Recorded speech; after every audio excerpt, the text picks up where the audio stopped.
At the summit of Buzhou Mountain, surging clouds swirl about.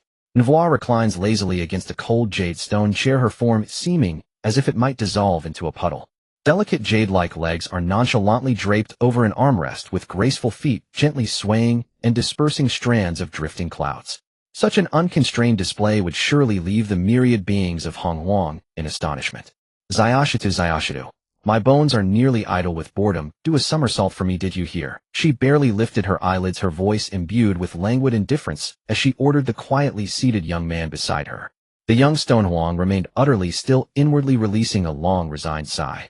That indolent teacher's familiar boredom had reared its head again. It was not that he did not wish to move. It was that he could not. 3 days ago he was no more than an unlucky soul in the 21st century, yet upon awakening, he found himself plunged into a perilous, crisis-ridden world of Hongwang. Immediately memories spanning billions of years inherent to his Stonehuang essence surged like a gray torrent, violently overwhelming his soul. The torturous fusion process left him incapacitated for 3 full days. Had his soul not been endowed with a profound legacy from his transmigration, he would have long been reduced to a fool. At last he managed to barely piece together his scattered thoughts. In this lifetime his true form was nothing more than a mere sharpening stone, utterly inferior. By some twist of fate, after scraping by 3 times outside Xiao Palace, he barely succeeded in fortifying his form just enough to step into the realm of celestial immortals. Later, moved by pity, Nuwa took him in as her disciple. And then, there was nothing more. Nuwa casually tossed him into the martial arena before resuming her own leisurely, indifferent life, leaving him entirely to his own devices. Hey, if you're not going to flip, then how dare you ignore me? You're defiant. She shifted into a more comfortable posture, her tone laced with mild discontent mixed with curiosity. By the way, what has become of you these past few days? You seem as if you have lost your spirit. Stonehuang thought at last she has noticed. Over these 3 days he had come to see his future immortal teacher, in 2 words, lazy and frivolous. Teacher, I achieved a modest breakthrough in my practice these past days, and am now consolidating my gains, Stonehuang casually offered as an excuse. Oh, Nuwa replied nonchalantly as she produced her companion's spirit treasure, a red embroidered ball, and idly began to toss it. Yet Stonehuang paid no heed to her ball playing. Hongwang. This was the realm of Hongwang.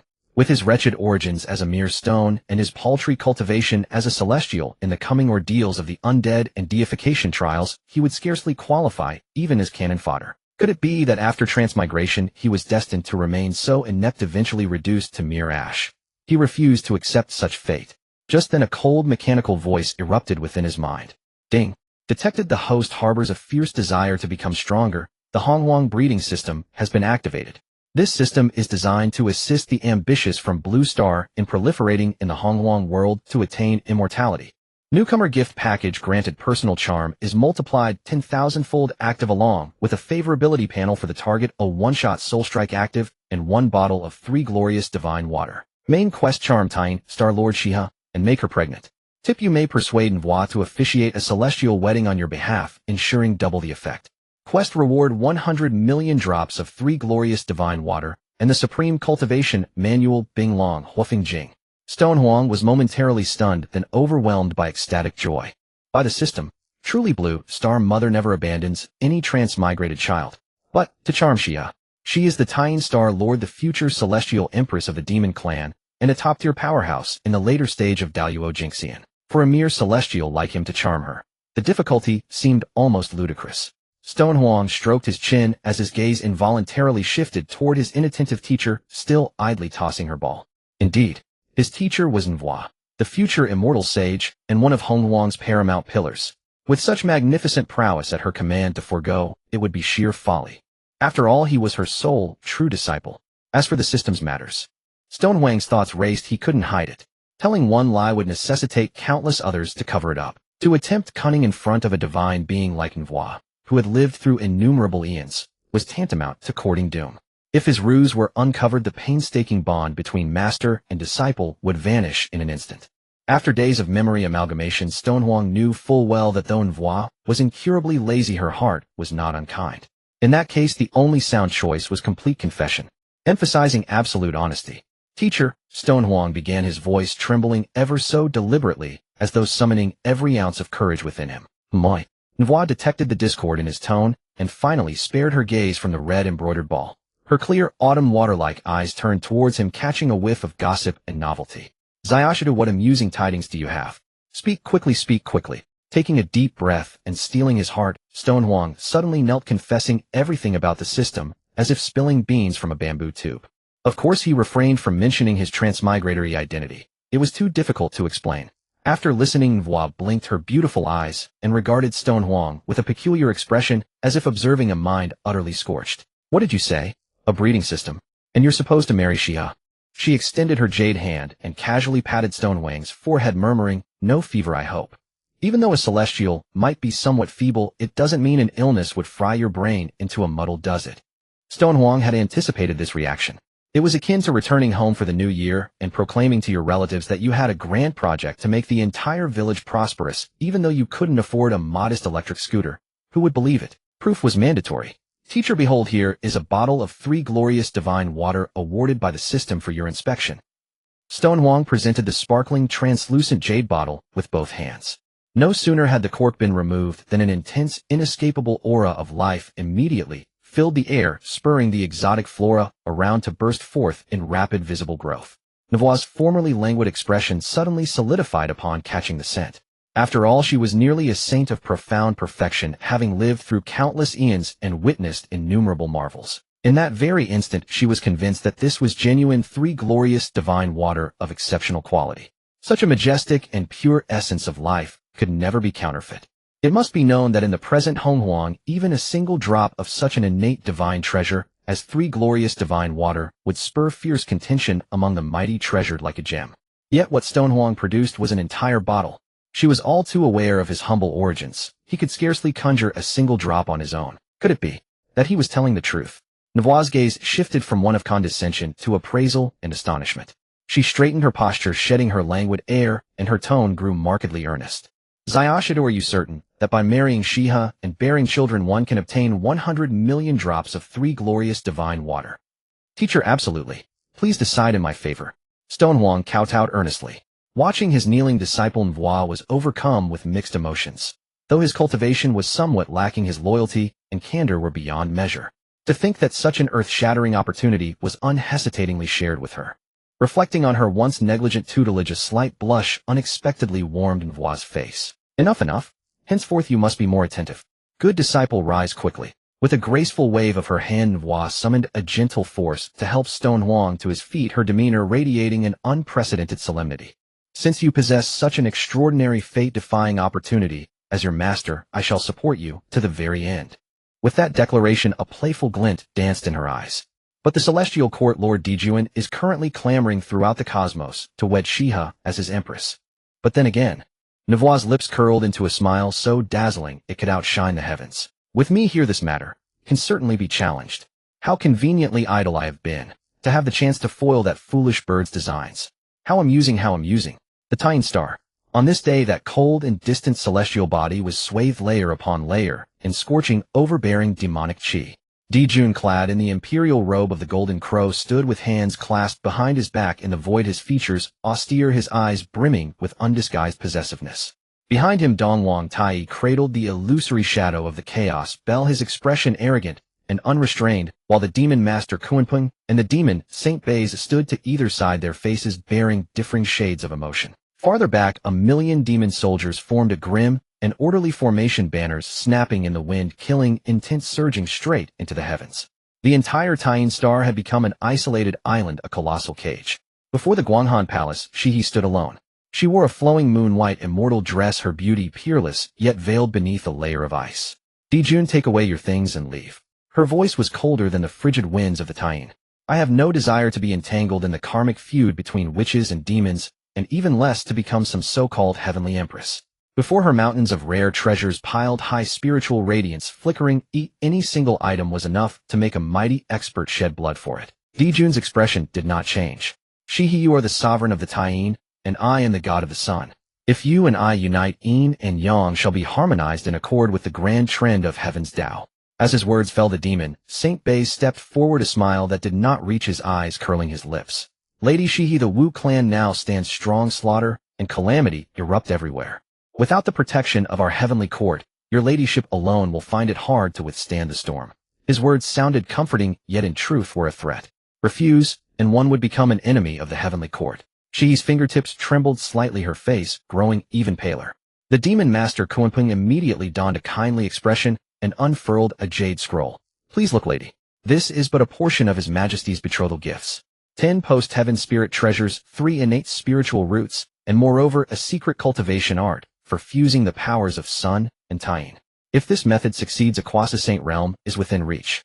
After the heavenly wedding lady will be the heavenly empress of our demon race, ruling the vast wilderness alongside the heavenly emperor, all living beings paying homage. What incomparable honor that would be. One pressed with threats, the other enticed with promises. Xihe glanced around. The iron wall formed by 1,000,000 demon soldiers and the Quasi-Saint pressure radiating from Dijun and Tai pressed down upon her like invisible mountains, leaving her gasping for breath. She was at the late stage of the Luo golden immortal, yet now appeared so insignificant. Grief and indignation surged in her chest, mingling into despair. Just as the air seemed to congeal to its utmost, a lazy yet amused voice drifted down from the 9 heavens above. My, what a grand display. I thought some clan was holding a funeral, but it turns out it's just 2 foolish birds forcing a marriage. The voice was not loud, yet carried clearly into the ears of every living being, disregarding all arrays and oppressive might. Dijun and Tai's faces darkened instantly, as black as the bottom of a cauldron. Kunpeng and Bei's expressions froze. In the boundless wilderness there were few indeed who dared address the heavenly emperor and eastern emperor in such terms. All gazes lifted. High above the 9 heavens, auspicious clouds parted the way, 1,000 strands of radiant light streaming down. A magnificent golden phoenix bore 2 figures upon its back, descending unhurriedly. At the fore stood a woman with graceful bearing and peerless features, Nuwa herself. Behind her followed a young man whose expression was tense and rigid. Nuwa stepped off the golden phoenix, alighting before the Guanghan Palace, coming to a stop precisely between Xihe and Dijun. She did not spare Dijun so much as a glance, instead turning straight to Xihe with a smile. Little sister Xihe, it has been some time. What good can come from marrying those 2 mangy birds? Their tempers stink, their ambition knows no bounds, and they spend every day slaughtering and battling. Marry into their house, and you are guaranteed no peaceful days. Why not consider my disciple instead? He is honest and knows how to cherish others. As she spoke, she pointed quite seriously at the Shi Huang standing behind her. The entire field fell silent. Dijun, Tai, Kunpeng, Beis, all were stunned. The 1,000,000 demon soldiers stared wide-eyed, each doubting their own hearing. Lady Nuwa was asking the sovereign of the Tying star, Xihe, to marry that little disciple behind her, whose cultivation was merely at the heavenly immortal realm. After that brief dead silence came a surge of boundless fury. Nuwa, you go too far. Dijun's voice was glacial, piercing to the bones, solar true fire dancing madly within his pupils. Kunpeng was so enraged that he laughed instead. Pointing at Shi Huang, he unleashed scorn without restraint. Lady Nuwa, have you stayed too long upon Buzhou Mountain and gone mad? To let such an ant dare vie with our heavenly emperor for the position of heavenly empress? Are you insulting Lady Xihe, or are you insulting our entire demon heavenly court? An ant. Nuwa cast him a sidelong glance, her gaze light as a feather, yet sending Kunpeng plummeting into an ice-cold abyss. Kunpeng, you had best think clearly before you speak. Is my disciple someone you are qualified to pass judgment on? A terrifying pressure flashed and vanished. Kunpeng let out a muffled groan, a thin line of blood seeping from the corner of his mouth. In an instant, all gazes converged upon Shi Huang. Under those soul-piercing stares, he felt as though even his very spirit was trembling. It was too much to bear. Yet he understood clearly he could not retreat. This was his tribulation and also his opportunity. To cower behind his teacher, what man would that make him? He drew in a deep breath, and before Nuwa could shield him with her power, forcibly endured those waves of pressure of his own accord. Though his legs shook, his spine remained ramrod straight. He stepped forward, giving Xihe, whose expression was complicated, a long formal bow. This humble Taoist Shi Huang has come by my master's command to seek the hand of fairy Xihe in marriage. His voice was not loud, yet it was clear and forceful, ringing against the ground like iron. With that single sentence he thoroughly ignited the powder keg. Courting death. Dongwang Tai roared, the chaos bell's phantom above his head suddenly solidifying. Its terrifying aura, capable of suppressing 3,000 worlds and grinding ancient time and space to dust, erupted in full. A resounding clang tore through the void, the bell's peal transforming into tangible ripples of annihilation that surged straight toward Shi Huang. Wherever they passed, the very space of the Tying star shattered inch by inch. This strike would turn even a Luo golden immortal to ash on the spot. Nuwa snorted coldly. With a lift of her slender hand, a red embroidered ball flew forth. With a flash of crimson light, it blocked the entire destructive bell sound. The clash of residual power between the 2 supreme treasures shook the entire Tying star violently. Tai, do you intend to wage war against me? Nuwa's gaze turned utterly frigid, her croissant peak aura unleashed without restraint. Word is, let us see who fears whom. Tai likewise refused to yield an inch. Just as a croissant battle was about to erupt, a helpless sigh sounded. Cease all of you. Give this poor Taoist some face. Fuxi forced himself to step out, looking from his sworn brother Dijun to his younger sister Nuwa, his head pounding, as though splitting in two. Elder brother, little sister, you are all here for the sake of a proposal. Why resort to weapons? Fuxi tried to smooth things over, wearing a bitter smile. In my view, why not? Leave the right of choice to Taoist friend, Xihe herself, what say you? He turned to Nuwa. Little sister, if Taoist friend, Xihe in the end does not take a liking to your disciple, you must refrain from further interference, agreed. Hearing this, Kunpeng and the others all revealed cold smiles. Was a choice even necessary here? On one side stood the heaven-ordained imperial sovereign, on the other an obscure nobody. Even a fool knew what the answer would be. Dijun's expression eased, and he nodded proudly, his gaze toward Xihe brimming with confidence. In his eyes this was nothing more than a farce of Nuwa humiliating herself. Very well. This emperor will respect Taoist friend Xihe's choice. Once more all gazes gathered upon Xihe. Xihe looked at Nuwa, who stood shielding her, then at the frail heavenly immortal youth who remained standing ramrod straight under oppressive pressure. 100 emotions surged through her heart. Of course she could not possibly choose Shi Huang. Yet Dijun's coercion had made her feel an unprecedented humiliation. Since that was the case, she might as well seize this chance to thoroughly disgust these arrogant demon overlords.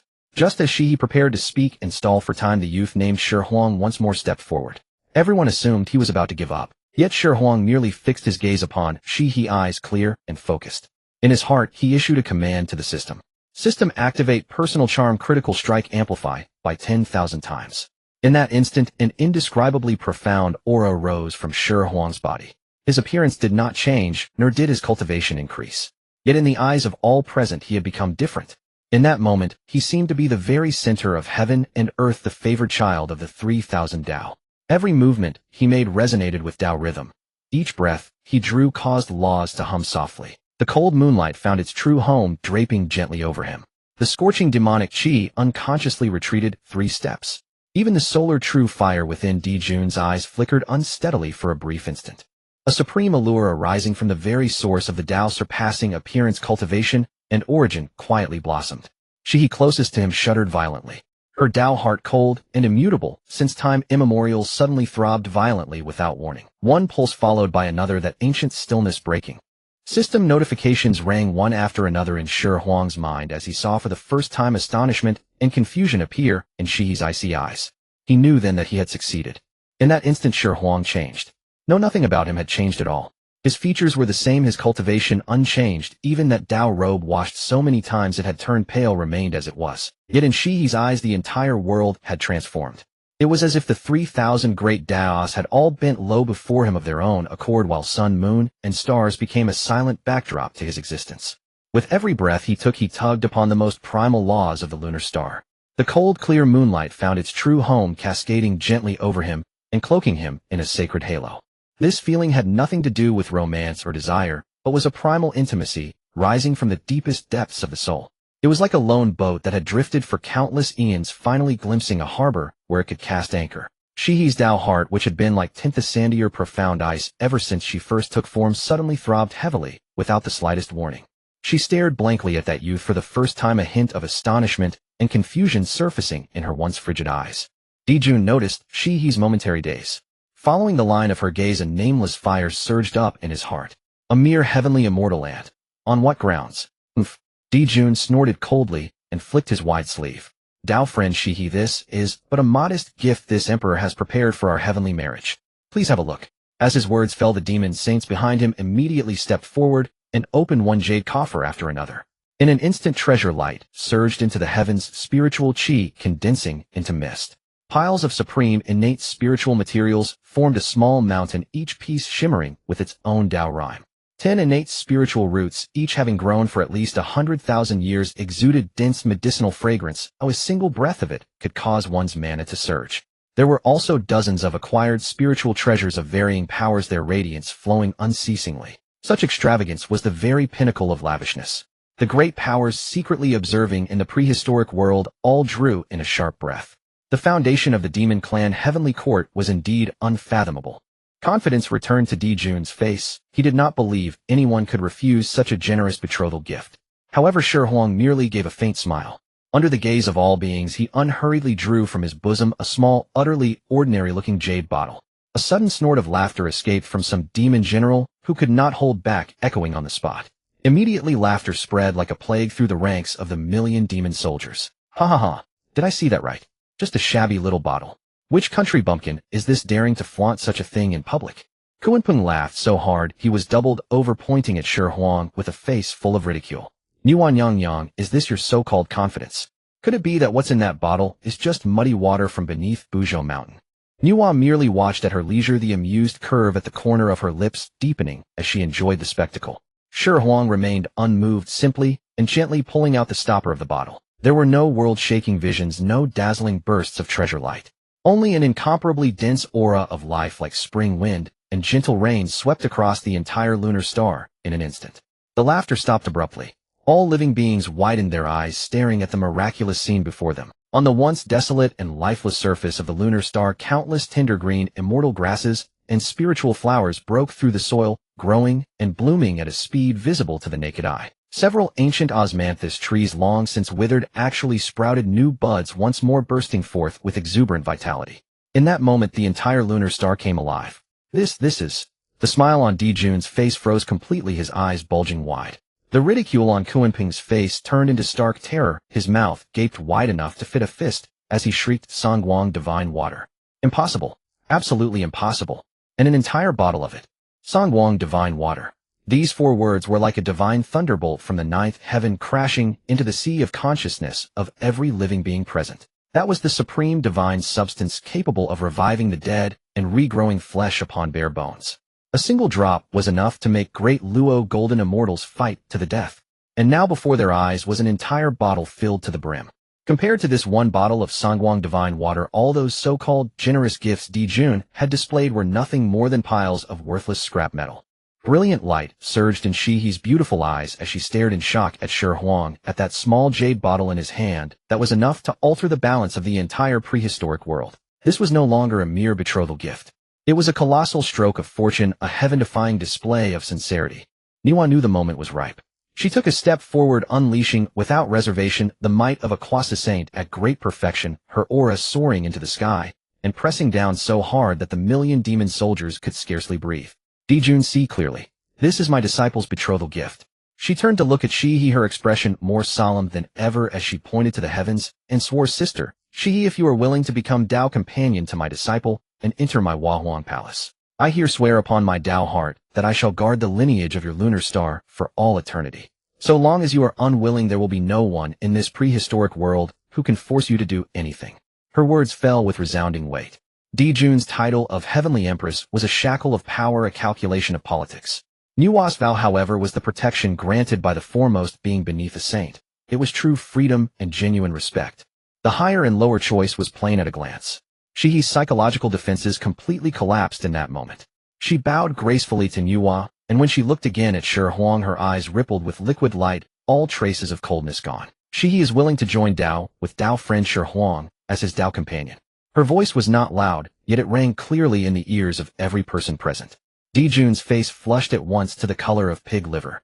It burned with searing pain. He felt as though before the entire prehistoric world, he had been slapped 100 times across the face. The dignified demon clan heavenly emperor, future ruler of the prehistoric world, had actually lost to an obscure heavenly immortal ant. It was an intolerable humiliation. Good, very good.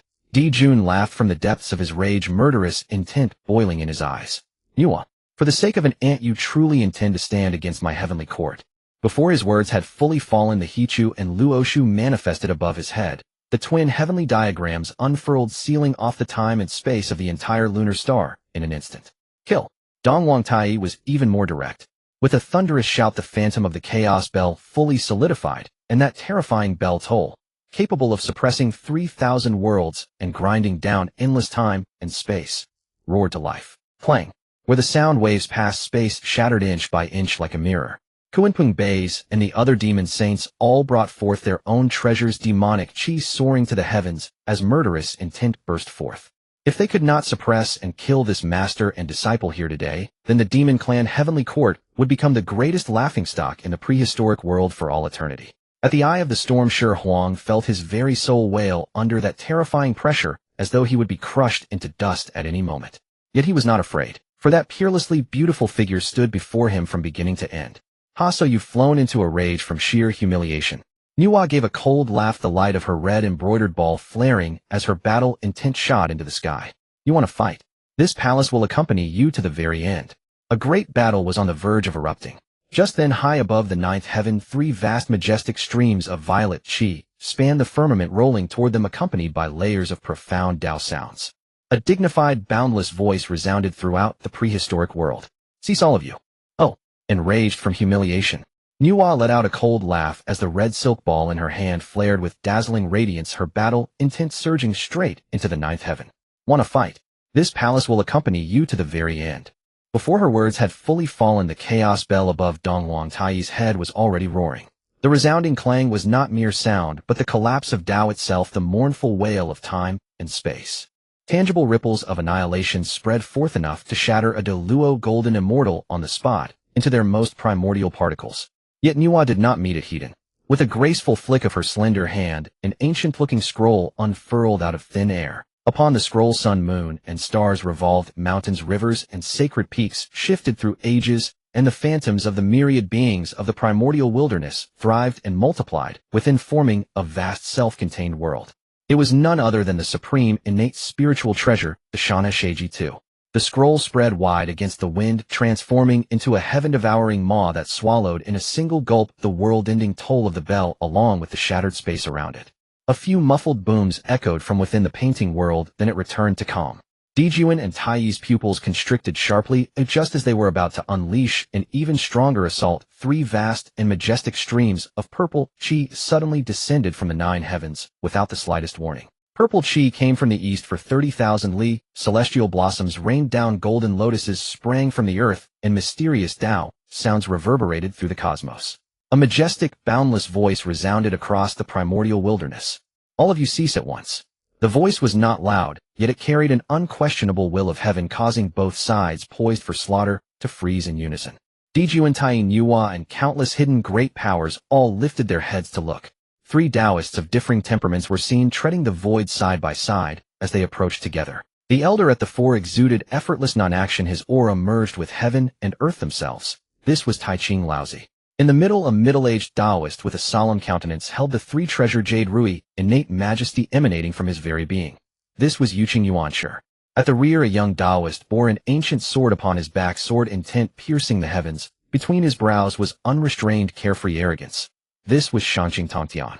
The three purities had arrived. They were the three personal disciples beneath Hongjun Deus's seat. Why had they come here? The hearts of Dijun and Tai gave a heavy thump, sinking straight to the bottom. Upon seeing who had arrived, the gloating smile on Nuwa's face, as though watching a good show, grew. Even before coming, she had already sent a message to her three senior brothers. The content extremely simple: come to the lunar star to back up your little junior sister. Once it is done, each of you will receive a drop of Sangwang divine water. As expected, all three had arrived. With the three purities and Nuwa together, the four personal disciples under Hongjun's seat now gathered upon the lunar star. With such a lineup, who would dare behave wantonly save for Daozu himself, descending in person? For completely different, yet equally terrifying quasi-sage auras intertwined, instantly dispersing the surging baleful qi that millions of demon soldiers had amassed into nothing but smoke. Yuan Shi Tianzuan was the first to lash out verbally. Holding the three treasure jade rui, he glanced at Dijun with open arrogance, his tone scolding. "Dijun, what immense prestige you wield. You even dare lay a hand on my junior sister's disciple. You furred and horned creatures know not to cultivate your virtue in peace, but instead imitate those brutish Wu clan by resorting to coercion, truly ignorant of the height of heaven and the depth of earth." His words were viciously scathing, directly belittling both the demon clan and the Wu clan together. Dijun's face turned ashen with rage, yet he did not dare refute him. Tongtian Jiaozhu was even more direct. He cast Dijun a sidelong glance and sneered.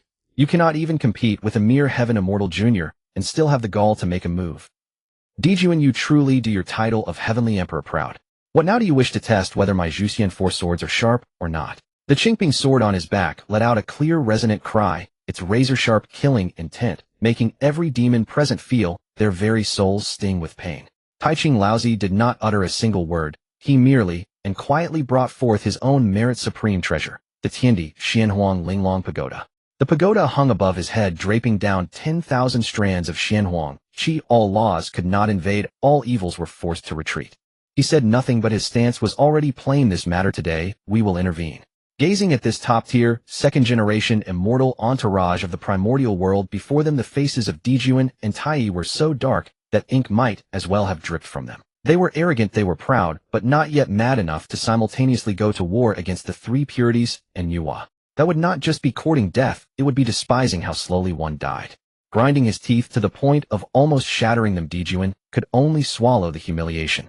He fixed Xihe with a venomous glare so cold and vicious it seemed intent on freezing his very soul. If the mountain does not turn, the waters will. We are leaving.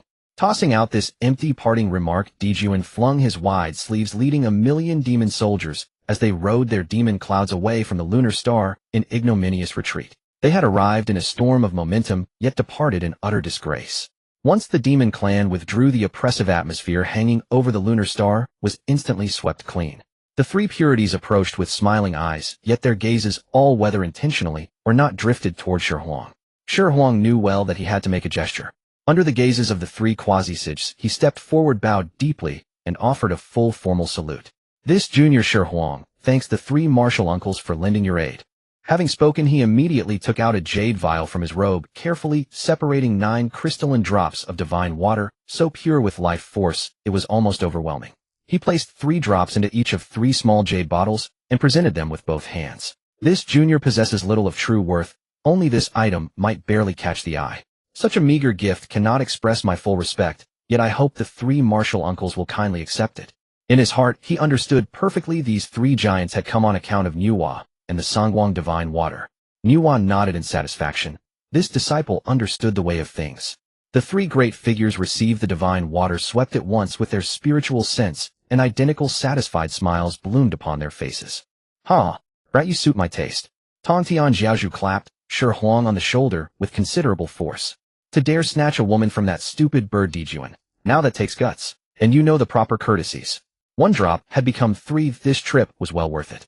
Not bad, this child can be taught. Yuan Shi Tianzuan even offered rare praise. Though he still disliked the origins of Xihe, his attitude had noticeably softened. Taiching Laozi stroked his beard and smiled. "Boy, all things carry both benefit and harm. The karmic entanglement forged today is immense. In days to come you must conduct yourself with great care." Before departing, the 3 purities each casually sent out a strand of their mana, transforming into 3 protective talismanic seals that sank into Xihe's body. This served as a return gift, and also as the forging of good karma. After the 3 purities had left, only Nuwa, Xihe, and Xihe remained before the Guanhan Palace. Xihe gazed at the young man before her. His cultivation weak, yet capable of stirring the winds and clouds of the primordial world, even drawing the 3 purities and Nuwa to stand at his side. Her eyes were filled with a complexity beyond words.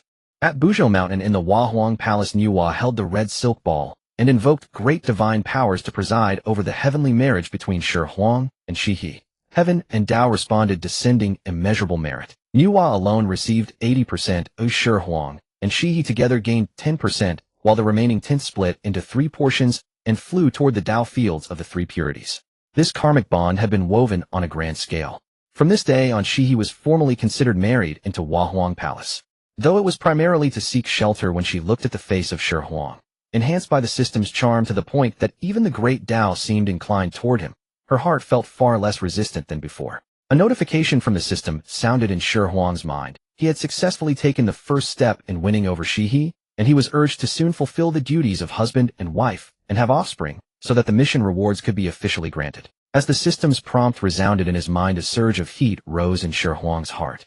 All right, with the proper business finished, this palace is going to sleep," Nuwa said lazily. Yawning, Nuwa directly pushed Xihe and Xihe into the bridal chamber she had long prepared. With a bang, she shut the door and dashed off in a streak of light. From outside the door came her muffled voice. "Disciple, a single spring night is worth 1,000 in gold. Do your best, your master awaits good news from you." Inside the bridal chamber, red candles flickered, the atmosphere thick with ambiguity. Facing the peerlessly beautiful mistress of the lunar star before him, Xihe actually found himself at a loss for what to do. The imposing air he had wielded during the day had been gifted by his teacher and martial uncles. Now only he, a mere heaven immortal, remained to face a genuine latestage de luo golden immortal powerhouse.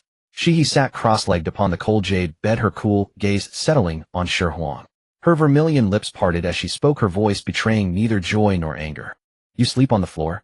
I will sleep on the bed. Inside the bridal chamber, red candles wept wax, casting flickering shadows.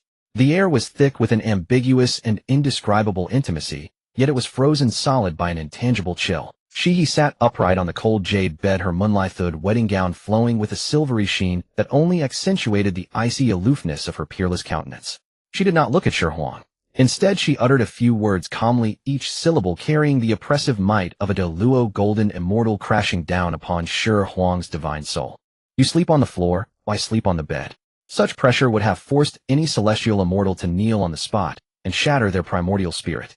Yet Shi merely stood by the door, staggering slightly before managing to withstand it. He understood that this was not malice from Xihe, but the natural Tao aura and majesty that emanated from her as the Lord of the Tying Star for billions of years. Seeing that Shi had not been crushed, Xi's cold gaze finally fell upon him, carrying a hint of barely perceptible surprise. But that was all. Her tone unchanged, she continued. Shi, I acknowledge the favor you have done me today, and I recognize the oath of Nuwa.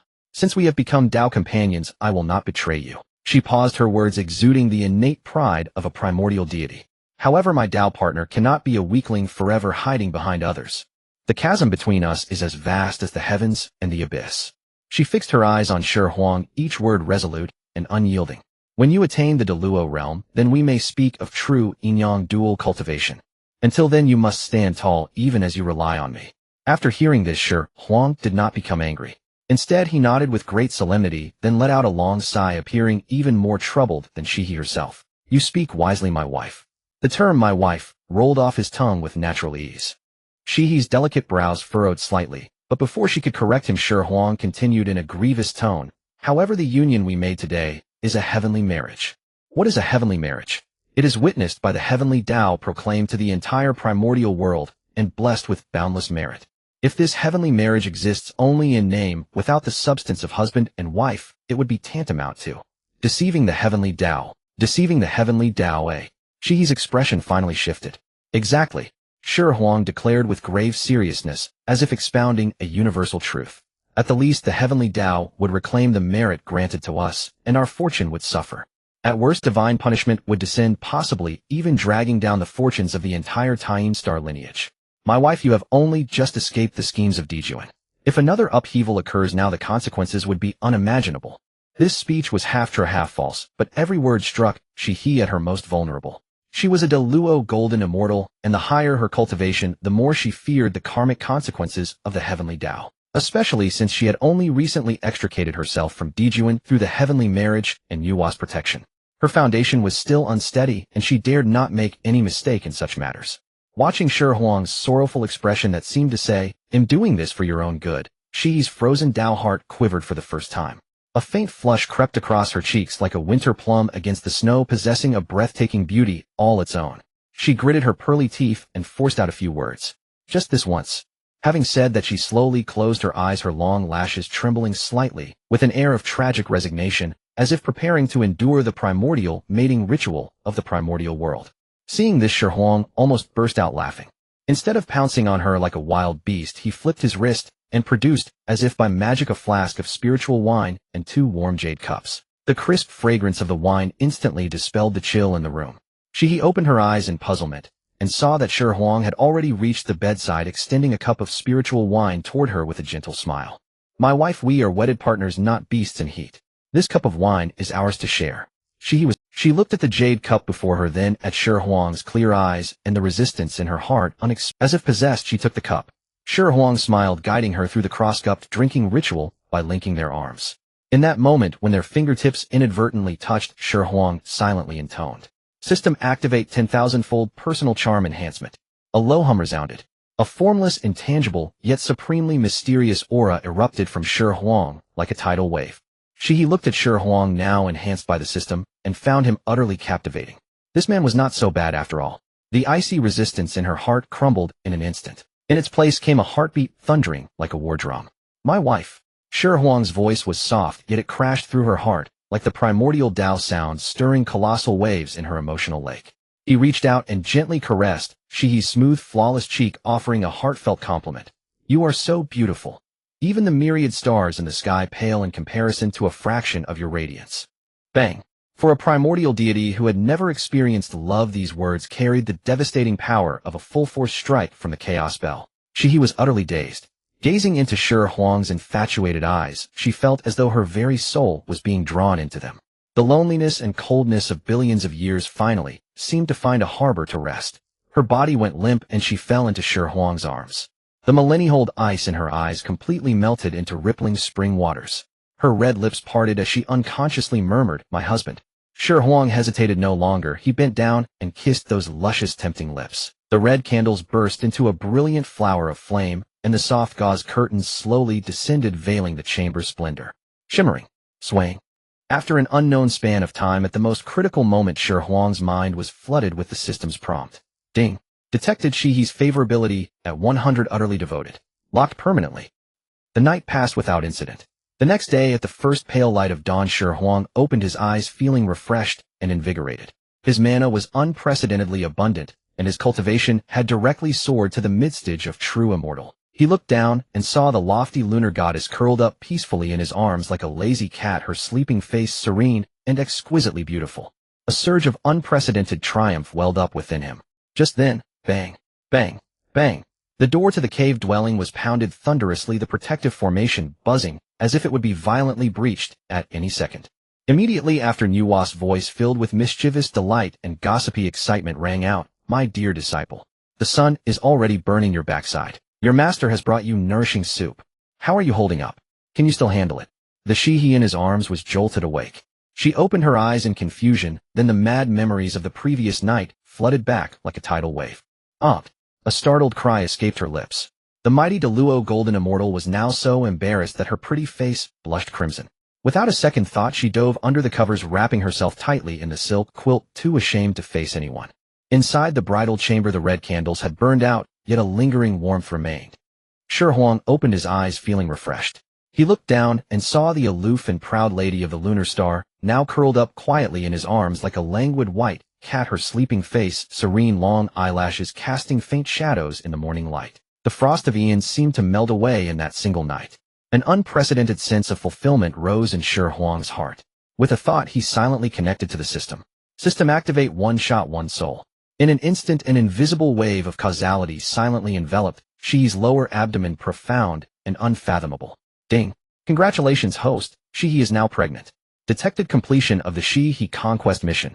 Reward settlement in progress.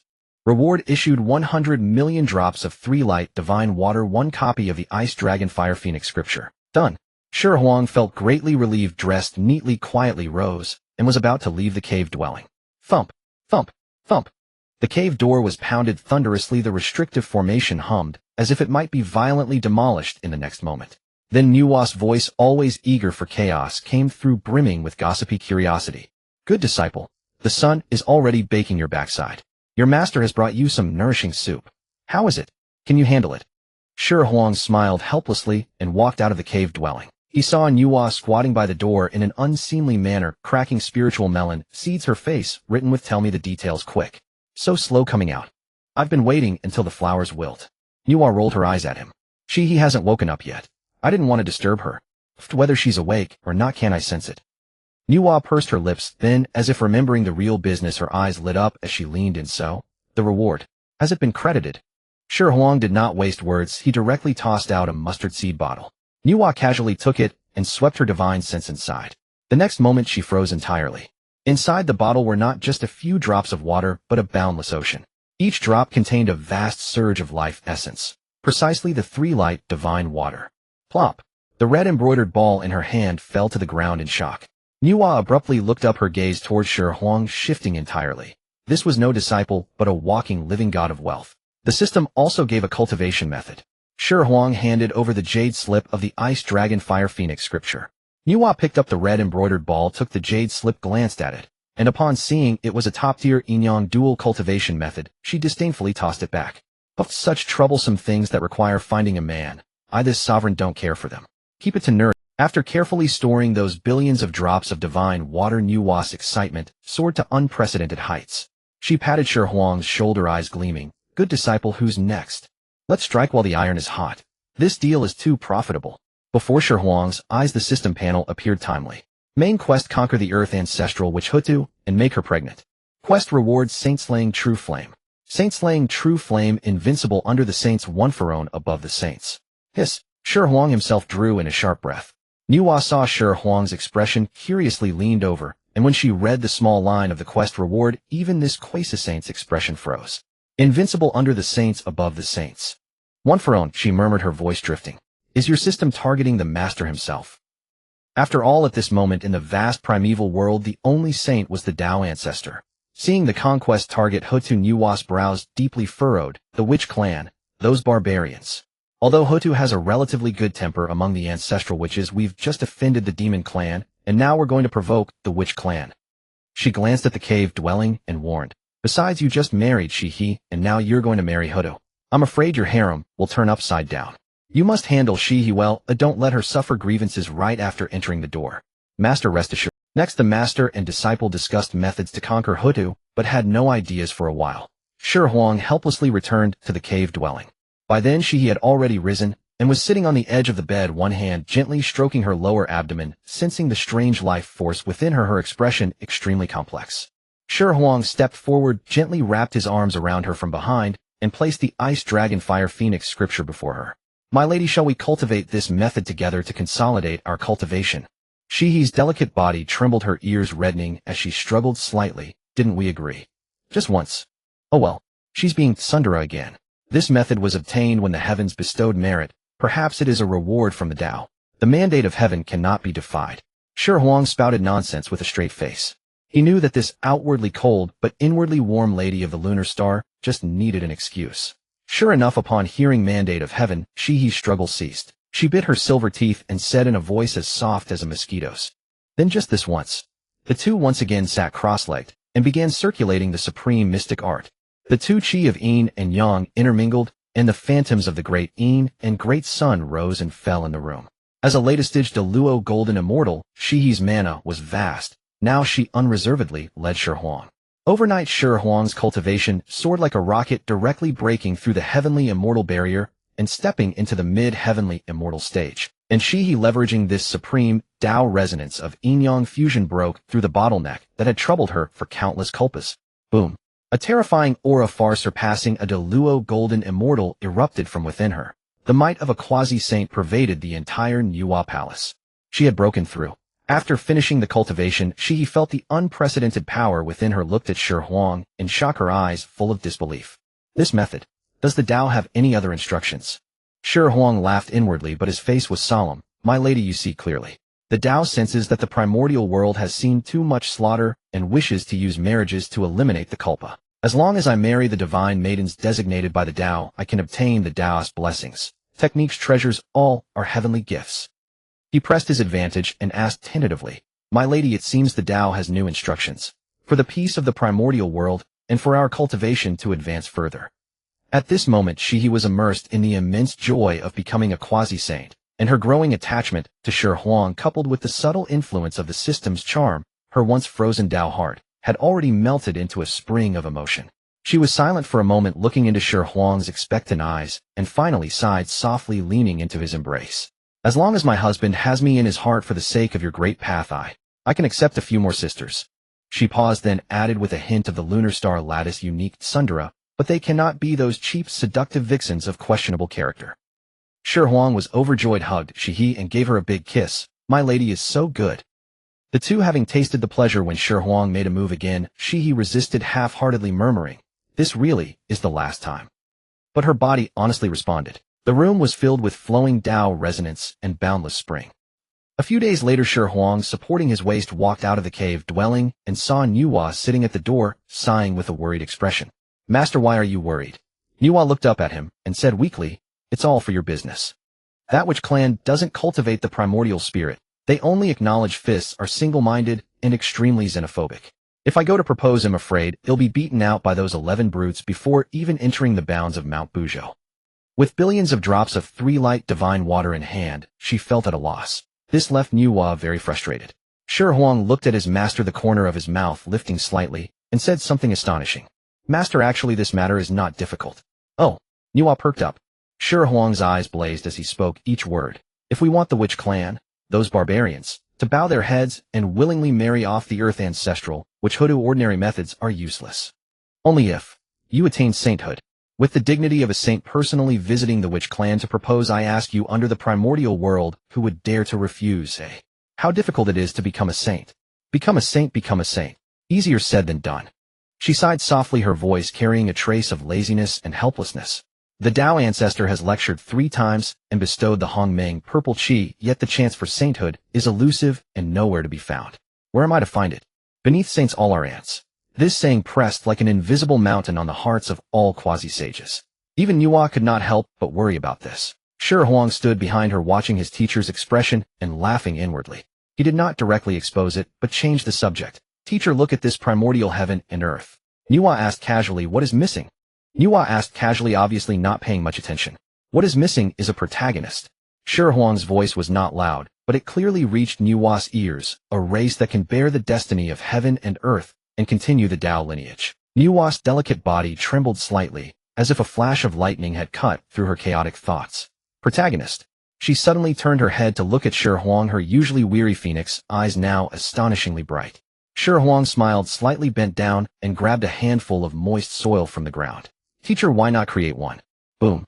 A single word awakened the dreamer. Nuwa felt her primordial spirit roar, and the bottleneck that had plagued her for countless eons suddenly cleared. That's right. Creation. My Dao is inherently creation. Without further hesitation, she turned her jade-like hand over, and a patch of 9-colored divine soil radiating endless vitality and creation aura appeared in her palm. 9 heavens divine soil. With a thought, Nuwa took a handful of ordinary water, mixed it with the divine soil, and began to mold clay figures according to the innate Dao body in her memory. However, the first clay figure had just taken shape, and before it even fell it turned to dust with a pa sound. Ordinary water simply could not bear the vast creative power of the 9 heavens divine soil. Nuwa's delicate brows furrowed slightly. She tried several times in succession, but the results were all the same. The sparkle that had just kindled in her eyes gradually dimmed, and she even entertained the thought of giving up. Teacher, your vision is too narrow. Shi Huang's voice rang out at the right moment, tinged with a hint of teasing. We have plenty of water. Before his words faded, he waved his hand, and the Sumer mustard bottle, containing 1 billion drops of 3 lights divine water, appeared out of thin air. The bottle tilted, and a waterfall of divine water composed of pure life essence poured down, without warning, violently and forcefully. Splash. It was not a few drops, not a handful, but a stream. The divine water washed over the 9 heavens divine soil, and the originally life-bearing divine earth seemed to be infused with a soul at that moment. A majestic aura of life burst into the sky, turning into a visible green glow that dyed the entire East Sea shore into a piece of emerald. This scene instantly alarmed the entire primordial era. Kunlun Mountain Jade Void Palace. Heavenly Primogenitor Yuan Shi sat upright, suddenly opening his eyes to look in the direction of the East Sea, frowning deeply. Waste of heavenly treasures. How precious are the 3 lights divine water, yet they are squandered like this, used to mix mud. This is simply an outrage to decorum. In the 8 Scenery Palace. Taiching Laozi still wore an expression of inaction, but the slight trembling of his fly whisk betrayed his inner turmoil. In the Green Tour Palace. Heavenly Lord Tongtian clapped and laughed heartily, his eyes full of appreciation. Interesting, interesting. This junior sister Nuwa acts without restraint, quite to my liking. In the West Mount Sumeru. The 2 Taoists Jane and Junti saw this scene, and the anguish on their faces deepened, as if they were grieved, and beating their chests and stamping their feet. Senior brother, this prodigal. So much 3 lights divine water if used to irrigate our western Bodhi tree, why should we worry about the west not flourishing? Junti Taoist's face fell, his heart bleeding. Jane Taoist also sighed deeply, silently shedding 2 lines of tears. As for the turmoil outside, Nuwa and Shi Huang were completely unaware. Or rather, Nuwa was completely immersed in the mystical state of enlightenment. With the blessing of the 3 lights divine water, everything fell into place. Disciple, what shape should I mold? Nuwa asked subconsciously. Shi Huang stroked his chin, the image of the gentle, yet powerful Hutu ancestral, which appearing in his mind a mischievous smile, curling at the corner of his mouth. Teacher, just mold them according to the innate Tao body of great God Pangu. As for the physique, refer to Grand Sorcerer Kwafu. They must be sturdy and durable. Nuwa's spiritual intelligence was awakened, and her jade-like fingers flew. Soon the first perfect. It was a male 12 feet tall with smooth and explosive muscle lines, and under his bronze skin contained explosive power. When his eyes opened and closed, divine light flowed. Then one after another new humans were created. They were born with innate Tao bodies, and their affinity for spiritual energy was astoundingly high. Because they were modeled after Grand Sorcerer Kwafu and used vast amounts of Three Lights divine water, the physical strength of this first batch of humans was no less than that of young witch clans. When the 3000th human was created, heaven and earth changed colors. Above the 9 heavens, endless profound yellow merit Xihe gathered its scale, far surpassing any previous event. Merit golden light condensed into a sea, illuminating every corner of the primordial era. I am Nuwa. Today at the East Seashore I create the human race and become the holy mother of humanity. Human race establish. Nuwa's voice spread across the 3 realms and 6 paths. The moment the words fell, that immeasurable merit poured into her body. Deep in her primordial spirit, the Hongming purple Qi was instantly refined, and a terrifying pressure surpassing quasi-sages and towering above all beings erupted from her and swept across the entire primordial era. Purple Qi came from the east. For 30,000 miles, heavenly flowers rained down, and golden lotuses sprang from the earth. Nuwa had become a saint. At this moment, all beings in the primordial era, regardless of cultivation level or bloodline nobility, involuntarily knelt towards the east seashore. Greetings to Saint Nuwa. In the heavenly court, the Lingxiao treasure hall, Dijun and Dongwang Taiyi's faces turned pale, trembling under the saint's pressure, their eyes full of fear and regret. They never imagined that the Empress Hua, whom they had dared to threaten, would, in an instant, become an immortal and indestructible saint. At the foot of Buzhou Mountain, the Panga Hall, the 12 ancestral witches, including Dijun and Zhurong, all looked solemn, raising their heads to gaze at the east, see their eyes full of wariness. Nuwa felt the unprecedented power within her. With a single thought, the heavenly Tao operated, and past and future were in her grasp. This feeling of omnipotence put her in a great mood. Shi Huang seized the opportunity, immediately approaching with a face full of smiles. Teacher, now that you have become a saint, shouldn't we go attend to the real business? Real business. Nuwa was stunned for a moment, then immediately understood, her beautiful eyes shifting as she looked toward Buzhou Mountain. The lofty saintly aura was instantly replaced by a domineering and protective attitude. The corners of her lips lifted, her smile captivating the nation. Let's go. My good disciple, your teacher will take you to the Wu clan right now. Kidnap that younger sister Hutu and bring her back to be your second wife. Before her words faded, she waved her wide sleeves, rolled up Shi Huang, and with one step crossed tens of millions of miles of mountains and rivers, directly descending above the Wu clan's tribe. Inside the Pangu Hall, the 12 ancestral witches were discussing how to deal with the Yao clan when they suddenly sensed a familiar, yet unfamiliar, terrifying aura descending. It was Nuwa, who had just become a saint. Nuwak. In the Pangu Hall, the sacred ground of the Wu clan, baleful energy condensed into a tangible form. Even a Deluo golden immortal would find their primordial spirit eroded to the brink of collapse here. Nuwa, accompanied by Shi Huang, took a single step and descended above the Panga Hall. The moment her sage aura met the barbaric, baleful energy, it sizzled and exploded like boiling oil splashed onto cold water. Nuwa, you have just attained sagehood and already come to our Wu territory to flaunt your power. A furious roar echoed as 12 towering figures rushed out of the Panga Hall. At their head was Dijun, the primordial witch of space, with a human face and a bird's body, 6 legs and 4 wings on his back, his expression dark as water. Zhurong, the fire god, was even more direct, beast-headed and human-bodied, stepping on 2 fire dragons, his divine flames blazing, warping the void itself. Our Wu clan reveres only Father God, not heaven or earth. You, a sage, think highly of yourself. Gonggong, the water god, followed closely, human-faced with a serpentine body, black water, surging, his aura distinct, yet equally fierce as Zhurong's divine fire. The other primordial witches also manifested their true forms, emanating a terrifying pressure from the bloodline of Pangu, enough to make even a quasi-saint turn their head. Nuwa hovered in midair, not even bothering to lift an eyelid. She parted her crimson lips and uttered a single word. Kneel. The voice was soft, yet contained the supreme truth of the heavenly Tao. In an instant, an irresistible, incomprehensible terror descended from the heavens. It was not magical power, not divine ability. It was a rule. The iron law of a sage, where words become reality. The overwhelming, baleful aura that the 12 primordial witches prided themselves on was as fragile as paper before this force forcibly suppressed back into their bodies. Their towering true forms buckled, knees giving way uncontrollably. Bang! The entire Pango Hall trembled violently. Dijiang's eyes nearly burst. He could sense that if he resisted even a fraction more, the entire Wu clan's fortune would be suppressed by this sage's mere word. Shi Huang, hiding behind Nuwa, poked his head out, grinning from ear to ear, and waved at the furious primordial. Brother-in-law, no need to get worked up. We're all on the same side. Puffed. The hot-tempered Zhurong nearly spat out blood. Brothers-in-law. Who are you calling brothers-in-law? Had Nuwa's terrifying sage might not still envelop them the cold and sinister Xihe Primordial, which would have already impaled this glib-tongued rascal with her bone spurs. Enough. At the critical moment, Dijun, the Primordial Witch of Time, opened his tightly shut eyes. As he spoke, the flow of time itself seemed to slow for an instant, forcing down his brother's fury. His expression was unprecedentedly grave, staring at Nuwa with a hoarse voice. Sage Nuwa, beneath a sage, all are ants. We admit it. But what do you intend to do? Lay down the rules. He knew well that if it came to blows, Nuwa would only suffer a minor loss of merit, while their Wu clan would be erased from the primordial world this very day. Dijun shifted his gaze to Shi Huang, his contempt undisguised. Do you want to seek my sister Huda's hand in marriage for your disciple? He sneered and shook his head. Too late. Not only was Shi Huang taken aback, but even Nuwa raised. Dijun said in a deep voice, days ago Patriarch Mingi of the Netherworld Blood Sea came with heavy gifts to propose marriage. The betrothal gifts were countless demon essence blood he collected in previous battles and the treasures of his Ashura clan. We have already agreed. The Wu clan, who did not cultivate their primordial spirits, but possessed formidable bodies, had suffered great losses against the demon clan's Celestial Cycle Grand Array. Ming's Bloodsea Grand Array could perfectly compensate for that. For the sake of the Wu clan's great cause, they had no reason to refuse this marriage. Mingi. At the name, Nuwa did not get angry, but smiled instead.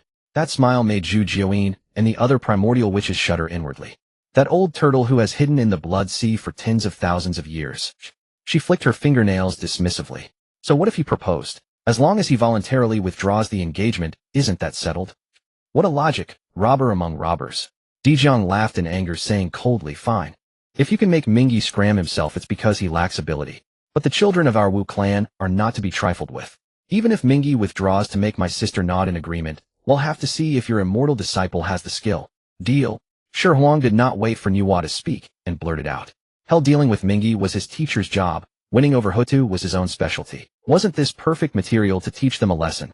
Nuwa nodded in satisfaction, too lazy to waste words with the primordial witches. She turned to the empty void, invoked her sage divine ability, and her voice, though soft, clearly pierced through infinite space, exploding directly in the deepest part of the Netherworld Blood Sea. Mingi, are you going to roll over here yourself and take back those betrothal gifts, or should I personally come to your Blood Sea and give your bones a good loosening? Billions of miles away, the Netherworld Blood Sea instantly churned with a 1,000-foot wave.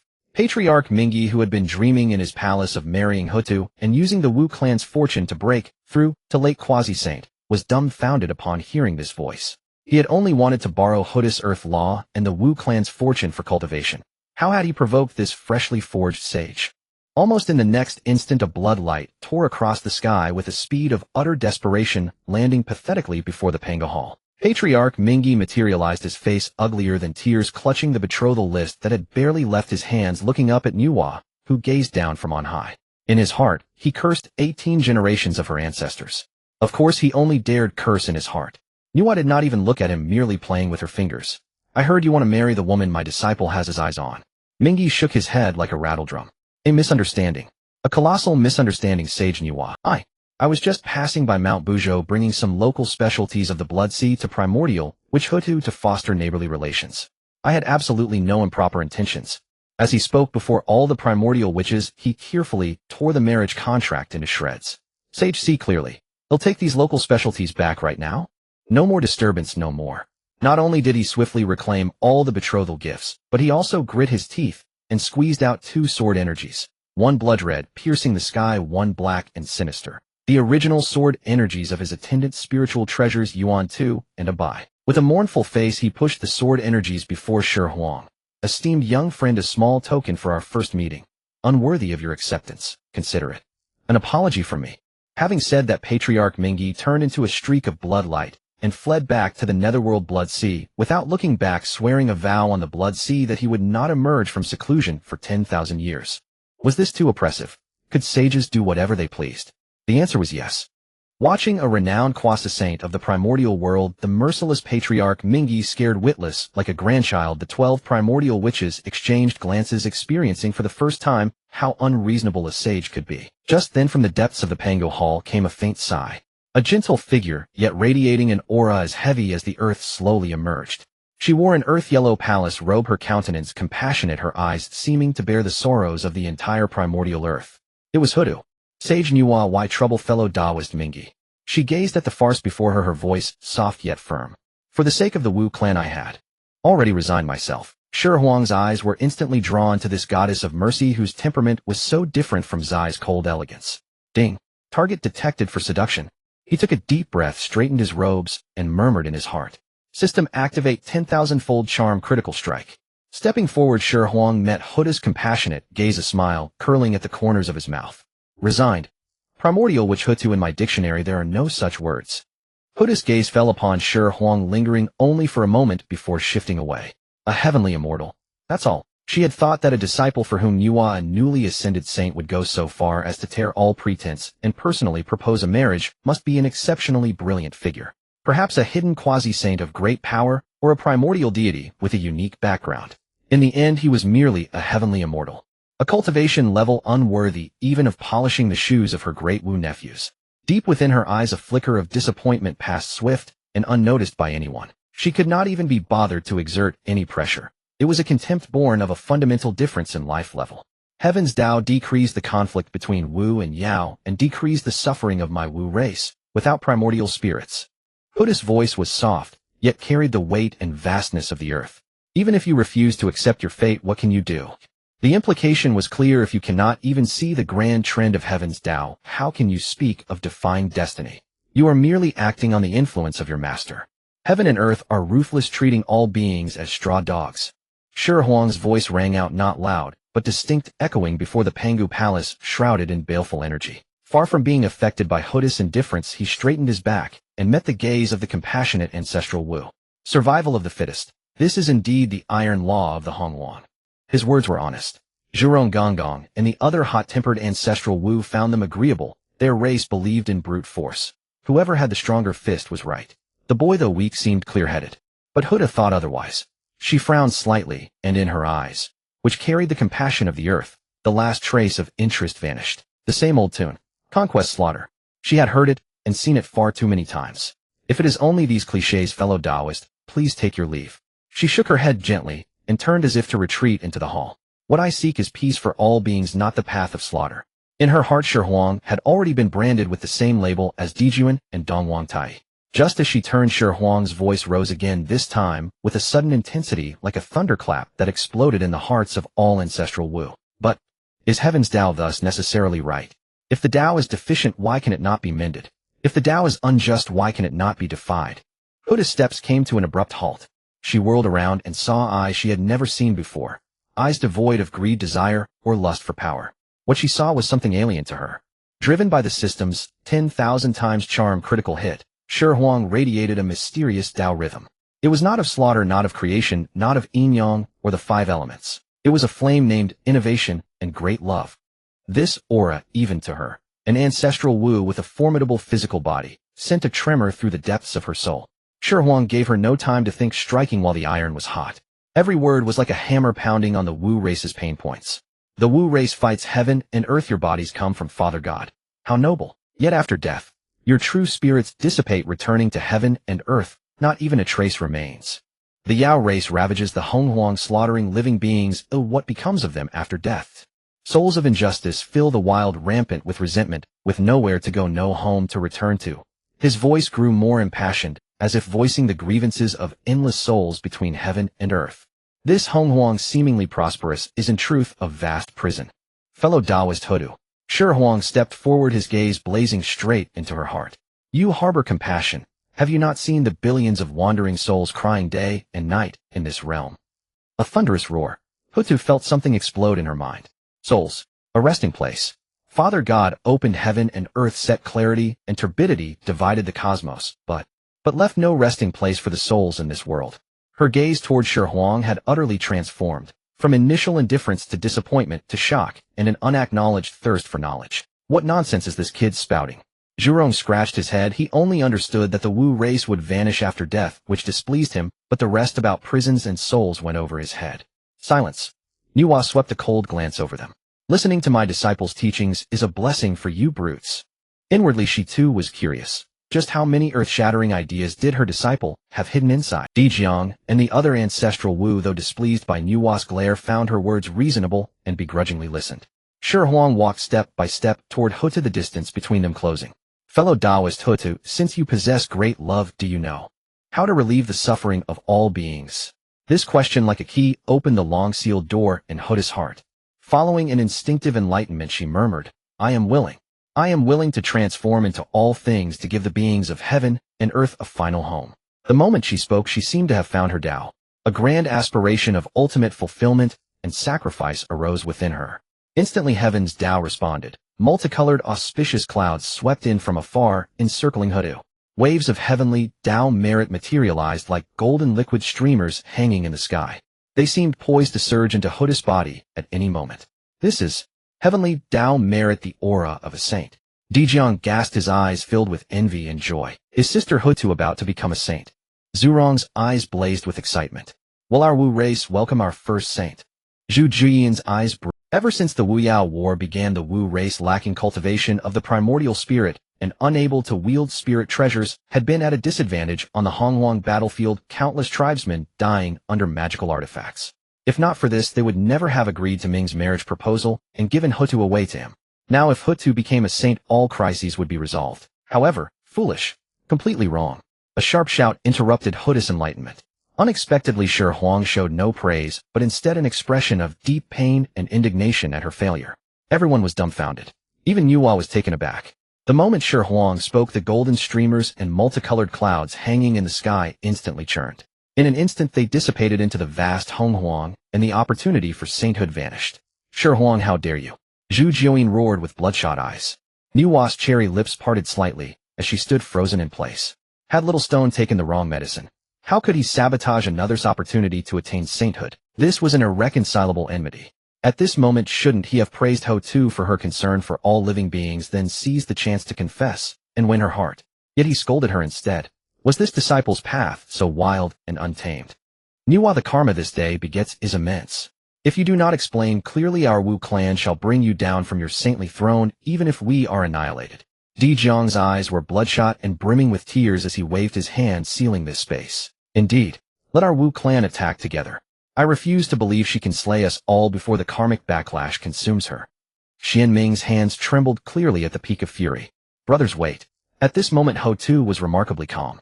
She could not believe that one who had resolved her doubts would destroy her Tao. Why do you call me foolish?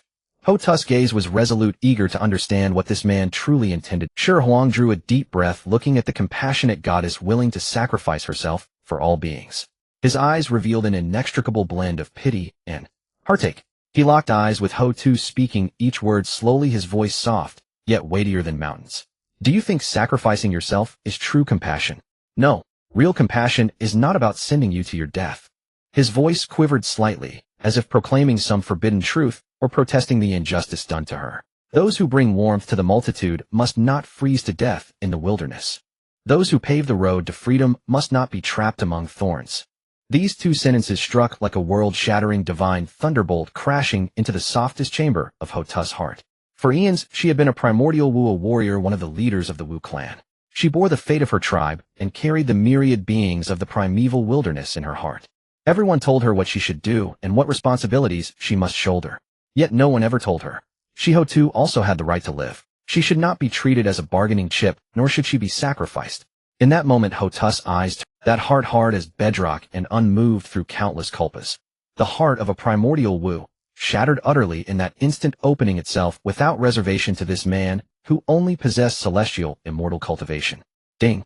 Congratulations, host. Target Hutu's affection has exceeded 90. An extremely powerful soul resonance has been triggered. Shi Huang's words. Those who bring warmth to the multitude must not freeze to death in the wilderness. Were like an invisible heavy hammer. They not only smashed the final barrier within Hutu's heart, but also left the 11 iron-blooded primordial Wu beside her, utterly stunned. They were crude and warlike, but not heartless. What they valued most were their own kin.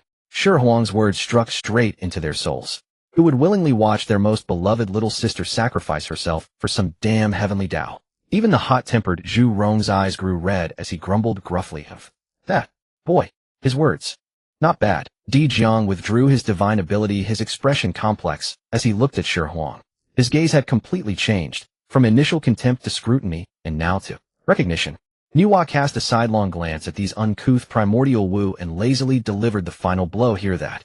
My disciple dared to curse the heavenly Tao to its face, just to stop your sister from marching to her death. A Tao companion like this. Where else in the primeval wilderness will you find a second Oi? These words silenced the primordial Wu.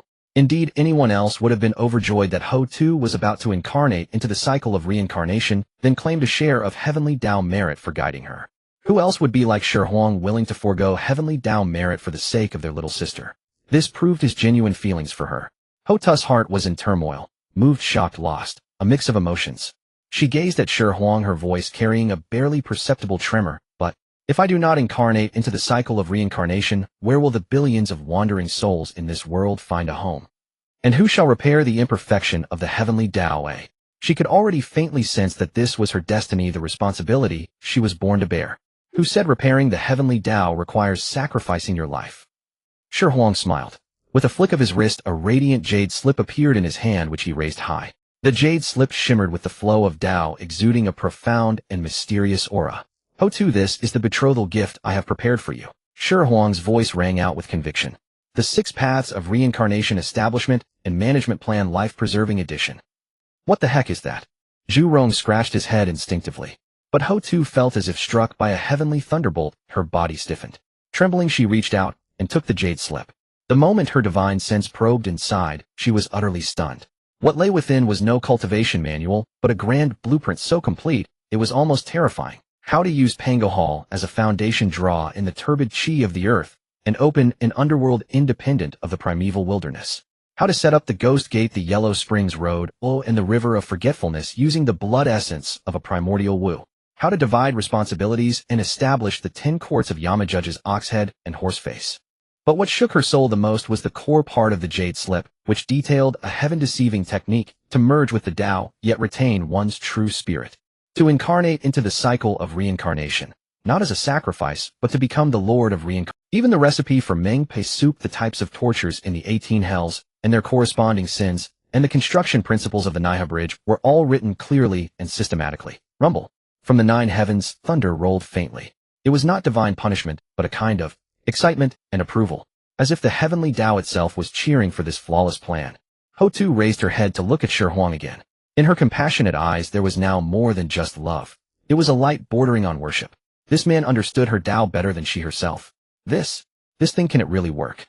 Dijun, though unable to grasp the intricacies, sensed the tremor from the heavenly Tao level, and still asked uneasily, what if it fails? Would my little sister? I Shi Huang swear by this. Before Dijun could finish, Shi Huang pointed to the sky, his expression solemn. If Ho-Tu suffers any harm because of this, I am willing to endure the agony of 10,000 lightning bolts, and my true spirit shall sink into eternal damnation. He paused, then glanced back at his teacher. Besides, with my teacher the sage Nuwa presiding over this matter, why worry that the great deed will not be accomplished? Nuwa nodded in satisfaction. The personal endorsement of a sage carried weight enough to crush Mount Buzhou. Ho-Tu could no longer hold back. She clutched the jade slip tightly, as if grasping her own new destiny. She turned to Shi Huang, her eyes tender as water, all reserve and defenses melting away completely in that moment. She stepped forward facing all her brothers and spoke softly, her voice clear and reaching every corner of Pango Hall. Husband, your brilliance is boundless. Ho-Tu is willing to marry you. Ding.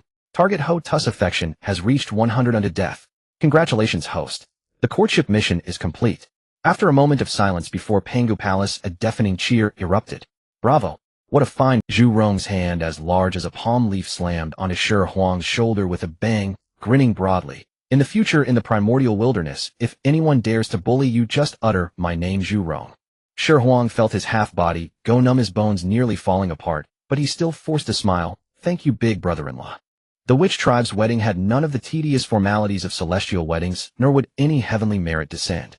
There was only the purest excitement and most heroic blessings. A grand feast lasting several days, drinking the strongest wine, eating the fiercest beast meat. The entire Pangu Palace was immersed in a wild, festive atmosphere. Finally, night deepened. Shi Huang was pushed and shoved by several drunken brothers-in-law into Ho-Tu's bedchamber. Inside, red candles flickered. Ho-Tu had already shed her palace robes and changed into loose silk nightclothes, sitting by the bed smiling at him. Shi Huang swallowed, feeling a bit nervous. The witch tribe had no primordial spirit, only cultivated the physical body. Ho-Tu's seemingly gentle body had physical strength comparable to innate spiritual treasures. Although Shi Huang had transformed from the sword-sharpening stone and was naturally hard, he still had no confidence. If he went at it hard, wouldn't it be like driving a wooden nail into a steel plate? I don't know if I can even budge it. Thinking of this, Shi Huang frowned deeply. Ho-Tu saw his embarrassment, the amusement in her eyes deepening. She deliberately lay back, striking an alluring pose, her voice tinged with teasing. I'm all laid down, husband. You figure it out yourself. This was a blatant provocation. A flash of inspiration struck Shi Huang. Ding. Detected the host facing an awkward situation of physical disparity too large. Temporarily enabling auxiliary function diamond hardness one-night version. Use immediately. Here we go. System, you've finally become human. Shi Huang rejoiced inwardly. He cleared his throat, a mischievous grin spreading across his face. Let you taste your husband's prowess. However, before that, let's first discuss this dual cultivation technique. Saying this, he transmitted the method of the Ice Dragon Fire Phoenix scripture to Ho-Tu. Ho-Tu initially thought this was just Shi Huang stalling for time, so she didn't take it seriously and began cultivating as instructed.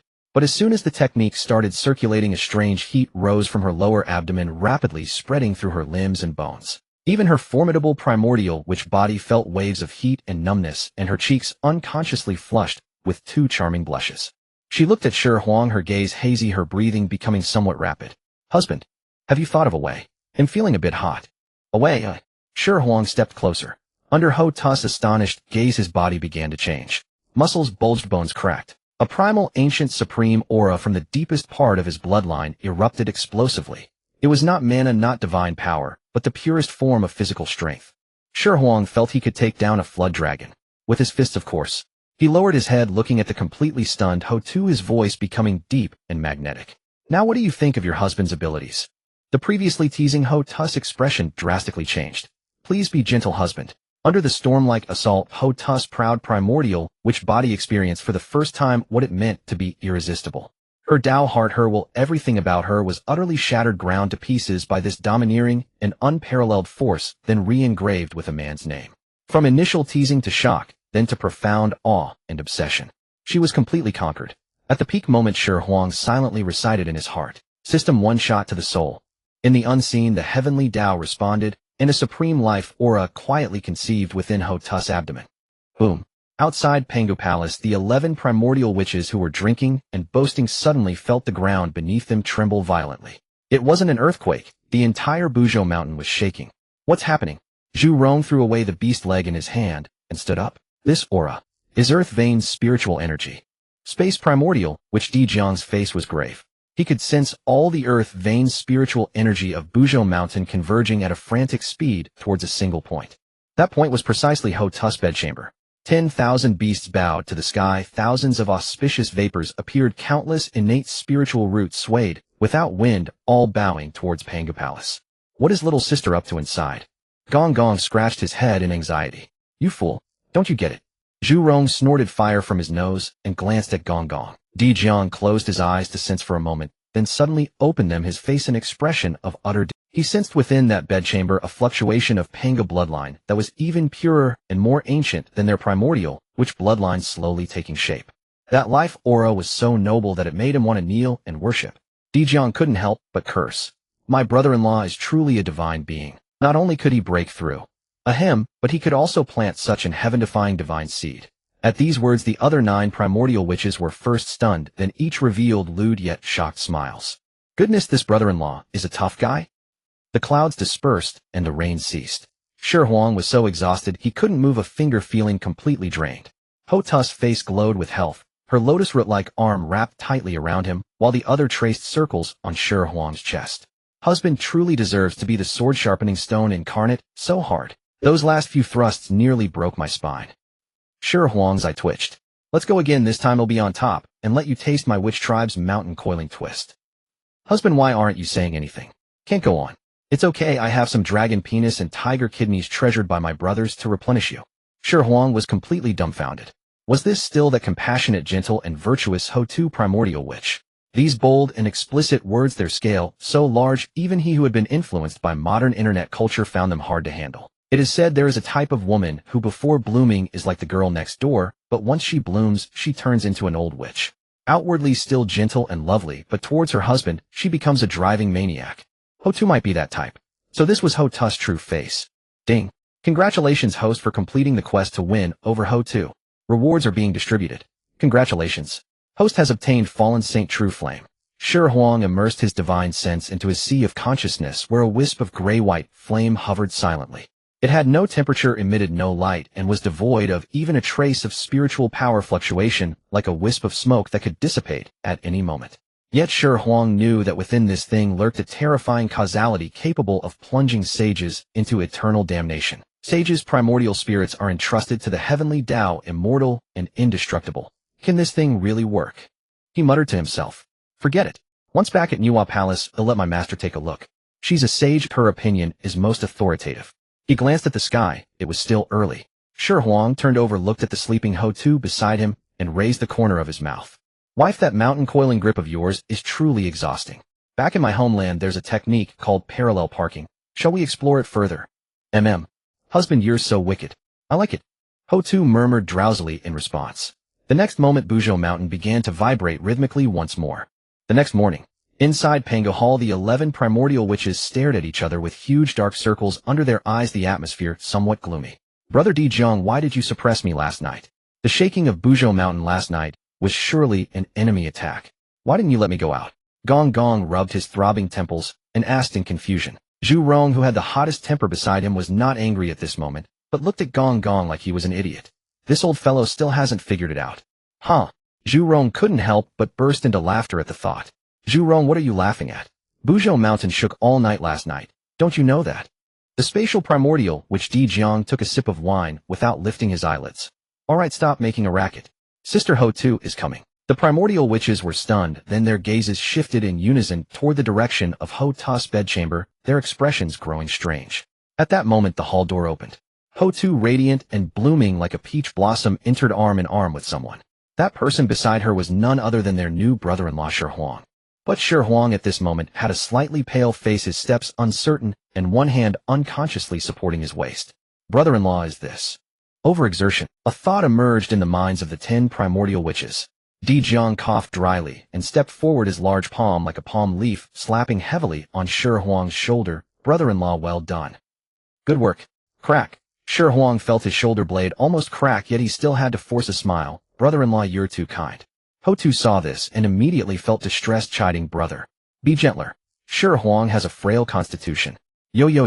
Xian Ming, who was watching the excitement from the side with no fear of trouble, jeered in a strange voice. Just one night, and she's already protecting him. Truly a daughter once married is no longer yours. The entire Pango Hall immediately filled with cheerful atmosphere. After the commotion subsided, Dijun's expression turned serious. Brother-in-law Ho-Tu, let's talk business. He looked at Ho-Tu. The training of the 12 capital gods killing formation is imminent. Although you have gone to Nuwa Palace, you must return for the second joint drill. You are indispensable. Brother, rest assured I understand. Ho-Tu nodded solemnly. Shi Huang, listening from the side, felt a stir in his heart. Ho-Tu transforming into the cycle of reincarnation, the incompleteness of the 12 capital gods killing formation, and ultimately, the mutual destruction of the witch and demon races. This was the outcome he knew from his past life. Since he had come and Ho-Tu had become his woman, the witch clan was now his wife's family. How could he stand by and watch his in-laws be wiped out? This bowl of soft rice must be eaten with determination. Buzhou Mountain, Nuwa Palace. The moment Ho-Tu stepped into the hall, with Shi Huang, the air suddenly turned several degrees colder. She, dressed in white, stood silently in the hall. Though it was summer, it felt like being plunged into an icy cavern. She was already a quasi-sage with the Taiyin law swirling around her. Her gaze fell coldly on Ho-Tu. Sister, Ho-Tu has traveled a long way, though I should have come out to greet you, but the palace has been busy with trivial matters delaying the time. You won't take offense, will you? Her words were polite, but that aura of a first wife hierarchy was suffocating. What kind of person was Ho-Tu? A primordial which who commanded the earth. How could she be afraid of her? She smiled slightly, and behind her the law of earth was as heavy as a mountain, steadily blocking that frigid aura. Sister, you flatter me. My husband brought me home. There's no reason for you to welcome me. If you could clean the courtyard for us, I would be most grateful. One commanded the Taiyin star, the other governed the primordial land. As the two top goddesses clashed in words and collided their laws, the entire Nuwa Palace began to hum and vibrate. Shi Huang, caught in the middle, felt his head splitting. Just as he was about to speak, a lazy yet majestic voice resounded through the hall. Enough? Nuwa's figure materialized out of thin air, the oppressive might of a sage falling like the collapse of heaven. Xihe and Ho-Tu's faces turned pale, a trace of blood trickled from the corners of their mouths simultaneously, their delicate bodies swaying as if about to fall. A sage's sacred ground is not the backyard for your jealous squabbles. Nuwa's phoenix eyes blazed with fury. Both of you get back to your own bedchambers, and do not take a single step out for 1,000 years. Master, we dare not. Both women knelt at once. Seeing this, Shi Huang also fell to his knees with a plop, his face full of panic. Master, calm your anger. Both wives behave this way only because they care too much for your disciple. If you must punish me alone. Oh, grown wings have you already learned to protect them? Nuwa snorted coldly. Xihe and Ho Tu, seeing Shi Huang take the blame for them, felt their hearts tremble, moved and guilty at the same time, and quickly cowed out. Master, your disciple knows the error. Please do not punish our husband. We will get along harmoniously in the future and will never dare again. Nuwa remained silent for a long time, then rubbed her brow and waved her hand impatiently. Forget it. For the sake of your new marriage, let it go this time. Both of you withdraw. Shi Huang, stay. Thank you, master. The two women, as if granted amnesty, cast a grateful glance at Shi Huang and withdrew to their respective bedchambers. The hall door closed. The moment before, the dignified Nuwa sage completely broke character, laughing so hard that her whole body shook. How is your teacher's acting? Master, if you don't go win an Oscar, know the Primordial Heavenly Tao Best Acting Award. You're wasted talent. Shi Huang also breathed a sigh of relief and climbed up from the ground. Nuwa rolled her eyes at him. This rotten plan of yours is full of holes. Do you really think those two are fools and can't see through it? Of course they can. Shi Huang laughed, but they needed a way to save face. After all, they are prominent figures in the Primordial World, sharing a husband. They had to maintain appearances. Being forced by a sage to be harmonious sounds much more respectable when spoken of. A string of twisted theories. Nuwa snorted, then her expression turned serious. Let's talk business. Did you get that thing? Shi Huang spread his palm, and the cluster of ashen gray fallen Saint True flame hovered silently. There was no heat, no radiance, not even the slightest fluctuation of spiritual power. The languor on Nuwa's face vanished instantly. Her phoenix eyes fixed on that wisp of flame, her saintly Tao heart trembled uncontrollably. A great terror originating from the very source of life made her saintly body erupt in goosebumps.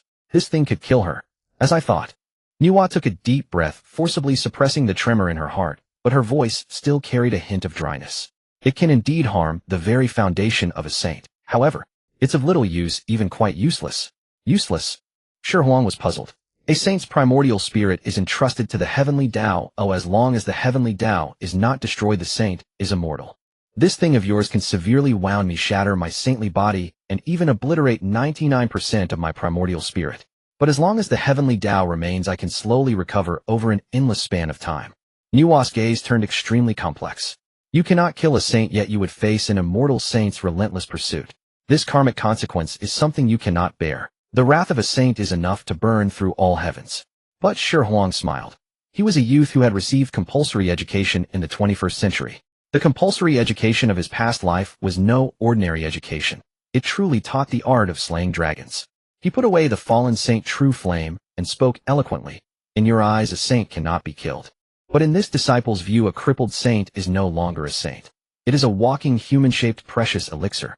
A supreme immortal pill that allows quasi-saints to glimpse the saintly path. Nuwa was startled at first, then her pupils constricted violently.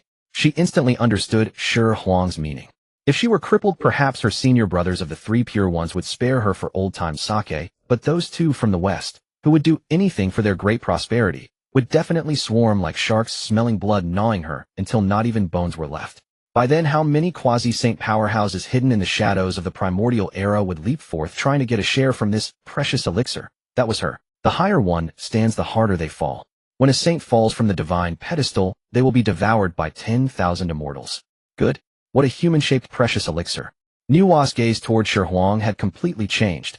A complex emotion mingled with admiration, shock, and a trace of wariness. Her expression turned unprecedentedly solemn as she said word by word. Little stone, this object is your greatest trump card, and also the greatest trump card of my Nuwa palace. From now on, within the Nuwa lineage, I will be the saint in the light, and you the hidden piece. Two saints standing side by side. Let me see who in this primordial era dares to bully us, master and disciple. With this thing, it's like having a trump card to flip the table. Anyone who wants to touch Nuwa Palace must weigh whether they themselves might become that human-shaped precious elixir. Shi Huang felt a warmth in his heart. He nodded solemnly and stored the fallen Saint True Flame deep in his sea of consciousness. Tell me, which family's maiden is the system sending you to seduce next? Nuwa was in high spirits and resumed her usual stance of loving to watch the fun without fearing the consequences. Shi Huang sank his mind into the system. Ding. New mission released. Mission target the leader of the three Xiao of the Jie sect Fairy Yun Xiao. Mission reward fragment of the creation divine axe blade. Shi Huang's mind buzzed and he nearly lost his balance. The creation divine axe. The thing that the great god Pangu used to split heaven and earth and then shattered into the three supreme primordial treasures. This system is trying to defy heaven. What's wrong? You look as if you've been struck by lightning. Nuwa curiously leaned closer. Shi Huang swallowed hard and explained the new mission and reward. Nuwa was also stunned. Her enchanting phoenix eyes went wide, and after a long while she blurted out, "Your system. Could it be the whim of the great god Pangu? This disciple does not know. This is troublesome." Nuwa rubbed her brow, showing a rare, worried expression. That girl Yanxiao is different from Xihe and Hutu. Xihe needs protection. Huda harbors great compassion. They both have flaws. But Yanxiao, her disposition is steady. Her Dao heart is perfect, almost without any weakness. Coercion and bribery are useless on her. Shi Huang also found it tricky. Who were the three Xiao? In the future for their brother Zhao Gongming they dared to set up the 9-bend Yellow River Formation, reducing the 12 golden immortals of the Chan sect to mortals, and even daring to challenge a saint. Such formidable characters. To win over a woman with such outward gentleness and inner strength, ordinary methods probably wouldn't work. Your only advantage is that last time on the Moon Star your third senior Uncle Tongtian took a liking to you. Nuwa reminded him. This is the only breakthrough. Master enough, go back and cultivate first. I'll have to think this over carefully as well.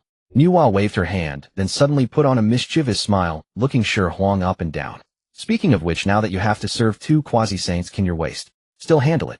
Shi Huang instinctively straightened his back and coughed dryly. Master, this disciple is strong and full of vigor. Stubborn mouth. Nuwa pursed her lips. Go now? You must also take the matter of Hutu transforming into the 6 paths of reincarnation seriously. Don't let that girl follow you in vain. The master and disciple discussed the details of how to deceive heaven and preserve Hutu's life, and only then did Shi Huang return to his bedchamber. As soon as he stepped inside, Shi Huang sensed the atmosphere was wrong. On the left, Xihe in a white robe, her demeanor as cold and pure as the moon. On the right, Hutu in a yellow skirt, her temperament as gentle as water. 2 completely different, yet equally powerful quasi-saint auras clashed within the hall, making the air thick and sticky. Sister Hutu, our husband, has been weary for days. Tonight he should rest quietly in elder sister's palace to consolidate his foundation and nurture his essence. Xihe spoke first, assuming the air of the principal consort. Elder sister speaks wrongly. Hutu's smile was full of sweetness, but her words concealed needles. Elder sister is already with child. You should prioritize the fetus and not recklessly stir your true essence. Let younger sister take over our husband's cultivation. Zai's beautiful eyes narrowed. Everything has an order of precedence. Elder sister is right. There must be a first come later way Dao. Hutu's smile grew even sweeter, a double entendre. You came first, I am the later way Dao, so it's only fitting to be first come later way Dao. Younger sister thanks elder sister for your understanding. At these bold words, even Xihe was choked speechless for a long time, her pretty face flushed red. Shi Huang's head was spinning from what he heard. Seeing that a conflict was about to erupt, he cleared his throat, strode to stand between the two, and pulled them into his arms, one in each arm. You two underestimate your husband too much. Shi Huang lowered his head and whispered mischievously in both their ears, today, I will surely satisfy both of you. Xihe and Hutu's bodies stiffened at the same time, but instead showed worry. Husband, can you really manage? Hutu asked weakly with clear eyes. You two go back and bathe first. Boasting certainly shouldn't be done. Shi Huang lay hopelessly on the jade bed, staring blankly at the pearl on the canopy, feeling completely drained. Meanwhile, the culprit was now in high spirits, beaming as she arranged his robes. My husband, you mustn't overexert yourself like this in the future, okay? Hutu covered her mouth with a light laugh, her eyes full of post-satisfaction allure as her fingertip mischievously traced his waist.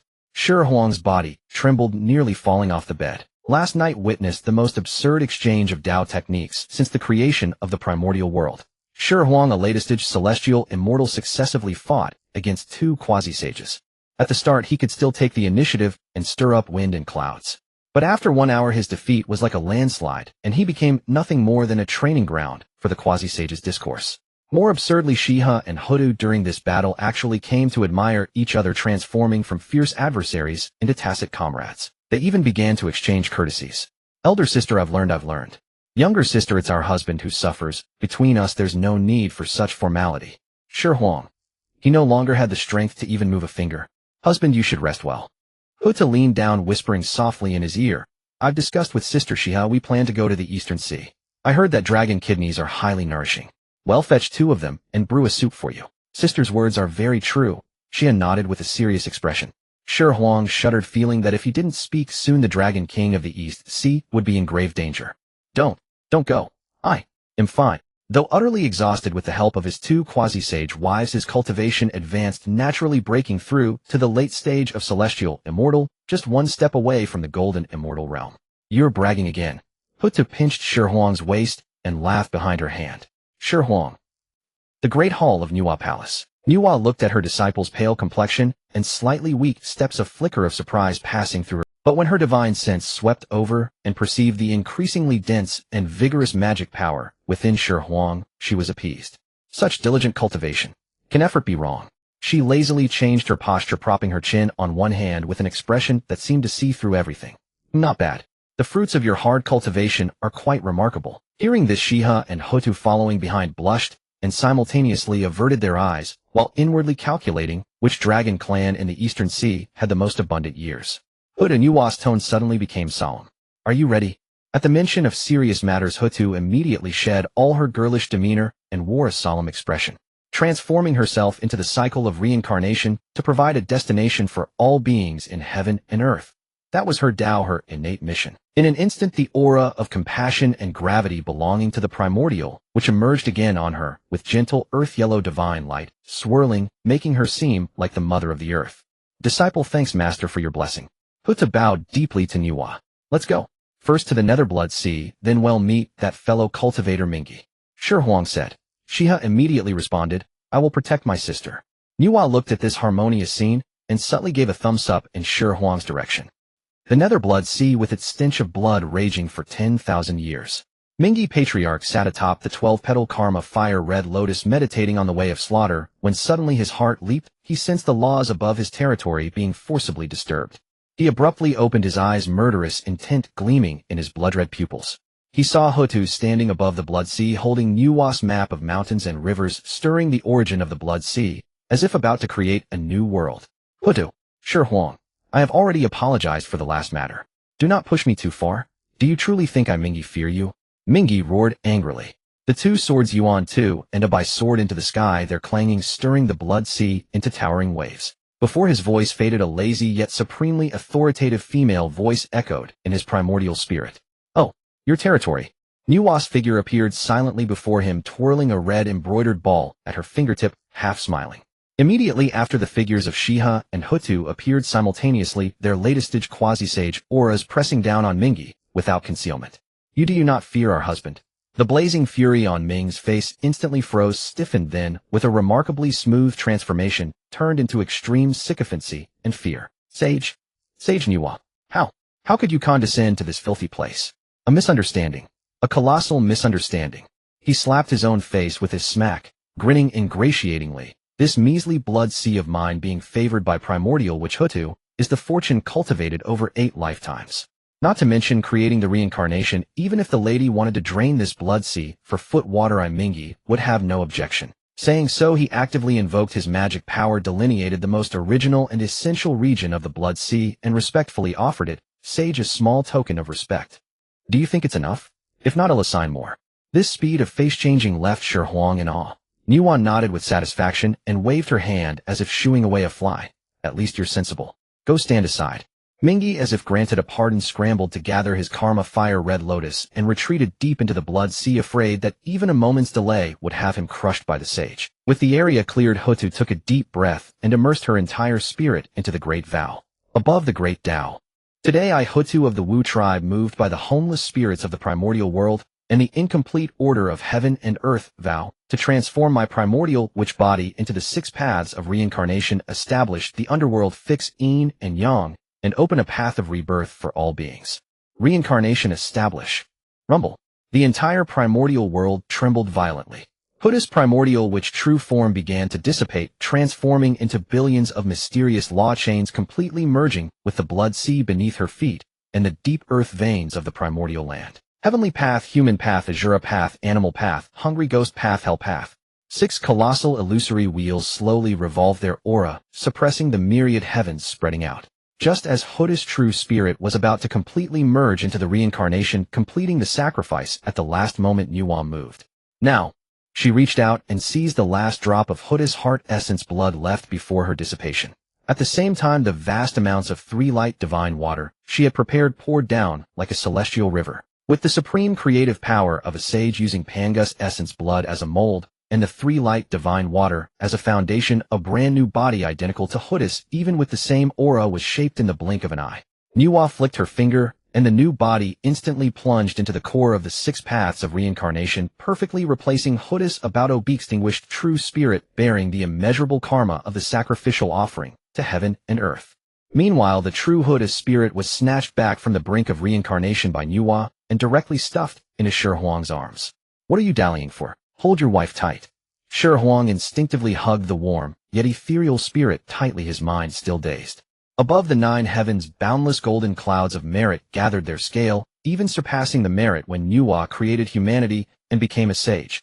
This merit came not only from the heavenly Tao, but also from an ancient primordial will of the great Tao that granted its reward. The golden light of merit descended like a waterfall, most poured into the 6 paths of reincarnation, perfecting the underworld order. A small part fell upon Nuwa, a reward for successfully deceiving heaven.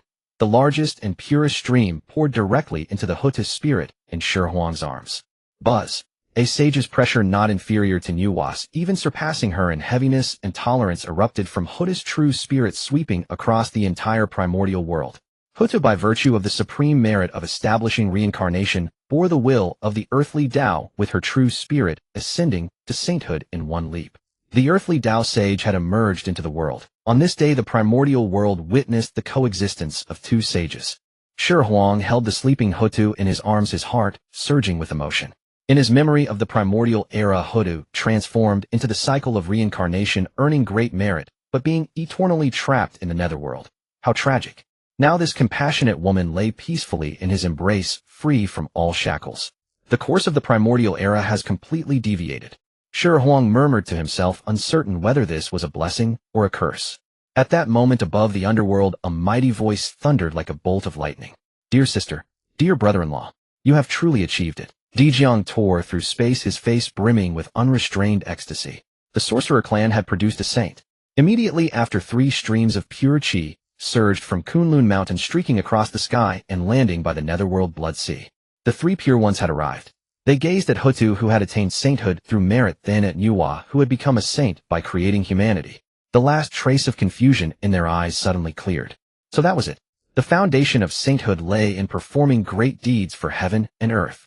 Nuwa created humanity, adding a central race to the world and completing the cycle of living beings. Huda transformed reincarnation, establishing order for heaven and earth, and completing the cycle of life and death. Both were immense merits. The 3 pure ones exchanged glances, and no words were needed, as their millennia of tacit understanding was already clear. They made a respectful bow toward Nuwa and Huda from afar, then transformed into 3 rainbows and flew directly toward the ancestral land of humanity. In no time, the sound of the great Tao echoed through the primordial era, with celestial music filling the air. I, Taiching Laozi, hereby established the human sect to enlighten humanity, using the Taiji diagram to stabilize fortune. The human sect is established. I, Yuqing Yuanshi, hereby established the Chan sect to elucidate the heavenly Tao, following heavens while using the Panga banner to stabilize fortune. The Chan sect is established. I, Shanxing Tongtian, hereby established the Jie sect, seizing a thread of hope from the heavenly Tao, teaching all, without discrimination, using the 4 immortal slaying swords to stabilize fortune. The Jie sect is established. Boom, boom, boom. In a single day, 3 saints emerged. The heavenly Tao of the entire primordial era hummed, as if struggling to bear the burden. Immediately after, from Mount Sumeru in the west, 2 figures issued 48 earth-shattering great vows. Golden light shone everywhere, and celestial flowers rained down. When will our west finally flourish? Senior brother, look. Huda became a saint by making a vow to establish reincarnation. Shall we give it a try? Thus Dipankara and Bodhi each made 48 great vows. The heavenly Tao responded, descending merit and sainthood, and both became saints. The primordial era went completely wild. Could heavenly Tao merit be obtained through promissory notes? Thus, countless quasi-saint powerhouses such as Mingi, Dijun, and Tai followed suit, making vows to the heavenly Tao. But without exception, the heavenly Tao did not even respond. From then on, under Hongjuan, 7 saints stood side by side. Above the demon clan's heavenly court, Dijun and Tai's faces turned ashen. The sorcerer clan now had a saint. How could they fight? In the palace of Nuwa, Shi Huang returned with Hutu in his arms, uninterested in the commotion of saints emerging outside. He could investigate the altered history of the primordial era later. For now his only concern was Hutu's condition. The underworld had just been established with countless tasks awaiting, but the ancestral sorcerers like Dijun could take charge. There was no need for Hutu, the saint of the earthly Tao, to oversee it personally. She has seen Hutu's weakened true spirit tactfully left without disturbing them and returned to her own chambers. Although Hutu's life was not in danger, her true spirit had been forcibly retrieved from the source of reincarnation, which had ultimately harmed her vitality. The might of the Grand Tao could not be trifled with even by a saint. After several days of Shi Huang's meticulous care, Hutu slowly awakened. Following a few simple exchanges, Shi Huang was certain that this newly ascended saint had fully recovered. However, Shi Huang looked at the miniaturized Hutu before him, who now barely reached his waist, her small face tilted upward with a dazed expression. For a moment he was at a loss. If the former Hutu was like a large cup of cola from the future world, now she was a medium cup, proportionally scaled down. How could this happen? Shi Huang immediately sent a mental message to Nuwa. Nuwa's lazy voice echoed back. The body of a primordial sorcerer is formed from Pangus essence blood. She essentially used up all her reserves this time. Consider yourself lucky she survived with such a massive depletion of essence blood. It's natural she shrank. Don't worry though. She's now a saint of the earthly Tao, backed by the fortune of the entire underworld and favored by the Grand Tao. She'll recover in no time. Hearing Nuwa's words, Shi Huang felt relieved. The 11 ancestral sorcerers, including Dijun, came upon hearing the news. They circled the shrunken Hutu, clucking in amazement, and after inquiring about her condition and finding nothing serious, they hurried back to the underworld to attend to official matters. The vast bedchamber was left with only Shi Huang and the pocket-sized Hutu. The atmosphere grew somewhat. Shi Huang stared at the exquisitely delicate little figure before him, his mind filled with one thought: some things were truly inconvenient. Hutu seemed to read his mind, hands clasped behind her back as she puffed out her small chest. Husband, do you despise me for being shorter? Despite her reduced stature, her figure was proportionally scaled down, delicate and curvaceous, possessing a charm all its own. My dear, that's not what I meant. I was just thinking. Shi Huang frowned, deeply pondering the matter with academic innocence. Suddenly Hutu stood on tiptoe, leaning close to his ear. Her breath was like orchid fragrance, but her voice carried a hint of sly mischief. Husband, when filling a large gourd and a small gourd with wine, the stoppers are always the same size. Such scandalous words. Shi Huang's mind went blank. He scooped her up horizontally, finding her so light he could barely feel her weight. A bold thought surged irresistibly into his mind. In the next moment, Hutu's startled cries and Shi Huang's laughter echoed through the bedchamber. And so in the bedchamber of Hutu within the palace of Nuwa, two figures ran all over the room, one carrying the other. In the main hall of the palace of Nuwa, Nuwa kicked the red embroidered ball around like a soccer ball, utterly bored, yet her mind was itching with curiosity. With such a height difference, how exactly did they manage? She eventually couldn't resist. She sent a sliver of her saint's divine sense stealthily probing toward Hutu's bedchamber. It wasn't that Nuwa had a voyeuristic streak. After all, who wouldn't be curious? The moment her divine sense touched the bedchamber's barrier, she sensed upheaval within, shadows darting wildly. Just then an equally vast saintly aura erupted and repelled her divine sense without ceremony. Inside the chamber, Hutu, who was being by Shi Huang, blushed slightly and rolled her eyes at the empty air. After all, as saints they could still perceive such disturbances. What is it, my dear? Shi Huang felt the movement in his arms and asked in confusion. Nothing, just continue. Hutu wrapped her arms around his neck and said sweetly, all right. In the main hall, Nuwa's face darkened. She kicked the red embroidered ball furiously, sending it crashing into the ceiling's treasure orb with a dull thud. Stingy. Can't even spare a glance. Uffed. Nuwa couldn't help but laugh, recalling the scene she had glimpsed in Hutu's bedchamber. They even disconnect when kissing. Huh. The nourishment of a sage's Tao resonance was truly extraordinary. Shi Huang examined his inner self. His mana flowed like mercury, and the distance to the golden immortal realm was but a thin window paper away. Last night, when his intense cultivation reached its zenith, that barrier had already loosened. Had Nuwa not detected it in time and forcibly suppressed it with her sage power, he would have broken through on the spot. In just over a month from early celestial immortal to peak celestial immortal, this speed would shock even a great Luo golden immortal. In his arms, the pocket-sized Hutu's eyelashes trembled slightly, the blush on her cheeks not yet fully faded. Clearly she was pretending to sleep. Shi Huang did not expose her. He understood everything in his heart. Previously, their frenzied dual cultivation could be explained by the yin and yang of the great Tao, But now that Ho-Tu had become a sage, and her cultivation could advance no further, such tireless indulgence could only be attributed to the most primal pleasure. Little stone, come to the main hall. Nuwa's voice without any ripple sounded directly in Shi Huang's heart. It was serious business. Shi Huang quietly rose, draped his Taoist robe, and went straight there. In the main hall of Nuwa Palace, Nuwa reclined on her throne, her gaze carrying a hint of scrutiny. Your aura is unstable and flashy. You are on the verge of breaking through, yet your Dao foundation is unsteady. It's time for seclusion. I understand, master. Shi Huang nodded in acceptance. Also put aside the matter of winning over Yunxi. Nuwa tapped the armrest lightly with her finger. Senior brother Tongtian has become a sage, and the threshold of Bo Palace is much higher now. Your current cultivation is far from enough. First, cultivate yourself to golden immortal. She changed the subject and continued. That girl Xihe has also settled down. She plans to give birth to the child, and then break through to mid-quasi-sage. As for you. Nuwa drew out her tone, her gaze seeming to pierce through the palace and land on Ho-Tu's bedchamber. During this period you behave yourself for me. Those last 3 words, spoken with the sage's authority, where words become reality, were just loud enough for the pretending to sleep Ho-Tu in the bedchamber to hear clearly. Shi Huang's mouth twitched, and he was speechless. From then on, the usually lively Nuwa Palace fell into a rare, prolonged stillness. Xihe's belly was heavily swollen, her eyes full of maternal gentleness, as she rested peacefully to nurture the pregnancy. Ho-Tu, on the other hand, temporarily sealed the fetus in her womb, channeling the boundless fortune of the underworld to nourish herself, fully recovering the depleted essence blood of the primordial witch. After all, if word got out that she was always being teased by her husband and chasing him around the house, what face would she, the sage of the earth, have left?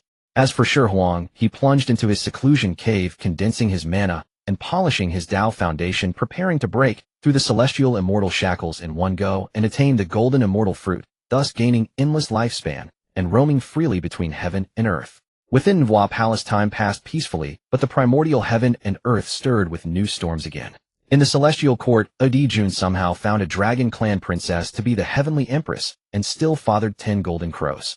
These 10 little golden crows were born as golden immortals, and the leader even had the cultivation of a great Luo golden immortal, greatly boosting the demon clan's fortune. What annoyed Nuwa even more was that her good older brother Fuxi had actually completed the deduction of the all-heaven star formation. On the day the formation was completed, Dijun and Tai even invited the 2 sages of the West to observe the ceremony. For a time, the Western Teach and the demon clan's celestial court exchanged flirtatious glances, vaguely forming an alliance to jointly oppose the Witch clan and Nuwa Palace. The aura of the primordial great calamity once again pervaded so thick that even sages could not deduce a clear future. Nuwa had asked Fuxi to return to the palace, but was politely refused, and she began to worry about her brother. The 3 pure ones sat loftily on Kunlun, transcendent and aloof, ignoring all this. Time passed unrecorded in the primordial era.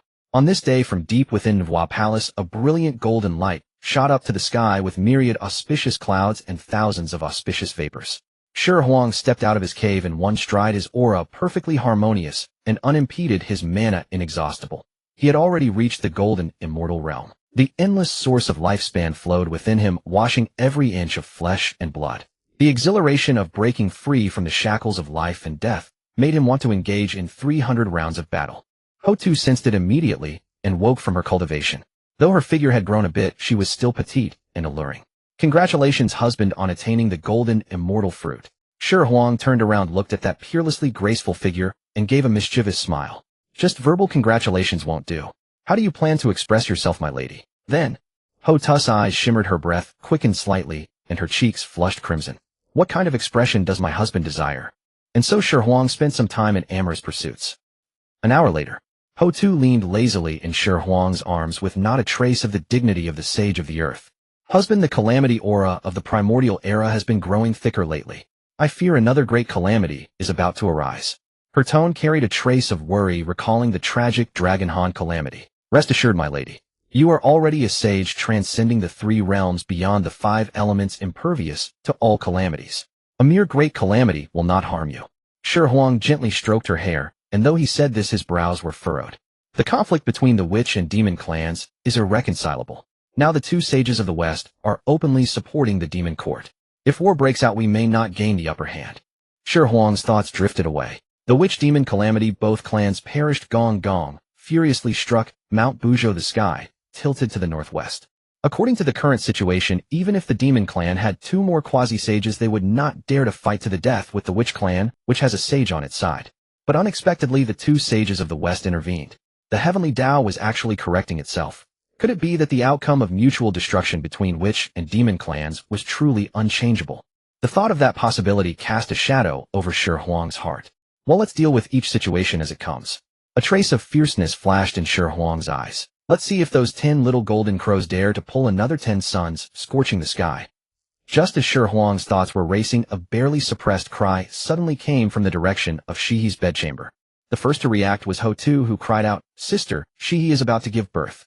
In an instant, the entire Nuwa palace was stirred with Tao sounds ringing and celestial music playing spontaneously.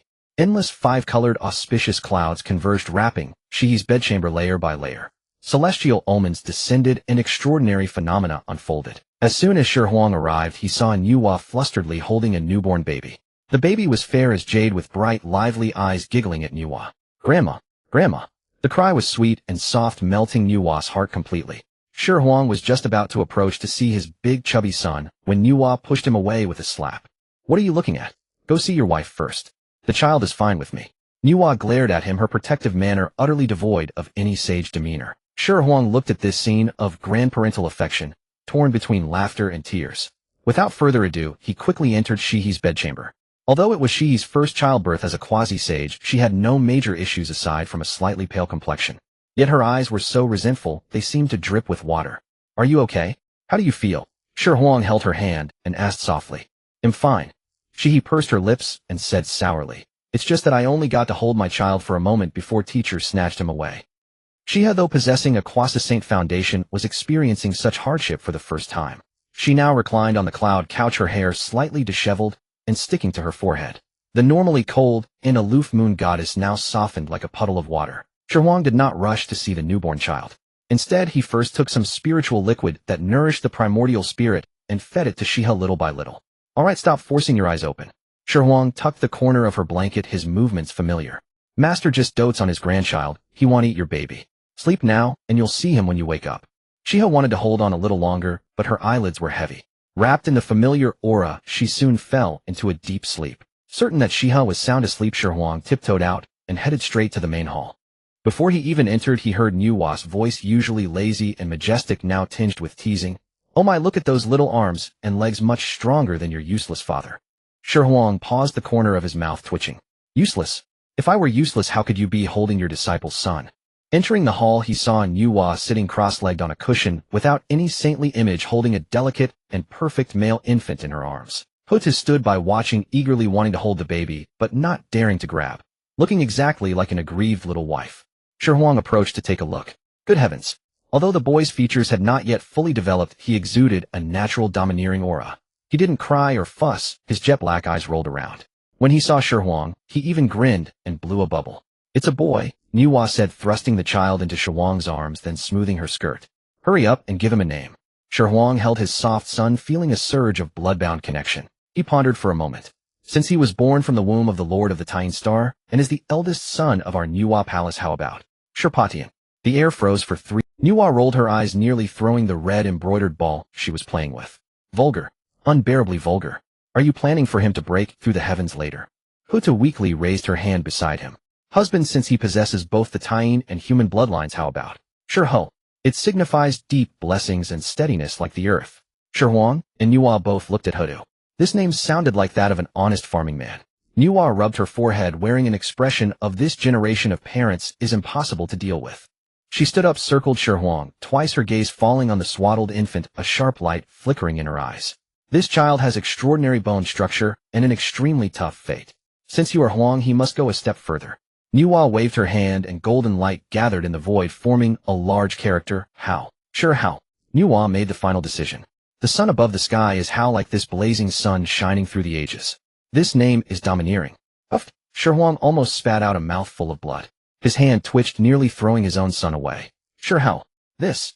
The karma of this name is too heavy, isn't it? Cold sweat broke out on Shi Huang's forehead. This boy just born, can he bear such a great reputation? Nuwa raised her willow-like brows, letting a trace of saintly pressure leak out. "What are you afraid of? I am the Holy Mother of Humanity, one of the saints of this primordial world. with me backing him, not to mention sure how even if he were called sure Heavenly Emperor, who would dare to object?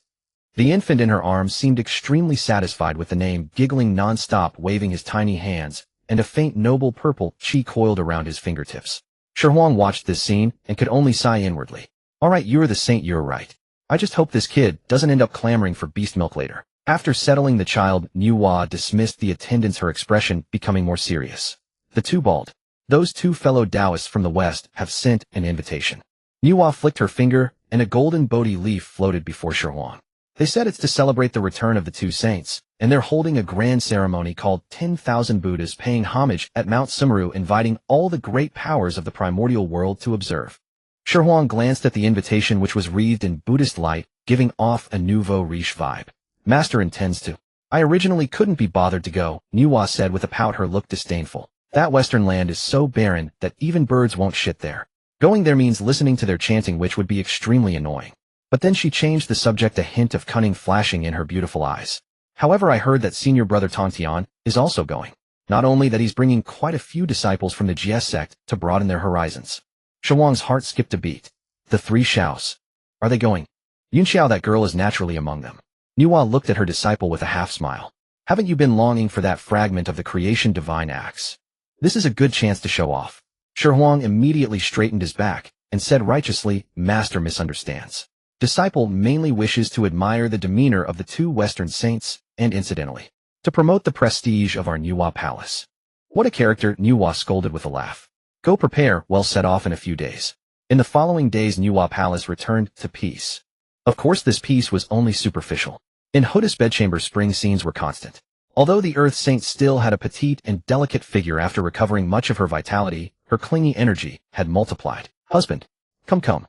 Start the forklift. Shi Huang.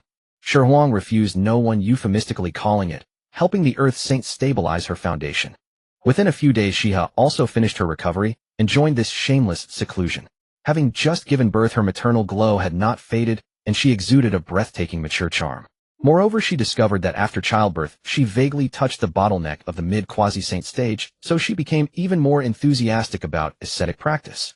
System, turn off the one-shot soul impregnation function, Shi Huang silently recited in his mind. Just kidding. If another shot was guaranteed, Zai's belly would swell again. Then how could they train? Even a donkey in a production brigade wouldn't give birth without rest like this. Thus, deep within Nuwa Palace, day and night were reversed. Relying on the continuous vitality of his golden immortal cultivation, Shi Huang withstood the alternating bombardments of two peerless beauties. Yin and Yang Qi circulated ceaselessly in the bedchamber, with Tao laws interweaving. Zai's bottleneck at the early quasi-saint stage, under the nourishment of Shi Huang's primal yang imbued with chaotic aura, began to loosen like spring snow melting. Her skin became increasingly translucent, her whole person like fine jade soaked in spiritual liquid, emitting a lustrous sheen. Although Hoda's cultivation could not advance an inch, the depleted essence blood of the primordial, which was visibly replenished. She slowly grew and took on the appearance of a young maiden. Although she had become beautiful, but ahem, the forklift couldn't be used anymore. One day the clouds over Nuwa Palace suddenly scattered. All you do every day is enjoy yourselves, you don't even take care of the child. You're exhausting me to death. Nuwa's voice pierced the restrictions and exploded directly in Shi Huang's ears. Pack up, it's time to set off for the west and freeload. Inside the bedchamber, Shi Huang let out a long breath and crawled out of the warm nest. Looking at the two peerless beauties sprawled on the couch, he rubbed his slightly sore lower back, but his eyes gleamed like a hunter's. Fairy Yunxiao, your husband is coming. Sumi Mountain was bathed in the Buddha's light. Though the western lands were barren, the two sages Jin and Junti had gone to great lengths to decorate Sumi Mountain in resplendent gold and jade to maintain appearances. Golden lotuses bloomed everywhere, and Buddhist chants echoed in waves. One might mistake this place for a land overflowing with wealth. Nuwa curled her lips and muttered under her breath, putting up a front with borrowed plumes. Underneath all this gilt, it's probably nothing but yellow earth. Shi Huang and Hodu followed behind, their mouths twitching. This teacher of his truly had no fear of offending people. As soon as the group sat down, a cold gaze wrapped around them like a poisonous snake. Directly opposite Dijun, clad in the Sun Crow Emperor's robe, sat in the highest seat. Beside him sat Tai, and behind them were the 10 young golden crows who had recently emerged and were arrogant and overbearing. Enemies meeting face to face, their eyes burned red. Dijun let out a cold laugh. His voice was not loud, but it carried the pressure of a peaked golden immortal of great Luo striking directly at Shi Huang's eardrums. Some people, instead of enjoying a comfortable life, insist on coming out here to disgrace themselves. Does Sumi Mountain now allow any stray cats and dogs to enter? Shi Huang didn't even lift his eyelids. He reached for a spirit fruit, peeled it, and popped it into Huda's mouth, then replied slowly and deliberately, some people, instead of properly being the heavenly emperor, insist on bringing their entire household to their death. Does the primordial wilderness allow any mangy birds to fly around as they please? You, Tai Yi immediately moved to summon the chaos bell. How dare you? Nuwa swept her phoenix eyes around, and the sage's pressure collapsed like a mountain, instantly shattering Tai Yi's aura. She lounged lazily on her cloud couch, playing with her fingernails. Since when do two feathered beasts have the right to teach my disciple a lesson? Dijun's face turned ashen. He stared fixedly at Shi Huang, and finally squeezed out a sentence through gritted teeth, sharp tongue. Let's see how long you can keep jumping around. Shi Huang gave a brilliant smile in return, but his eyes looked as if he were staring at a dead man. Jumping around. Wait until your sons are shot down like skewers, and your wife weeps her heart out. Then you'll know who's really jumping. Just as this episode ended, a magnificent purple chi spread across the horizon for 30,000 li. The three pure ones had arrived. Laozi, riding an ox, wore an indifferent expression, as if nothing in the world caught his eye. Yuan Shi Tianzuan sat on the 9-dragon carriage of Agarwood with great pomp and a stern, solemn face. Tongtian Jiaozhu, on the other hand, rode a Kuei ox backward with the Qingping sword hanging at his waist, his entire being radiating sharpness that surged to the heavens. Greetings, three elder brothers, Nuwa said, rising to salute them. Laozi nodded slightly. Yuan Shi Tianzuan merely grunted in response, and when his gaze swept over Hutu behind Shi Huang, his eyebrows wrinkled almost imperceptibly, as if displeased that a sage would lower her status. Only Tongtian Jiao's eyes lit up at the sight of Shi Huang, and he laughed heartily. Good lad. I heard you scared that old fellow Mingi into sealing his mountain for 10,000 years. Well done. I can't stand that sly, sinister look of his. He felt more and more pleased with Shi Huang. Ignoring Yuan Shi Tianzuan's sour expression, he waved his hand grandly. Come, don't stay with those hypocrites. Come meet my disciples of the Jie sect. Shi Huang was just thinking the same. He looked in the direction Tongtian indicated. The immortals of the Jie sect were already lined up waiting.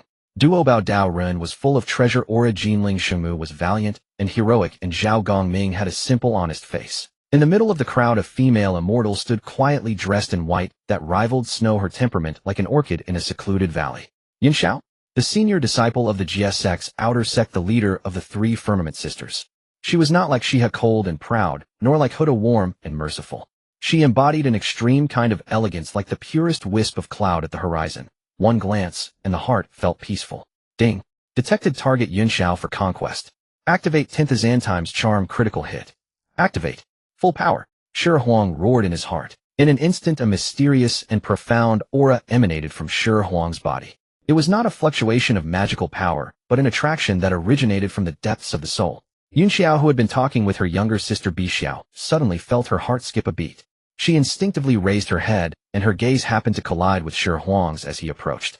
In that moment, the surrounding noise seemed to vanish completely. In Yang Xiao's eyes, the man before her stood tall and straight like a pine, his brows carrying 3 parts defiance and 7 parts unrestrained freedom. His eyes in particular were deep as a starry sky, as if they held endless stories and vicissitudes. Although he only had the cultivation of a golden immortal, he gave the illusion of facing a towering mountain. You must be fellow Taoist Shi Huang. Yin Xiao stepped forward as if possessed, her voice clear and pleasant, carrying an unprecedented warmth. Our master often speaks of you. Meeting you today, I see the reputation is well deserved. This scene left Zhao Gongming standing nearby, dumbfounded. He nearly dropped the large black tiger in his hand. This eldest sister of his, usually polite to everyone but also keeping them at arm's length. Since when had she ever initiated conversation with a male cultivator except with their master and their own siblings? Bi Xiao and Qiangxiu's eyes were about to pop out. They exchanged glances, both seeing the words, "This is unbelievable," in each other's eyes. His big sister. Like an iron tree blooming. Shi Huang was also slightly startled, but then the corners of his mouth lifted, revealing a warm smile. Just right, the fairy flatters me. I am merely fortunate. But Fairy Yin Xiao, your Tao resonance is innate. It is truly captivating. The two of them back and forth began to converse as if no one else were around. From the natural way of the Tao to interesting tales of the primordial wilderness, Yang Xiao's normally still and calm, beautiful eyes now rippled with emotion. Occasionally, she covered her mouth and chuckled softly, leaving the immortals of the Jie sect utterly amazed. Tong Tian Jiaozhu watched from above, stroking his beard, smiling like an old fox who had stolen a chicken. This lad has some tricks. Just then a melodious bell sound echoed across Sumi Mountain. The auspicious hour has arrived. Two figures manifested from the western Pure Land. Jane Dowran wore a pained expression, sitting on the radiant 12-rank merit golden lotus. Zhuanti Dowran held the 7 treasures wonderful tree, his face full of smiles. The 2 western sages had finally appeared. All fellow Taoists have traveled from afar, bringing honor to our humble western home, Jane said, pressing his palms together, his voice compassionate and sorrowful. Without further pleasantries, the sage's lecture on the Tao began directly. This lecture lasted a full 30 years. For mortals, 30 years is half a lifetime. For the great powers of the primordial wilderness, it was merely the time for a short nap. Shi Huang grew drowsy listening. The Western Tao emphasized cause and effect, extinction and blessings in future lives. To his ears it was all painting a pie in the sky. Suffering in this life to enjoy in the next, all deceptive nonsense. Finally the lecture stopped. Jane Dowran did not hurry to announce its end. Instead he shifted his tone, swept his gaze across the assembly, and finally landed on Dijun. This poor Taoist observes the situation in the primordial wilderness and has some heartfelt words that must be spoken. Jane said slowly. In the past, the Tao ancestor Hongjun appointed Dong Wanggong as the leader of the male immortals. However, Dong Wanggong's virtue did not match his position, and he fell during a cataclysmic tribulation. This was heaven's decree. The whole audience fell silent. Everyone knew that Dong Wanggong was killed by Dijun and Tai. Why was Jane bringing this up now? After Dong Wanggong's death, fellow Taoist Dijun established the heavenly court and commanded all races. For tens of thousands of years the Tao ancestor has not issued punishment nor intervened. Jane paused, then his voice suddenly raised. This shows that the heavenly court is recognized by the heavenly Tao. Fellow Taoist Dijun is the legitimate sovereign who follows the mandate of heaven. The dagger was revealed. Shi Huang instantly woke up, his eyes amused. These 2 Western sages were openly endorsing Dijun to curry favor with the demon race. Now the energy of cataclysmic tribulation rises again, and the primordial wilderness is in turmoil. Jane continued, his gaze drifting subtly toward the region of the Wu tribe. This poor Taoist believes that all beings should obey the commands of the heavenly court and follow the heavenly decree. Do not go against heaven and add to the bloodshed. These words sent ripples of shock through the audience. What did it mean to follow the heavenly decree? Wasn't this accusing the Wu tribe of being rebellious subjects? Laozi's eyelids lifted slightly. He said nothing, but the whisk in his hand stopped moving. Yuan Shi Tianzuan snorted coldly, clearly displeased that the West was so eager to meddle in Eastern affairs. Nuwa's face turned cold. The red embroidered ball in her hand faintly emitted red light. Hutu, on the other hand, stretched lazily, rubbed her drowsy eyes, and remained completely calm. She had long seen through the true faces of these sages. Bullshit. A fierce shout like a thunderclap from clear sky shattered the Buddhist chants filling the air. What a stinking load of crap. A thunderous roar shattered the sacred chants like a thunderbolt out of a clear sky. Suddenly from the Wu clan's seats, 2 towering figures rose with a thunderous crash. Dijun the space, Zhu Wu, his face brimming with murderous aura, pointed at Jie on the platform and bellowed, "Jie, you old fool. Who do you think you are? How dare you meddle in the affairs of our Wu clan?" Zhu Rong the fire god was even more hot-tempered. Divine flames erupted around him, scorching the void with a sizzling sound. Bah! What nonsense about the will of heaven. Our Father God split the heavens and created the earth, transforming his body into all things. This primordial land is formed from the flesh and blood of our Father God. Our Wu clan governs the earth by natural right. What are those 2 mongrel birds to the orthodox line? Hatched from eggs in the sun, star mere feathered beasts. How can they be masters of the primordial land? And you claim the Tao ancestor acquiesces? I think your cultivation has rotted your brain, spewing filth from your mouth. The Zhu Wu's curses were truly vile. No embellishment, just raw, straightforward vulgarity. But to Shi Huang's ears they were immensely pleasing. Awesome. The faces of Jie and Zhuan Ti instantly turned green. They were sages. Sages beyond all tribulations, exalted and untouchable. In this primordial land, aside from Tao ancestor Hongjun, who would dare to curse them to their faces? Presumptuous. Zhuan Ti waved his 7-treasure wonderful tree, and a vast sage pressure swept forth. This is a sacred place of Buddhism, a sanctuary for barbarians like you to cause trouble. Trouble. Ho-Tu let out a cold laugh. Behind her the 11 Zhu Wu rose in unison, their murderous aura piercing the heavens. Want to fight? We're ready. Think only you have sages. The usually gentle Ho-Tu was now overwhelmingly domineering, with none of the daughterly charm she showed around Shi Huang. 2 old bald monks.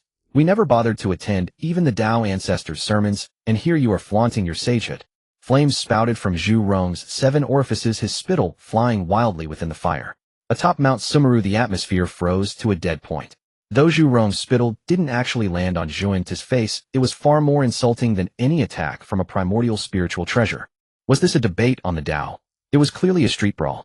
Yet these Zhu Wu indeed had the confidence to overturn the table. The 7-treasure wonderful tree in Zhuan's hand radiated pulsating light, his perpetually hypocritical smile now darkened to a dripping gloom. Just as he prepared to teach these barbarians a lesson, Tai Ching Laozi, who had been half closing his eyes all along, finally moved. Laozi's flat staff lightly tapped the golden brick of the hall. Dong! The sound was soft, yet like a giant bell, instantly dispersing the tense and explosive atmosphere within the hall.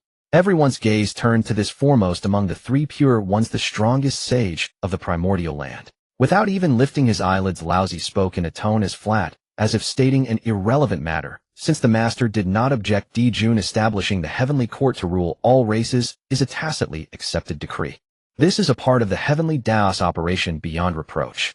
Hearing this, Dijun's face lit up with joy. Just as he was about to bow in thanks, Laozi's tone shifted abruptly. However, Laozi raised his eyelids. A sharp glint flashed in his murky old eyes as he stared straight at Xihe and Zhuan. Whether the Wu clan agrees or not is a matter between their 2 clans. Fighting to the death is also an internal cause and effect of the primordial land. As for you 2 fellow Taoists, Xihe and Zhuan, aren't you reaching a bit too far? This speech was flawlessly diplomatic. It acknowledged the legitimacy of the demon clan, while severely warning the 2 Western sages Eastern affairs are none of your business. Primordial Heavenly Venerable let out a light snort, tapping his 3 jade rui against his palm, and picked up his elder brother's thread. Elder brother speaks truly. Though the Wu clan does not cultivate the primordial spirit, and their conduct is crude and boorish, even ignorant of the heavenly Tao. Hearing the word crude, Zhu Rong's eyes bulged as if ready to explode, but Dijun firmly held him down. Primordial Heavenly Venerable glanced over, his expression still haughty, but after all they are the bloodline of Father God Pangu. Compared to those hardening, horn-wearing, wet-born, egg-hatched creatures, they can be considered legitimate. The demon clan wanting to rule the primordial land is your ambition, I simply don't care.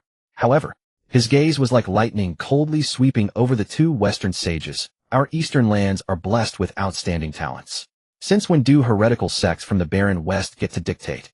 If you 2 are too idle, it would be better to go back and chant a few more sutras and stop meddling in Eastern affairs.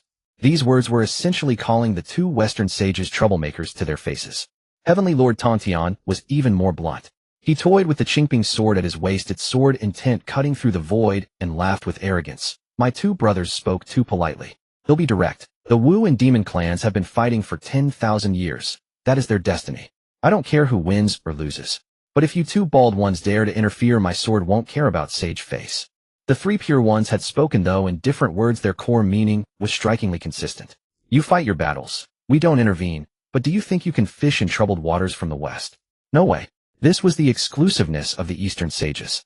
No matter how discordant the 3 pure ones were internally, when faced with the 2 Western sages trying to reap benefits in the East, they stood united against the outside. Xihe and Zhuan exchanged glances. There was little panic in their eyes, rather a look of having expected this. They had never counted on the 3 pure ones to side with them. As long as the 3 pure ones didn't directly help the Wu clan, their goal was achieved. 3 fellow Taoists, Zhuan chanted a Buddhist name, his nauseating compassionate smile reappearing. Our Western teachings guide people toward goodness and cannot bear to see the suffering of all beings. Since the 3 of you consider this an Eastern family affair, my brother and I will naturally respect that. Though he said that, his sly gaze bypassed the 3 pure ones and fixed directly on Ho-Tu. However, before Zhuan could finish, an overwhelming sage pressure erupted, not directed at the 3 pure ones, but locking on a Ho-Tu. Fellow Taoist Ho-Tu, since you have incarnated as the cycle of reincarnation and attained the sage of the earthly Tao, you should remain in the underworld to maintain the operation of the 6 paths. But now, for the private interests of the Wu clan, you have abandoned your post and even allowed your people to storm a sage's dojo. This, I fear, is not in line with the heavenly Tao, is it?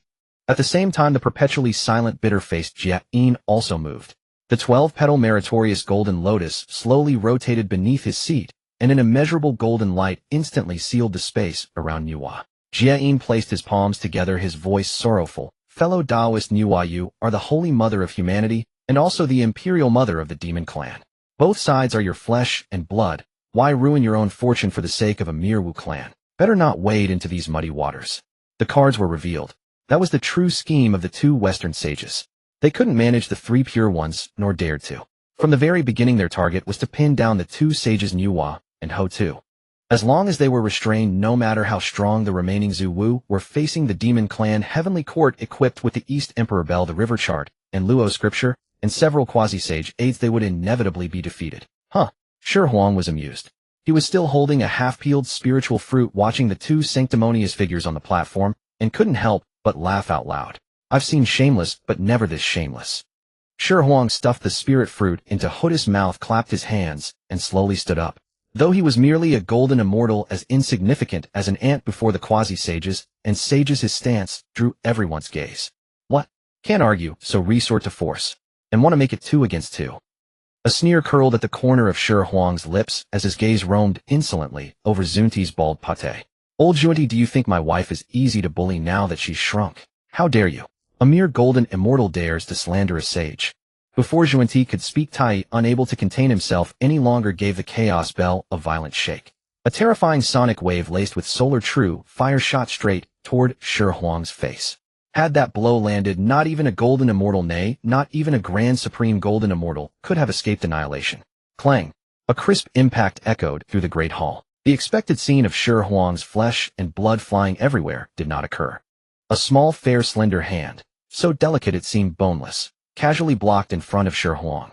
With a flick of its finger it shattered the chaos bell's world-destroying sonic wave into nothing. Hotu swallowed the spirit fruit and jumped down from Shi Huang's arms. Though she was still petite, only reaching his waist, the aura that erupted from her in that instant made the entire Shumi mountain tremble. The earth roared and the terrestrial veins surged. The once golden and radiant Shumi mountain now faintly emanated an icy netherworldly chill, and countless golden lotuses withered instantly. Hotu tilted her head, her usually clear big eyes now filled with icy murder. Tai, hitting my husband right in front of me. Hotu took a step forward, the void beneath her cracking inch by inch, countless reincarnation phantoms manifesting behind her. Do you think your turtle shell is hard enough, or that I, a saint of the earthly path, am made of mud? Meanwhile, Nuwa made her move. The red embroidered ball spun rapidly in her palm, radiating a terrifying aura capable of severing fates and cutting off karma. She yawned lazily, but her gaze pierced into Jane like a sharp blade. Jane, since when do I need your instruction on what I do? You want to hold me down? Fine. Let's go to the chaos void and have a spar. Since you're so eager to fight. Nuwa narrowed her phoenix eyes, the Dharma image of a human-headed snake body faintly emerging behind her as the laws of creation and destruction intertwined. Then stop blathering and attack together. I'd like to see just how much weight you two, who became sages by borrowing merit through great vows, really carry. Boom. The might of 4 sages collided within the great hall of Shumi Mountain. Space shattered and the elements of earth, water, fire, and wind reenacted. The primal chaos powerhouses who had come to witness the ceremony turned pale, with terror scrambling and crawling to flee. When sages fight, mortals suffer. If they were too slow and brushed against even a trace of the aftershock, it would mean death and the destruction of their Tao. Only Tongtian Jiaozhu did not flee. Instead, he rubbed his hands excitedly, as if itching to join the fray.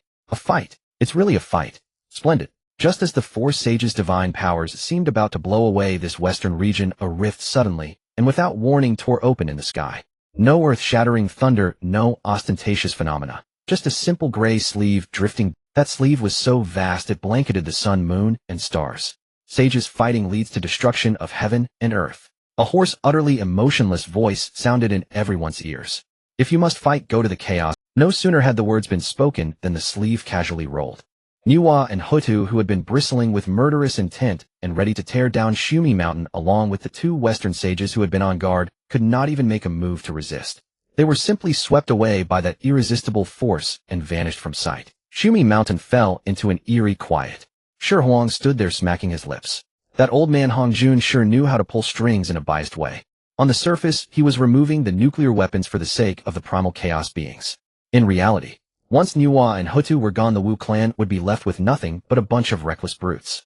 Meanwhile, the Yao clan, Dijun and Tai had brought their entire arsenal, and this was the western sect. This was clearly making space for the Wu and Yao clans to fight it out, letting the 2 great powers drain each other to make way for the future human race. Heh! A soft laugh broke the deadlock. Dijun slowly descended from his high seat, his golden eyes filled with undisguised mockery. He did not even glance at Shi Huang. His gaze passed over the crowd and landed directly on the 11 ancestral witches. Without your sage's protection, you savages are nothing but pigs waiting to be slaughtered. Dijiang's brows shot up, space laws rippling around him. Little brat Dijun, I can still twist your bird head off and kick it around like a ball. Is that so? A cruel smile tugged at the corner of Dijun's mouth as he raised his right hand. Two ancient scrolls shot into the sky, instantly swelling to blot out the heavens, turning into black and white chi that covered the sky. Hichu, Luoshu. In the next instant, the scene within Shumi Mountain, once bathed in Buddha's light, changed abruptly. The solid ground beneath their feet vanished, replaced by a ceaseless torrent of muddy water. The surrounding space became intricately complex, as if countless worlds were superimposed on one another. The deafening roar of waves filled the air, every drop of water weighed 1,000 June, carrying the terrifying power to erode flesh and corrupt the primordial spirit. Not good. It's the Hunyuan Hulua formation.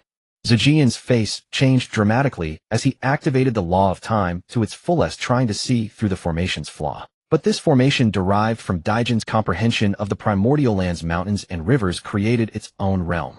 Even the ancestral witch of time could not see through its mysteries in a short time. Too late. Tai laughed maniacally as he raised the chaos bell. Clang. The bell's sound resounded, suppressing time and space. The 11 ancestral witches who had been trying to gather together were momentarily frozen by the sound. In that instant, the formation activated and countless spatial barriers rose up, forcibly separating the 11 ancestral witches. Dijun tried to use Space Leap, but found the surrounding space as hard as iron, impenetrable. Zhurong roared and released his divine fire, but the endless torrent of water countered it. Water and fire opposed each other, and his divine fire was greatly weakened within the formation. Damn it! That filthy bird planned this. Gonggong swung his jade hook, trying to break through the waves, but found himself only running in circles. Dijun stood at the formation's eye, looking down at the ancestral witches who were crashing around like headless flies, laughing with unrestrained glee. If Hutu had not become a sage, and all 12 ancestral witches were gathered to activate the Dutian Shinsha formation, I might have been somewhat wary. But alas, though Hutu became a sage, your formation was shelved. The Dutian Shinsha formation, missing one corner, is nothing but a joke. Meanwhile, in the chaos void, the battle of the 4 sages had already begun. In the chaos, Nuwa was truly enraged. The red embroidered ball transformed into a crimson lightning bolt in her hand, each strike carrying the might to annihilate the world, forcing Xihe to fully activate the 12-grade merit golden lotus for defense. Although Hutu was petite, the primal strength inherited from Pangu was undiminished. She punched out, shattering the chaotic currents with the phantom of the 6 paths of reincarnation revolving behind her, forcing Junti, who held the 7-treasure wonderful tree, to retreat repeatedly. Daoist, Nuwa Daoist, Hutu, why must you unleash such fury? Junti, while clumsily parrying, still had the nerve to speak casually. Now that the situation in the lower realm is settled, and the Wu clan's defeat is imminent, why not sit down, discuss the Dao, and enjoy some tea? Drink your grandmother's foot bath. Hutu was truly frantic. She could sense the violent fluctuations in the Wu clan's destiny, a sign of their members perishing in droves. Get out of my way, Hutu cried out. Though her form was small, she struck with the force of world creation. A kick left a crack in Zunti's golden body. But the 2 sages of the West were no pushovers. Though their attack power paled in comparison to the 3 pure ones, their defense and recovery were as tenacious as cockroaches. Jane wore a bitter expression, channeling the law of causality to continuously neutralize and deflect the attacks of Nuwa and Hutu. They didn't need to win, only to stall these 2 sages until the Yao clan below slaughtered the Wu clan completely. Then the game would be theirs. The primordial land blazed with war. The moment conflict erupted on Mount Sumeru, the Yao army, long ambushed around every Wu tribe, launched an all-out assault. This time the Yao held nothing back. All 10 Yao saints emerged, Jiming Zhao Beis, each a mighty quasi-sich. Hundreds of millions of Yao soldiers surged like a black tide from all directions toward the Wu tribes. Kill. Leave none alive. The Yao Saint Guiche let out a piercing shriek from all 9 heads, sweeping his enormous claws and instantly crushing the skulls of several great shamans. Though the Wu possessed formidable physical bodies and exceptional individual combat prowess, they were too scattered, lacked primordial spirits, and were poor at divination. Against the Yao's organized, premeditated ambush, they suffered heavily from the start. Hold the line. Damn it, hold. The great shaman Xingtian swung his shield and axe, drenched in blood, single-handedly fending off 3 Yao saints. But he was no ancestral shaman, and even the mightiest could not withstand many foes. Soon his body was covered with wounds deep enough to reveal bone. On another front, the great shaman Hui drew his bow, sending sun-shooting divine arrows in rapid succession, slaying countless Yao generals. Yet the Yao numbers were simply inexhaustible. Brother Qiyu, the eastern line is broken. A Wu warrior covered in blood rushed before Xihe sobbing. Even if the Yao's Zhodian Xingdo formation isn't fully activated, they're channeling the power of the stars. We can't break through. Xihe, astride an iron-eating beast, had bloodshot eyes. In his hand, he held the tiger's soul blade, whose blade emanated an eerie red light from the blood it had absorbed. Even if we can't hold, we must hold. Xihe roared as he cleaved a charging Yao King. The ancestral shamans will return. Anyone who retreats before they come back, they'll cut them down myself. But reality was brutal. As time passed, Wu casualties soared. The once contiguous Wu territory was split and surrounded by the Yao army tribe after tribe massacred. The soaring evil aura and blood stench dyed the entire primordial sky a dark red. Outside Panga Hall, it became a meat grinder. The Yao seemed to know this was the Wu's sacred ground and committed their greatest forces. Had it not been for the residual protection of Father God, Panga, the hall would have fallen. On Mount Sumru, Shi Huang stood alone at the edge of the Hunyuan He Luo formation. Because of his low cultivation, Dijun didn't even bother to allocate part of the formation's power to trap him. He casually set up a barrier to isolate him. In Dijun's eyes, this mere kept man, without Hutu and Nuwa, was utterly worthless. Once the ancestral shamans were dealt with, he could crush Shi Huang with a flick. Tisk tisk, tragic, truly tragic. Tongtian Zhaozhu, riding his Kuei ox wine gourd in hand, shook his head as he drank. That bird Dijun may be unlikable, but his brain sure works better than those muscle-bound brutes. This trap, shutting the door to beat the dog, is quite slick. Yunxiao stood nearby, her beautiful eyes tinged with worry. She looked at that slightly thin back. Master, should we? Stop right there. Tongtian Zhaozhu glanced at his disciple with a half-smile. Girls' sages must not interfere. That's the new rule set by the Tao ancestor. You want your master to be grounded in Zixiao Palace. Yunxiao bit her lip and said nothing, but her grip on the Hunyuan golden dipper tightened. Laozi and Yuanshi Tianzuan remained utterly aloof. For them, the more casualties on both sides the better, preferably mutual annihilation, so their sex could flourish in the primordial era. Hey, you over there. A jarring voice suddenly rang out. Shi Huang stood with his hands in his pockets, his posture utterly nonchalant, showing no awareness of his weakness. He looked up at Dijun, who was hovering in midair and fully controlling the formation, and said slowly, I say, aren't you celebrating a bit too early? Dijun paused, glanced down at this, and his eyes full of contempt. What? Want to beg for mercy?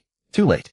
Once I refine these brutes, I'll hang you as a lamp, extract your soul, and condemn you to eternal damnation. Beg for mercy. Shi Huang laughed as if hearing the greatest joke.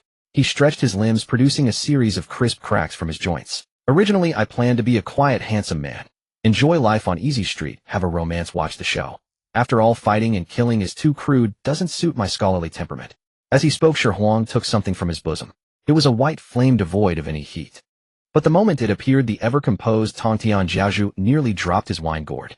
On Laozi's eternally stoic face, an eyelid twitched violently. Yuanshi Tianzuan even sat up straight, fixated on the flame.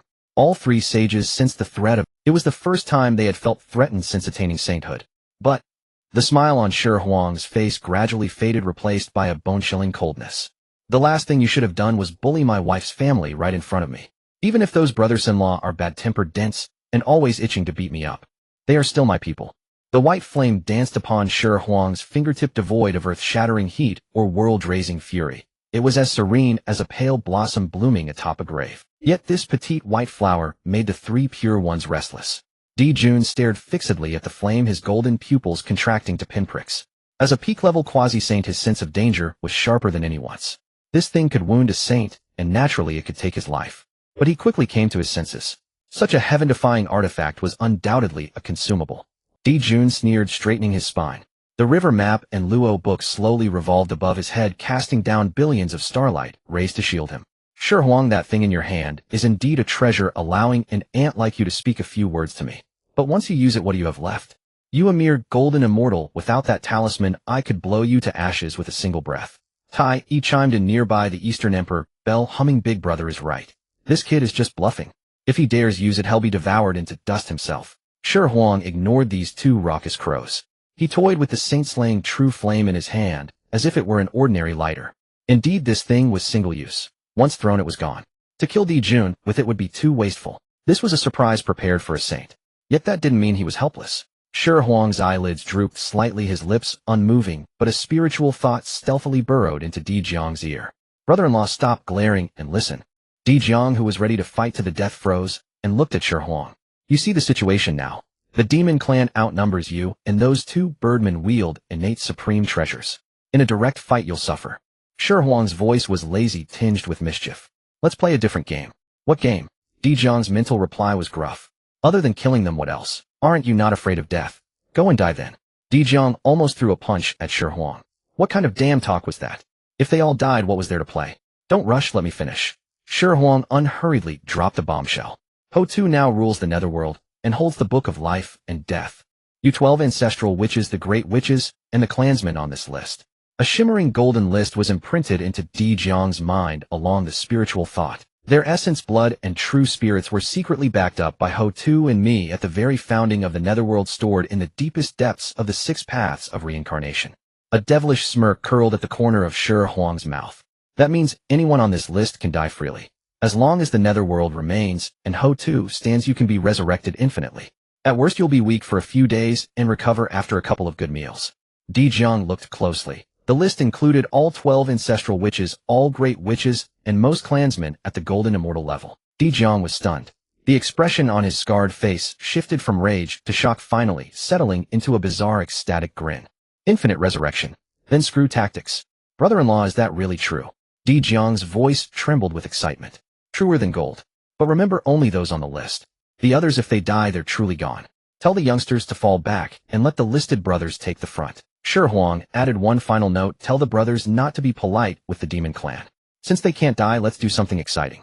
For instance, self-detonation. Self-detonation. Those 2 words were like a spark dropped into a barrel of oil. Dijun abruptly turned, glanced at the other ancestral witches beside him, then down at the besieged Wu clan army below. He opened his wide mouth, revealing 2 rows of gleaming white teeth, his smile uglier than a cry, yet radiating a bone-chilling excitement. Brothers. Dijun transmitted the order directly into every ancestral witch and great witch's mind through bloodline resonance. Listen up, all of you. Brother-in-law says we have accounts in the netherworld. We can't die. Those on the list, charge forward, grab those demon saints and demon kings, and blow yourselves up. Blow those motherfuckers to hell. On the primordial land, the battle had already been one-sided. The great witch Xing was covered in blood, his shield and axe blunted from fighting, facing the combined assault of demon saints Bai Zhe and Ying Zhao. He had been prepared to die on the battlefield for the honor of the Wu clan, a worthy death. Then Dijun's bandit-like command rang in his mind. Xing was stunned for a moment. Then those eyes on his chest instantly blazed with terrifying light. I can be resurrected. Then why the hell was I dodging? Bai Zhe was waving his feather fan, looking confident. Surrender, Xing, the Wu clan's fate is sealed. Before he could finish, the headless giant, who had been barely holding on, suddenly threw away his shield, spread his arms wide, and charged toward him with a mad laugh, like a love-struck fool meeting an old flame he hadn't seen in years. Old Bai Zhe, your grandpa missed you. Bai Zhe's heart skipped a beat as a wave of deadly crisis washed over him. Crazy. What are you doing? What am I doing? Letting you listen to a bang. Xing grabbed hold of Bai Zhe's leg, reversing his blood energy, compressing the terrifying killing aura to an extreme within his body. Boom. A colossal mushroom cloud rose slowly over the battlefield. The self-detonation of a peak Duo golden immortal great witch. How terrifying was its power. Space within 10,000 miles instantly collapsed. Countless demon soldiers turned to ash without even a scream.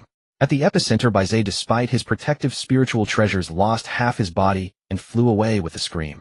But this was just the beginning. On the eastern front, the great witch Qua Fu, besieged by tens of thousands of demon soldiers, had already exhausted his strength. After receiving the order, he laughed heartily, directly revealing his Tinthassanshang true form, crashing like a mountain of flesh into the densest concentration of the demon army. Little demon bastards. Your grandpa is taking you to heaven. Another earth-shaking boom. Tens of thousands of demon soldiers along with 2 demon kings were instantly vaporized. On the southern front, Xihe, riding a bamboo-eating beast, looked at the demon Saint Jiuying, who had been forcing him back, and a cruel smile curled at the corner of his mouth. He patted the beast beneath him. Brother, you retreat first. I'm going to give that 9-headed guy a new hairstyle. With that, Xihe charged relentlessly, wielding the tiger soul blade. He didn't defend, letting Jiuying's water and fire attacks land on him, and physically locked up 3 of Jiuying's heads. You're crazy. Jiuying shrieked in terror. Haha, watch your step in the next life. Xihe snarled, and the ancestral witch essence blood within him detonated instantly. Thunderous roars shook the entire primordial land. Mushroom clouds bloomed one after another like flowers of death on the earth. The once aggressive demon army was utterly stunned. They had seen the reckless, but never this reckless. These Wu clan madmen didn't reason with you. They just hugged you and blew up.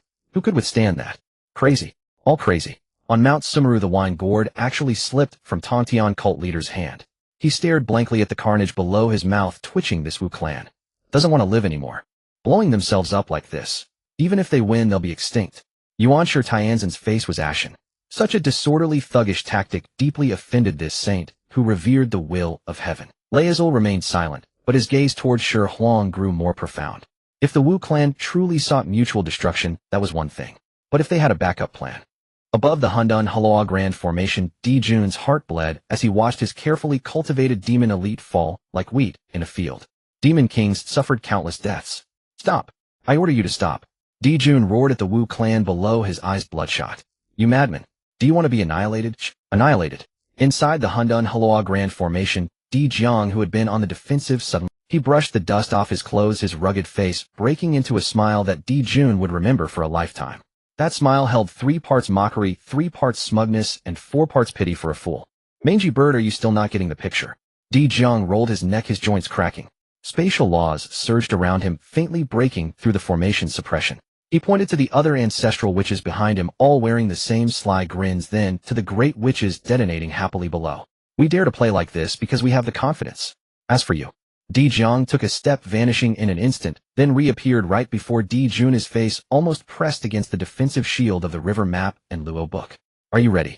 Dijun flashed a grin, bearing a mouthful of white teeth. I'm coming in now.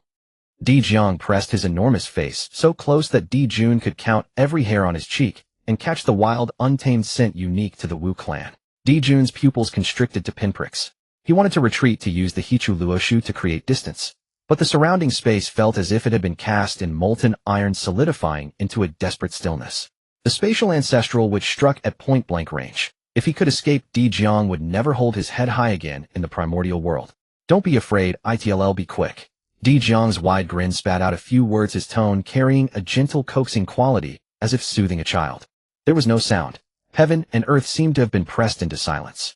An ultimate white light originating from Dijun instantly devoured everything within 10,000 li.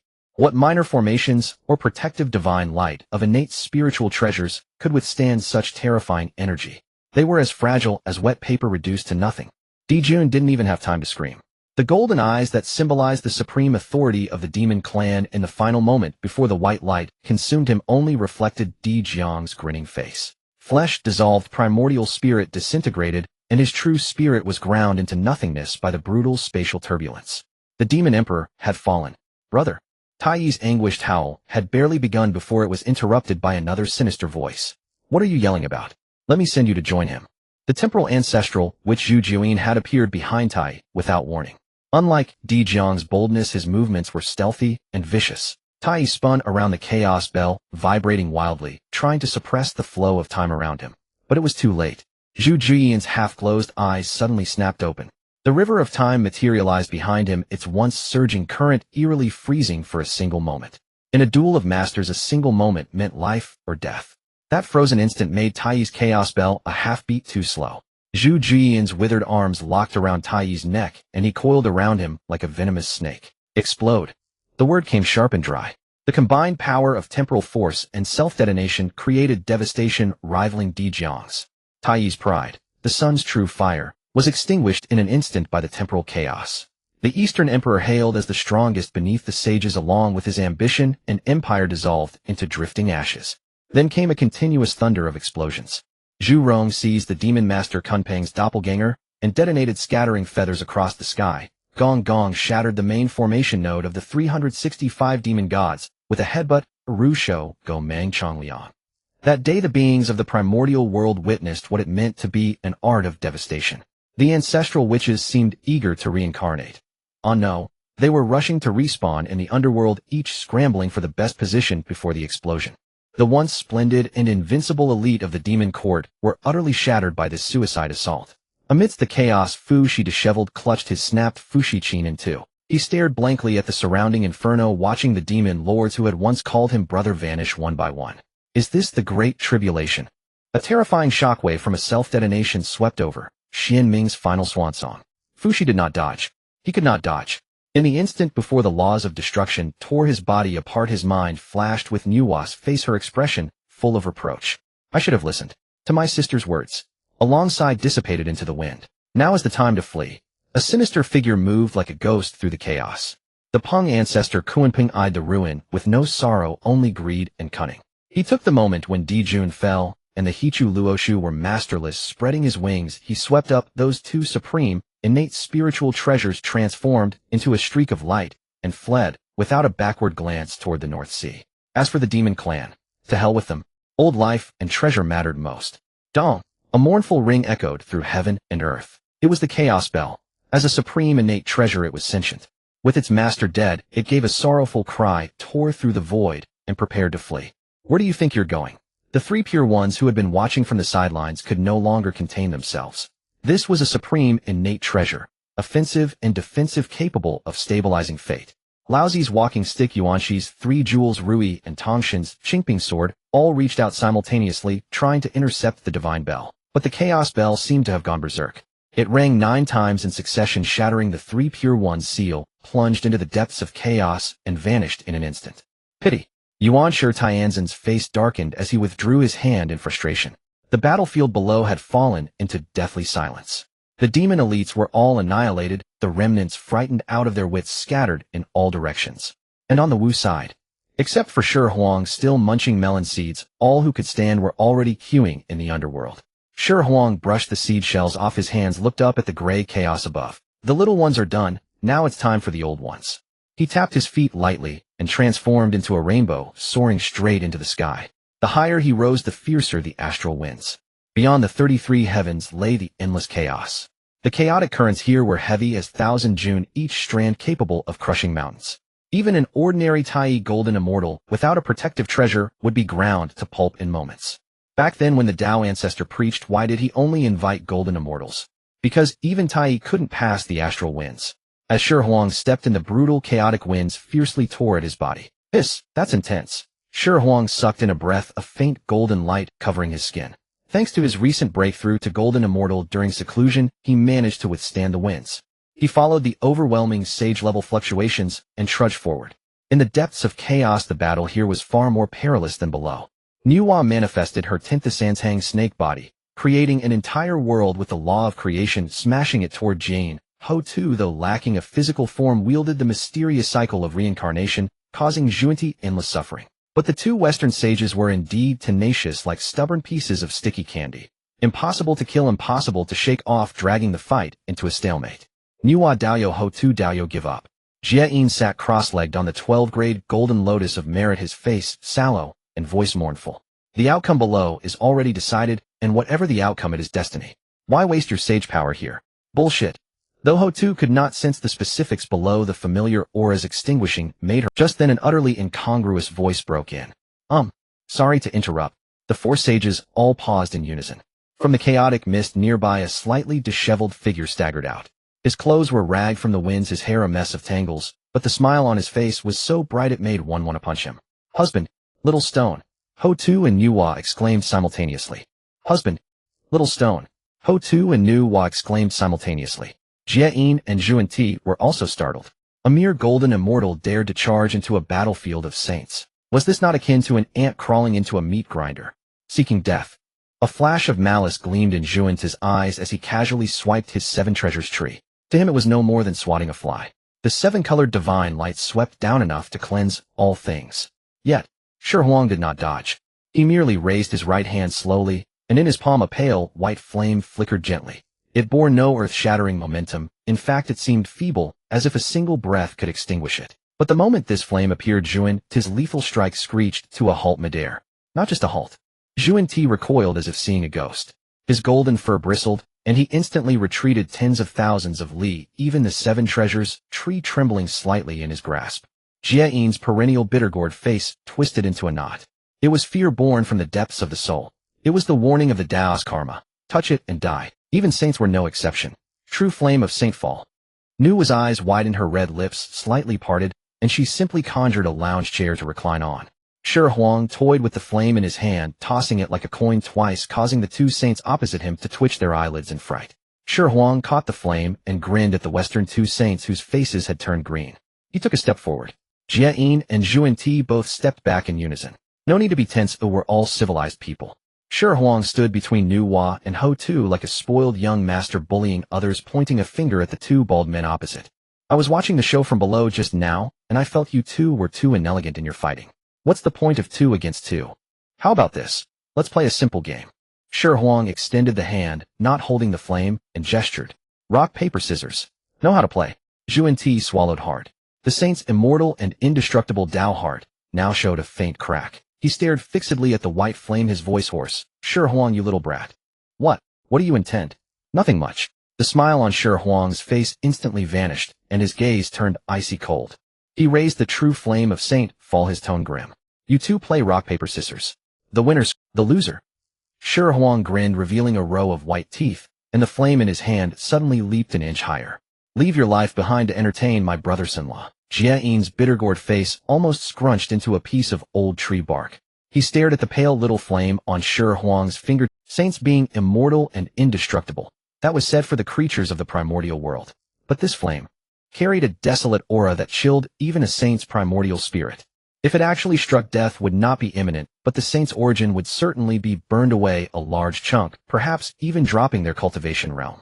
Junior brother. Xihe's lips moved slightly, his voice as thin as a gossamer thread directly drilling into Dijun, his sea of consciousness. Can you see it? That flame looks fierce, but it's actually a consumable. Once used up, it's spent. Dijun remained expressionless, but his grip on the 7 treasures tree tightened. Elder brother's meaning. We owe the heavenly Tao a mountain of debt. A glint of cunning flashed in Xihe's eyes, the ruthlessness unique to gamblers. Our 48 great vows remain unfulfilled. The heavenly Tao cannot let us die. This brat is merely a golden immortal bluffing with that flame. If we attack together, bet that flame can only burn one of us. As long as we don't fall on the spot, it's just a matter of severe injury and recuperation for a few millennia.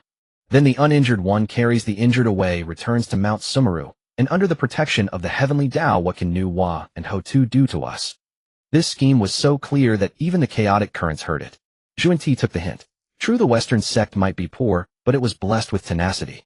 As long as the face was thick enough, no hurdle in the world was insurmountable. Attack! A sudden roar without warning. The 12-tier merit golden lotus beneath Xihe's feet instantly expanded, transforming into a sky-obscuring golden barrier tightly shielding the two of them. Zhuan's 7 treasures tree swept out billions of multicolored divine lights, as if to split heaven and earth rather than strike a golden immortal. Shameless old villains. Nuwa was so angry that her willowy brow shot up. 2 saints ambushing a junior. Had they no shame? Just as her red embroidered ball was about to hurl, the 2 saints' oppressive auras crashed down upon Shi Huang like a tsunami. Husband. Hotu's face turned pale. In a battle between saints, even a wisp of residual force could grind a golden immortal into dust. Shi Huang was too close. She recklessly tried to mobilize the laws of reincarnation to block, but Xihe and Zhuan had clearly premeditated. Their overwhelming assault was aimed at obliterating Shi Huang, bones and ashes alike. Just as Nuwa and Hotu were frantic, thinking Shi Huang would at least be severely wounded, if not killed. The 2 figures charging furiously drew an incredibly silky arc in midair, a 180-degree turn. They fled. That world-shattering strike was all a feint. The divine light from the 7 treasures tree directly blasted open the chaotic mist, carving a smooth escape route for the 2. This sequence of movements was fluid and practiced, clearly not their first time. Nuwa stood frozen, red embroidered ball aloft, her red lips slightly parted, unable to close for a long time. These were saints. These were the Western 2 saints who made great vows to save all beings. Think you can run? Shi Huang stood still, not moving a step. He watched the 2 backs fleeing with their tails between their legs, and the mischievous smile on his lips grew brighter. I say, you 2, did you forget something? Shi Huang juggled the true flame of Saint Fall. When you meet a bear in the forest, you don't need to outrun the bear, just your companion. Don't you understand that logic? The words had barely faded. Xihe, who was sprinting, suddenly slipped. Of course a saint would never slip. He merely accidentally drew the 12-tier merit golden lotus, which had been protecting the 2 of them, slightly closer to himself. Incidentally, by borrowing the force of the contraction, his speed suddenly surged. The 2 who had been neck and neck instantly separated. Zhuan fell behind. He stared dumbfounded at the bald back of his senior brother ahead, 1,000 stampeding beasts rampaging through his heart. What happened to deep brotherly affection? What happened to advancing and retreating together? You withdraw the lotus without even a heads up. Shh. Catch this. Shi Huang's lazy voice came from behind. Zhuan turned around only to see a pale white spark rapidly enlarging in his field of vision.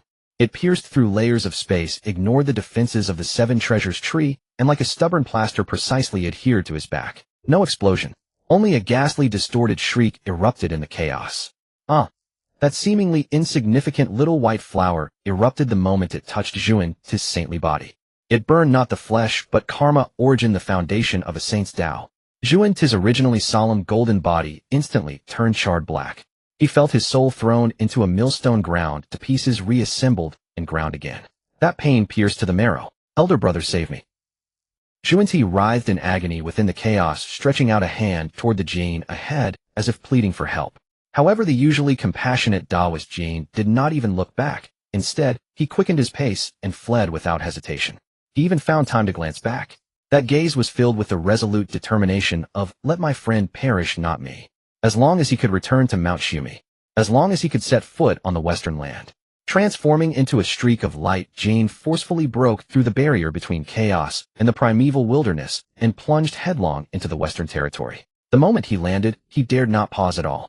His entire form instantly dispersed into billions of bitter bamboo roots, madly burrowing deep into the earth veins of Mount Xihe, inextricably intertwining with the spiritual veins of the entire western continent. Nuwa, Hudu, and that brat Xihe. From deep within Mount Xihe came Jian's furious, yet slightly smug roar. This time I concede defeat. But my junior brother has already been severely wounded, so this karmic debt should be settled. If you still insist on pressing me, I will detonate the western earth veins. When the western continent shatters and billions of living beings are annihilated, such immense karma. Who among you can bear it? Shameless. Ultimate shamelessness. This was outright blackmail. He had taken the entire western land as hostage. You want to kill me? Fine, then let us all die together, and let the heavenly Tao rain down boundless karmic fire to strip you of your sage positions. In the chaos, Dijun was still screaming. Though the saint falling true flame had not incinerated him, it had cost him half his life. He curled up, his golden body dim and tarnished, looking even more wretched than a beggar by the roadside. In the end, he barely managed to escape by sacrificing 10,000 years of cultivation, employing the golden cicada shelling method, abandoning a charred dharma body, while his primordial spirit wrapped around his broken original form, fled disgracefully back to Mount Xihe. Xihe watched the scene and couldn't help clicking his tongue. Tisk tisk tsk, such thick skin that even Panga's axe would probably chip upon striking it. He clapped his hands. The saint falling true flame had been exhausted. Although it hadn't actually slain a sage, crippling half of Zuni's life, and forcing the two western sages to become turtled up was enough to boast about for a lifetime in the primeval wilderness. Husband. A fragrant breeze swept by. Hutu directly pounced into Xihe's embrace, groping all over him, even reaching for crucial spots, afraid he had lost a piece of his flesh. Are you all right? You scared me just now. Feeling the slight tremor of the beauty in his arms, Xihe's heart warmed.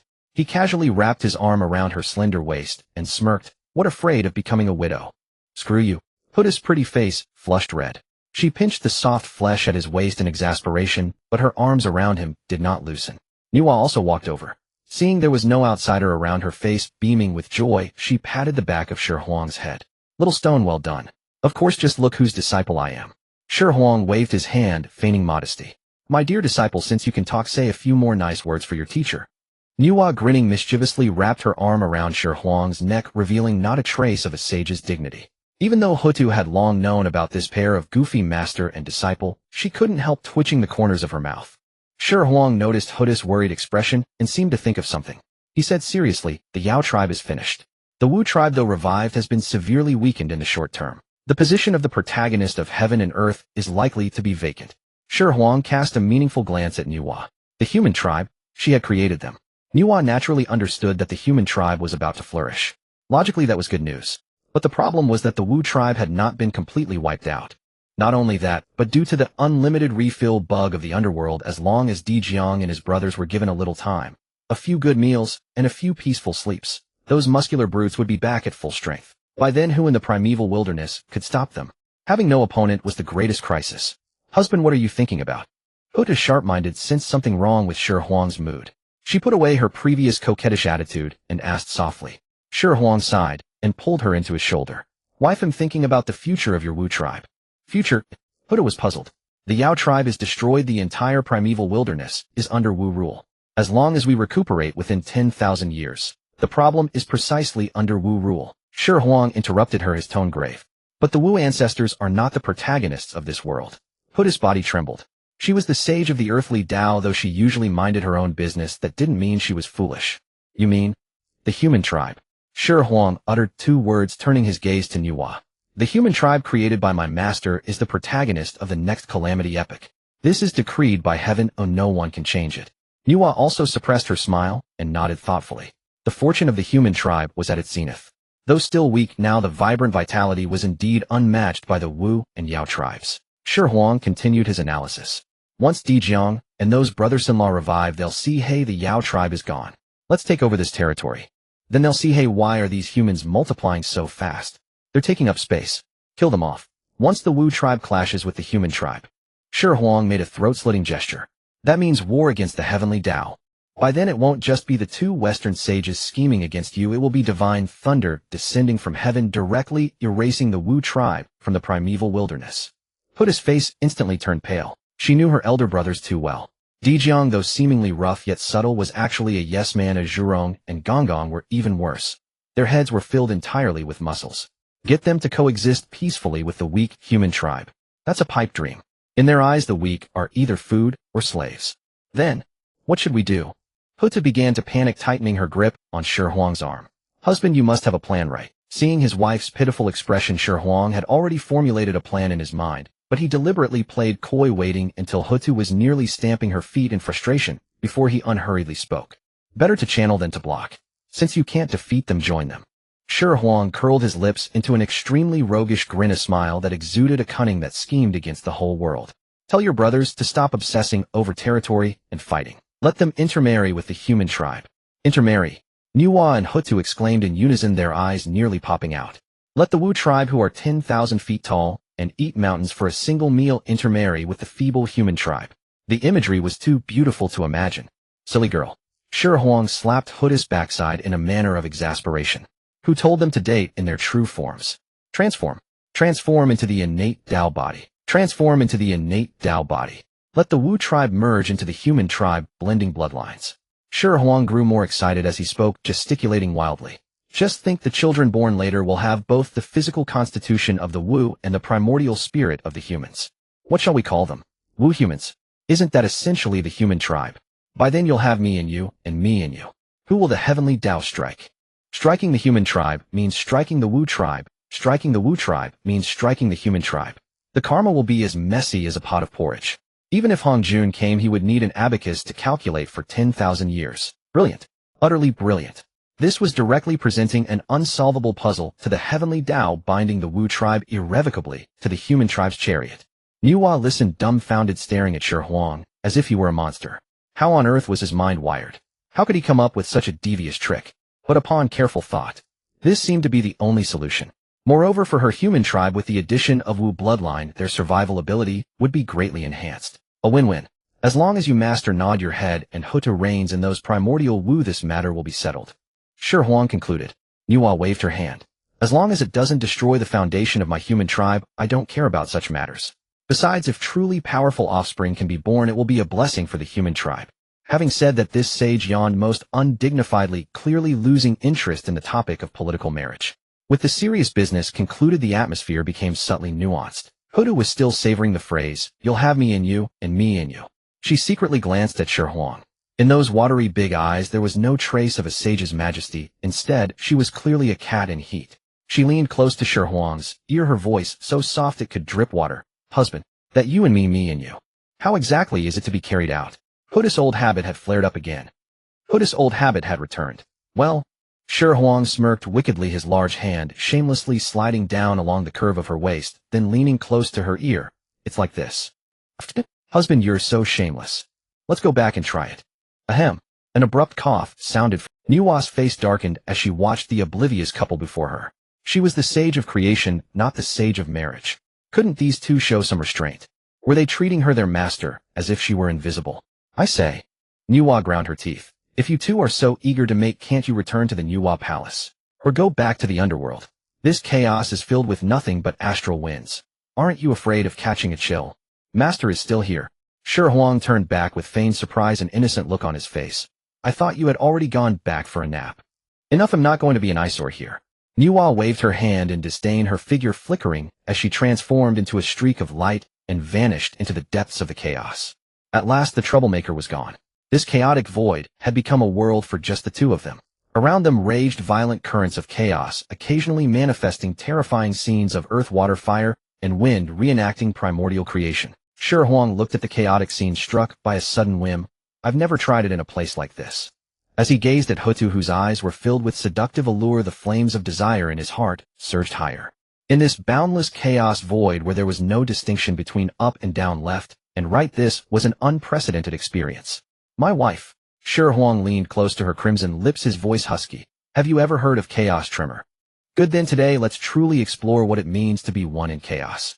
Shi Huang let out a hearty laugh, casually waving his hand to send forth a stream of divine energy, forcibly stabilizing the chaotic currents for 100 li around, creating an absolutely quiet and private vacuum zone. The next moment, an innate spiritual treasure that should have been used to ward off enemies became instead a tool for pleasure. Husband, go easy. This is chaos. What's there to fear? Even if the Tao ancestor came, he'd have to buy a ticket first. Time in the primordial world is immeasurable. After who knows how long. Hutu lay languidly on his chest, utterly devoid of the solemn dignity befitting an earthly saint, as she looked more like a well-fed cat, her fingers unconsciously tracing circles on his chest. Husband, the taste of this chaos. Hutu's voice was soft and sticky, laced with afterthought. Isn't inferior to the bedchamber. Shi Huang snickered, his large hand wandering shamelessly over her breathtaking curves. That's right, this is what they call the sky as our blanket, the earth as our bed. Oh no, here there isn't even heaven and earth. We're using the Tao as our bed. The two were teasing each other, preparing to pack up and head home. After all, Xihe was still at home, recovering from childbirth. If they were too late, that moon goddess would likely send the lunar star crashing into the earth every day. Just then, dong. An ancient, desolate bell tone, yet exuding boundless imperial majesty, burst forth without warning from the depths of chaos. That sound was all too familiar.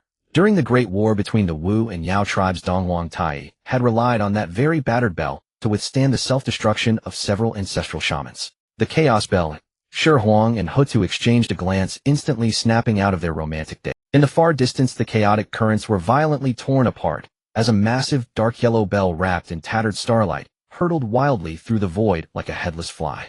It seemed to have gained sentience, aware that its master was dead, and was frantically seeking a new hiding place or a return to the depths of chaos. Can't let it escape. Shi Huang's eyes turned green with greed. This was a supreme, innate treasure. An artifact of both offense and defense capable of suppressing fate. If the Yao tribe hadn't possessed this, they would have been annihilated by the Wu tribe eons ago. Hold tight, husband. Hutu reacted quickly, waving her hand. The law of reincarnation transformed into an invisible thread that instantly pierced across billions of li of chaos, shooting straight toward the great bell. However, it was a supreme, innate treasure possessed of its own consciousness. Sensing the approach of a sage's aura, the chaos bell shook violently. Ripples of bell tones erupted, shattering Hutu's law thread with sheer force. Then its brilliance flared, its speed skyrocketed, and it was about to plunge into a chaotic storm that even a sage would hesitate to enter. This damned bell is so stubborn. Shi Huang, growing anxious, was about to pull out the meager remaining corrupted sage, true flame, to scare it. Suddenly, a hand, a withered, gaunt hand looking like that of an ordinary old farmer, reached out of nowhere from the void. That hand reached forward with casual ease, and the chaos bell, which could shatter even the laws of a sage, instantly became docile, like a venomous snake pinched at the throat. The bell's originally violent dark yellow energy was gently stroked by that hand, becoming as tame as a house pet. Shi Huang's pupils constricted sharply. When had such a mighty being hidden in this chaos? The owner of the hand slowly emerged from the void. He wore a bright yellow Taoist robe, had white hair, and a kindly countenance, and looked like an old fortune teller selling his wares on the street. Yet beneath his feet surged chaotic currents so turbulent that space itself collapsed, and he walked on them, as if on level ground. The yellow-robed old Taoist toyed with the shrunken chaos bell in his hand, smiling amiably at the two. Young friend, you've been chasing quite hard. Shi Huang's muscles tensed instinctively as he moved to shield Hutu behind him. Hutu rolled her eyes. Just because he was on top earlier didn't mean he was above a sage. Still, this old Taoist indeed gave off an unfathomable aura. Senior, what divine being might you? Shi Huang cupped his hands in salute, his tone respectful, but his eyes as wary as a wolf protecting its food. This bell, ahem, is ownerless. I was merely drawn by its allure and didn't mean to disturb Senior. Ownerless. The old Taoist chuckled, his smile carrying the insight of one who had seen through all worldly affairs. True, it is ownerless, but it has no fate with me, just as my fate with this primordial world has run its course. With that, he made a move that nearly made Shi Huang's jaw drop. He tossed it casually. That supreme innate treasure chaos bell for which countless mighty beings had fought tooth and nail, even triggering great calamities, was tossed like a piece of scrap metal into Shi Huang's arms. Shi Huang scrambled to catch it, feeling its immense weight. Just giving it to me, he stammered, bewildered. This wasn't how the script went. Shouldn't there have been a fight over it, maybe even murder? Senior, I can't accept such a gift without merit. Shi Huang took half a step back instead of pocketing it. This karmic debt I fear I can't bear. No free lunch ever fell from the sky. What falls is usually a trap. The yellow-robed old Taoist looked at Shi Huang's cautious demeanor, his smile deepening. Good. Your vigilance is commendable. Rest assured I want nothing from you. I only see you as an anomaly. Anomaly. The grand trend of the primordial world is ordained by heavenly Tao. But on this chessboard a piece with an unpredictable path has suddenly appeared. Interesting, very interesting. The old Taoist stroked his beard. I merely wish to plant a good karmic seed. This bell would only gather dust in my hands. Better to give it to you and see what waves you can stir. Shi Huang's heart skipped a beat. This old man was implying something. Before he could figure it out, the Taoist waved his sleeve, and a crystalline jade talisman floated before Shi Huang. In the days ahead, the primordial world may not be peaceful. This talisman is yours. In a critical moment, it can block a sage's full-powered strike. Block a sage's strike. That was a life-saving artifact. Also, this chaos is no place to linger. Young friend, we shall meet again. With that, the old Taoist gave Shi Huang no chance to ask questions. With a sweep of his large sleeve, a gentle, yet irresistible force instantly enveloped them both. Space twisted and shifted. By the time Shi Huang regained his senses, the yellow-robed Taoist was gone without a trace, leaving not even a wisp of aura. Husband. Hutu held the jade talisman, her beautiful eyes full of gravity. This talisman bears the ultimate rhythm of the space Tao. That old Taoist might not be from the primordial world. Not from the primordial world. Shi Huang toyed with the chaos bell in his hand, a guess forming in his mind. Yang Mei immortal. There was a saying before Hanjun, there was heaven, and Luya Taoist came before that. But this Yang Mei was the formidable figure who could in chaos collect all of Patriarch Hanjun's treasures. If it was him, then everything made sense. Whoever he is, we've got the benefit. Shi Huang stuffed the chaos bell into his robe and hung the jade talisman around his neck. Let's go home. However, when they traversed the 33 heavens and once again set foot on the land of the primordial world, the smile on Shi Huang's face froze. Something is wrong. Deeply wrong. The primordial land, once brimming with spiritual energy, is now filled with a suffocating aura of brutality. The sky displayed an eerie blood-red hue, and countless stars seemed to totter and fall. Little stone, you've been playing around for so long. Nuwa's furious voice exploded directly in their spiritual senses, shaking Shi Huang to the core. Master, what's wrong? Have those two Western saints come looking for trouble again? Shi Huang quickly transmitted back. Trouble? If it were those two bald donkeys from the west, it would be easier. Nuwa's voice carried a hint of despair and collapse. It's your two cheap brothers-in-law, Zhirong and Gonggong. What happened to them? Shi Huang's heart lurched. Aren't they queuing for resurrection in the underworld? Resurrection? Nuwa swore directly. Hutu opened a back door for them.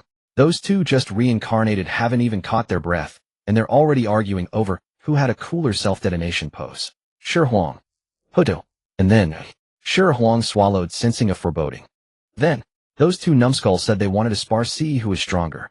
As they fought, it turned genuine, and they revealed their primordial, which true forms right at the foot of Buzhou Mountain. Putting on a show of art is an explosion. Nuwa's voice nearly screamed. Buzhou Mountain collapsed. Boom. As if to confirm Nuwa, from the far north, an earth-shattering boom resounded. Shi Huang and Hutu sharply raised their heads. There, the pillar supporting heaven and earth, the majestic Buzhou Mountain that had stood for eons, was now snapped in the middle. The firmament, losing its support, instantly tilted. The heavenly river, weak water which had been surging in the 9 heavens, now became like a flood beast, finding an outlet, roaring and howling as it poured down through the giant hole toward the primordial land. The sky fell in the northwest, the earth sank in the southeast. At that moment, Shi Huang felt a chill engulf his body. He had exhausted his schemes, setting up underworld resurrection, plotting against the Western Saints, even annihilating the demon race. He had thought he could rewrite history, lead the primordial era down a different path. But what was the result? Buzhou Mountain had still collapsed. And it collapsed so absurdly, so childishly. Simply because two newly resurrected primordial witches argued over who had a cooler self-detonation. This is the unchangeability of the grand trend. Shi Huang watched the rolling waters of the heavenly river, watched the countless creatures wailing in the flood, and a bitter, yet ferocious smile curled at the corner of his mouth. He touched the still warm chaos bell in his bosom and clenched the jade talisman that could block a saint's attack.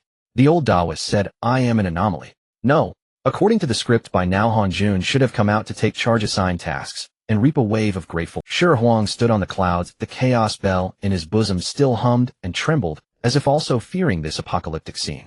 He squinted, looking into the deep chaos beyond the 33 heavens. There was utter silence. The gates of the Xihe palace were sealed tight. Not even a doorkeeper boy appeared, let alone the patriarch Dijun. It seems our Dao ancestor is determined to watch the show, or... Shi Huang stroked his chin, a glint of sharp light in his eyes. He's held back by something. Husband, the weak water is too heavy. I can't hold on much longer. Huda's pretty face turned pale. Though she was a saint of the earth, the veins of the primordial land were fracturing inch by inch, and her power source was waning. Shi Huang turned back, watching his wife's faltering figure and the countless humans struggling in the flood below. They were his roots. Since old Dijun wants to play the coward, then our Nuwa palace will unabashedly take all the merit of being. Shi Huang took a sudden step forward. His formerly nonchalant demeanor vanished, replaced by a chilling calm and dominance. Master. Shi Huang's voice was as cold and hard as iron. Now follow my command. In the main hall of Nuwa Palace, Nuwa, who had been pacing anxiously, was stunned. When had this little stone dared to speak to her like this? Yet inexplicably, hearing his voice, the panic in her heart miraculously subsided a bit. Speak.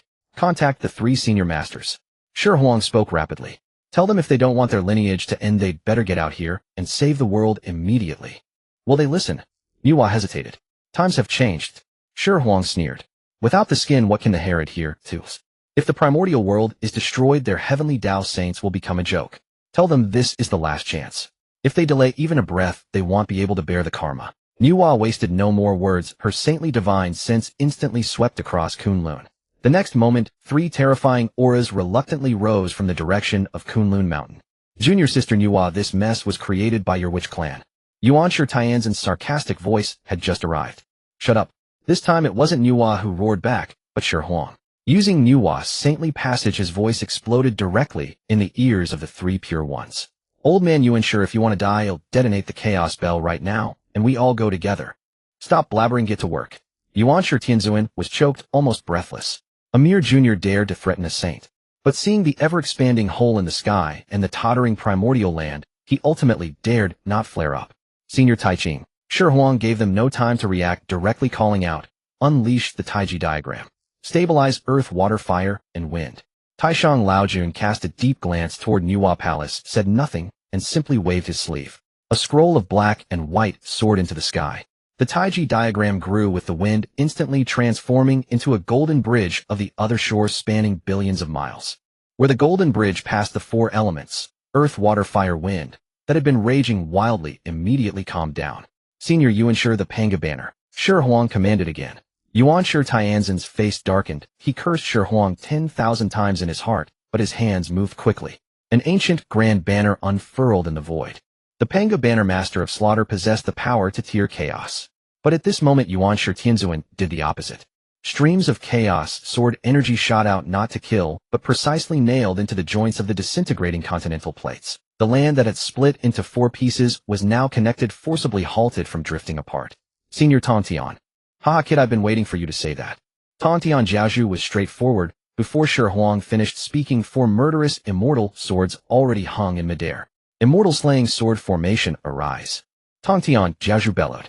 The 4 swords transformed into 4 colossal pillars, piercing heaven and earth, their sword energies spanning hundreds of millions of miles. The chaotic, noxious energies pouring in through the sky hole, which could corrode a golden immortal's body, were instantly shredded by the immortal slaying sword energies, turning into the purest spiritual energy to nourish heaven and earth. The 3 pure ones' intervention was indeed extraordinary. The primordial world, on the verge of complete collapse, was actually stabilized. The earth no longer sank, the wind no longer howled, and the apocalyptic despair receded significantly. Shi Huang let out a long breath. His back was already soaked with cold sweat. Commanding 3 saints to work was more stressful than driving a forklift with Hutu for 3 days and 3 nights. All right, don't celebrate too soon. Nuwa's figure appeared beside Shi Huang, looking up at the giant hole, still gushing water. Her beautiful face was filled with worry. This is just a temporary fix.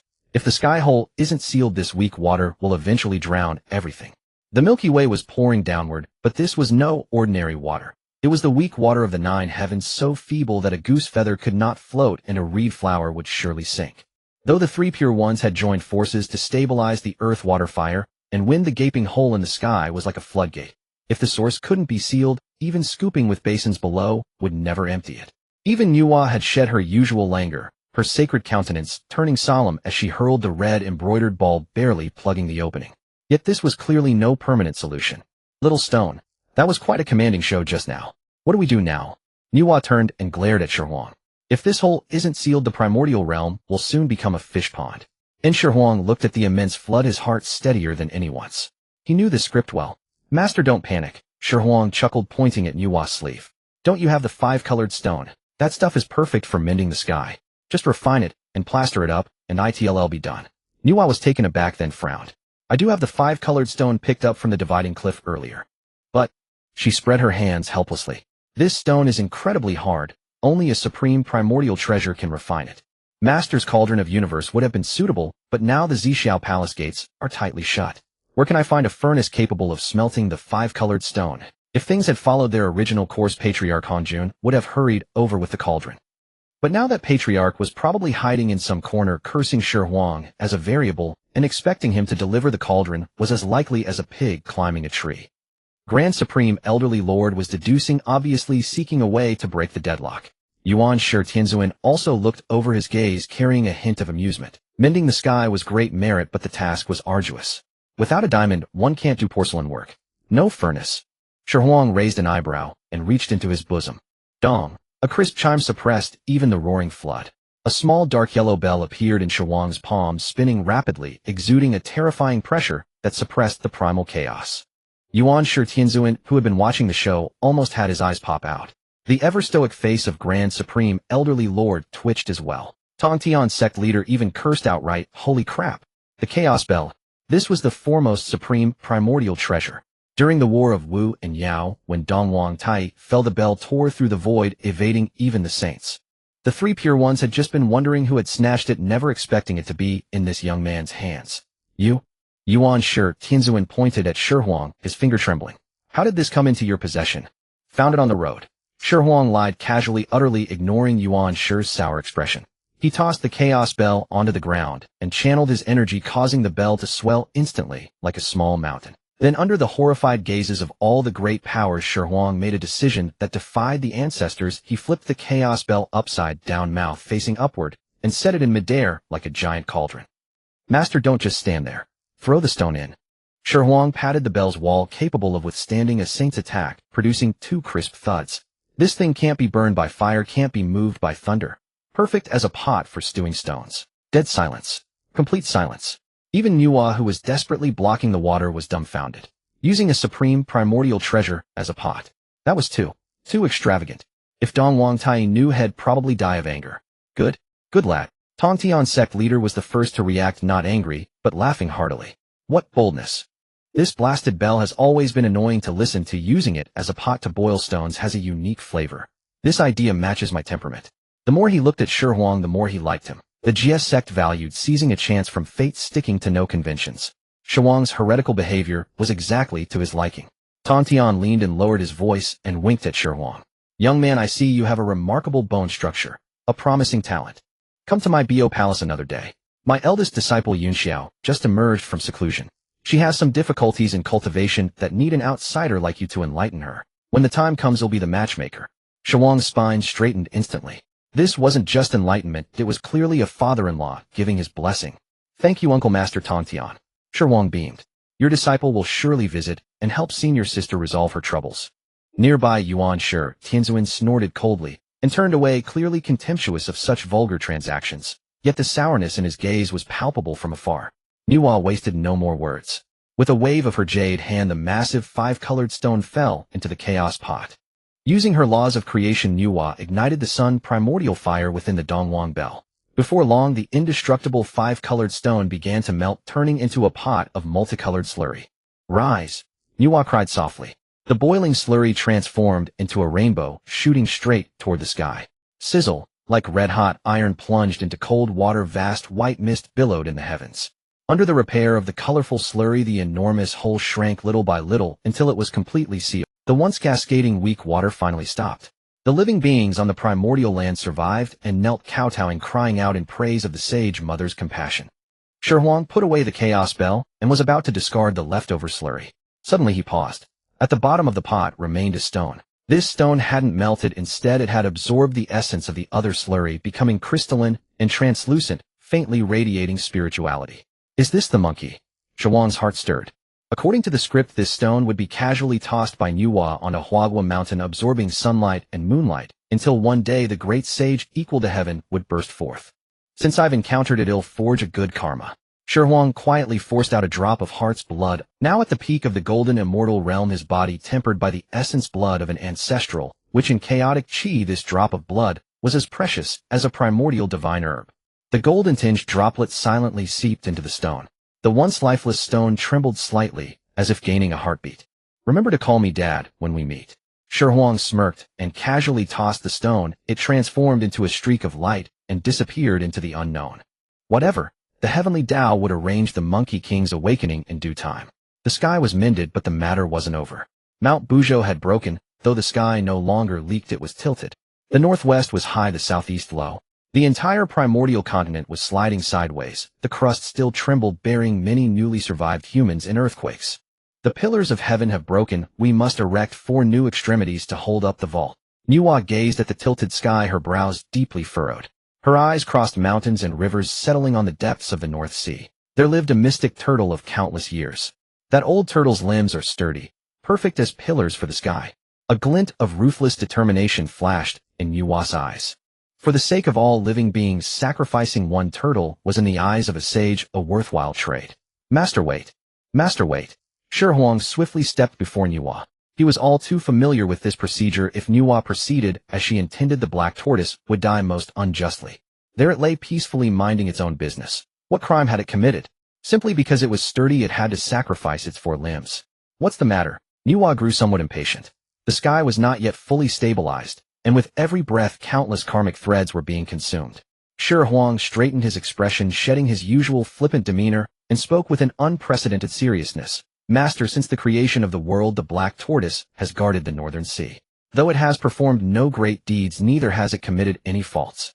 Now that the primordial realm is in peril, taking its life to mend the heavens. This is not a righteous act. Not righteous. Yuanshi Tianzuan sneered beside them, a mere beast with scales and fur. To be able to prop up the vault of heaven is the blessing it has cultivated for 10,000 lifetimes. Xihe, do not indulge in such womanish compassion here.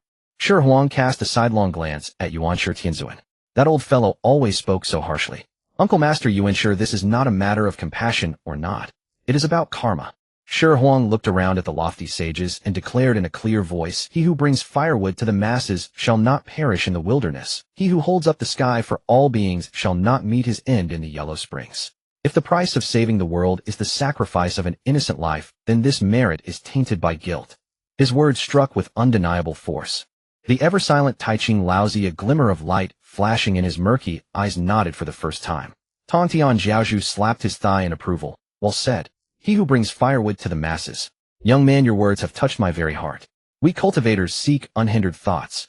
If we disregard such basic principles, then what is the point of cultivating immortality? Tontian grew increasingly fond of Xihe, even entertaining the thought of luring him away from Yua's palace. If Xihe joined the Jie sect, then, when he quarreled with Yuanshi, he wouldn't have to lift a finger himself. Huta stood behind Xihe, gazing at his upright back. The softest part of her heart felt as if something had struck it. In the bedchamber, this fellow was an utter rogue.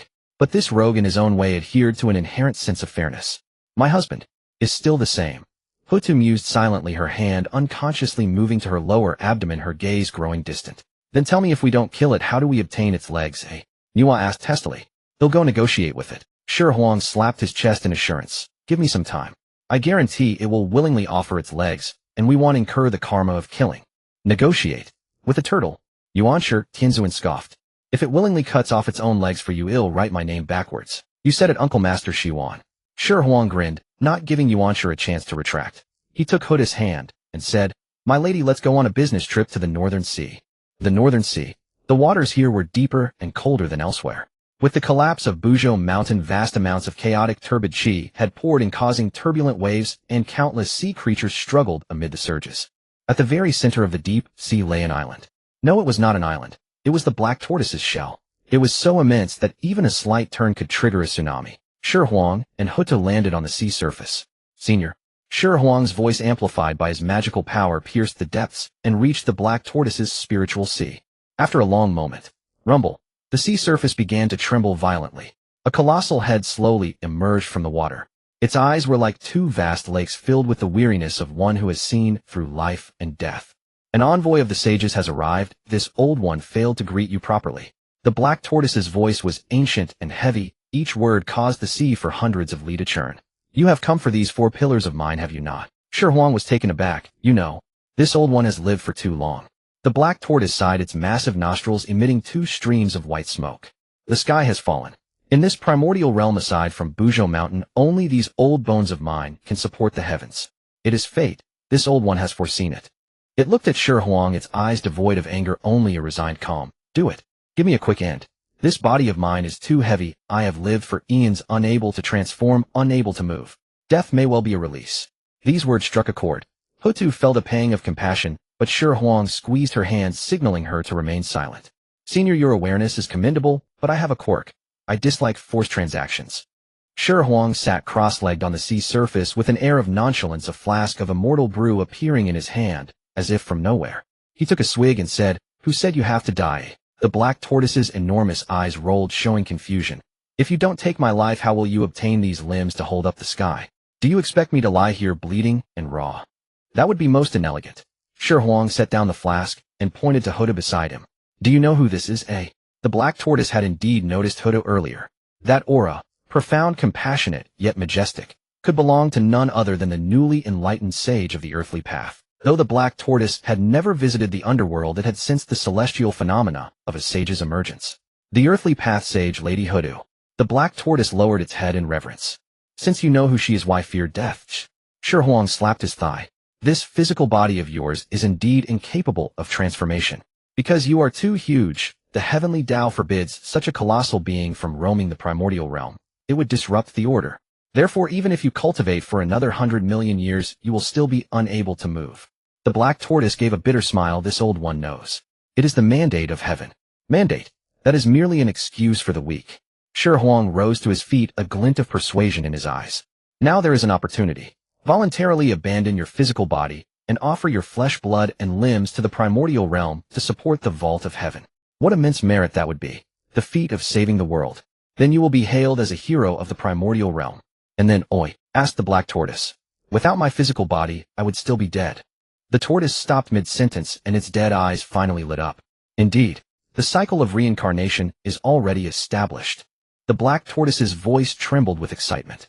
"With the sage right before you, would she deceive you?" Shi Huang pointed at Hutu.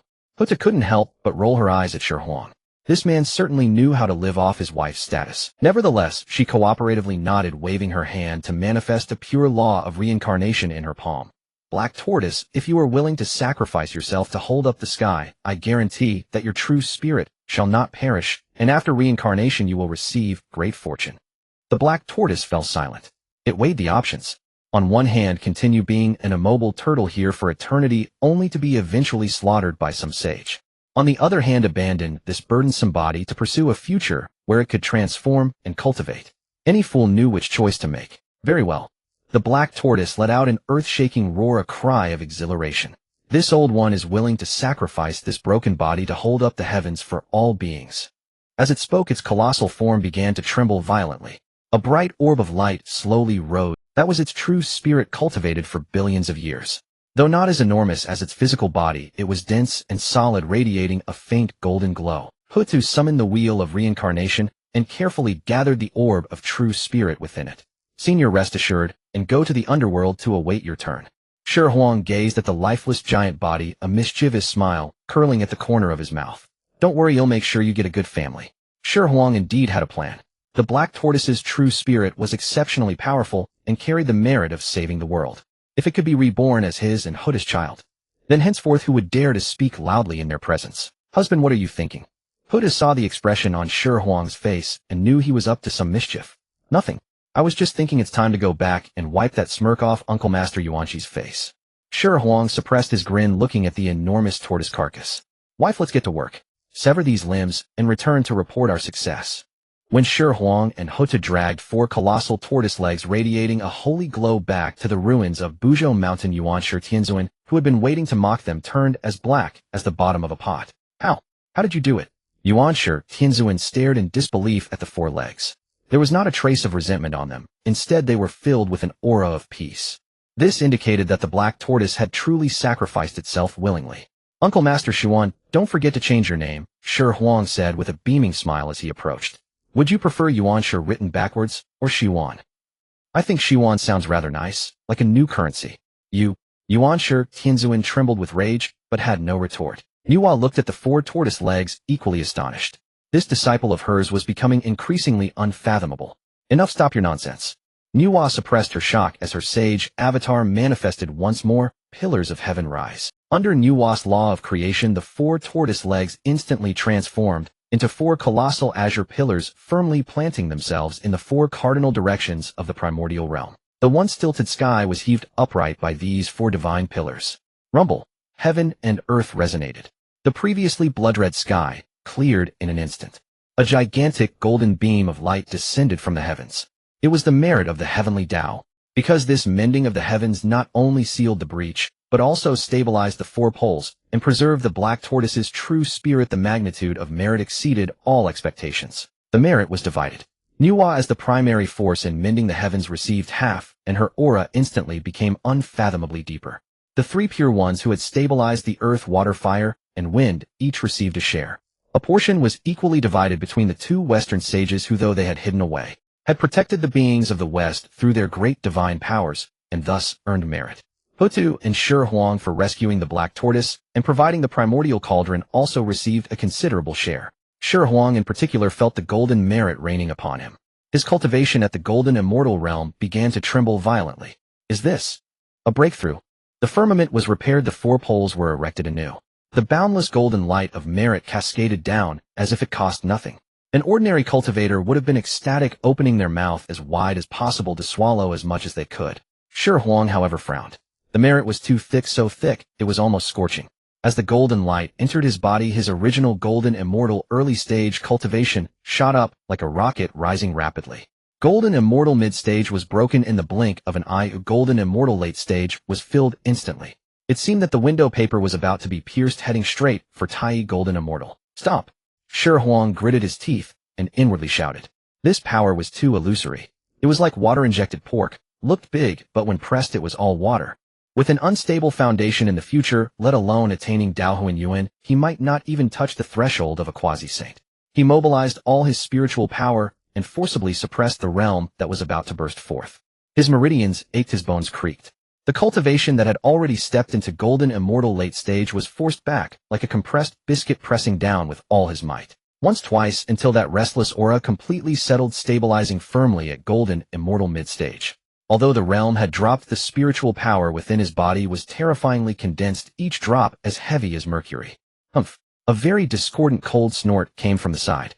Yuanshi Tianzuan stood with his hands behind his back, not even lifting an eyelid, his tone full of mockery. What a waste of heaven's gifts. With such vast merit from mending the heavens, even a pig could use it to rush to Tai. Yet you, after all that fuss, are merely a golden immortal mid-stage. In his view, this Shi Huang was like mud that cannot be plastered on the wall. Shallow foundation, unable to hold on to opportunities. Shi Huang was not annoyed. He patted the dust off his robe and grinned back. Xuan, Uncle Master's lesson is well taken. But I see senior uncle became a saint quite some years ago. How come your cultivation is still stagnant? Yuanshi Tianzan's face stiffened. The cultivation of a saint is measured in epochal periods. How could it be so easy to advance? This rascal was clearly scolding the mulberry, while pointing at the locust tree, mocking him for not even touching the edge of the great Tao. Good lad, quite interesting. Tongtian Jiaozhu watched closely from the side, a glint of admiration flashing in his sharp eyes. If it were his disciples facing such temptation of instant ascension, few could resist breaking through. This rascal Shi Huang looks slick, but the scales in his heart are steadier than anyone else's. He knows that one can't chew more than one can swallow, and understands the principle of a towering building rising from the ground. This child's disposition is truly rare. Tongtian nodded to himself. It's a pity that Nuwa's sister snatched him first. With the great tribulation settled, the saints had no reason to stay. The three pure ones, each with their own thoughts, turned into streaks of light and dispersed. Nuwa yawned, too lazy to chat, and directly swept up a divine wind back to the Wahuang Palace. Only Shi Huang and Hutu remained on the scene. Husband, I should also return. Hutu looked at the devastated land, her expression complex. The Wu clan had caused great trouble this time. The Buzhou mountain fell, and although the sky was mended, the karma and retribution mostly fell upon the Wu clan. If not handled quickly, the punishment from the heavenly Tao might exterminate the Wu clan entirely. Returning is necessary, but there are a few words you must remember. Shi Huang put away his grin, leaned close to Huda's ear, and lowered his voice. First move, all Wu clan members above Golden Immortal. All to the underworld. Hutu was taken aback. All. The clansmen might be unwilling. Unwilling or not, they must. Shi Huang interrupted her, his tone leaving no room for argument. From now on, the main protagonists of heaven and earth will be the human clan. Those below Golden Immortal can stay and intermarry with humans. If they hinder human development, they will incur heaven's punishment.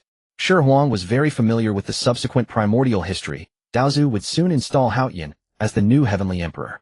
If the Wu clan's high combatants did not withdraw, they would surely face Hongjun's wrath, and that would be no simple matter. But he couldn't reveal these things. He could only use the rise of the human clan as an excuse. Moving into the underworld would both save their lives and earn merit, a win-win. Huda's heart skipped a beat. Though she was a saint, she was not good at scheming. Hearing Shi Huang's words, she broke out in a cold sweat. Second, Shi Huang held up 2 fingers. Those 2 numbskulls, Zhurong and Gonggong, must be severely punished this time. Don't be soft-hearted. Throw them into the lowest level of hell to suppress the fate. In short, within the boundless culpas, they are not allowed to step out of the underworld half a step. This was also a way to save their lives. Third, this flood has drowned too many living beings. The underworld must go full throttle to properly settle these lost souls. This is also the best chance to earn merit and cleanse the Wu clan's sins. Shi Huang finished in one breath, staring firmly at Hutu. Hutu looked at the man before her. Usually lacking decorum, but at critical moments he had thought out every step. Husband. Hutu's eyes reddened. She wanted to say something, but Shi Huang reached out and gently scraped her nose. All right, don't be moved. Hurry back and get to work. Hutu smiled through her tears, casting him a flirtatious sidelong glance that seemed to have hooks. Got it, housekeeper. What about you? Not coming back to the underworld with me? Me? Shi Huang pointed towards the direction of Huang Palace. There's a little miss at home waiting for me to soothe her.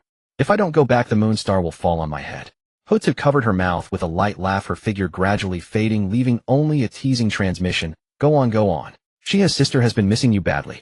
As they say, reunion after separation is sweeter than the wedding night. Husband, I'm afraid you'll have a tough time tonight. Huang Palace. As soon as Shi Huang stepped into the hall, he felt a wave of chill.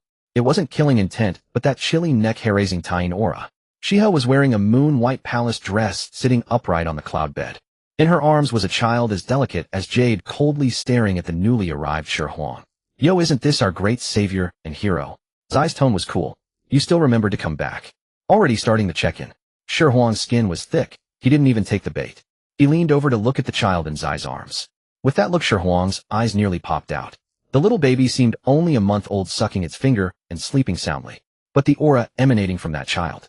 Earth Immortal. Holy shit. Shi Huang couldn't help it. What did this kid eat while growing up? Jinkala. How long since he was born? At most a month. And he's already an Earth Immortal. Back in the day, Shi Huang had lain at the entrance of Xiao Palace for who knows how many epochs to barely achieve Celestial Immortal. This kid just lies around sleeping and becomes an immortal. Making a fuss. Xihe gave a thunderous snort, then looked down at her son, her eyes instantly turning tender as water. Look at who gave birth to him. This child is an innate holy spiritual body and carries the Tying source, so his talent is naturally no less than those innate gods and demons. As she spoke, she glanced at Shi Huang with a half-smile. At this rate, it won't be long before this little one's cultivation surpasses his father's. Shi Huang felt a sudden arrow in his knee. Right in the feels, old pal. When that time comes, Xihe reached out a finger to tease the child's cheek leisurely, saying, Above you have me, your mother, a quasi-saint watching over. Below, this genius son will protect you. You as the father can just enjoy a life of ease in the middle. Who would dare to provoke you? These words. How did they sound like taking advantage of being kept, but in a stubborn way? Shi Huang stroked his chin, looking at the stunning beauty before him and the prodigious son, and suddenly felt that this soft rice tasted pretty good. But, wife. Shi Huang suddenly stepped forward, cornering Xihe against the cloud bed. He placed his hands on either side of Xihe, looking down at her with that signature mischievous grin. Since our son is so amazing, we can't fall behind either. You mentioned the feeling of having someone above caring for you. I haven't experienced that yet. How about I give it a try now? Xihe froze, then realized what he was implying. You? Ro. Zai's cool, beautiful face instantly flushed crimson like a red lotus blooming on an iceberg. Breathtakingly beautiful. She panicked and tried to push Shi Huang away, only to find her body too weak to resist. Don't. The child is still here. Zai's voice was as faint as a mosquito. It's fine, he doesn't understand. Shi Huang's hand had already mischievously slithered to her slender waist. Just at this critical moment. Swish. A five-colored auspicious light appeared out of nowhere. Zai's arms felt lighter. Shi Huang's vision blurred, and the son who was sleeping moments ago vanished. Both of them looked up abruptly. There stood Nuwa at the temple entrance, who knew when she had arrived. She was holding the still bubbling Shi Hao by the hand with one arm, and covering her eyes with the other with her fingers spread wide open. No looking at impropriety, no looking at impropriety. Nuwa said, but her eyes blinked at them, her face full of mischief. I saw nothing, carry on, carry on. Master. Shi Huang ground his teeth. This master was definitely doing it on purpose. So, Nuwa shook the child in her hand. This little one has excellent bones. I'm quite taken with him. He'll sleep with me tonight. They'll teach him how to play. How to cultivate the Tao of creation. Having said that, she gave them no chance to refuse. Good grandson, come, grandma will take you to eat something delicious. Your parents have important business to attend to. Nuwa's figure flickered and vanished on the spot. The hall instantly fell silent. Shi Huang and Xihe exchanged a glance. With that bothersome third will gone, even if it was their own son, the atmosphere suddenly became charged with intimacy. The blush on Zai's face hadn't faded, and now even her ears were red. She bit her lip, her eyes somewhat evasive yet tinged with anticipation. Wife. Shi Huang waved his hand to set up a barrier sealing the entire hall. He leaned over again, his voice hoarse with pent-up passion. Shouldn't we get down to business? Xihe gave a soft hum, not pushing him away but instead reaching out her arms to encircle his neck. I'm about to break through to quasi-saint mid-stage. This is the last time. This husband understands. Today I want to experience having someone above. Annoying. I also want to try parallel parking. The red curtain fell, concealing the spring scene within. As for the mighty primordial situation, the Wu Yao karma, we'll deal with it tomorrow. Bang, bang, bang. The main gate of Nuwa Palace was pounded with such fury that it sounded more like a debt collector than a morning call. It's high noon. Still not up. Anyone would think I've turned my Nuwa Palace into a brothel. Nuwa's voice pierced through the barriers, exploding directly in their minds. Zai's body stiffened. Her usually cold and aloof face flushed bright red like a monkey's backside. She kicked Shi Huang off the cloud bed and wrapped herself in a brocade quilt like a silkworm chrysalis. Get out. Shi Huang rubbed his aching lower back as he got up from the floor, muttering while dressing, disturbing one's peaceful dreams this early. Aren't you afraid of getting wrinkles? As he pushed open the hall door, he saw Nuwa standing there with a darkened face, holding in her arms that demonic son who had been running amok since just 1 month old. Take him. Nuwa thrust Shi Hao into Shi Huang's arms and disdainfully brushed off her hands. This brat is too energetic. He destroyed half of my herb garden in one night. If you don't take him away, it'll refine him into a sky-mending stone. Shi Huang grinned and took his son. Little Shi Hao was restless, even in his arms, grabbing at Shi Huang's hair with his chubby little hands and trying to shove it into his mouth. Master, calm down. Shi Huang set his son down to play in the mud. Absence makes the heart grow fonder, you know. We couldn't help ourselves. Nuwa rolled her eyes, too lazy to listen to his nonsense. With a flick of her jade hand, a gray cloth sack appeared in her palm from which came faint mournful cries, and a scorching heat emanated. What you asked for. Nuwa tossed the sack to Shi Huang. 10 golden crows, remnant souls, all here. Shi Huang's eyes lit up as he caught it quickly. This was a treasure. Last night, during his quiet time, a sudden idea had popped into his head. In the great tribulation of the gods, there was a hermit named Luya who possessed a treasure called the immortal slaying flying blade stored in a gourd. With a single phrase, please turn treasure, even a great Luo golden immortal would lose his head. That Luya was originally the 10th golden crow, and his flying blade was refined from the bodies or soul. Now that the souls of all 10 golden crows were available, if he could replicate this great weapon, wouldn't it be delightful for ambushing? Self-defense. What are you planning? Nuwa eyed him suspiciously. This thing reeks of resentment. Useless except for burning your hands. Has that shady system of yours issued some perverse task again? In Nuwa's eyes, though Shi Huang was slick without that so-called system, his cultivation talent was simply pathetic. Master, why can't your disciple have some independent creativity? Shi Huang pouted defiantly. Last night, I had a flash of inspiration to refine a post-heaven supreme treasure. You? Refining artifacts? Nuwa looked him up and down as if hearing the biggest joke. I'm not being harsh, but with your level of using a pre-heaven spiritual treasure as a walk, you'd only waste the materials. Despite her words, Nuwa pulled a red-skinned gourd from her sleeve and tossed it to him. From the pre-heaven gourd vine, with its own internal space to nurture baleful energy. Take it and play. Just don't blow it up. Was this the confidence of a sugar mommy? Giving away a pre-heaven spiritual treasure so casually. Shi Huang happily accepted the gourd and souls. Instead of returning to his chambers, he sat cross-legged right at the main hall entrance. Master, lend me some fire. Nuwa sighed and flicked a spark of creation divine fire. Shi Huang took a deep breath, casting aside all distractions. Though usually carefree, when it came to work, he was more serious than anyone. Artifact refining was all of He first drove the 10 remnant golden crow souls into the red gourd. Those souls, full of brutality and resentment, immediately started crashing wildly against the gourd's walls. Stay still. Shi Huang channeled his merit golden light and suppressed them forcefully. Then, following his memory of the immortal slaying flying blade, he began carving formations inside the gourd. This was not only a technical task, but also a laborious one. Nuwa had originally intended to watch the show while munching melon seeds, but as she watched, she stopped spitting out the shells, and her expression grew strange. This kid's technique was as crude as a dog's gnawing, but his approach. Interesting.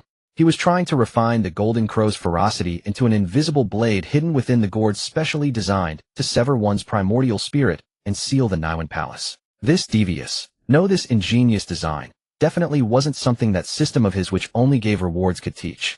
He's actually figured out something, Nuwa murmured. Time in the primordial wilderness was boundless. 500 years passed in that sitting. For mortals, it was the rise and fall of generations, who for immortals, just a blink of an eye. The sea of clouds outside Nuwa Palace churned countless times. Shi Huang remained motionless like a stone statue. The red gourd floated before him, its once vivid color gradually darkening, emitting a faint chilling white light. Occasionally a wisp of breath spurted from the gourd's mouth, even splitting space into tiny black fissures. Almost there. Shi Huang's eyes snapped open, bloodshot, but blazing with intensity. He bit the tip of his tongue and sprayed a mouthful of essence blood onto the gourd. The gourd trembled violently, emitting a clear, resonant cry. The sound was less like a bird's call and more like the friction of a peerless divine weapon being drawn. A beam of white light shot from the gourd's mouth, coalescing in the air into a tiny humanoid figure with eyes and eyebrows bearing wings from whose eyes shot 2 streams of chilling white vapor. Success! Overjoyed, Shi Huang reached out and retrieved the gourd. Though it hadn't yet reached the causal level certain death of the legendary immortal slaying flying blade, this was still just a prototype. As long as he fed it more powerful beings, primordial spirits, the treasure's power would continue to grow. Nuwa had somehow appeared beside him, flicking the gourd with her finger, producing a crisp ding. The technique is a mess, entirely relying on stacking materials. But the finished product can barely threaten a great Luo golden immortal. To receive a barely from a saint was already high praise. Shi Huang was about to boast when he felt a sudden call and looked up outside the hall. A yellow-gold radiance pierced the clouds and landed before the hall. As the light faded, it revealed Huda's graceful figure. She looked travel-worn, but the dignity in her brows was even greater than before. Managing the underworld had clearly made Lady Huda's bearing more composed. Her figure had returned to normal proportions. Alas, no more fun with forklift games. Husbandmaster. Huda bowed slightly, her gaze falling on the gourd, emanating a fierce, baleful aura. Is that the golden crow's aura? Just a little toy I made in my spare time.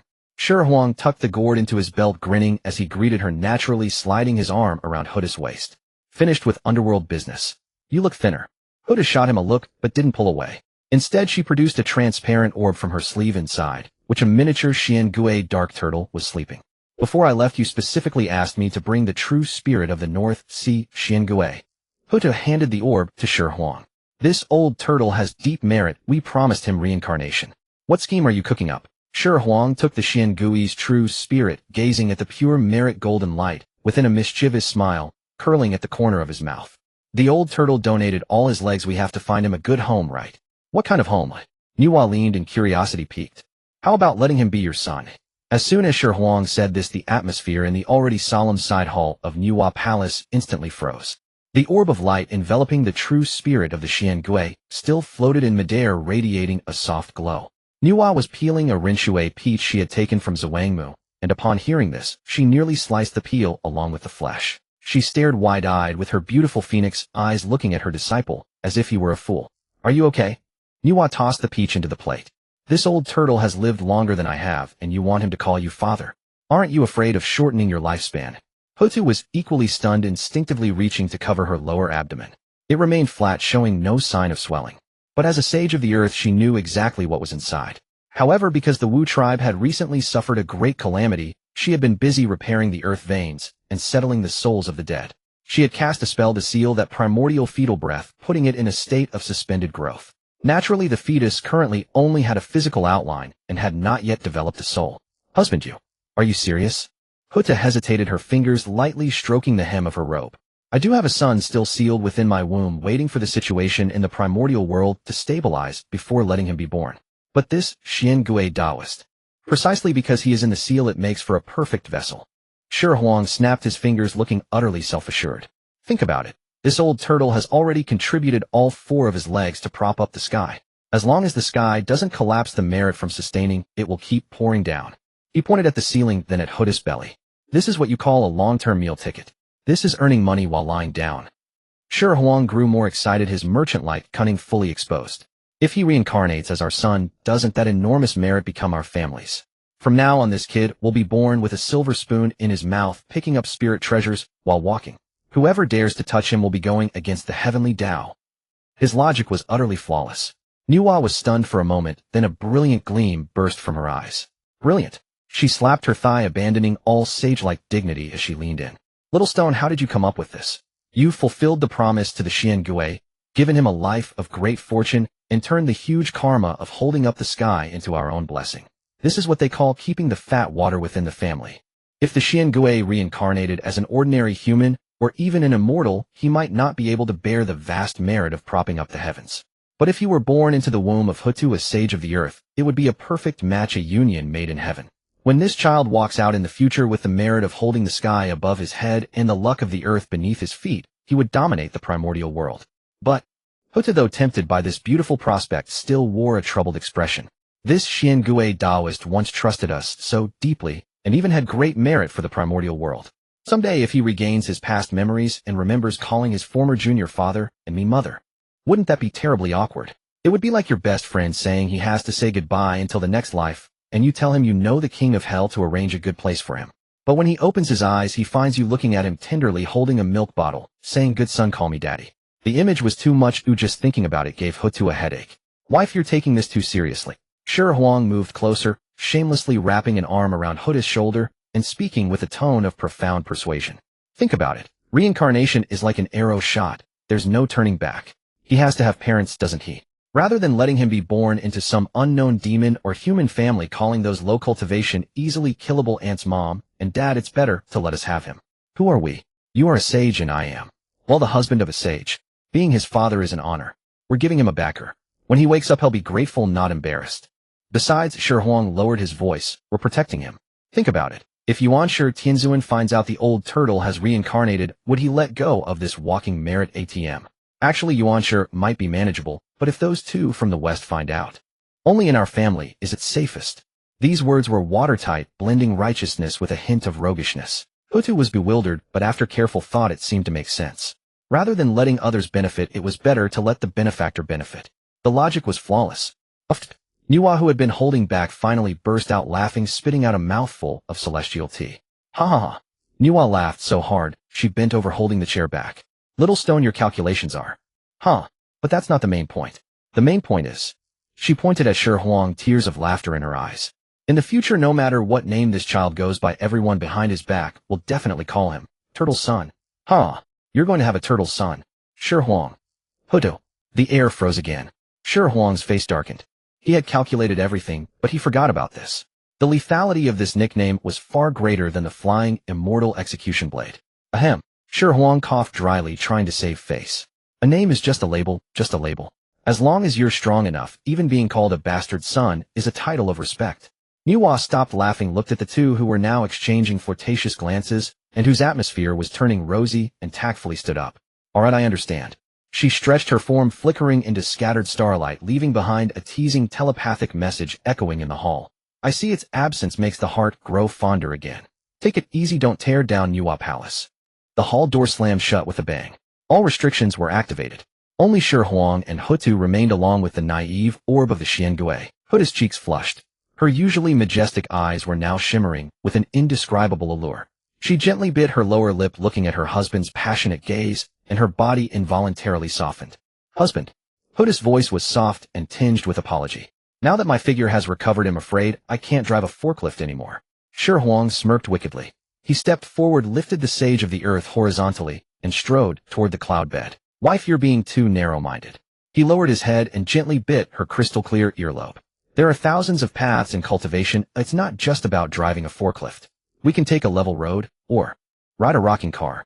Huta let out a soft moan, burying her face in his chest, her neck blushing pink. Whatever husband decides. That night the lamplight deep in Nuwa Palace flickered for a long time. Compared to the previous tempest, that night's ardent cultivation was exceptionally gentle and lingering. After the spring light in Nuwa Palace dissipated, Shi Huang and Huta sat upright. It was time to send the true spirit of the Xian Gui into reincarnation. Hutu activated the 6 paths of reincarnation, the divine ability, gently guiding the Xian Gui's true spirit into the primordial fetal breath within her womb. As the true spirit entered, the previously dormant fetus erupted with astonishing vitality. A vast golden light of merit shone from Huta's abdomen, illuminating the entire bedchamber, and even causing the heavenly Tao to tremble slightly, as if celebrating the rebirth of a great being. It's done. Huta nestled in Shi Huang's arms, feeling the powerful rhythm inside her face glowing with maternal radiance. This child will be extraordinary in the future. Shi Huang held her deeply satisfied. This time he had not only resolved a major problem, but also added a super combatant to the family. It was a complete victory. In the days that followed, Nuwa Palace enjoyed rare tranquility. Since Hutu needed to rest during pregnancy and couldn't be away from the underworld for long, she stayed in Nuwa Palace for a few days before returning to the underworld with the turtle son, who bore the merit of holding up the sky. Before leaving, she specially left Shi Huang a large jar of dragon essence blood, telling him to nourish his body. Shi Huang looked at the jar of blood and felt something was off.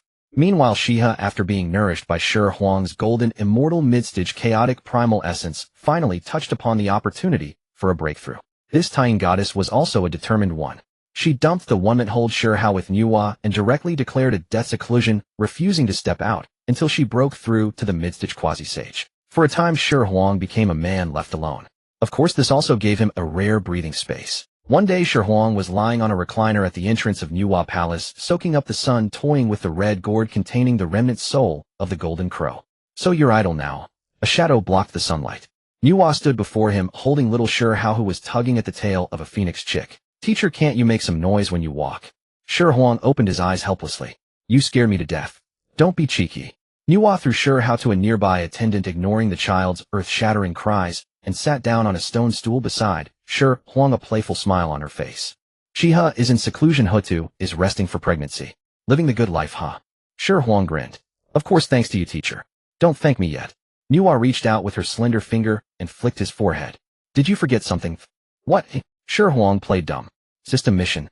Nuwa's red lips parted, uttering the 2 words. Shi Huang's body stiffened. He had been so busy refining the flying immortal execution blade recently that he had forgotten the real business. In this primordial world, to live long and well, relying solely on being a kept man wasn't enough. He had to eat the soft rice well and broadly.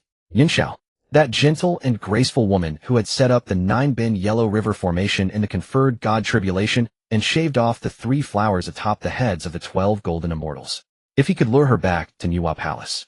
Shi Huang's mind conjured Yunxio's ethereal, peerlessly beautiful face and her temperament, always with a faint aloofness yet warm as jade. Unlike Zai's cold pride or Huta's gentle contrast, Yinxiao was a true lady of nobility, a wise and sexy older sister. Ahem, since teacher has spoken. Shi Huang sprang up from the recliner, straightened his slightly disheveled Taoist robe, and resumed his serious, pretentious expression. He turned and bowed deeply to Nuwa, his tone resolute, as if about to undertake earth-shattering matters for the prosperity of Nuwa Palace and the harmonious coexistence of all beings in the primordial world. Your disciple decides to set off now. Nuwa raised an eyebrow. To do what? Shi Huang's lips curled upward, revealing a row of white teeth glistening in the sunlight. To Bo Palace to propose marriage. Before the Bo Palace on Janeo Island, waves crashed against the reefs. Yet the roar of the sea was far less clamorous than the quarrel, now echoing outside the palace gates. I won't agree to it. This is non-negotiable. A furious roar startled the surrounding cranes into a chaotic flutter. Zhao Gongming's face darkened, his beard trembling. He looked every bit like a farmer whose prized cabbage had been ravaged by a wild boar. Jabbing a finger toward the gates of Bo Palace, he began spraying spittle. Senior brother, can't you talk some sense into him? So what if he's the disciple of goddess Nuwa? So what if he's a great hero who saved the world? That Shi Huang is nothing but a philandering playboy. Zhao Gongming paced furiously, the 24 calming sea pearls faintly shimmering around him. Clearly his anger was genuine. One flag flies high at home, but a dozen more flutter outside. He's already got the lunar star lady Xihe, and even the earthly sage Hutu has fallen into his clutches. And now he dares to set his sights on our Jie sect. To covet my sister Yinxiao. Duo Bao Daoist standing opposite him wiped the spittle from his face with a helpless expression. Calm down, junior brother Gongming. This senior disciple of the GS sect was a smooth operator. He clasped his hands and smiled ingratiatingly. I've met this fellow Daoist Shi Huang before. Truly a fine appearance, sly. Ahem, I mean clever and quick-witted beyond compare. Clever?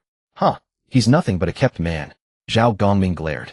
Junior brother, you'd better keep such talk to yourself here. Duo Bao sighed, lowering his voice. He now bears the immense merit of mending the heavens, and is the apple of goddess Nuwa's eye.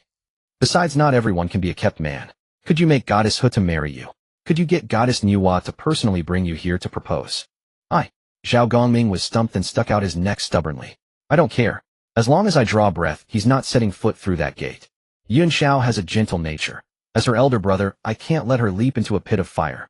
That Shi Huang is only a golden immortal. I could crush 10 of him with one finger. Duo Bao rolled his eyes. Defeat him? That fellow wields the chaos bell. He's just not pulling it out to smash people right now. Besides, do you really have any idea what gentle nature means? Junior sister Yun Xiao is outwardly soft, but inwardly unyielding. Once she sets her mind on something, 9 oxen can't drag her back. Enough. The master is still inside, so keep it down, Duo Bao said, shoving Zhao Gongming aside. It doesn't matter a damn if you disagree. The key is whether junior sister Yun Xiao herself is willing. In the main hall of Bio Palace, the sage's dwelling where the Tao flowed in rhythmic waves, Tongtian Jiaozhu sat cross-legged on the cloud bed at the head of the hall, clad in a green robe with sword-like brows and starry eyes. Unlike the stern and rigid Yuanshi, Tianzuan, this sage exuded a bold and unrestrained sharpness. At that moment his eyes, which seemed to pierce through the ages, narrowed slightly. Clearly he had heard the commotion outside. I am embarrassed that you had to witness this, fellow Daoist, Tongtian said, glancing at Nuwa seated in the guest seat, a playful smile tugging at his lips. Gongming is fiercely protective of his own. Nuwa was idly toying with a jade rui in her hands. At his words she chuckled lightly. Being protective is good. I am protective myself. If it weren't for the fact that your GS sect has some real skill, and that the girl Yun Xiao is genuinely lovable, I wouldn't have bothered to bring this useless disciple of mine along. As she spoke she cast a glance at Shi Huang, who stood below. He kept his eyes fixed downward, looking like a picture of innocence. Tongtian Jiao's gaze fell upon Shi Huang, sizing him up from head to toe, a flicker of approval in his eyes. Not bad, Tongtian nodded. This kid dared to point fingers at the 2 Western sages on Mount Zumishan, and when mending the heavens he came up with such an ingenious method. A man with guts. Our GS sect values seizing a sliver of life, acting freely, and keeping the mind clear. Shi Huang's temperament suits my taste. Shi Huang seized the moment to flatter, bowing. Thank you for the praise, senior uncle Tongtian. I merely spoke the truth. I can't stand those who play both sides. Ha ha ha. Tongtian laughed heartily. Well said. Those who play both sides. That was refreshing. After his laugh Tongtian shifted the topic. I am satisfied with you. However, as you've heard, Gongming's approval won't be easy. Though Yun Xiao is his younger sister, the elder brother is like a father. If Gongming flatly refuses, this matter becomes difficult. After all, I as her master can't force a cow to drink water, can I? Shi Huang raised an eyebrow. So senior uncle, you mean I have to win over my future brother-in-law myself? Smart, Tongtian said, pointing toward the hall. It's not just Gongming. The key is Yun Xiao. That girl seems gentle, but she has a strong will. If you can't make her nod, I can't play matchmaker recklessly. Beside them, Nuwa added coolly, did you hear that? Don't expect me to use sage's pressure to force anyone. Winning a wife is your own business. If you can't even handle a brother-in-law, you might as well go back to the Wahuang Palace and take care of the kids. Shi Huang's mouth twitched. Who could possibly do that? Don't worry, senior uncle, and don't worry, master, he said, straightening his robes, a confident, shameless smile spreading across his face. This disciple may not have many skills, but I have thick skin. That brother-in-law. I've set my heart on him. Inside the cave dwelling on 3 Immortals Island. This was the secluded cultivation place of the 3 sisters, Yun Xiao, Qiong Xiao, and Bi Xiao. Usually tranquil and elegant, today, it was buzzing with chatter and laughter. Yun Xiao sat upright on a stone stool, dressed in a pure white, cloud-patterned long skirt, her hair, like a waterfall, her aura untainted by the mundane world. Yet at that moment 2 rosy blushes stained her normally serene face. Sister, say something. Bi Xiao, an impatient girl in an emerald green dress, grabbed Yunxiao's arm and shook it. That Shi Huang has come knocking on our door, and goddess Nuwa personally acted as matchmaker. What are you really thinking? Beside her, Qiong Xiao leaned in, peeling a spirit fruit as she giggled. I think big sister has been moved. Last time at Mount Zumishan, she was exchanging flirtatious glances with fellow Daoist Shi Huang. Stop it, stop talking nonsense. Yun Xiao glared at her 2 sisters, but didn't deny it, only muttering softly. We were exchanging cultivation insights. Cultivation insights. Bi Xiao made a face. More like insights into love. I heard he even burned Sage Zhuanti alive in the West. Such valor is worthy of our big sister. But, Big Xiao's eyes twinkled mischievously. We can't let him off that easily. I heard he already has 2 women at home. One is the Lunar Star Lady Xihe, and the other is the Earthly Sage Hedu. Their status. TSK. Xiong Xiao nodded in agreement. Exactly. If Big Sister marries into that household, wouldn't she be bullied? No, we need to make him show sincerity. What sincerity? Yin Xiao asked instinctively. At the very least, a supreme primordial spiritual treasure as a betrothal gift. Bi Xiao demanded sky high. If he can't produce one that shows he's not serious. Our GS sect isn't short of treasures. Why should we stoop to him? Xiong Xiao thought for a moment and made a startling suggestion. I think treasures are secondary. The key is status. Big sister, you need to make him promise that in this family you'll be the head wife. Make Xihe and Hut to the concubines. Uffed. Yin Xiao spat out the spiritual tea she had just taken, staring at her sister in disbelief. Are you crazy? Making a saint and a half-saint be concubines. Do you want me dead? Hutu is the earthly sage. Xihe is a half-saint powerhouse. Neither of those women is easy to deal with. Oh, we ask high and negotiate down. Xiong Xiao stuck out her tongue. Anyway, we can't let him think we're pushovers. Yin Xiao sighed and rubbed her forehead. These 2 sisters were supposedly giving advice, but they were actually speaking up for Shi Huang.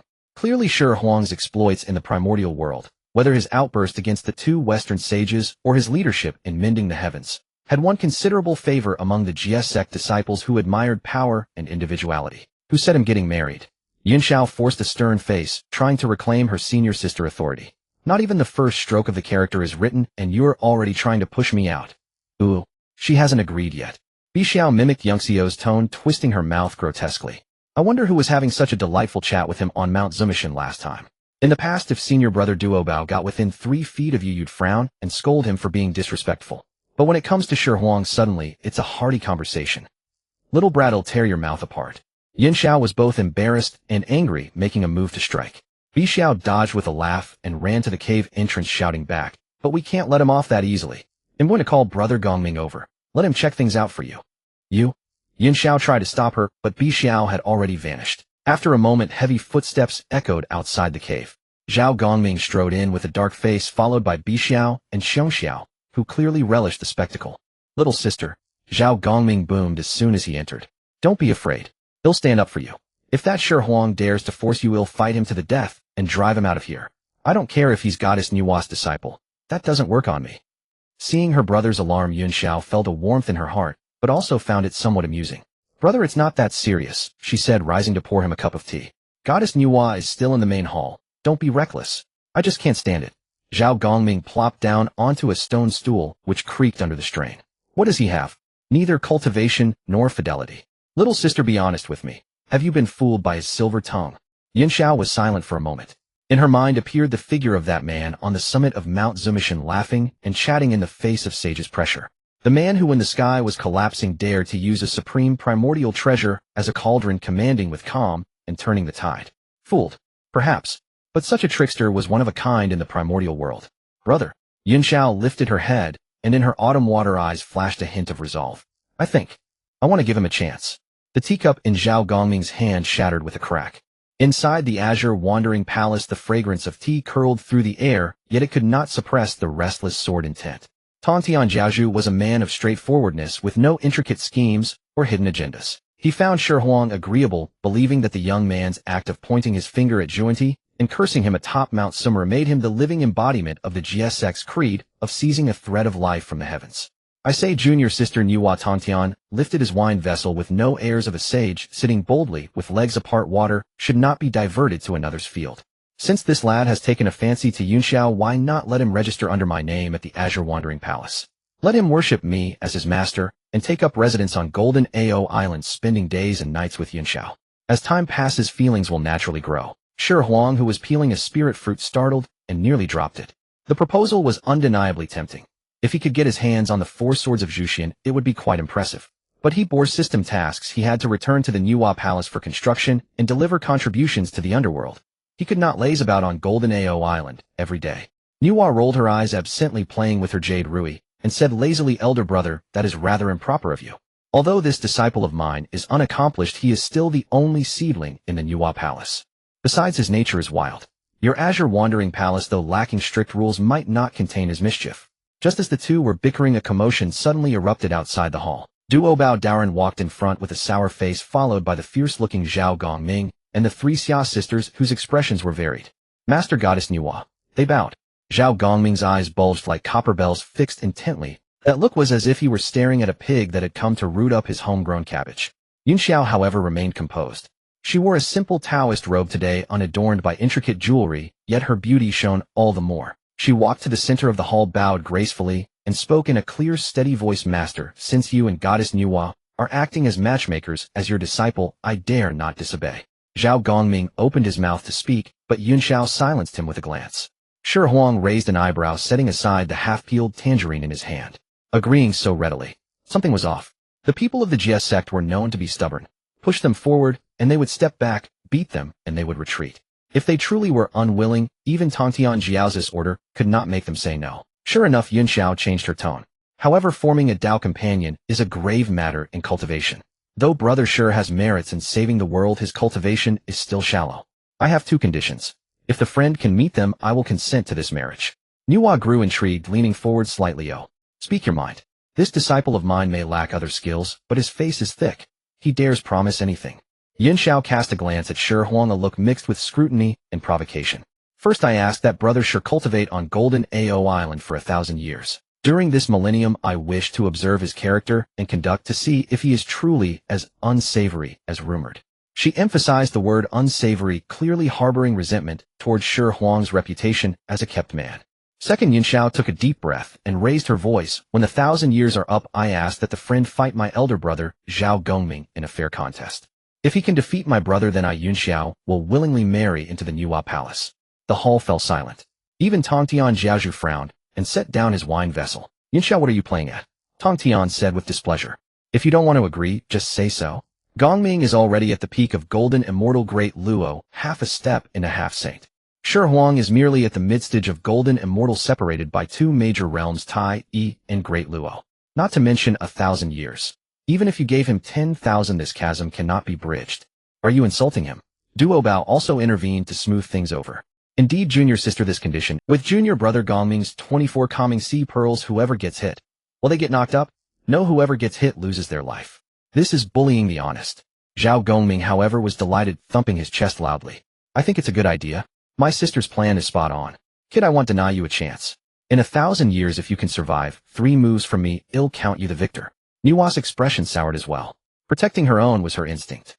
Though she often belittled Shi Huang, he was her child. She could scold him as she pleased, but outsiders. No way. Niece, if these conditions are merely a pretext to refuse, there's no need for that. Nuwa said, her voice turning cold. I brought him here to form an alliance, not a vendetta. Just as the atmosphere grew tense, Shi Huang, who had remained silent, suddenly smiled. He stood, brushed the dust from his Taoist robe, though there was none, and wore an expression of utter serenity. I accept. The 3 words rang out with conviction. Zhao Gongming's laughter halted abruptly like a duck whose neck had been wrung.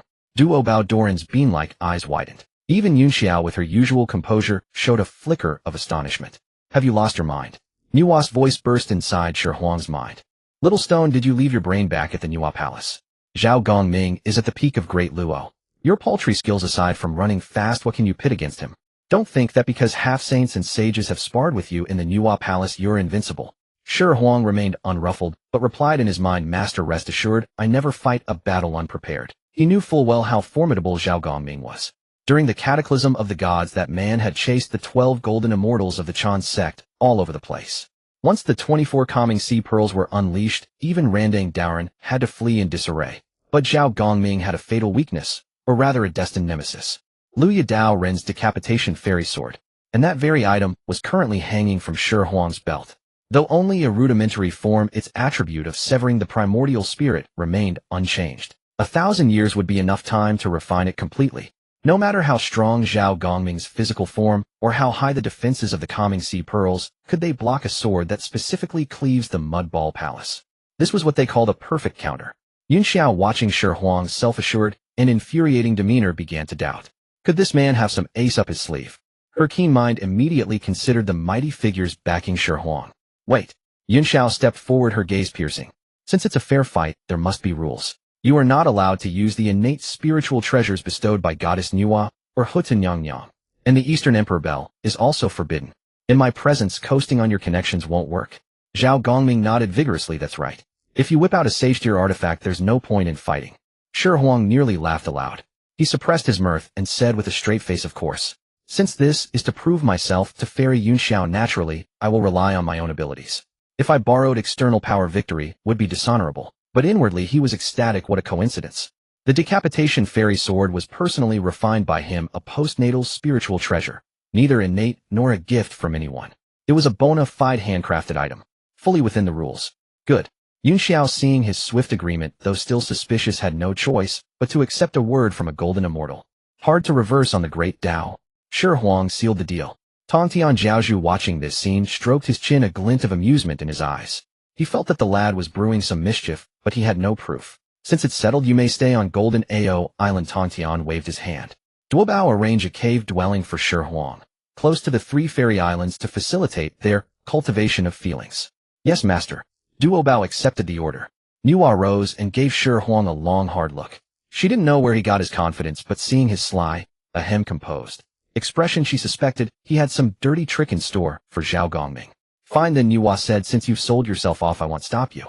She stretched lazily, her form gradually fading, leaving only a divine thought that whispered into Shi Huang's ear, just stay put as the Livian son-in-law. They'll come to collect you in a year. If you've made a mess of yourself by then, don't claim to be from the Nuwa palace. I can't afford the embarrassment. Shi Huang cupped his hands in farewell. Master, take care. Remember to look after the children. With Nuwa's departure, the pressure in the hall dissipated. Zhao Gongming strode over with a sinister grin and clapped a heavy hand on Shi Huang's shoulder, making his bones creak. Brother Shi, Zhao Gongming bared his white teeth menacingly. In this 1,000 years, your big brother will take good care of you. We have all the time in the world. Shi Huang rubbed his shoulder, his smile unwavering, but his gaze flickered toward the red gourd at his waist. Big brother-in-law, you're too kind. All the time in the world. Indeed, all the time in the world. For Shi Huang, life on Golden Ao Island was monotonous and tedious.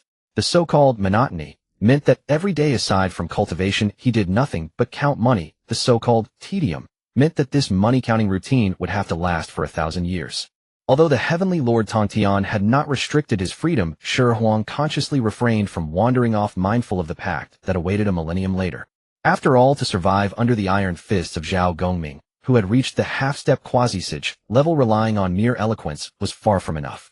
What was needed was sheer power, or rather the power of wealth. The Xihe sect, boasting of 10,000 immortals congregating under its banner, naturally faced a formidable challenge in resource distribution.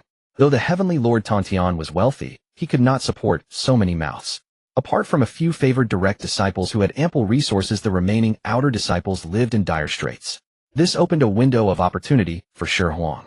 One day inside Duobao Taoist's cave dwelling, junior brother Shi Huang, this is too much. Duobao Taoist stared at the crystal-clear jade bottle on the table, his eyes nearly popping out. His mouth uttered protests of refusal, but his hand treacherously pressed down on the bottle cap, refusing to let go. A wisp of aura seeped from the bottle's mouth, brimming with vitality, the ultimate essence of creation and life. Senior brother Duobao, you're being too courteous, Shi Huang said, casually lounging with his legs crossed, peeling a primordial spirit fruit he had swiped from the Nuwa palace. This is the 3-light divine water, just a single drop. I heard you've been refining tools lately, and it has harmed your primordial spirit. Use this to brew some tea and nourish yourself. 3-light divine water. Known as the foremost healing elixir in the primordial world, capable of reviving the dead and regenerating flesh. Duobao swallowed hard. This treasure, which the primordial Heavenly Lord Yuanshi cherished as a precious gem, was something one could hardly even glance at on ordinary days. Yet this brat offered it to him, to brew tea. Junior brother, this gift is far too weighty, Duobao said, taking a deep breath. Though he was the Xihe sect's chief steward and had seen much of the world, this gesture still left him stunned. If there's something you need, just say it outright. Nothing major, Shi Huang said, tossing away the fruit peel and clapping his hands. I just want to ask a favor. My gourd is in need of a few primary souls. If you ever come across a great demon or evil cultivator who is vicious and laden with karma, please capture their primordial spirit for me. Remember, only the evil ones. I don't want the good. Was that all? Duobao was stunned. Killing villains and seizing their primordial spirits was an act of righteousness in the primordial world, which also brought some merit. This wasn't a favor, it was practically a gift of money. Junior brother, your virtue is lofty. Duobao immediately pocketed the jade bottle, his face beaming with sincerity. Leave this to me. From now on Golden Ao Island, if anyone speaks ill of you, Duobao will be the first to object. Junior brother, your virtue is lofty. Duo Bao immediately pocketed the jade bottle, his face beaming with sincerity. Leave this to me. From now on Golden Ao Island, if anyone speaks ill of you, I Duo Bao will be the first to object. With the chief steward won over, the rest became easy. The three female immortals, Golden Spirit Holy Mother, No Form Holy Mother, and Tortoise Spirit Holy Mother, though reserved, instantly succumbed when Shi Huang presented them with 3 light divine water, which he euphemistically called beauty water. As for the 7 attendant immortals, it was even simpler. Figures like Dark Cloud Immortal and Golden Cudgel Immortal, though holding decent positions in the Xihe sect, carried embarrassingly modest artifacts. Shi Huang, without a word, pulled out a pile of innate spiritual treasures from the demon clan's treasure trove. Senior brother Dark Cloud, this primordial chaos hammer seems fated for you. Take it. Senior brother Golden Cudgel, this Dingwang pearl is yours to play with. Don't be polite. I have plenty more at home. With this move, the 7 attendant immortals looked at Shi Huang with eyes warmer than those for their own fathers. Was he an outsider? No, he was clearly a long-lost brother. Finally, the third-generation disciples. When Zhong, still a youth with an unopened heavenly eye on his brow, radiated righteousness. Yu Yuan Fire Spirit Holy Mother and others were also just starting out. Shi Huang did not play favorites. He gave each one a postnatal supreme treasure. Though they were inferior to innate spiritual treasures for those who had not yet become immortals or had just achieved immortality, these were divine equipment they dared not even dream of. Uncle Shi, from now on wherever you point I will strike. When Zhong hugged the twin whip artifact, his face flushed with excitement. In just half a year, the entire atmosphere on Golden Ao Island had completely changed.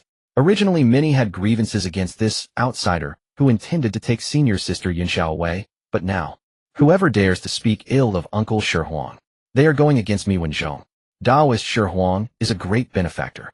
To refine demon-subduing treasures, he spared no expense in distributing his wealth. What spirit is this? This is the spirit of a sage. Exactly. Senior brother Zhao is too stubborn. Where else can you find such a good brother-in-law? This sentiment even reached Zhao Gongming's ears. Inside Luofu Cave, Zhao Gongming watched several visiting junior brothers and sisters, each holding various elixirs and treasures gifted by Shi Huang, singing his praises ceaselessly. He was so furious his beard bristled, yet he could not vent his anger. That brat. He's using a sugar-coated bullet to corrupt the foundation of my Xihe sect. Zhao Gongming slammed his palm down, shattering a stone table. Beside him sat Yunxiao, reading a Taoist scroll. At his words, the corner of her mouth lifted slightly, a glint of amusement in her eyes. Brother, this isn't corruption, Yunxiao said softly. This is worldly wisdom. Moreover, he has been having disciples slay evil cultivators. Over the past half-year, the Xihe sect's reputation in the primordial world has risen instead of fallen, and even the master has praised him a few times. Zhao Gongming's face flushed crimson. Finally, he huffed and sat down. That's one thing. But if he can't defeat me in 1,000 years, this marriage is still off the table. Though he spoke stubbornly, Zhao Gongming had his doubts. This brat was so good at handling people. When it came to the actual fight, perhaps he should hold back a little. If he really injured him badly, wouldn't these junior brothers and sisters bury him alive? At the rear mountain of Golden Ao Island, in a secluded cave dwelling, Shi Huang sat cross-legged. Before him floated the red gourd. At this moment, the gourd was no longer ordinary. Over the past half-year, thanks to the frenzied feeding by the immortals of the Xihe sect, countless primordial spirits of evil cultivators and great demons had been thrown into it. On the gourd's surface, faint bloody patterns emerged, exuding a chilling, baleful aura that made one. But it was not enough. There was quantity, but quality was still far behind. To threaten a Dayuo golden immortal, or even a sage's avatar, like Zundi's ordinary primordial spirits, were utterly insufficient. Shi Huang's expression turned serious. He opened a jade box. The moment the box opened, 2 terrifying waves of baleful energy surged upward, but were firmly suppressed by the restrictions Hutu had placed. Inside the jade box, 2 broken golden light clusters crazily dashed about, faintly revealing the shadows of 3-legged golden crows emitting piercing shrieks. Dijun. Tai. These were the remnant souls of the demon emperors, specially collected by Hutu from the battlefield after the Lich Demon War. They had been sent over by Nuwa not long ago. Though only fragments, these were the essence of a quasi-saged primordial spirit at its peak. This is some fine stuff. Shi Huang licked his lips, a ruthless glint flashing in his eyes. With these 2 old friends adding their power, my life-slaying flying blade finally gains a true soul. Shi Huang formed hand seals. The red gourd suddenly opened its mouth, emitting a tremendous suction force. Get in. Shi Huang grabbed the 2 golden crow remnant souls and stuffed them directly into the gourd's mouth. Boom. The gourd violently trembled, emitting a roar like a savage beast. Immediately after, the temperature inside the cave plummeted. A ghastly white flame spewed from the gourd's mouth, carrying no heat, but instead a cold that made the soul shiver. It was the ultimate murderous intent aimed at the primordial spirit. Shi Huang did not dare to be careless. His inner divine flame of creation surged wildly, cooperating with the countless arrays inscribed earlier to forcibly refine these two unruly royal remnant souls. Days passed. 14 full days.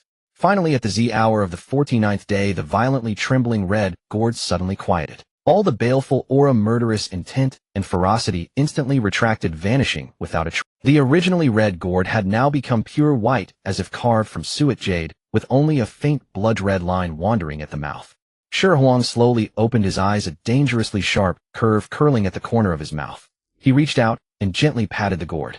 "Come out and get some air." The moment the words fell, the gourd's mouth opened by itself.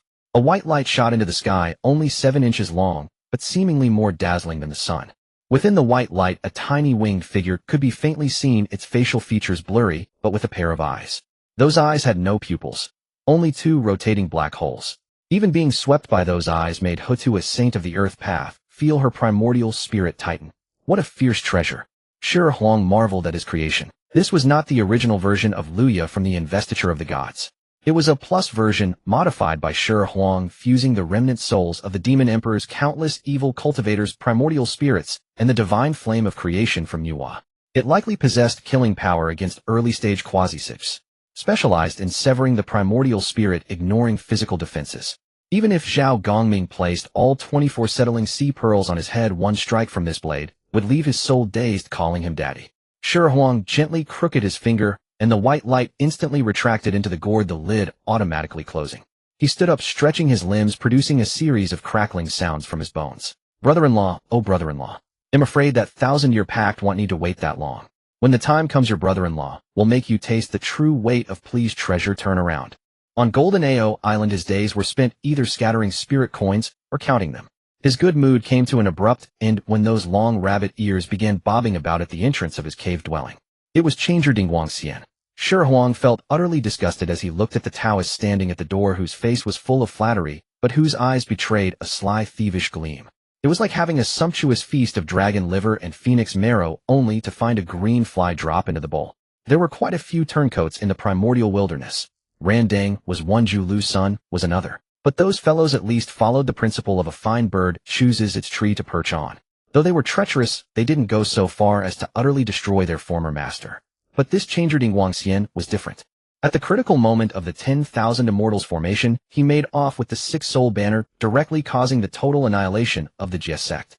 Tontian cult leader almost blew the heavens and earth apart in rage. This wasn't switching jobs, this was a backstab, a dagger thrust straight into the master's heart.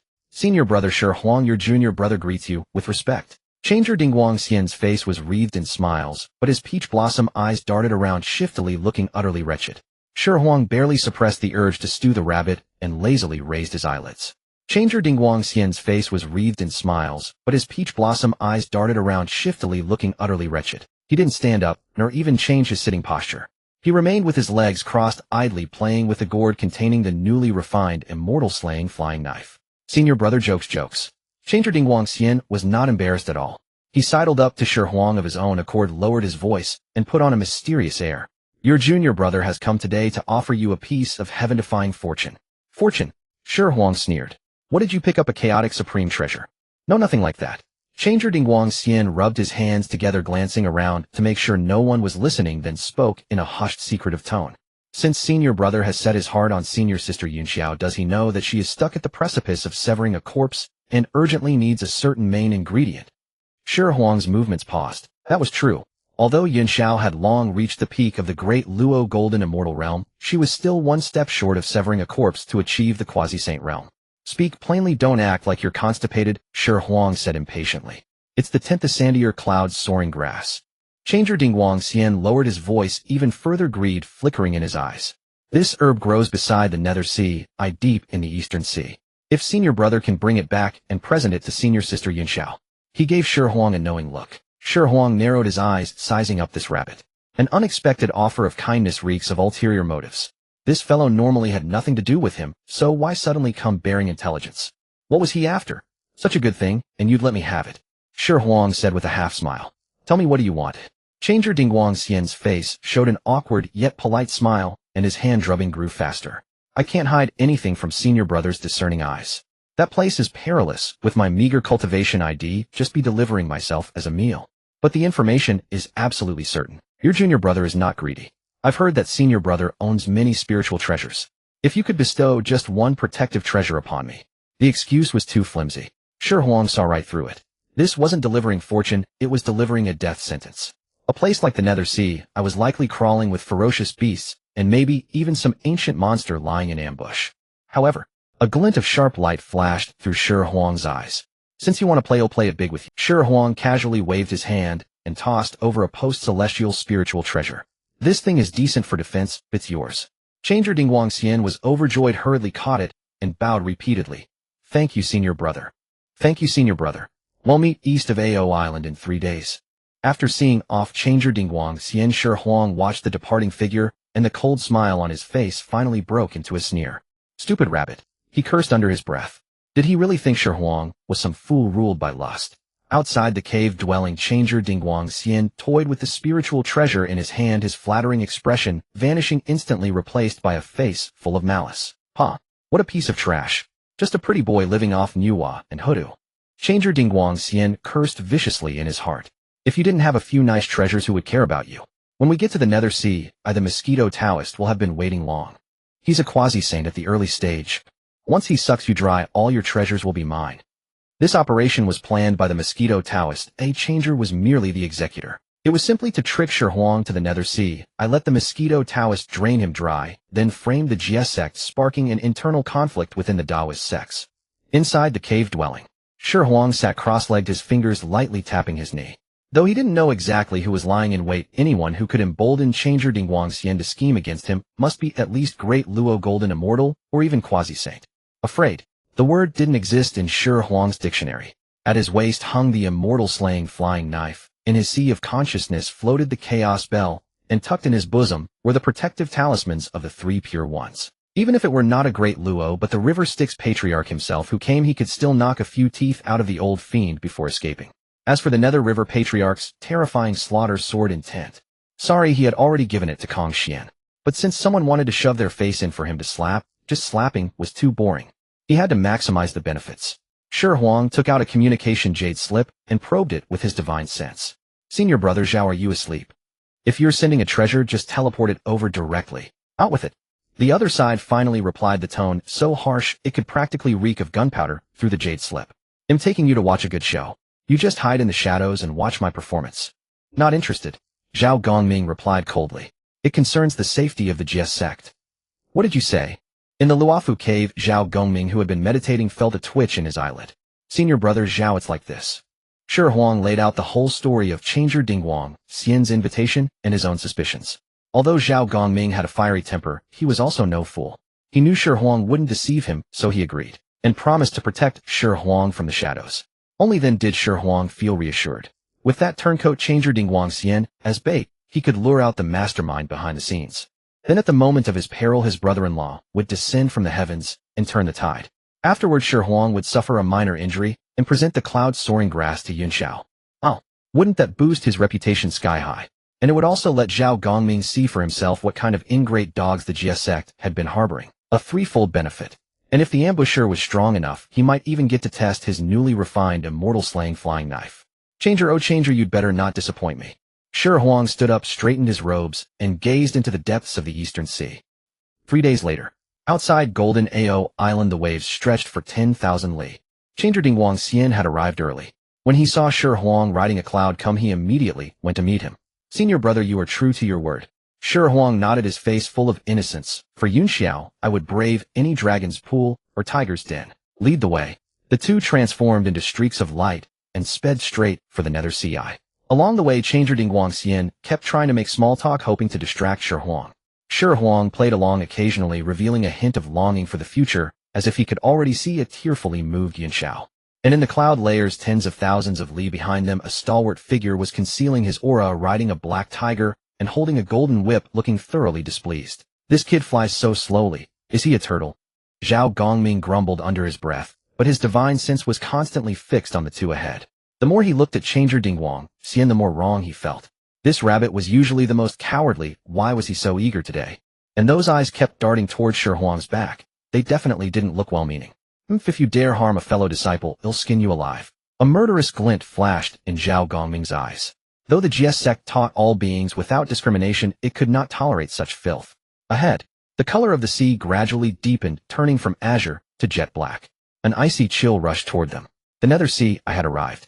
This was a forbidden zone in the Eastern Sea connected to a minor tributary of the Netherblood Sea. The sea water was bone-chilling cold enough to freeze even one's primordial spirit. Senior brother, it's down below. Changer Dinghuang Xian pointed excitedly at the huge black whirlpool beneath them. Shi Huang stopped his cloud and took a look downward. That whirlpool was bottomless like a gaping maw waiting to devour. And at its center a faint spiritual light indeed flickered, exuding an alluring herbal fragrance. So there really was a herb. Looks like this rabbit had invested heavily in fishing. Senior brother, I'll go lure away the guardian sea beast while you gather the herb. Changer Dinghuang Xian volunteered and started to dive down. Hold on. Shi Huang suddenly spoke, grabbing his arm. Changer Dinghuang Xian stiffened, then turned back with a forced smile. Does senior brother have any other instructions? Shi Huang looked at him, the smile on his face gradually fading, replaced by an indifference that could plunge one into an icy abyss. Junior brother Dinghuang, did you forget something? Wah. What? You forgot to ask me what I hate most. Shi Huang released his grip and gently patted Changer Dinghuang Xian's cheek. The motion was soft like caressing a lover, but his words made the rabbit's hair stand on end. What I hate most is being treated like a fool. The words had barely left his mouth when the black whirlpool below suddenly exploded. Hundreds of millions of black mosquitoes gushed out like a black sandstorm, carrying a nauseating stench of blood, overwhelming the sky and covering the earth. Hee. Since you're here, stay. A shrill, piercing laughter rang out across the sea. The oppressive might of a quasi-saint descended mightily. A swarm of black mosquitoes gathered. From the center of the nauseating, bloody whirlpool, a figure slowly emerged. Contrary to expectations of hideousness, it was a woman of extreme allure and seductive posture. A blood-red gauze barely wrapped around her breathtaking curves. Her bare feet trod upon the void, each step rippling with layers of blood-red waves. Her face was exceedingly seductive, yet the corners of her eyes and brows exuded a chilling, bone-deep malevolence. Her lips were scarlet as if fresh from drinking blood. Mosquito Taoist patriarch. Longier Dinghuangxian stared straight at the woman's figure, his atoms apple-bobbing. This rabbit was inherently lecherous. Even at this moment his belt was looser than ever. Shi Huang caught sight of this and couldn't help rolling his eyes, clicking his tongue in astonishment. Junior brother, I thought you were just wicked, but I didn't expect you to be both wicked and hungry. What times are these and you're still thinking about that? You're no rabbit. You're a piece of double-sided tape sticking to whichever side is stronger, rubbing against whichever side is lewd. Stubborn as a dead duck. Changer Dinghuangxian snapped back to reality, wiped his mouth, and said venomously, Senior brother, save your strength. When you're sucked dry later, make your screams a bit more pleasant. Before the words faded, the blood-robed woman covered her mouth and giggled, her voice silky to the bone. This little lord is quite handsome, tender-skinned. Sucking him dry will surely be delicious. In that flash of lightning, boom, 10,000 miles of clouds shattered abruptly. 24 dazzling masses of brilliant light carrying the force of overturning heaven and overwhelming the sea slammed heavily into the swarm of black mosquitoes. What a treacherous beast. Today I will cleanse the sect for the master. A furious roar exploded like a thunderclap. Zhao Gongming rode a black tiger, striding over the waves, his hair and beard bristling, and his golden whip whirled with impenetrable density. Those 24 Dinghai divine pearls manifested 24 heavens, each one weighing 1,000 tons, forcibly smashing a vacuum passage through the dense mosquito swarm. Zhao Gongming. The mosquito Taoist narrowed her beautiful eyes. Not only was she unafraid, but she also extended her scarlet tongue to lick her lips. The Jie sect's outer sect senior disciple. Perfect, buy one get one free. The flesh and blood of a great Luo peak cultivator is a great tonic. She raised her slender hand, bloodlight swirling at her fingertips. The black mosquitoes scattered by the Dinghai divine pearls instantly reformed, transforming into a blood-colored giant hand that blotted out the sky, clashing heat-in with the divine pearls. Bang, bang, bang. The dull impact shook the sea, causing it to collapse 1,000 zhang. Zhao Gongming groaned, his body shuddering violently, and the black tiger beneath him let out a mournful whine. A quasi-sage and a great Luo, though only a step apart, were as different as heaven and earth. The mosquito Taoist was a ferocious creature born from the netherworld blood sea. Her physical strength and bizarre magical power were far beyond ordinary quasi-sages. Puffed, Zhao Gongming spat out a mouthful of blood. The 24 Dinghai divine pearls were tightly grasped by the blood-colored giant hand, their radiance dimming as if their spiritual nature was being madly devoured. Damn, this sorceress is so sinister. Zhao Gongming was terrified. His Dinghai divine pearls had never failed, yet today they met their nemesis. But from the corner of his eye he caught Shi Huang standing dumbfounded below, and his sense of brotherhood instantly overpowered his fear. Shi Huang, run! Zhao Gongming fiercely slapped his chest, burning his vital blood, forcibly urging the Dinghai divine pearls to break free, turning into a streak of light to shield Shi Huang. This sorceress is a quasi-sage. He'll hold her off. You take the message back to Golden Ao Island and ask the master to rescue me. With that, the dark-faced man actually advanced instead of retreating, swinging his golden whip, charging at the mosquito Taoist, as if his life depended on it, trying to carve a bloody path for Shi Huang. Shi Huang gazed at that broad back, his hand gripping the chaos bell slightly tighter. This brother-in-law had a foul temper and a straightforward mind, but his loyalty was truly without any pretense. Want to leave? Too late. Seeing Zhao Gongming entangled, Changer Ding Wangshan's eyes flashed with vicious intent. He knew well that if he let Shi Huang escape today, he would have no place in the Jia sect. Shi Huang, die. A powerful aura of latest-stage Tai golden immortal burst from this rabbit. He manifested a sinister dagger and like lightning stabbed straight at Shi Huang's back. This strike was fast, fierce, and accurate. Zhao Gongming was struggling to withstand the mosquito Taoist's assault. He turned his head and with eyes wide roared, "How dare you!" He tried to divert the Dinghai divine pearls to save him, but was suppressed by the mosquito Taoist, unable to spare a hand. It's over. Zhao Gongming's heart turned cold. Shi Huang was merely a mid-stage golden immortal. Being ambushed by a Tai golden immortal was certain death. Yet facing the lethal dagger, Shi Huang showed no panic, not even blinking. He merely slowly pulled out a small bell the size of a palm from his bosom. It was the Eastern Emperor bell. But he did not activate his mana to ring it, nor did he unleash any mystical defensive array. He simply swung his arm like a street brawler, swinging a brick, gripping the bell's nose. Aiming at the charging Changer Ding Wangshan's forehead, he slammed it hard. Whoosh. Get down. Dang. An extremely dull metallic crash accompanied by the crisp sound of bone shattering echoed over the netherworld CI. Time seemed to freeze. Changer Ding Wangshan maintained his charging posture, a grimacing smile still on his face, but his head had been smashed into his chest like a rotten watermelon by that innate supreme treasure. There was no magical bombardment, no light effects. It was just pure violent, unadorned blunt force. Changer Ding Wangshan didn't even have time to scream. His entire body was smashed into a pulp. As his primordial spirit tried to escape, it was also shattered into dust by the Eastern Emperor bell. Shi Huang disgustedly shook the blood off the bell, pursed his lips, and said, "All flash, no substance." Zhao Gongming, who was ready to fight to the death, was stunned. The mosquito Taoist, who was about to suck Zhao Gongming dry, was also dumbfounded. "Senior brother." Zhao Gongming wiped the blood from his face, his eyes almost popping out. "The Eastern Emperor bell. Is that how you use it?" "That was an innate supreme treasure. The Eastern Emperor bell, which suppressed primordial chaos luck unmatched in defense, and could even freeze time and space in attack. You're using it like a brick to hit people. What a waste. An absolute waste." Shi Huang shrugged with an innocent look. It was convenient. Besides, for trash like this, using divine abilities would be overestimating him. Good courage. The mosquito Taoist snapped back to reality, her seductive face instantly contorting with boiling murder. Even when beating a dog, one must consider its owner. Although Changer Ding Wangshan was a waste, he was after all a pawn she had placed in the Jia sect from the west. Now he had been swatted to death like a fly. "Since you seek death, ill granted." The mosquito Taoist formed hand seals and let out a shrill cry. Wang. The billions of black mosquitoes circling around instantly went berserk, transforming into streams of blood-red runes that intertwined instantly, setting up a blood sea grand array covering 100 miles. Blood light soared to the sky as stench assaulted the nostrils. Space was completely sealed, and even the spiritual energy of heaven and earth was cut off. Zhao Gongming tried to activate the Dinghai divine pearls to break out, but found the blood-colored barrier extremely tough and highly corrosive. The moment his treasure touched it, its spiritual radiance greatly diminished. Trouble. Zhao Gongming retreated to Shi Huang's side, his face pale, chest heaving violently. This is a variant of the Blood Sea Nether River Grand Array. Once activated, it won't stop until it drains all life within. Looks like today the two of us really will be buried here. He smiled bitterly, patting Shi Huang's shoulder, his eyes more regretful than fearful. Never thought I'd die together with a brat like you. Oh well, on the Yellow Spring Road, a big bro will protect you and keep the little ghosts from bullying you. Senior brother, Zhao, given the current situation, if we die, we'll probably be ground to ashes. There's no way we'll meet on the Yellow Spring Road. Zhao Gongming. Outside the array, the mosquito Taoist laughed wildly, her voice piercing. Zhao Gongming, hand over your refined blood, and I might let you die quickly. The blood mist surged, constantly compressing the space for survival. A dead end. A true dead end. Yet Shi Huang smiled. He reached into his bosom and leisurely unclipped the jade-white gourd that had been hanging at his waist.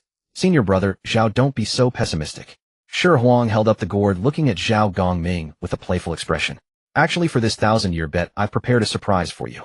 I was planning to keep it to teach you a lesson later, but now it seems I'll have to let you see it in advance. Zhao Gongming was startled, looking at the unremarkable gourd. What is this? In times like these you still have the mind to show off treasures. This object is called. Shi Huang gently stroked the mouth of the gourd, a spark of creation, divine fire flickering at his fingertip as he unlocked the seal, imprisoning the remnant souls of 2 demon emperors. A bone-chilling cold instantly overwhelmed the surrounding stench of blood. Decapitation, immortal flying knife. Shi Huang looked up at the arrogant mosquito Taoist outside the array, a grim smile curling at the corner of his mouth. Brother-in-law, watch carefully. Whether this thing can make that quasi-sage spit out everything she swallowed. As the words fell, Shi Huang slightly bowed and whispered the incantation to the mouth of the gourd.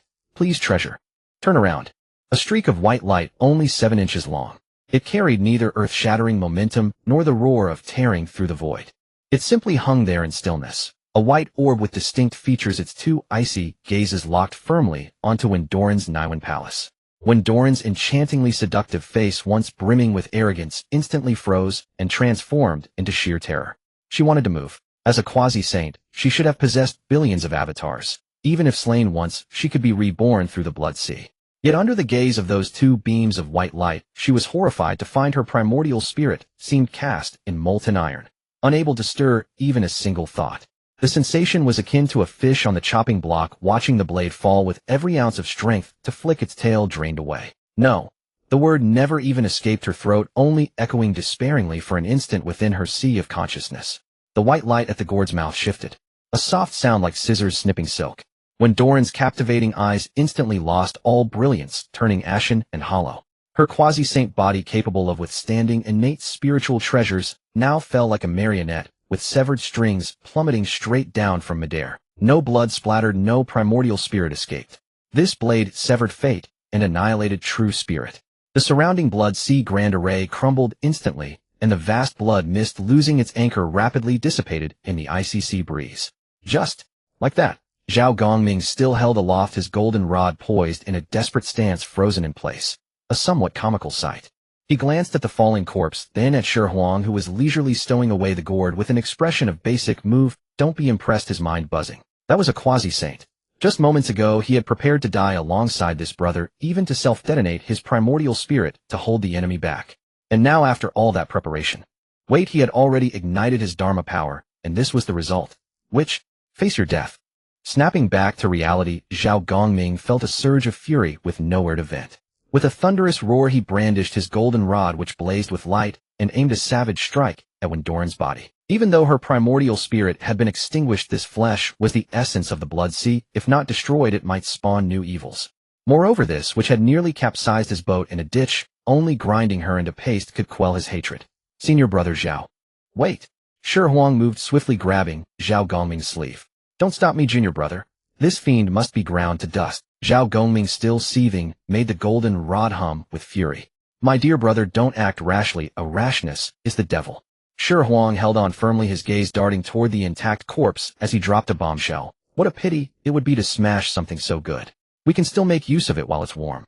The air fell silent. Zhao Gongming's rod-wielding hand froze midair, his eyes wide like a bull's, as if staring at a pervert. While it's warm. Zhao Gongming swallowed hard, his voice cracking. Junior brother, though our GS sect doesn't forbid marriage, isn't this a bit too exotic? Shi Huang was taken aback, then realized what filth his brother-in-law's mind was filled with, nearly spraying blood. Where are your thoughts going? Shi Huang rolled his eyes in exasperation. I meant strike while the iron is hot. Take Wendoran's corpse to block the western sect's door. What were you thinking? If we smash the corpse, there'll be no evidence, and those 2 old bald monks of the west will claim our GS sect bullied the weak and killed unjustly. But with this body intact, we can extract the aura of Western sect techniques from it. Shi Huang rubbed his hands, a sly grin spreading across his face. Then we'll toss the corpse at the gate of Mount Sumeru, curse them for 3 days and nights, and demand damages. Compensation, apologies, mental anguish, money. Isn't that way more satisfying than just smashing it? Zhao Gongming was dumbfounded. This was a new angle. In all his years in the primordial chaos, everyone fought to reduce enemies to ashes. Who'd think to keep a corpse to blackmail a saint? Brilliant. Absolutely brilliant. Zhao Gongming sheathed his golden rod and gave Shi Huang a thumbs up, his dark face full of admiration. Junior brother, I truly bow to your mind. No wonder Yin Xiao has taken a shine to you. Ahem. Of course, who do you think I am? Shi Huang chuckled, casually forming a spell to seal and store Wendoran's body. This quasi-saint corpse was more than just evidence that might prove useful later. Dun Shi Huang turned to Zhao Gongming, who had sustained minor injuries. Brother-in-law. I mean senior brother Zhao. The term brother-in-law rolled off Shi Huang's tongue so smoothly that Zhao Gongming's mouth twitched. If you hadn't shielded me with your life, I'd be dead by now. This debt of gratitude I won't forget. Shi Huang dropped his usual cheekiness, his tone unusually earnest. He then pulled out a crystal-clear jade bottle and pressed it into Zhao Gongming's hand. This is 3 light divine water. Drink it quickly, don't leave any lasting damage. Zhao Gongming instinctively waved his hand to refuse since the injuries weren't severe. Oh, it's nothing. Just a minor. He stopped mid-sentence, his eyes falling on the jade bottle. 3 light divine water. The legendary healing elixir that had made even Duo Bao the miser weep with envy. Zhao Gongming swallowed the word minor back down. Ahem. He quickly changed his tune, clutching his chest and feigning weakness. You're right, junior brother. I didn't notice before, but now all my organs ache. The injuries are indeed quite serious. Without another word, he tucked the jade bottle into his robe. His face changed faster than turning a page. Shi Huang watched, thoroughly amused. This brother-in-law, though seeming straightforward, was quite a character. Junior brother, I'll remember this favor. When I get back, I'll put in a good word with my sister. We're brothers, no need for formalities. Shi Huang waved dismissively, his gaze shifting to the deep black whirlpool below. With Wendoran dead, her uncontrolled mosquito minions became headless flies colliding over the sea. These pests can't be left. Zhao Gongming summoned the 24 Fuxi pearls. The treasures had been tainted by Wendoran's bloody hand. Now was the perfect time to use these mosquitoes for cleansing. 24 beams of radiance darted across the sea like whales drinking, devouring the billions of black mosquitoes. Collect. Zhao Gongming swung his sleeve to retrieve the pearls. Though the mosquitoes were weak, their sheer number and the karma of the Western sect they carried made them valuable evidence for the future blockade of Mount Sumeru. With the trouble resolved, it was time to reap the rewards. Shi Huang flickered and dove into the netherworld Xihe. Moments later, he emerged clutching a pitch-black spirit herb with silvery specks glittering on its leaves. Lingyun grass. This herb grew in places where yin reached its peak, and yang was born, with miraculous effects on harmonizing yin and yang and stabilizing the primordial spirit. Yin Xiao, teetering on the edge of severing her corpse, lacked precisely this opportunity for yin-yang balance. With this, Yin Xiao becoming a quasi-saint is only a matter of time. Shi Huang stowed the herb contentedly. Let's go, senior brother. It's not safe to stay here. Shi Huang prepared to depart on his cloud. Hold on. Zhao Gongming stopped him. What's wrong? Shi Huang turned back. Zhao Gongming stood above the sea, his expression conflicted, as if wrestling with an inner decision. After a moment, he seemed to make up his mind, gritted his teeth, and looked at Shi Huang. Junior brother, I know what you like. Do you want the primordial dragon's blood essence? If you want it, just say the word, and I'll bring it to you. Shi Huang was taken aback. Ancestral dragon's essence blood. That was a priceless treasure. During the primordial calamity of the dragon and phoenix, the ancestral dragon's physical form was incredibly formidable, capable of even exchanging blows with sages. But that wasn't the key point. The key was that dragons were inherently lustful. In the older cultivation circles of the primordial era, this substance had another name, the all-spirit tonic, especially for boosting that particular aspect. Shi Huang's expression stiffened, and he instinctively straightened his back, speaking with righteous indignation. Senior brother, Zhao, what kind of talk is this? I, Shi Huang, am a man of iron will. Do I need such external aids? I am not that kind of person. Just say whether you want it or not. Zhao Gongming had no time for his nonsense, and glared with his large eyes. Beneath this ocean lies the prison of that old mud loach, the ancestral dragon. If you not, I'll go down and fetch it now. Shi Huang's eyes darted around, and his righteous facade instantly crumbled. Senior brother Zhao, you see people clearly. Good. Zhao Gongming wasted no words. A golden light flashed around him, and he plunged directly into the pitch-black whirlpool. The netherworld ocean was the sewer of the primordial era and the exile ground of the dragon race. During the Dragon and Han calamity, the fighting had shattered heaven and earth, even blasting the western earth veins apart. Ancestor Hongjuan, enraged, suppressed the ancestral dragon, here forcing him to spend eternity filling the ocean to atone for his sins. Nowadays, the dragon race had long lost its former dominance. Not to mention the 3 pure ones. Even an ordinary golden immortal would be treated with utmost courtesy by the dragons. Shi Huang stood on the sea surface counting the waves. 1, 2, 3. Before he reached 10, the sea exploded with a thunderous roar. Zhao Gongming dashed out clutching a jar, made of unknown material drenched all over. His speed was astonishingly fast. The entire trip took less than half a cup of tea's time. So fast. Shi Huang was surprised. That old mud loach didn't resist. Resist my ass. Zhao Gongming stuffed the jar into Shi Huang's arms and wiped the water off his face. You know our GSX style, dropping the teacher's name works wonders. Shi Huang cradled the warm jar, clicking his tongue in wonder. Such was the deterrent power of a saint's disciple. The once hegemonic ancestral dragon now lived like a small merchant paying protection fees. Kid we're even now. Zhao Gongming clapped his hands, glancing at the jar with a tone of seasoned mockery. This is the ancestral dragon's heart blood. Potent stuff. Use it carefully. Don't end up breaking your waist. Shi Huang immediately took offense. This matter concerned a man's dignity and had to be clarified. Senior brother Zhao, you misunderstand. Shi Huang stowed the jar into his sleeve universe and defended himself with a serious expression. To me this is icing on the cake, not charcoal in the snow. You can think my cultivation weak, but you absolutely cannot think him incapable. Zhao Gongming squinted at him and snorted coldly. If you weren't guilty, why would you explain so much? Shi Huang. How had this brother-in-law suddenly become so sharp-tongued? Seeing Shi Huang at a loss, Zhao Gongming felt immensely satisfied. He stepped forward, heavily patted Shi Huang's shoulder, and said earnestly, all right, stop putting on a brave face. Though you act recklessly, your heart isn't bad, and your feelings for Yunxiao are genuine. Save this blood. For your wedding night, understand. The implication was crystal clear. This was recognition. This was entrusting Yunxiao to him. Shi Huang's heart leaped with joy, and his face instantly bloomed into a grin. This risk wasn't in vain. That mosquito Taoist was a quasi-saint. Terrifying. With brother-in-law Zhao's approval, half the battle at the Three Immortal Island was won. Thank you, brother-in-law. This cry of brother-in-law was heartfelt and resounded through the clouds. This time Zhao Gongming did not refute, but a hint of discomfort flickered across his dark face. Probably the sour feeling of seeing his cabbage about to be rooted by a pig.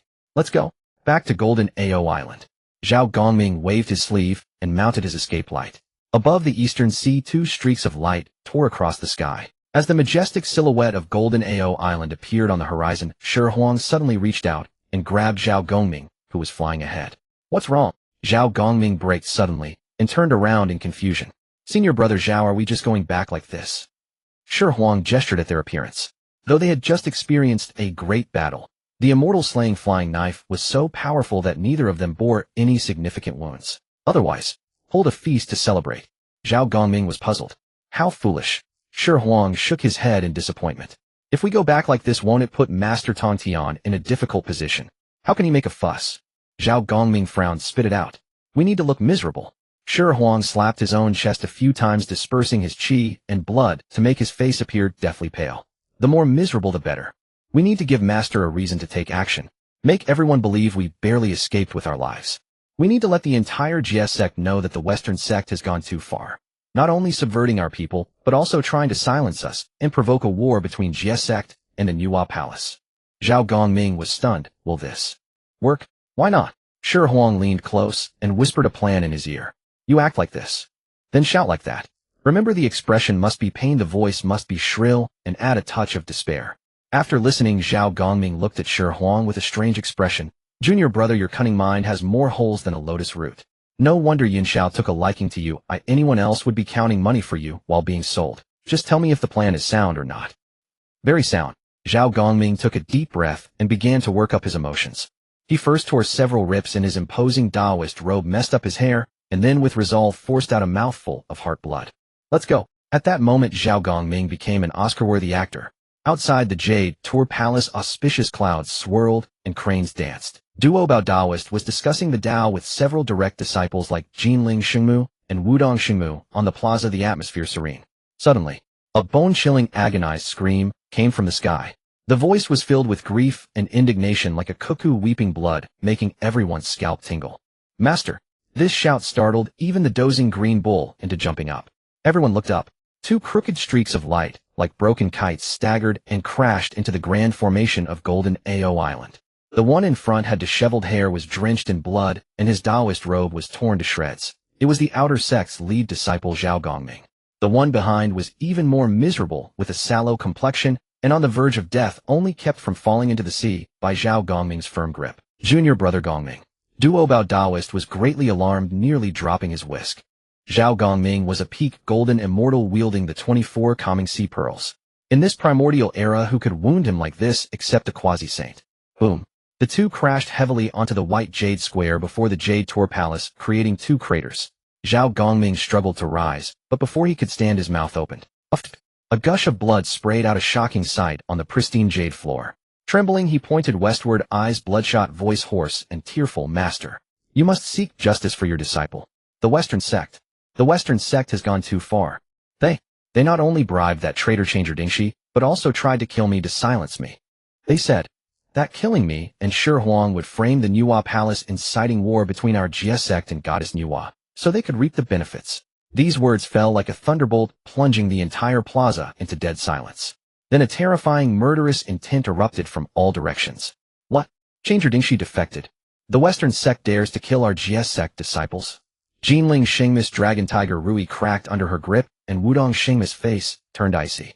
Even the usually composed Duo-Bao Daoist was ashen-faced. This wasn't slapping Zhao Gongming's face. It was rubbing shoe soles on Tantian Jiao's face. Shi Huang lay on the ground feigning near death, while secretly peeking through slit eyes to observe everyone's reactions. Seeing the inflamed crowd, he gave Zhao Gongming a mental thumbs-up. Brother-in-law, that acting was superb. That mouthful of blood was a stroke of genius. Just then the gates of the Jade Tour Palace burst open with a thunderous roar. A saint's pressure enough to change heaven and earth swept out like a volcanic eruption. Tong Tian saw through their act in an instant, but immediately understood the whole process. Apart from the fake wounds, everything else was real. When did Gongming become so clever? Tongshan's eyes showed doubt.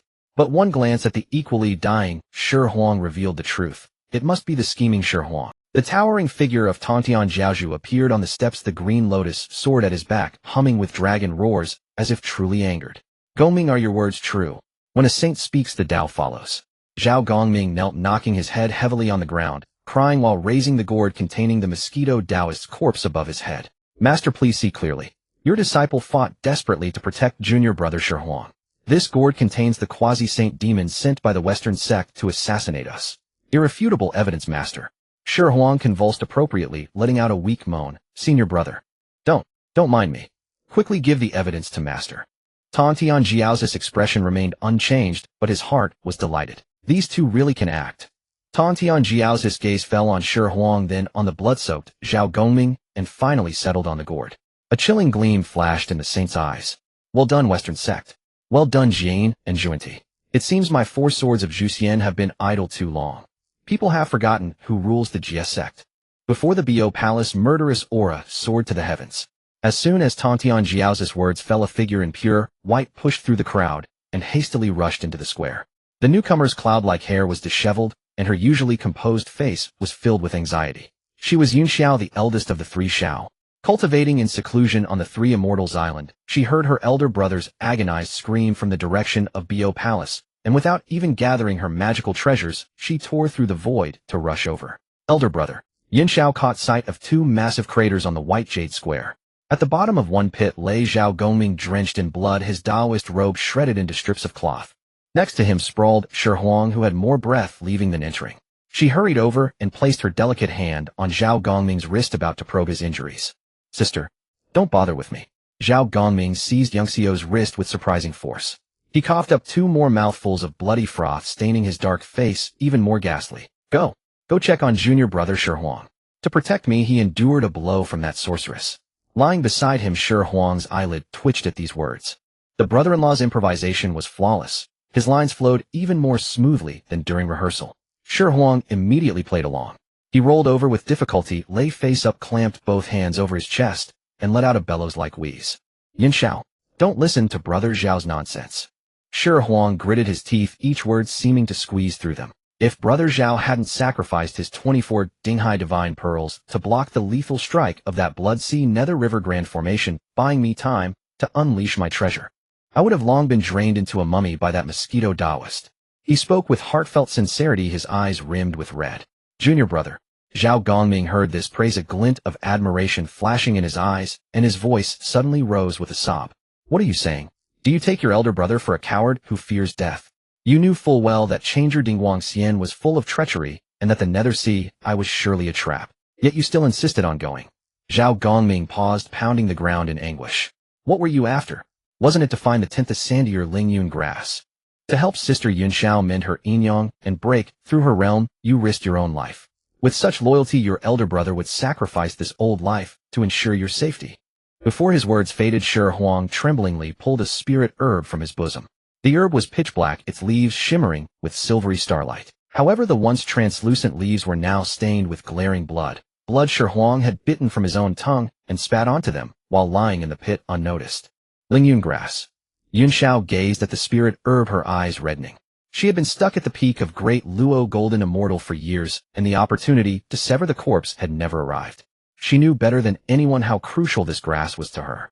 Yunxiao. Shi Huang pressed the Lingyun grass into her hand, then seized her soft, boneless, small hand, and refused to let go. I, Shi Huang, have always followed my whims. But toward you, my heart is witnessed by the heavenly Tao. After saying this, his eyes rolled back, his head lolled to the side, and he completely fainted. Junior brother. Seeing this, Zhao Gongming was overwhelmed with grief. He threw himself on his Shi Huang, wailing loudly. You died too miserably. You didn't even hold Yunxiao's hand for long. How could you leave like this? The two embraced, weeping most piteously. The surrounding disciples of the Jie sect were all moved. Duo Bao Daoren turned away, covertly wiping his eyes. Jinling Xingmu ground her silver teeth, cursing the Western sect for its shamelessness. Only Yunxiao, kneeling beside them, wore a peculiar expression. She was at the peak of Great Luo Golden Immortal, half a step away from Quasi-Saint. When she had taken Zhao Gongming's pulse earlier, though he had concealed it well, she sensed something amiss. Her elder brother's qi and blood churned internally, but his foundation was stable, his internal organs were intact. As for Shi Huang, he held his breath, his face deathly pale, but the hand gripping hers was not only warm, but had secretly brushed her palm. Fake. These two bastards were putting on a duet right in front of the Bo Palace before the master and all fellow disciples. Yunxiao was both angry and amused. Reason told her she should expose these two cheats on the spot and throw them to the fish in the East Sea. But when her eyes fell on the blood-stained Lingyun grass in her hand, the tenderest string in her heart was gently plucked. Changer Dingwang Xian's betrayal was real. The danger of the Nether Sea, I was real. The Quasi-Saint corpse inside that gourd was undeniable. Shi Huang had ventured into a deadly trap for her sake, even slaying a Quasi-Saint across realms. This intention was as heavy as Buzhou Mountain. All this performance was simply to give the Jie sect an excuse to confront the Western sect, perhaps even to win her favor. This fool, Yunxiao murmured softly, and instead held Shi Huang's hand. Ding. Target Yunxiao affinity 20, current affinity 80. A crisp prompt sounded in her mind. Shi Huang, who was fainting, barely suppressed a laugh. Success. This soft rice feast was finally on the table. Once affinity broke, through 80 the rest would follow naturally. The threshold of the Three Immortals Island was thoroughly crossed. On the steps, Tongtian Jiaozhu took in everything below. The sage's mystical eyes saw through all. How could those two little rascals' tricks escape his notice? However, not only did Tongtian Jiaozhu not expose them, he actually felt quite gratified. Most disciples of the Jie sect were straightforward and blunt, easy to take advantage of. A maverick like Shi Huang, full of cunning, yet willing to risk his life to protect fellow disciples, was exactly what the Jie sect needed now. Moreover, since the performance was so well staged, would it not be a waste of the disciples' efforts not to carry it through? Yunxiao. Tongtian Jiaozhu spoke slowly, his voice majestic, echoing across the entire Jineo Island. Yunxiao quickly rose and bowed respectfully. Disciple is here. Shi Huang and Gongming both suffered this calamity, seeking the opportunity for your breakthrough. Tongtian Jiaozhu sighed, his tone tinged with compassion. Their injuries are extremely severe, ordinary pills may not heal them. Take them back to your cave on the Three Immortals Island, and use the primordial spiritual energy of your 9 bends Yellow River Formation to gently nurture them. At these words, the square fell into dead silence. The Three Immortals Island was the private Taoist field of the Three Shao. Apart from Zhao Gongming, no outsider male had ever set foot there. The master was not just prescribing medicine. He was sending them directly into the boudoir. Yunxiao's cheeks flushed slightly. Lowering her head, she replied, disciple obeys. Shi Huang, still lying on the ground, mentally cowed out 3 times to Tongtian Jiaozhu. Uncle Master was so righteous. This assist was perfectly timed. Duo Bao. Tongtian Jiaozhu turned his gaze to his senior disciple. Duo Bao Daoren stepped forward, murderous intent radiating. Disciple is here. Go strike the golden bell. Tongtian Jiaozhu waved his sleeve, and the green lotus sword at his back soared into the sky, transforming into a 10th Sanshang azure dragon, circling above Jineo Island. Issue the order for the 10,000 immortal formation. The Western sect has bullied us too much, subverting my disciples and slaughtering my followers. Do they truly believe the swords of the Jie sect are not sharp? Tian Jiao's voice like a thunderbolt from the nine heavens caused the East Sea to reverse its flow and the stars to tremble. Today I shall lead you to Mount Sumeru to demand justice. Yes. The myriad immortals cried out in unison, their voices shaking the primordial wilderness.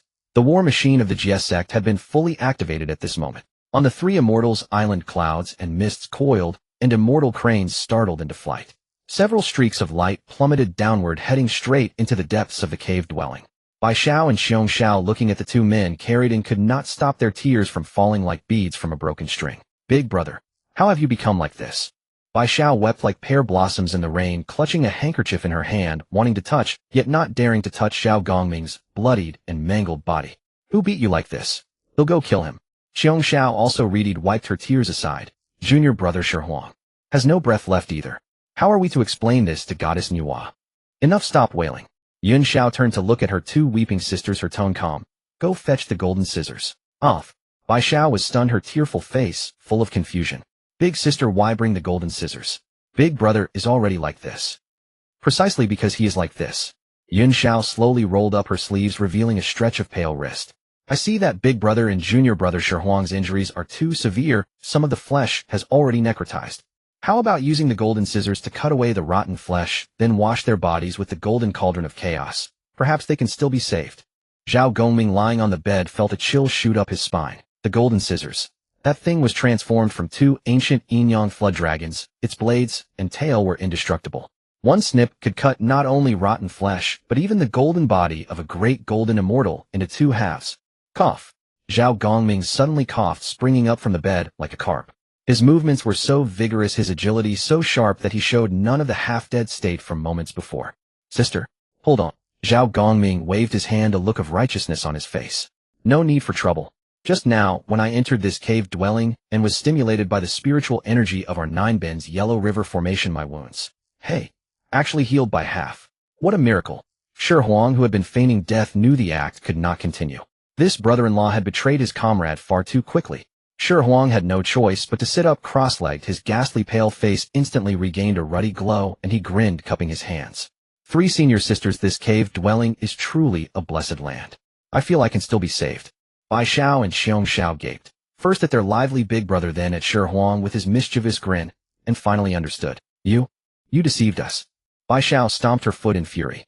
Yin Xiao looked quietly at the two thick-skinned men, and said disdainfully, you two have quite the nerve to play tricks before the master. Do you really think the master is senile?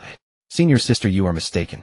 Shi Huang jumped off the bed, patted the non-existent dust from his robe, and wore a deeply enigmatic expression. The senior master is wise and brilliant, the foremost genius of the primordial chaos. How could he not see through our ruse of suffering? Yet he not only refrained from exposing us, but went along with the flow. What does that imply? Shi Huang stretched out a finger and wagged it. It means the senior master has long wanted to teach those two old bald donkeys of the West a lesson. All he lacked was an excuse. What we did was hand him a knife.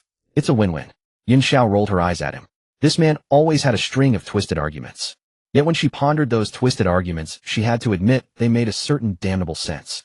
Just now the master's murderous aura was not like the anger of one deceived, it was more like the excitement of finding an outlet. And that Zhanxian flying dagger of yours, can it really kill a quasi-saint? Yun Xiao recalled the gourd containing Mosquito Taoist's corpse, still feeling a chill in her heart. Shi Huang was merely at the mid-golden immortal stage. Even with countless treasures crossing the two great realms of Tai and Great Luo, to slay a quasi-saint was unheard of in the history of the primordial chaos. If this feat spread, all cultivators in the primordial chaos would likely doubt their very existence. Just a trick. Shi Huang waved his hand, not going into detail. The intricacies were too deep. The remnant soul of the golden crow, given by Nuwa, carried the resentment of a regal sovereign, combined with the evil-filled souls gathered by the disciples of the Zhejiao, to nourish it, and tempered by the divine fire of creation. This Zhanxian flying dagger had mutated. According to the primordial chaos history, known from his past life, the Zhanxian flying dagger could only slay a great golden immortal. Yet now it had killed a quasi-saint. But such a trump card was best kept to oneself, saying too much would spoil it. In any case, thank you for this. Yun Xiao took from her sleeve the Lingyun grass, still stained with blood. Its black leaves glimmered mysteriously under the light of the luminous pearls in the cave. For this herb this man had truly risked his life. Of that Yun Xiao was perfectly aware. We're not strangers. Shi Huang seized the opportunity, shamelessly sidling up until his shoulder touched Yun Xiao's. So does the 1,000-year pact still count? Yun Xiao's cheeks flushed slightly, and she instinctively turned away from his burning gaze. I only said you could cultivate on Mount Geneo for 1,000 years and defeat my big brother. Now that you've taken a shortcut, that pact. Sister, this pact is void. Zhao Gongming, who had been silent, suddenly slapped his thigh, his voice so loud it shook dust from the cave ceiling. This kid can kill a quasi-saint. Why would I still fight him? I concede. With all my heart. As a brother-in-law, Zhao Gongming truly played his part, if not now then when. Shi Huang shot him a grateful look.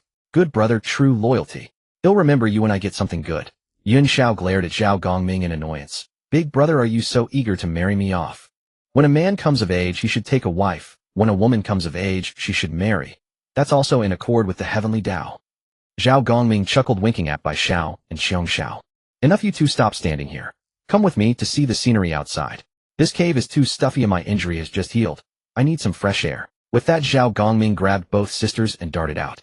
Before leaving, he considerately shut the heavy stone door with a rumble and even threw up a soundproof barrier. The cave instantly fell silent. Only Shi Huang and Yun Xiao remained, the air thick with a faint, subtle ambience of intimacy. Shi Huang hesitated no longer. He turned his personal charisma to maximum and gazed at the dignified, yet slightly shy woman before him. Ding. Target Yun Xiao, affection 95. The prompt in his mind sounded like celestial music. 95. What more could he ask for? Why wait 1,000 years? Shi Huang stepped forward, moving behind Yun Xiao. He tentatively reached out and slowly encircled her slender yet resilient waist. Yun Xiao's body stiffened slightly. As the senior disciple of the outer sect of the Jiejiao, she had always been dignified and proper. When had she ever had such intimate contact with a man? Yet she did not break free, she simply lowered her eyelids, allowing the warmth of his body to seep through her robes. Yun Xiao. Shi Huang lightly rested his chin on her shoulder, the faint scent of lotus from her hair, the fragrance of the great Tao of nature, filling his nostrils. You are nothing but a rogue. Yun Xiao said softly, but there was no reproach in her tone. Only a helpless indulgence. For you, I'd be a rogue for life. Shi Huang took the cue and tightened his arms. The two held each other quietly, savoring the moment of tranquility. After a long while, Yun Xiao gently pushed him away, turned around, and straightened his slightly rumpled collar. Where are you going next? She was a clever woman and knew Shi Huang could not stay on the Three Immortals Island forever. Shi Huang shed his playful expression, his gaze turning serious. I need to return to Nuwa Palace once, and also to the underworld. Although the senior master has taken the 10,000 Immortals formation to the west, appearing formidable. But that is the home ground of the two Western saints. Zhuanti may have had his origin burned by my divine flame of saintfall, but he is still a saint. And that old fellow Jane is even more unfathomable. Shi Huang sneered, 2 against 1. Our Jiejiao will suffer losses if we go. You know the senior master's nature, head rather break than bend. If he really loses his temper, it won't do to have no one backing him. Yun Xiao's heart tightened upon hearing this. Indeed. Below the saint level all are ants. If 2 saints joined forces, even with the 4 sword of Zhuxian, the master would struggle to prevail. So, I need to fetch reinforcements. A mischievous grin curled at the corner of Shi Huang's mouth. They'll have my teacher and our number 2 Hu to come along. I refuse to believe 3 can't beat 2. Who said our Jiejiao? Who's your number 2? Yun Xiao's face instantly reddened to her ears as she spat, but the worry in her eyes had largely dissolved. Though this man was frivolous, he was exceptionally reliable in action. With Goddess Nuwa and Goddess Huta backing them, the Jiejiao could not lose this battle. Wait for me, number 3. He tapped her forehead gently. Wait for me to come back and marry you. We'll have the grandest wedding, raking in gifts until our hands ache. With that, Shi Huang wasted no more time. He transformed into a streak of light, breaking straight through the cave's barrier and flying toward the heavens beyond. Yun Xiao touched her forehead, gazing at the vanishing silhouette, a smile unconsciously curving her lips. Number 3. The address sounded so strange yet so pleasant. The Western Mounts, this place, meant to be a pure land of Buddha light and chanting, was now painted in 2 completely. On one side was golden Buddha light, vast as an ocean, yet exuding a suffocating oppression. On the other side was a sky full of cyan sword aura, murderous and sinister, roiling like dragons in the clouds. Heavenly Lord Tongtian rode the Kinox, standing atop the clouds. Behind him stretched the dark mass of the Jijiao's 10,000 immortals. The 4 direct disciples, Duo Bao Doran Jinling, Shengmu Wudong Shengmu, and Guiling Shengmu, stood in a row behind them, the 7 attending immortals, and further back the countless outer sect disciples. This grand spectacle drew the attention of the entire primordial chaos. From Mount Kunlun of the Chan sect, Mount Shouyang of the human sect, and even the heavenly courts Haoyan, all watched covertly. On Mount Sumeru, Jane and Zhuanti looked at the sky-covering host of the Jiejiao, their faces turning green. Especially Zhuanti. His half-body still throbbed with pain. the Tao wound left by Shi Huang's divine flame of saintfall, yet unhealed. Brother, has Tongtian gone mad? Zhuanti clenched his teeth, the 7 treasures tree tightly in his hand. To mobilize the entire sect for just 2 disciples. Jiayin's sorrowful face creased even deeper, like a dried orange peel. Junior brother, do not panic. Zhuanti took a deep breath, a flicker of ruthlessness in his eyes. Brother, there are 2 of us saints, and only 1 of him. 2 against 1. The advantage is ours. Though I have not fully recovered, I can delay Tongtian for a while. As long as we hold off Tongtian, those 10,000 Jiejiao immortals. Zhuanti looked down at the Jiejiao disciples who in his eyes were but ants, and a cruel smile spread across his lips. Those disciples of Jiejiao can be converted to our Western school and fill the 8 divisions of dragons and gods. His plan clicked neatly. Jane sighed. I suppose we have no choice. Let us hope we don't provoke those few. They exchanged glances and appeared atop Mount Sumeru. Tongtian Dao, friend, what is the meaning of this? Zhuanti forced calm, his Buddha light blazing in an attempt to match the momentum. Bringing so many disciples to besiege my Mount Sumeru. Are you bullying the West for having no one? Enough nonsense. Heavenly Lord Tongtian could not be bothered with wrangling. He swept his sleeve. Bang! A massive corpse like trash was hurled heavily before the resplendent mountain gate of Mount Sumeru. It was a giant mosquito. Though dead, its hideous proboscis and the blood fiend aura emanating from it still chilled the heart. It was Mosquito Taoist.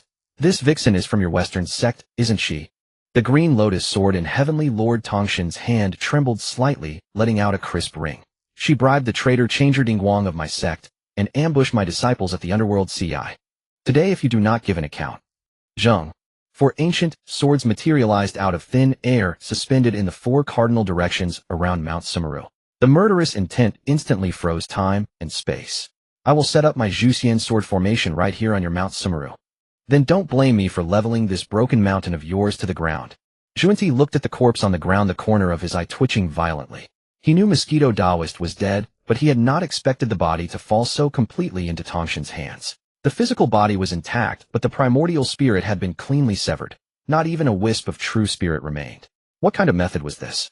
When had the Jiejiao produced such a ruthless character? Brother. A misunderstanding, all a misunderstanding.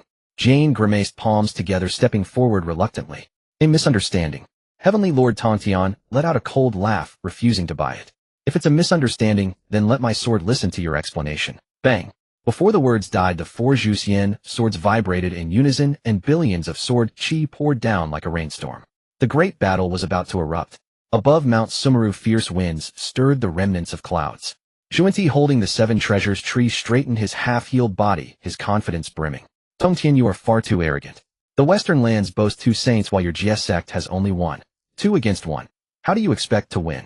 Tongtian cast him a glance, twirling the Qingping sword in his palm with a flourish, and ruthlessly exposed his weakness. If Brother Jane spoke these words, I would still hold him in some regard. But you, a half-baked saint whose origins were scorched by a junior, whose very Tao foundation is unstable.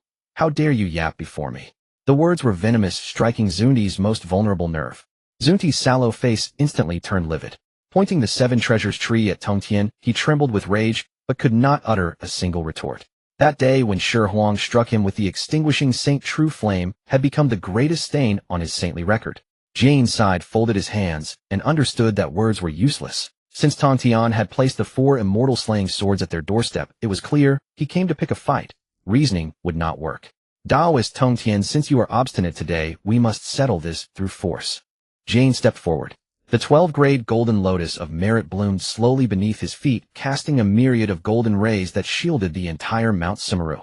Duo Bao Taoist leaned close to Tongtian and whispered, Master, even if Zhuanti has fallen from grace, he is still a saint.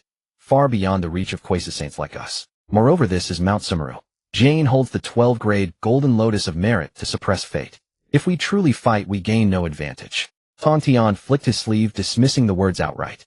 The 4 immortal slaying swords suspended in the 4 cardinal directions erupted with sky-scorching malevolence, 4 colossal sword pillars piercing the 9 heavens, locking Mount Sumeru in the center. Gain no advantage. At worst today, I will plow the western land veins again and sink it into utter ruin. Tongtian turned, looking at the eager Jie sect disciples behind him, and commanded, You just go and beat the western disciples like Methreya and Medicine Master. Jane and Zhuanti will be too cautious to make a move directly on you in their own temple. Fight boldly. Our reinforcements are on the way. The saints faced off, neither daring to act rashly under the tug of Qi. But the disciples below had long lost patience, charging out like mad dogs. The Western school had always been sparse in numbers. Only Medicine Master Mithriya and Mazdamaprapta were worthy opponents. Conversely, the Xihe sect boasted 10,000 immortals, a dark mass that could drown Mount Sumeru in spit alone. As soon as battle commenced, Medicine Master and Mithriya sensed something amiss. Zhao Gongming held the 24 calming sea pearls glowing with golden radiance, forcing Medicine Master back step by step. Yu Jin Ling Xingmu wielded the dragon tiger Rui, and above her head hovered a primal spirit treasure recently gifted by Shi Huang, both offensive and defensive. Even the outer disciples, each pulled out, acquired ultimate treasures, hurling them recklessly. When did your Xihe sect become so wealthy, eh? Medicine Master, bruised and swollen, had his demon-subduing club bent and looked utterly aggrieved. In the past, though the Xihe sect had many people, they were notoriously poor. Except for a few favored disciples, most used self-refined junk. Today, as if they had taken a panacea, their treasures were dazzling.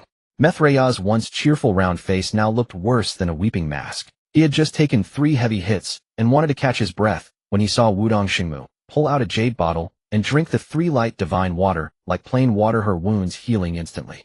How can we even fight this? Primal spirit treasures fly everywhere. Divine water is drunk like water. Mithriya cursed loudly, his spirit completely shattered. It was an utterly one-sided slaughter. In less than half an hour, the pitiful assets of the Western school were wrapped up by the Xihe sect's myriad immortals. Medicine Master Mithriya and the others were tied up and thrown in a heap at Tongshan's feet. Seeing this, Jane and Zunti's faces turned as black as the bottom of a pot. The Western school was already barren. These disciples were the hard-won sparks they had tricked and coaxed from afar. If they were all lost here, the Western school would be left with 2 bare stick commanders. How could they speak of a great revival? If the West could not flourish, how would they repay the high-interest loans borrowed from heaven through their great vows? By then, heaven's backlash would even topple their saintly thrones. Tongtian, you go too far. Zunti's eyes turned bloodshot, his reason completely gone. Even if the Western school is utterly destroyed today, I will have your Xihe sect's 10,000 immortals buried with me. Before the words died, Zunti and Jane simultaneously unleashed their saintly origins. The power of the Daos laws surged wildly, transforming into 2 earth-shattering storms that crashed directly into the immortal-slaying sword formation. They did not attempt to save the disciples. Instead, they chose the most extreme approach, a mutual destruction tactic. With the saints' full force, space around Mount Sumeru shattered inch by inch. The fragile western land veins under this violent impact let out an unbearable groan. The earth cracked into abysses, subterranean fire spewed forth, painting a scene of utter apocalypse. Jane, Zunti, have you lost your minds? Tongtian bellowed in fury. If the West is broken again, can you bear the boundless karma? If you want to fight, go roll in the chaos. Back in the primordial calamity, the western land veins were crippled by the demon ancestor Luoho. If they shattered again today, the karma would drown even saints. Though Tongtian had a fiery temper, he did not wish to be tainted by such unwarranted disaster. Dream on. Well, fight right here. If we die, we die together. Zunti, disheveled and like a madman, pushed the radiance of the 7 treasures tree to its extreme. Jian's aged face twitched. For a dignified saint to resort to such thuggish self-destructive threats was utterly shameful. But at this point, it was the only bargaining chip to drive Tongtian away. As long as Tongtian feared karma and the lives of his Xihe sect disciples, he would have to withdraw the immortal-slaying sword formation. Jane calculated, perfectly ready to use this to force Tongtian to let the prisoners go. Suddenly, a change occurred. The violently collapsing western land came to an abrupt halt. The rolling subterranean fire was forcibly pushed back underground by an invisible force, and the gaping abyss healed at a visible speed. Moreover, a profound, gentle, yet absolutely unyielding law power rose from the 9 netherworld, directly neutralizing the destructive force emitted by Jane and Zunti. Mount Sumeru stood as solid as Mount Tai. The smugness on Jian's face froze. He looked down at the intact ground, his mind buzzing. What happened? Jane exclaimed in shock, a rare note of panic in his voice. This was the Daos law fully driven by a saint. How could it be dissolved so silently? A sweet, clear laugh rang from the sky, sending chills down Jane and Zunti's spines. Dear senior brothers, why such fiery tempers? The western land veins are already poor. If they are truly damaged, this empress would feel heartache too. A 7-colored phoenix pierced through the clouds, pulling a magnificent, fragrant carriage. The carriage curtain lifted, revealing Nuwa lounging on a soft couch, toying with a crystal-clear spiritual fruit. Her beautiful face bore an expression of amusement, clearly here to show support. Before the 2 western saints could recover, a yellow, earthy glow rippled across the ground. A graceful and dignified figure emerged from the earth. Hutu, in a bright yellow palace dress, smiled softly, but the smile carried a fierce protectiveness. It was this earthly saint who had transformed into reincarnation and controlled the earthly Tao, who had just stabilized the western land veins. Beside Hutu, Shi Huang was leisurely fanning himself with a folding fan, winking at Tong Tian. "Senior uncle, I've brought the reinforcements." Surprise.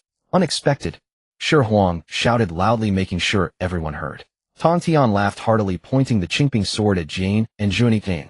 "Juanti, didn't you just say it was 2 against 1? Now let's count. Who's bullying whom with numbers?" Jane looked at the 3 saints before him plus the scheming Shi Huang and felt his vision darken. He nearly fell off the 12th-grade golden lotus of merit. What fight was there left? Nuwa, though not adept at combat, held the red embroidered ball and the mountain and river map. Hutu, with her feet on the ground, was invincible, especially here in the primordial earth, and there was Tong Tian with the immortal slaying sword formation. This lineup could not only flatten Mount Sumeru, but also grind the 2 saints into the ground with room to spare. "Junior sister Hutu, junior sister Nuwa, what is the meaning of this?" Jane suppressed his astonishment and spoke bitterly. "The GS sect disciples have been causing havoc in my western lands. As saints, are you going to aid the wicked?" "Senior brother Jane, those words are unfair."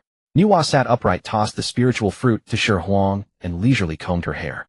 "My good disciple Shi Huang was ambushed by you at the Nether Sea. I have come today to seek justice." Jane was choked silent and turned to Hutu. "I am the sovereign of the earth. The western land veins are also within the primordial realm. Anyone attempting to damage them must answer to me." Hutu remained gentle in demeanor, her voice soft, yet her words were domineering. Shi Huang listened. This freeloading life was truly delicious. Lao Air, normally a wild driver in private, was no slouch in protecting her people outside. You are twisting words." Juanti fumed, swinging the 7 treasures tree with a whoosh, but daring not take a single step forward. "Enough, no more nonsense." Shi Huang put away his folding fan and swaggered to the front, pointing at the bound medicine master and Mithreya. "Both saints, let's be straightforward. Your people tried to kill brother Zhao and me, and we've caught them red-handed. If you want to save these few seedlings, pay ransom." Jane was stunned. "Yes, for spiritual damages, nutrition fees, compensation for lost time, and wear and tear on magic treasures. It's not much." Shi Huang counted on his fingers, making an exorbitant demand. 1 primal ultimate treasure or 10 top-grade primal spirit treasures. Hand them over and we release the people. If not today, well, level this Mount Sumeru like a demolition crew. Jane and Juanti were fuming. A primal ultimate treasure. How many existed in all the primordial world? Was this kid insane? Outrageous. Juanti roared. "No deal." Shi Huang turned to Tong Tian. "Senior uncle, make your move. Lady Nuwa, Lady Hutu, please seal the space. Don't let them escape." Tong Tian laughed loudly. The 4 immortal slaying swords clanged, and the sword aura surged again. Nuwa threw the red embroidered ball, casting red light over the area. Hutu tapped her toe, and the power of the earth formed a prison, sealing Mount Sumeru completely. With 3 saints joining forces, the pressure was overwhelming. Jane looked at the devastating array, then at the disciples lying battered on the ground, and could not hold out any longer. He let out a long sigh, his entire being aged 10 years. In an instant, his sorrowful face crumpled. "Stop. We will pay." Jane gritted his teeth, each word bleeding from his heart. The moment Jane uttered the words, "We will compensate," the wind atop Mount Sumeru ceased. The tense sword-drawn aura subsided considerably. Tong Tian Jiaozhu sheathed his Qingping sword, Nuwa toyed with the red embroidered ball, and Hutu dispersed the earthen prison. The 3 exalted saints turned with uncanny synchronization, their gazes fixed squarely on Shi Huang. The subtext in their eyes was painfully blunt. "You are the most shameless one. You handle this blood-sucking task." Stared down by these 3 great figures, the corner of his eye twitched wildly. He rubbed his nose, silently complaining.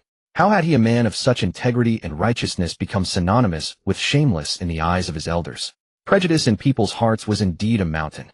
Despite the grumbling, business had to be attended to. Shi Huang folded his fan and slowly strolled to the front, clearing his throat. "Saints Jane and Juanti, let's first settle this account."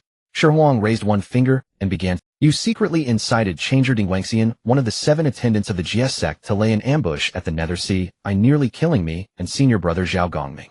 Do you admit to this?" Before they could retort, he raised a second finger. "I am the sole heir of the Hua Palace, and brother Zhao is the head outer disciple of the GS sect. Your actions are clearly aimed at stirring conflict between the GS sect and the Hua Palace, reaping the benefits by standing idly by. Your intentions are despicable." As these 2 heavy accusations fell, Jiayan's already bitter face wrinkled until his features nearly merged. Zunti's hand holding the 7 treasures tree trembled, but Jane firmly restrained him. The situation forced them to bend.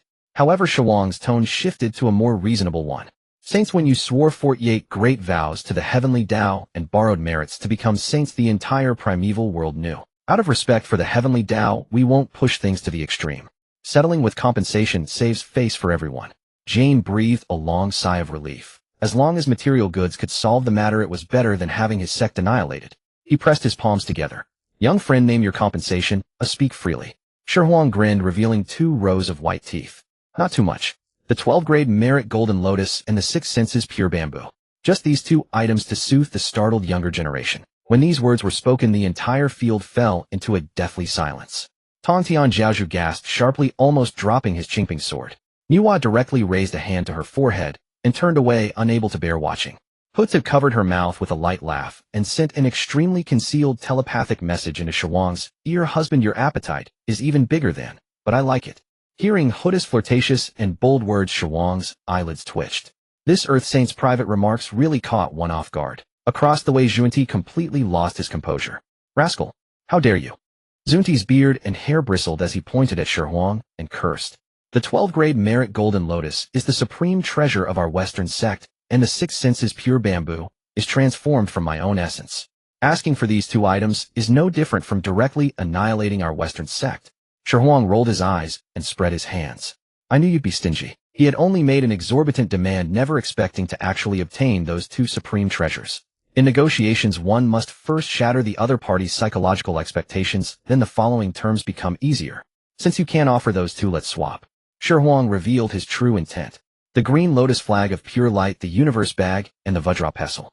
Surrender these 3 and everything that happened earlier is written off. Miss, even one, and well, fight to the death here on Mount Sumeru today. These 3 treasures were all top grade. The green lotus flag of pure light was one of the 5 directions flags, matchless in defense. The universe bag could hold heaven and earth, and the Vajra pestle was Zunti's signature implement. Jane winced in pain, cold air hissing through his teeth. This would strip half the foundation of the Western sect. Give them or not. Tontian Jiaozhu timely activated the 4 immortal slaying swords, and 4 towering sword pillars emitted piercing hums. Jane closed his eyes, fumbled in his sleeve for a long time, and finally tossed over the 3 treasures, which were radiating brilliant light. Shi Huang swiftly stowed the treasures into his bosom, his smile growing even brighter. Treasure collected, now one more condition.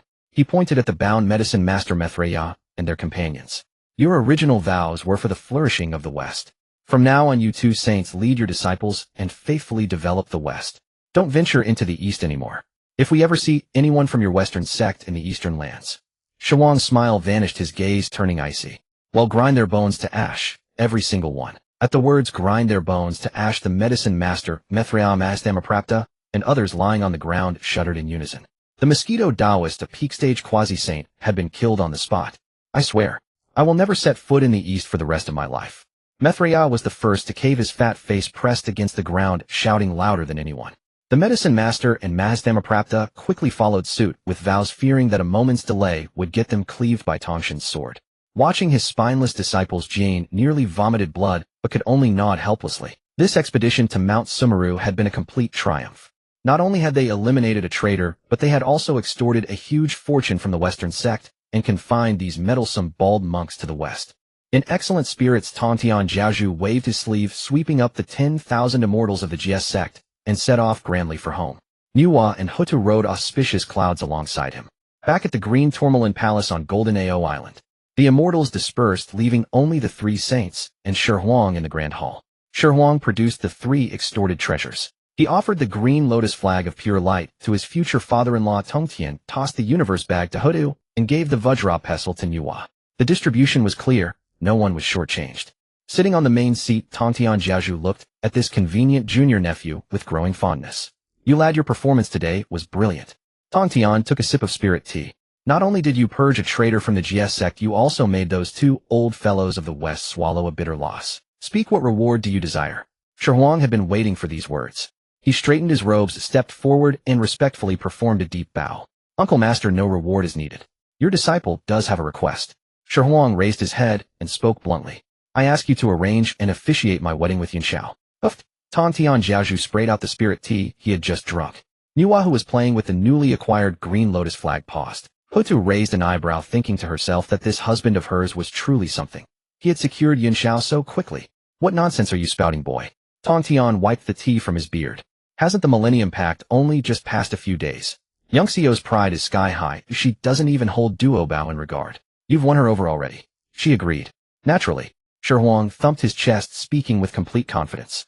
Senior sister Yunxiao has personally agreed. Once I return, we'll hold the wedding. If you don't believe me, Uncle Master summoned her for a face-to-face confirmation. The hall fell silent for a moment. Tong Tian, seeing Shi Huang's confident demeanor, knew the boy wasn't lying. He turned to glance at Nuwa, and they exchanged looks. Nuwa felt a surge of joy and remarked, "Little stone. Your skill at seducing immortals. I doubt there's a second in the primeval world. Even a cold and aloof nature like Young Xiao's has fallen for you so quickly. And not just Yunxiao." Hutu interjected softly from the side, her voice low enough that only they could hear. Hasn't this sage also fallen for him? Shi Huang completely ignored Hutus, teasing, maintaining his obedient demeanor. Tong Tian stroked his chin, pondered for a while, then burst into loud laughter. Good. Good lad. Impressive. Tong Tian slapped his thigh. Since Yunxiao herself has nodded, her master naturally won't stand in the way. This marriage is approved. Tong Tian stood, his spirits soaring, and waved his hand. Spread the word. Yunxiao, head outer disciple of the Jie sect, will wed Shi Huang, heir of the Hua Palace. This wedding must be lavish. Let the entire primeval world witness the Jie sect's grand celebration. When the news spread, the entire Golden Ao Island was in a flurry. Zhao Gongming beamed from ear to ear, dragging Duo Bao all over the island to discuss how to decorate the wedding hall. Bi Xiao and Xiong Xiao pulled Yunxiao into the Three Immortals Island, chattering about bridal dress styles. Even so, invitations sent by Tong Tian reached Laozi on Shouyang Mountain and Yuanshi Tianzuan on Kunlun Mountain. A grand wedding that would shake the entire primeval world was being prepared with great urgency. Meanwhile, the groom Tobe Shi Huang was cornered by Hutu in a side hall of the Green Tourmaline Palace. Hutu stepped closer, pressing him against the wall, and traced a pale finger lightly across his chest. I heard you obtained the ancestral dragon's essence blood. Hutu advanced 2 steps, cornering Shi Huang against the wall. Today she wore a striking bright yellow palace dress that accentuated her figure with a neckline cut exceedingly low. Her pale fingers slid down along Shi Huang's lapel, trailing lightly across his chest.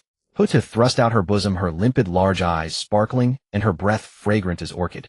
You've stayed so long on Janeo Island, it's been ages since we've been intimate. Shi Huang swallowed hard, wrenching his gaze away from that expanse of snowy skin with difficulty. He surveyed his surroundings. This was a side hall of Bo Palace. Just one wall away lay the main hall, where Tongtian Jiaozhu held court, and outside were all the disciples of the Jie sect. This isn't appropriate. There are people everywhere outside. Shi Huang lowered his voice, glancing around guiltily like a thief. Hutu gave a soft snort, her watery eyes radiating a touchingly delicate charm. Both pitiable and seductive. What's inappropriate? I am a saint of the earth path. With a casual barrier prohibition, even Tongtian Jiaozhu won't see a thing. Hearing this, Shi Huang's mind raced, instantly catching the implication. If Hutu had acted this way in the underworld or at Nuwa's palace, it would have been normal. After all, he knew her inside out. But behaving like this in Bo Palace signaled trouble. Is something wrong in the underworld? Shi Huang probed. Hutu sighed softly, a hint of helplessness creeping into her brow as she dropped her earlier seductive demeanor. The underworld's operations are still smooth. The problem is me. Back when I established the cycle of reincarnation, heaven sent down merit to help me achieve sainthood. Now that the 6 paths of reincarnation are fully operational, the surge of fortune is immense, and I, as the ruler of the underworld, must return personally to suppress the fortune. Having taken heaven's favor, I have to work. That old thing, heaven, is notoriously ruthless. Shi Huang nodded in agreement. In this primordial world, the cycle of cause and effect was most stringent. Then I'll visit you more often in the underworld. Shi Huang seized the moment to embrace her slender waist, his tone sincere. Hutu playfully pinched his soft flesh, her touch perfectly measured. Nonsense. Are you coming to see me? You just want to bully me. Let the future take care of itself. Right now I want you to see me. Shi Huang pretended to shrink back, straightening his disheveled robes with an air of righteousness. My dear, my wedding with senior sister Yunxiao is imminent. We'll be bowing to each other any day now. Acting rashly at this juncture would be rather indecent, don't you think? Hutu wasn't buying it at all. Her jade-like arm hooked around his neck, pulling herself close. Just say it. Are you coming or not? Shi Huang grinned. My dear, you see right through me. Light and shadow shifted, and the surroundings spun and changed. Hutu casually created an independent saint space. Within the space, crimson waves tumbled, and spring scenery flourished. As Shi Huang cultivated fiercely, stop for a moment. Hutu suddenly pressed his hand, her cheeks flushing, breathing ragged. I need to reinforce this saint barrier a few more layers. That cheap teacher of yours loves to peek. If she glimpses us, where will I put my face? With a soft pop, Shi Huang stood up, while Hutu demonstrated her barrier technique before him. His eyes rolled, and he seized the chance to make a request. "My dear, shrink your Dharma form a little." As a veteran, Hotu immediately guessed his intention. "Annoying. Are you addicted to driving a forklift?" She cursed verbally, but her body obediently shrunk a size. Half an hour later, Hotu languished on the soft couch, her eyes seductive as silk, and she praised sincerely, "Husband, those few drops of ancestral dragon's essence blood are truly potent." Shi Huang beamed with pride, dressed neatly, and prepared to play the groom. Several days later, Janeo Island was festooned with lanterns and colorful banners brimming with joy. The wedding was extravagantly sumptuous with a terrifyingly grand scale. To put on a show for his disciple, Tontian Jiaozhu had turned the Jie sect treasury inside out. The red carpet on the path was woven from the sandier ice, silkworm silk. The palace lanterns burned with East Sea flood dragon fat. Even the welcoming child attendants wore celestial robes of acquired spiritual treasure grade. Except for the two saints of the Western sect on Mount Sumeru, virtually every renowned powerhouse in the Primordial World received invitations and came bearing lavish gifts to offer congratulations. At the banquet, cups clinked and toasts were exchanged. Duo Bao Daoren pulled Zhao Gongming aside, his face flushed with drink. "Junior brother Gongming, you've chosen a fine brother-in-law. From now on, our Jie sect can swagger through the Primordial World." Zhao Gongming thumped his chest, bold and heroic. "Of course. Look who vetted him." Tontian Jiaozhu sat at the head seat watching the couple bow before him, grinning from ear to ear. He turned to Nuwa, who was seated as a guest, and raised his cup. "Junior sister Nuwa, from now on we are one family. I consider this disciple of yours as my own son." Nuwa languidly fanned herself with a round silk fan, took a sip of immortal nectar, and hummed, "Senior brother Tontian is too kind. That scamp Shi Huang is unruly and incorrigible. He'll have to trouble you to indulge him in the future. But let me say this up front, if he dares to bully Yunxiao, I won't let him off." Hotu had naturally returned to the underworld long before. Any discerning eye could see that Tontian Jiao's grand wedding was not merely about marrying off a disciple. It was a declaration to the entire Primordial World. The three great powers, Nuwa's palace, the underworld, and the Jie sect, had formally formed an alliance. Shi Huang as the link bound the three saints, Nuwa, Hotu, and Tontian, firmly together on a single chariot. With such a terrifying lineup, who in the Primordial World would dare provoke them? Best not to court trouble with these three factions. Night fell. Sanxian Island, Yunxiao's cave mansion. Outside on the main island of Janeo, the clamor of 10,000 immortals still raged. The sound of clinking cups and raucous laughter could be heard from afar. Inside the cave mansion, however, all was serene and quiet. Red candles flickered, casting a festive glow over the room. Yunxiao sat on the edge of the bed, clad in a grand red wedding gown. The 100 birds paying homage to the phoenix pattern embroidered with gold thread shimmered in the candlelight. Her hands folded over her knees, her breathing slightly rapid, betraying her inner nervousness. With a creak, the wooden door pushed open. Shi Huang entered, carrying the faint scent of wine. He closed the door behind him, shutting out the noise. Hearing Shi Huang enter, Yunxiao tightened the red silk handkerchief in her hands. Although Yunxiao was a renowned veteran powerhouse, matters of romance were entirely new to her, a common issue among female cultivators who pursued the Great Way single-mindedly. Shi Huang naturally understood this. Therefore, gentleness was key. "My dear, let me remove your hairpin." Yunxiao nodded slightly, her ears crimson, the blush spreading down her slender neck to her shoulders. Shi Huang reached out, gently pulling out the gold step pendant hairpin. Her cascade of jet black hair tumbled down over her round shoulders. Her face, already ethereally beautiful, was further accentuated by the vermilion dot between her brows, a touch that diminished her usual aloofness and added the unique charm and allure of a new bride. She was breathtakingly beautiful. If one compared outward appearances, Xihe was cold and proud, Hotu tender and endearing. But Yunxiao embodied a steady, dignified beauty. Shi Huang stared dumbfounded, standing motionless, his breath slowing. Yunxiao, feeling uncomfortable under his gaze, touched her cheek and murmured, "Is there something on my face?" "My dear, you are truly beautiful." Shi Huang praised sincerely, and leaning in, he kissed her. Yunxiao gave a startled cry, instinctively raising a hand to ward him off. The moment her palm touched his chest, the realization that they were now Dao companions flashed through her mind. Her resisting motion froze, and her hands helplessly changed direction, coming to rest on his broad shoulders. An indescribable tingling numbness climbed up her spine, spreading through every limb. Yunxiao felt her legs go weak, and she collapsed completely into Shi Huang's embrace. Shi Huang scooped Yunxiao up in his arms and carried her toward the red bridal bed. With her warm, fragrant, soft form in his arms, he couldn't help mentally comparing the inner qualities of his three wives. Xihe was tsundere. She'd say this was the last time, but her body was honest, embodying an aloofness that was half resistance, half surrender. Hotu was outwardly gentle, but inwardly strong. In public, she was the revered saint of the earth path, In private, she was wilder than anyone, taking the initiative without hesitation. As for Yunxiao before him, she was conventional, dignified, and steady, her shyness tempered by the restraint of a well-bred lady, exactly fitting the stereotypical image of a senior apprentice sister. Shi Huang had initially planned to bring out that treasured volume, the Ice Dragon and Fire Phoenix scripture, and delve into the great Tao of dual cultivation with Yunxiao that night. But then he thought, with such a perfect moment, why bother with all that flashy stuff? Enjoying the present bliss was the real. The red silk canopy was warm, and the night was enticing. In the middle of the night, Yunxiao leaned against Shi Huang's chest, her fair skin glistening with fine beads of sweat.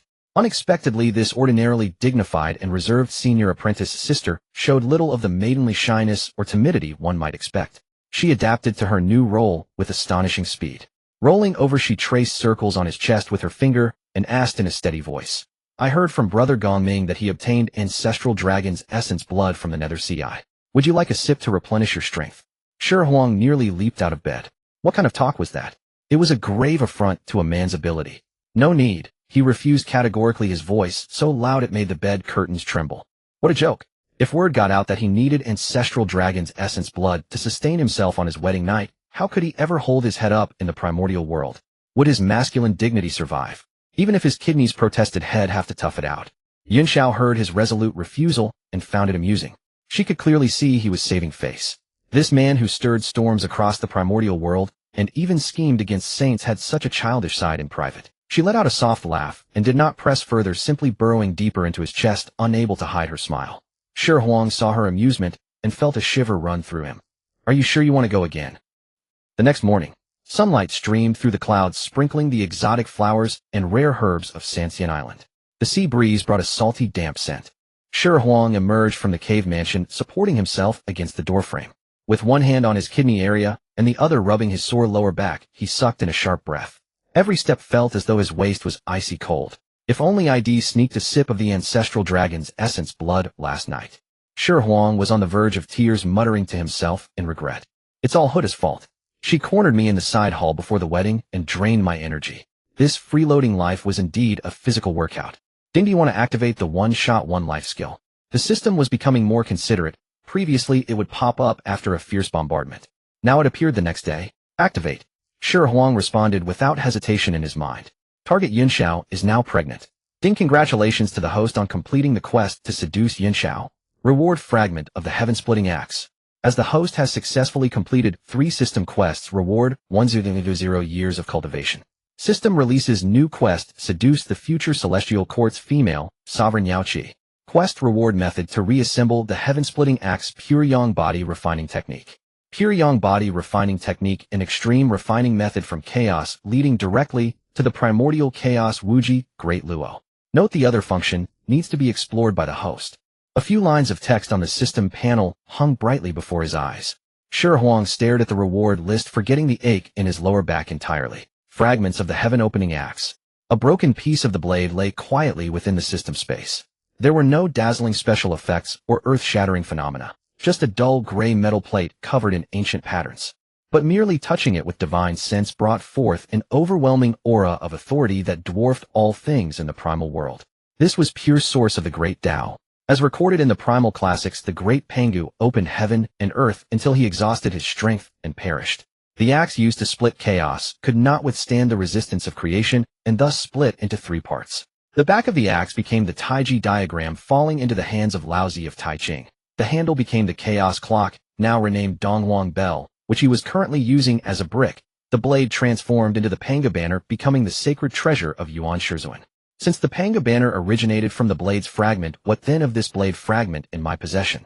The logic doesn't add up unless the Panga banner, held by Yuan Shizuan, renowned throughout the primal world, is actually a defective product.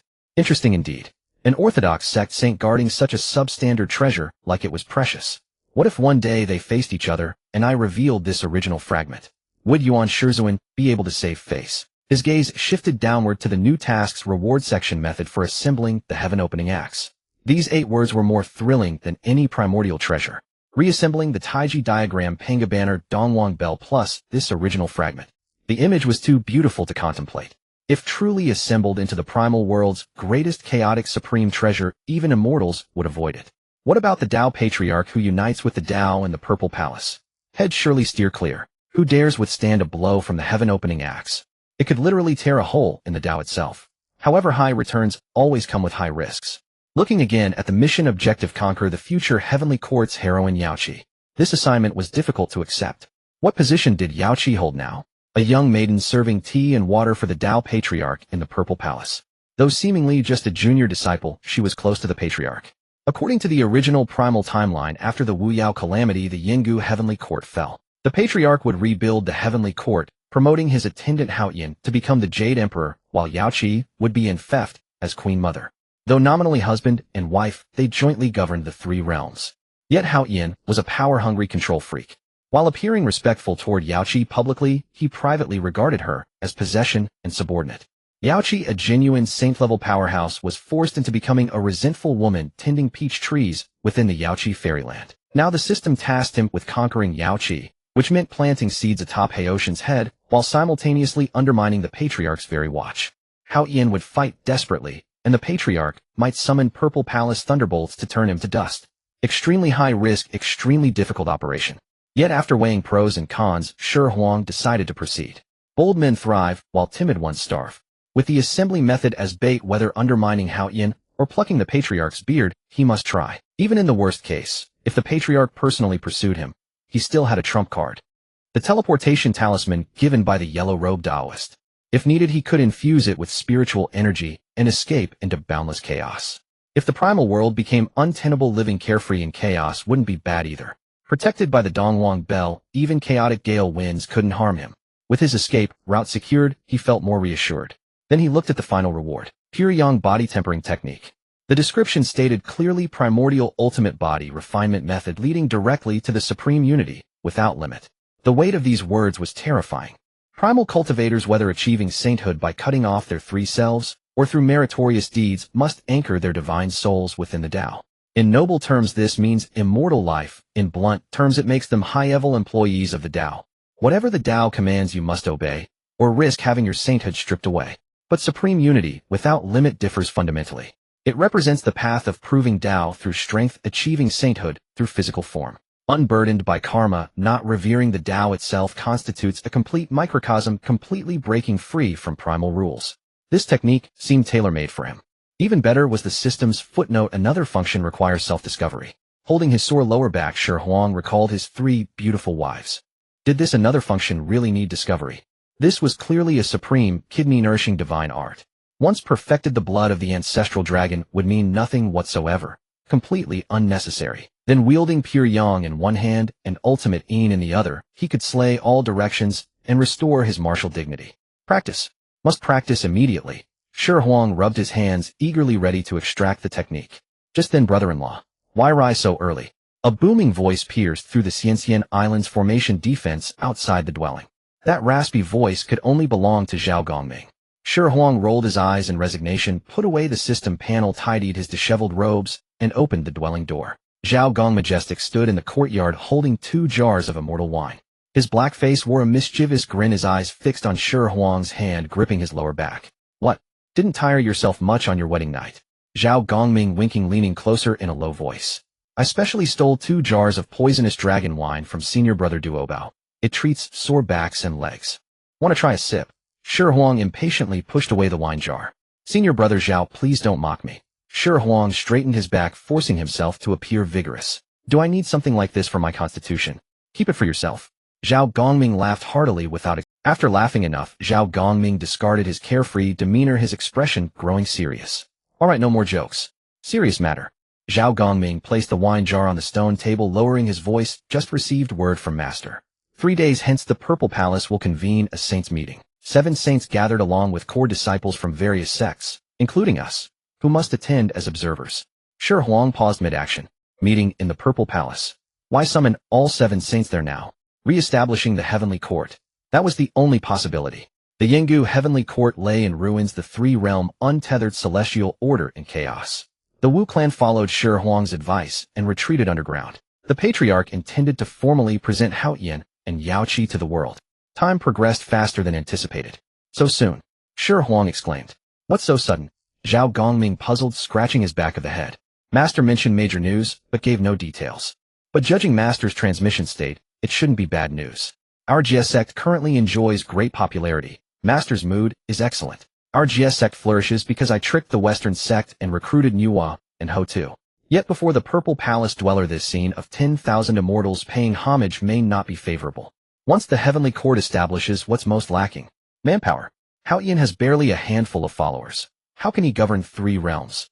The Patriarch likely calls this meeting so the 7 saints provide manpower and resources to help Xihe build the Heavenly Court administration. Laozi has only 1 disciple at Zhujuan Temple, definitely unwilling to contribute. Yuan Shizuan fiercely protects his 12 golden immortals of the Orthodox sect, unlikely to spare them. The Western sect recently extorted money nursing wounds at Mount Meru, certainly unreliable. Calculating everything, only our GS sect possesses abundant numbers, most suitable to fill the Heavenly Court void.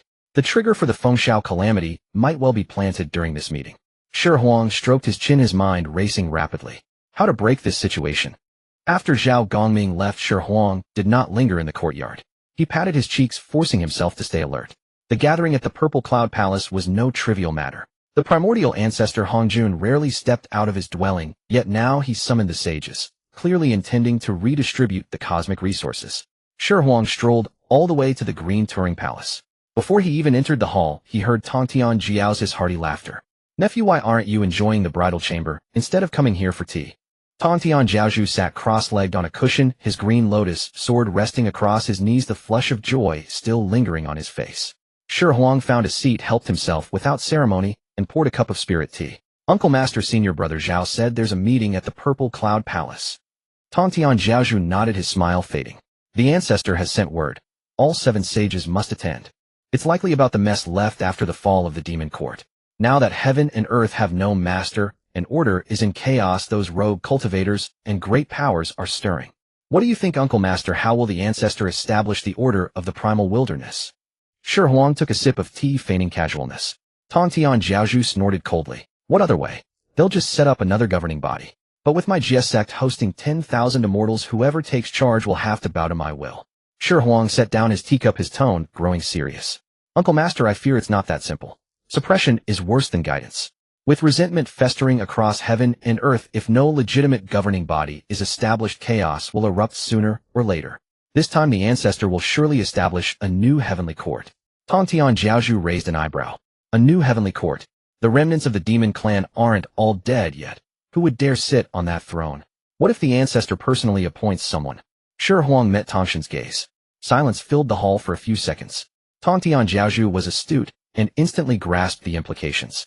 If the ancestor named the candidate, the situation would fundamentally change. Nephew, who do you think the ancestor will choose? Shi Huang shook his head. That's hard to guess. But whether it's given to a fellow disciple of the GS sect or to an outsider, Uncle Master must have a plan. If it goes to our GS sect, you would naturally support it. But if it's given to another, the immortals of the GS sect will surely refuse to submit. If conflict arises, it might embarrass the ancestor. Tongtian Jiao's fingers lightly traced his sword hilt. My disciples of the GS sect. How could they ever bow to another? If the ancestor merely appoints some page boy as the ruler, I will be the first to reject it. Uncle Master, you're mistaken. Shi Huang waved his hand. Precisely because the ancestor established it, it carries immense merit. The position of Heavenly Court Master has a grand title and endless duties. It's actually a blazing pit. But the official positions under the Heavenly Court, those are genuine fat commissions. Shi Huang leaned closer, lowering his voice. Rather than wait for others to seize them, we should stake our claim first. At the meeting, Uncle Master should not only avoid declining, but actively support the new court. If our GS sect occupies 80% of the Heavenly Court seats, who sits at the top still matters. That figure is merely a front working for us. Tongtian Jiao's eyes lit up. This approach was novel. You mean, marginalize? We call it assisting in administration, Shi Huang corrected. Then the Heavenly Court becomes the GS sect's second dojo, with merit to gain and the authority to patrol the primal wilderness. Who would dare defy us? That's 100 times better than being forced onto the investiture list later. Tongtian Jiaozhu burst into laughter, slapping his thigh. Excellent. Assisting in administration. With that mind of yours, it's a pity you're not a strategist. Fine, follow your plan. Without further delay, Tongtian Jiaozhu transformed into a streak of sword light and shot straight toward the 33rd heaven. Shi Huang watched Tongshan's retreating figure and breathed a sigh of relief. As long as the GS sect took the initiative and seized the core power of the Heavenly Court, that troublesome investiture of the gods might never be signed. Then he used his divine sense to activate the seal of the underworld and sent a message to Hutu. My lady, if the ancestor asks the Wu clan to send someone to manage the nether realm or join the heavenly court, agree without hesitation. The underworld's fate energy is too heavy, as sharing some of it will actually preserve the remnants of the Wu clan. Deep in the underworld, Hutu sat by the reincarnation pool. Upon receiving the message, a tender smile touched her lips. She did not reply, only nodded lightly in acknowledgement. After handling these matters, Shi Huang could finally return to Three Immortals Island. As he stepped into the cave dwelling, a cool, fragrant scent greeted him. Yunxiao had changed into a simple Taoist robe and was sitting by the table arranging a few immortal herbs. Her gaze showed she had been waiting for some time. Did your master leave? Yunxiao asked without looking up, her voice crisp. He's gone. Off to grab official posts at the Purple Cloud Palace. Shi Huang walked over and casually wrapped an arm around her slender waist. Yunxiao's body stiffened slightly, then relaxed, a knowing smile playing on her lips.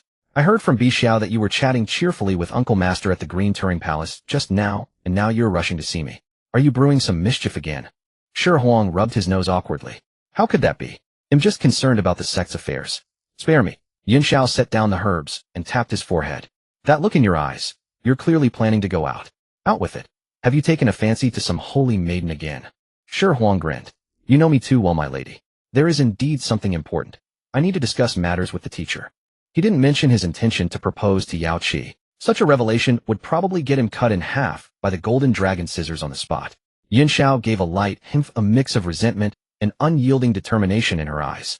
I don't care what you do, but one thing. Your performance yesterday was lacking. I'm still not satisfied. Shi Huang's scalp tingled. When Yunxiao took the initiative, her impact was even more devastating than Hutus. Without a second word, he pulled out the remaining half bottle of Primordial Dragon's blood essence and gulped down several mouthfuls. Instantly, a violent surge of heat exploded inside him. Shi Huang felt fire blazing through the marrow of his bones. My lady, you asked for this. Shi Huang swept Yunxiao into his arms and strode toward the inner chamber. This time he held nothing back, directly producing the Ice Dragon Fire Phoenix Sutra, and the two began cultivating together. This technique was truly a chaos-grade dual cultivation scripture. The pure yang energy within Shi Huang transformed into a roaring fire phoenix, while the yin energy within Yunxiao responded, crystallizing into a glistening ice dragon. Crimson curtains billowed, ice and fire merged. The brute force from the primordial dragon's blood essence, guided by the technique, no longer rampaged recklessly, but flowed into an endless surging power. At first, Yunxiao tried to maintain her senior sister's composure, but as the technique cycled, she felt her very soul tremble. The unprecedented, exquisite sensation completely shattered her reserve. Inside the cave, dwelling, a vortex of spiritual energy spun madly. Shi Huang not only felt no fatigue in his waist or pain in his legs, but his cultivation level also soared. The essence of the primordial dragon's blood was fully refined, permeating every bone and sinew. Time passed, and finally Yunxiao lay limp like a fish taken from water, collapsed in Shi Huang's arms, too spent to move even a finger. She looked at his radiant, triumphant expression and gritted her teeth. Where did you get this technique? Shi Huang smoothed her sweat-damp hair and answered with a smug grin. A family secret. How about it? Ready for another round? Yunxiao's face changed color as she recalled the embarrassment of being hung on the wall for ages, as she quickly shut her eyes and feigned sleep. Get lost. Go to your Nuwa palace. Shi Huang laughed heartily, dressed himself with renewed vigor. Yao Qi, big brother, is coming. Shi Huang transformed into a beam of golden light and shot straight toward Nuwa Palace. The real drama was about to begin. At the edge of chaos, the astral wind howled like blades around Shi Huang. Yet he paid them no heed, wholly absorbed in inner vision, his face a mask of utter disbelief, like a gambler who had just won the grand prize. The previous night in the cave dwelling of the three immortal, all he had assumed it was mere routine and opportunity to teach the dignified senior sister Yunxiao the true meaning of ice and fire intertwined. Little had he expected that the scroll of the Ice Dragon Fire Phoenix scripture, combined with the lingering essence of the ancestral dragon's blood, would unleash power beyond all reason. Upon waking, the magical energy within him surged like an unstoppable flood. He had reached the latest stage, golden immortal. Clenching his fist, Shi Huang felt the immortal power seeping through his fingers and muttered inwardly, was this scripture bestowed by the system a dual cultivation secret art, or some miraculous tonic? If he continued at this pace, taking a few more wives might bring him close to achieving the quasi-sage realm. Of course, this thought flickered only briefly. He had not forgotten the protest from his kidneys. A female cultivator of Yunxiao's caliber, once awakened to the arts, was alarmingly formidable in combat. With my cultivation elevated, the next act can truly begin. Shi Huang took a deep breath, transformed into a beam of light, and instantly crashed through the gates of Nuwa Palace. Inside Nuwa Palace, clouds and mist swirled.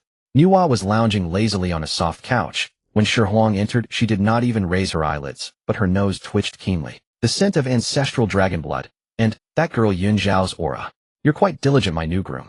Nuwa's tone was teasing, yet her eyes carried a hint of scrutiny. Shi Huang chuckled, unceremoniously plopping down on the cushion opposite Nuwa. Master, serious matters.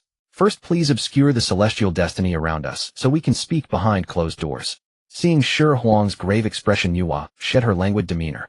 With a delicate wave of her hand, a five-colored divine light instantly enveloped the entire hall. When a saint makes a move, even the Tao ancestor cannot glimpse anything within for a short time. Tell me, what colossal trouble have you stirred up? Nuwa raised an eyebrow. Shi Huang leaned in, lowering his voice. The system informed me that the reason the Tao ancestor summoned you all to Xihe Palace is to re-establish the heavenly court. Moreover, he has already chosen a candidate. Oh, Nuwa became intrigued. Who? Could it be Xiandu under Elder Tai Ching?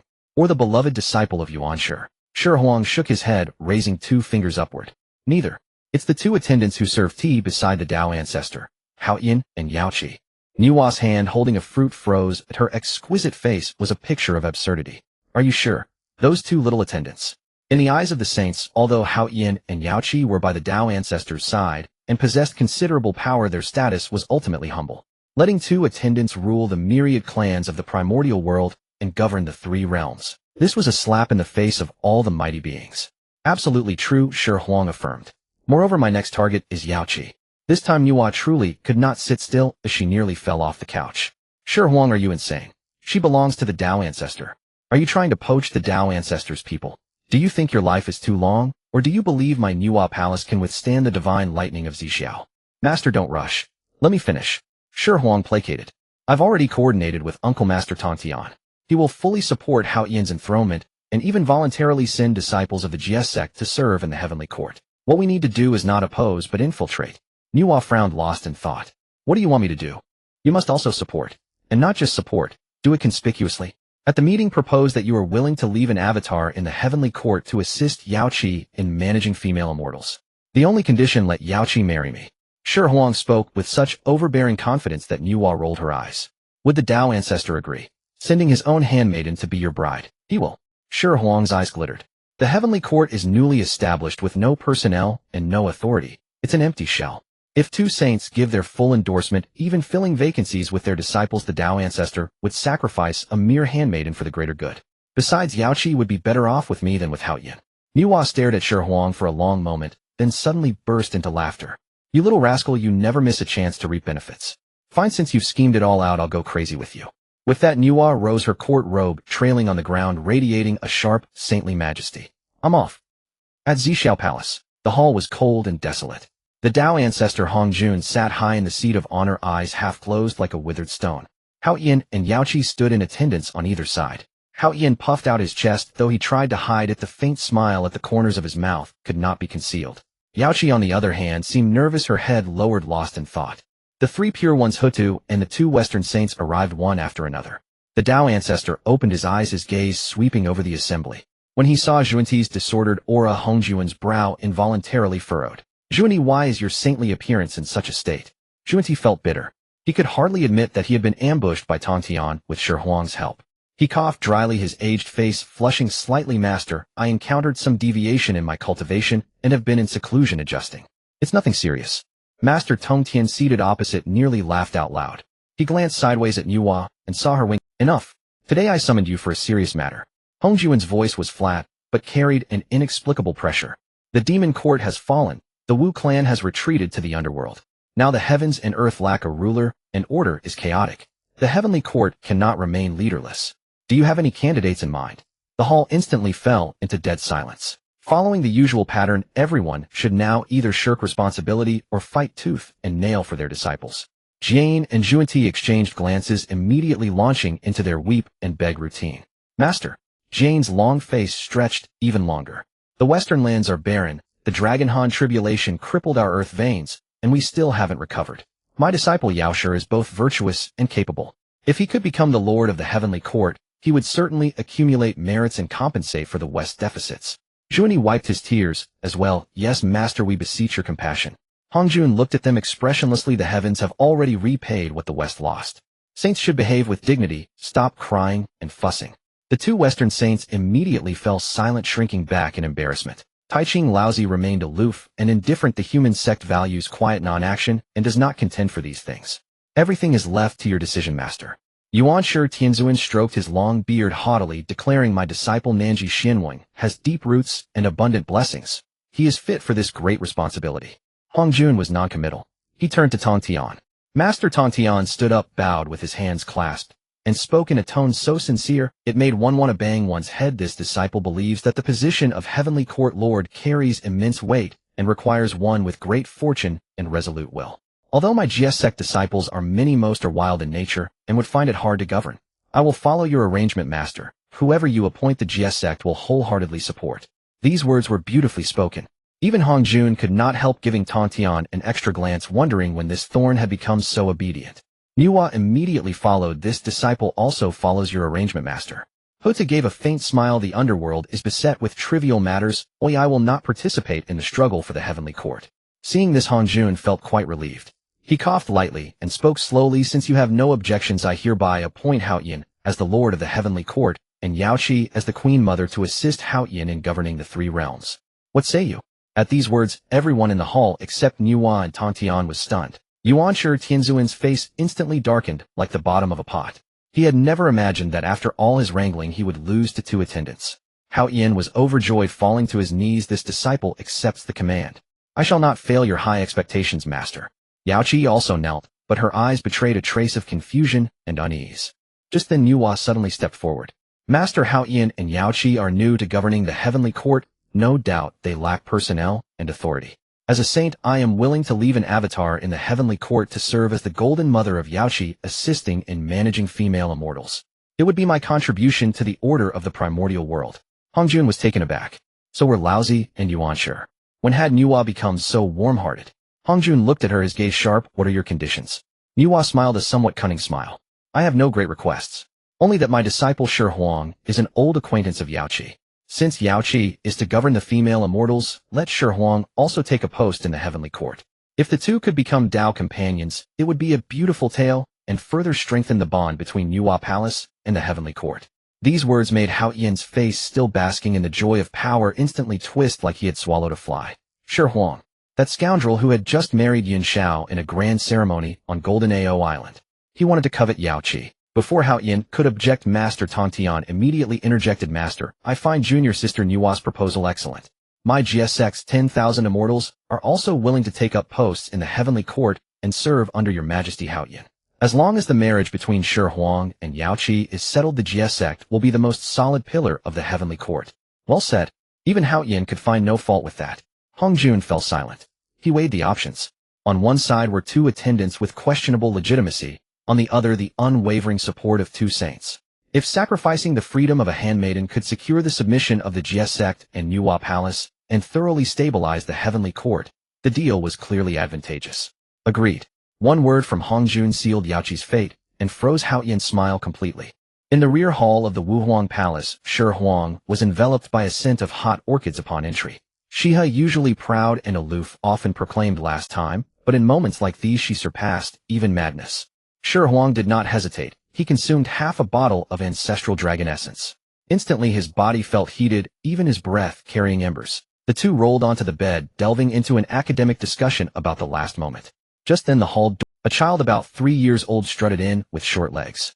Although Shi Hao appeared to be a mere infant under Nuwa's rigorous training, his Xianxian cultivation had already stabilized, and his concealment technique had reached perfection, leaving Shi Huang, an old hand, unaware at first. Father, why are you restraining mother?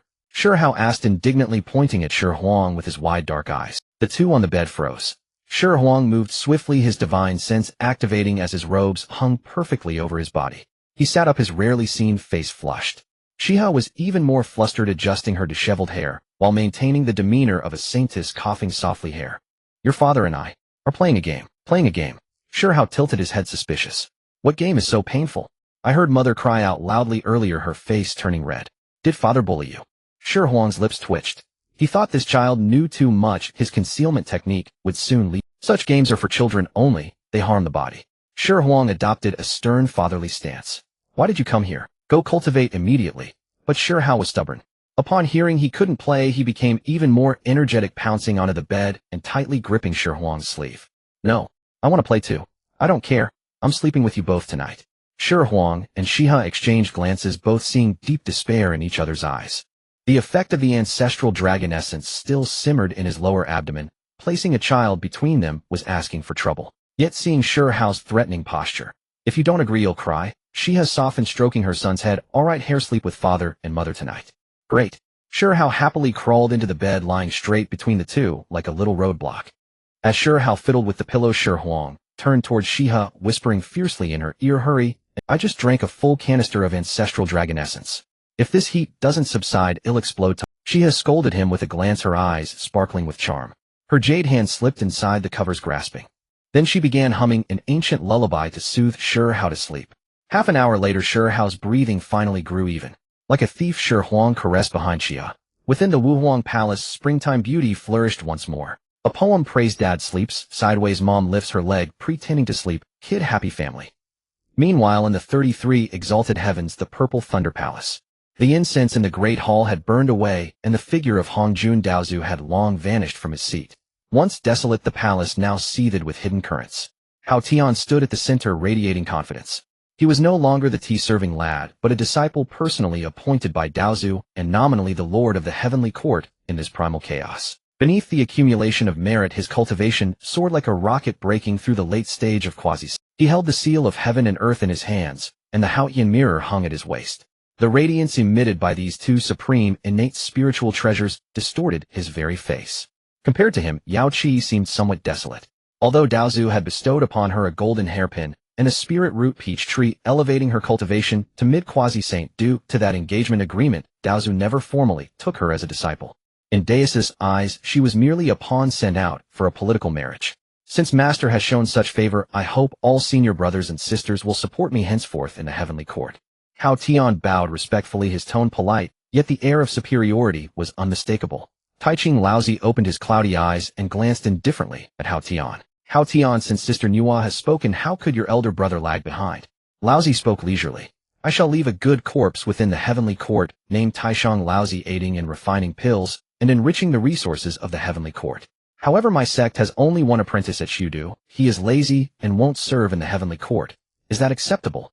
These words seemed helpful, but planted the hardest thorn within the heavenly court. Who was Laozi? He was the leader among the saints. By leaving a clone there, any orders Hao Tian issued would first need approval from that old man. Hao Tian knew it clearly, but could only smile and say, Senior brother Taishang's righteousness fills me with gratitude. Oomph. A cold snort came from beside. Yuan Shi Tianzun rose, ignoring Hao Tian entirely. You're merely a child. It's always been so. Don't think that because Daozu made you a nominal disciple you can rise and sit alongside us saints. Yuan Shi swept his sleeves aside, his tone dripping with contempt. Only those clad in scales and armor born from moisture or eggs would willingly bow beneath you. With that, Yuan Shi strode out of the purple thunder palace without even sparing Hao Tian a glance. Those words were truly foul. Not only did they reduce Hao Tian to a servant, but also insulted the entire Jie sect by calling them beasts. Tong Tian Jiao Zhu sat calmly on his mat, unblinking. He was used to his second brother's foul temper. As long as Jie sect retained control over the heavenly court, a being cursed by Yuan Shi wouldn't cost him a single flesh. The Western saints joined in with similar sarcasm. Zhuanti rubbed his still swollen face and chuckled mockingly. Junior brother Hao Tian, when you attain sainthood, my senior brother and I will naturally offer full support. For now, there's work at Mount Meru. We must take our leave. Ji Yin sighed as if worried about the future of the heavenly court, then fled alongside Zhuanti. Hutu remained calm throughout. She walked to the hall's entrance, paused, turned back, nodded at Hao Tian, and spoke gently yet with undeniable authority. Your Majesty, Hao Tian, should you ever require assistance from the underworld, as long as it does not violate the rules of reincarnation, I will help. After speaking, Hutu performed a deep bow to Nuwa. It was a profound gesture. All present understood Hutu wasn't honoring Nuwa, but showing respect to Shi Huang. Formally as Shi Huang's teacher, Nuwa's seniority did indeed surpass Hutu's. Hutu actually respects Shi Huang so much. Watching Hutu depart, Hao Tian felt bitterness rising in his heart. Though he was lord of the heavenly court, the saints treated him indifferently.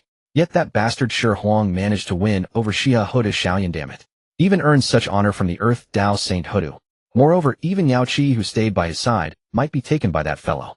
Inside the Purple Thunder Palace's great hall, only Nuwa, Hao Tian, Tongtian, and a bewildered Yao Qi remained. The atmosphere grew delicate. Nuwa stretched her curvaceous form barely visible beneath her palace robe, prompting Hao Tian to quickly avert his gaze. Enough. Hao Tian stopped frowning. With me and senior brother Tong Tian supporting you, your imperial position is secure. Nuwa approached Yaoqi, took her hand, and smiled like a fox who'd stolen fish. Come Yaoqi, let's visit the Wuhuang Palace to get acquainted, and perhaps prepare a feast for you. Nuwa adjusted her cloud shoulder ornament, and tossed a remark at Hao Yin. I will take Yaoqi back to the Wuhuang Palace first. Once the heavenly court is established, my benevolent incarnation will return with Yaoqi. With that she tugged Yaoqi's sleeve, and as a swirl of five-colored divine light surrounded them, they tore through the void and departed. The grand hall of the Xixiao Palace stood empty, leaving only Tongtian, Xiaozhu, and Hao Yin.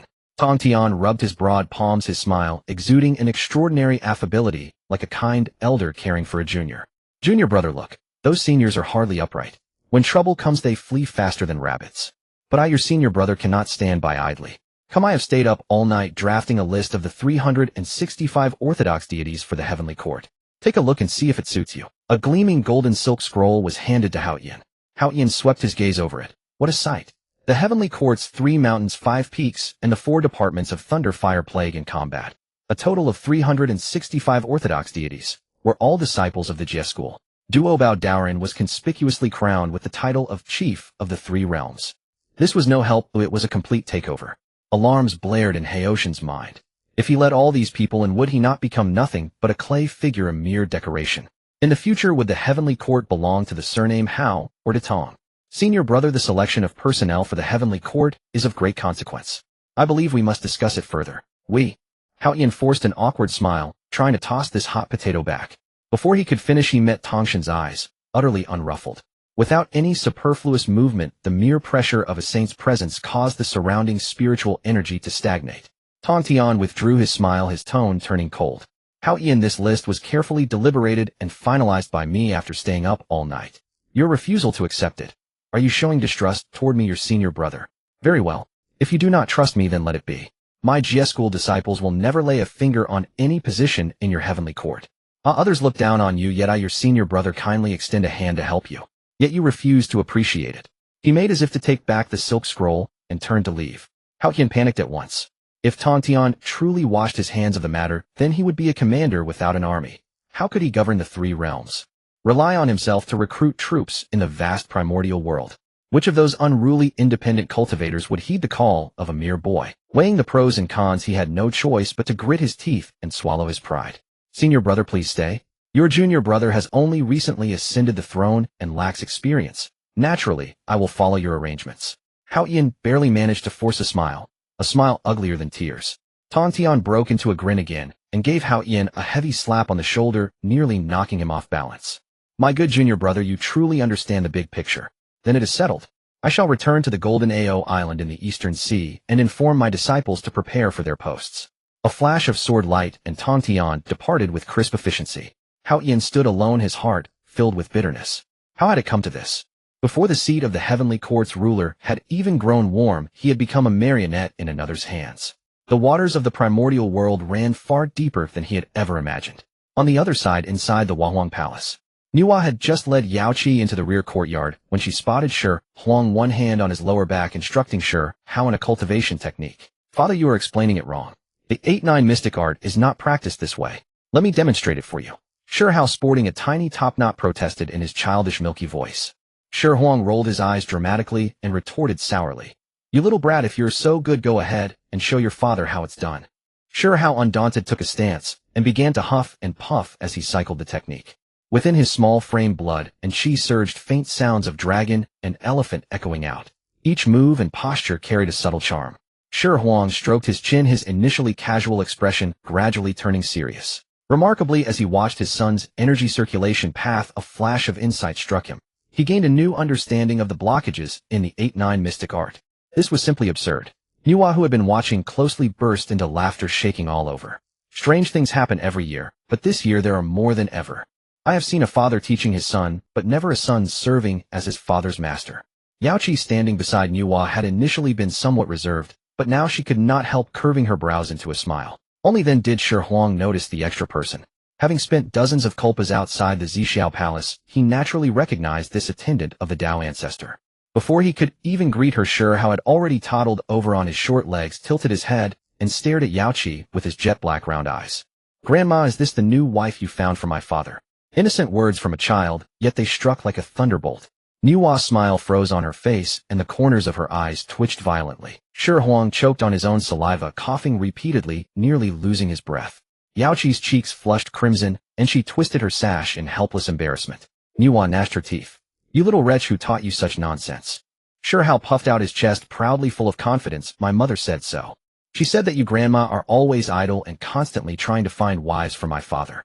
Nuwa fumed smoke nearly rising from her 7 orifices and roared toward the rear hall, the sound waves rattling the glazed tiles on the palace roof. "Xihe, get your tail out here." A brief silence. Xihe's gentle voice drifted over via sound transmission. "Teacher, calm your anger.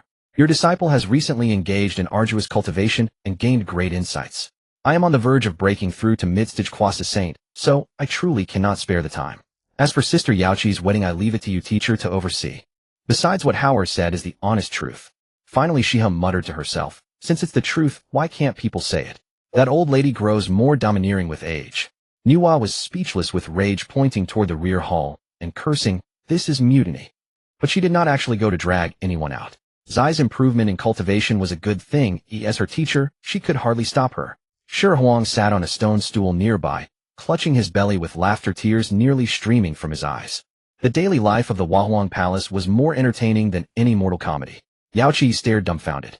In her understanding, saints were exalted, inviolable beings. Hao Yin did not even dare to breathe loudly in front of the Dao ancestor, terrified of making a single misstep. But here in the Wahuang Palace, a quasi saint could not only joke with the saint, but even talk back to her face. This atmosphere, devoid of hierarchical stiffness, truly opened her eyes. It turned out that the lives of the Primordial World's top powerhouses were not all about dull meditation and scheming. There was also such vivid human warmth. After venting her anger, Nuwa scooped up Xihe. "This child cannot be left with the two of you to raise. You are ruining a perfectly good seedling. I will teach him personally." She turned to Yaoqi, briefly explained the follow-up of the Zhixiao Palace meeting, and then carried Xihe toward the inner hall. Before leaving, she shot Xihe a meaningful glance and transmitted, "Little stone, I leave her to you. It's up to your skills." The vast courtyard was now left with only Xihe and Yaoqi. The atmosphere grew subtle. Yaoqi lowered her head, 1,000 thoughts racing through her mind. By the Dao ancestor's side, she lived in constant fear and endured Heoshan's frequent verbal belittling, constantly indoctrinated with the notion that she was merely an appendage. Now at the Wahuang Palace, not only was the environment relaxed, but even a quasi-saint could receive proper respect. The contrast was stark. Ding. Affection level of target Yaoqi 50. The system notification chimed abruptly.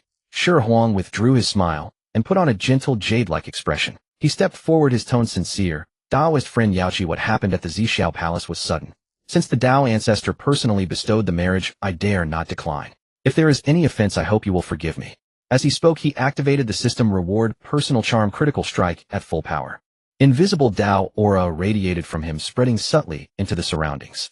Yaoqi raised her head and fixed her gaze on Xihe's face. In the past, outside the Zhixiao Palace, she had regarded him as merely an ordinary listener to the Dao and never paid him much attention. Now, looking closely, this man had sharp brows and starry eyes, a chiseled profile, and an indescribable air of unrestrained charm around him. Truly handsome. Ding. Affection level of target Yaoqi 60. Yaoqi mused to herself, "He actually took the initiative to apologize to me. This marriage was clearly not his fault, yet he shouldered the blame himself without even putting on airs and lecturing me with grand principles." Recalling how Hao Yin would constantly invoke the heavenly Dao's righteousness to scold her in the Zhixiao Palace, Yaoqi could only conclude that the man before her was so gentle it made one's heart melt. Without comparison, there is no harm. Heoshan's behavior, which was nothing but gaslighting, was not even fit to polish this man's shoes. Ding. Affection level of target Yaoqi 70. Xihe was somewhat dazed by the successive chimes in his mind. 70 already. He hadn't even begun to exert himself yet. What just happened? He cleared his throat and continued to press forward. "Rest assured, stay at ease in the Wahuang Palace. My several wives, you must have heard of their reputations.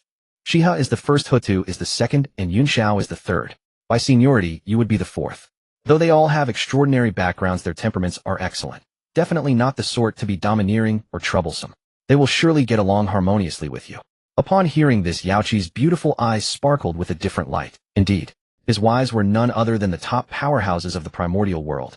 Hutu was even a saint who had merged with the earthly Dao.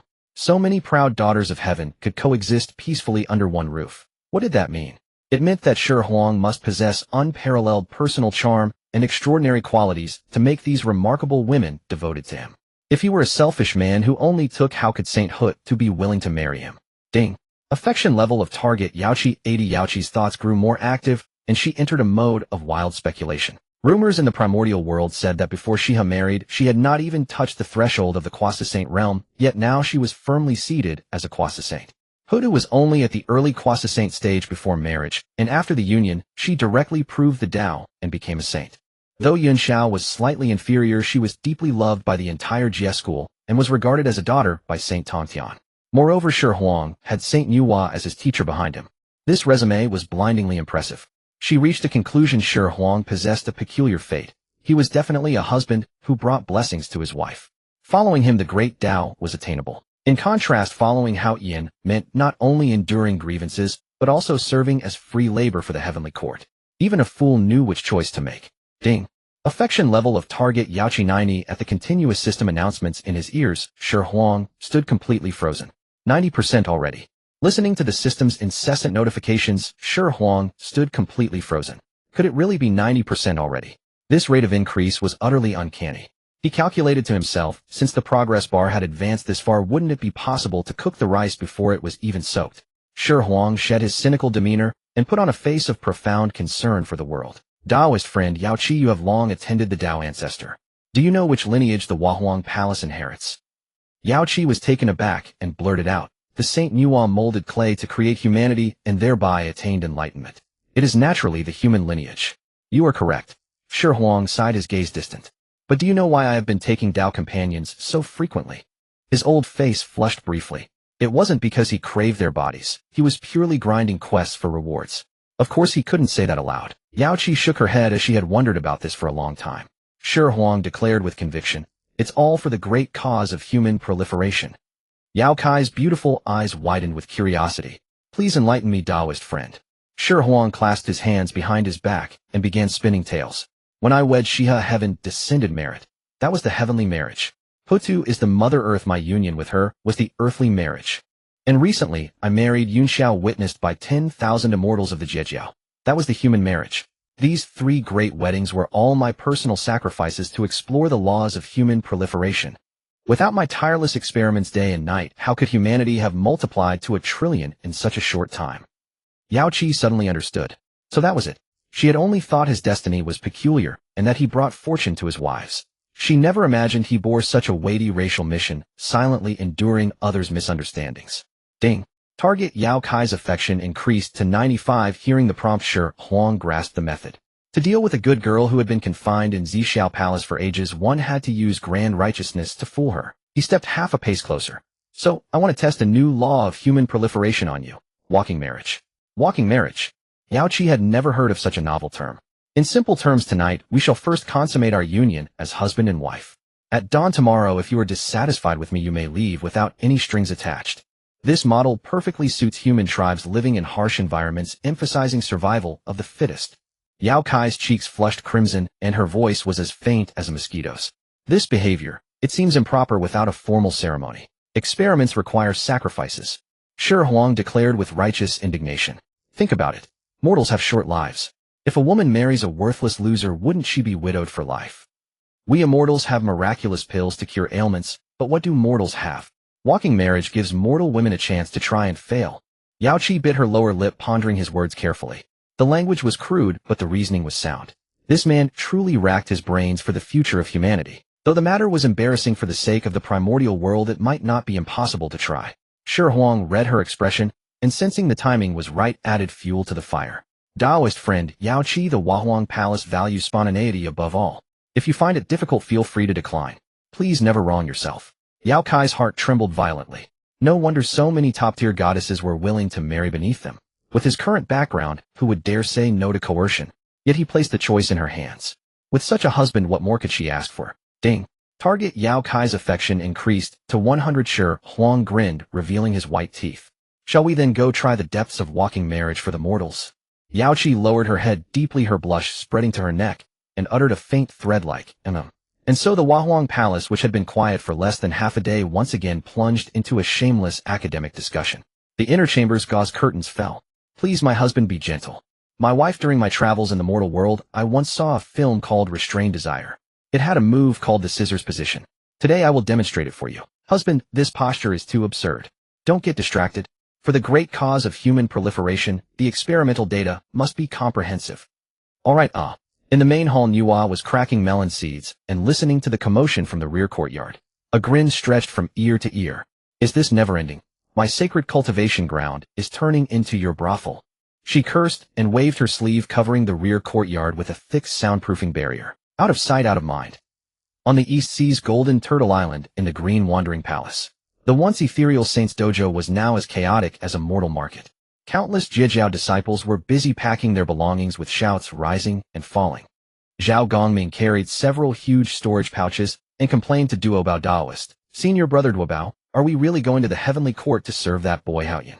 Why should we? Duo Bao smacked Zhao Gongming on the back of the head, exasperated. Have you ruined your brain in seclusion? Are we going there to serve? We're going to seize territory and fill positions. Once we're in the heavenly court, we'll do the bare minimum and follow only the master's orders. What can Haoyan do to us? Zhao Gongming scratched his head and had a sudden epiphany. Brilliant. Absolutely brilliant. Tongtian Jiaozhu stood on the high platform, counting his troops. He turned his gaze to Yunxiao, his tone softening. Yunxiao, since you have married Shi Huang, and the Dao ancestor has betrothed Yao Qi to him as well, it would be improper for you to serve as Yao Kai's deputy in the heavenly court due to the generational disorder. Pack up and directly take up permanent residence in the Huahuang Palace. Yunxiao nodded in agreement. She understood perfectly. The Huahuang Palace, with 2 saints and a quasi-saint powerhouse, had foundations and backing that dwarfed that shabby heavenly court by 1,000 miles. Only a fool would go to the southern heaven gate to suffer. The rest of the disciples ascend with me. Tongtian Jiaozhu waved his sleeve. Instantly, countless sword lights shot into the sky. The 10,000 immortals of the Jijiao advanced in a vast sky-obscuring horde toward the 33rd heaven. Outside the southern heaven gate, Haoyan was worrying over a few broken pillars when he suddenly saw a pitch-black sea of people bearing down on him. He was so startled, he nearly drew the sword at his waist. Tongtian Jiaozhu descended from his cloud, strode forward, and draped an arm over Haoshan's shoulder with a triumphant smile. Junior brother Haoyan, see how much face I'm giving you. The heavenly court is just established. I've moved all my Jijiao resources here for you. Isn't that generous enough? Haoshan's face twitched violently as he watched the Jijiao disciples chattering with no discipline whatsoever. He felt his blood pressure spike. He clenched his molars and forced out a few words. Thank you, senior brother, for your assistance. Don't mention it. Since everyone is here, let's get down to business and announce it to the heavenly Dao. Tongtian urged. Haoyan had no choice but to raise the seal of heaven and earth, walk to the center of the southern heaven gate, and declare loudly, Heavenly Dao above. Today I re-establish the heavenly court. Order the primordial world, govern the cycles of good and evil in the 3 realms, decree the laws of heaven and earth, and let all gods assume their posts. As his words fell, thunder roared above the 9 heavens. A vast and resplendent cloud of 5-colored auspicious energy converged, and celestial music resounded through the 33rd heaven. The heavenly Dao descended an ocean of golden merit light, crashing like a waterfall outside the southern heaven gate. This merit did not fall heavily upon Haoyan, instead it poured entirely onto the Jijiao immortals. Among the crowd, breakthroughs resounded in succession. Those Jijiao disciples who had been stuck at bottlenecks for years thanks to this windfall from the heavenly court's official positions saw their cultivation levels surge upward. Each one beamed with joy, happier than during the new year. Duo Bao Daoist bathed in the golden light, the 3 flowers blooming atop his head, and the 5 energies gathering at his origin. He exhaled a long, turbid breath, and his cultivation forcibly advanced to the peak of quasi-saint perfection.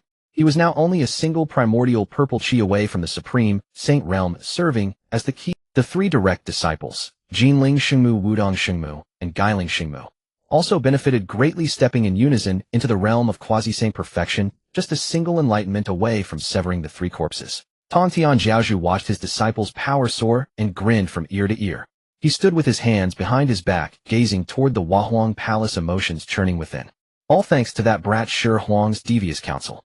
By seizing the official positions proactively, they not only sidelined Haoyan, but also swindled such a massive amount of heavenly Dao merit for free. If that old fogey Yuan Shi Tianzuan had grabbed this windfall instead, he would have been beside himself with rage. Truly, this junior nephew was a blessing star for the Jijiao. The next morning Yao Kai's hair was disheveled, her cheeks flushed crimson, her sleeping face innocent and charming. The human reproduction experiment of the previous night's walk marriage had been thoroughly exhilarating. This obedient girl who had long been confined within the purple cloud palace experienced her first intimate encounter, but surprisingly showed great consideration for the overall situation, cooperating with exceptional willingness. Shi Huang dressed neatly, stretched his limbs, and felt a profound sense of well-being throughout his body. In the depths of his consciousness, the system's notification arrived punctually. Ding. Activate one shot to conceive. Activate. Shi Huang responded without hesitation. The target Yao Qi is now pregnant. Congratulations to the host for completing the mission to conquer Yao Qi. Reward method of reassembling the creation axe, pure yang body refining art. The generous reward was credited. Shi Huang sat cross-legged on his cushion, perusing the profound diagram titled Method of Reassembling the Creation Axe. Countless golden runes arranged themselves in his mind, outlining the image of a giant axe cleaving through chaos. The ancient desolate aura emanating from that projection caused his soul to tremble. The conditions required to reassemble this chaos primordial treasure were absurdly stringent. Before him lay the essential components, none dispensable: the Panga banner, which Primordial Heavenly Venerate valued as his life, the Taiji diagram, used by Grand Supreme Elderly Lord to stabilize the Qi flow, the lost Eastern Emperor bell, and the fragment of the axe blade in his possession. To gather these 4 items, one must also journey deep into the chaos, invoke the elements of earth, water, fire, and wind, and forcibly smelt them with supreme divine power. This was nothing short of an impossible deadlock. Beneath the facade of serene inaction, Grand Supreme Elderly Lord harbored the deepest calculations. Wresting the Taiji diagram from his hands would be more difficult than ascending to heaven. Primordial Heavenly Venerate valued his face more than life itself. The Panga banner was the very foundation of his Chan sect. Who would dare covet it? Drawing a cake to satisfy hunger. Shi Huang curled his lips, decisively suppressing the diagram into the deepest recesses of his consciousness, setting it aside for now. One must take steps one at a time, eat one bite at a time. For now, improving his own strength was the top priority. He turned to the pure yang body refining art. This was the substance that could address his immediate needs. After reading through the entire text, Shi Huang's eyes lit up with excitement. This cultivation method not only directly targeted the realm of chaos primordial Wuji, great lofty golden immortal, but also remarkably shared the same origin as the Ice Dragon Fire Phoenix Sutra, making them a perfect match. During dual cultivation it absorbed yin to supplement yang, in ordinary times it tempered the flesh. Applying both methods brought endless wonders. Shi Huang immediately began to circulate this technique. As soon as the technique started, the residual medicinal power of the primordial dragon's blood essence dormant in his limbs and bones was thoroughly awakened. This blood essence, a supreme treasure of pure yang between heaven and earth, when meeting the pure yang technique, was like adding fuel to a blazing fire. A scorching torrent surged through his meridians, roaring like a mighty river. Shi Huang unfastened the storage pouch from his waist and pulled out over a dozen spiritual plants, each over 10,000 years old. Items like the 9-leaf purple Xihe millennial vermilion fruit and ice mountain snow lotus. He didn't even glance at them. Were all stuffed into his mouth, swallowing them like a bull chewing peonies. The immense spiritual energy turned into fuel, fueling the pure yang fire. His skin cracked and peeled under the high heat. The newly regenerated skin was as smooth as mutton fat jade, yet tougher than refined steel. His bones were shattered inch by inch, then reassembled under the embrace of pure yang qi. The marrow began to emit faint golden light, creating pale golden blood imbued with life force. An hour passed quickly. Shi Huang opened his eyes and exhaled a long, turbid breath. His exposed skin took on a warm golden sheen, with smooth muscle lines containing terrifying explosive power. He flicked his finger, and the air burst with a sound like an explosion, sending ripples through the void. His physical body had been forcibly elevated to the realm of Tai Golden Immortal. This cultivation speed, if spread, would shock countless ascetic old monsters. Ordinary immortals tempering their bodies would waste several epochs, enduring countless hardships. He, on the other hand, just slept, ate some grass, and was done in an hour. The primordial dragon's blood essence is truly a good thing. Shi Huang smacked his lips, relishing the rapid surge he had just experienced. If only he could drink this stuff like water and boost his physical body to the saint realm, he could wander the primordial land unchecked. Talk is cheap, action speaks louder. He took out the voice transmission jade slip and injected a small amount of spiritual power. Senior brother Zhao, are you busy? The jade slip transmitted the hearty laughter of Zhao Gongming with background noise of GS sect disciples seizing palaces in the heavenly court. Junior brother, thanks to you our GS sect has taken great advantage in the heavenly court. Senior brother Duobao even occupied a side hall of the Lingxiao Hall, claiming he needed to assist his majesty nearby. Heotian's face turned as black as a pot bottom, yet he couldn't vent his anger. Anyway, what business do you have with me so early in the morning? Shi Huang coughed lightly and lowered his voice. Well, it's like this. Could you borrow me some more of that primordial dragon's blood essence? I'm practicing a technique recently and urgently need this aid. The jade slip fell silent for 3 seconds. Then Zhao Gongming's unique sarcastic tone came through. Junior brother, I understand. I understand everything. Newlyweds with a new favorite. Life is truly fulfilling. Leave it to me, senior brother. Those old mud dragons in the Eastern Sea. I'll go draw some more blood from them. I guarantee plenty. Shi Huang's forehead was covered in black lines as he hurriedly argued, Senior brother Zhao, it's really not what you think. I'm seriously cultivating. Body refining. The kind that leads to physical saintliness. Zhao Gongming chuckled lewdly. Yes, you are indeed practicing a body refining technique. To replenish blood and qi. Senior brother understands perfectly. I won't spread it. Use it with confidence. Young people have too much fire. Replenishing is not bad. Fine. Shi Huang gave up struggling. The more he explained, the darker it got. His reputation was thoroughly ruined. Cutting off the jade slip, he summoned the system interface. According to past patterns, after conquering Yao Qi, a new mission should be assigned. His gaze swept across the light screen. The mission bar was empty. No new mission. Shi Huang patted his head, utterly puzzled. Was this broken system having its period? Or had he run out of goddesses ranked in the primordial to conquer, leaving the system without a target? No mission meant a holiday. After working nonstop for so long, it was time to enjoy life. He pushed open the door and walked out into the back courtyard. The sun was bright. A gentle breeze caressed his face, carrying the fragrance of exotic flowers and spiritual herbs. By the green stone table in the center of the courtyard sat 3 graceful figures. Xihe held a white jade teacup, gently skimming off the foam, elegant and noble. Hutu peeled translucent spirit fruits, placing the flesh in jade plates, her brows and eyes filled with tenderness.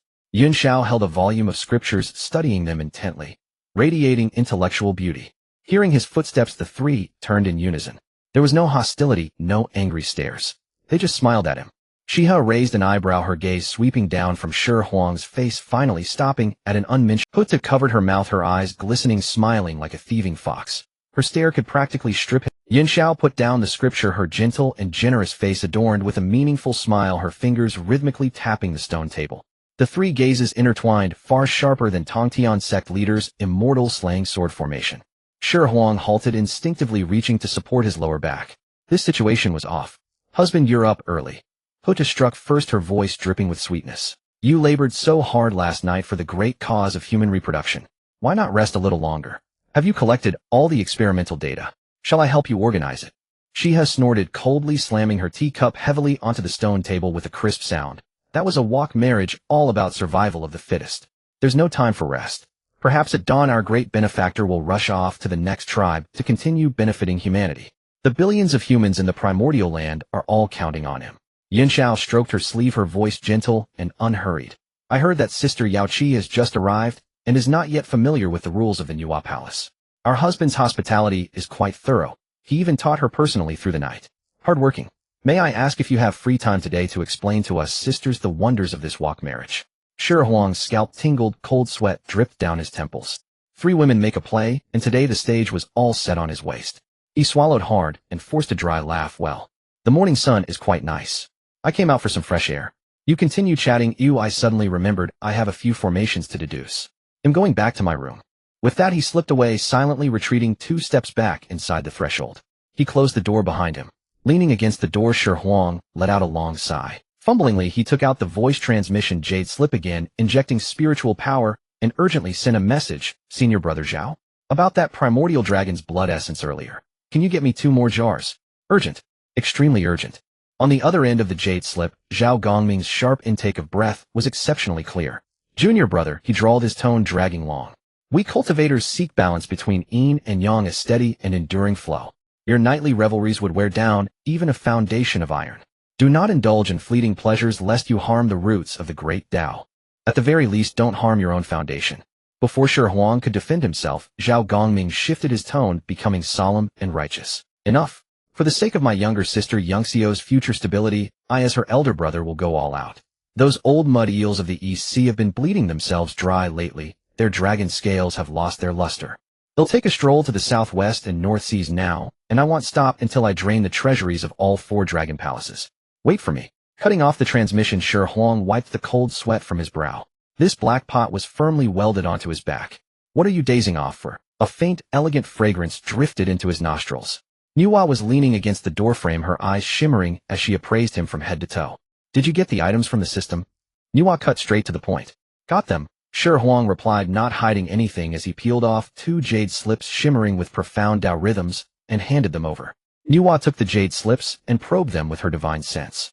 Her earlier casual demeanor instantly turned solemn. The sage's immense computational power was fully unleashed, and the aura of creation around her roiled faintly. After a long moment, she withdrew her divine sense and tossed back the jade slip inscribed with the method to reassemble the creation axe to Shi Huang. This technique to reforge a primordial chaos treasure is exquisitely crafted. As for senior brother taking's Taiji diagram, if I'm willing to pay a heavy price, using several innate spiritual treasures as collateral, I might be able to borrow it for a while. But Yuanqi's Panga banner is hopeless. That is the lifeblood of his Chan's sex prestige. Unless you level Kunlun Mountain, even a single glance would be a pipe dream. Nuwa gave her honest assessment, then her gaze fell upon the pure yang body tempering art, and her eyes lit up. This body tempering method is a rare treasure directly pointing to the primordial unity, great Tao. Your current physical form is weak and just lacks such a foundational divine scripture. Take it and cultivate diligently. In the medicine garden behind Nuwa Palace, you may freely pick celestial herbs and consume elixirs without restraint. I have only one request: raise your cultivation as quickly as possible. Shi Huang felt a warmth in his heart. Such treatment was unparalleled in the primordial world. Teacher treats me better than my own mother, Shi Huang flattered, climbing the social ladder. Nuwa snorted softly, pointing a jade finger toward the front yard, her tone dripping with mockery. Stop feeding me honeyed words here. If you have so much leisure time, think about how to handle those 4 outside. Sharing a blissful life with multiple beauties isn't as easy as it seems. Shi Huang coughed dryly, rubbing his aching lower back with a demeanor of resigning to fate. Life is full of hardships. Since I can't avoid it, I might as well lie down and enjoy it. Days later, Nuwa Palace was festively decorated. Without disturbing the 10,000 immortals of the primordial world, under the witness of a few sages, Shi Huang held a simple yet warm Tao companion ceremony with Yaoqi. From then on, Shi Huang fully experienced what it meant to be caught in a vicious cycle of pain and pleasure. By day, he soaked in the spiritual spring of Nuwa Palace's back mountain, circulating the pure yang body tempering art, drinking the ancestral dragon's essence blood, endlessly supplied by Zhao Gongming, like water supplemented by countless Tintasandier spiritual plants, madly refining his bones, tendons, and skin. When night fell, it was time for practical training with the Ice Dragon and Fire Phoenix Sutra. 4 divine maidens, 4 distinct temperaments: Zai's proud and fiery, Hood is gentle, yet wild, Yunxio's dignified and inclusive, and Yao Kai's obedient and submissive. During the union of yin and yang, vast vital energy circulated through his body in weekly cycles, continuously solidifying his Tao foundation. Yet despite such an overwhelming flood of resources, Shi Huang's cultivation progress remained painfully slow.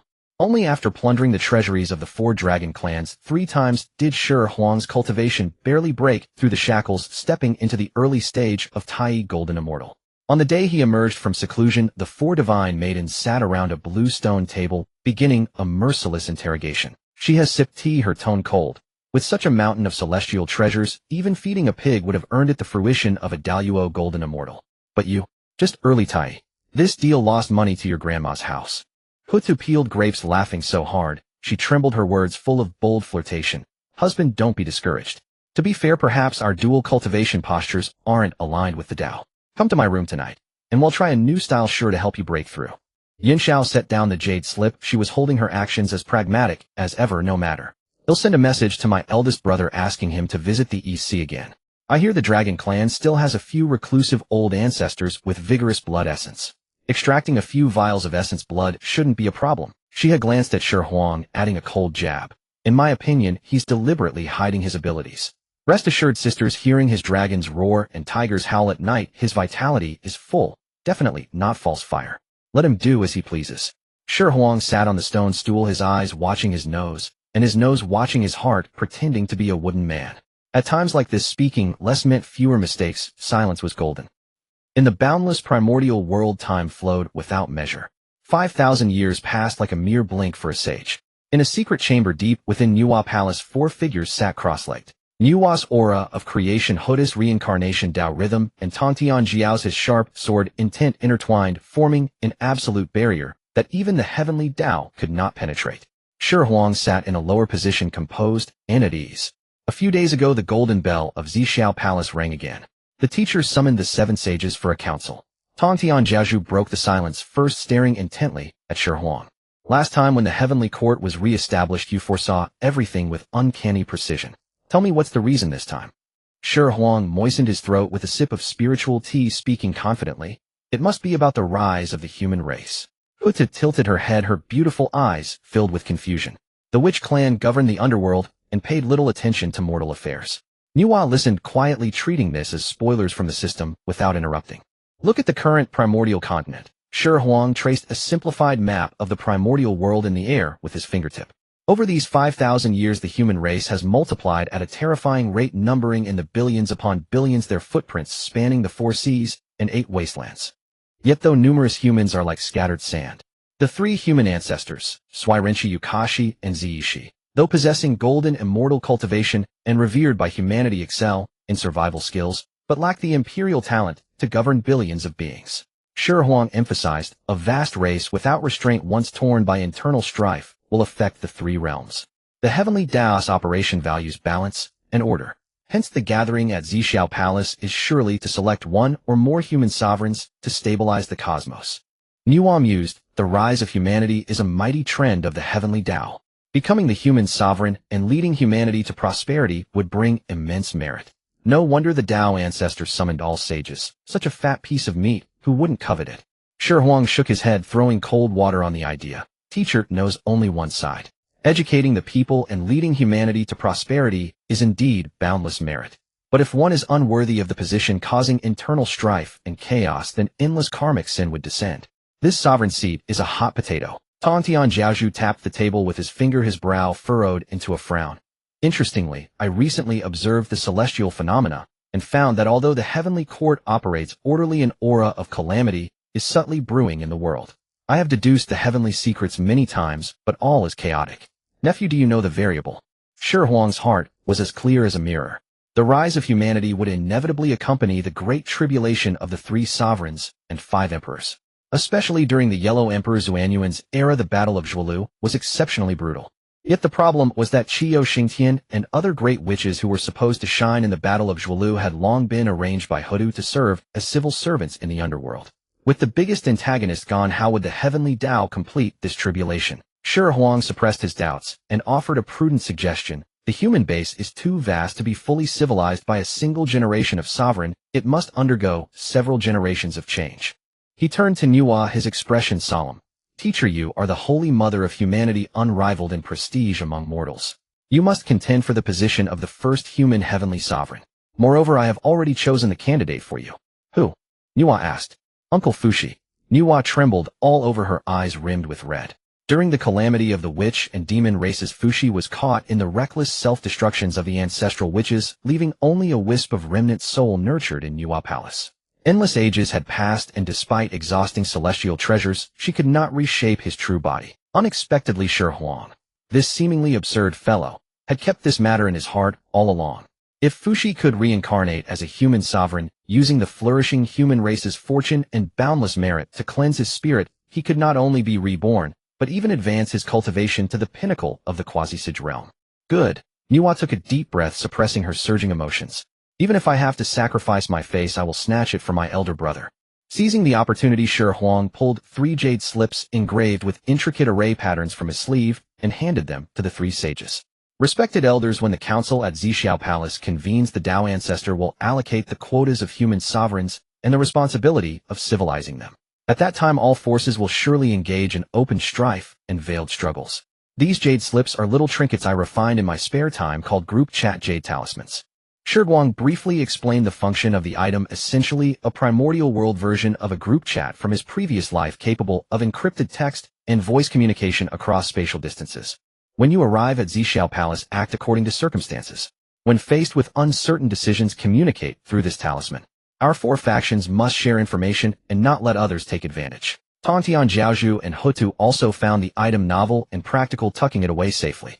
Dispelling the barrier, 3 sages' dharma forms soared into the sky, transforming into 3 streaks of light, piercing the heavens, speeding directly toward Xihe Palace in the 33rd heaven. Within the inner chambers of the Palace of Nuwa, layers of prohibitions shrouded the space. In the incense burner, dragon's breath incense, known for calming the spirit and settling the soul, burned its light, smoke curling upward. Shi Huang lay supine on a cloud couch, gazing at Yao Qi, who was energetically attempting to reach new heights atop him. At this moment, Yao Qi's jet-black hair cascaded freely. The once pristine and aloof immortal aura had long dissipated, replaced by a bewitching blend of wildness and tender folly that emerged after being awakened. The walking marriage rule was a fabrication by Shi Huang, yet Yao Qi executed it with startling thoroughness. Just as the two were reaching a crescendo, preparing to storm the next peak, the group chat jade talisman, lying beside the pillow, began to vibrate violently, without warning, emitting a series of buzzing sounds. Shi Huang's eyelids twitched. He reached out and pressed down on Yao Qi's slender waist, signaling her to hold still. Yao Qi's exquisite face flushed crimson, and she bit her lower lip. Though her movements ceased, her watery eyes were filled with reluctance. Resigned, Shi Huang sank his divine sense into the jade talisman. The moment he entered, Nuwa's voice tinged with urgency, and a hint of mischief exploded in his sea of consciousness. "Little stone, stop what you're doing at once. There's something important." Shi Huang's heart lurched. His first thought was not of a great calamity, but of his privacy. "Master, can you spy on me?" Shi Huang replied in the group, his tone plaintive. He now strongly suspected that Nuwa had installed a panoramic surveillance camera in the Palace of Nuwa. Before Nuwa could answer, the voice of Tongtian Jiaozhu cut and stopped. "What?" "Shi Huang, Shiji, what are you busy with? The Xihe Palace meeting has just gotten to the point. You should give us some advice." Huta let out a soft laugh. To Shi Huang, that laughter was full of the teasing implication of "I get what you're doing." "Husband, have you forgotten? The Palace of Nuwa is after all a supreme treasure, personally refined by Master. As the vessel's owner, Master only needs to move a thought, and she can see every fine detail." Shi Huang's old face flushed. Though his skin was thick, the sensation of being live-streamed by a sage sent a chill down his spine. "Master, is this true?" Shi Huang asked again for confirmation. Nuwa snorted in the group. "Chat, do you take me for a peeping Tom?" I merely sensed an unusually violent fluctuation of spiritual energy in the rear hall. "Afraid you might drain my herb garden dry, I took a minor peek." I'll just smile and say nothing. Hutu sent a sneering emoji in the group. Tongtian Jiaozhu was completely bewildered. "What's happening? What kind of code words are you all using?" "Junior disciple, is this the time to discuss other matters? The Patriarch just said that the human race will have 8 sovereigns emerging to settle the fate of the realm. The allocation of those slots is what we should be focusing on." Shi Huang took a deep breath, suppressing the chaotic thoughts. Business came first. Yao Qi at his waist seemed to have caught the chatter from the jade talisman. Shyly, she buried her head in his chest, yet she didn't stop her motions. "Has the Tao ancestor instructed you sages to negotiate the positions of teachers for the human sovereigns?" Shi Huang analyzed calmly, still feeling Yao Qi's rhythm. "Shiji, you're truly a prophet," Tongtian Jiaozhu exclaimed. "The Patriarch has set the number of the 3 sovereigns and 5 emperors, the sovereigns of heaven, earth, and humanity, plus the 5 emperors of metal, wood, water, fire, and earth. Now my big brother, second brother, and those 2 baldies from the west all have red eyes over it." "Husband, you're so clever." Hutu added her timely praise. Nuwa dropped her playful tone and spoke seriously. "Brat, don't flaunt your prophetic skills. That fellow Yuanshire, relying on his status as the leader of Chan's sect, insists that the heavenly sovereign must belong to his sect. Tell me, how do we snatch it?" Shi Huang gave a cold laugh. "Snatch? The heavenly sovereign seat is already ours." Shi Huang said, "Master, you must hold firm on the heavenly sovereign position. Insist that the heavenly sovereign must be the reincarnation of Uncle Master Fuxi. Master, you are the holy mother of humanity. Master Taiching and Master Yuanshire will surely grant you that face. When it comes to a vote with 5 sages on our side against their 2, we have the advantage. Uncle Master Tongtian, my wife, you must give full support to Master and secure this first prime piece for the Palace of Nuwa." "Naturally," Hutu replied crisply. "When it concerns my in-laws, I'll definitely show up and back them," Tongtian Jiaozhu declared with heroic boldness. Shi Huang continued his strategizing. "Having the heavenly sovereign alone isn't enough. The position of the heavenly sovereign's teacher, the imperial mentor, must never fall into outsider hands.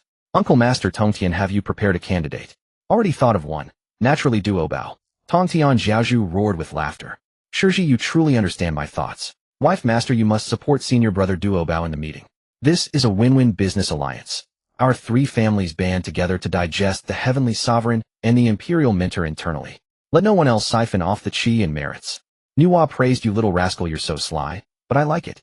With the heavenly sovereign settled, next comes the earthly sovereign." Shi Huang paused for a moment. Wife, you must contend for the earthly sovereign. You are the sage of the earthly path in control of reincarnation. The earthly sovereign governs the people and lands below, which aligns perfectly with your Tao. Uncle Master Tongtian and Master, your role is to fan the flames on the side and make sure the earthly sovereign is also ours. Tongtian Jiaozhu let out a weird cackle in the group. Shiji, I think the remaining human sovereign. Could we also take it as a bonus? With our 3 families united and your cunning mind, it's not impossible to claim all 3 sovereigns. When Shi Huang heard this, he nearly lost his rhythm and made Yao Qi gasp sharply. Uncle Master Tongtian, take my advice. The human sovereign seat. Even a dog wouldn't want it. Why? Nuwa and Tongtian asked simultaneously. Shi Huang steadied himself and explained, the heavenly sovereign inaugurates, the earthly sovereign consolidates. As the saying goes, poverty dies out after 3 generations, riches die out after 3 generations.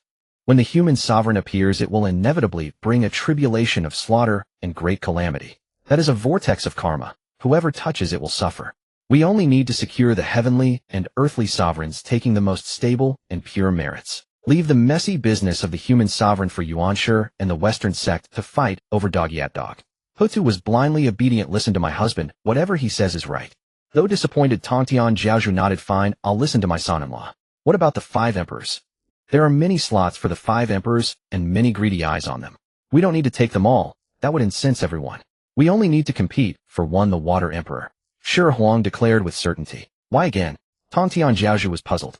Shi Huang chuckled slyly. Water nourishes all things without contending, yet it seeps into every crack. By claiming the Water Emperor, we plant a long-term thorn in the chi of humanity, and the pressure is far lighter than that of the Metal or Fire Emperor. Master, wife, have you memorized this? I listened to my disciple, Nuwa replied. I listened to my husband, Hutu echoed. Tongtian Jiaozhu, so I'm the only outsider here. With the strategy fully laid out, the fire in Shi Huang's body could barely be contained. Yao Qi, seemingly sensing the conversation was ending, intensified her movements, as if determined to finish him off right there. All right, that's it. I have to get busy. Yao Qi, don't be too. Before the word violent could escape his lips, Shi Huang felt the world spin, and he hurriedly forced the jade talisman to shut down. Huss, band, you just said, don't be too what? Yao Qi panted, her gaze dazed. Shi Huang gritted his teeth, pulled her slender waist into his embrace, and flipped over, mounting her. I meant that at a time like this, don't care about anyone but me. Red silk, tumbled spiritual energy surged. Inside the grand hall of Xihe Palace, after imparting the decree of the 3 sovereigns and 5 emperors of humanity, Hongjun Laozu transformed into a wisp of cyan smoke and merged into the Tao of heaven. No sooner had the old man departed than the solemn atmosphere of Xihe Palace shifted. Jane and Juanti, the 2 Western sages, cast sly glances toward their counterparts across the hall. Tongtian Jiaozhu, Nuwa, and Hutu each held an unknown material jade slip in their hands, heads bowed, fingers swiftly gliding across the surface, occasionally exchanging winks with peculiar expressions. Unable to contain himself, Jane stepped forward and asked dryly, Dear Dao friends, what divine artifact are you? Nuwa did not even lift her head, her slender fingers sweeping across the jade talisman, as she retorted, Adults' business, children need not ask. That remark nearly choked Jane. A grand Western sage reduced to a child. Tongtian Jiaozhu could not be bothered to speak. He simply lifted his eyelids and shot a fierce glare at Jane, then resumed fiddling with the jade talisman. Before long, the 3 of them uniformly tucked the jade talismans into their sleeves, straightened up simultaneously, and wore identical gleeful expressions. Tongtian Jiaozhu cleared his throat, breaking the silence. Like a seasoned peacemaker, esteemed colleagues, our elder brother has made his stance clear. He and his tranquil non-action will not contend for the position of the human sovereign's imperial teacher. However, the elder brother will supervise and assess the character and strength of the candidates you select. Taiching Laojuan, seated cross-legged on a cattail cushion, slightly closed his eyelids and nodded non-committally, acknowledging Tongtian's words. If we are to negotiate, there must be give and take. Tongtian Jiaozhu waved his large sleeve and declared humanity was personally shaped by our junior sister Nuwa. She should rightfully have the first taste. What say you all? Yuanshi Tianzuan frowned slightly, casting a glance at Nuwa.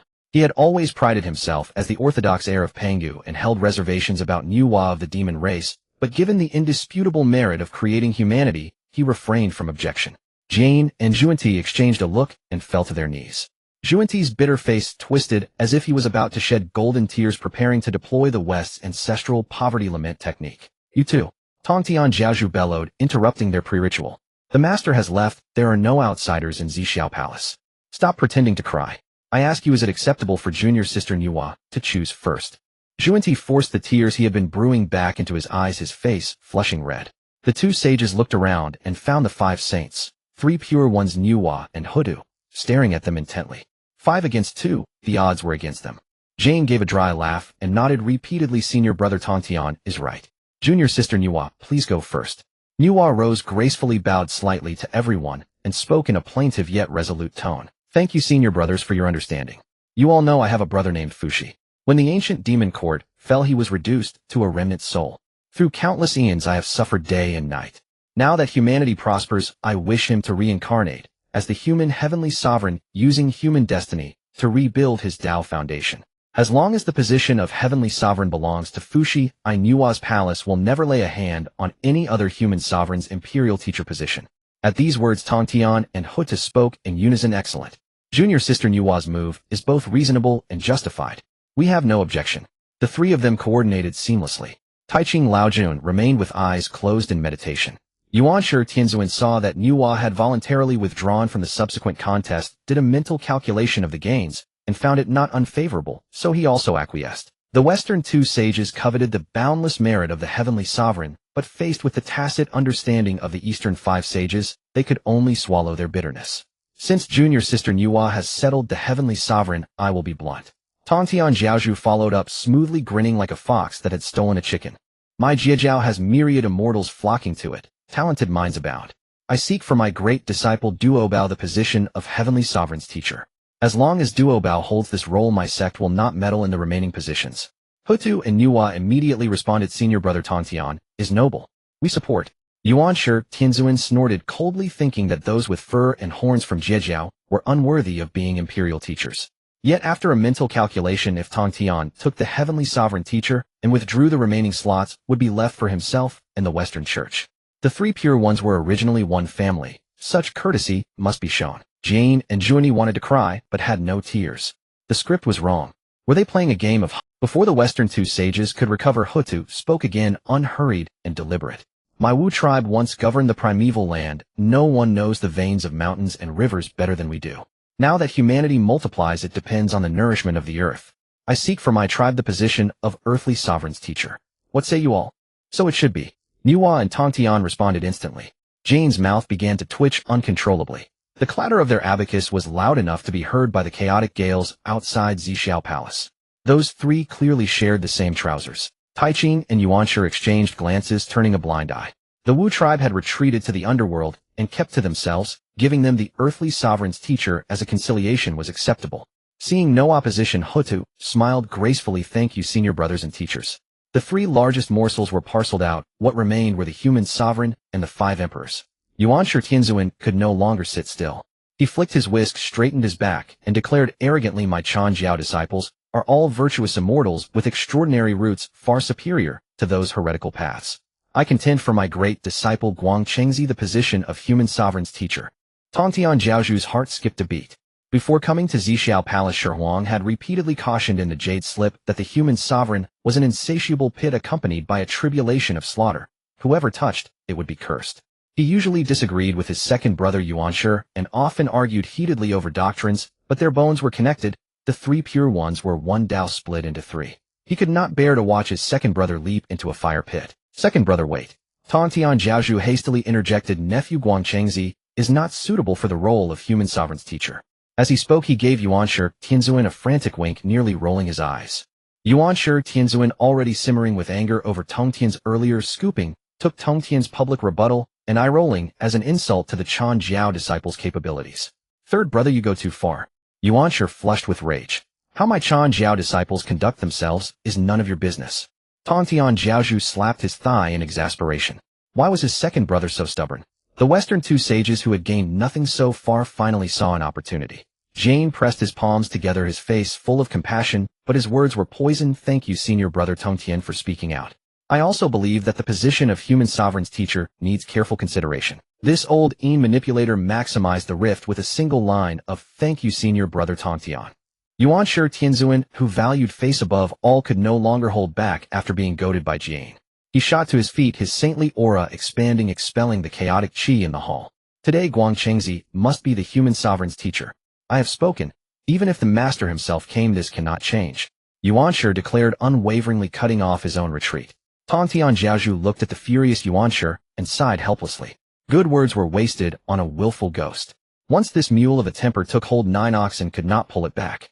Second brother, I am doing this for your own good, Tontian said, spreading his hands with a tone of resignation. Fine, fine. Do as you please. In principle I do not support it, but if you insist I have nothing more to say. Nuwa and Hutu exchanged a glance, and spoke in unison. We follow senior brother Tongtian's decision. Yuanshi Tianzuan snorted, and sat back down, inwardly noting that Tongtian's attitude was peculiar today, but securing the human sovereign's teacher was at least a turn of the tables. Junti jumped up in agitation. Hey, I haven't spoken yet. You Easterners have taken all 3 sovereigns. At least leave us Westerners a scrap. The subsequent division of spoils turned into a full-blown haggling in a marketplace. The Western 2 senses shamelessly deployed tears, tantrums, and theatrics, forcing their way to snatch 3 of the remaining 5 emperor teacher positions. Yuanshi Tianzuan was not to be outdone. Relying on the prestige of Pangu Orthodox, he forcibly claimed another imperial teacher. Thus of the 8 human sovereigns, 7 had been distributed. Only the last one, the Water Emperor's teacher, remained abandoned, suspended without takers. Jane curled his lips in disdain. With 7 human sovereigns already chosen, the destiny and merit have been thoroughly carved up. What profit could this last one yield? A wasted effort. Not even a dog would want this wretched position. Yuanshi Tianzuan, with his eyes fixed on the endless chaos beyond Xihe Palace, clearly had no desire to take on this thankless task. Tongtian Zhaozhu lowered his head, barely suppressing his laughter. Since none of you esteemed brothers see value in the Water Emperor's teacher, I will reluctantly take this burden off your hands, he said, feigning magnanimity, pocketing the last slot with glee. Inside he was overjoyed. Such luck. My son-in-law did not deceive me. In the rear hall of Wahuang Palace, a multicolored auspicious beast lay on its back with its hooves pointing skyward, its eyes conveying a sense of utter desolation. Shihao's chubby little hand was tightly gripping the beast's tail, muttering something like giddy up, giddy up. As Nuwa stepped into the palace and witnessed the scene, the saintly aura she had brought back from Xihe Palace dissipated in an instant. Whose child is this? Is there no one to take care of him? Nuwa placed her hands on her hips, her voice loud enough to lift the palace roof, piercing through layers of palace walls straight into Shi Huang's bedchamber. Parents only know to cultivate day and night, abandoning the child. Oh my little ancestor, don't bite the spiritual beast's ear. In the bedchamber, Shi Huang was helping Xihe straighten her disheveled cloud-like hair bun. Hearing the shout, Shi Huang's hand trembled, nearly snapping Xihe's hairpin. As the two stepped out before they could greet Nuwa, Shi Hao let go of the beast's tail and bounded over. The adorable little boy pointed sternly at Shi Huang and tattled to Nuwa, Grandma Daddy is a big bad guy. He bullies Mommy Aunt Yunxiao and Aunt Yaoqi all the time. Shi Huang's heart sank, sensing impending. Sure enough, Shi Hao's next words made every adult present hold their breath. He always pins them down and bullies them until they scream, their faces turning red. It's terrifying. Shi Hao waved his little fist, righteous indignation burning. Behind Shi Huang, Xihe, Yunxiao, and Yaoqi blushed so deeply that it seemed blood might drip from their cheeks. Especially Yaoqi, who had never faced such an embarrassing situation, wished she could find a crack in the ground to hide in. Her bashful demeanor stirred Shi Huang's distracted thoughts. Shi Huang's mouth twitched as he forced an explanation. What does a child know?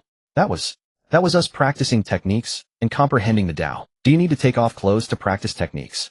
Shi Hao blinked, his big eyes delivering the fatal blow. The air froze completely. Nuwa cast a sidelong glance at Shi Huang, her tone laced with mockery. Little stone, when adults are handling serious matters, you should keep the child away. Shi Huang felt something was off. Though he enjoyed intense cultivation, he was always cautious. Master, every time we cultivate, I personally set up 9 layers of restrictions. Not even a peak quasi-sage could pry into it. How did this kid see anything? Hearing this, Nuwa seemed struck by a sudden thought. She grabbed Shi Hao by the scruff of his neck, lifting him. She stared into Shi Hao's big dark eyes, her expression complicated. Sacrifice you, my adorable little grandson. Not even learning good things at such a young age, secretly refining the formation hub of Wahuang Palace. Nuwa scolded, then turned to Shi Huang with evasive eyes. Shi Huang understood everything now. I suppose you gave him the permission yourself. Shi Huang squinted at Nuwa. Tell me, master, do you actually know everything that happens in Wahuang Palace? Nuwa coughed awkwardly, her gaze drifting toward a distant crane. In principle, yes. Since I'm the master of this artifact, any significant fluctuation in spiritual energy triggers a response here. It's not intentional, but your commotion was so loud it shook leaves off my herb garden. Oh. 3 screams rang out in unison. They seemed to realize something. Xihe covered her face and was the first to bolt. I missed the moon star. I won't come out until I reach quasi-sage midstage. Dear husband, remember to visit me. Yaoqi, abandoning all decorum, lowered her head and said hurriedly, the heavenly court structure is barely set up. I need to go back and oversee it. Master, if your good corpse is ready, come with me now. Yin Xiao was even more direct. She summoned the Hunyuan golden dough and transformed into a golden beam shooting toward the sky. There are educational matters in the East Sea. He'll stay at Bo Palace for a while. In the blink of an eye, only Shi Huang and Nuwa were left in the rear hall, staring at each other. Nuwa rubbed her hands. Sheepishly, little stone, you know me. I love a good show, but I absolutely do not have that vulgar voyeuristic taste. Shi Huang rolled his eyes, thinking even a dog wouldn't believe that. All right, master, what was the final decision at Xiao Palace? At the mention of business, Nuwa dropped her smile and briefly recounted the division of spoils. Just as you predicted. Nuwa paused, her expression turning serious. Hutu and I will arrange my brother's reincarnation in the underworld. Once Fuxi is born, Duobao will go to the human race to serve as the imperial teacher. He currently holds a nominal title of leader of the three realms in the heavenly court, but no one will fill it temporarily. I discussed it with senior brother Tongtian. We want you to fill in for a while. Shi Huang was stunned, then a strange smile crept onto his face. What? I just stole the heavenly emperor's wife, and you want me to go to the heavenly court? I love this kind of usurpingtonist good deed. Nuwa shook her head helplessly at Shi Huang's smug expression, then turned to leave, but not before warning, be restrained when you go to the heavenly court. Don't infuriate Hao Yin to death. It'll be hard to explain to the Dao ancestor. Time flowed without measure in the primeval era. In the blink of an eye, another millennium passed. During this millennium, under Haoshan's management, the heavenly court finally took some shape. But everyone knew that the real power in the heavenly court lay in the hands of those disciples of the Jie sect.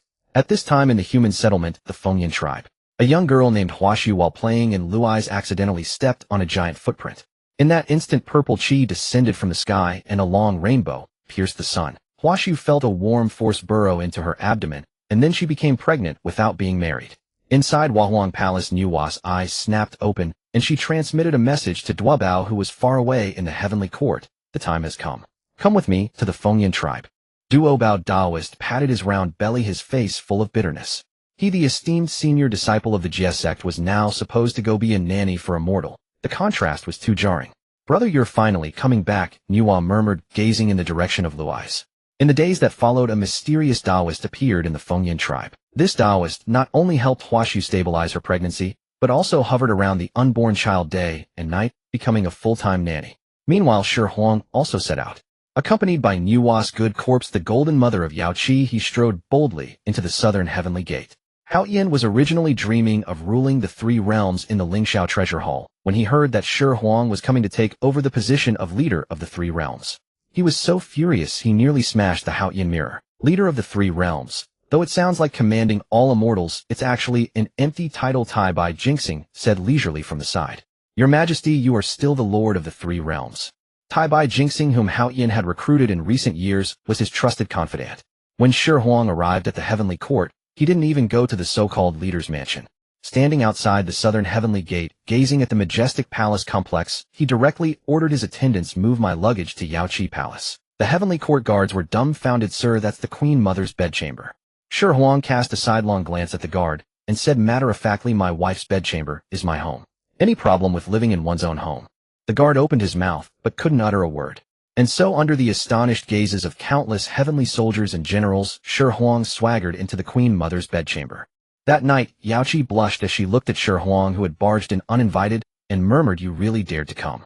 Hao Yin is gnashing his teeth in the front hall. Shi Huang wrapped his arm around her slender waist, grinning slyly. Let him gnash his teeth. He'll sleep my sleep. Outside the window, moonlight flowed like water. Inside, spring lingered. Husband, this peach tree is a bit thin. It might not withstand our vibrations. Right. You're so thoughtful, my wife. Husband, don't take off all my clothes. The peach tree is a bit prickly. The Lingxiao Palace. Within the resplendent hall, pillars entwined with 9 dragons radiated an imposing golden light. Hao Tian sat rigidly on the lofty throne, his face dark enough to drip with gloom.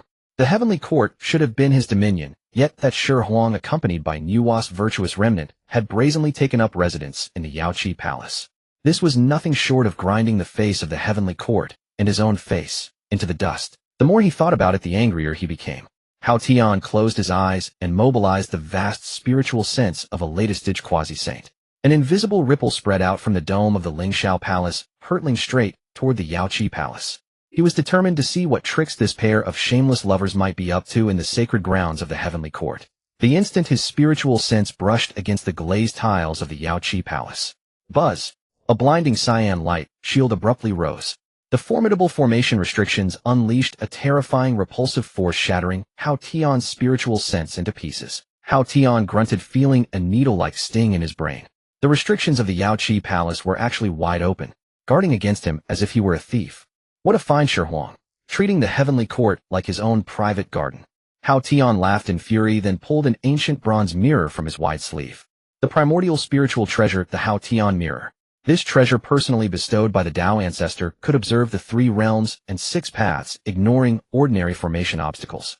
The defenses of the Yaoqi Palace were but a phantom before the Hao Tian mirror. He frantically channeled his mana into the mirror. The surface rippled like water, layer upon layer of clouds parting as the image gradually cleared. Yet what the mirror revealed was not the seductive bedchamber of the Yaoqi Palace, but a celestial orchard shrouded in immortal mist. The peach garden. Amid the garden's mist, the stoutest peach tree at the very center swayed with an eerily violent frequency. Leaves showered down, and the thick branches groaned under the strain. The commotion was so intense that even the surrounding immortal qi churned tumultuously. Hao Tian was stunned. He brought the mirror close to his eyes, staring fixedly at the tree. Except for the madly swaying trunk, there was not a single soul in sight. Is this treasure malfunctioning? He turned the mirror over, slapped its back twice, and poured in another surge of mana. The image remained unchanged. The peach tree still shook, shaking Hao Tian's heart into turmoil. At that moment, inside the peach garden, among the mischieved branches, Shi Huang paused his movements and let out a long breath. Yaoqi clung to his neck, her entire body hanging on him. Her cheeks flushed, her eyes shimmering with moisture. When he stopped, she panted with a coquettish complaint. "Husband, what's wrong? Is your mana circulation blocked? Should I send word to Sister Yunxiao to get you a few more jars of ancestral dragon's essence blood?" Shi Huang playfully tapped her delicate nose. "What are you thinking? Your husband is strong and vigorous. I've already achieved minor success in the pure yang body tempering art. Why would I need that stuff?" He reached into his storage space and pulled out a palm-sized bronze mirror. On its surface, obscure and profound runes shimmered, radiating a peculiar wave that masked celestial omens. "I sensed someone spying just now. Fortunately, before coming to the heavenly court, I specially asked teacher Nuwa for this artifact that conceals one's aura. To forcefully probe past Quasasana level restrictions, it has to be either a saint or Hao Tian with his Hao Tian mirror." Shi Huang curled his lip and cursed. "That old sneaky bastard has a fetish for eavesdropping. What a shameless scumbag. He always puts on the airs of a heavenly emperor, yet behind the scenes he does such petty thievish things." Yaoqi giggled incessantly, not frightened, but instead nestling deeper into Shi Huang's embrace, her tone laced with undisguised disgust. "Hao Tian has always been a sanctimonious pervert. Back when he was a servant boy under the Tao ancestor, he was always putting on a lofty front." Yaoqi bit her lower lip, a mist forming in her eyes, and launched into a well-practiced self-pity mode. "Before at the Zishao Palace, if I so much as glanced at another senior brother, he would scold me for half a day. He said I didn't know my place, that I was a handmaiden enlightened by the Tao ancestor born to revolve around him. He also said I was the Tao ancestor's tacitly approved partner for him, and he only saw me as a convenient tool." The more she spoke, the more aggrieved she became, clinging to Shi Huang's arm as if never to let go. "Yes, it's the word you taught me, husband. Pua. He has been puing me all along, trying to reduce me to his appendage. If it weren't for you, husband, if you hadn't pulled me out of that mire, I'm afraid he would have bullied me to death." Seeing Yaoqi so pitiful and utterly dependent on him, Shi Huang let out a mischievous grin. "Since your husband has given you a second life and rescued you from misery, how are you going to thank me, eh?" Yaoqi parted her crimson lips, her eyes glistening, her voice soft as water, brimming with a resigned "I have nothing else to offer, only willing to voluntarily experiment with you, husband, in the wild battle way to help you comprehend the great Tao of Yin and Yang sooner." As her words faded, she pressed herself against him, her jade arms tightly encircling Shi Huang's waist. The peach tree began to shake violently once more. Creak, creak. The sound of rustling leaves and scraping branches echoed through the empty garden, gratingly loud. The view cut back to the Lingxiao Palace. Hao Tian stared intently at the Hao Tian mirror. In the mirror, the peach tree swayed with ever greater amplitude, accompanied by the strange sound of trunk friction. Even a fool could guess what was happening. "This is too much." Hao Tian slammed the imperial table hard, shattering the jade cup atop it and spilling tea across the floor. In broad daylight, to do such a thing in the peach garden. What does he take the heavenly court for? Where is my dignity as emperor? The vast hall echoed with his voice, carrying a forlorn air of impotent rage. Taibai Jingxing, who stood in attendance, quickly stepped forward and bowed. "Your Majesty, please calm your anger. Your dragon body is of utmost importance." Taibai Jingxing was a confidant personally promoted by Hao Tian over the years. Tactful in handling affairs, well-versed in imperial strategies, and always knowing the right moment to act. Now the Jie sect is at its peak with 10,000 immortals stationed in the heavenly court. All the department gods are disciples of Saint Tongtian, and they have seized almost half the power of the court. Moreover, behind Shi Huang stand two saints Nuwa and Hutu. Their influence is deeply entrenched. For now we cannot break with them openly. We must bide our time. Hao Tian ground his teeth, bloodshot, eyes wide. Am I just supposed to let him lord it over the heavenly court? Am I the lord of the three realms, nothing but a decoration? Tai Bai Jinxing stroked his white beard, lowered his voice, and a shrewd gleam shone in his eyes. I have a plan that can resolve your majesty's worries, weaken the Queen Mother's authority, and re-establish your majesty's prestige. Hao Tian's eyes lit up, and he leaned forward. Speak. Tai Bai Jinxing moved closer, and analyzed. Since Yao Qi has married Shi Huang, the authority of the Queen Mother has already been greatly diminished in the eyes of the immortals. Why not take this opportunity to appoint another heavenly empress? Hao Tian frowned, signaling him to continue. Your majesty's grand wedding would be legitimate and recognized by the heavenly Tao. At every court session, the newly appointed heavenly empress would sit beside your majesty on the high platform, mother to the world. Over time, the jurisdiction over the female immortals of the heavenly court will naturally fall into the hands of the heavenly empress. Yao Qi, though bearing the name of Queen Mother, will have no real power and will be sidelined sooner or later. By then she will merely be a plaything at Shi Huang's side. Hao Tian's mind raced. Excellent idea. Once a new heavenly empress was in place, what was Yao Qi?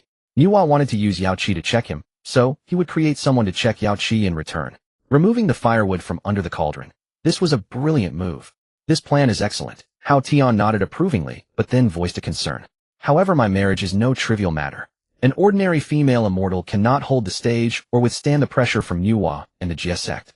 I must find a Tao companion backed by a powerful force to be able to contend with them. Tai Bai Jinxing smiled confidently, as if he had everything under control. Your Majesty is wise. I have already made plans and have secretly contacted a major force, one definitely capable of commanding the scene. Which force? The sacred daughter of the Rakshasa clan from the netherworld Blood Sea. Hao Tian sucked in a sharp breath, his voice rising several octaves. Mingi Laozu. Exactly. Tai Bai Jinxing nodded, his tone resolute. Mingi Laozu wields the two killing treasures Yuan-Tu, and Abi stands on the 12th grade karmic fire Red Lotus, and is known as long as the Blood Sea is not dry, Mingi is immortal. His strength is top tier among quasi-saints, and he fears none of the Jie sect juniors. Tai Bai Jinxing continued to fuel the fire, painting a splendid picture. Your Majesty, the celestial omens are in chaos. The Jie sect boasts 10,000 immortals paying homage. If this continues, the heavenly court will become the Jie sect's backyard. Mingi Laozu has long dwelled in the Blood Sea, always coveting a share of the Honghuang continent, but lacking a legitimate excuse. If your Majesty marries the Rakshasa sacred daughter under the name of a celestial wedding, you will give Mingi Laozu a rightful reason to meddle in heavenly court affairs. With the fierce combat power of the Azura tribe filling the ranks of the heavenly soldiers and generals, your Majesty will truly grasp military authority.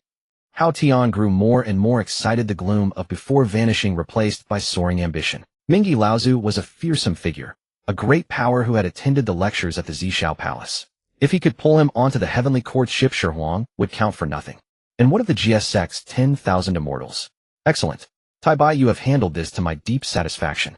Hao Tian swept his sleeve, his imperial aura fully unleashed, restoring his former majesty. Arrange this as soon as possible. The betrothal gifts must be lavish. They must not diminish the heavenly court's prestige. Select 10 primordial spiritual treasures from the treasury plus celestial herbs and elixirs of 1,000,000 years vintage. Go personally to the netherworld Blood Sea and tell Mingi Laozu if he marries the Rakshasa princess to me, I will appoint him as the heavenly court state preceptor. I will welcome the Rakshasa sacred daughter with great pomp, so that the three realms may see who is the true master of this heavenly court. Inside the peach garden, the violent shaking finally subsided. Shi Huang leaned against the thick trunk, his robes half undone, with Yao Qi drenched in fragrant sweat nestled in his arms. The spiritual energy of the heavenly court was truly rich. Shi Huang felt that if he cultivated for another 10,000 years, he could enter the Deluo realm. These peaches are delicious, Shi Huang commented casually. Yao Qi leaned against his chest, casting him a coquettish sidelong glance, her fingers tracing lazy circles on his waist. Beyond the southern heavenly gate, clouds and mist swirled in abundance, while flocks of celestial cranes drifted gracefully. Today marked the first formal court assembly since the heavenly court was restructured, drawing a congregation of immortals from every quarter. Shi Huang, treading upon auspicious clouds, meandered leisurely towards the southern heavenly gate. Before he could even draw near, the gathered immortals of the Xihe sect turned in unison, their gazes locking onto him. Brother Xihe, you finally made it.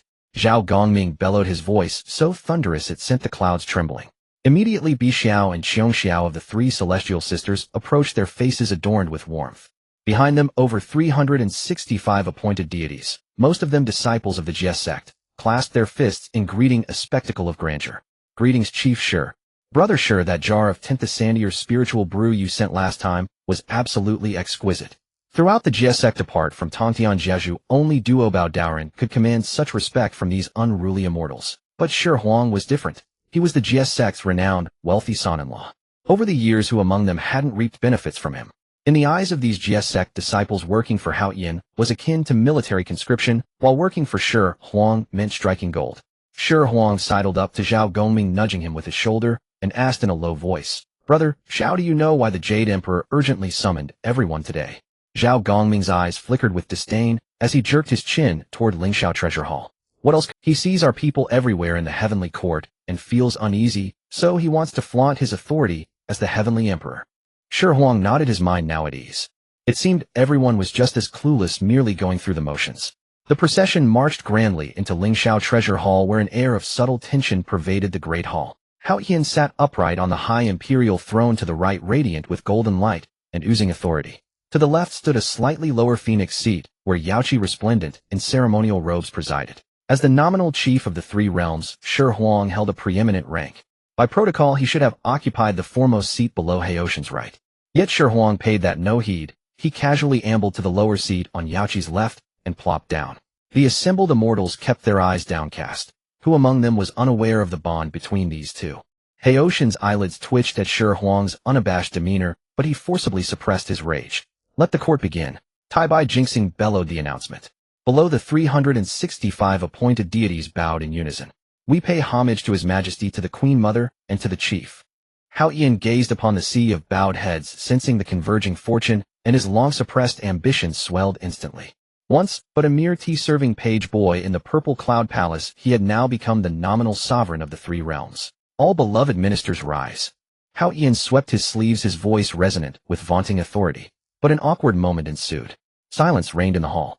Aside from a few scattered immortals instinctively straightening up, the vast majority, the Xihe sect disciples, remained bowed, unmoving. The air seemed to freeze. Heotian's hand hung motionless midair, his smile fading into an ugly, bruised pallor. Xihe Huang sat idly toying with his fingers. Sensing Yaoqi's covert gaze, he looked up, smiling tenderly at her and nodding slightly. Yaoqi took the hint. Clearing her throat, her voice, though soft, carried clearly through the hall. All beloved ministers, please rise. At these words, Zhao Gongming straightened first, and a rustle of robes swept across the hall. We thank His Majesty. We thank the Queen Mother. The immortals mouthed gratitude to His Majesty, but their eyes all darted toward Xihe Huang. Seated on the imperial throne, Hao Yin felt like a puppet figurehead, grinding his teeth audibly. He took several deep breaths, forcing a stiff smile. The Heavenly Court is newly established with myriad tasks awaiting. I thank you all for your tremendous support during this time. In the future, I shall rely on your continued diligence. No one responded. The hall sank into a suffocating silence. Zhao Gongming stroked his beard, breaking the deadlock. Your Majesty, I hear from Taibai Jinxing that you have an important announcement today. Everyone is quite busy. Why not get straight to the point? Hao Yin straightened his back, sweeping his gaze across the assembly, finally fixing on Xihe Huang. I have decided to hold a heavenly wedding soon, he declared word by word. The announcement finally stirred some reaction in the hall. A heavenly wedding. Zhao Gongming raised an eyebrow. Which saintly maiden is fortunate enough to become your Majesty's Dao companion? Hao Yin lifted his chin, a note of superiority in his tone. It is the princess of the Rakshasa clan, the Rakshasa saintess under Mingyi Laozu. A sharp intake of breath echoed through the hall. Zhao Gongming's mouth twitched uncontrollably. That race was born from the netherworld blood sea. Beautiful indeed, but an entity forged from slaughter and murderous qi. For the sake of securing allies, this emperor truly had no standards. Congratulations, congratulations. An excellent choice, Your Majesty. Zhao Gongming clasped his hands in a salute, his tone so perfunctory even a blind man could detect it. The court concluded hastily in that bizarre atmosphere. Afterward, in Yaoqi Palace, Xihe Huang, Yaoqi, and Zhao Gongming gathered together. Xihe Huang casually erected several barriers to block celestial prying. Zhao Gongming flopped into a seat, unable to contain his eagerness. Brother, you're sharp. What game is Hao Yin playing? Marrying a woman from the blood sea. Isn't he afraid of being schemed against by Mingyi Laozu in the dead of night? Shi Huang rubbed his chin, sneering. He's a cornered dog jumping at a wall. Nowadays the real power in the heavenly court rests with us, and the authority over female immortals is in Yaoqi's hands. As the heavenly emperor, he owns nothing but that throne. By wedding the Rakshasa saintess, he's ostensibly holding a heavenly wedding, but actually wants to use Mingyi Laozu's influence to bring the Azura clan's combat power into the heavenly court. More importantly, Shi Huang turned to Yaoqi, his gaze deepening. He wants to undercut your position as the Queen Mother. Once the Rakshasa saintess becomes the celestial empress, he'll use the excuse of your overwork to slowly transfer the jurisdiction over the heavenly court's female immortals to the newcomer. Yaoqi's face paled as she clutched her handkerchief tightly. Then, what should we do? Don't worry. Shi Huang patted her hand reassuringly, his tone authoritative. The rules of the heavenly court aren't set by brute force alone. The Queen Mother's authority doesn't rely on the title. It lies in the peach orchard. Which immortal in this primeval world doesn't covet those peaches to extend their lifespan and enhance their cultivation? As long as the peaches remain in your hands, who will heed his so-called celestial empress? Would you have those celestial maidens drink blood from the blood sea instead? Zhao Gongming slapped his thigh and burst into raucous laughter. Right? How could I have forgotten that? That old demon Mingyi knows nothing but murder and arson. How could he cultivate any spiritual roots? Shi Huang rose, his expression growing more serious as he looked at Zhao Gongming. Brother Zhao, since our Xihe sect and the palace of Nuwa have taken on the fortune of the heavenly court, we can't just take the benefits without contributing. The primeval world is undergoing great changes now, with humanity rising. It's time to establish order. Take the lead back home, rally our brothers in the sect, and draft a set of primeval statutes as soon as possible. Not just draft them, but issue them promptly. We must let all the races of the primeval world know what are the heavenly laws and what are the earthly edicts. Zhao Gongming's grin faded as he nodded seriously. Brother, you truly see the big picture. Establishing rules, that's a merit beyond measure. He'll get on it right away. After seeing Zhao Gongming off, Yaoqi Palace fell quiet once more. Yaoqi gazed at Shi Huang's upright silhouette, her eyes brimming with admiration. She stepped up behind him, gently wrapping her arms around his waist, her voice soft and tender. Husband, you're so clever. If not for your reminder, I'd have been frightened by Haoyan. Shi Huang turned, pulling her into his embrace, and planted a kiss on her warm forehead. This little scene is nothing. As long as I'm here, the heavenly court won't turn upside down. Yaoqi shyly lowered her head, her voice barely a whisper. It's getting late, husband. Shall we cultivate today? Shi Huang looked at the willing figure in his arms, his heart warming, and let out a mischievous chuckle. Cultivate? Of course we will. The way of yin and yang is profound and vast. We must never slacken even for a day. And this time we'll try a new method. Only through varied practice can we gain true insight. Outside the window, the peach orchard, which had been still, seemed to begin trembling again. Before long, the heavenly court promulgated an exceedingly detailed primordial code of decrees. This set of rules was spearheaded by Zhao Gongming, who rallied several hundred quick-witted disciples of the Xihe sect, burning the midnight oil for several nights to churn it out. From the transformation norms of mountain spirits and wild beasts to the plot area of various scattered immortals' cave dwellings, and even the precise hour marks for the dragon clan's rain-bringing clouds, everything was stipulated with meticulous clarity. The heavenly court was no longer that hollow shell which only shouted slogans in the Lingxiao treasure hall. The immortals of the Xihe sect, having received the divine decree, donned the standard armor of the heavenly court, and led personally by Zhao Gongming, descended to the mortal realm in mighty force to enforce the law. In the western Jambudvipa, there was an old demon who had claimed a mountain as his own. Relying on his considerable cultivation, he had long been devouring passing creatures. In the past, no one would have bothered with such matters. The heavenly court had neither soldiers nor generals, and the saints were too indifferent to concern themselves with the fate of mere ants. Zhao Gongming arrived. Without a word, he summoned the 24 pearls of the sea, calming, hurling them down. The old demon didn't even have time to let out a scream before he was crushed into a pulp. By order of Shi Huang, chief of the heavenly court, I execute this transgressor of heavenly laws as a warning to others. Zhao Gongming's voice echoed across 10,000 li. His methods were brutal, yet extremely effective. The troublemakers across the 4 seas and 8 desolates were tamed into submission by this bunch of violent enforcers from the Xihe sect. Those fiendish kings and demon lords who once rampaged across the primordial land either obediently went to the heavenly court to register their names, or tucked their tails between their legs and fled into deep mountains and ancient forests. The prestige of the heavenly court reached an unprecedented zenith. All races of the primordial land began to understand a principle: when faced with troubles too big to handle, go to the heavenly court. Various great powers and scattered cultivators gradually grew accustomed to taking the heavenly court as their guide. The once chaotic and orderless primordial land miraculously began to turn into a place of orderly governance. As for Xihe, he spent his days holed up in the Lingxiao treasure hall listening to the songs of praise and glorification coming from the mortal realm, his face as dark as the bottom of a pot. All those words of admiration were directed at Chief Xihe and Queen Mother, leaving him the Jade Emperor with no part whatsoever. He had become the most idle and most aggrieved ornament in the heavenly court. Down in the mortal realm, in the ancestral land of the human race, Duobao Taoist had been worrying himself to the bone over the years. As Fuxi's imperial teacher, he not only had to instruct Fuxi in cultivation, but also serve as a full-time nanny and part-time strategist. After Fuxi's reincarnation, he was born divine and exceptionally intelligent. With Duobao's assistance, he embarked on a sweeping campaign of unification. The human race originally scattered across the primordial land in isolated tribes warring among themselves and plagued by beast attacks and natural disasters. Fuxi led a great army campaigning east and west, gathering under his command all those scattered tribes, even hidden branches of humanity, dwelling in pocket dimensions. This was the first true embryonic form of a nation in human history. To improve the living conditions of his people, Fuxi racked his brains. Observing spiders weaving their webs, he wove fishing nets from vines and taught his people to catch fish in rivers. Breaking tough branches and binding them with beast sinew, he invented the bow and arrow, granting humanity the ability to hunt and kill beasts at a distance. Moreover, Fuxi discovered that the internal propagation of humans suffered from the malady of consanguineous marriage, leading to newborn infants being weak and prone to illness. Overriding dissenting opinions, he instituted a strict system of surnames and marriage laws, decreeing that those of the same surname shall not marry, thereby thoroughly regulating human ethics and social order. Under Fuxi's leadership, the human population exploded, their fortune blazed like a rising sun, and they began to show signs of becoming the protagonists of the world. Duobao, watching this thriving human race, felt a burning anxiety within. By all logic, with Fuxi's unparalleled achievements, the throne of the Heavenly Emperor should have descended long ago.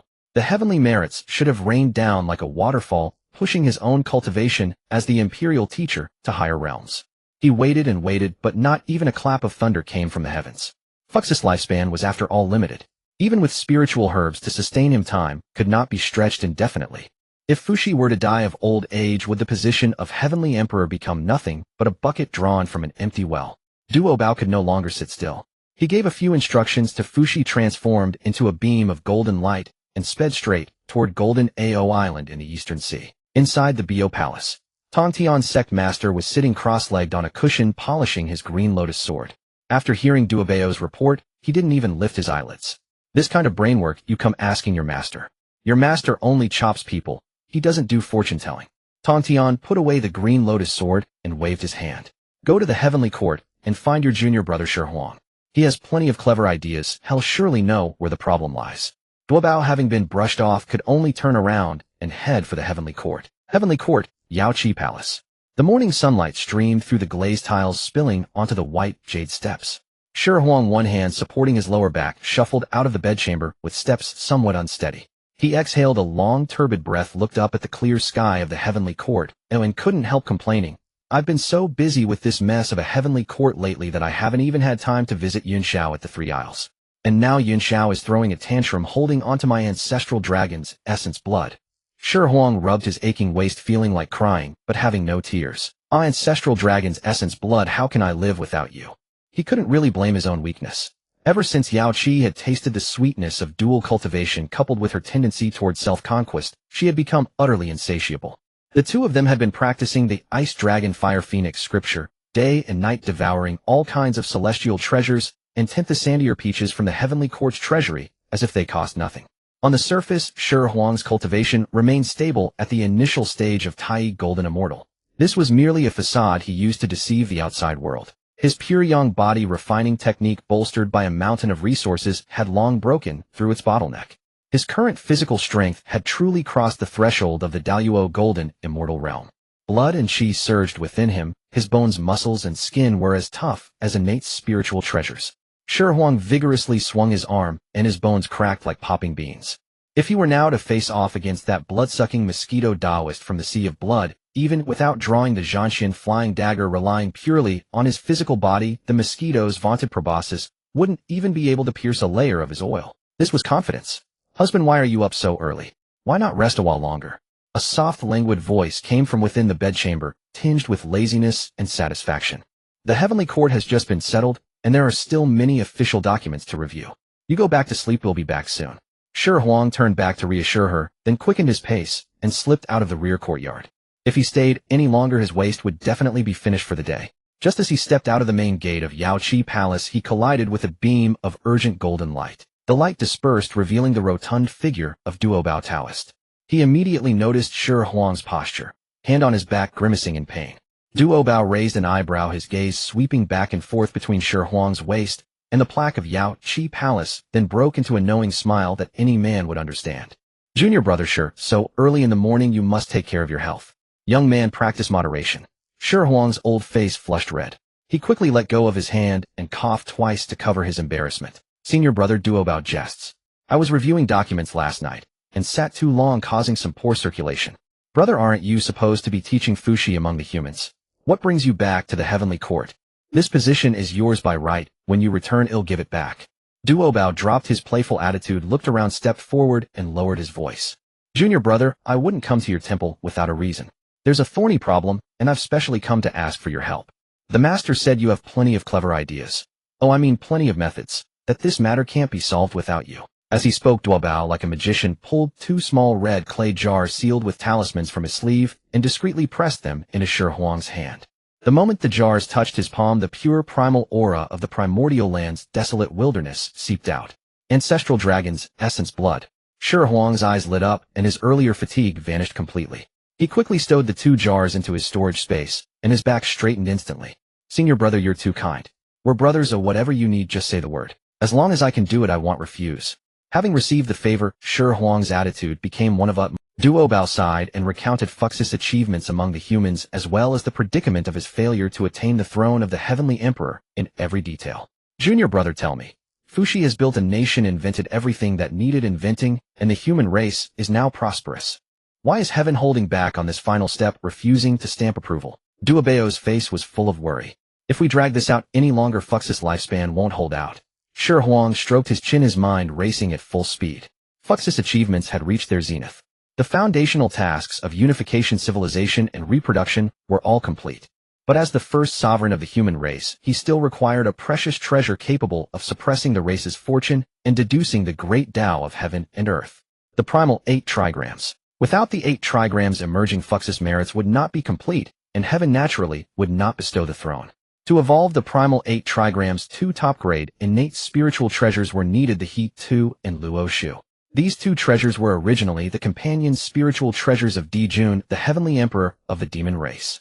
During the cataclysm of the sorcerer and demon tribes, Dijun fell, and the treasures were taken in the chaos by the demon master Kuan Peng, who fled with them to the bitter cold lands of the northern darkness. That old bird Kuan Peng was not only extremely powerful, having reached the peak of quasi-sage, but also incredibly cautious. Since the war between the sorcerer and demon tribes, he had holed himself up in his demon master palace in the northern darkness, never leaving his doorstep and showing no respect to anyone. Moreover, given that his lair was close to the northern darkness, if cornered, he could easily flee into the chaos, making things even more troublesome. Wresting the He 2 and Luo Shu from his grasp would be harder than scaling the heavens. Seeing Shi Huang silent for a long time, Duobao grew even more uncertain. Junior brother, even you have no solution. Shi Huang snapped back to attention, looked at Duobao's anxious expression, and patted him on the shoulder. Senior brother, don't panic. What Fuxi lacks is an opportunity to comprehend the supreme principles of heaven and earth. That opportunity is the He 2 and Luo Shu. Duobao slapped his forehead in sudden realization. Right? The He 2 and Luo Shu encompass all things perfect for deducing celestial mysteries. But that treasure is in Kuan Peng's hands. That old rascal is slippery as an eel back. Then he didn't even care whether Dijun lived or died, snatched the treasure and ran. If I go ask him, would he give it? Direct theft won't work. The northern darkness is his territory. If he's determined to hide, even a saint would have to go through a lot of trouble. Shi Huang sneered. But to deal with a self-serving old turtle like him, we need to use some methods. Duobao leaned in closer. Junior brother, do you have a plan? A bold scheme flashed through Shi Huang's mind. I have an idea. Since we are now the chiefs, leaders of the heavenly court, let's use a legitimate method. This can also break the conspiracy between Hao Yin and ancestor Mingi. Shi Huang turned, looking toward the southern heaven gate.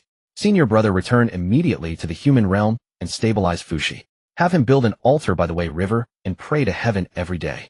Leave the rest to me. I guarantee that within 3 months the He Tu and Luo Shu will be delivered obediently to Fuxi's doorstep. Duo Bao was overjoyed and repeatedly clasped his hands in gratitude. Good.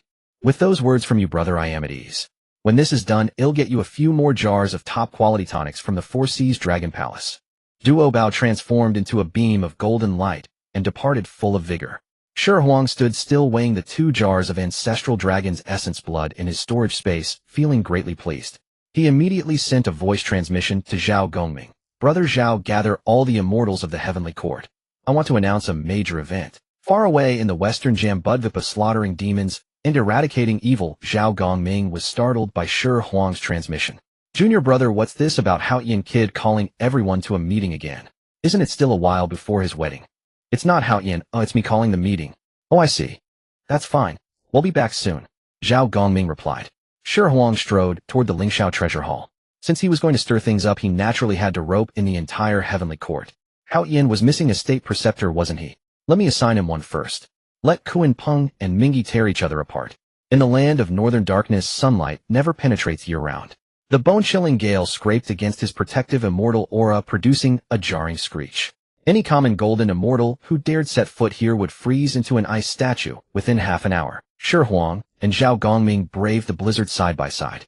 Zhao Gongming drew his sleeves tighter and turned to the young man. Junior brother Shi Huang, back in the War of the Witch and Demon, the Demon Clan suffered a crushing defeat.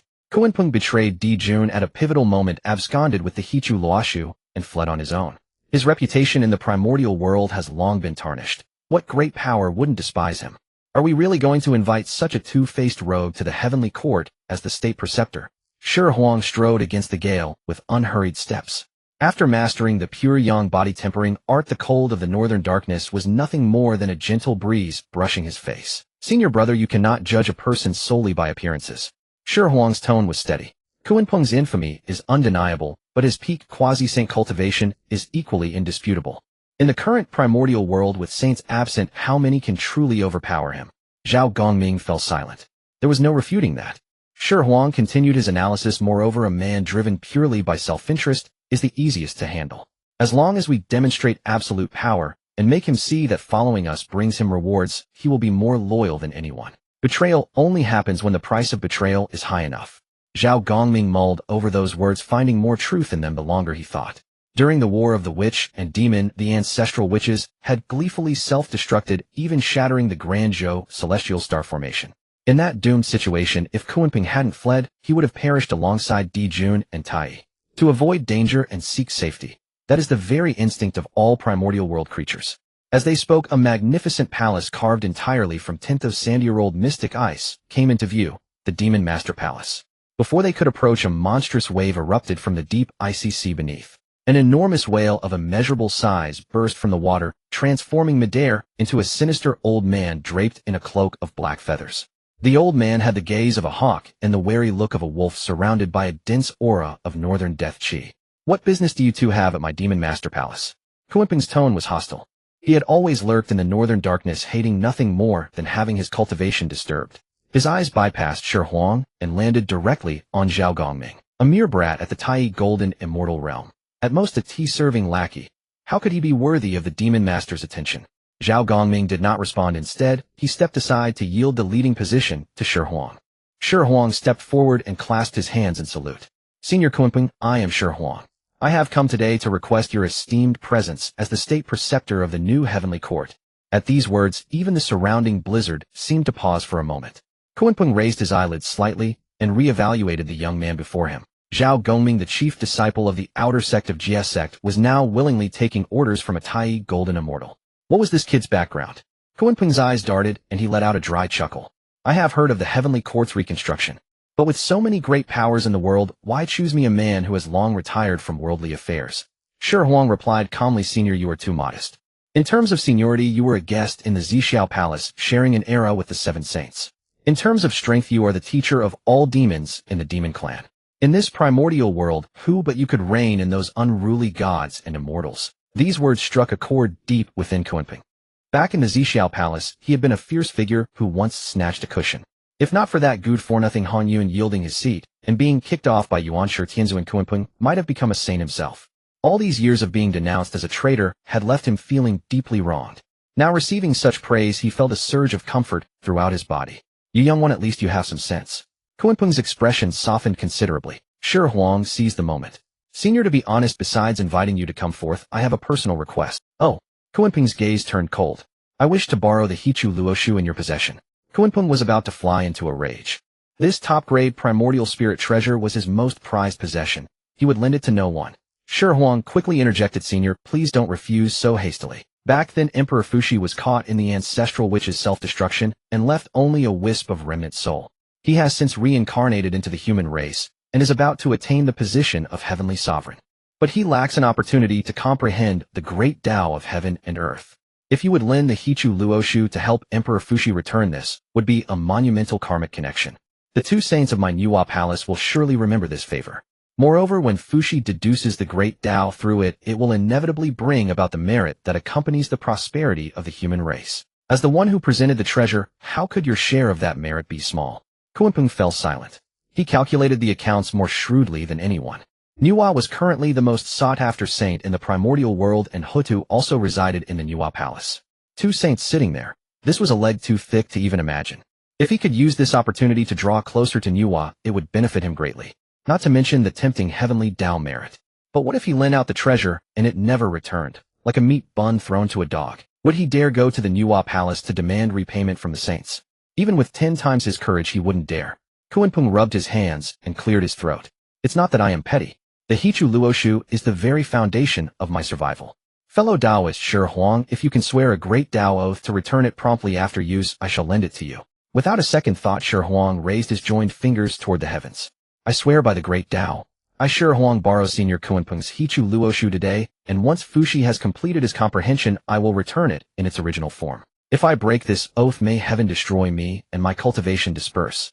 A faint rumble of thunder echoed from the 9 skies, sealing the vow. Kunpeng found himself taken aback by Shi Huang's decisiveness.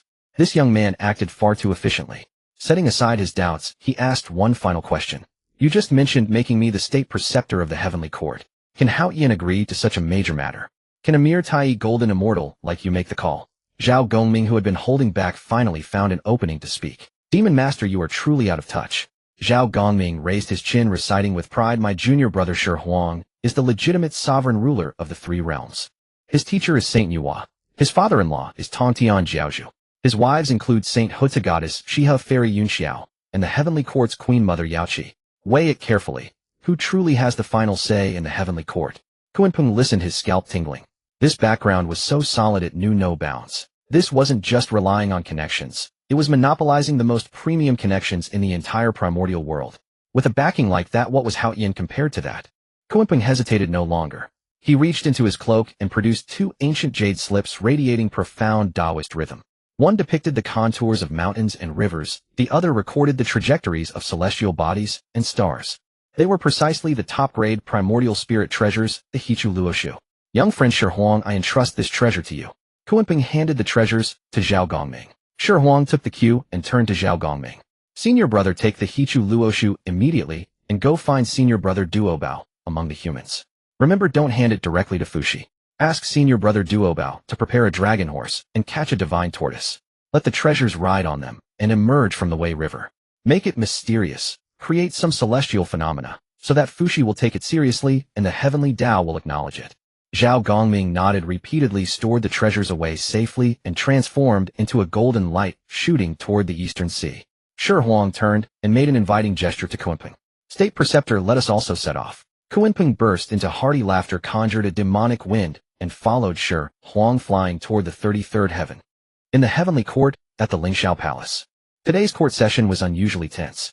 Hao Yan sat on the imperial throne, his complexion ruddy, bearing an air of heavenly emperor dignity for once. In the very center of the hall stood an old man clad in a blood-red robe, exuding overwhelming malevolence. The lord of the netherworld blood, see Patriarch Mingi. Beside Mingi stood a bewitchingly beautiful woman with a cold face, the princess of the Rakshasa clan. Taibai Jingxing's proposal had gone smoothly. Patriarch Mingi had been worrying about how to involve the Blood Sea lineage in the primordial world's destiny, and Hao Yan's olive branch fell right into his hands. The two reached a swift agreement. Mingyi himself brought the Rakshasa princess to the heavenly court to discuss the wedding date and to solidify the position of state preceptor. The Jie sect immortals stood to the side watching coldly. Without Zhao Gongming leading the charge, they were content to let Hao Yin prance about as he pleased. Fellow Taoist Mingyi's arrival is truly a blessing for the heavenly court. Hao Yin beamed brightly. Once I marry the Rakshasa princess, you shall be the state preceptor, second only to me, sharing the destiny of the three realms. Patriarch Mingyi stroked his beard and laughed heartily. Your Majesty is too kind. This old man has been in seclusion far too long. It's time to stretch his legs. As the two exchanged flatteries, a herald announced from outside the hall. The sovereign ruler of the three realms, Lord Shi Huang, has arrived. The smile froze on Hao Yin's face. Why did this meddler have to show up? Shi Huang sauntered leisurely into the hall. Behind him followed a gaunt old man shrouded entirely in a black robe. The Jie sect immortals all bowed. Greetings, sovereign. Shi Huang waved a hand, strode straight to the front row, swept his gaze over Patriarch Mingyi and the Rakshasa princess, and finally fixed his eyes on Hao Yin. Your Majesty, why wasn't I informed of today's court session? Could it be there's some shady business going on? Shi Huang's opening words were barbed. Hao Yin suppressed his anger. Sovereign, sure you worry too much. I was just discussing the details of the celestial wedding with Patriarch Mingyi. You arrived just in time. Join us. Shi Huang sneered. Set aside the matter of the celestial wedding for now. I have come today to recommend a great sage to the heavenly court. He stepped aside, revealing the black-robed elder behind him. The elder threw back his hood, revealing his sinister face. The hall erupted. Kunpeng, the demon, how dare he show up at the heavenly court? The traitor still has the gall to appear. The immortals clamored. Patriarch Mingyi narrowed his eyes. The killing intent from the churning blood sea locked onto Kunpeng. Both had been listeners at the Zhixiao Palace and knew each other's secrets well. Hao Yin suddenly stood up, pointing at Kunpeng with a furious shout. Shi Huang, what is the meaning of this? Why would you bring this treacherous traitor of the demon clan to the heavenly court? The heavenly court stands as the orthodox ruler of the three realms. How can it allow such a contemptible creature to defile it? Shi Huang picked at his ear and flicked his nail dismissively. Your Majesty, you had better watch your tongue. He lifted his head to meet Hao Yin's gaze, his voice carrying through the entire Lingxiao Palace. Senior Kunpeng is a great power I personally invited from the northern darkness. Starting today, he shall be the new state preceptor of our heavenly court. Dead silence fell over the hall. You could hear a pin drop. Hao Yin stared wide-eyed, his finger trembling as he pointed at Shi Huang, unable to utter a single word for a long time. Patriarch Mingyi's face turned ashen. He turned his head and fixed Hao Yin with a glare, his voice dripping with ice. Hao Yin, are you playing me for a fool? Mingyi's bony finger pointed at Kunpeng standing beside Shi Huang as he ground his teeth.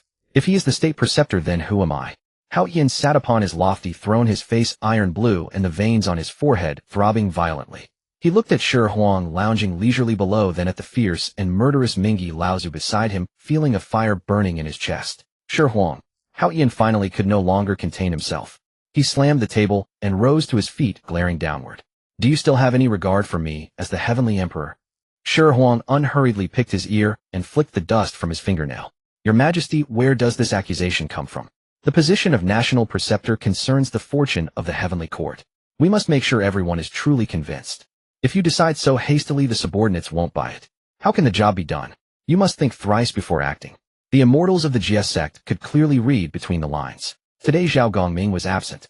Bixiao, being the most eager to stir up trouble, immediately stepped forward, her crisp voice ringing throughout the hall.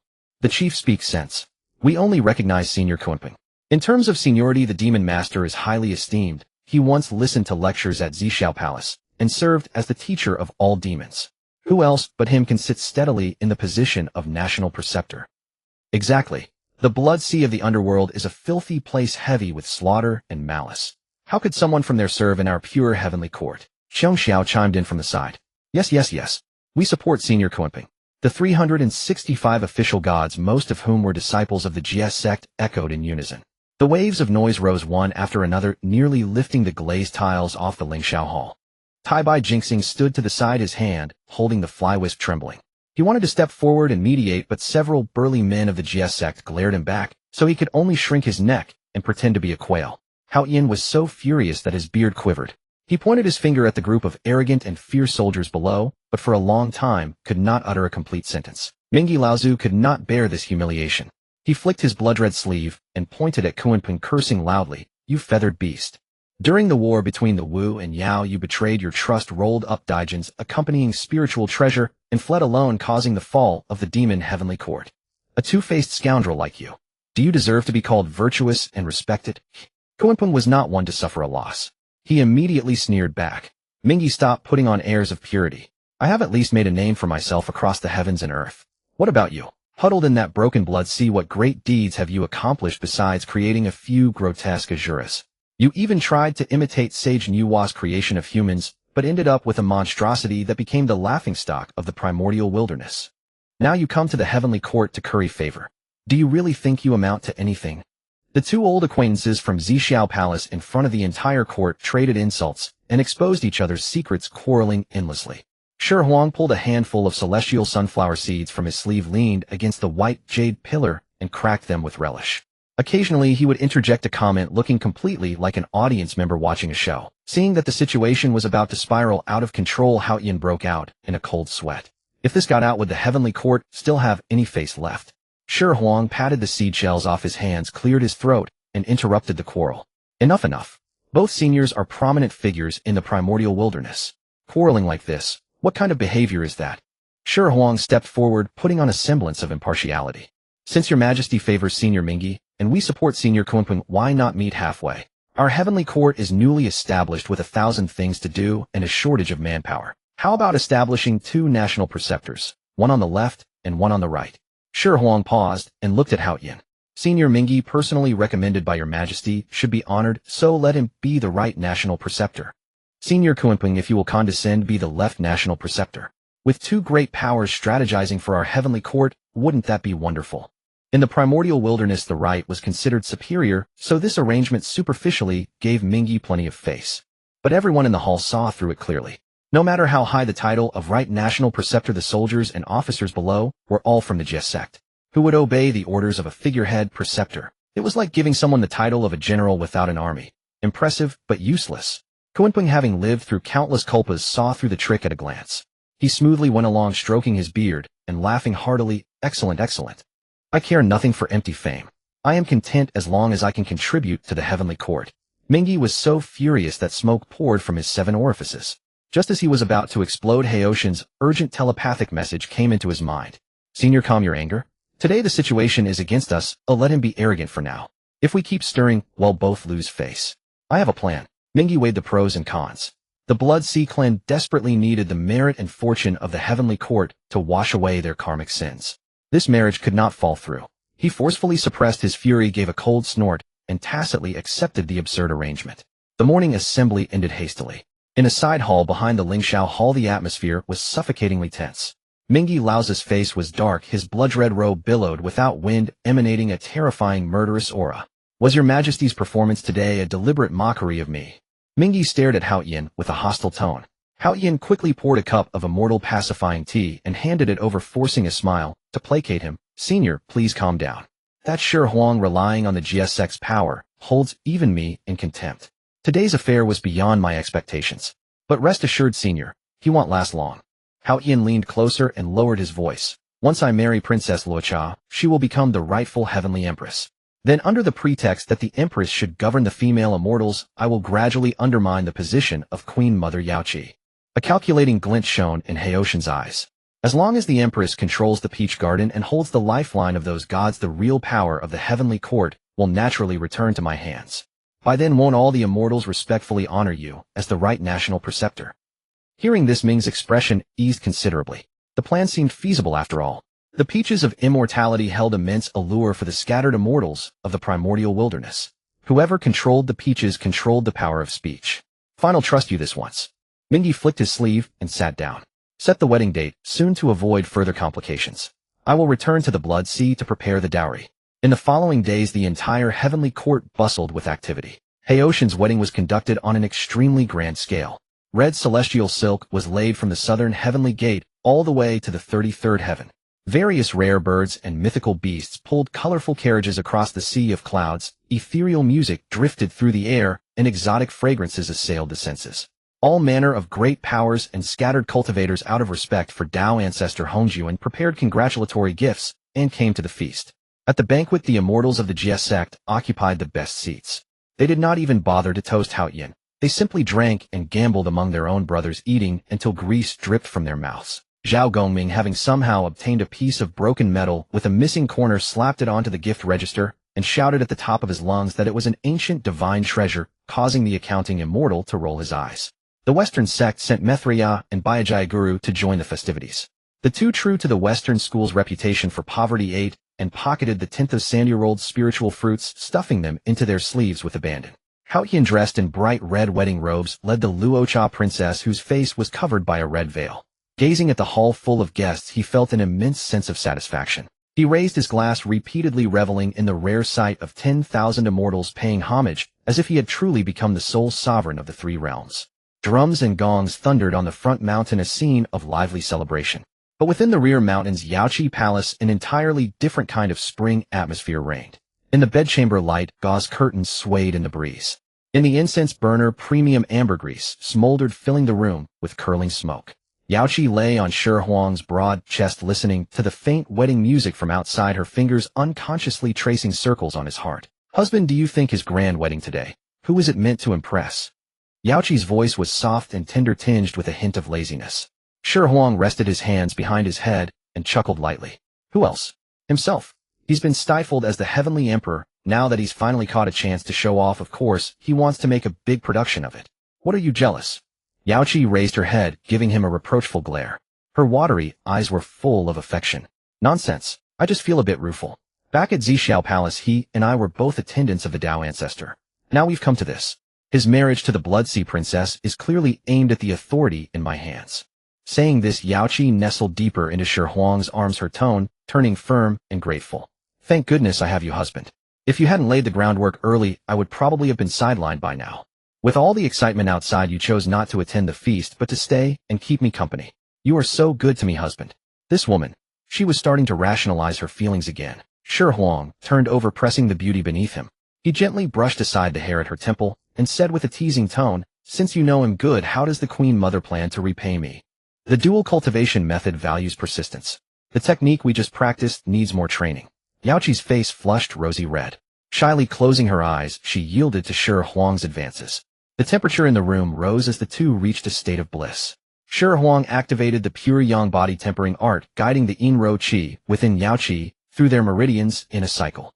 Yin and yang merged, and their cultivation steadily improved. Just as Shi Huang was galloping ahead, about to sprint through the final gate, a crisp electronic sound suddenly echoed deep in his mind. Ding! Quest update. Next target, Yaoqi to be born in 1 year. Reward for completion: Supreme Pre-Celestial Spirit Treasure. Kongdong Seal. Enhanced version of the GSX Grand Array, Wanxian Array Diagram. Note: the target must reach the age of 18 before the formal courting process can begin. Please wait patiently, host. Shi Huang's movements came to an abrupt halt in midair. His eyes flew wide and his mind buzzed. Yaoqi. That name was all too familiar. In the myths and legends of his past life, she was the Jade Emperor's own younger sister, the unfortunate woman who later longed for the mortal world, married Yang Tianyo, and gave birth to Yang Jian and Yang Chan. But now the whole story had changed. Haoyan had just married the Luocha princess. The system indicated she would be born in 1 year. Calculating the time, 10 months of pregnancy, plus a bit of a celestial gestation period. This Yaoqi had become the daughter of Haoyan and the Luocha princess. The Jade Emperor's own daughter. Shi Huang drew a sharp breath. The generational hierarchy was completely messed up. He had married Yaoqi, which theoretically made him Haoshan's equal. Now the system wanted him to court Haoshan's daughter. And wait 18 years. The most absurd part was that this Yaoqi not only carried Haoshan's bloodline, but also incorporated the genes of the Luocha clan from the Nether Bloodsea. What kind of personality would she have? A berserk loli? Or a bloodthirsty demoness? But look at the reward. The Kongdong Seal, a supreme treasure of the human race capable of suppressing human destiny and deposing or establishing a human emperor. The enhanced version of the Wanxian Array Diagram. That was the trump card of Tongtian Jiaozhu, and it had been upgraded. With this thing, what would there be to fear in the future investiture of the gods' tribulation? For these two treasures, this filial daughter and virtuous father act was not unacceptable. Husband, why did you stop? The Yaoqi beneath him sensed something amiss, and with hazy eyes urged him softly. Shi Huang snapped back to reality, looked at Yaoqi, whose face was like a peach blossom in his arms, and then thought of the absurd mission the system had assigned. He couldn't help but curse inwardly. System, you're really shearing the heavenly court's one sheep to the bone. It's nothing. I just thought of a new move. Shi Huang collected himself and plunged back into the battle. Forget about 18 years from now for the moment. First take care of the Queen Mother before him. As for that cheap father-in-law Haoyan, when his daughter grows up, it won't be too late to call him father-in-law. At the banks of the Wei River the human tribe dwelled. Duo Bao Daoist heeding Shi Huang's instructions did not appear directly. Instead he concealed 2 jade scrolls, one on the back of a dragon horse, the other beneath the shell of a divine turtle, and then cast a spell to guide them out of the water. On that day the waves of the Wei River surged violently, steam rising from the waters. A stallion covered entirely in dragon scales stepped upon the waves carrying a scroll of diagrams on its back. Soon after a divine turtle, as vast as a mountain, surfaced with another set of texts carved upon its shell. Such a celestial anomaly instantly stirred the entire human tribe. At the time the human chieftain Fuxi was patrolling the riverbank. Witnessing this wondrous sight, he felt a profound resonance in his heart. He ordered an altar to be set up, reverently invited the dragon horse and divine turtle ashore, and took the 2 heaven-sent treasures, the Hichu and the Luoshu. The moment Fuxi's fingertips touched the jade scrolls, countless arcane symbols and trajectories flooded into his mind. The veins of mountains, the movements of stars, the birth and death of all things were all contained within. He immediately sat down cross-legged by the Wei River without eating, drinking, or sleeping, immersing himself entirely in the deduction of the Tao. This sitting lasted 9 years. One morning after 9 years, Fuxi suddenly opened his eyes. Within his gaze galaxies swirled, as if he had seen through past, present, and future. He let out a long cry to the heavens, traced in the void with his hands, and 8 ancient mysterious symbols manifested in the air, stabilizing the earth, water, fire, and wind. The nameless Xientian Bagua was complete. With this method humankind gained the fundamental art of seeking good fortune and avoiding calamity, as well as foretelling the future. Above the 9 heavens clouds of merit and virtue gathered, transforming into a thick pillar of light that crashed down, pouring entirely into Fuxi's body. Fuxi's cultivation soared, radiating a holy aura. The position of the heavenly emperor had been perfectly fulfilled. He rose, sensing the surging power within him, but his gaze turned toward the distance. His mission was complete. It was time to seek the next wise chieftain for humanity. North of the Wei River, by the banks of the Jiang River, lay the Jiang clan. In the tribe a girl named Nuding had been mentally absent for several days. She had a strange dream at night. A colorful divine bird carrying a 9-eared stalk of grain flew into her belly and transformed into a wisp of purple chi. Upon waking she realized she was pregnant. Another case of unmarried pregnancy. The customs among humans had become quite open lately. In the netherworld, before the 6 paths reincarnation disc, Hutu felt a stir in her heart. She calculated with her fingers, and a gentle smile spread across her warm face. The aura of the Earth Emperor had already appeared. It was time for a sage to be born to enlighten humanity. The position of the Earth Emperor's teacher rightfully belonged to the disciples of the earthly sage. But she looked at the great witches under her command, all muscular with nothing but fighting on their minds, either figuring out how to brawl or how to eat meat. Sending her reckless elder brothers to teach humanity. If Zhurong went, he might set all the crops ablaze. If Gonggong went, he might flood all the tribes. Hutu rubbed her forehead, abandoning this impractical idea. After counting, the most suitable candidate was still her own husband. With a thought, a divine message crossed infinite space into the celestial court's Yaoqi palace.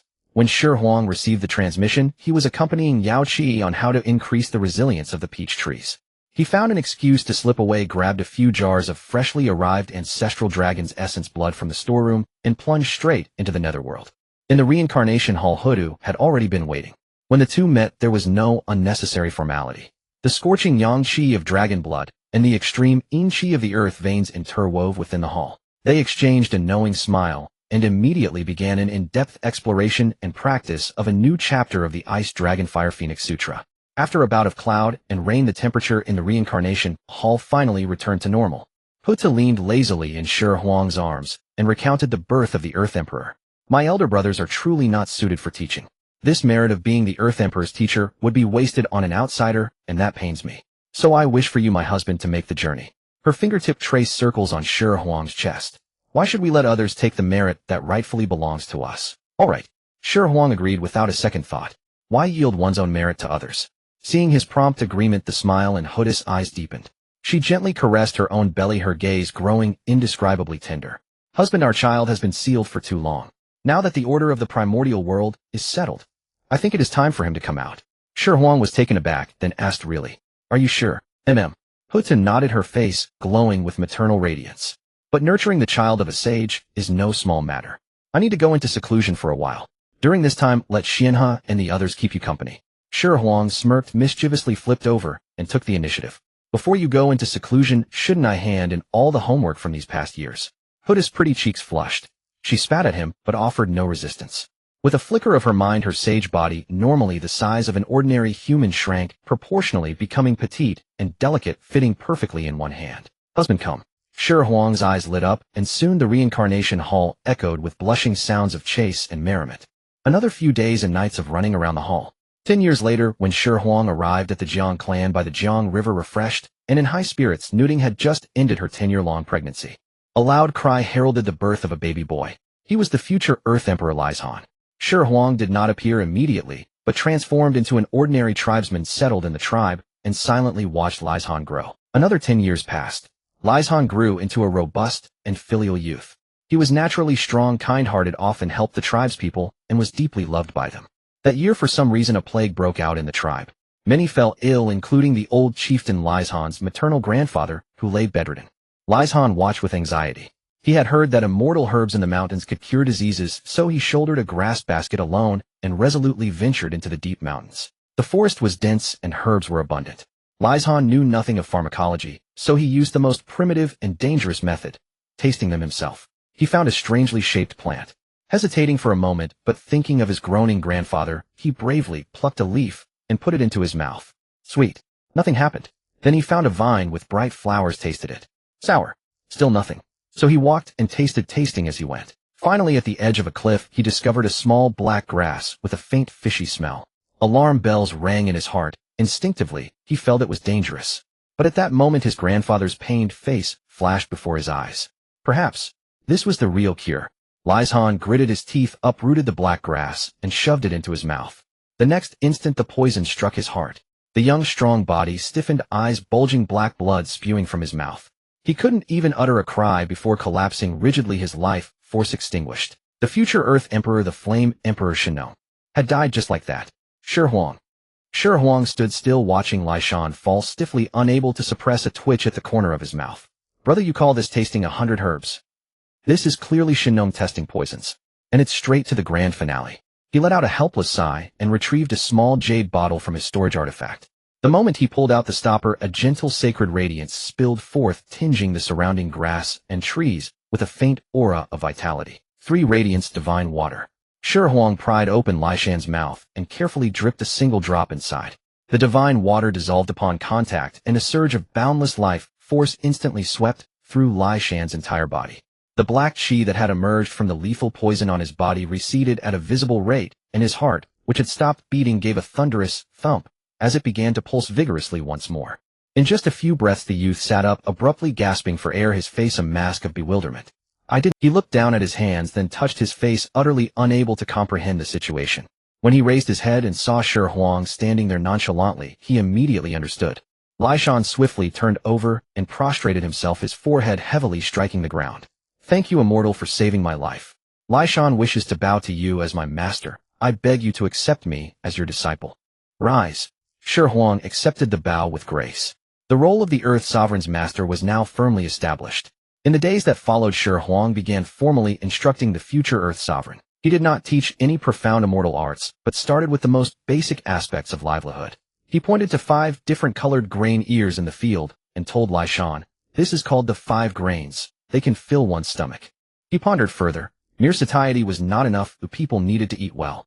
So, drawing from his memories of a past life, he began searching for seeds of high-yield crops. Corn, peanuts, sweet potatoes. He gave them all to Lizhan in one go. The results were remarkable. Within less than 3 years, the entire Jiang clan's grain stockpiles towered like mountains, and no one went hungry anymore. Thanks to this immense merit, Lizhan was unanimously elected by his tribesmen as the new chieftain.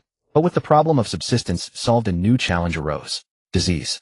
People eat all kinds of grains. How could they not fall ill? A mere common cold could claim the life of a strong man. Seeing his clansmen tormented by illness, Lizhan set a grand ambition to find a way to cure all maladies for humankind. So he returned to that mountain. Once again. This time he was a little wiser, but only a little. And Shi Huang began his own grueling journey as a nursemaid. Immortal. I tasted this red fruit, and now my whole body is burning. Am I going to die? Shi Huang yawned and let a drop of 3 radiance divine water fall. Master, I ate that mushroom and saw many little people dancing. Am I poisoned? Shi Huang's face expressionless, he let another drop of 3 radiance divine water fall. Master, this herb is not poisonous, but it gives me the runs. Shi Huang silently handed over a roll of grass paper. Thus, with Shi Huang's lavish expenditure of 3 radiance divine water, Lai Shan tested poisons on his own body, dying over 8,000 times in total, until he finally pieced together a complete system of herbal medicine. The future Flame Emperor Shinon was forged from his very lifeblood. One day, while supervising the construction of new wooden houses in the tribe, Shi Huang's divine sense suddenly detected an intriguing figure. A girl was lurking stealthily behind a large tree at the edge of the tribe, peeking in with curiosity. She looked no older than 20, dressed in a magnificent palace robe utterly different from human style, though her hem was frayed and stained with mud, giving her a rather disheveled appearance. What was interesting was that she was shrouded in an extremely advanced concealment technique. Had Shi Huang's divine sense not been powerful, he would have overlooked her completely. This technique, he knew it well. It was a product of the heavenly court. It seemed some celestial maiden had grown weary of the heavens and sneaked down to the mortal realm. Shi Huang was about to withdraw his divine sense and ignore her when a prompt suddenly rang out in his mind. Ding! Discovered target for romance. Yao Ji, now 20 years old, ready to pursue. Shi Huang's movements halted. Yao Ji, Hao Yin's daughter. He chuckled. Before he could go looking for her, she had delivered herself to his doorstep. Personal charm, critical strike, activate. Shi Huang silently recited in his mind. He set down his work, straightened his robes, and walked with unhurried steps toward that large tree. Yao Ji was watching intently. Having grown up in the heavenly court, her surroundings were nothing but heavenly soldiers, generals, and fairy maids, strict and dreadfully boring. This time she had finally seized a chance to sneak out, and seeing the lively, vibrant scene of the mortal tribe, everything felt novel to her. Just then a gentle voice sounded behind her. Little one, it's dangerous out here. You should go home. Yao Ji was startled and spun around only to see a tall, handsome man with a bright smile gazing at her. His eyes were deep as the starry sky, his smile as warm as a spring breeze. Though they had never met, she inexplicably felt a sense of peace. The wariness she had felt began to fade away. Yao Ji puffed out her small chest and retorted defiantly, "You're the little one. I'm already 20. Oh." Shi Huang raised an eyebrow in feigned surprise, graciously adjusting his words. "So you're a grown young lady then? Pretty lady, what are you doing here, all alone?" Yao Ji's cheeks flushed at his address, and for a moment she didn't know how to respond. She couldn't very well admit she had run away from home. With a quick turn of thought she shot back, "Mind your own business. And who are you anyway? Why are you here?" Shi Huang smiled and pointed at Lai Shan, who was busy directing the tribesmen in their work, a hint of pride in his voice. "See that man over there? He is the chieftain of this tribe, and I am his teacher." Yao Ji followed his gaze, her eyes flickering. The teacher of the tribe's chieftain. That must be a highly respected position. She found herself at a loss for words, stammering awkwardly. Seeing her adorable fluster, Shi Huang stopped teasing her and said gently, "Judging by your travel-worn appearance, you must be hungry. If you don't mind, why not come inside and rest? I'll cook something delicious for you myself." "Delicious?" Yao Ji's eyes lit up instantly. In the heavenly court, she only ever ate immortal fruits and jade nectar. Full of spiritual energy but bland in flavor, utterly lacking the taste of the mortal world. She hesitated for a moment, but ultimately could not resist the temptation of fine food and nodded. Shi Huang smiled inwardly. Done. Dealing with an innocent young girl was far too easy. If she is inexperienced in the world, show her the splendor of life. If her heart is weary, take her on a carousel ride. Perfectly timed. Lai Shan was about to complete his virtuous deeds and be elevated as the common sovereign of humanity. At that moment I could take the heavenly emperor's precious daughter to witness the magnificent and grand human world in all its glory. He led Yao Ji to an open space in the tribe, let her sit on a clean stone bench, then rolled up his sleeves and began to busy himself. Soon a plump fish, cleaned and prepared, was placed over the fire, and skewers of sliced game meat were threaded onto sharpened wooden sticks. Shi Huang worked with practiced skill, occasionally turning the food and sprinkling it with unfamiliar spice powder. Sizzling, grease dripped onto the charcoal, releasing a tantalizing sound. The rich aroma of meat mixed with the exotic scent of spices aggressively invaded Yao Ji's nostrils. She couldn't help swallowing hard, her eyes fixed on the roasting meat over the fire, unwilling to look away even for a moment. Soon the first skewer was ready. The skin was golden and crispy, the meat tender and juicy, adorned with specks of green herbs. "Try it," Shi Huang said, handing her the skewer. Ignoring the heat, Yao Ji took a big bite. Delicious. The flavors, fragrant, tender, fresh, smooth, exploded in her mouth. The unparalleled taste made her squint with bliss. Compared to this, the celestial fruits and spirit springs she had eaten since childhood were nothing but pig feed. Yao Ji completely let herself go, eating with grease smeared across her lips, her celestial reserve nowhere to be found. Watching her devour the food ravenously, Shi Huang handed her a golden roasted fish. "Eat slowly, no one's going to take it from you." As he grilled, he unhurriedly described to her a world utterly different from the heavenly court. Beyond this forest lies Chengdu City with a population of several million. Why don't you go there and play? What's in the city? Is it fun? Yao Ji blinked her big round eyes and asked. The city has countless houses. The streets are bustling with people, some selling sugar-coated hawthorns, some putting on monkey shows, and some storytelling. It's very lively. Can I go everywhere in the city? Yao Ji asked a naive question. There you can go wherever you want, eat whatever you like, no one controls you. You are free. Shi Huang said slowly without mocking her question. Yao Ji listened, mesmerized, her movements slowing. Free. That word held immense allure for her. In the heavenly court, due to her status, the places she could visit were very few. Just then Lishan approached, carrying a stone hoe. Seeing a beautiful girl beside Shi Huang, he scratched his teacher. Everything you asked is done. Who is this? A new friend of mine, Xiaojiao. Shi Huang casually gave her a pseudonym. Greetings, Miss Xiaojiao. Lishan grinned at Yao Ji, his attitude respectful. Any friend of teacher is the most honored guest of our entire tribe. Seeing the sincere reverence the sturdy youth showed toward Shi Huang, Yao Ji gained a clearer understanding of Shi Huang's status as teacher. Night fell. The tribe members returned home to rest. Shi Huang lit a bonfire in the open space. The orange-eared flames dispelled the night's chill, crackling softly. Yao Ji sat by the fire with her knees hugged to her chest, her small face still shiny with satisfaction. Brother Shi Huang, tell me more about the outside world. She had already naturally changed her address. All right. Shi Huang smiled and cleared his throat. How about I tell you a story? In the sky there lived a beautiful fairy called the Weaver Girl. Her daily work was weaving clouds. But she didn't like this monotonous life, though she yearned for the freedom of the mortal world.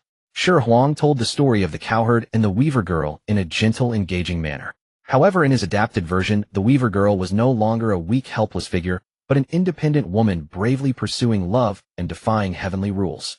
The cowherd was not merely a simple cowherd, but a hero leading humanity to expand their territory. Together they dared to defy the entire heavenly court, ultimately breaking the harsh celestial laws. The story was short, but it moved Yao Ji to tears, her eyes glistening. She thought of herself. Wasn't she also a weaver girl trapped in that gilded cage of the heavenly court? She too yearned for freedom and longed for a relationship unbound by status. Yao Ji looked up and secretly glanced at the man beside her. The bonfire's flames danced, casting light on his profile, outlining sharp features.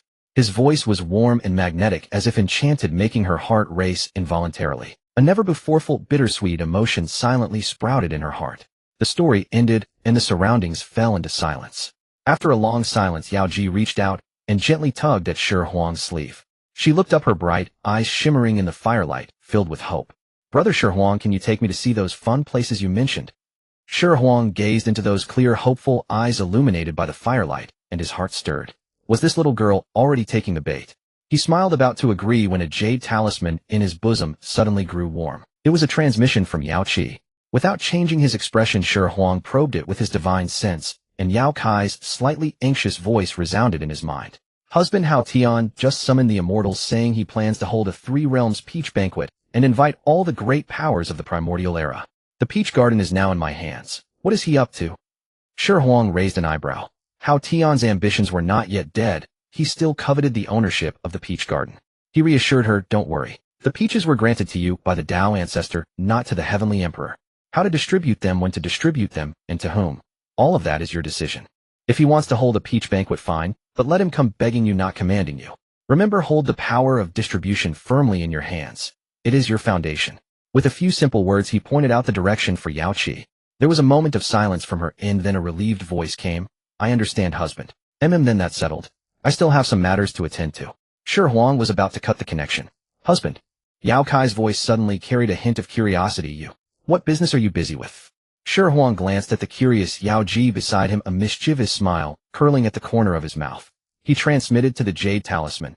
Nothing major, just investigating the living conditions of humanity and, incidentally, teaching a disobedient little fairy who sneaked down from the heavenly court. With that, he decisively severed the divine connection. Inside the Yao Qi palace, Yao Qi held the warm jade talisman frozen in place. Teaching a disobedient little fairy, one who sneaked down from the heavenly court. Countless thoughts flashed through her mind in an instant. Had her husband already acquired another sister so soon? He was indeed extraordinary, radiant like a sun, always drawing women to him like moths to a flame.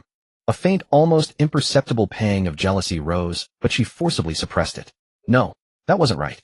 Yao Qi shook her head vigorously, her gaze becoming clear and resolute once more. Her husband's actions always carried profound meaning. He was not a man obsessed with sensual pleasures. This must be part of some grand scheme of his. Yes, this disobedient little fairy was likely someone of special status and important piece in his plan. As his wife, how could she let such a trivial matter breed doubt and distract him? She must believe in him unconditionally and support him. Yes, that was it. Yao Qi let out a long breath, and her previously tumultuous emotions complete. She returned to her cloud bed and began carefully planning how to handle Hao Tian's peach banquet, grasping the initiative and the authority befitting the mistress of the heavenly court firmly in her own hands. She absolutely must not hold her husband back. In the Zhang clan tribe, Shi Huang naturally had no idea that Yao Qi had completed an entire self-motivation routine in just a few moments. He looked at the expectant Yao Ji before him and nodded readily. Perfect timing. That lad Lai Shan is about to achieve his merits and go to the human capital to succeed as the sovereign. He'll accompany you to witness the true mundane world. Excellent. Yao Ji was so thrilled she nearly jumped up. A few days later, the party left the tribe and headed to the political and cultural center of humanity at the time, Chengdu. When the magnificent city built of giant stones and logs with walls towering dozens of zhang high came into view, Yao Ji's mouth hung open in awe. She had grown up in the misty golden and resplendent heavenly palace and had never seen such rough, majestic, yet vibrant architecture. Entering the city, she was completely dazzled by the scene before her. Wide streets were packed with flowing crowds, chariots, and horses bustling noisily. Along both sides of the street stood rows of shops, the air filled with endless cries of vendors, hawkers, and haggling voices, all coalescing into a symphony unique to the mortal world. Tonghalu. Sweet and tangy Tonghalu. Dough figurines. Whatever you want to mold it. Don't miss it, folks. A monkey show absolutely splendid. Yao Ji was like a bird just released from a cage, finding everything novel. Her little head swiveled about, her eyes barely able to take it all in. Shi Huang held her hand to keep her from being swept away by the crowd, a faint smile on his face.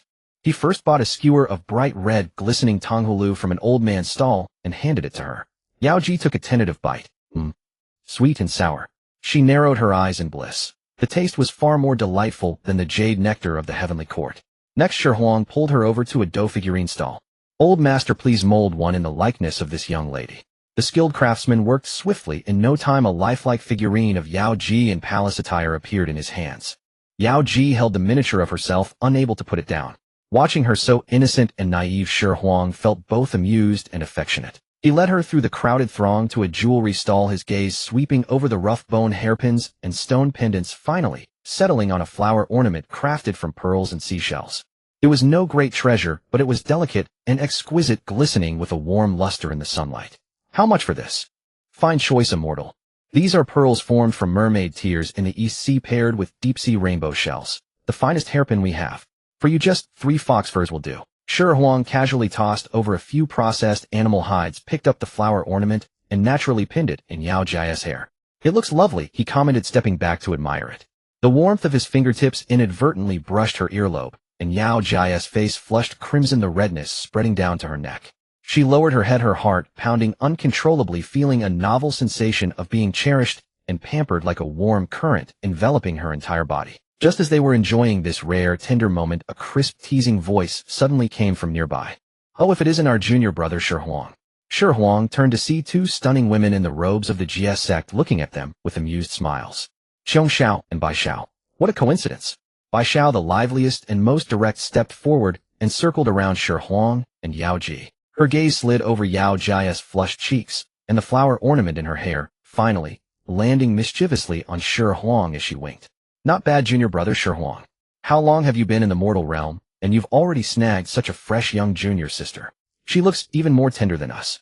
Aren't you afraid we'll go back and tell senior sister Yun Xiaohe? Xiong Xiao stood to the side, saying nothing, but the smile at the corner of her mouth said it all. Yao Ji had never weathered such an encounter. Bai Xiao's words left her face burning red, flustered and anxious, wishing she could find a crack in the ground to hide. Instinctively, she moved behind Shi Huang, clutching his sleeve nervously. Shi Huang remained expressionless, calmly shielding her and blocking Bai Xiao's probing gaze. He smiled at Bai Xiao, his tone familiar. Senior sister, Bai Xiao is joking. This is a sworn younger sister I just recognized. Xiaojiu. I'm showing her around. Sworn younger sister. Bai Xiao drew out the syllables, exchanging a knowing glance with Qiu. They wouldn't truly feel aggrieved for Yin Xiao. They knew all too well the caliber of their brother-in-law. If he could win over even a saint, having one more sworn sister, even 10 or 20 more, would only bring them honor and glory. It showed their brother-in-law's charm and the GS sect's prestige. Fine, sworn sister it is. Bai Xiao waved her hand, dropping the subject. But before leaving, she patted Shi Huang's shoulder meaningfully and lowered her voice. Go easy, brother. Don't wear out your waist. With that she pulled Xiong Xiao away, and amidst a cascade of silvery laughter they disappeared into the crowd.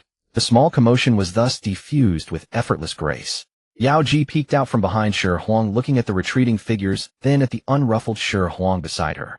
Admiration practically overflowed from her eyes. Those two fairy sisters had seemed formidable and imposing, yet Shi Huang had sent them away laughing with just a few words. How impressive! A powerful sense of security arose within her. Without hesitation she actively and tightly wound her arm around Shi Huang's, pressing half her body against him, an action that proclaimed something to the entire world. In the heavenly court, within the Lingxiao Hall, the atmosphere was so oppressive it could be wrung out like water. Hao Yin sat upon the throne, his expression as dark as the sky before a storm. He hadn't seen his precious daughter Yaoji in the heavenly court for 3 days. At first he didn't take it seriously, thinking she was merely being playful and lingering in some celestial maiden's palace. But as time passed, a foreboding sense spread through his heart. "Your Majesty, why are you so troubled?" A voice enchantingly seductive rang out. The new celestial queen, also known as the Rakshasa princess, gracefully emerged from the side hall. She wore a magnificent court gown, her brows and eyes carrying a unique allure from the sea of blood, yet she now feigned concern as she massaged Hao Yin's shoulders. "Yaoji has vanished." Hao Yin forced the words through clenched teeth. The Rakshasa princess paused in her motion, then covered her mouth with a light laugh that echoed eerily in the vast hall. "I thought it was something serious. Your Majesty, forgive me for speaking bluntly, but the princess is at a tender age. It's only natural for her heart to stir with springtime feelings." She leaned close to Hao Yin's ear, her breath like orchid, yet her words were like poisoned needles. "Perhaps she's been bewitched by some mortal rogue and eloped with him. After all, the mortal world is full of dazzling temptations that can easily confuse our innocent little. If word gets out that the Heavenly Emperor's cherished daughter ran off with a mortal, tisk, the Heavenly Court's face would truly be lost." Silence. Hao Yin slammed the armrest of his dragon throne with a furious roar. He knew the Rakshasa princess was fanning the flames, yet her words struck precisely at his most vulnerable nerve. Face. As the ruler of the 3 realms, he already felt humiliated. Power had slipped from his grasp. The immortals of the GS sect heeded his summons, but not his commands. If he couldn't even control his own daughter, what authority would he have left? "Bring me the Hao Yin mirror." Hao Yin's eyes burned red, his mana surging around him. Soon an ancient rustic mirror was presented by a celestial official. Hao Yin snatched it, pouring in his mana like a tidal wave. The mirror's surface shimmered with light, flashing scenes of the 3 realms, 6 paths, and all directions. The celestial palaces, nothing. The netherworld, nothing. The 4 dragon palaces, nothing. The mirror swept across the mortal realm, passing countless mountains, rivers, and cities, yet still found nothing. The concealment technique Shi Huang had placed on Yaoji was a heaven-shrouding secret art personally refined by the sage Nuwa. How could the Hao Yin mirror easily penetrate it? "Reveal." Now. Hao Yin refused to accept defeat. Veins bulged on his forehead as he pressed his cultivation to the limit, almost squeezing out every drop of his power. In that moment, the depth of a sage's acolyte was fully displayed. The Hao Yin mirror's radiance erupted, and the image within suddenly halted, locking onto a blurred figure. Within that hazy silhouette, the faint outline of a young woman could be seen. Still unclear, still impossible to discern. Just as Hao Yin was about to exhaust himself and give up, the blurry image seemed disturbed by some force, and for an instant the picture became startlingly clear. Only an instant, but it was enough for Hao Yin to see everything. On the streets of Chengdu City, the crowd, but his daughter, his treasured Yaoji, was tilting her face upward, beaming with a pure, heartfelt happiness he had never seen before. A man whose face was indistinct was holding a bright red candied hawthorn stick, feeding it affectionately to her lips. Yaoji took a bite and blissfully squinted her eyes. That smile was like a red-hot branding iron, searing deeply into Hao Yin's heart. Crack! The dragon-patterned jade cup in his hand shattered into dust. Boundless jealousy and rage instantly consumed his reason. Who was that man? How dare he? How dare he make Yaoji smile like that? Outrageous scoundrel! How dare you lay a hand on my precious gem? Hao Yin sprang to his feet, his roar shaking the entire Lingxiao Hall into resonance. Tai by Jin Xing. Your subject is here. The white-haired Tai by Jin Xing hastily stepped forward. I order you to immediately assemble 500 heavenly soldiers and descend to the mortal realm. You must bring the princess back to me. Hao Yin's eyes were bloodshot as he added word by word, as for that man, invite him to the heavenly court for questioning. As you command. Outside Chengdu City, the setting sun dyed the river's surface into scattered gold. Shi Huang walked side by side with Yaoji along the riverbank, savoring this rare tranquility. Suddenly Shi Huang halted, looked up at the sky, and a playful smile curled at the corner of his mouth. Finally here. Slower than I expected. He could sense a powerful divine thought sweeping down from the 33rd heaven, firmly locking onto this spot. It was the Haotian mirror. Yaoji looked at him with confusion. Brother Shi, what's wrong? Nothing. Shi smiled. Instead of concealing his aura, he deliberately released a barely perceptible crack. He wanted Haotian to see clearly. He reached out and naturally took Yaoji's soft little hand, intertwined. Under the setting sun, their long shadows were cast on the shimmering river, forming an infinitely harmonious and beautiful picture. 33rd Heaven Lingxiao Hall. In the Haotian mirror, the previously blurry image became clear again. He distinctly saw that man holding Yaoji's hand. Fingers intertwined. That was an intimacy that only he as her father should have. Aya! Haotian roared to the heavens like a madman. He felt his heart seized by an invisible hand, cruelly twisted. It was an extreme rage mixed with betrayal, provocation, and deprivation. He completely lost control. Night deepened. Shi could clearly sense the golden stream of light formed by those 500 heavenly soldiers rapidly approaching Chengdu City. The smile on his face faded, replaced by a serious expression. He turned to Yaoji, who was still immersed in the worldly pleasures, and said softly, Xiao, someone is coming. They've come to take you back. Boom. That sentence exploded like a thunderclap in Yaoji's mind. The color drained from her face in an instant. She sensed it too. Her eyes, bright and sparkling moments before, were instantly filled with terror and despair. No, I don't. She shook her head, involuntarily, tears streaming uncontrollably. I don't want to go back. Brother Shi, I don't want to go back. I don't want to return to that cold cage. She sobbed heart-wrenchingly like a child about to be stripped of all hope. Shi sighed inwardly and gently wiped the tears from her cheeks. Silly girl, running away won't help. His voice was light, but carried a soothing power. You have to go back to let them know what you truly desire. Heaven's will is difficult to defy, but parting is for a... Don't let your parents worry about you. Yaoji trembled, her sobs gradually ceasing. She knew Shi was right. She couldn't hide in the mortal world forever, sheltered under his wings. But the thought of leaving him and returning to that splendid, yet lifeless prison cut her heart like a knife. Overwhelming reluctance and despair engulfed her. She raised her tear-streaked face and gazed at this man before her. He had shown her all the splendor of the mortal world. He had taught her what freedom meant. It was he who had made her taste the sweetness of a stirring heart. She didn't want to leave with regrets. A surge of unprecedented courage rose from the depths of her heart. Yaoji suddenly stood on tiptoe, and amid Shi astonished gaze kissed him on the lips. Her lips were soft, carrying the innocence of a maiden and the saltiness of tears. After the kiss, she didn't pull away but held him tightly, burying her face in his chest. Her voice was choked with tears, but extraordinarily determined. Brother Shi, I don't want to leave with regrets. She lifted her head, her eyes washed by tears gleamed brilliantly under the starlight, burning with a flame of resolve. Let me be your woman tonight, okay? He knew that this girl was using her most precious thing to rebel against fate, and to etch this brief freedom into her memory. He also knew that this was the final step of the system's quest. All hesitation vanished in that moment. He said no more, only opened his arms and pulled this brave, yet heartbreaking girl tightly into his embrace. With a deep and gentle voice, he answered all her expectations. Yes. The night was like water, the stars brilliant. They embraced under the starlight without another word. Shi lifted her in his arms and walked toward a makeshift wooden hut nearby. Clothes fell away. At the moment they became completely one. Yaoji let out a satisfied murmur. All her anxiety and fear seemed to dissolve in that warm embrace. At that very instant the long-awaited system notification sounded in Shi mind. Ding. Detected that target. Yaoji's body and heart belong completely to you. Affection level reached 100. Congratulations, host. Side quest: Yaoji's devotion completed. Quest rewards issued: First, Supreme Innate Spiritual Treasure, Kongtong Seal. Second, Formation Diagram, 10,000 Immortals Formation Diagram Enhanced Version. Success. Shi rejoiced inwardly and tightened his arms around the girl in his embrace. The next morning, the first rays of sunlight had just pierced through the clouds. Outside the wooden hut, golden light filled the sky and auspicious clouds gathered. 500 heavenly soldiers in golden armor, holding long halberds, formed a battle array surrounding the small hut tightly. A grim, murderous aura dispersed the morning mist among the trees. At the head, Tai by Jin stood expressionless, holding his horsetail whisk. He cleared his throat, channeled his celestial energy, and his voice carried clearly for 100 miles. Princess, your subject has come by His Majesty's decree to request your immediate return to the palace. The heavenly soldiers are here. Please, your highness, do not make things difficult for this old servant. The heavenly soldiers outside the wooden house stood in stern armor, their golden light merging into a single expanse, a chilling aura scattering the morning mist from the forest. Tai by Jin, holding a horsetail whisk, stood before the formation, his voice infused with divine power, clearly audible for 100 miles. Princess, I am here on His Majesty's orders to request your immediate return to the palace.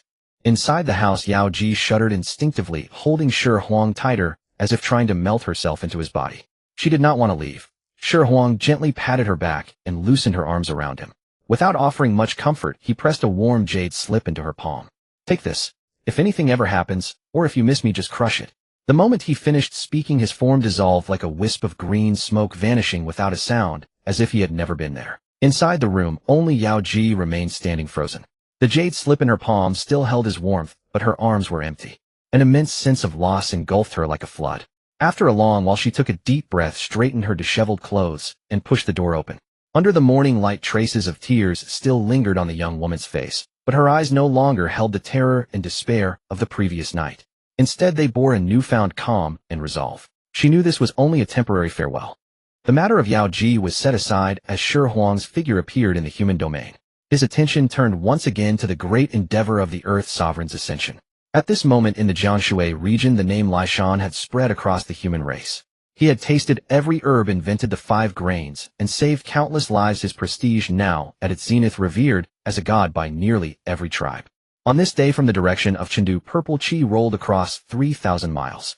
The human sovereign heavenly emperor Fuxi, at the culmination of his merits, personally descended upon the Jianshui region. The two destined leaders of humanity about to transfer the reins of power finally met. Without elaborate ceremony, Fuxi looked at the dark-skinned, simple-eyed youth before him and directly set a trial. He questioned him about farming seasons, soil, and harvests. Lai Shan answered without hesitation, explaining how to discern soil quality, when to sow, and how to deal with locusts and floods. Every word he spoke was not born of imagination, but of experience gained by treading the land and laboring with his own hands. Fuxi then inquired about medicine, pathology, life and death, and human suffering. Lai Shan recounted his own trials of testing poisons on himself. He spoke of the nature of herbs, described the roots of diseases, his words full of compassion for his people's torment. His insights contained not a single empty word, saturated with the deepest, most genuine affection for humanity. Fuxi listened, nodding repeatedly, his eyes glowing with growing admiration. He knew he had not chosen wrongly. This young man was the destined next sovereign of humanity. Excellent, excellent, excellent, Fuxi exclaimed 3 times, and in front of all the human elders who had come to witness, he solemnly announced, "My human race has Lai Shan. Truly heaven's blessing. Today I, Fuxi, pass the throne of sovereign to you." He paused, his voice spreading in all directions, "Honor Lai Shan as Yin Di, and proclaim to the primeval world, 3 months hence at the summit of Mount Tai the coronation ceremony will be held. At that time I will complete my merits and achieve the position of heavenly emperor." The news shook the 3 realms. Nuwa, the Jie sect, and the underworld all immediately dispatched capable disciples to assist humanity in preparing for the grand ceremony, a spectacle far exceeding the scale of Fuxi's own enthronement. An invitation to the ceremony also quietly arrived at the heavenly court, placed on Hao Tian's desk. The heavenly court, O Lingxiao Palace. Hao Tian crumpled the gilt-edged invitation, then slowly smoothed it out, his face dark as storm clouds. Yao Ji had been brought back and confined to a side hall of Yaoqi Palace. But no matter how he interrogated her, she remained silent, refusing to speak a word about that man. His fury found no outlet, and upon learning of humanity's grand event, where all 3 sect sages had sent representatives, he, the heavenly emperor, was left sidelined with only an invitation. It made him feel like an outsider.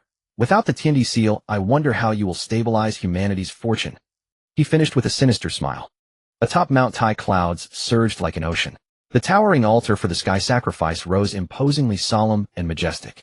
Nearly every notable figure of the primeval world was present. Immortals of the Jie sect Nu was Palace, the underworld Shangqing, and Yuanshi Tianzuan. Even Kuanping from Baiming had secured a good spot. The entire event was several times grander than Fuxi's own enthronement. Nuwa stood at the forefront, gazing at her brother on the altar, now about to complete his merits, tears misting her eyes. The auspicious hour arrived. Fuxi, holding the jade seal, symbolizing the sovereign's authority of humanity, solemnly placed it into the hands of the dark-skinned, simple-eyed Lai Shan. "Today I entrust humanity to you." The moment the seal changed hands, the sky above the 9 heavens shifted. Boundless golden merit clouds gathered, several times denser than when Fuxi himself had ascended. A golden pillar of light crashed down. The largest portion, about 80%, poured directly into Fuxi. His form grew more majestic in the golden light, a sacred aura spreading. The position of heavenly emperor was achieved. The remaining 2% split into several streams. One stream soared to Nuwa's palace beyond the 33rd heaven, another fell into the Jie sect's camp, accepted with a smile by Duo Bao Daoren. Even Kuanping in the corner received a tiny, barely perceptible strand of golden light, better than nothing. But the heavenly court seats were empty and cold, not a single mote. Seated in his imperial carriage, Hao Tian watched as others shared the merits, his facial muscles twitching uncontrollably. He, the nominal lord of the three realms, had become the most complete outsider in this feast of division. Just as the human elders were about to bow to the new emperor and celebrate the heavenly emperor's return, a cold, untimely voice interrupted everyone's joy. "Hold!" Hao Tian rose from his carriage and walked step by step toward the altar. With each step his imperial might intensified. Though humanity's fortune is strong, it is like a rootless floating plant, unstable, vulnerable to external calamities. Over time there may be a danger of collapse. His voice was not loud, yet it reached every ear distinctly. Before the words faded, he withdrew a square seal covered with inscriptions of celestial and earthly mystic qi. This is the Tiandi seal granted by the Tao ancestor, capable of stabilizing a clan's fortune. Today I am willing to lend my hand to solidify humanity's foundation. Hearing this, the human elders showed hints of joy and were about to bow in thanks. But Hao Tian shifted his tone, revealing his true intentions. "However, my assistance comes with a condition." His gaze swept over Fuxi and Lishan, his voice carrying unshakable authority. "In exchange, all three sovereigns and 5 emperors of humanity, once their merits are complete, must enter my designated Huan cave to cultivate in seclusion, never to leave nor interfere in the affairs of the three realms." The moment these words were spoken, the entire assembly erupted. This was not help. It was imprisonment. If the most meritorious leaders of humanity were all locked away, humanity's fortune would become nothing more than a toy in Hao Tian's hands. Nuwa's warmth vanished, instantly replaced by a chilling frost. The immortals of the Jie sect under Tongtian Jiaozhu showed hostile expressions, and more than a few treasures at their waists began to hum. Such a venomous scheme. The human elders were caught in a dilemma, their faces flushed red. To agree would be to sell out their ancestors, to refuse risked offending the heavenly emperor and inviting disaster upon humanity. Just as the atmosphere froze to its extreme, a lazy, unhurried voice sounded from the back of the crowd. "Stabilizing humanity's fortune, why borrow from outside?" Everyone turned to see Shi Huang parting the crowd and walking out leisurely. Without even glancing at Hao Tian, he headed straight for the altar. When Hao Tian recognized the newcomer as Shi Huang, his already dark eyes became bloodshot. It was him again. He had ruined his heavenly marriage scheme. He had repeatedly made him suffer. New grievances mingled with old hatred, and an almost uncontrollable murderous intent erupted from Hao Tian. Shi Huang, however, acted as if he hadn't noticed, completely ignoring the palpable killing gaze.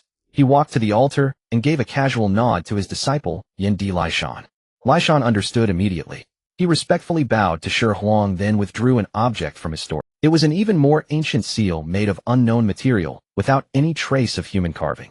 Only natural patterns of mountains, rivers, sun, moon, and stars. The moment the seal appeared, every human present, regardless of cultivation level, felt a mysterious throbbing and familiarity deep in their blood. Lishan raised the seal high and declared, "Your Majesty may not know. This is humanity's sacred artifact, Kongtong seal, found by your disciple through fortuitous coincidence.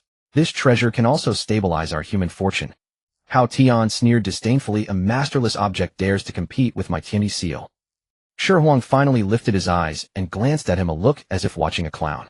He took the Kongtong seal from Lishan and casually placed it at the center of the altar. "With this seal here, humanity's fortune will be firmly established." As the words fell, the Kongtong seal burst forth with brilliant light. It was not light summoned by magical power, but a radiance resonating with the very bloodline and fortune of humanity. 10,000-fold golden light shot into the clouds. Auspicious clouds convened. Dragons and phoenixes brought auspiciousness. The entire world celebrated the solidification of humanity's foundation.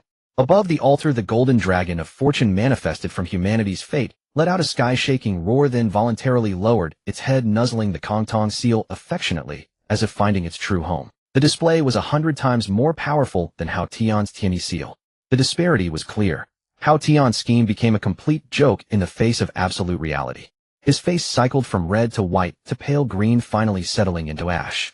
The Tiandi seal in his hand now appeared glaring and ridiculous. Shi Huang swept his gaze across the crowd, passing over the tearfully excited human elders, and finally fixed it on Hao Tian, whose face was ashen. He announced in a clear voice that echoed through the three realms, "The three sovereigns and 5 emperors are the wise ancestors of humanity.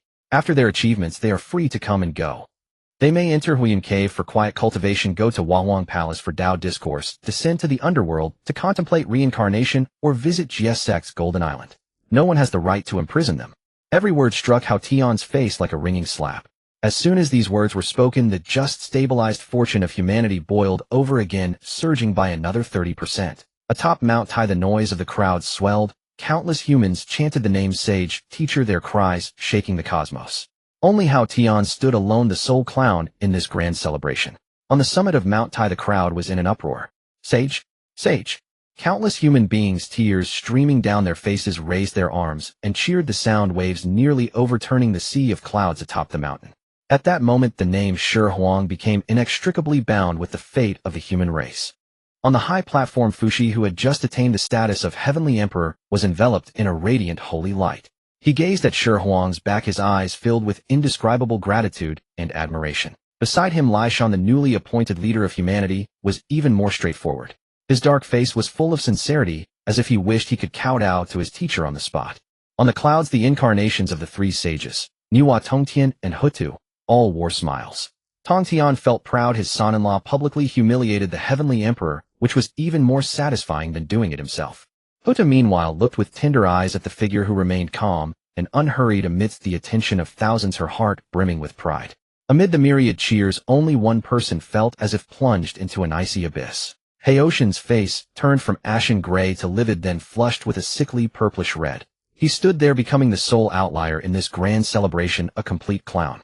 The radiance of the Kongtong seal, the cheers of humanity, the approval of the sages. Every scene, every sound, was like a relentless slap, repeatedly striking his face. He could no longer stay. Back to the heavenly court. Hao Tian squeezed out these three words through gritted teeth, his voice hoarse, filled with endless humiliation and venom. He fiercely flicked his sleeve, preparing to lead his pitiful honor guard in a humiliating retreat from this feast that did not belong to him. Just as he turned around, a timid, tearful voice of a young girl suddenly came from behind the crowd, piercing through the thunderous cheer. Brother Shi Huang. Everyone turned to look. The crowd parted to form a path, and a stunningly beautiful girl in palace attire broke free from the grasp of two celestial soldiers running recklessly toward the altar. It was Yaoji. It turned out that Princess Luocha had finally taken pity on her daughter, who had become increasingly haggard after being placed under house arrest, and thought to bring her to the ceremony of the human sovereign's succession to lift her spirits and watch the excitement. Who would have thought she would witness this scene? Yaoji ran stumbling, her hair disheveled with traces of tears still wet on her face. But her eyes were brighter than ever, fixed intently on the figure on the altar. She stopped before Shi Huang, tilting up her tear-streaked face, her eyes brimming with undisguised adoration, dependence, and grievance. The entire venue fell into dead silence. A pin drop could be heard. The deafening cheers from moments ago abruptly ceased. Everyone's gaze, like iron filings drawn to a magnet, shifted back and forth among these three people. On one side, Shi Huang, who had just displayed his divine might and was revered as the sage by humanity. On another side, the Heavenly Emperor's daughter, crying so pitifully that she invited sympathy, actively throwing herself into his arms. And on yet another side, the Heavenly Emperor Hao Tian, whose complexion could no longer be described as merely ugly, trembling with rage, a greenish light almost emanating from his head. This plot is far more thrilling than the succession of the human sovereign. The sisters Qiongxiao and Bixiao exchanged glances, both seeing understanding in each other's eyes. Shi Huang looked at the girl, crying her eyes out, then glanced at Hao Tian, not far away, whose body had begun to tremble slightly. A mischievous, wicked grin suddenly appeared on his face. He reached out with a gesture so natural and so affectionate, and patted Yaoji's head, tidying the stray hairs at her temples. Then he raised his head, his gaze passing over the girl's shoulder to look directly at Hao Tian. His voice was not loud, but like a thunderclap, it clearly echoed across the entire summit of Mount Tai. Father-in-law, how have you been? Hao Tian could no longer suppress the surging blood in his chest. He opened his mouth wide, and a jet of blood burst forth, staining the sea of clouds before him red. You. He pointed at Shi Huang, too furious to form a complete sentence. Darkness swam before his eyes, and he nearly toppled from his imperial chariot. Father-in-law, what did he call me? How dare he? Boundless rage and a sense of humiliation completely overwhelmed his sanity. Hao Tian let out a furious roar. His magical power transformed into a giant golden hand that, ignoring Yaoji's struggles, swept her up and turned into a streak of light, fleeing shamefully toward the 33rd heaven without looking back. Watching that flustered, retreating figure, the summit of Mount Tai first fell into a deathly silence. Then someone could no longer hold back and let out a muffled laugh. Among the ranks of the Jie sect, Bixiao laughed so hard that she shook like a flower in the wind, falling directly into Qiongxiao's arms. I can't take it anymore, sister, my stomach hurts. This brother-in-law of mine is truly a ruthless one. The gazes of countless great cultivators towards Shi Huang all changed. It was a complex emotion mingled with awe, admiration, and a hint of "brother, you're awesome." Publicly humiliating the heavenly emperor, casually abducting his daughter, and even forcing him to spit blood in public. This move was simply outrageously brilliant. The heavenly court, side hall of Yaoqi Palace. "Let me out. You let me out." Yaoji pounded frantically on the palace door, her voice hoarse. But the restriction runes on the door only flickered faintly, remaining unmoved. Outside the hall, Princess Luocha looked at the door, her face full of grief and indignation. "Yaoji, my good daughter, we mean well for you. How can you be with that kind of person? You don't understand him at all." Yaoji's angry cries came from inside. "He treats me far better than any of you. At least he is willing to listen to me and take me to see the world I want."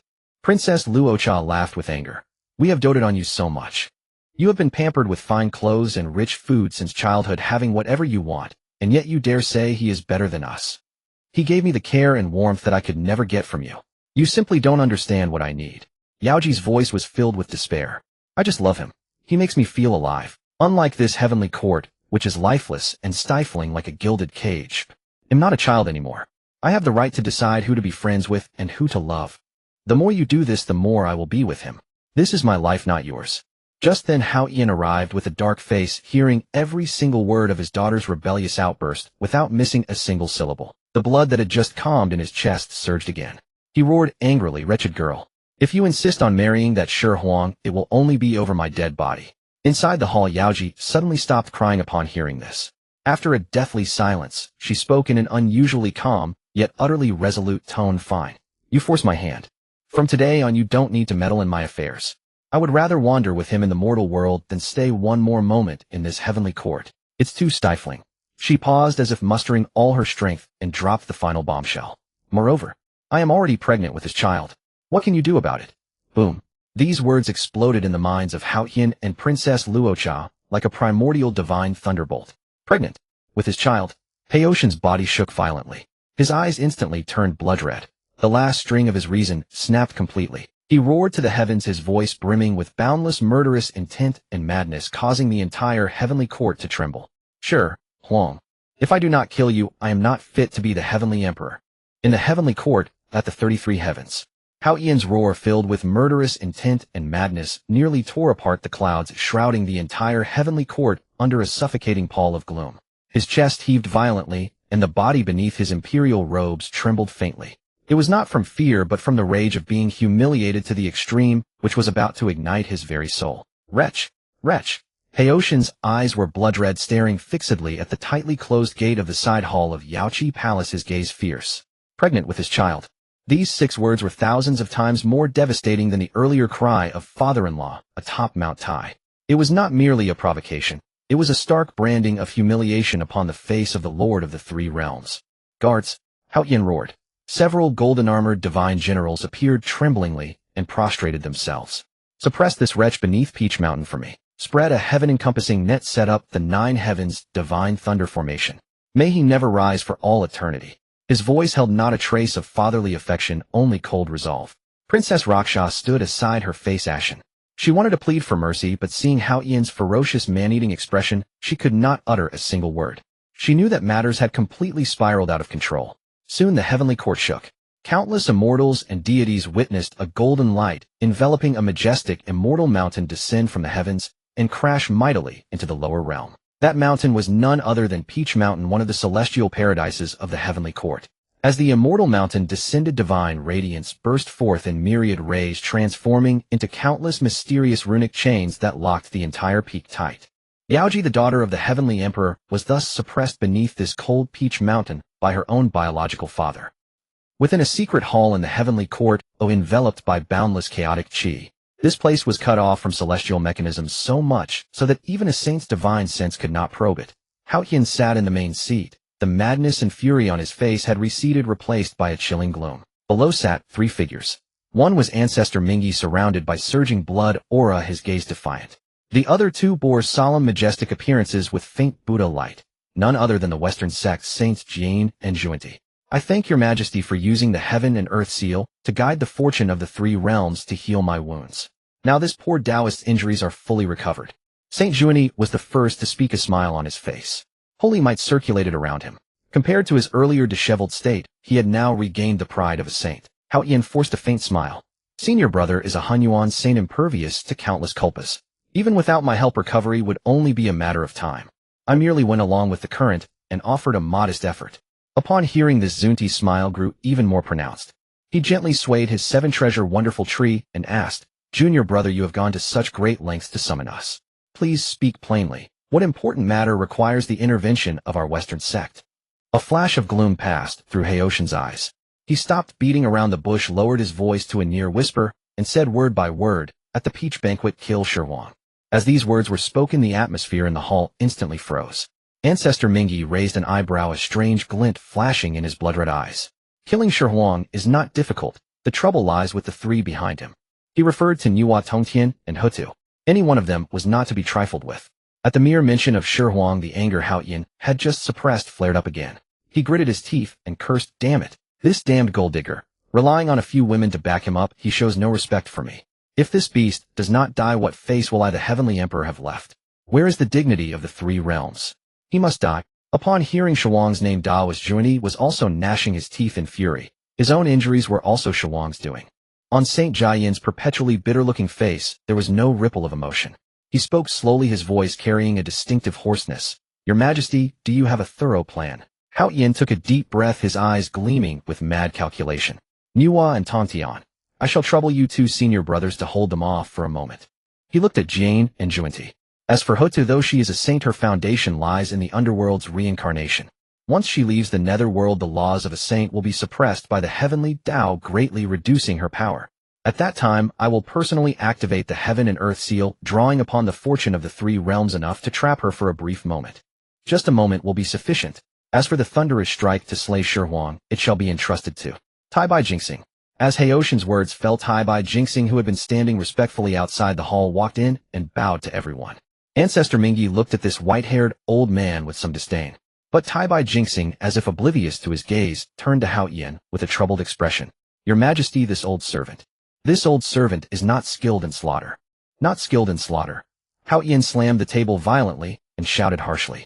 You are originally the Star Lord of Tai-Bai, the star that governs killing and warfare. And now you tell me you're not skilled in slaughter. What, are you going to betray me as well? The Emperor's wrath made the entire hall tremble.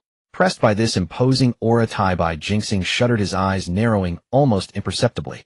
In the end, he bowed deeply. This old servant obeys the decree. Ancestor Mingi then spoke. What about the immortals of the Jie sect? That fellow Shirhuang holds no low status in the Jie sect. At that time, countless Jie sect immortals will surely stand up for him. The Jie sect immortals will be held back by my million-strong Azura tribe, Mingi said with full confidence. Saint Jane then raised the last, most critical question.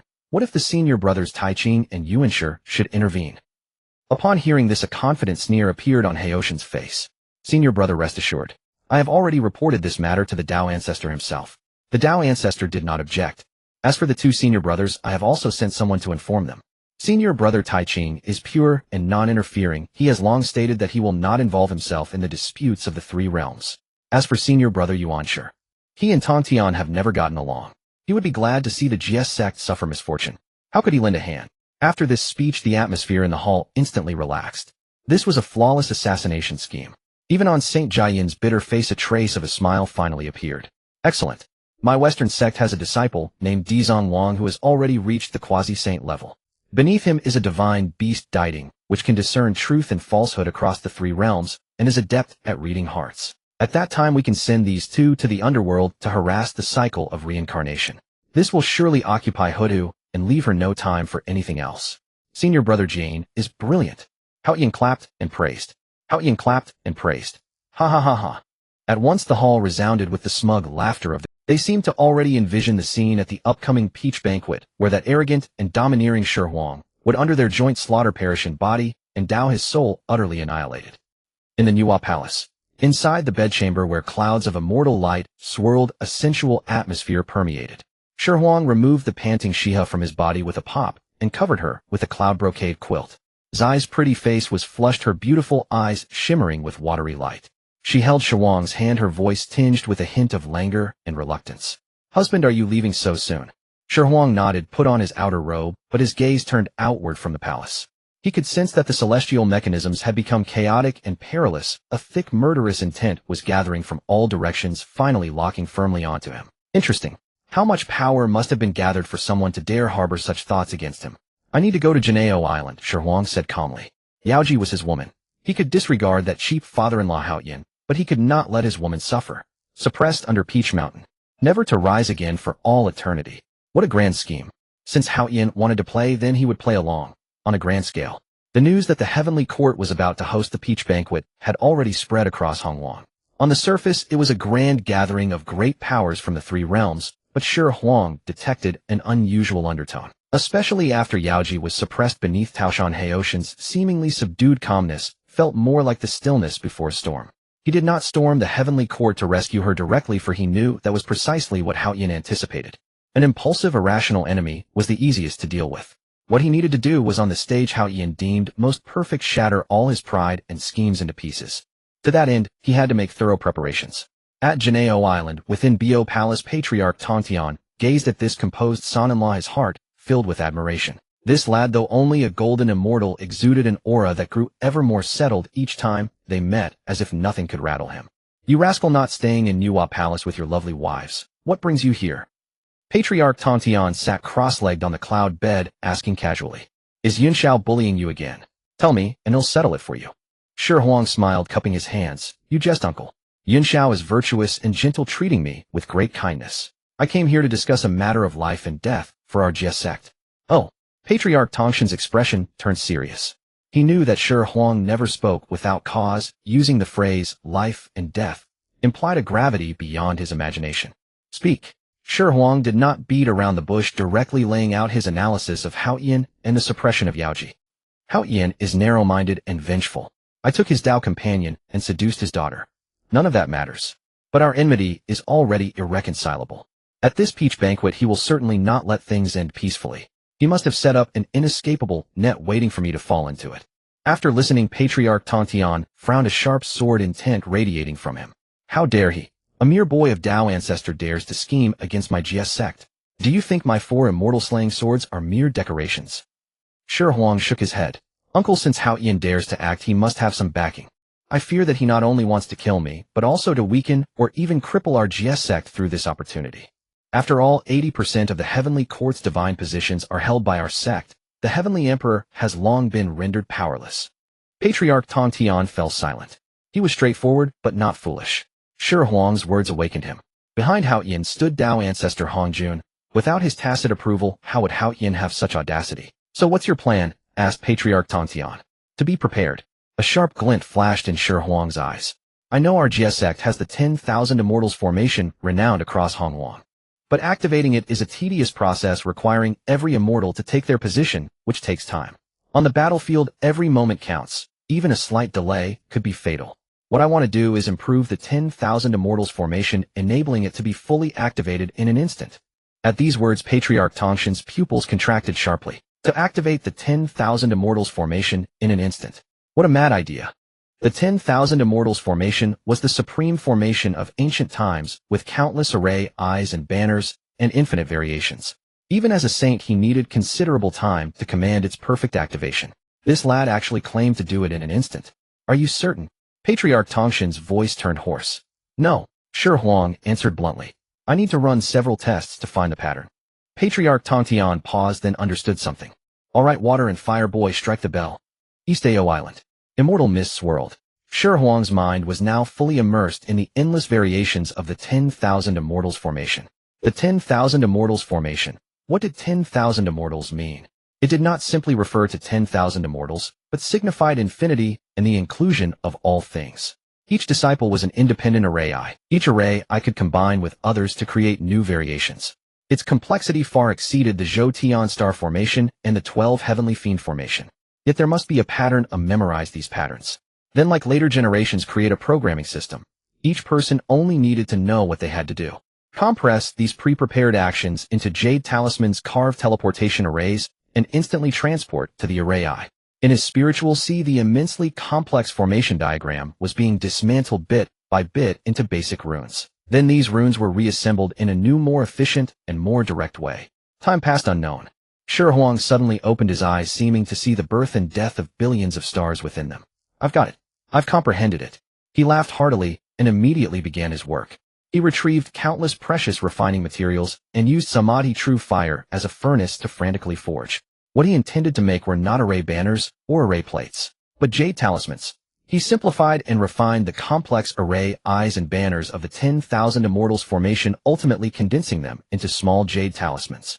Each jade talisman corresponded to a unique formation node.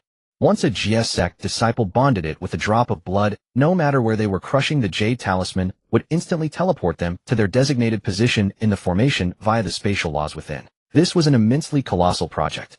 For 14 days, Shi Huang worked without rest, exhausting his divine sense until his face turned pale. Finally, over 10,000 jade talismans, shimmering with mystical light, floated silently in midair. He distributed them and summoned all the disciples on Janeo Island for a drill. Before Bo Palace, Patriarch Tontian stood with his hands behind his back, watching the thousands of disciples scattered in the square, still doubtful. Could these tiny jade talismans truly achieve what Shi Huang claimed? Father-in-law, we may begin.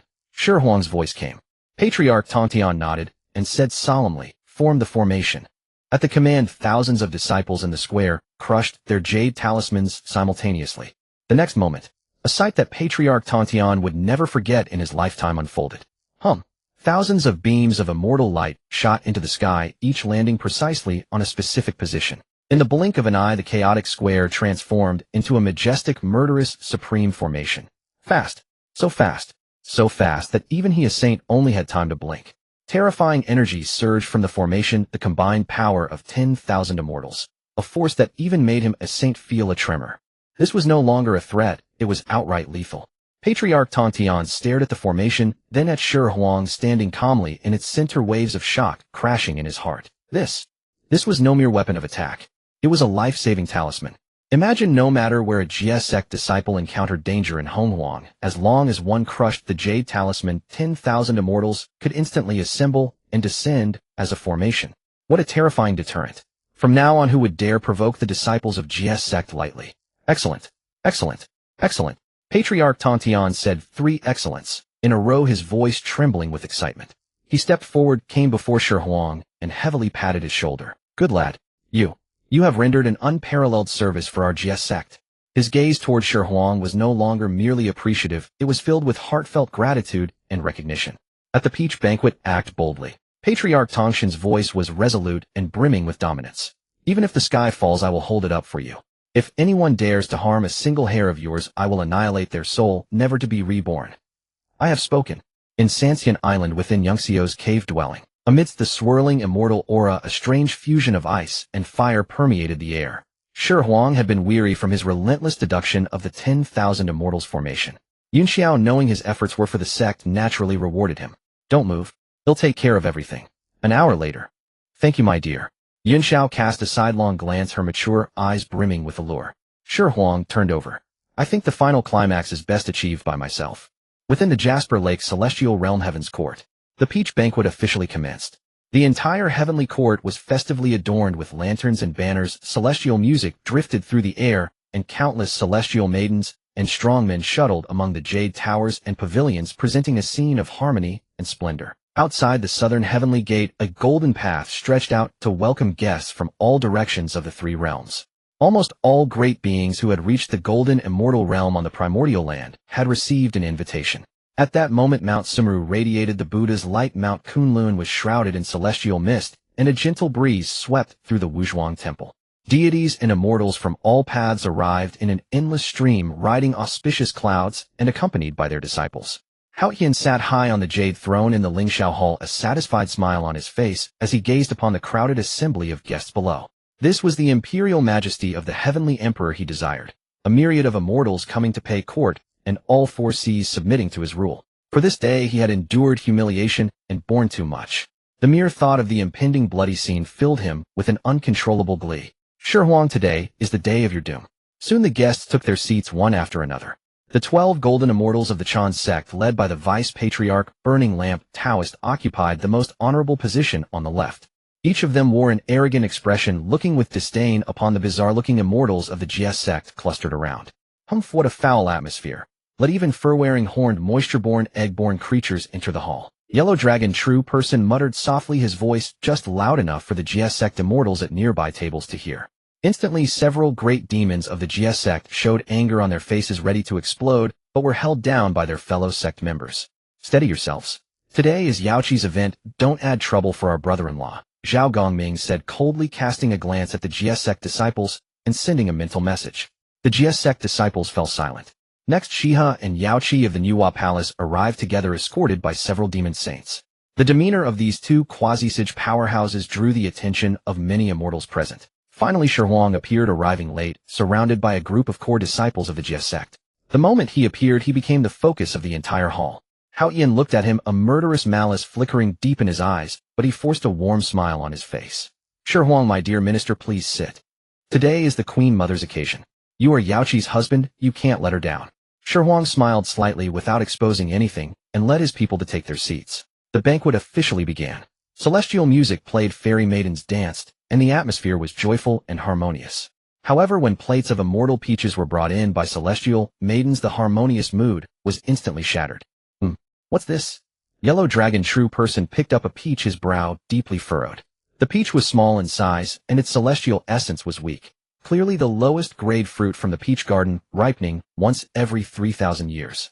He had dignified one of the 12 golden immortals of the Chan sect. A personal disciple of Primordial Heavenly Venerable came to the peach banquet only to be fed this. Slap. Yellow Dragon True Person slammed the peach onto the table, stood up abruptly, and demanded loudly, Your Majesty Hao Yan, we have traveled countless miles to attend this feast, and you treat us with such fruit. Do you look down upon the Chan sect? His outburst silenced the entire hall. Everyone's gaze turned to him. Hao Yan chuckled inwardly. Here it comes. But on his face he wore a troubled expression. He sighed and said, Yellow Dragon Taoist friend, calm your anger. It's not that I am stingy, but just, alas, the peach garden is no longer under my control. I am helpless. His words were pointed, directing the blame at Yaoqi not far away. Yaoqi snorted coldly, not even deigning to glance at him. Heavenly Emperor, aren't you the boss? Do you have to beg for peaches? I think you'd better go home and manage your daughter. Red Essence sneered. Good heavens. What a vicious insult. Primordial Heavenly Venerable, who had long harbored dissatisfaction with Hao Yan, a former page boy turned Heavenly Emperor, now grew grim-faced seeing his disciples slighted. His disciples, each more arrogant than the last, chimed in. For page boy as the Heavenly Emperor with all these moisture-born, egg-born, fur-wearing horned creatures below. They have no manners at all. We traveled far and wide, yet he's so stingy. Red Essence said sarcastically. These words not only darkened Haoshin's expression, but also ignited the GS sect. Who are you calling fur-wearing and horned? You Chan sect bastards, keep your mouths clean. Want to fight? Just as the two sides were about to come to blows, Hao Yan suppressed his anger. Pretending to be a peacemaker, he said, Everyone calm down. Do it for my sake. Peace brings prosperity, peace brings prosperity. Your face isn't worth a peach peel. What have you even done? Red Essence went all out. Red Essence and Ju Sun, already tipsy from celestial wine, grew bolder. They exchanged glances, staggered to their feet, and headed toward the rear palace. Let's see what treasures lie in the heavenly court's harem. Haoshin's eyelids twitched, but he did not stop them. He was still hoping the Chan sect would clash with the GS sect over the missing peaches. Raksha Princess Haoshin's newly appointed empress was resting in the rear palace. Sure enough, soon after a woman's scream and men's lewd laughter came from the rear palace. Oh my, isn't this the empress? What a beauty. Come, let Taoist touch and see if it's real. Hao Yan clenched his fists, veins bulging on his forehead. Supreme disgrace. Before the immortals of the three realms, his own wife was being molested by two Chan sect disciples. These two dared to fondle Raksha. The GS sect immortals burst into laughter. The murderous intent in Haoshin's heart nearly boiled over. But reason told him he must endure. Today's main target was to kill Shi. In the face of such a great goal, what was a little humiliation? He forcibly suppressed his rage, stood up, and rebuked weakly, Red Essence. Ju Sun, show some respect. Apologize to the Empress at once. The two, seeing Haoshin's cowardice, grew even bolder. They made casual flippant bows and staggered back to their seats. Raksha Princess ran out of the rear palace, covering her face, tears and humiliation in her eyes. Seeing this, Yellow Dragon True Person grew even more arrogant. Pointing at the GS sect immortals, he openly taunted, Look, this is the heavenly court now, a den of filth and foulness. I say it's time for a change of Heavenly Emperor. Letting moisture-born, egg-born creatures occupy divine thrones is a disgrace to our orthodox mystic sect. His words lit the powder keg. Red Essence, you're asking for death. Zhao Gongming could no longer hold back. He summoned the 24 fixed sea pearls, ready to strike. Duo Bao Tao's face was also livid, sword aura surging around him. Seeing this, Hao Yin rejoiced inwardly and fanned the flames. Our red essence, how can you insult my heavenly court officials? They are all disciples of the Jie sect. At that moment, the conflict between the Chan and Jie sects ignited completely, and a great battle was in. Tensions ran high within the Lingxiao Hall, and the immortals of the Chan and Jie sects were on the verge of overturning Heaven's court. Suddenly a voice with a hint of laziness floated up lightly. Friends, why such anger? Today is the Emperor's court. Please show some restraint, and sit down to talk this over peacefully. Following the sound, everyone turned to see Shi Huang holding a cup of wine rising leisurely with a warm smile on his face. Flanking him stood Xihe and Yaoqi, on either side, their expressions cold and aloof. The powerful aura of quasi-saints made the surrounding air congeal. His arrival was like a bucket of cold water poured over everyone's heads all at once. Huanglong Jinren looked at Shi Huang and snorted disdainfully. Shi Huang, this has nothing to do with your Huahuang palace. A disciple from the Jie sect spoke insolently today, but my Chan school must seek an explanation. An explanation? Shi Huang smiled. He walked step by step toward the center of the hall, his gaze sweeping across the 12 golden immortals of the Chan sect, before finally settling on Guang Qingzi, who led them. Friend Guang Qingzi, he said, I have always believed that no contradiction in this world cannot be resolved by a single drop of 3 light divine water. With a flick of his wrist, a translucent jade bottle appeared in his hand. If 1 drop is not enough, he smiled faintly and uncorked the bottle. Then take a whole bottle. Before his words had faded, he snapped his fingers, sending 12 crystal-clear streams of water streaking toward the 12 golden immortals of the Chan sect with pinpoint accuracy. Each stream consisted of exactly 3 drops of 3 light divine water. The intense life-generating essence permeated the entire hall instantly. The 12 golden immortals of the Chan sect, including Guang Qingzi, who kept a stern expression, pupils contracting, instinctively reached out to catch those 3 drops of divine water.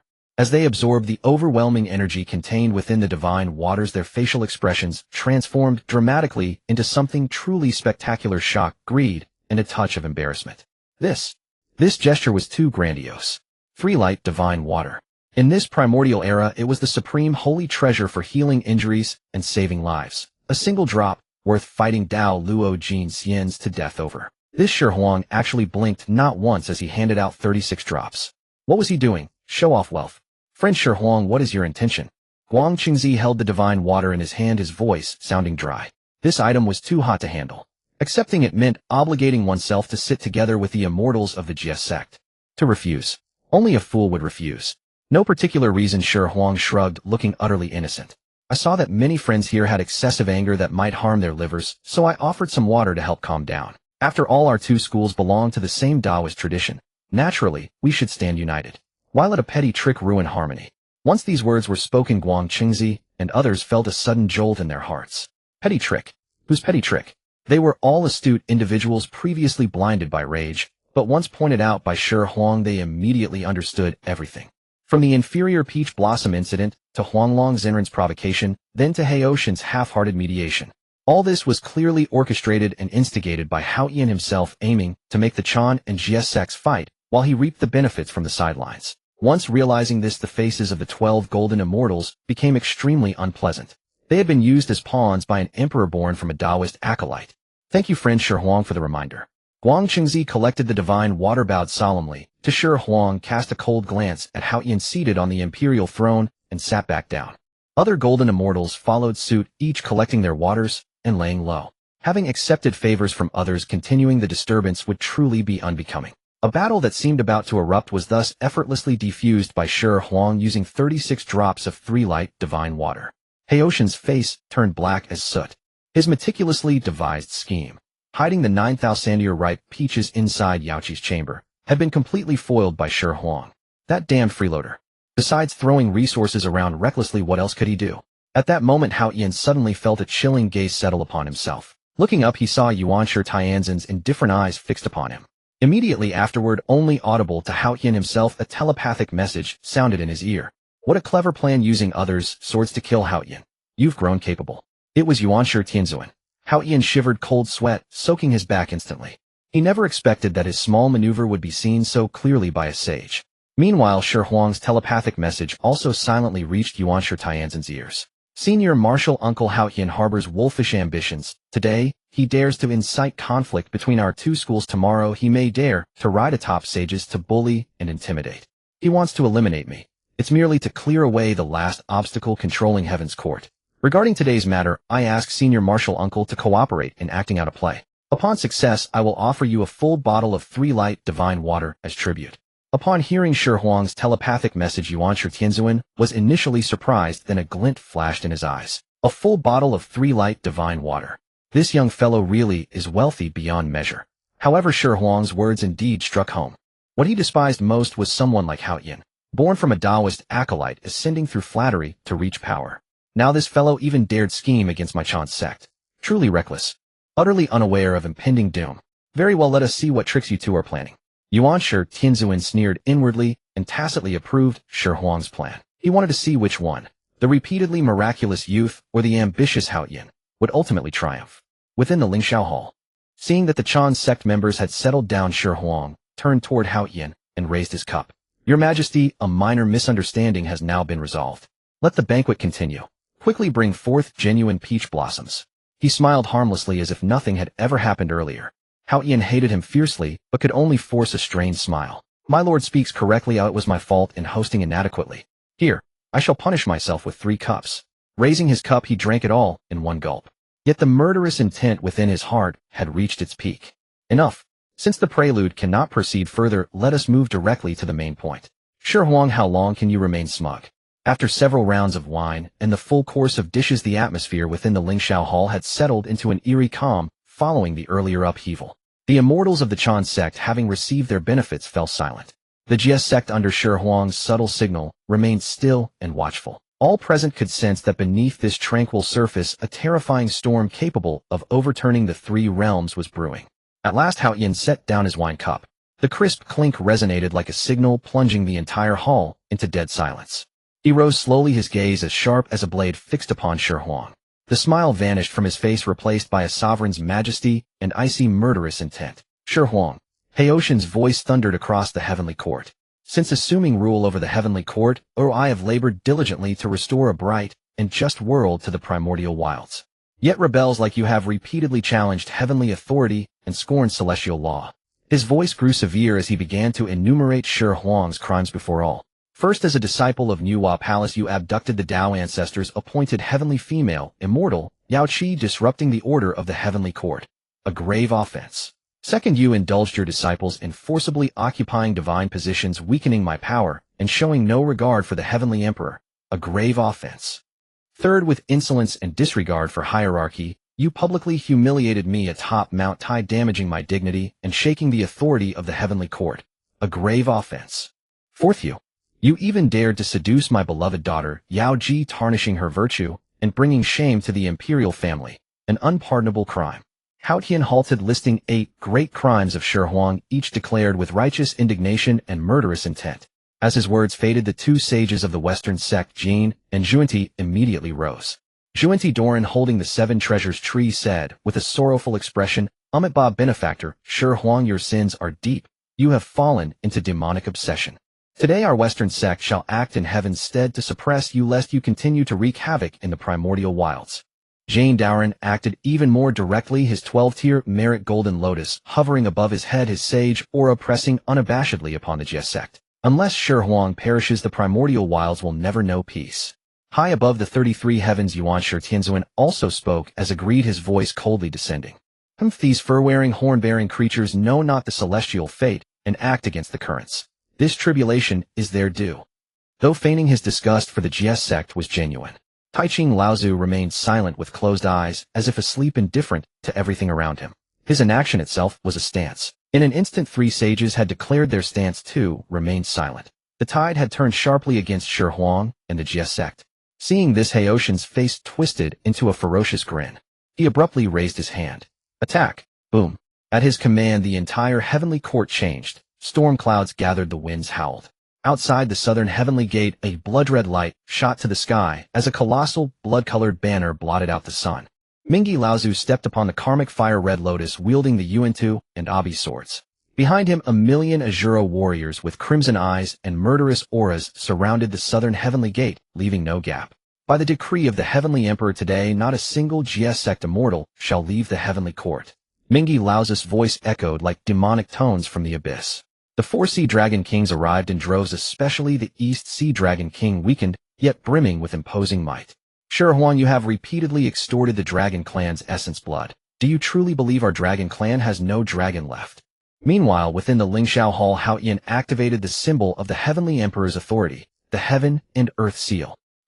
An invisible, immeasurable force from the Heavenly Court's fortune transformed into billions of golden shackles descending from the sky, instantly binding every GS sect immortal. My magical power is suppressed. I can't move.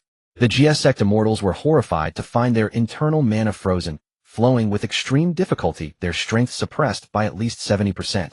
Hao Yin, how dare you? Tong Tian Jiaozhu roared in fury, the 4 immortal slaying swords instantly materializing around him as he attempted to shatter the fortune shackles.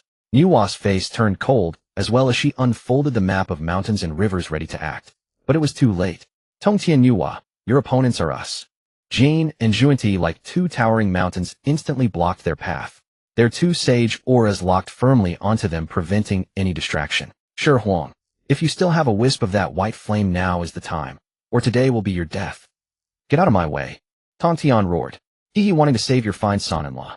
Too late. Zhuanti laughed triumphantly. At that moment in the underworld at the 6 paths of reincarnation, she sensed a vast Buddhist light descending abruptly over the underworld. Ba, I am Dijun, sent by the Buddha's decree to deliver souls in the underworld. Lady Hutu, please grant passage. A young monk in a kasaya riding a lion-like divine beast appeared before the wheel of reincarnation. His cultivation was that of a quasi-sage. Within the Buddhist light behind him, countless phantom images of Buddhas and bodhisattvas manifested, chanting sutras, a sound that seemed to disturb the very operation of reincarnation. King Dijun, Zhuanti, how dare you? Hutu instantly understood. They were sabotaging her fortune. Her heart burning with urgency, she wished to return immediately, only to find the celestial mechanism in chaos, completely obscured by a powerful force. Even if she tore through space with all her might, reaching the underworld would still take time. In the Heavenly Court, in Yuanzi and other neutral grand cultivators were aghast to find themselves locked by several mysterious quasi-sage auras, unable to offer aid. Layer upon layer, a perfect net cast to the heavens and earth. Within just a few breaths, all of Shi Huang's external support was cut off. He had truly fallen into utter isolation. Hao Yin, gazing at the figure standing in the center of the hall surrounded by countless killing intents, let out a triumphant howl. Shi Huang, you never expected this, did you? Today is your death. I will make you understand who the true master of the 3 realms is. No sooner had Hao Yin spoken than a dazzling sword light burst forth, slicing through the clouds like a ribbon darting toward Shi Huang. Everyone's gaze instinctively turned to the white-haired, seemingly harmless old immortal. Tai-Bai Jinxing. In the Heavenly Court, all eyes focused on that white-haired old man. In the memory of every immortal and god, he was merely a messenger running errands for the Heavenly Emperor, a peacemaker. His cultivation was mediocre, unskilled in warfare. Sending him to deliver the fatal blow had Hao Yin gone mad. Even Shi Huang's eyes flickered with surprise. Yet the next moment, everyone realized they were wrong. Utterly wrong. Tai-Bai Jinxing slowly straightened his slightly stooped back. As he moved, his aura transformed drastically. The affable, kind face vanished, replaced by an extreme coldness and aloofness. His once dim old eyes became sharper than a sword, gleaming with a chilling light. Boom! A terrifying, unparalleled aura erupted from within him. That was no mere Tai-E Golden Immortal. It was a Great Luo Golden Immortal. And moreover, at the peak of Great Luo Golden Immortal. What? Tai-Bai Jinxing is actually a peak Great Luo Golden Immortal. He has hidden so deeply. Countless immortals and gods paled in shock, cries escaping their lips. And it didn't end there. Behind Tai-Bai Jinxing, a huge, brilliant star phantom slowly materialized. The star shone with a dazzling platinum light, emitting boundless slaughter and metal chi. The Tai-Bai star, also known as Chang'e or the Morning Star. In celestial astrology, this star governs slaughter and warfare. Tai-Bai Jinxing's true origin was the star lord of this killing star. So that's it. Duo Bao Dorn's expression turned extremely grave. Tai-Bai Jinxing wasted no words. The moment he revealed his true power, he moved. No earth-shattering spells, no world-destroying divine abilities. He simply brought 2 fingers together like a sword and gently tapped towards Shi Huang's brow. That finger, though seemingly slow, seemed to transcend time and space. Fast. Inexpressibly fast. So fast that even quasi-sages like Xihe and Duo Bao could only widen their eyes, utterly unable to react. A condensed platinum sword light burst from his fingertip carrying the primordial power of the Tai-Bai killing star, enough to pierce any defense and extinguish all life. This strike was the culmination of Tai-Bai Jinxing's hidden eons of cultivation, his very path as an assassin. He was utterly confident that at such close range, even if not a golden immortal with suppressed mana, a defenseless early quasi-sage elder would surely die. It's over. That single thought flashed through everyone's mind. Nuwa, Tongtian, and Hota glared with eyes splitting, their hearts sinking to the depths. Heoshin's smile had twisted into a malevolent sneer. He could already see Shi Huang's brow, pierced, his primordial spirit shattered as he fell in disbelief. Yet, the expected scene of blood spilling did not occur. That incomparable sword light struck Shi Huang's brow with pinpoint accuracy. Then, clang, a crisp metallic ring resounded through the hall. Time seemed to freeze at that moment. Everyone's eyes widened, fixed on the unbelievable sight. That deadly sword light capable of slaying a quasi-sage collided with Shi Huang's skin as if striking a wall forged of chaotic divine iron. It could not advance a single inch. The tip of the sword light even began to shatter from the tremendous recoil, dissolving into sparkling starlight. Shi Huang remained standing unmoving. Not even a single white mark was left on his brow. Utterly unscathed. A dead silence fell over the entire hall. You could hear a pin drop. The smile on Heoshin's face froze solid. The smugness on the faces of Jin and Zhuanti also stiffened. Mingyi Laozi's blood-red eyes were filled with shock. Taiching Laozu and Yuanshi Tianzhen's minds trembled. How is this possible? What kind of physical body is that? A golden immortal withstands the peak primordial strike of a great Luo golden immortal with his flesh unharmed. This is a golden immortal. You call this a golden immortal? Even the body of an ancestral, which at the same cultivation level could never achieve this. Tai-Bai Jinxing, the assassin who had hidden for eons, was also utterly dumbfounded. He stared blankly at his own slightly trembling finger, then at Shi Huang's smooth jade-like forehead, his eyes filled with confusion and self-doubt. Was that strike of mine fake? Or was the path of slaughter I've cultivated for countless eons nothing but a joke?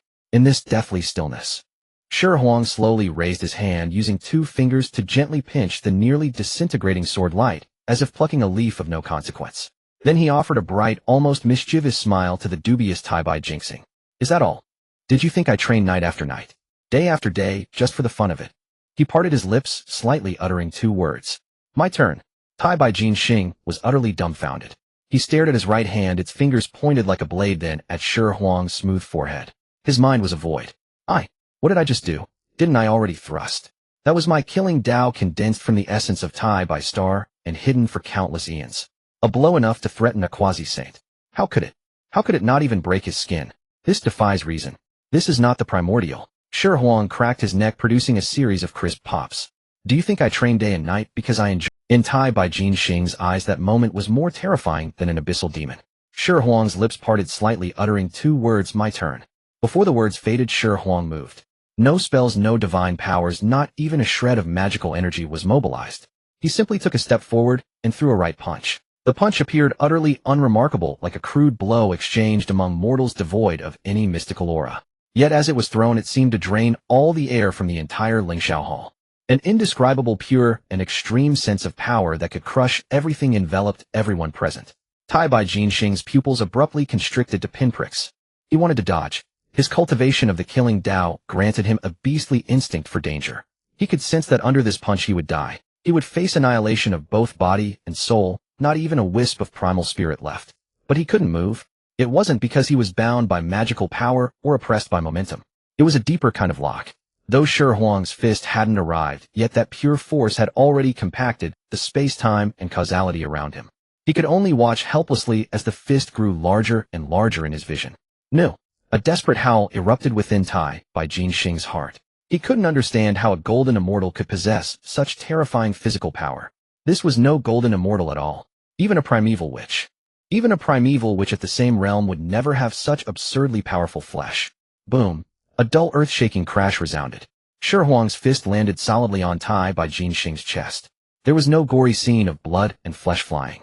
The entire Tai-Bai Jinxing resembled a porcelain vase struck by a heavy hammer. Starting from the point of impact, countless fine cracks spread instantly all over his body.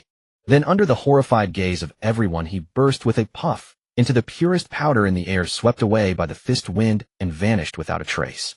A peak-level Grand Unity Golden Immortal, a Star Lord who had concealed his true nature for countless eons and bore the essence of killing. was just punched out of existence. Silence.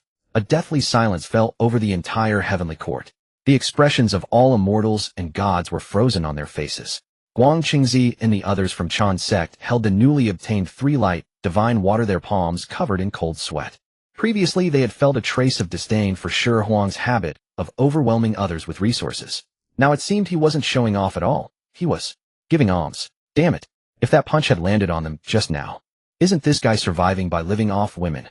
Guang Qingzi dared not think further. He only felt his scalp tingling. Duo Bao Doran Zhao Gongming and others from Xihe sect also had their mouths wide open, unable to close for a long time. They knew Shi Huang was strong, a freak of nature, but they never imagined he could be this freakish. A golden immortal killing a grand unity golden immortal with 1 punch. Who would believe that? They'd be taken for madmen. Good. Impressive.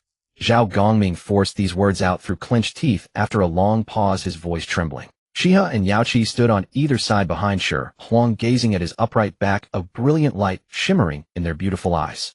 This was their man. No matter what hopeless situation he faced, he always created jaw-dropping miracles. You bastard. A furious roar shattered the eerie silence. Hao Yan abruptly stood up from his throne. The sinister smile on his face had vanished, replaced by endless shock and disbelief. He had miscalculated. He never dreamed that his carefully prepared trump card, this deepest hidden piece, would not even scratch a hair on Shi Huang before being instantly killed by a counterpunch. This was an utter humiliation. Body tempering technique. Physical cultivator. So that's it. Above the 33rd heaven, Yuanshi Tianzhen's eyes blazed with sharp light. He instantly grasped the key. That brat Shi Huang had actually cultivated his physical body to such a terrifying level. For the first time, a thread of genuine approval arose in his heart toward Shi Huang. Taiching Laozi's eyes, which had been shut all along, cracked open a slit to glance at Shi Huang below, then slowly closed again. However, the barely perceptible trembling of his fingers betrayed his inner turmoil. Good. What a Shi Huang. Tongtian Zhaozhu burst into laughter filled with delight and pride. You see, this is the son-in-law of me, Tongtian. Yuanshi Tianzuan snorted coldly without replying, but his face was extremely grim. Nuwa, who was confronting Jane and Zhuanti, also witnessed this scene. She was momentarily stunned, then a knowing smile spread across her face. This disciple of mine always manages to surprise people, she mused inwardly, while flashing an amused smile at the 2 Western sages across from her. How do you feel now, you two? It seems your plan has encountered a slight mishap, hasn't it? The faces of Jane and Zhuanti were darker than the bottom of a pot. They hadn't expected this result either. He's merely a bit stronger in physique. In the end, he's only a golden immortal. Fellow Hao Yan, there's no need to waste words with him. Suppress and kill him with the force of thunder. Zhuanti transmitted his words coldly. Inside the Lingxiao Hall, Hao Tian received the transmission, and killing intent surged in his eyes. That's right. He's only physically strong. I am the Heavenly Emperor. I am the Lord of the 3 realms appointed by the Tao Ancestor. I still have countless hidden cards. Today this beast must die. Shi Huang. Hao Yan pointed at Shi Huang, his voice icy and piercing. Relying on your physical strength, you have wantonly killed Heavenly Court's deities. Your crime is 1 level higher. I, the Emperor, will personally execute you, this rebellious villain, today, on the spot. With that, Hao Yan took a step forward. An awe-inspiring aura burst forth, far surpassing that of Tai by Jin Xing, and even exceeding all the quasi-saints of the Primordial World. Clang! A clear, resonant sword cry echoed through the 9 heavens. A sword of the Imperial Path appeared in Heoshan's hand, its entire body flowing with resplendent golden light, its hilt carved with sun, moon, and stars, and its blade inscribed with mountains, rivers, and all things. The Hao Yan sword. Holding it, he perfectly merged with the fortune of the seal of heaven and earth and the might of the entire heavenly court. At that moment, he seemed no longer a living being, but an incarnation of the heavenly Tao, the controller of order. Die! Without giving anyone time to react, Hao Yan swung his sword. Death! Hao Tian bellowed, the Hao Yan sword in his hand, cleaving through the void, drawing a golden blade ray that spanned heaven and earth, slashing directly towards Shi Huang. This sword stroke was completely different from Tai Bai Jingxing's assassination. If Tai Bai Jingxing's attack was the ultimate point, pursuing the treacherous path of a single fatal strike, then Hao Tian's sword was a forthright area, the majestic might of heaven, the wrath of the sovereign, the domineering force that crushed all with the fortune and power of the entire heavenly court. Before the sword light arrived, that terrifying pressure had set the entire Lingxiao Hall trembling violently. Space before this blade ray was as fragile as paper, easily torn into pitch-black gashes. Not good. Protect Shi Huang. Xihe and Daoist Duobao's faces changed drastically, and they struck at almost the same moment. All stars of the heavens, heed my command. Xihe cried out sharply, unleashing the primordial power of Dijun without reservation. Behind her a cold bright moon's phantom rose slowly, and the light of billions of stars descended from beyond the sky, converging before her into an extremely thick divine shield of starlight.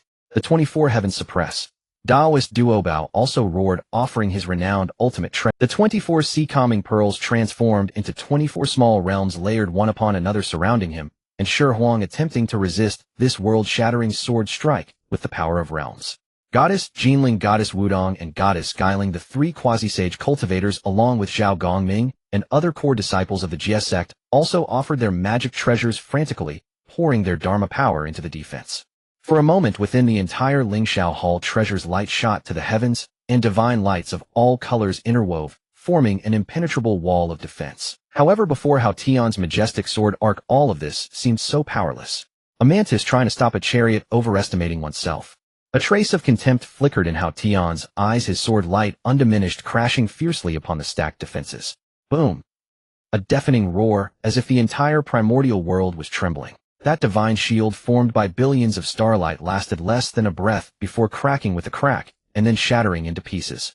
Xihe let out a muffled groan, a trace of golden blood trickling from the corner of her mouth, her face instantly turning as pale as paper. Then the sword light, like a thunderbolt, crashed heavily into Taoist Duobao's 24-realm world. Taoist Duobao struck as if by lightning, violently spat a large mouthful of blood, his body uncontrollably flying backwards, smashing heavily into a pillar of Lingxiao Hall. The 24 sea-calming pearls were dim and scattered on the ground like broken strings of beads.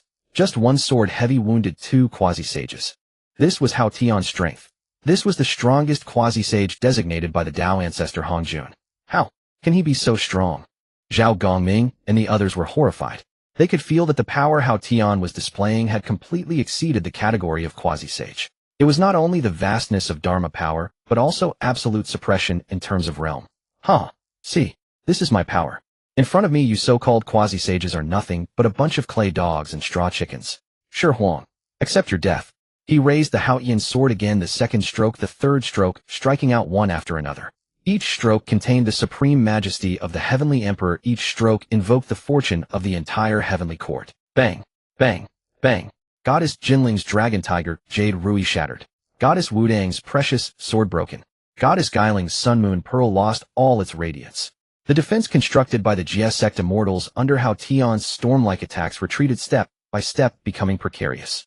Jie sect disciples kept being swept by residual sword auras, spitting blood and falling to the ground. Despair was written on everyone's faces. Too strong.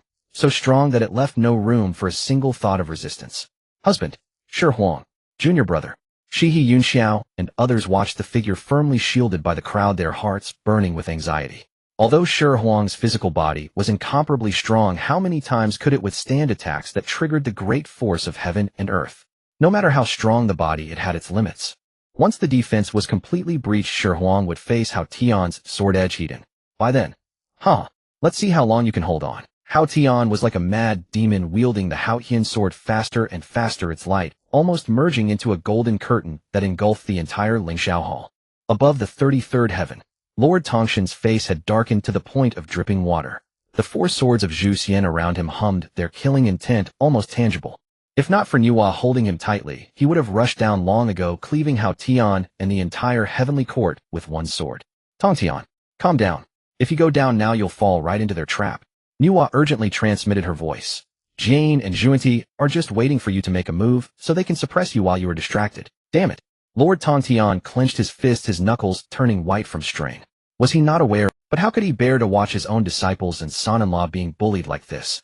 Husband, Huda desperately wanted to rush up to protect Shi Huang, but because she had to resist the main force of the Heaven-Earth Seal, she could not detach herself. Yuan Shi Tianzuan remained coldly aloof, but a hint of gravity appeared in the depths of his eyes. Hao Tian's strength exceeded his expectations. He began to reassess whether his tacit agreement to let Hao Tian's scheme against the Jie sect was the right decision. Just as the Jie sect forces were about to collapse and the defense was on the verge of complete destruction, Hao Tian suddenly stopped attacking. He floated in midair, looking down at the disheveled crowd, a cruel smile, like a cat playing with a mouse on his face. I've played with you long enough. It's time to end this. He spoke slowly, word by word. Now, let me show you what true despair is. As his voice fell, a terrifying aura that was more than 10 times stronger than before exploded from Hao Tian's body. It was no longer a mere quasi-sage pressure. Within that pressure there was a faint but real trace of sage's might. What? At this moment, whether it was the Xihe sect immortals below, or the several sages above the 33rd heaven, all pupils constricted faces showing disbelief. Pseudo-sage. He is actually a pseudo-sage. Yuan Shi Tianzuan exclaimed, no longer able to remain calm. Pseudo-sage. Half a step into sagehood, already able to mobilize a trace of sage's great power, though not a true sage, his strength far surpassed that of the quasi-sage great perfection.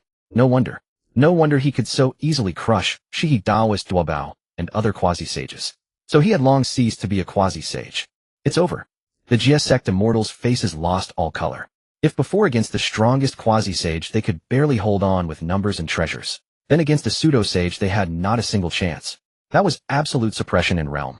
Sure, everything ends here. Hao Tian laughed maniacally, raising the Hao Yin sword again. This time the sword body was no longer bathed in golden light, but shrouded in strands of gray chaotic qi that represented the great power of a sage. He was going to use this sword stroke to destroy all hope forever. At this critical moment, Hao Tian, how dare you? A cold, clear cry like the ice of the 9 netherworlds resonated throughout the heavenly court. A white, slender hand easily tore apart the void. Hutu abandoned the resistance against the Heaven-Earth seal and confronted Hao Tian directly. If Hao Tian died, there would be no suppression from the Heaven-Earth seal. Lady Hutu. The Xihe sect immortals, seeing Hutu's appearance, instantly rekindled the flame of hope in their despairing eyes. A sage. But Hao Tian, looking at Hutu, showed no panic. Instead, a sneer appeared on his face. Hutu, do you truly think the Heaven-Earth seal that binds the fortune of the heavenly court is only this powerful? He suddenly activated the Heaven-Earth seal above his head. The fortune of the 3 realms fully load upon me. Seal. The fortune of the entire primordial 3 realms was at this moment drawn by the Heaven-Earth seal, transforming into terrifying shackles that pressed heavily onto Hutu. How can this be? Hutu's eyes were filled with shock.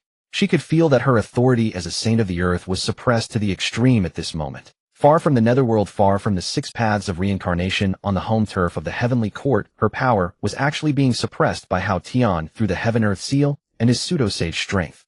Although she was sure she could break free within a quarter of the Xihe sect immortals, and Shi Huang would no longer exist. Hutu. Though you are a saint of the earth, this is the heavenly court. My home ground. Hao Tian laughed wildly. Here I am invincible. While suppressing Hutu with the Heaven-Earth seal, he again aimed his sword at Shi Huang. Now who can save you? Hutu's face was extremely grim. She struggled with all her might, barely able to open a defensive barrier to protect the Xihe sect immortals, but could not counterattack. Hope shattered once more. Everyone's hearts sank to the abyss. Hope was dashed once again. Everyone's hearts sank to the bottom of the valley. Hutu, take them and leave. Now. Nuwa's urgent voice echoed in Hutu's ears, carrying an unyielding resolve. She and Tongtian were tightly entangled by the 2 Western saints, unable to break free. Now Hutu was their only hope. If Hutu could lead Shi Huang and the disciples of the Xihe sect to escape and return to the netherworld, leveraging the home field advantage of the earthly path, there would still be a chance to turn the tables. Upon hearing this, Hutu clenched her silver teeth, glancing at Shi Huang, who was enveloped by the pseudo-saintly might of Hao Yin, and could face a fatal blow at any moment, her heart brimming with resentment. She, a dignified earthly path saint, had never suffered such humiliation. Yet she understood that Nuwa was right. Staying here meant only death. Disciples of the Xihe sect, hear my command. Prepare to retreat. Hutu made a decisive choice, ready to tear through space and lead everyone out of this deadly place. Retreat. At that moment, a calm, yet battle-filled voice rang out, echoing in everyone's ear. All eyes turned to see the figure who had been shielded behind them, slowly, step by step, walking out from the crowd. It was Shi Huang. Facing Hao Yin, suspended in midair and radiating supreme, saintly might, his face showed no fear, but instead a wild and proud smile. The primordial world is vast, yet there is no retreat for us. Shi Huang raised his head and roared, his voice like rolling thunder, causing the entire Lingshao hall to tremble. Today, either we stand and live, or we lie down and die. His gaze swept over the Xihe sect disciples behind him, their faces pale with fear and despair. His voice suddenly rose like a great bell, resounding and awakening. Where are my Xihe sect disciples? This roar carried a strange magic that jolted all the Xihe sect immortals who had been suffocating under the pseudo-saintly pressure. They instinctively straightened their backs, looking at the back that, though not tall, seemed capable of holding up the entire sky. Here. Someone no one knew who was the first to shout. Here. Here. Here. In an instant, responses like roaring waves and mountains shook the heavens. They were disciples of the Xihe sect. A sect that taught all without discrimination and dared to seize a sliver of heavenly fate. They could die in battle, but never retreat without a fight. Excellent. Shuang's eyes blazed with battle fervor. He raised his right hand and issued the final command to all Xihe immortals. Myriad immortal formation arise. At his command, all Xihe immortals, including core disciples such as Duobao Zhao Gongming Sanxiao and Golden Mother of the Spirit, unhesitatingly crushed the jade talismans in their arms, which were engraved with complex spatial patterns and had been prepared long ago. Those were the talismans Shi Huang had crafted for each of them after 49 days of painstaking effort before the Peach Banquet. The moment the talismans shattered, thousands of dazzling immortal lights burst forth from every Xihe immortal. Next, an incredible sight occurred. All figures vanished from their spots instantly, as if teleported to another dimension by an unseen force. Then across the entire heavenly court, and every corner of the 33 heavens, brilliant stars, each star represented a Xihe immortal. They were instantly transported to prearranged formation nodes spread throughout the heavenly court. East Heavenly Gate, West Heavenly Gate, South Heavenly Gate, North Heavenly Gate. Jade Pool, Doshui Palace, Lingxiao Hall, Execution Terrace. Heavenly River, Star Sea, Ninefold Celestial Palaces. Tens of thousands of formation nodes were lit simultaneously. Torrents of vast mana converged from all directions through the formation's connections, madly rushing toward the center of Lingxiao Hall, toward the man who held the formation's core. Rumble. The entire heavenly court trembled violently under the gathering of this power. A peerless killing formation spanning the entire 33 heavens, vast and profound beyond even a saint's comprehension, took shape in a single breath. Myriad immortal formation. An enhanced version. What is this? The wild smile on Heoshin's face completely froze. He could sense a terrifying power no less than his own pseudo-saintly force rapidly coalescing. The source of that power was Shi Huang, whom he had regarded as an ant. Impossible. How can a formation be instant? Above the 33 heavens, Primordial Heavenly Lord suddenly rose from his jade bed, his face filled with shock and disbelief. As the leader of the Chan sect and a master of formations, he knew better than anyone how much time and effort it took to set up such a massive and complex myriad immortal formation. Even if he did it himself, it would take millennia to complete. Yet Shi Huang had enabled thousands of disciples to set up the formation and activate it perfectly in an instant. This overturned all his knowledge of formations. More terrifyingly, this formation posed a significant threat to him, a saint. Primordial Heavenly Lord's heart shook violently. For the first time, he felt a chill from within. He dared not imagine if today it had been his Chan sect plotting against the Xihe sect. Facing this instant myriad immortal formation, his 12 precious disciples and all the Chan disciples would not last a single breath before being turned to ashes. The Chan sect would crumble in an instant. Good. A fine myriad immortal formation. A fine Shi Huang. Tongtian Lord gazed at the magnificent murderous formation below, trembling with excitement, shouting, "Good," for times in a row. He seemed to see the Xihe sect under the leadership of his good son-in-law advancing toward unprecedented glory. In the Lingxiao Hall, Shi Huang floated in midair, sensing the terrifying power within him, the combined force of 10,000 immortals that threatened to burst him apart, his eyes blazing with divine light. This power had surpassed the limit of a quasi-sage. Though not yet a true saint, it briefly granted him the qualification to stand against the pseudo-saint Haoyan, who wielded the seal of heaven and earth. He slowly raised his head, his gaze like lightning staring at the equally shocked Haoyan opposite him, a cold curve tugging at his lips. "Haoyan, do you still think you can dominate everything now, eh? You?" Haoyan was both shocked and enraged. He never dreamed Shi Huang possessed such a terrifying trump card. "Today I will show you what it means for man to conquer heaven." Shi Huang bellowed and launched his attack. He used no magic treasure, merely gathering the combined power of 10,000 immortals into his right fist and hurling a distant punch at Haoyan. Boom! A colossal fist shadow of pure energy tore through the void, carrying the wrath of 10,000 immortals, and slammed fiercely into the heavenly emperor Haoyan. Facing this world-shattering punch, Haoyan dared not be careless. He roared, driving his pseudo-saintly power to its limit, and swung his sword of Haoyan to meet it. Boom! Fist and sword collided above the Lingxiao Hall. A peak battle at the pseudo-saint level had officially begun. A cataclysmic storm of energy radiated from the epicenter, where Shi Huang and Haoyan clashed, surging in all directions. Under the force of this impact, the entire Lingxiao Hall was instantly reduced to dust. The carved beams, painted rafters, and jade pavilions vanished in an instant. If not for Huda's timely intervention to shield the lesser immortals, the mere shockwaves of this battle would have turned the heavenly court into a river of blood. Staggering back 3 steps, Heoshin's figure was pushed away from the heart of the energy storm. Each step left a massive spatial void in the void itself. His hand gripping the Haoyan sword trembled slightly, and a trickle of golden imperial blood seeped from his tiger's mouth. He was wounded. A pseudosage empowered by the seal of heaven and earth had been repelled by a single punch from Shi Huang in a direct confrontation and wounded at that. Impossible. Absolutely impossible. A storm of disbelief raged within Hao Yin. He could not accept this reality. He stared fixedly at the figure opposite him, robes fluttering calm and composed. Shi Huang remained suspended in place, utterly unmoved. The contrast was clear. Empowered by the 10,000 Immortals formation, the power Shi Huang could now command seemed to subtly surpass even that of a pseudosage like Hao Yin. Huh, do you see? This is the power of the 10,000 Immortals formation. Hao Yin, a mere pseudosage, is nothing more than this. The Immortals of the Xihe sect witnessed this, and their morale surged. They burst into wild laughter, sweeping away their earlier dejection. Excellent. A fine strike. Tontian cult leader was so excited he slapped his thigh, eager to join the fray and fight shoulder to shoulder with his son-in-law. Shi Huang, gazing at Haoshan's livid face, felt a surge of pride. He could sense the power of 10,000 immortals flowing endlessly into his body through the formation, as if inexhaustible. In this state he was invincible. Hao Yin, your time has come. Shi Huang let out a long cry, clenched his fist again, and with the might of 10,000 immortals took the initiative to attack Hao Yin. Boom, boom, boom. The two engaged in an earth-shattering battle above the 9 heavens. Fists clashed with swords whose divine abilities collided. Each collision caused heaven and earth to lose their color, the sun and moon to dim. Under their combat, the entire heavenly court was shattered into pieces. The heavenly river flowed backward, stars fell. The 33 heavens were nearly pierced through.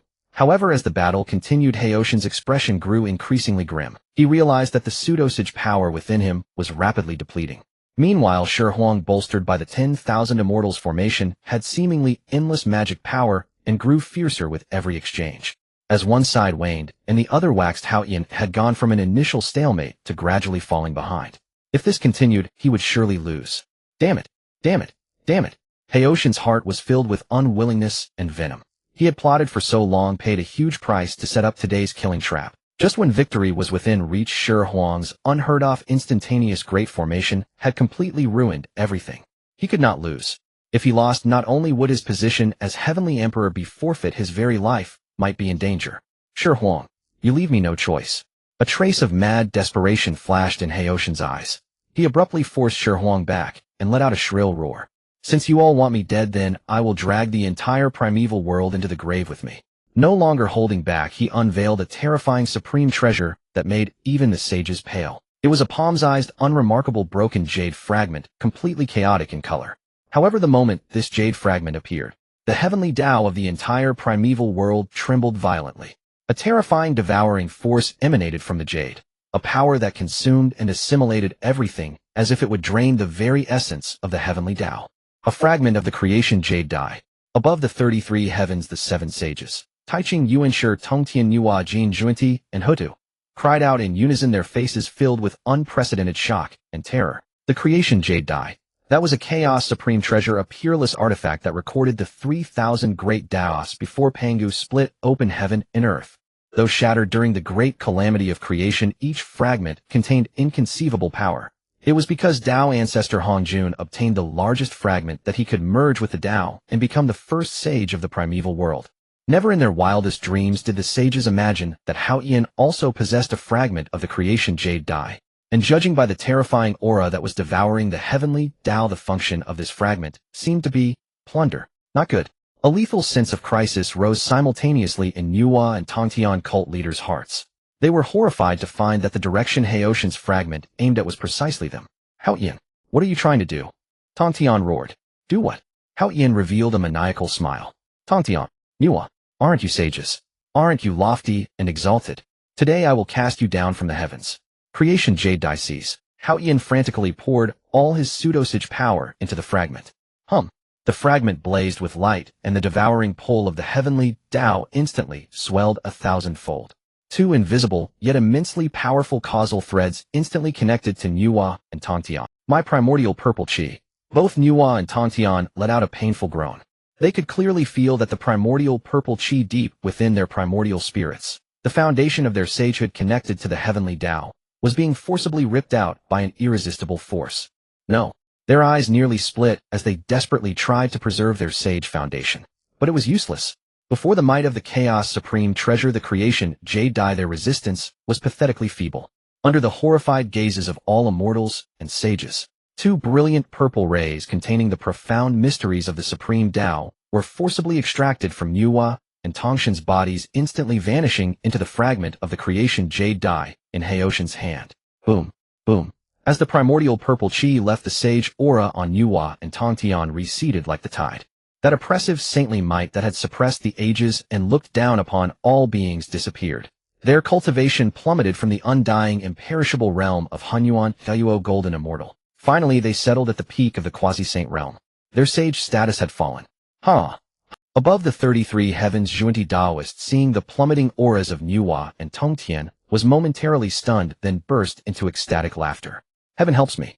Heaven helps me! Jane Daoist was also overjoyed, his eyes fixed on Nuwa and Tongtian with greed and murderous intent. Sages are undying and imperishable because their primordial purple chi is entrusted to the heavenly Tao. But now their primordial purple chi had been taken by Haoyan. That meant they could now be killed. Moreover, having once been sages, their flesh, their primordial spirits, and their treasures would be unparalleled nourishment for other sages. Daoist, Nuwa Daoist, Tongtian, long time no see. Zunti's smile was supremely smug, and the seven treasures wonderful tree in his hand blazed with unprecedented radiance. Jane was even more direct. The 12-rank golden lotus of merit hovered above his head as he pressed down toward the weakened Nuwa. Today is your dying day. They did not hesitate to strike a mortal blow against their former fellow Taoists. Junti, Jane, how dare you? Nuwa and Tongtian were shocked and enraged. Bearing the tremendous backlash from losing their sagehood, they struggled to defend. Nuwa summoning the map of mountains and rivers, Tongtian deploying the immortal slaying sword formation. But having lost their sage status, facing two sages of the same level, defeat, or even annihilation, was only a matter of time. In an instant, the situation took a sharp turn for the worse. The danger reached its peak. Master! Master! Within the 10,000 Immortals formation, Shi Huang and the disciples of the Jie sect watched as Nuwa and Tongtian fell from their saintly thrones, besieged by the two saints of the West. Their eyes burned with fury and anguish. Haoyan, I will kill you. Shi Huang's eyes were bloodshot. He drove the 10,000 Immortals formation to its utmost limit, charging at Haoyan like a madman. His heart was filled with endless remorse and self-reproach. It was he who had grossly underestimated the situation. He had believed that the enhanced 10,000 Immortals formation would guarantee victory. Never in his wildest dreams had he imagined that Haoyan possessed such a heaven-defying trump card, the fragment of the creation jade disc. Nor had he foreseen that Tao ancestor Hanjun would tacitly permit Haoyan to commit such a mad act of stripping saints of their foundational Tao. This was no longer a mere witchcraft devil calamity or canonization calamity. It was a long-conceived, earth-shattering conspiracy aimed at all saints. And his master Nuwa, along with his father-in-law Tongtian, had become the first victims. Shi Huang, you can't even save yourself, and you dare to think of killing me. Haoyan, wielding the fragment of the creation jade disc, sensed the two newly fused Hongmeng purple chis within it, along with his closer connection to the heavenly Tao. A look of unprecedented arrogance spread across his face. Though he could not yet refine these two strands of Hongmeng purple chi, he could feel his power surging once. While parrying Shi Huang's assault with his Haoyan sword, he laughed triumphantly. Once Jane and Junti finish off Nuwa, and Tongtian, you're next. Do you think your 10,000 Immortals formation can hold much longer? Shi Huang's heart sank. Haoyan was right. Though the formation was formidable, it ultimately relied on the spiritual energy of over 10,000 disciples. Such an intense battle drained everyone immensely. Once any disciple ran out of power, the formation would reveal its flaw, and then the 10,000 Immortals formation would collapse. Meanwhile, the situation for Nuwa and Tongtian had grown perilous to the extreme. Having lost their saintly thrones, they remained pinnacle quasi-saints, but against two true saints of the same level, they stood no chance. The immortal slaying sword formation, though mighty, required 4 saints to achieve maximum power. Now, with Tongtian alone at its helm, the formation could not harm the enemy behind the defense of Jane's 12-rank golden lotus of merit. Nuwa's map of mountains and rivers was subtle and profound, but under the constant brush of Junti's 7 treasures tree, its radiance dimmed and wavered. Defeat was only a matter of time. What to do? What in heavens could he do? Shi Huang's mind raced, searching for a breakthrough. A heat-in fight meant certain death. Fleeing, even more impossible. Would they all perish here today? Suddenly a flash of inspiration struck Shi Huang. He recalled the cultivation technique the system had rewarded him earlier, the method of assembling the creation axe. Reassembling Panga's creation axe. It required gathering 3 supreme innate treasures: the Taiji diagram, the Panga banner, and the Chaos bell. The Chaos bell, the Eastern Sovereign bell, was already in his hands. The Taiji diagram was with Uncle Master Taishang. The Panga banner was with Uncle Master Yuanshi. If he could gather these three treasures and reassemble the primordial realm's ultimate killing artifact, the creation divine axe, then not to mention a mere false saint like Hao Yin, even a true saint, or even Dao ancestor Hongjun himself, might not be beyond striking down. This was his only hope, his final trump card, a desperate gamble. When and the skies would open wide, the chessboard completely shattered. He would become the master of his fate. Lose, and he would fall into eternal damnation, all turning to nothing. He'll bet it all. A wild, resolute gleam flashed in Shi Huang's eyes. At this point, there was no turning back. Without hesitation, he divided his focus. While continuing to manipulate the 10,000 Immortals formation to hold Hao Yin in check, he used the group chat Jade Talisman. He had previously distributed to the three saints, sending divine sense transmissions to both Nuwa and Uncle Master Tongtian. Master, I need the Panga banner and the Taiji diagram. Nuwa, who was barely holding on, instantly grasped Shi Huang's intention. Reassemble the creation divine axe. The thought had crossed their minds before, but it had always been a distant fantasy. The three treasures belonged to the three pure ones bound in unity. None would ever yield their own proof of Dao treasure to another. But now, Nuwa glanced at the two Western saints who were brutally attacking her, then at the Hongmeng purple chi seized by Hao Yin. Determined resolve blazed in her eyes. At a time like this, what was impossible? Hongjun was unkind, treating us as mere straw dogs. Then don't blame us for overturning this chessboard. Yuanshi, Taishang, lend me your Taiji diagram and Panga banner. I have a way to kill the two Western dogs and Hao Yin. Nuwa's voice rang out sternly as she transmitted to her two senior brothers. Today Hao Yin seizes my and Tongshin's Hongmeng purple chi, tomorrow he will seize yours. By then we will all become fish on the chopping block of the Western saints and Hao Yin. Yuanshi Tianzhen's face turned extremely grim upon hearing this. Didn't he already know this truth? Haoshan's ambition and schemes had completely spiraled beyond his control. This was no longer a dispute between religious factions. It was a crisis of life and death for all saints. If Hao Yin and the Western teachings succeeded, his own Chan sect would face utter doom. Junior sister, how confident are you? Yuanshi Tianzuan asked in a low voice. Absolutely. Nuwa's answer was decisive, as if carved in iron. Very well. Yuanshi Tianzuan hesitated no longer. He cast a glance at Taishang Laojuan, who still sat with eyes closed in meditation, detached, as if indifferent. He knew he could not count on the eldest senior brother to act on his own initiative. Someone had to break the deadlock. Meanwhile, Nuwa had already made her move. She forced Juani back and, holding the map of mountains and rivers, charged straight to Taishang Laojuan.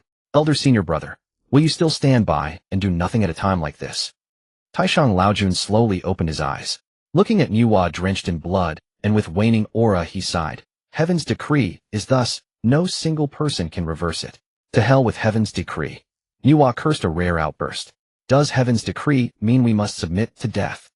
I'll trade you my map of mountains and rivers for your Taiji diagram. Nuwa thrust the scroll before Taishang. Taishang Laojun gazed at the supreme spiritual treasure that contained an entire great cosmos, and his pupils contracted slightly. He glanced at the Hongmeng purple chi that Hao Yin had stolen, recalling Dao ancestors' enigmatic words in the Zixiao Palace. The saintly thrones are about to change. His heart had long been on high alert. After a moment of silence, he made a decision that stunned everyone. He nodded, accepted the map of mountains and rivers, then waved his hand. The Taiji diagram, that mystical treasure capable of stabilizing earth, water, fire, and wind, transformed into a golden bridge and flew toward Shi Huang. He had actually agreed.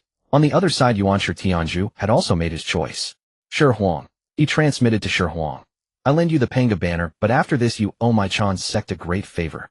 Also give me a bottle of 3 light divine water. Deal. Shi Huang did not hesitate. He instantly teleported an entire bottle of 3 light divine water before Yuanshi Tianzhu. Yuanshi Tianzhu accepted the divine water and waved his hand as well.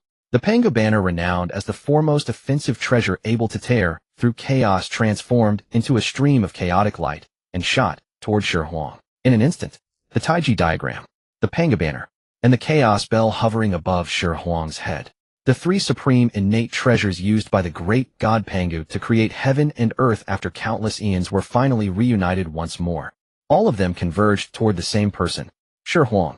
In the instant when the golden bridge formed by the Taiji diagram and the chaotic stream of light from the Panga banner simultaneously shot toward Shi Huang, the entire primordial world seemed to fall into stillness. Time lost its meaning in that moment. Space solidified into stillness. All eyes, whether of immortals or sages, were fixed unblinkingly on the man suspended at the heart of the 10,000 Immortals formation. An unprecedented storm of shock raged within every heart. What does he intend to do? 3. Three supreme innate treasures assembled together. Countless cries of astonishment erupted from every direction. Even Hao Yian's face revealed shock and uncertainty for the first time. Though he did not know Shi Huang's specific plan, the simultaneous appearance of the three supreme treasures stirred an ominous foreboding deep within him. Shi Huang, what trick are you playing? Hao Yian shouted fiercely, once again swinging his heavenly sword in an attempt to stop the process. Too late. Shi Huang sneered. With a mere thought, the ancient and majestic chaos bell above his head emitted a melodious chime, instantly expanding to envelop him entirely, effortlessly blocking Hao Yian's attack. Without further hesitation, he activated the profoundly mysterious heaven-opening axe assembly method rewarded by the system, pushing it to its utmost limit. Buzz! Buzz! Buzz! The Taiji diagram, the Panga banner, and the Chaos Bell, three innate treasures originally of the same origin, yet independent, since the homologous assembly method, and simultaneously erupted with an unprecedented, brilliant divine light. They were like dragons that had slumbered for eons, now fully awakened in this moment. Come! Shi Huang sat cross-legged inside the Chaos Bell, letting out a heaven-shaking roar. His divine thoughts, like three invisible chains, coiled around each of the three treasures, forcibly pulling and drawing them toward himself. This process was excruciatingly painful. Each of the three treasures contained a fragment of the will of Pangu, proud and unbending, unwilling to be manipulated so easily. The force of resistance nearly tore Shi Huang's primordial spirit to shreds. Ah! Shi Huang let out an agonized roar, golden blood streaming from his 7 orifices. Yet he did not give up. His gaze was resolute to the extreme. He knew this was his only chance. Shi Huang exhausted every shred of his divine thought, and while driving the assembly method to an unprecedented pinnacle. At last, the resistance of the three treasures began to wane. As if sensing Shi Huang's desperate determination, success or death, they involuntarily started to converge toward him, before the stunned and numb gazes of all. The Taiji diagram, with its swirling yin and yang stabilizing the earth, water, fire, and wind, slowly bit by bit merged into the Panga banner. The Taiji diagram transformed into the axe blade's mysterious pattern of yin and yang Dao. The Panga banner, with its indestructible chaos-rending sharpness, became the axe's gleaming, icy blade edge. The blade edge took shape. Then this newly formed, infinitely sharp axe edge drifted slowly toward the ancient, majestic chaos bell that suppressed the primordial chaos. The chaos bell's chime echoed melodiously, as if recounting the ancient secrets of the creation of heaven and earth. It transformed into the axe's immensely heavy body, capable of bearing the weight of all chaos. The instant the axe edge and the axe body fused completely. Boom! An indescribable aura, primordial, ancient, and most terrifying, as if from the time before chaos was divided and heaven and earth were separated, erupted violently from the newborn axe. That aura brimmed with the power of creation and destruction, capable of splitting heaven and earth. It swept across the 33rd heaven, across the entire primordial land, even penetrating the world's barriers and spreading into boundless chaos. In that moment, every living being in the primordial world, regardless of cultivation level or location, felt a soul-deep tremor and submission. All innate spirit treasures and postnatal supreme treasures wailed before this aura, their radiance dimming as if in the presence of their emperor. Above the ruins of the Lingxiao Palace, Hao Yian's earlier shock and uncertainty had vanished completely. Replacing them was an unprecedented, bone-deep terror. The color drained from his face instantly, leaving him paler than a corpse. His eyes, once filled with arrogance and triumph, were now wide as brass bells, the pupils reflecting the ancient stone axe slowly taking shape, radiating boundless destructive energy. Heaven-opening axe. Hao Yian's lips trembled violently, his teeth chattering uncontrollably. He squeezed out those 4 words from his throat with all his might. He stared fixedly at the supreme killing treasure that was merging, about to reappear in the world, feeling its unmatched might, capable of slaying sages and re-establishing the elements of earth, water, fire, and wind. For the first time, he truly felt death approaching. It was an inescapable shadow of doom, as if decreed by fate itself. The heavenly sword in his hand wailed. The seal of heaven and earth above his head trembled. Even the fragment of the creation jade disc in his bosom, which had never failed him and which he prided himself on, now dimmed, as if completely suppressed. No, impossible, this cannot be. Hao Yian shook his head, frantically muttering to himself, as if on the verge of madness. It's an illusion. All an illusion. The heaven-opening axe shattered long ago. It cannot reappear. You're merely a golden immortal. How could you possibly reforge the heaven-opening axe? Yet no matter how he denied or raged, the ancient stone axe continued to condense slowly, its destructive aura growing stronger and more terrifying. Finally, with the infusion of the last ray of divine light, a perfect stone axe took shape. Its body engraved with mountains, rivers, and all things, its blades swirling with yin and yang, and its entire being emanating the aura of chaos and destruction. The heaven-opening axe had reappeared in the primordial world. The 33rd heaven. The once serene celestial realm adorned with auspicious clouds was now shattered by the somber greenish-gray aura of a stone axe. The stone axe bore no luminous effects, even appearing somewhat rustic. Yet the moment it appeared, the heavenly sword in Haoshin's hand, reputed to sever karma, emitted a faint porcelain-like crackling, its blade covered in a dense web of fissures. It was an absolute supremacy of status. Impossible. I was bestowed by the Tao ancestor, blessed by the heavenly court's fortune, the lord of the three realms. Haoshin's voice turned shrill, laced with a hysterical madness. He gripped the fragment of the Zhaohua jade butterfly tightly with both hands, his fingertips oozing golden imperial blood from excessive strain. He attempted to activate the jade butterfly's power again, but that ever-invincible relic fragment now shrank its radiance like a quail facing its natural predator, unmoved no matter how much divine power he infused. Shi Huang held the axe handle. This sensation was peculiar. It wasn't him swinging the axe, but the axe guiding his body. The will of Pangus creation drilled through his palm into his spine, causing his bones to crackle and pop. His physical body, originally at the golden immortal realm, now radiated a primal brutal strength in every cell after being baptized by the 10,000 immortals formation and the divine axe's aura. Father-in-law, stop your wailing. Shi Huang's tone was calm, even teasing. This thing is shy. The heavenly court fortune you've got means nothing to it. Shi Huang, if you kill me, you'll make an enemy of the heavenly Tao. The Tao ancestor will not forgive you. Haoqian stepped back. This exalted heavenly emperor facing death showed no more dignity than a mortal nouveau riche. The heaven and earth seal above his head trembled violently, sensing absolute annihilation. Whether the Tao ancestor forgives me is a matter for later. Shi Huang raised the stone axe, his movement slow, as if grinding a millstone. But today you definitely won't get past this. There were no flamboyant techniques, no heaven-spanning phenomena. Shi Huang simply swung forward. The axe brought no wind. Yet in the perception of almighty beings, time and space were forcibly excised at that moment. Haoshin's vaunted croissant flesh was more fragile than a sheet of water-soaked rice paper before that greenish-gray edge. His astonishingly defensive imperial robe didn't last a single instant, disintegrating into dust. No, the cry for mercy barely started before it stopped. The axe blade swept through. From Haoshin's brow a red line as thin as a hair appeared. Then the violent aesthetic called creation erupted fully. Bang!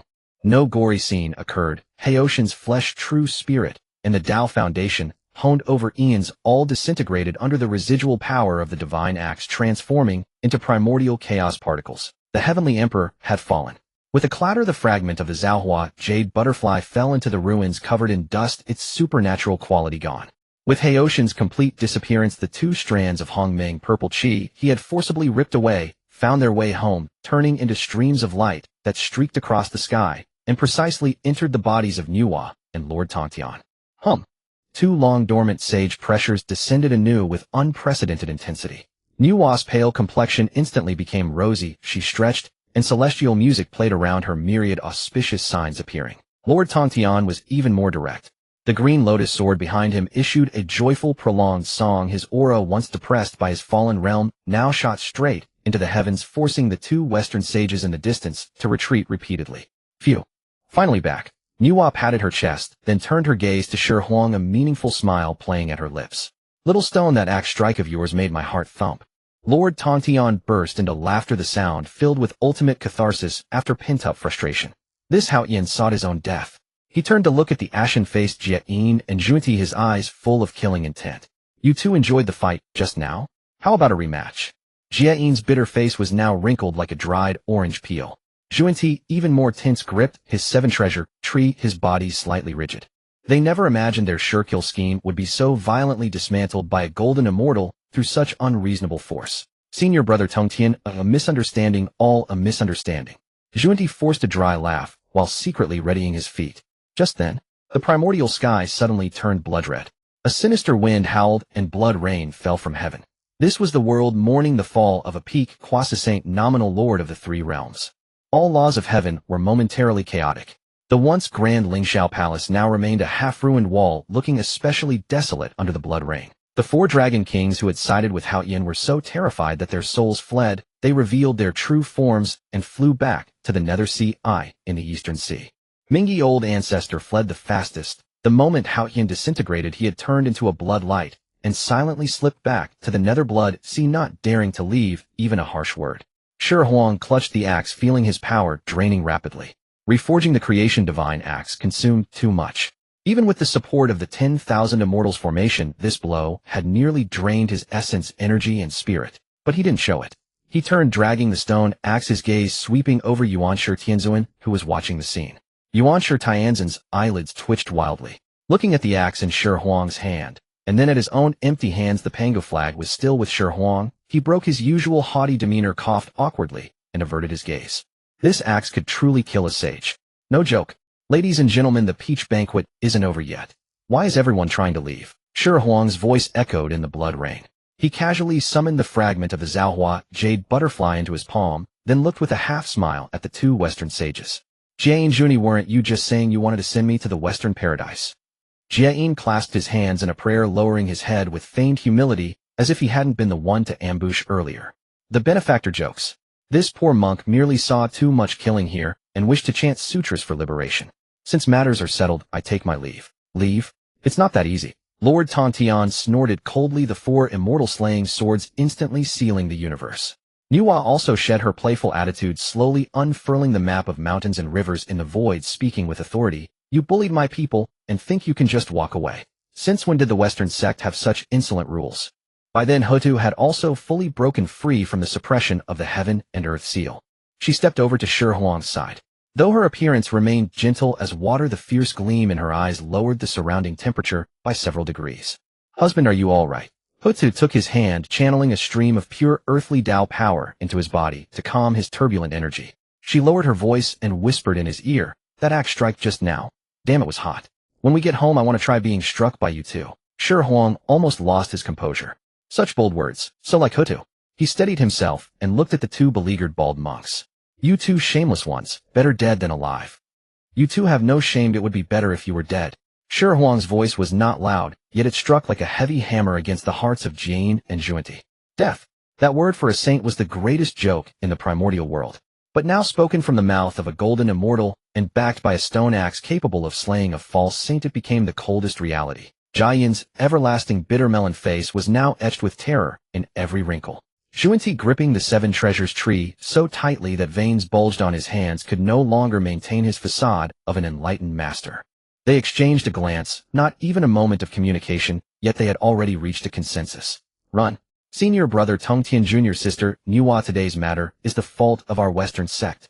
Junti suddenly cried out loudly, forcing a smile more bitter than tears onto his face. We are willing to return to Mount Sumeru and go into seclusion for 10 eons as atonement. Before his words faded, the seven treasures tree in his hand suddenly swept out a dazzling flood of treasure light. It was not directed at anyone, but surged straight into the sky, turning into a rain of light that was blindingly brilliant.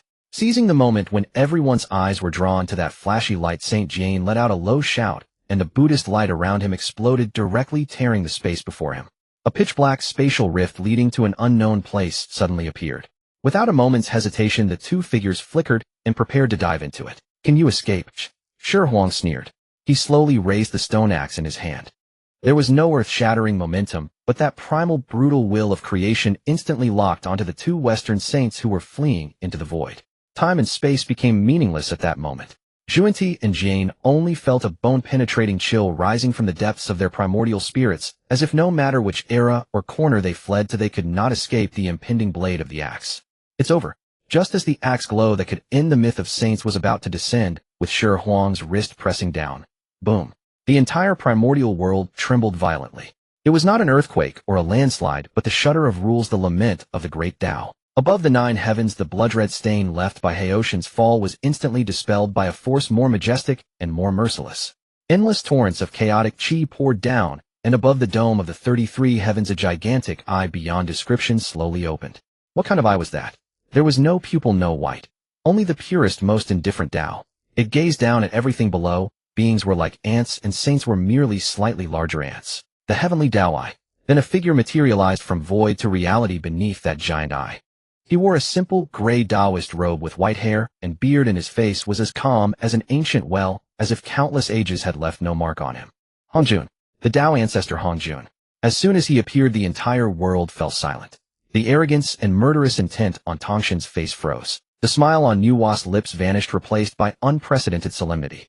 Even the unruly primordial axe slightly withdrew its bluish-gray light, emitting a low, buzzing hum. A natural enmity toward the heavenly Tao stemming from the will of Pangu. Master! Master, save me! Xuanti, as if grasping the last straw, rolled out of the spatial rift and prostrated on the ground in a flurry. Hongjun's gaze did not linger on them at all. He only looked at Shi Huang, at the stone axe in Shi Huang's hand. Stop! His voice was flat, yet it contained an indisputable decree of the heavenly Tao. Shi Huang's hand gripping the axe handle felt an unprecedented resistance. This power was not from the outside, it directly acted on the level of rules, as if the entire primordial world was rejecting the existence of this axe. What if I don't? Shi Huang grinned, showing white teeth. Hongjun's gaze remained indifferent. He slowly raised a finger and lightly pointed at Shi Huang. There was no mana fluctuation, no manifestation of divine powers. But the primordial axe in Shi Huang's hand was forcibly frozen in midair by an invisible force. No matter how he urged it, it could not descend another inch. Acting against heaven deserves execution. Hongjun uttered 5 words, and the law followed his speech. The heavenly Tao eye suddenly contracted, and a purple divine thunderbolt as thick as a mountain peak and coiled with destructive runes began to take shape within it. Heavenly Tao divine thunder. The ultimate method to eradicate all anomalies. Hongjun, you dare! Tong Tian roared, and the 4 immortal slaying swords shot into the sky, preparing to form the sword formation. Nuwa's face also turned cold, and she unfurled the map of mountains and rivers to shield Shi Huang. Hutu was even more direct. She stepped forward, blocking Shi Huang completely behind her, as the power of the Earth Tao surged around her, confronting the majestic heavenly might. Master, if you wish to move him, you must first step over us. Tongxin's voice resounded through the heavens. However, Hongjun only cast an indifferent glance at them. You all are also anomalies. The terrifying heavenly Tao divine thunder split into 4 at that moment. Besides the main bolt locked onto Shi Huang, 3 smaller branches shot toward Tongtian, Nuwa, and Hutu. He was going to eradicate everyone who defied his will. It was over. Every great being who witnessed this scene had only these 2 words in their hearts. Before the Tao ancestor who had merged with the heavenly Tao, all resistance seemed so pale and feeble. But at this critical juncture between life and death, Shi Huang, protected behind Hutu, made a move that no one expected.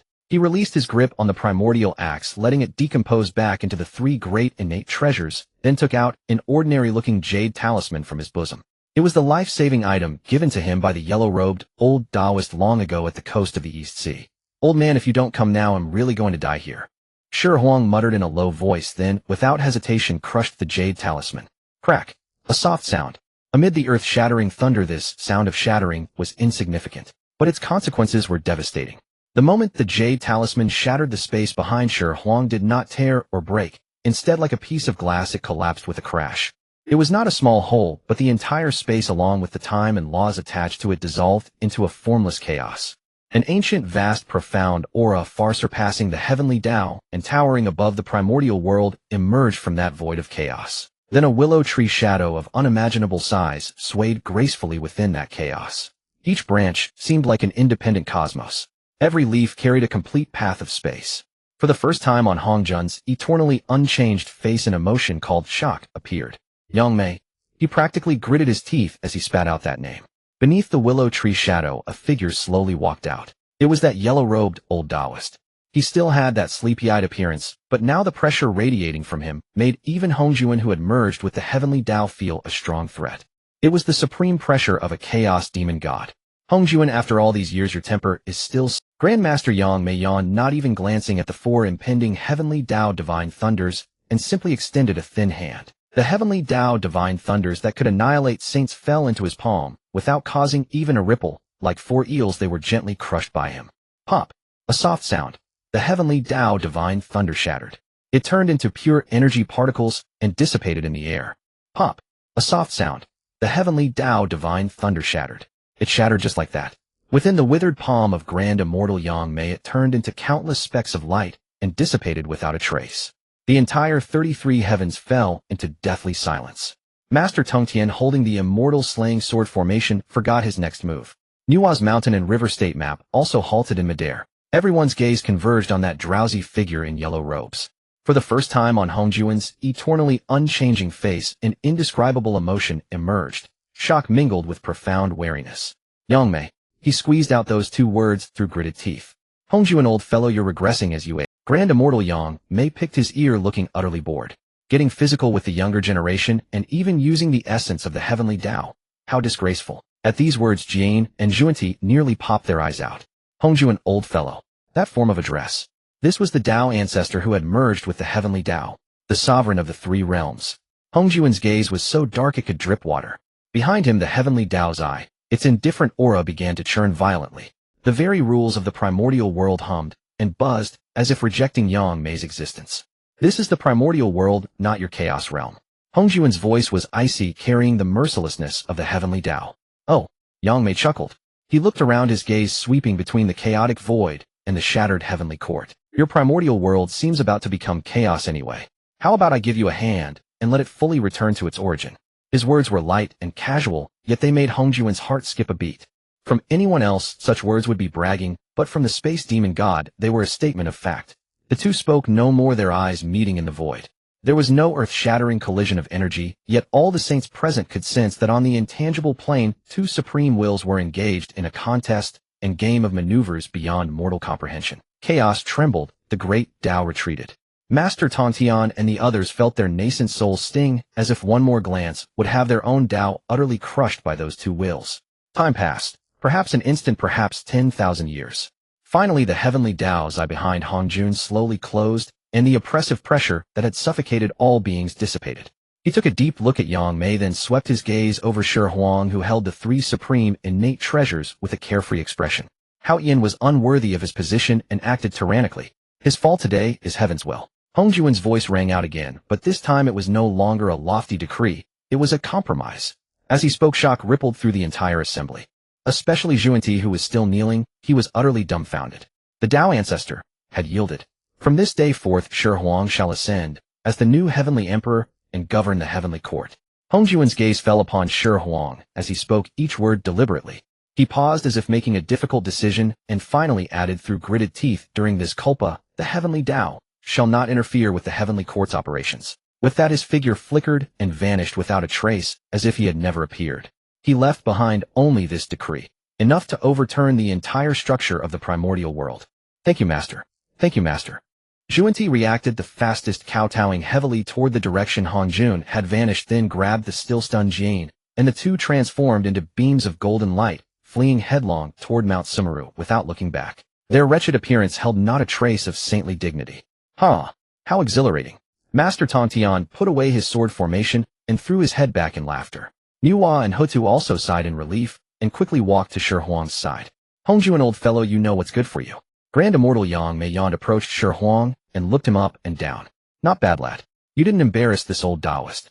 Having said that, he gave Shi Huang a meaningful glance, then his form rippled like water, merging into the void and disappearing. With the departure of those great powers, the suffocating pressure in the scene finally dissipated completely. Shi Huang let out a long breath, his body swayed unsteadily. The aftereffects of forcibly merging with the Pangu axe had set in, leaving him feeling drained.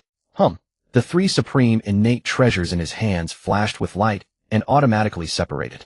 Uncle Master, Aunt Master, returning these to their owners. Shi Huang handed back the Taiji diagram and Panga banner to Taiching and Yuanshi Tianzuan respectively. Taiching Laozi accepted the Taiji diagram, gave him a profound look, said nothing, and merely nodded slightly. Yuanshi Tianzuan's expression was far more complicated. He took the Panga banner, looked at this junior who was about to become the heavenly emperor, his lips moving, but in the end, he only snorted coldly and led the Chan sect disciples away from the ruins. The crisis was fully resolved. Standing atop the broken walls of the Lingxiao Hall, Shi Huang felt the heavenly court's destiny flowing into him. He knew that from this moment, he was the rightful master of the 33 heavens. What is the first thing a heavenly emperor does? Shi Huang's gaze turned to the mortal world. Mount Tao. In the mortal world atop Mount Tao, black clouds pressed down, violet lightning danced wildly. Thick serpentine bolts of the 9 heavens, divine thunder wove into an impenetrable net, sealing the entire mountain tightly. Inside a cave in the mountain's belly, a woman of peerless beauty, clad in palace robes, was pierced through the collarbones by several thunderous chains, her aura withered to the extreme. She was Yaoji. Lifting her head, she stared despairingly at the thunder prison outside the cave. The light had faded from her eyes. Her father's cruelty had long turned her heart to ashes. Just then, boom. A thunderous roar, as if the entire heavens and earth had been punched through. The 9 heavens divine thunder formation personally laid by Xihe, and said to be unshakable even by a quasi-sage shattered under a descending fist before Yaoji's disbelieving eyes, smashed into pieces. Thousands of thunder dragons wailed and dissipated, the dark clouds scattered with a single punch. Golden sunlight after many years once again fell upon her face. A figure bathed in golden light slowly descended. Yaoji, I've come to take you. The newcomer was a sure. Yaoji stared blankly at him as he walked closer. With a casual wave, the thunder chains piercing her body snapped inch by inch. She was free, but she forgot to move, only gazing foolishly at the man before her. You how? Your father wouldn't let you out, so I killed him. Shi Huang said it lightly as if it were a trivial matter. And I went up against the Tao ancestor too. Now I am the Heavenly Emperor. Yaoji's mind went blank with a buzz. Father dead. He had killed the Heavenly Emperor for her, and even confronted the Tao ancestor. An indescribable warmth instantly shattered all the despair and ice in her heart, turning into molten lava that boiled in her chest. Tears streamed uncontrollably down her face. She threw herself into Shi Huang's arms and wept openly. That night, in the Heavenly Court's inner palace, having just dealt with the mess in the Heavenly Court, Shi Huang returned to his bedchamber and saw Yaoji sitting on the bed waiting for him. She had bathed and changed into a light silk dress. Her stunning face still bore a faint blush from recent tears. Yaoji, you. Before Shi Huang could finish, Yaoji stood up and walked toward him step by step. Her eyes no longer held the tender emotion from the day, though instead there was a blazing possessiveness he had never seen before. Shi Huang. She stepped up to him, wrapped her arms around his neck, stood on tiptoe, and pressed her lips to his. Shi Huang froze. This girl, was her temperament this fierce? Before he could react, Yaoji pushed him step by step toward the bed with an irresistible force. With a thud, he was forced down onto the bed. Yaoji straddled him, looking down from above. Her rebellious, beautiful eyes shone with an unyielding light. You pierced the very heavens for me. Then from today on, you and this sky are mine. Before the words faded, she bent down. Shi Huang felt the world spin. Pain and bliss intertwined. The next day, Shi Huang emerged from Yao Ji's bedchamber, supporting his aching waist. That girl, formerly innocent and unawakened, had been slowly taught by him before. Now awakened, she had tormented him for an entire night, nearly breaking the waist of the newly enthroned Heavenly Emperor. Just as he sought a place to rest, the familiar, emotionless, mechanical voice resounded in his mind. Ding! New main quest released. The Heavenly Court cannot be without an empress for a day, nor can the primordial wilderness lack a leader among female immortals. Quest objective: win over Zhuangmu of Western Kunlun, establish her as the Heavenly Empress, and govern all female immortals of the primordial wilderness. Quest rewards: 1. Investiture of the Gods Celestial List, a supreme authority beyond the Heavenly Tao capable of ignoring Heavenly Tao laws and forcibly infecting 365 orthodox deities. Those listed shall have their true spirits indestructible and be subject to the Heavenly Emperor. 2. 7 Grand Array Diagrams, supreme array diagrams containing the 7 paramount laws of time, space, metal, wood, water, fire, and earth. Once fused and deployed, they can briefly immobilize the Heavenly Tao. Shi Huang's steps abruptly halted, his waist no longer ached nor his legs throbbed. Investiture of the Gods Celestial List. Immobilize the Heavenly Tao. Good heavens, this system was truly pushing him to extremes, and was willing to stake everything. These rewards were precisely the ultimate trump card tailored for overthrowing Hongjun in the future. But the quest target? Zhuangmu. She was a seasoned elder among the 3,000 guests of the Zhixiao Palace, incarnated from primordial Yin energy, presiding over Western Kunlun, and recognized as the leader of all female immortals. Most critically, this venerable figure was notorious for her rigidity, solemnity, even pedantry. It would be harder than splitting Xihe with a single axe. Normal courtship methods wouldn't even get through the gates of Kunlun Mountain. Shi Huang stroked his chin, his gaze gradually turning peculiar. Since the front door was barred, he might as well tear down the wall. Playing outside the rules was his specialty. Half an hour later, inside the partially reconstructed Lingxiao Hall, Shi Huang had invited Nuwa Hotu and the patriarch Tongtian. Ahem, he cleared his throat, speaking with a grave expression. 3 distinguished ones as the newly ascended Heavenly Emperor. My foundation is unsteady and hearts across the 3 realms are unsettled. To pacify the world, I intend to establish an empress to rectify the celestial order. Patriarch Tongtian nodded thoughtfully. Indeed, the Heavenly Emperor's enthronement must be accompanied by an empress. May I ask who you have set your sights on? Western Kunlun Zhuangmu. Shi Huang enunciated each word. Puffed. Nuwa spat out the immortal wine she had just sipped. Without bothering to wipe it, her beautiful eyes widened, brimming with excitement at the prospect of mischief. Zhuangmu. That old Stakinthamut. Shi Huang, your taste is truly unique. Yet Nuwa understood the reason and refrained from further mockery. Hutu also covered her mouth with a light laugh, winking at Shi Huang. My husband intends to find a big sister to keep us in line. Shi Huang's face twitched as he forced himself to say, Zhuangmu is the foremost among female immortals of high virtue and prestige. Making her the empress would best command universal respect. Reasonable Patriarch Tongtian mused, but Zhuangmu is aloof by nature, likely not easy to persuade. That is why I seek the help of you three. Shi Huang finally bared his fox's tail. We must show our sincerity and let her feel the warmth of the heavenly court. Nuwa's eyes lit up, and she was the first to agree. I'm an expert at this. Let's go. Let's stir up trouble at Kunlun Mountain. I've long found that old Stakinthamud insufferable, always wearing a perpetual frown as if everyone owes her money. Patriarch Tongtian pondered and agreed that with Shi Huang as the heavenly emperor, he indeed needed a figure like Zhuangmu to balance yin and yang and assist the heavenly court, so he nodded in assent. Thus the most absurd and hardcore marriage proposal entourage in the history of the primordial wilderness was formed. Western Kunlun, enveloped in immortal mists and auspicious clouds, a timeless sanctuary of tranquility. But today that tranquility was shattered. Rumble. Dark clouds pressed down from the heavens. A great banner bearing the character interception blotted out the sun, with 10,000 immortals standing solemnly, sword aura piercing the sky, and malevolent energy rolling. On the other side, ghostly energies thickened, winds howled. Hoda's army of the underworld unfurled its banners with the 10 kings of hell and billions of ghost officials arrayed in formation. At the forefront, the newly appointed heavenly emperor, Shi Huang, strode, with a dragon's gate, flanked by 3 sages. Nuwa toyed with the map of mountains and rivers, her face brimming with eagerness. Patriarch Tongtian stood with hands clasped behind his back, the phantom of the 4 immortals slaying swords flickering behind him. Hutu smiled gently, the phantom of the 6 realms of reincarnation, turning slowly, exuding an aura of the underworld that made all beings tremble. Was this a marriage proposal? It looked like an annihilation. Before the gates of Western Kunlun, the usually haughty female immortals were now terrified, pale-faced, trembling, not daring to breathe. Who dares to trespass into Western Kunlun? A bold female immortal mustered her courage, her voice quivering. The newly enthroned heavenly emperor Shi Huang, accompanied by 3 sages, comes to pay respects to the Taoist Zhuangmu. Shi Huang's voice was not loud, but resounded like thunder, spreading across the entire Kunlun immortal mountain. Deep within the mountain, in an ice-sealed palace that had slumbered for countless ages in ancient will, abruptly awakened.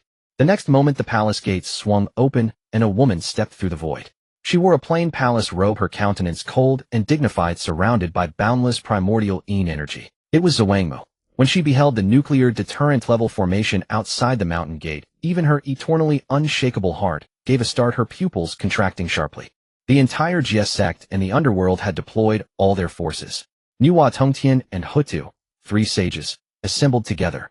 Was Shi Huang, having just become the heavenly emperor, about to make an example of Western Kunlun? Emperor Shi, what is the meaning of this? Zhuangmu's voice was icy, full of accusation. Shi Huang smiled slightly, producing a golden edict from his bosom, and declared loudly, I by mandate of heaven have ascended as the heavenly emperor. I now intend to establish an empress to rule over the realm with maternal grace. I have heard that you Taoists govern the source of yin energy, are the foremost among female immortals, and your virtue matches heaven and earth. I have prepared modest gifts and come to propose marriage. I humbly seek your consent. As he spoke, he extended the imperial marriage proposal document. The entire Western Kunlun fell into a dead silence. All the female immortals were dumbfounded. A marriage proposal. They had raised such a commotion just for a marriage proposal. Zhuangmu looked at the preposterous spectacle before her, then at the imperial proposal document in Shi Huang's hand. Expressions flickered across her eternally frozen face. A truly spectacular sight. She dearly wanted to slap the document away and scold, absurd. But she dared not. Nuwa had already unfurled the map of mountains and rivers with evident interest. Behind Patriarch Tongtian, the immortal slaying sword array began to hum. Behind Hutu, the 6 realms of reincarnation spun faster and faster. These 3 had clearly come to serve as Shi Huang's enforcers. If she dared utter a single no, the entire Western Kunlun lineage would likely be erased from the primordial wilderness in the next second. Was this a marriage proposal? This was outright forced marriage. Zhuangmu took a deep breath, then slowly exhaled, her chest heaving violently several times. After a long silence, she squeezed out a few words through gritted teeth. Fine. I accept. For the sake of her lineage, she had to endure. But she was no one to be trifled with. However, she shifted gears, staring coldly at Shi Huang. The rules of Western Kunlun cannot be abolished. If you wish to marry me, fine. But you must follow the ancient rites. The 3 letters and 6 gifts, the 8-man palanquin. None shall be omitted. Furthermore, before the wedding, we must sign a prenuptial magical contract with 3 chapters of stipulations. Zhuangmu fired off an array of extremely harsh and antiquated rituals and conditions, as if negotiating an unequal treaty rather than discussing marriage. She hoped to use this to deter Shi Huang.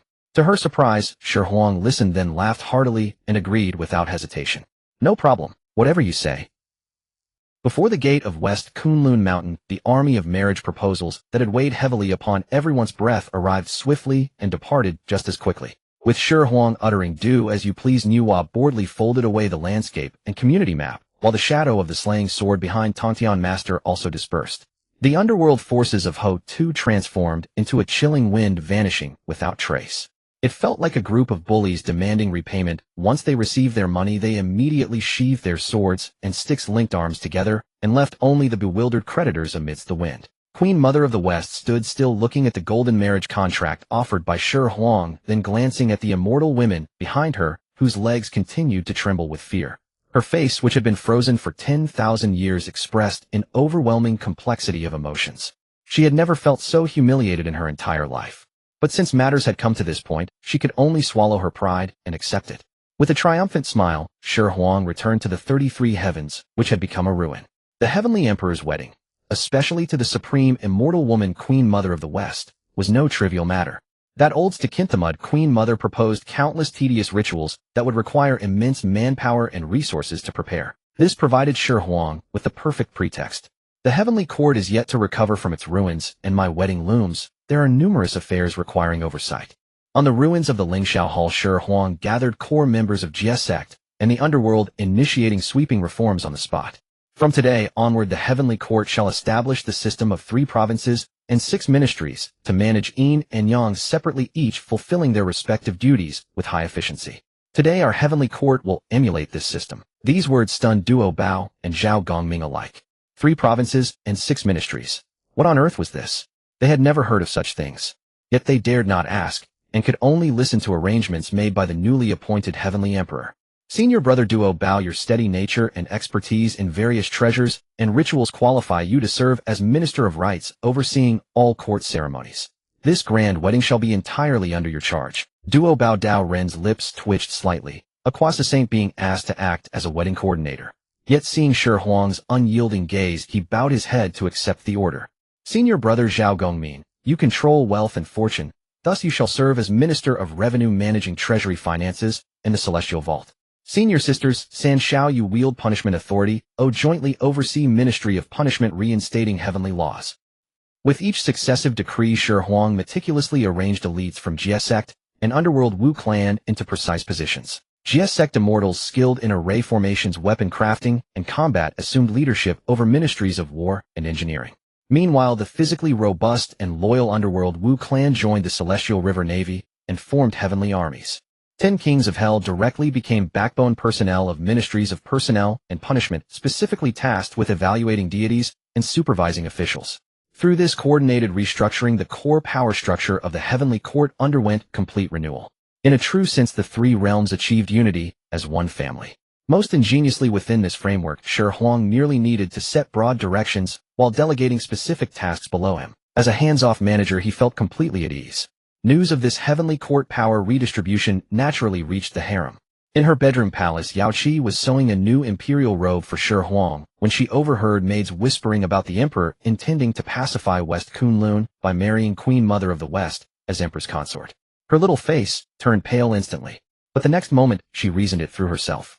Her husband had just ascended the throne with shaky foundations. Although Yuan Shi Tianzun and Tai Ching Sage appeared submissive outwardly, their inner resentment was inevitable. Queen Mother of the West was an established, powerful figure personally designated by the Tao Patriarch as leader of all immortal women across the 3 realms, possessing great prestige. Marrying her would not only pacify neutral powerful beings, but also leverage her prestige to balance against Chan's sect and Rin's sect. What profound foresight! To ensure stability across the 3 realms and protect them, her husband sacrificed personal happiness to wed an unchanging old Stakinthamut for 10,000 years. At this thought, Yao Kai's eyes welled up instantly. Instead of jealousy, boundless compassion and tenderness surged within her heart. Husband, you have given so much for us. Night deepened. After concluding daily official business, Shi Huang returned to his bedroom, gazing at stacks of jade slips presented by Minister of Rites duo Bao Dao Run regarding 999 ritual protocols for the Heavenly Emperor's wedding. He felt utterly overwhelmed. He impatiently waved his hand, scattering the jade slips aside. Had he known it would be this troublesome back, then he should have simply knocked out Queen Mother of the West and carried her away forcibly. At that moment, a fragrant breeze wafted in. Ho-Tu entered gracefully wearing light purple palace attire, carrying a plate of celestial fruits. She maintained her dignified and gentle demeanor, embodying the sage-like image suitable for empresses. Husband still troubled by wedding arrangements. She softly asked, placing the fruit tray on the table, then circling behind Shi Huang, extending slender fingers to gently massage his temples. Shi Huang let out a comfortable hum, leaning back in his chair with closed eyes. It's because that old Stakinthamud Queen Mother insists on archaic protocols. Excessive formalities drive me mad. Upon hearing this, Ho-Tu's lips curved subtly imperceptibly. Bending down, warm breath caressed Shi Huang's ear, her voice shifting tone, becoming languid and seductive. Then husband should prepare soon. Eating from one bowl, yet eyeing another. Your appetite grows increasingly larger. Shi Huang snapped open his eyes, turning to meet Ho-Tu's eyes flowing with water-like allure, brimming with coquetry. The earthly sage present earlier vanished entirely, replaced by the little yellow girl who only revealed herself before him. Once you truly bring that piece of tinta sandier black ice Queen Mother into the household, you'll likely stare at blocks of wood every night from now on. You're in for quite the ordeal.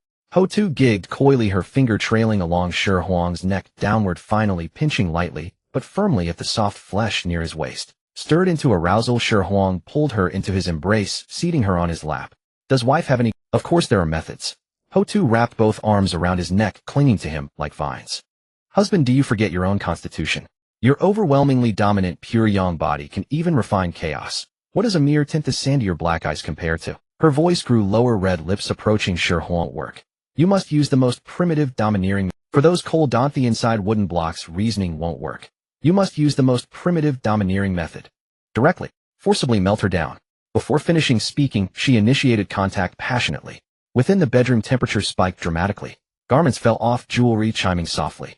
Instantly discarding her sage appearance, Ho-Tu became fervently passionate and proactive, employing bizarre techniques to help Shi Huang relieve stress. An intense battle raged until darkness obscured heaven and earth, sun and moon lost their luster. Finally, Ho-Tu lay lazily atop Shi Huang's chest, tracing circles with her finger, panting teasingly, husband, how was my service tonight? Just remember tomorrow. Go melt that ice block again. The heavenly wedding was a grand event of the primordial era. The last time it drew 10,000 immortals to pay homage was when the demon emperor Dijun married Xihe. This time the new heavenly emperor Shi Huang married Zhuangmu, the leader of female immortals. The scale and splendor were even greater. 10,000 immortals of the Xihe sect formed the ceremonial guard. The armies of the underworld fired salute cannons. The sage Nuwa personally acted as matchmaker, and the heavenly lord Tongtian served as the wedding witness. Throughout the heavenly court, from the southern heavenly gate to the 33rd heaven, red silk paved the ground for millions of miles, and celestial music resounded beyond the 9 heavens. The mighty figures of the 3 realms, who had previously held a wait-and-see attitude toward the new heavenly court, upon witnessing such a spectacle, all understood clearly in their hearts. This new heavenly emperor was not to be trifled with. A wedding so intricate that it nearly reenacted all ancient rituals lasted for a full century. When the last guest was seen off and the clamorous heavenly court finally settled into tranquility, Shi Huang let out a sigh of relief. He rubbed his face stiff from smiling and pushed open the doors of the bedchamber. Finally, it was time for the main event. The words of that girl Ho-Tu still echoed in his ears. Tinta sandier mystic ice, and forcefully melted. Shi Huang was filled with a determined resolve. Today, he would make this heavenly queen, who had even more rules than the heavenly laws, witness what true great Tao of yin and yang meant. Within the bedchamber, red candles blazed high and warm incense drifted. However, the atmosphere was entirely different from what he had imagined. There was no shy waiting beauty, no tender affectionate gazes. Zhuangmu, the newly appointed heavenly queen of the primordial era, was sitting upright on the bed wearing that ridiculously elaborate 9-phoenix court robe thicker than a city wall. Her phoenix crown was towering, her cloud shawl solemn, her countenance grave, her eyes clear, and her posture as straight as a spear. That expression and posture were not like those of a bridal chamber, but rather like sitting in the front row of the Xiao Palace listening to the Tao ancestors' sermon, afraid of missing a single word. Shi Huang's footsteps halted, his fervent passion doused, as if by a bucket of ice water from head to toe. Ahem, he coughed dryly, trying to break the eerie silence. Without even lifting her eyelids, Zhuangmu spoke in a cool voice. Since the Heavenly Emperor has entered the palace, he should bathe, change clothes, burn incense, and calm his mind to comply with the rite of yin-yang communion in accordance with the heavenly Tao. Shi Huang. He took a deep breath and endured it. It was just taking a bath, going through the motions. Half an hour later, Shi Huang changed into a loose silk robe and returned refreshed. Just as he was about to sit on the edge of the bed, Zhuangmu's voice rang out again. Stop. Does the Heavenly Emperor know that the union of male and female is an imitation of heaven and earth, and the circulation of qi should follow proper rules? Yang rises and yin descends. Qi moves through the dantian, circulating 365 times through the grand cycle, and each breath and exhalation must align with the stars. As she spoke, she took out a jade slip from her storage artifact. This is the Yellow Court Inner Scenery Scripture, which details the supreme principles of yin-yang dual cultivation. You and I must strictly follow what the scripture records, taking the heart as the sovereign and the kidneys as the ministers, so that the primordial essence is not leaked and the spirit energy is not dispersed, attaining great freedom and great ease. Shi Huang looked at her face, stern to the point of being rigid, and then at the glowing jade slip in her hand. He felt utterly numb. Is this for real? On the wedding night, you're holding an academic seminar. Even the positions and breathing frequency have to follow a textbook. He leaned in a little, trying to hold her hand first to build some affection. Improper. Zhuangmu frowned, and with a wave of her hand, a gentle but irresistible force of magic pushed him back 3 feet. Before completing the grand cycle, there must be no skin-to-skin contact lest the qi mechanism be disrupted. Shi Huang was completely exasperated. He plopped down onto the chair opposite, looking at that woman wrapped up like a zongzi, and felt his spirit shatter. This is no bridal chamber. This is clearly holding a morning court, and the most tedious kind at that. He would rather go fight the primordial heavenly Lord Yuanshi right now than listen to her drone on about the heart as sovereign, the kidneys as ministers. I say, Your Highness the Heavenly Queen, Shi Huang said weakly, can we stop talking about work? Zhuangmu's cool eyes finally flickered. She glanced at Shi Huang, seemingly perplexed. This is not work, but cultivation. Since we are Tao companions, we should naturally support each other and advance together on the path of cultivation. Shi Huang felt that he couldn't reason with her. This block of tinta-sandy or mystic ice has nothing in its mind except rules, rituals, and cultivation. Try talking about feelings with her. She might ask you which great Tao principle feelings belong to. Bring up romance. She had probably discussed the origin of wind and the cultivation method of lunar yin essence. Since reason doesn't work, he could only resort to the most primal method. Shi Huang suddenly smiled. He stood up and walked step by step toward the bed. Heavenly Emperor, you. Zhuangmu sensed a dangerous aura, her brows furrowing even tighter. I said it's impro. Her words were cut short, because Shi Huang had already walked up to her, and without a moment's hesitation, he scooped her up in his arms. The weight of her phoenix crown and cloud shawl was beyond imagination, but in Shi Huang's hands it felt as light as nothing. You. How dare you? Zhuangmu was both shocked and enraged. The innate yin qi within her body instinctively began to erupt.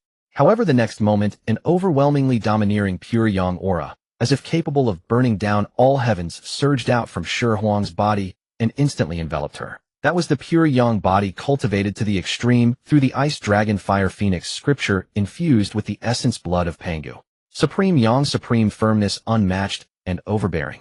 Zhuangmu's protective immortal light was as fragile as paper before this aura. It was instantly shredded. She felt as if she had been thrown into a giant furnace. The scorching aura permeated everywhere, madly flooding into her limbs and bones, scouring her innate supreme yin body that she had cultivated for countless eons. Her Tao heart, which had remained unperturbed for eons like a still well, began to tremble violently at this moment. Ritual. Rules. Shi Huang looked down at the stunning face in his arms, shocked and angry, yet flushing from the impact of his aura, and broke into a grin. In my territory, I am the rule. With that, he directly threw the person in his arms onto the soft bed. Rip. A sound of tearing fabric, crisp and piercing. The ridiculously elaborate 9 phoenix court robe was brutally torn open by him. You brute. How dare you destroy my ceremonial robe? Zhuangmu completely lost her composure. She tried to struggle, but found her whole body limp, unable to muster any strength. That domineering pure yang aura was frantically melting her. The iceberg was dissolving at an Shi Huang ignored her protests. He felt that this unruly wildness was exactly what dual cultivation should be. He leaned down, and with his own rhythm forcefully broke all of her rules. At first Zhuangmu was still desperately resisting, muttering intermittently, absurd, rude, improper. But as Shi Huang's forceful guidance continued, as the extreme pure yang aura scoured her Tao heart, her resistance grew weaker and weaker, and her breathing became faster and faster. She felt the defenses she had held for countless eons collapsing inch by inch. That dike named ritual law was finally completely breached by an unreasonable flood. When the last line of defense was breached, Zai Wangmei's mind went blank with a ringing sound. The nature suppressed for billions of years erupted like a volcano in that instant. Beneath the rigid exterior was extreme madness. The soul that had always been bound by rules, once it broke free from its shackles, displayed an initiative and passion even more astonishing than Yaoji's. She turned the tables like a waking leopardess, launching the fiercest counterattack against the man who had conquered her using her most primal instincts. Within the bedchamber, the temperature was terrifyingly high. That night, the Heavenly Queen, through her actions, profoundly demonstrated what it meant to unite yin and yang with the Tao and return to the origin through 9 revolutions. The next morning, a beam of golden sunlight streamed through the broken window lattice into the messy bedchamber. The Queen Mother of the West had woken up early. Or rather, she had not slept at all.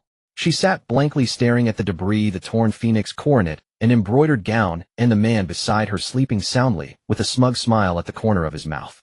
Her mind was a tangled mess. Her Tao heart, which had remained as still as an ancient well for eons, was utterly disturbed. She rose silently, circulating her magical power. The torn Dharma robe instantly restored itself to its original state, but the disheveled hair bun and the flush on her face could not be concealed. She took a deep breath, forcing herself to return to her usual frozen demeanor. She sat upright again, eyes slightly closed, 5 hearts facing the sky, assuming her usual meditation posture. It was as if everything from last night had been nothing but an absurd dream. Her Highness the Queen, rising, a lazy voice sounded from behind. Shi Huang had woken up at some point and was propping his head on his hand, watching her forced composure with great amusement. The Queen Mother's delicate body trembled. She did not turn around, but her voice involuntarily carried a tremor. Since the Heavenly Emperor is awake, you should observe propriety. What happened last night was indeed absurd. We should both forget it. She tried to make her voice sound cold and detached, but could not suppress the hint of guilt and chagrin in her tone. Shi Huang laughed. He rolled off the bed, walked over to her, and crouched down to look her in the eye. Is that so? Yet I felt Her Highness was quite enthusiastic, even teaching me several ancient dual cultivation techniques. You're lying. The Queen Mother's eyes flew open, both embarrassed and angry. Her usually cold phoenix eyes were now shimmering with watery light, lacking any intimidation, and instead adding a seductive charm. She wanted to put on a stern face to scold him, but as soon as she met Shi Huang's smiling eyes, she recalled how she had gone from resistance to surrender, and even took the lead in the madness last night. Her face instantly flushed, so red it seemed to bleed. Such insolence! What decorum is this? After holding back for a long time, she could only squeeze out this feeble reprimand. Shi Huang looked at her adorable appearance of outward toughness and inner weakness, feeling greatly amused. He was about to tease her further. Ding! Congratulations, host. Main quest completed. Conquer the Queen Mother of the West. Rewards being distributed. Congratulations, host. Obtain Supreme Treasure, the Divine Investiture, Heavenly List. Congratulations, host. Obtain Supreme Array, the 7-fold Grand Array. The chilly system notification rang in his mind. Shi Huang's spirits lifted. The main event had arrived. With a thought, a scroll made of neither gold nor jade, composed entirely of chaotic light, materialized in his primordial spirit.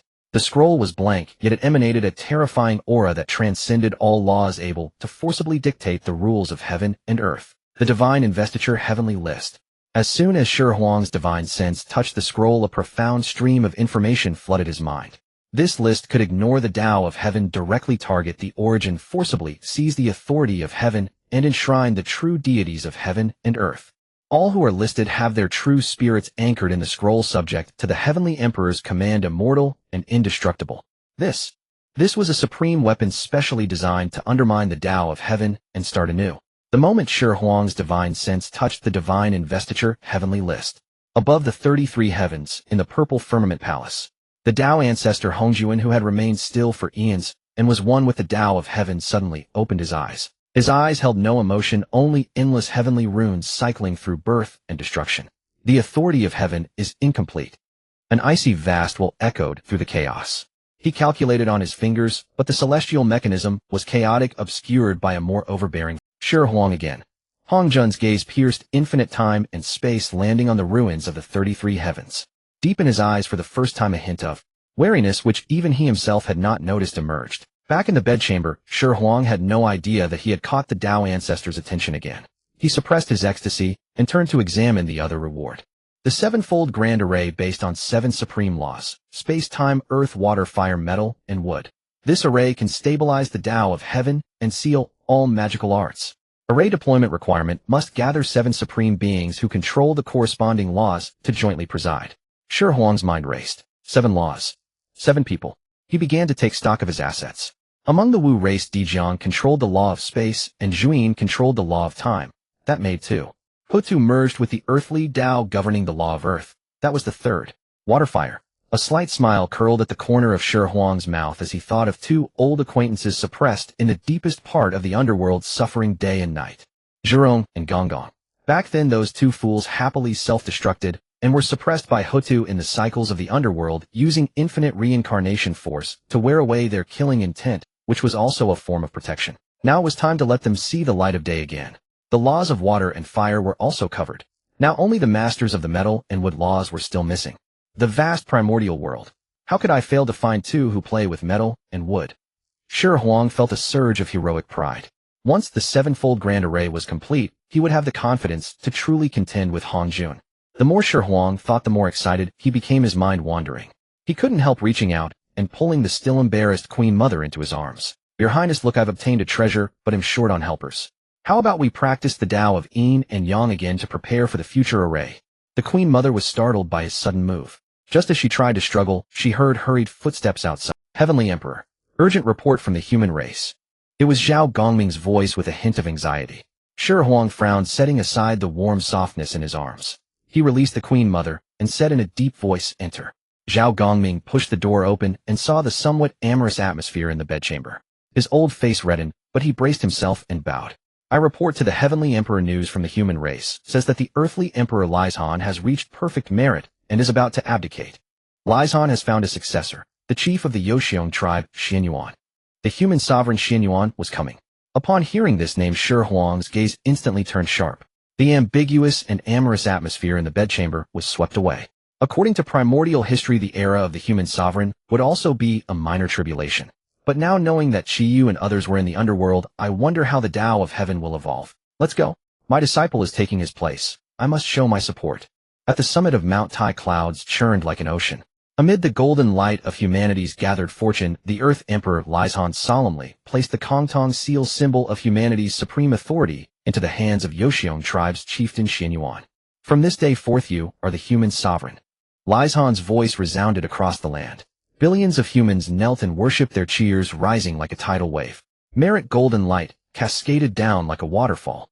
Lizhan bathed in it, his aura surging steadily, yet he could not take that final step. He gazed at Shi Huang among the crowd, his eyes filled with gratitude and reverence. With the fall of the heavenly court and the change of rulership, he was no longer bound to the imprisonment of the Fire Cloud Cave. Master, this disciple wishes to go to Janeo Island and follow Saint Tontian in cultivation, Lizhan transmitted his voice. Given his master-disciple relationship with Shi Huang, even a simple official post in the heavenly court would have been an unattainable dream for most. Yet he chose not to take this shortcut, believing he should cultivate on his own. Shi Huang nodded slightly.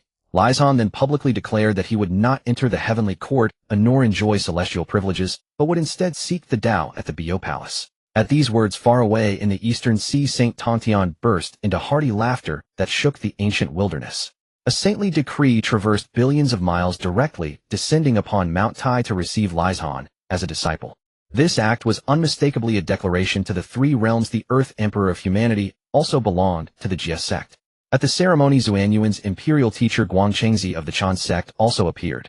This golden immortal of the great Luo gazed upon his long-taught disciple finally ascending to the throne, yet his face bore little joy, instead tinged with melancholy. Xianyuan was a man of peerless talent, but also unyielding pride, obsessed with the notion of man triumphing over heaven, which fundamentally contradicted the Tao of yielding to heaven that Guangchengzi imparted. More than once Guangchengzi had privately denounced him as a rebellious disciple. Yet fate decreed this rebel to be the human sovereign.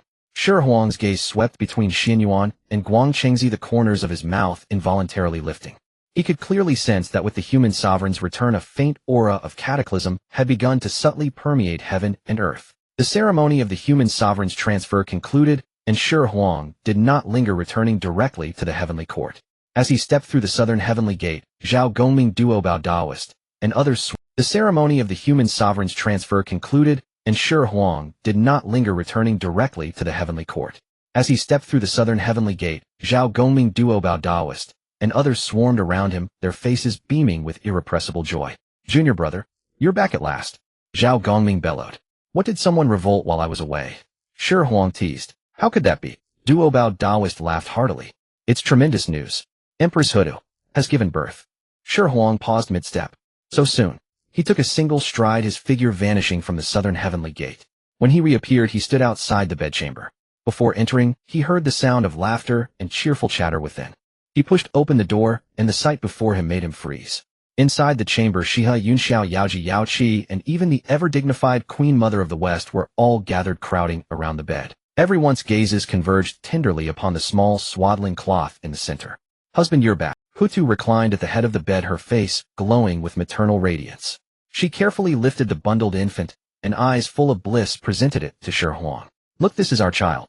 Shi Huang leaned in to see a baby in swaddling clothes exquisitely carved like jade sleeping soundly.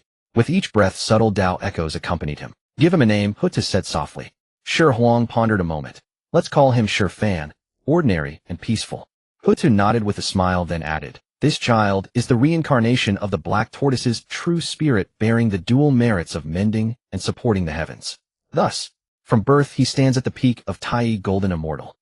Shi Huang stared at the jade-like infant in the swaddling, and sensing the genuine Tai Golden Immortal aura, found himself momentarily speechless. He had worked so hard relying on systems and dual cultivation only to reach Tai Golden Immortal himself. And now this newborn, turtle son, had surpassed him in cultivation right out of the womb. What kind of nonsense was this? The atmosphere in the bedchamber turned peculiar. The women watched Shi Huang's crestfallen expression, struggling to hold back laughter, their shoulders trembling. Finally, Xihe was the first to break into a stifled chuckle, teasing mercilessly. Husband, your reputation as the top dependent in the ancient wilderness seems more solid than ever. Before you relied on us wives. Now even your newborn son outshines you. Sister Xihe, don't speak of husband that way. Yao Qi spoke up, defending him sympathetically. But as she finished, Yao Ji gently tugged her sleeve, whispering in her ear, Sister, let it be. This is banter between husband and the consorts, we just watch. Yao Qi nodded, still puzzled. Just then a youth ran in from outside. Shi Huang's eldest son. Already at the peak of Tai Golden Immortal, he looked more like an expert than his father. Father, I'm a big brother. Shi rushed excitedly to the bedside, curiously poking his little brother's cherubic cheek, then looked up at Nuwa beside him, speaking in a childish voice. Father, my little brother is stronger than you. Grandmother is a saint, and she's stronger than you too. And now you've got family above and family below. You're protected from all sides. Shi Huang's words struck Shi Huang's heart like a hammer blow. Family above, family below. Protected from all sides. Puffed. This time, even the normally composed Yun Xiao and the reserved Queen Mother of the West burst into laughter. The entire bedchamber was filled with joyful air. Shi Huang felt as though he had become the target of his family's full-force roast, a mouthful of stale blood lodged in his throat, nearly spurting out. He looked at the women laughing heartily, then at his innocent elder son, then at the swaddled infant, whose cultivation exceeded his own. Finally, he could only let out a long sigh, resigned. All right then.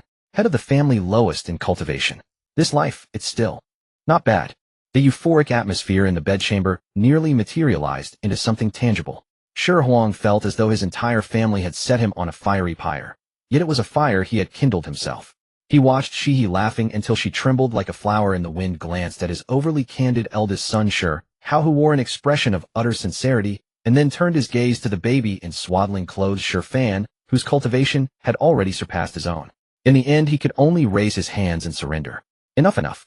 I can't afford to provoke you, I'll simply keep out of your way. Shi Huang let out a long sigh, and amid the chorus of laughter from his wives and children fled this den of tenderness in a somewhat undignified manner. The head of the family, yet at the bottom in terms of cultivation. If this reputation ever spread abroad, where would the dignity of the heavenly emperor be? As Shi Huang walked along the newly rebuilt, ever more magnificent corridors of the heavenly court, he pondered whether he should find a place for secluded cultivation. At the very least, he needed to catch up to his newborn son in terms of cultivation. While he was deep in thought, a figure rushed toward him from ahead. It was Duo Bao Doran, who now served as the acting chief steward of the heavenly court. Once upon a time, this position had belonged to Tai Bai Jinxing. Unfortunately, that old immortal had backed the wrong side, and Shi Huang had issued a decree to exile him to the Star of Longevity to live out his days in retirement. Junior brother, Your Majesty the Heavenly Emperor, I've finally found you. Duo Bao rushed up, sweat beading on his brow. Whether from haste or anxiety, it was hard to tell. What, has someone already come knocking on the gate so soon after I stepped out? Shi Huang asked casually. Not exactly. Duo Bao wiped his sweat, lowered his voice, and wore a peculiar expression. It's It's the Supreme Saint Taiching and the Primordial Saint Yuanshi. They've been waiting for you in the Lingxiao Palace for some time now. Taiching and Yuanshi. Shi Huang halted mid-step, his eyes narrowing. Those two never visited without a purpose. Back when he was locked in mortal combat with Hao Yan, both of them had remained as unmoved as mountains. Of course back then they had indeed lent him their treasures. Inside the vast and imposing Lingxiao Palace the atmosphere was somewhat stifling. Taiching Laozi and Yuanshi Tianzuan stood shoulder to shoulder. One had his eyes closed, brows drooping as if in deep meditation, while the other wore a rigid expression, staring fixedly at the golden dragon pillars in the hall, lost in thought. Shi Huang stepped into the hall with a hearty laugh. Two senior uncles grace me with your presence. Forgive me for failing to welcome you from afar. Please forgive my negligence. Hearing the voice Yuanshi, Tianzuan slowly turned around. On that eternally frozen face a smile that was more tragic than a cry managed to squeeze its way out. Taiching Laozi also opened his eyes, his murky pupils betrayed no emotion. Shi Huang, our nephew, now that you have ascended to the position of Heavenly Emperor, it is only proper for us to come and pay our respects, said Yuanshi Tianzuan in a dry voice devoid of sincerity. Senior uncle, you jest. We are all one family, Shi Huang replied. Shi Huang walked to the imperial throne, but did not sit down. Instead, he stood there smiling pleasantly at the two saints. May I ask what brings my two senior uncles here today? Yuanshi Tianzuan and Taiching Laozi exchanged glances, as if communicating through their eyes to decide who would speak first. In the end, Yuanshi Tianzuan conceded defeat. He cleared his throat. Though his old face seemed to burn somewhat, he steeled himself, and said, Shi Huang, during the last battle for the Heavenly Court, you, a Tai Golden Immortal, in physical form, fearlessly confronted a great Luo Golden Immortal. The sheer power of your flesh was unprecedented in the Primordial World. I find this path rather intriguing. He spoke euphemistically, but everyone present understood the implication at once. Taiching Laozi stroked his long beard and added, this method does not seem to originate from the Primordial World. It contains a trace of the true essence of chaos. If we could study it even a little, it would be a great opportunity for us. Shi Huang's mind cleared like a bright mirror. So in the end they were coveting his body-tempering cultivation method. However, he was even more aware of the deep-seated fear lurking in the hearts of these two saints. The Dao ancestor Hongjun had used the fragments of the creation jade disc to effortlessly strip Nuwa and Tongtian of their saintly status. He could just as easily do the same to them.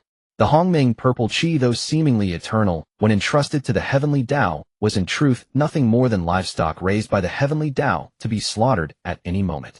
These two old foxes were afraid. They wanted to find a way out before Hongjun finished settling accounts. And achieving sainthood through the body without relying on the Hongming purple qi was undoubtedly the best and the only choice. Having understood this, Shi Huang felt greatly relieved, but his face displayed a troubled expression. My two senior uncles, are you referring to the pure yang body tempering art? Alas, to be honest, this technique has a colossal origin. It was passed down by an unnamed demon god from chaos entangled with immense karma. It cannot be lightly transmitted. Otherwise, this junior might invite disaster. As he spoke, he shook his head and sighed, perfectly portraying the image of one who wished to help, but was utterly Yuanshi Tianzuan's eye twitched at the sight. This brat wouldn't let the hawk go without seeing a rabbit. Without further ado, he flipped his hand, and a jade rui, pure white and radiating endless Dao resonance, appeared in his palm. This is my proof of attaining the Dao, the three treasures rui. I offer it in exchange for the first 3 layers of your technique. How about it? Shi Huang cast a glance at the jade rui and curled his lips. It was indeed a fine treasure, but exchanging it for a method that could lead to physical sainthood. Was he trying to fob him off like a beggar? He didn't respond directly, but transmitted a message to Yuanshi Tianzuan. In secret, senior uncle Yuanshi, your sincerity is lacking. This technique of mine, when cultivated to the extreme, can make one a saint through the body and even challenge the heavenly Dao. You. Upon hearing this transmission, Yuanshi Tianzuan was so furious that his beard bristled.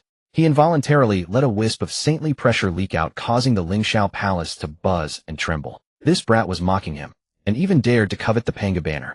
But remembering that he still needed to ask a favor, Yuanshi Tianzuan forcibly swallowed the rage that had reached his throat. Circumstances dictated terms. There was no choice but to yield. Taiching Laozi, who had observed everything, sighed inwardly, knowing that today would require a heavy price. What followed was the most bizarre tug-of war in primordial history played out within the Lingxiao Palace. On one side were the lofty heavenly Dao saints, on the other the newly ascended lord of the heavenly court. Both sides engaged in a fierce war of words, back and forth, haggling over a few volumes of cultivation techniques, like common market vendors in the mortal world.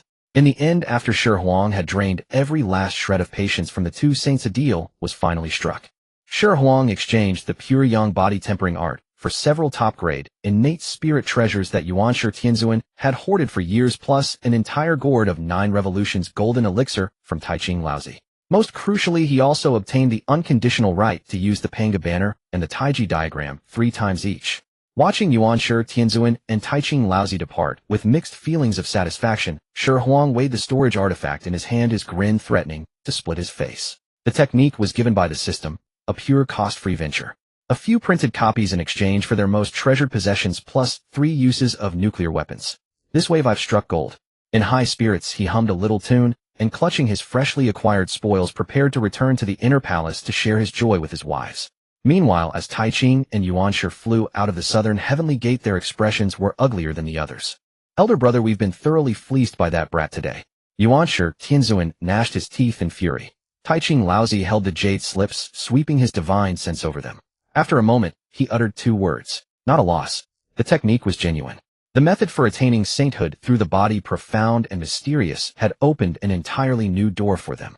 Though the price was steep, it was all worth it to escape the cleaver that might fall upon their heads at any moment. Nevertheless, the wariness and hatred they harbored for Shi Huang had risen to a new peak. In the mortal world Chengdu, after Xianyuan ascended to the throne of the Emperor of Man, he displayed a far greater talent than his teacher Guang Chengzi had anticipated. He established his capital in Shun, divided the territories, and ordered Song Jie to create writing enabling the civilization of man to be recorded and passed down. He also commanded Li Shou to develop mathematics and Ling Luan to create music, ensuring that life for humanity was no longer solely about survival. Within just a few hundred years under his governance, the human realm saw a complete transformation, its prestige growing day by day. However, beneath this era of prosperity, undercurrents were quietly stirring. In the frontier regions where humans and Wuzu people lived together, a tribe known as Juli began to rise rapidly. Its chieftain was a half-human, half-Wuzu individual born with immense strength and exceptional combat prowess.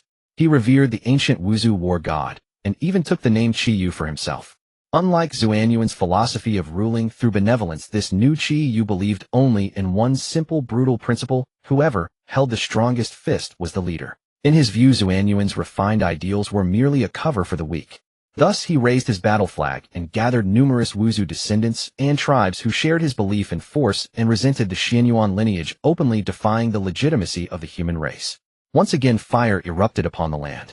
In the heavenly palace, the bedroom, as the curtains swayed, Shi Huang, engaged in what appeared to be rigorous cultivation, felt a sudden tremor from the jade slip and was somewhat surprised. And so, Queen Mother West, enjoying her traditional rigorous cultivation, noticed Shi Huang had stopped. "Husband, why did you stop?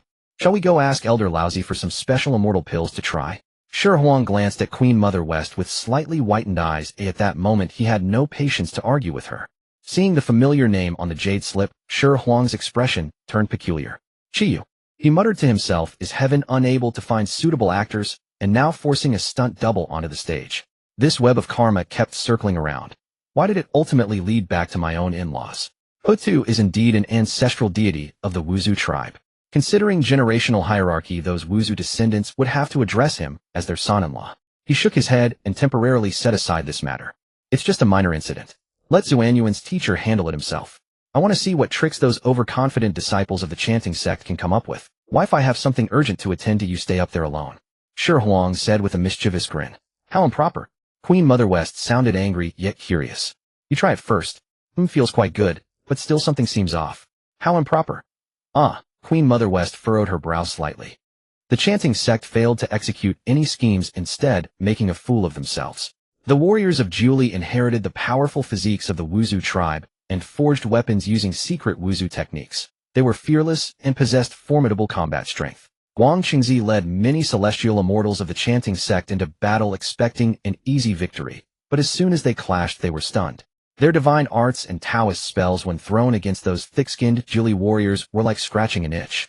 On the contrary, the opponent's massive and heavy weapons caused injury on contact and death upon impact.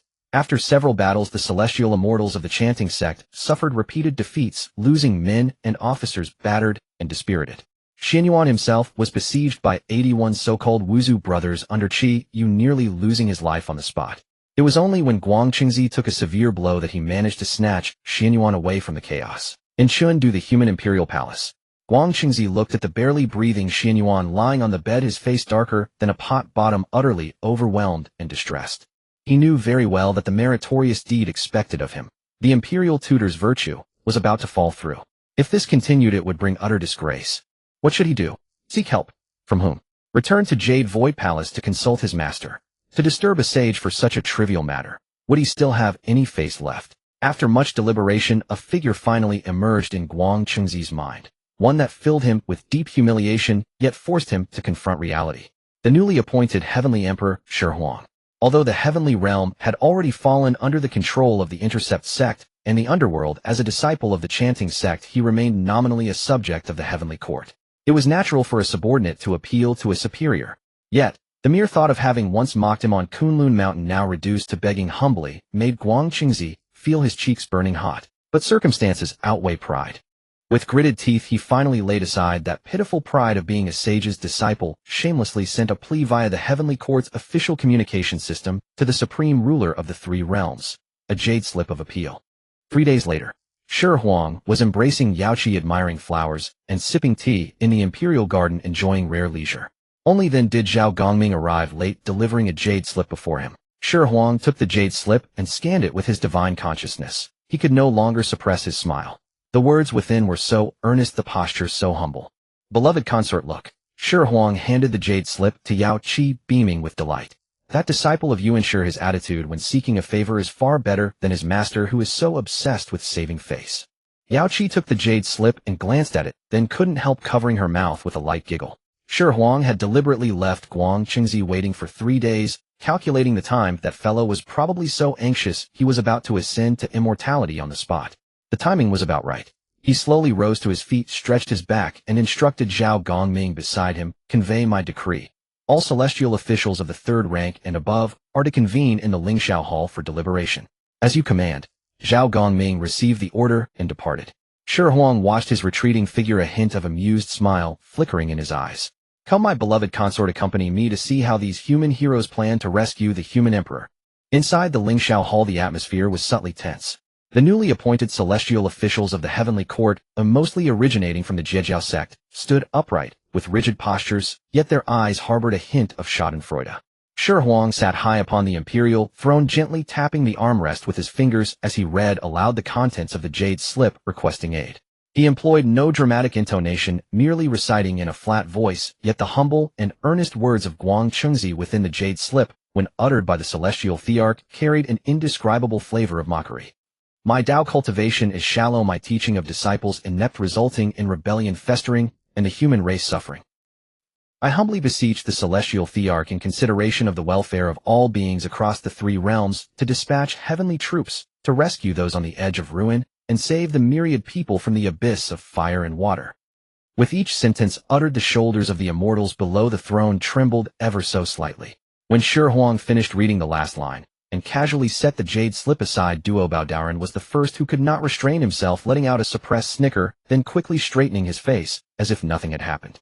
Yet that single sound was like a lit fuse. Within the great hall, muffled laughter arose in waves impossible to conceal.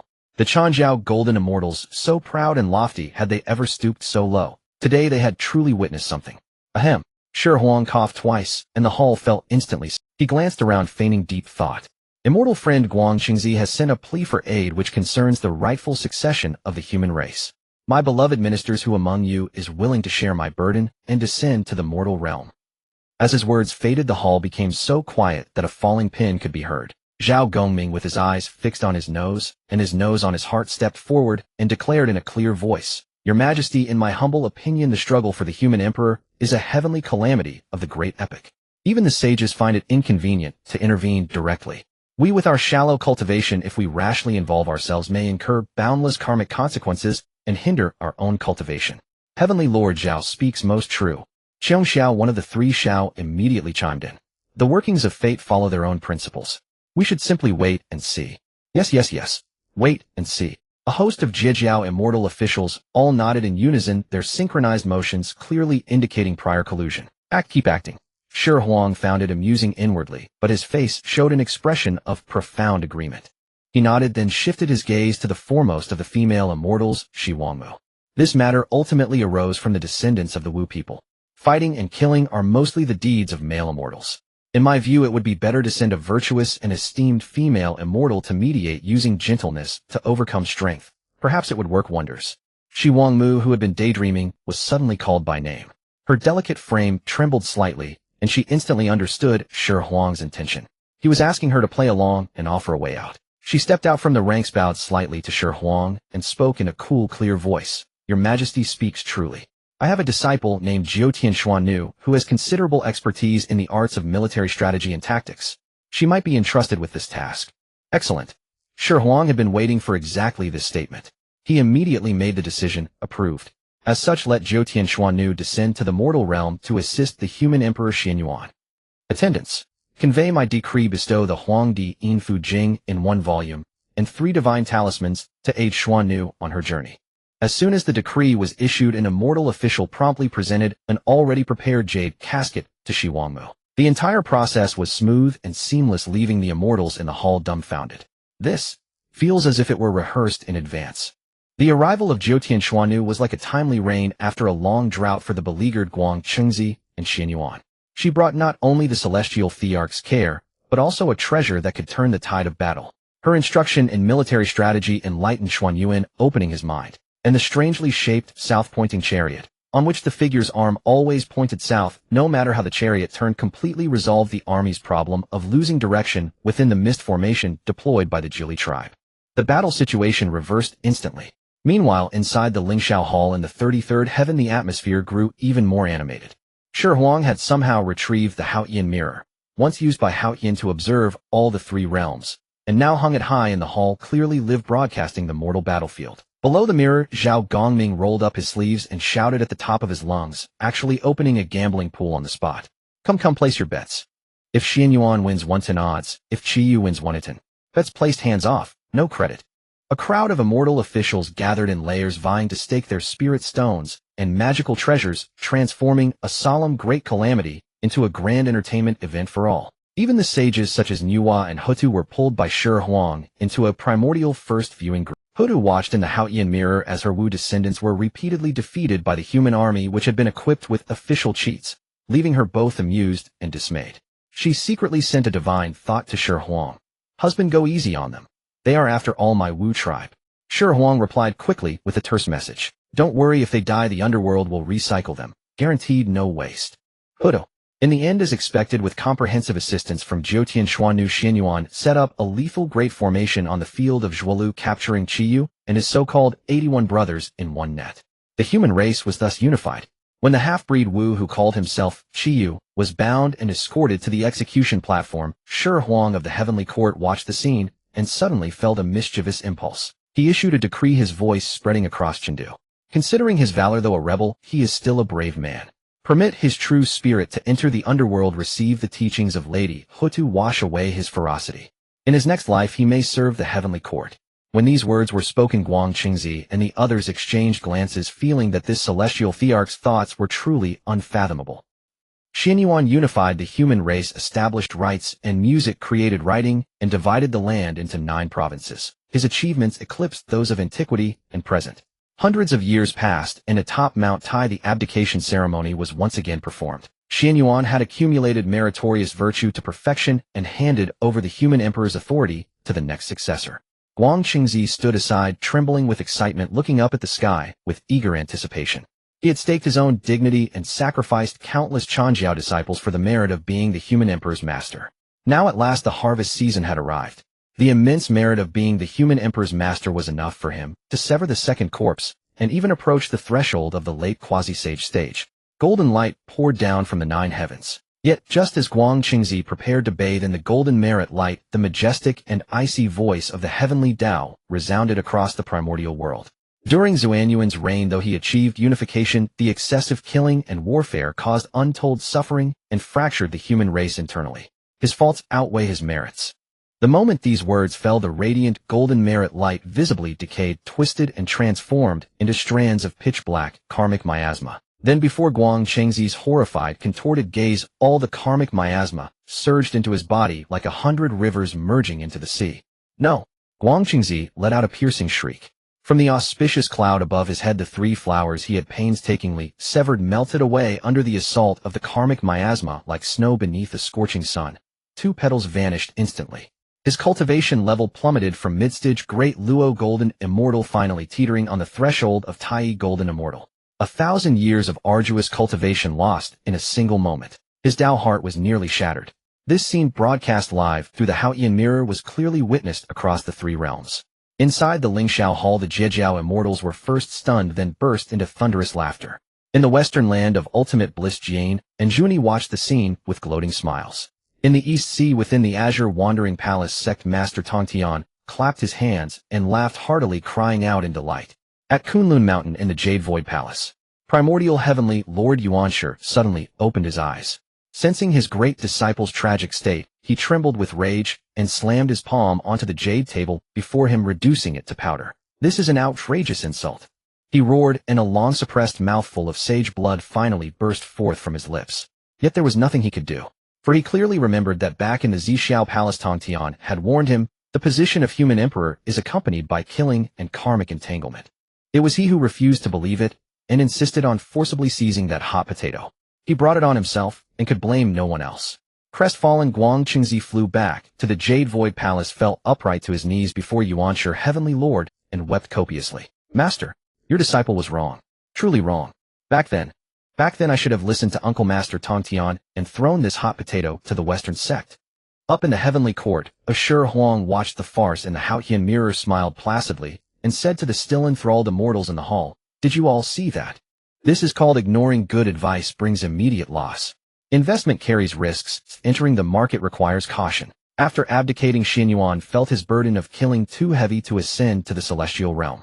Instead, he brought his wife Leizu and confined himself in Huiyun Cave to stabilize the human race's destiny. The heavenly court symbolically bestowed blessings, and the era of the human emperor thus completely. The era of the human sovereigns came to an end as Xinyuan imprisoned himself within the Cave of Fire. The legend of the 3 sovereigns thus concluded. Yet the tide of humanity did not cease to flow. Thus began the era of the 5 emperors. Xuanqiu, Daiku Yao, and Shun rose like stars one after another to lead humanity across the primordial wilderness. The merits of the 3 sovereigns were immense, but they were now but faded glory.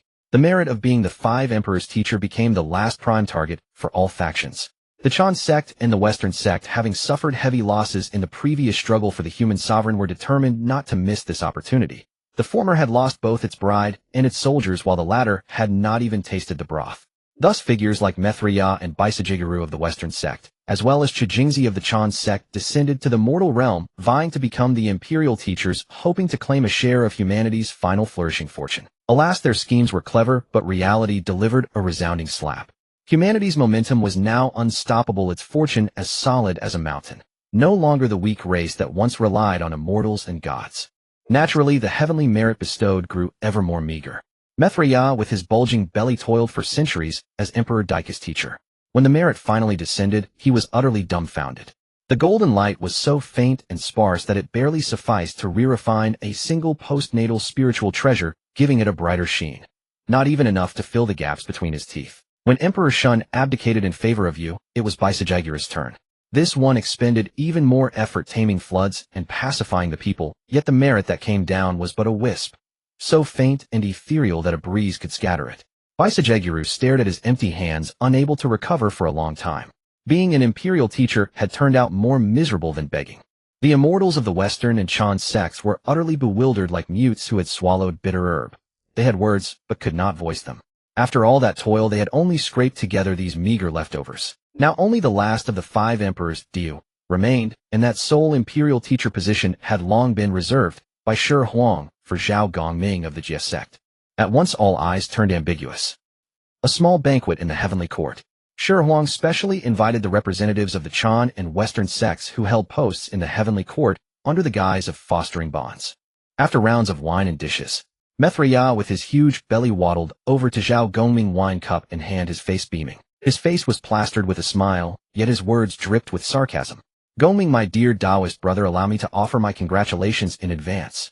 Zhao Gongming, in high spirits, was taken aback. "Oh, for what good fortune? Don't play coy with us."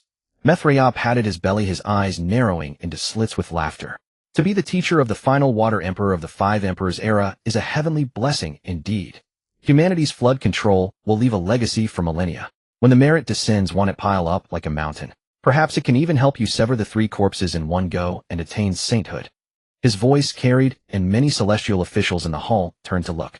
Beside him, Bijun also approached with his cup, his face wearing a look of sincerity. Indeed, we are but shallow in fortune and connection, able only to sip the thin broth at the start. How could we compare to you, Gongming, who will feast on the last and fattest piece of meat? The two played a duet, and the atmosphere in the hall turned strange. The Xihe sect officials' faces darkened. Who didn't know that the merit of the 5 emperors grew weaker with each generation? Even the accumulated merit of the first 4 emperors was pitiful. How much could the last one yield? Wasn't this an open mockery? Zhao Gongming's smile gradually stiffened until his face darkened like the bottom of a pot. He held his wine cup midair, unsure whether to drink or set it down. Doubt began to churn in his heart. Was Shi Huang, his junior brother, about to set him up this time? The 5 emperors' merit was visibly dwindling. Could this last bite be poisoned? Instinctively, he glanced toward Shi Huang on the throne, hoping to read something from his expression. But Shi Huang did not even look his way. He was leisurely savoring the celestial wine, occasionally exchanging soft words and laughter with the Queen Mother of the West beside him, as if oblivious to the sharp exchanges in the hall. Just then, several divine thoughts quietly transmitted into Zhao Gongming's ears. Senior brother, perhaps. We should yield this position. Yes, senior brother, this is clearly a trap. We must not step into it. Face is trivial, but the Dao path is paramount. The voices were from the 3 Xia sisters. Zhao Gongming's heart sank to the abyss. Even his own junior sisters said so. This situation was truly precarious. Sweat beaded on his forehead, and the sincere smiles of Mithriya and Bijun now seemed unbearably glaring. The entire heavenly court seemed to be waiting for the Xihe sect's humiliation. Zhao Gongming gritted his teeth, ready to force out some diplomatic words. At that moment, Shi Huang, seated high upon the throne, seemed finally to notice the predicament. He slowly set down his cup. He did not look at anyone, but gazed into the sea of clouds outside the hall, speaking calmly, his voice soft, yet penetrating the entire hall. Is the wine already finished, and you're already craving meat? His tone was flat, revealing neither pleasure nor anger. But the smiles on Mithriya's and Bijun's faces froze instantly. Zhao Gongming's heart, which had sunk to the bottom, was inexplicably yanked back up by those words hanging suspended in midair. He looked at Shi Huang once more. Shi Huang raised his cup and gave a distant toast in his direction. A faint, indecipherable smile flickered in his deep eyes. That composure and ease suggested that everything was under his control. Looking at that smile, Zhao Gongming's panic inexplicably dissipated, replaced by a bold resolve to stake it all. What the hell? His junior brother had never let him down before. He trusted him. Zhao Gongming took a deep breath, raised his cup, and drained it. Then he laughed heartily at Mithriya. Ha! I'll take your auspicious words. This last piece of meat, I'm eating it. Emperor Shun abdicated the throne, and Yu, by virtue of his meritorious service in flood control, was naturally elected by the myriad people to become the new sovereign of the human race. Zhao Gongming, the senior disciple of the Zhejiao sect, officially assumed his post as the final imperial tutor, descending to the mortal realm amidst the blessing-laden gazes of his fellow sect members in the heavenly court. Yet scarcely had he set foot among humanity and barely settled in when the heavens themselves transformed. Without any warning, the omnipresent water law across the entire primordial wilderness went berserk, unleashing a fury beyond measure. First, the raw water from the 9 heavens, which could not even buoy a feather, poured down like the bursting of the heavenly river. Then the waters of the 4 seas reversed, rivers flowed backward, and all things tied to water broke free from their bonds in that instant. In a single night, mountains were submerged, fertile fields became vast marshes. Countless humans were swallowed by the flood in their sleep. Those fortunate enough to flee to high ground gazed upon the boundless ocean below, their heart-wrenching cries piercing the firmament. The mortal realm was transformed into a purgatory. Upon learning of this, Yao Shi and Mi Lu naturally rejoiced in schadenfreude. At least we still have some merit. This Zhao Gongming is likely no better than Guang Qingzi. Guang Qingzi from the Chanjiao sect felt considerably relieved upon seeing the current situation. In Chengdu, on a hastily erected platform, the Yu gazed at the horrific scene before him, his eyes bloodshot and his heart ablaze with anxiety. Leading the remnants of humanity, he labored day and night to divert the floodwaters and build embankments, his figure appearing utterly insignificant against the towering, furious waves. 3 times he passed his home without entering, not because he was unwilling, but because he could not. How could one call it home when the flood still raged? Yet this water was not something mortals could withstand. No sooner was an embankment erected than a wave smashed it to rubble. No sooner was a channel dug than the downpour from the heavens carved an even greater breach. Human strength has its limits. Zhao Gongming stood behind Dijun, his expression more ashen than death itself. He summoned his renowned treasure, the 24 divine pearls that calm the seas. The pearls blazed with light, transforming into 24 minor worlds in a desperate attempt to suppress the rampaging water veins. Yet the supreme spiritual treasure that once could pacify the four seas now proved as futile as a clay oxen entering the sea, failing to still even a single ripple before the world-destroying cataclysm. He watched helplessly as one divine pearl was swept away by a colossal turbid wave, its light dimming in an instant, nearly severing its spiritual link to him. Zhao Gongming hastily recalled the treasure, utterly stunned. This was no ordinary flood. This was a heavenly cataclysm, an ultimate trial specifically targeting him, the tutor of the Water Emperor. His mind buzzed instantly, recalling the grinning faces of Mi Lu and Yao Shi, and the hesitant expressions of his fellow sect brothers at the heavenly court banquet. A trap. A colossal trap. Shi Huang, my junior brother, you're out to destroy me. Seeing the platform beneath him start to sway in the floodwaters, and hearing the increasingly desperate wails of humanity, Zhao Gongming's heart turned cold. If this continued, the human race would face extinction. And he, as the imperial tutor, would not only gain no merit, but also bear the boundless, overwhelming karmic sin. His path to enlightenment would be cut off, leading to eternal damnation. At this thought, Zhao Gongming shuddered, casting aside all pretense of a sage's disciple or the dignity of the elder brother of the Jizhou sect. All he wanted now was to survive. Your teacher has urgent matters requiring a return to the heavenly court. Zhao Gongming shouted incoherently to Dijun, and without awaiting a reply transformed into a golden beam, crazily hurtling toward the 33rd heaven. Outside the Lingxiao Hall, Zhao Gongming staggered into view, his crown askew and Taoist robes soaked. Nothing of an immortal's dignity remained. He looked like a refugee, fished straight from the water. Forgetting to tidy his appearance, he charged directly into the hall. Senior brother. Shi Huang and Yun Xiao paused on the dragon throne. Startled, Yun Xiao slipped out and hid behind the throne again. Senior brother, why didn't you announce yourself? Shi Huang said while straightening his robes. Though somewhat embarrassed by the scene, Zhao Gongming reported the horrific situation in the mortal realm. Senior brother, next time remember to announce your arrival. Yun Xiao? Don't pull that. Shi Huang whispered. Inside the Lingxiao Hall, the Haoyan mirror hung high, reflecting the horrific scenes of the mortal realm as the assembled immortals watched with great relish. When Zhao Gongming's anguished cry reached them, the hall fell silent for a moment. Then Duo Bao Daoren was the first to lose composure, spraying a mouthful of immortal wine. Puff, cough, cough. That laugh seemed to flip a switch, and the entire hall filled with mirthful air. If the elder brother took up opera, what a waste of talent. Indeed, I feel like tossing him a few spirit stones as Shi Huang, seated high on the imperial throne, leisurely set down his wine cup. He glanced at the disheveled figure outside the hall, then swept his gaze across the immortals, doubled over with laughter inside, a playful smirk spreading across his lips. The main event has finally arrived. With those words, he rose, and under the curious stares of the celestial officials, strode slowly out of the Lingxiao Hall. Outside, Zhao Gongming was still wailing at the top of his lungs. Seeing Shi Huang emerge, he lunged at him like a drowning man grasping at a straw, threw himself down, and latched onto Shi Huang's leg. Junior brother, my dearest junior brother, you have to save me. This job is impossible. The waters have gone insane. The human race is on the verge of annihilation. Shi Huang looked down at Zhao Gongming, who was clinging to his leg, his face a mess of tears and snot. His expression remained impassive. He lifted his foot and gently kicked Zhao Gongming off his leg. In Zhao Gongming's despairing and bewildered gaze, Shi Huang spoke calmly, his voice low, yet piercing clearly into the other's ears. Brother-in-law, don't panic. Your immense fortune has arrived. A windfall of immense fortune. Zhao Gongming was stunned, frozen in place. He lifted his face, etched with bitterness and resentment, a look of utter bewilderment upon it. Junior brother, you must be joking. The human race is nearly drowned. This is no fortune. It's a calamitous wave of karma. If this continued, he, the imperial teacher, would not be assisting the human sovereign, but would become the chief culprit in humanity's extinction. Who's joking with you? An ordinary flood is a disaster. This flood, triggered by the heavenly Taoist Great Tribulation, is both a catastrophe and an opportunity. Shi Huang leisurely straightened his robe, gazing at the surging sea of clouds beyond the hall, his eyes devoid of any ripple. This water cannot be subdued by ordinary treasures, nor by your calming sea pearl. Its root lies in the laws of the heavenly Tao.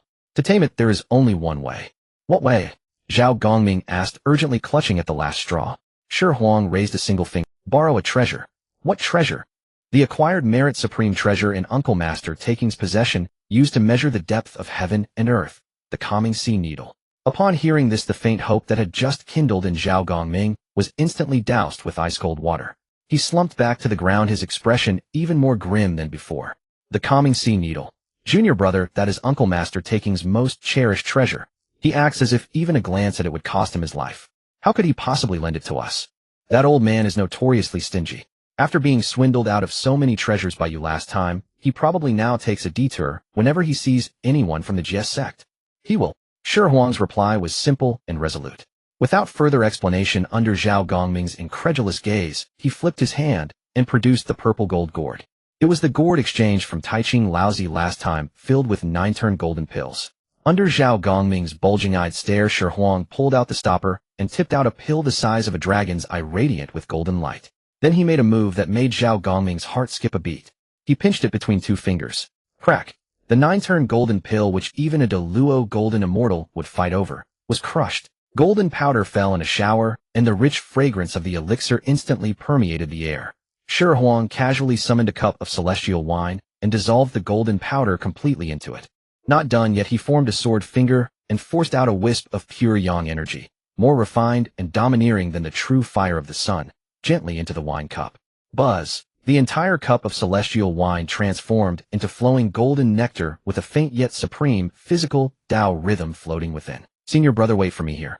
Do not wander off. Shi Huang, holding the cup, instructed the utterly bewildered Zhao Gongming, then took a step and vanished from the Imperial Heaven Hall. Beyond the 33 heavens at the Tishita Palace, an eternity of tranquility, an eternity of closed doors. Shi Huang's figure appeared silently before the palace gate. He neither knocked nor announced himself. Holding the wine cup, he spoke in a clear voice that carried throughout the entire Dao field. Uncle Master, I have obtained a fine wine which contains a trace of the true essence of the Hunyuan physical body. I have come specially to share it with you. Inside the palace there was no response. Shi Huang smiled and continued, if you refuse to drink, then I shall enjoy it alone. Such a flavor, tisk, I fear even a sage has never tasted it. As his words fell, boom, the gate of Tishita Palace, which had never opened for an outsider in eons, suddenly burst wide open. A figure shot out like a beam of light, appearing instantly before Shi Huang. It was none other than Taiching Laozi. At this moment, there was not a trace of the sage's serene aloofness. His eyes were locked onto the golden celestial wine in Shi Huang's hand. He could clearly sense within that wine cup a trace of an aura that made his primordial spirit tremble with yearning, a key to a different great path. Give it here. Laozi almost ground the words out through his teeth, extending a withered hand. Shi Huang smiled faintly and handed the cup over. Laozi snatched it, didn't even glance at it, and threw back his head, drinking it all in one go. As the liquid entered his throat, an unprecedented, profound realization exploded within his primordial spirit. The supreme true meaning of the pure yang body refining art poured into his mind like a baptism, allowing him to glimpse a brand new realm in an instant. So, this is how the physical body can be cultivated. So, the great path of strength was so overbearing, so profound. After a long while, Taiching Laozi slowly opened his eyes and let out a long breath of turbid air. He looked at Shi Huang with a gaze of indescribable complexity, finally reduced to a single sigh. Excellent skill. This single cup of wine was more useful than his own eons of contemplation. Uncle Master, you have had the wine, Shi Huang said with a smile. Now let us discuss the real matter. He succinctly recounted the flood on Earth, the Great's flood control, and the need for a supreme treasure to suppress the water veins. Finally, he revealed his true intention. Junior brother wishes to borrow Uncle Master's calming sea needle. When the task is done, Uncle Master shall receive 30% of the immense merit from taming the floods. The muscles on Taiching Laozi's face twitched violently. He looked at the empty cup in his hand, then at the young man before him, who smiled like a fox. His heart bled. This kid had calculated too precisely. First, he used a cup of wine containing supreme Tao rhyme to whet his appetite and incur a karmic debt. Then he offered 30% merit in exchange for the right to use an acquired merit supreme treasure. No matter how he calculated, he was at a loss. Yet he could not refuse. The taste of that wine was too exquisite. And those 30% of merit were indeed very tempting. Laozi was silent for a long time, cursing Shi Huang 1,000 times in his heart. Finally, he pulled from his sleeve with great reluctance a golden iron rod radiating divine majesty. It was the calming sea needle. Take it. Return it immediately after use. Laozi practically threw the needle at Shi Huang, then turned and strode away, slamming the Tishita Palace gate shut, refusing to see anymore. He feared that if he laid eyes on Shi Huang a moment longer, he would lose his sage's temper and slap this wretched brat, who came specifically to fleece him. With one cup of wine he had exchanged for Laozi's merit treasure. A terrible loss. Shi Huang, holding the heavy calming sea needle, was in excellent spirits and immediately returned to the heavenly court. Outside the imperial heaven hall, Zhao Gongming was still pacing anxiously. When he saw the familiar golden needle in Shi Huang's hand, he froze completely. Thighs. He stammered, too excited to form complete sentences. Shi Huang casually tossed the calming sea needle to him. Brother-in-law, catch. Zhao Gongming fumbled to catch the needle, feeling the immeasurable merit and the supreme power to suppress heaven and earth, causing his entire body to tremble with excitement. He had really borrowed it. Junior brother had truly used only a cup of wine to borrow this supreme treasure from the most stingy sage in the Primordial World, Taiching Saint. At this moment, Zhao Gongming's gaze at Shi Huang had transformed from panic and despair into sheer admiration and fervor. Go on. Shi Huang patted his shoulder. Place this needle at the eye of the eastern sea to instantly stabilize the water veins of the four seas. Your windfall of immense fortune is there for the taking. Zhao Gongming departed like a stray dog, yet returned like a celestial descending from heaven. Cradling the radiant golden divine needle in his hands, he stepped upon golden light descending from the 9 heavens. His entire being swirled with immortal energy, leaving no trace of his former dishevelment.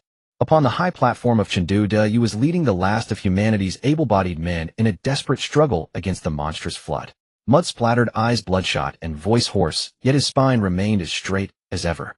When they saw the beam of golden light descending from the sky, everyone froze in their tracks. Expressions of exhaustion and despair gave way to a flicker of bewilderment. You! Zhao Gongming's shout boomed like a temple bell, causing even the surging waters to pause. He landed steadily on the high platform and solemnly presented the majestic iron rod before Yu. This is the Taiching Saint's supreme treasure, the divine needle that calms the seas. The heavenly emperor has borrowed this treasure. Go quickly to the eye of the eastern sea and cast this needle into it, and you shall stabilize the 4 seas water veins, resolving this catastrophic flood. Yu gazed at the divine needle, radiating boundless merit, then at Zhao Gongming's face, filled with conviction and trust. Finally, light rekindled in his bloodshot eyes. Without asking a single question, he solemnly accepted the divine needle and bowed deeply to Zhao Gongming. Imperial tutor, your great kindness the human race shall never forget. Then turning to the remaining humans, he roared, the flood will recede. The human race shall not perish. With that, he leaped, transforming into a streak of yellow light, charging through towering waves toward the storm's core, the eastern sea. In the heavenly court, within the Lingxiao Palace, the Haotian mirror clearly reflected all that transpired in the mortal world. The eyes of the celestial officials followed Yu's tiny yet resolute figure. Methreya and Medicine Buddha exchanged glances, faint sneers curling at the corners of their mouths. The divine needle that calms the seas. Even if they borrowed it, so what? This was a heavenly calamity. Could a mere postnatal merit treasure truly quell it? Shi Huang had exhausted his tricks. Guang Chengzi stared fixedly at the mirror, cursing inwardly. Failure. Let him fail. Let him see what becomes of Zhao Gongming, the imperial tutor. Then suddenly the scene within the mirror shifted. Yu had reached the eye of the eastern sea. A bottomless, terrifying vortex that devoured even light itself, one of the origins of the flood. Without a moment's hesitation, he hurled the divine needle with all his might. In an instant, golden light burst forth in 10,000 rays, and auspicious signs filled the sky. The moment the divine needle plunged into the vortex, it expanded as if struck by the wind, transforming into a pillar that connected heaven and earth, rooting itself deep into the seabed. Hum. A primordial hum, as if from the ancient desolation, spread across the 3 realms. From the eye of the eastern sea, an invisible, yet supreme suppressing force radiated outward in all directions.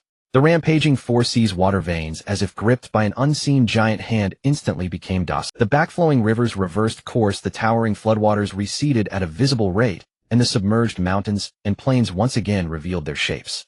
In just one day, the calamity that nearly wiped out humanity had subsided. Survivors emerged from their hiding places on high ground, watching the receding waters and their devastated yet renewed homeland. First came a deathly silence, then an earth-shattering chorus of cheers and wails. The waters have receded. The waters have receded. We survive. Countless humans knelt devoutly, kowtowing toward the eastern sea, toward Chengdu, toward the heavenly court. Atop Mount Tai, clouds churned. Yu, clad in simple hemp garments, had fulfilled his final duty as the human race's sovereign. His merits complete, he was about to take his place. Zhao Gongming stood behind him, his heart a whirlwind of emotions. Pride for Yu and anticipation for his own future. Listening to his junior disciple had indeed been the right choice. At that moment, the skies above shifted, wind and clouds changing hue. An unprecedented flood of merit karmic golden light tore through the clouds, coalescing into a radiant golden orb that hung in the sky more dazzling than the sun. The brilliance and density of that golden light surpassed even the creations of Ho-Tu's reincarnation cycle and Nuwa's sky repairing. All the mighty beings of the primordial wilderness were stirred by this aura. Countless divine thoughts turned toward Mount Tai. Such merit. That flood control achievement warrants this. Inside the Lingxiao Palace, the sneers on Mithriya and Medicine Buddha's faces froze solid. Guangchengzi was struck as if by lightning, utterly dumbfounded.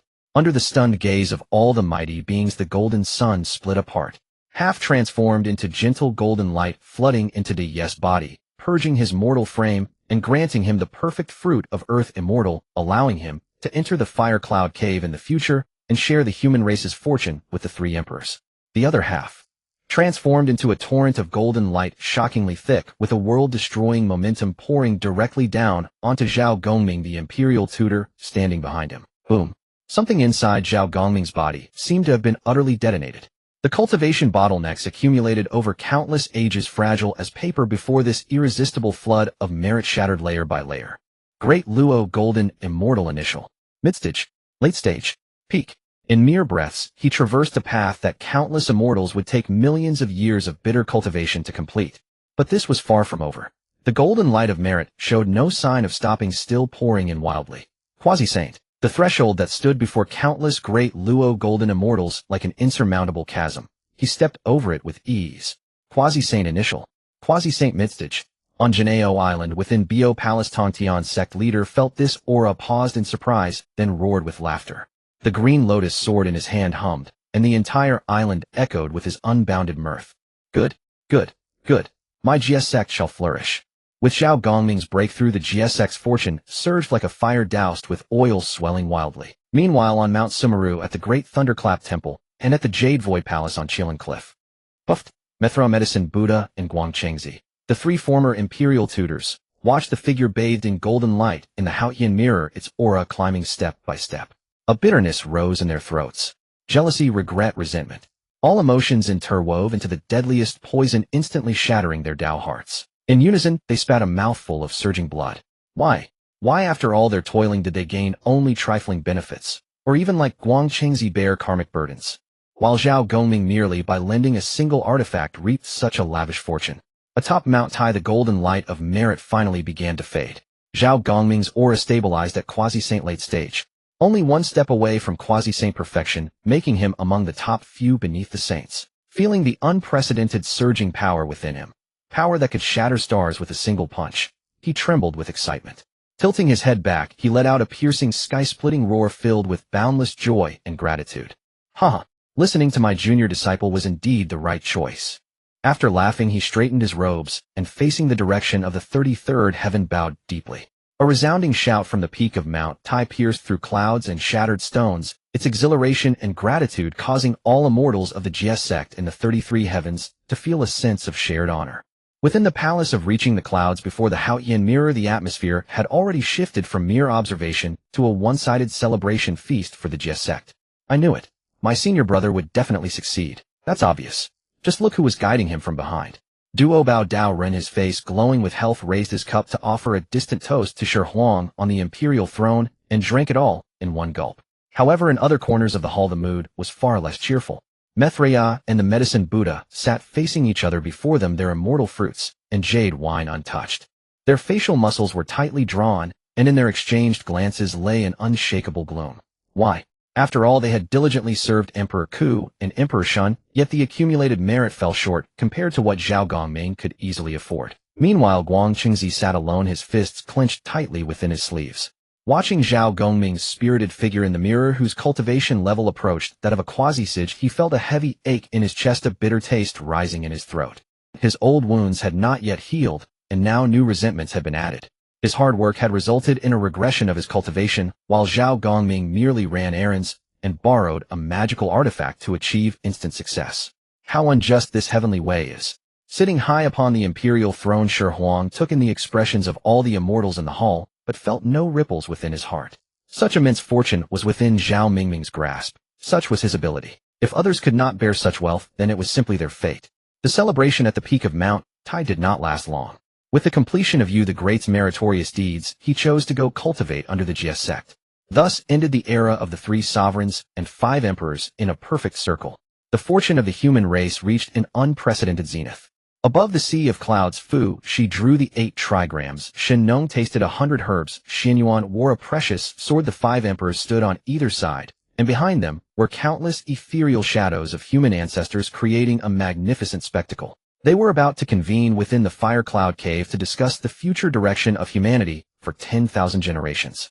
At that moment, a figure suddenly appeared without warning at the peak of Mount Tai. The newcomer wore a simple Taoist robe adorned with the 8 trigrams, his appearance ancient and unadorned, his breath as ethereal, as if merged with heaven and earth, yet carrying an air of aloofness that kept others at arm's length. It was none other than Xian Du Dafa, sure the sole disciple of the Supreme Clear Saint.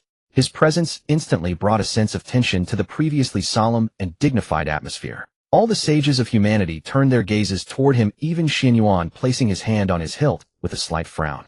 Xian Du Dafa sure usually remained tranquil and detached, never stepping into the mortal realm. Why would he suddenly appear here today? Xian Du paid no attention to the glances around him. In his hands rested a scroll of diagrams where yin and yang energies flowed faintly, exuding a power capable of suppressing heaven and earth, an imitation of the Taiji diagram. He bowed respectfully to the 3 sovereigns and 5 emperors, as well as to Shi Huang standing at the forefront.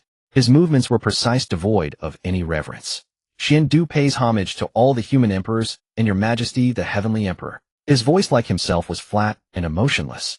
I have come today to convey my master's decree.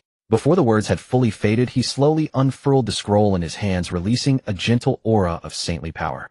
My master says during the rule of the 3 sovereigns and 5 emperors, order was established, the human race flourished, and merit was complete.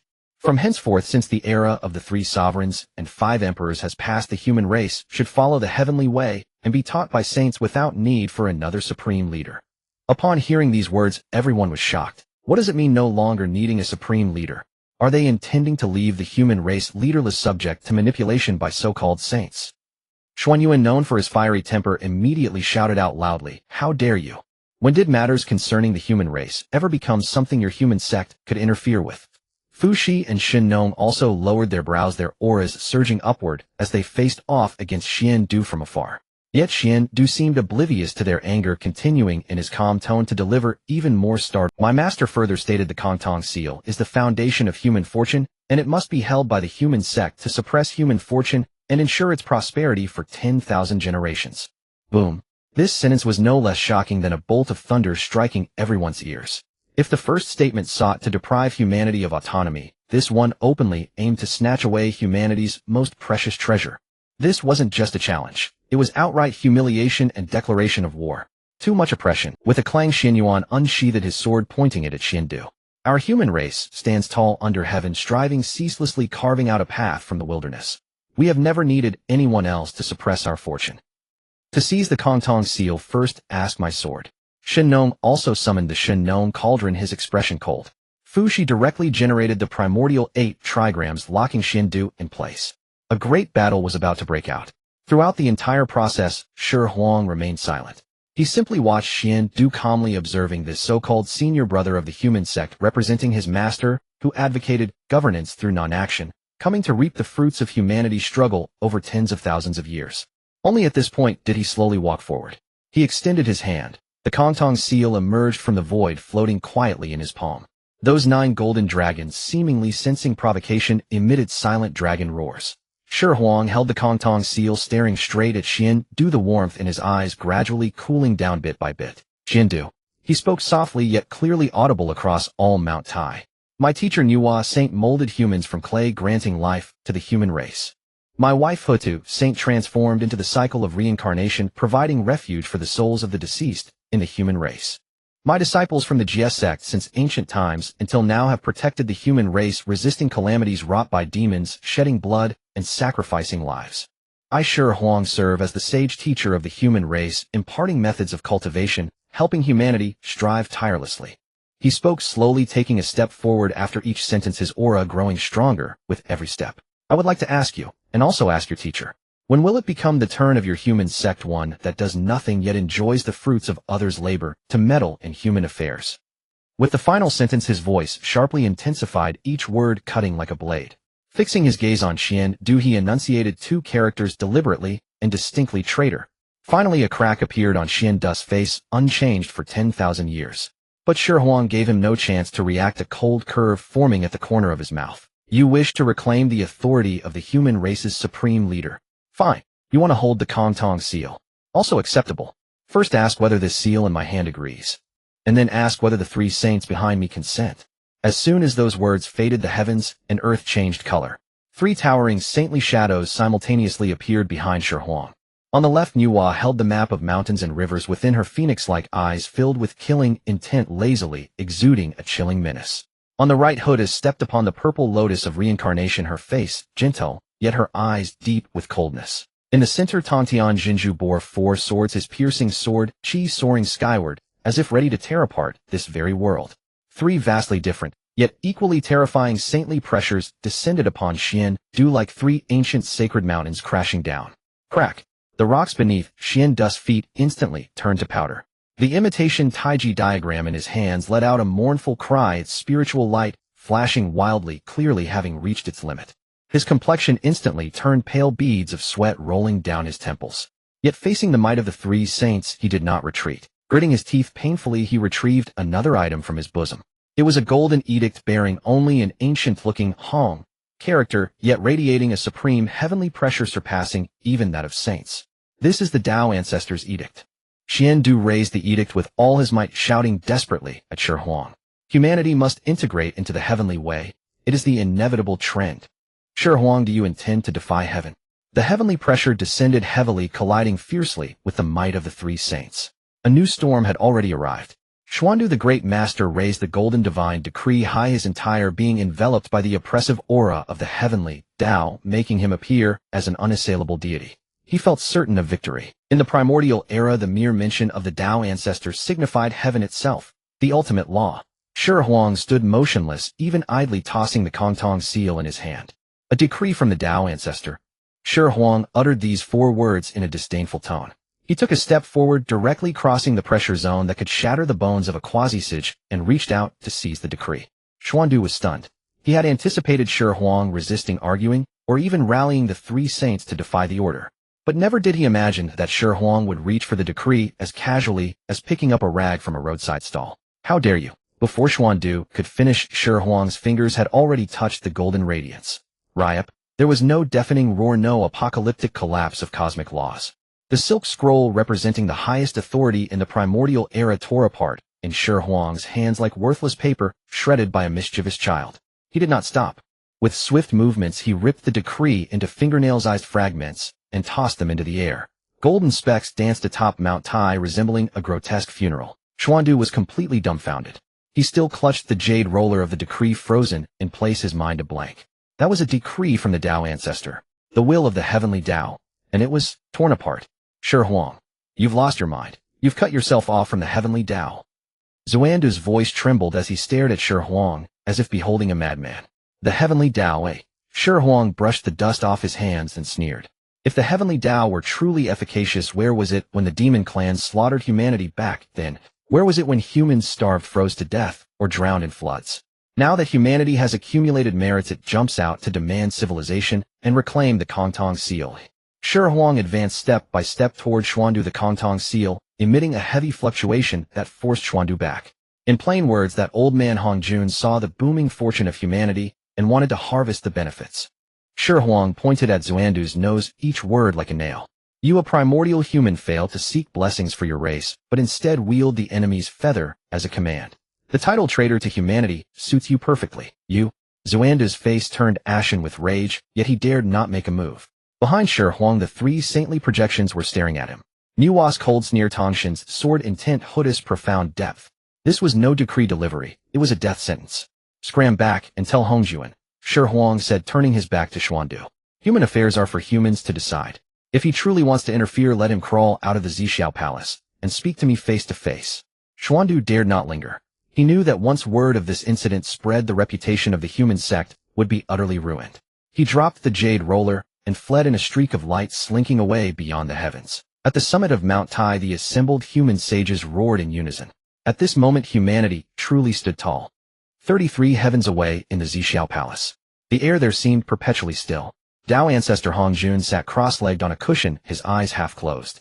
The moment the decree was torn, his eyelid twitched. The authority of the heavenly Dao had been breached. This was unprecedented in the history of the primordial era.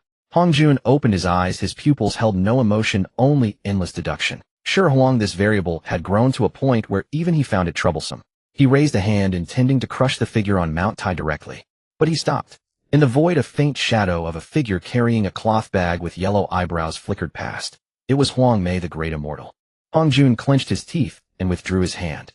That agreement prevented him from personally dealing with Shi Huang. Yet that did not mean he would allow Shi Huang to continue stirring trouble. The great tribulation of the investiture of the gods. Hongjun murmured. The original script targeted the Xihe sect, but now he decided to rewrite it. He would use this cataclysm sweeping the three realms to completely erase this anomaly called Shi Huang. Since he likes protecting the Xihe sect and humanity, let him turn to ash along with them in the tribulation.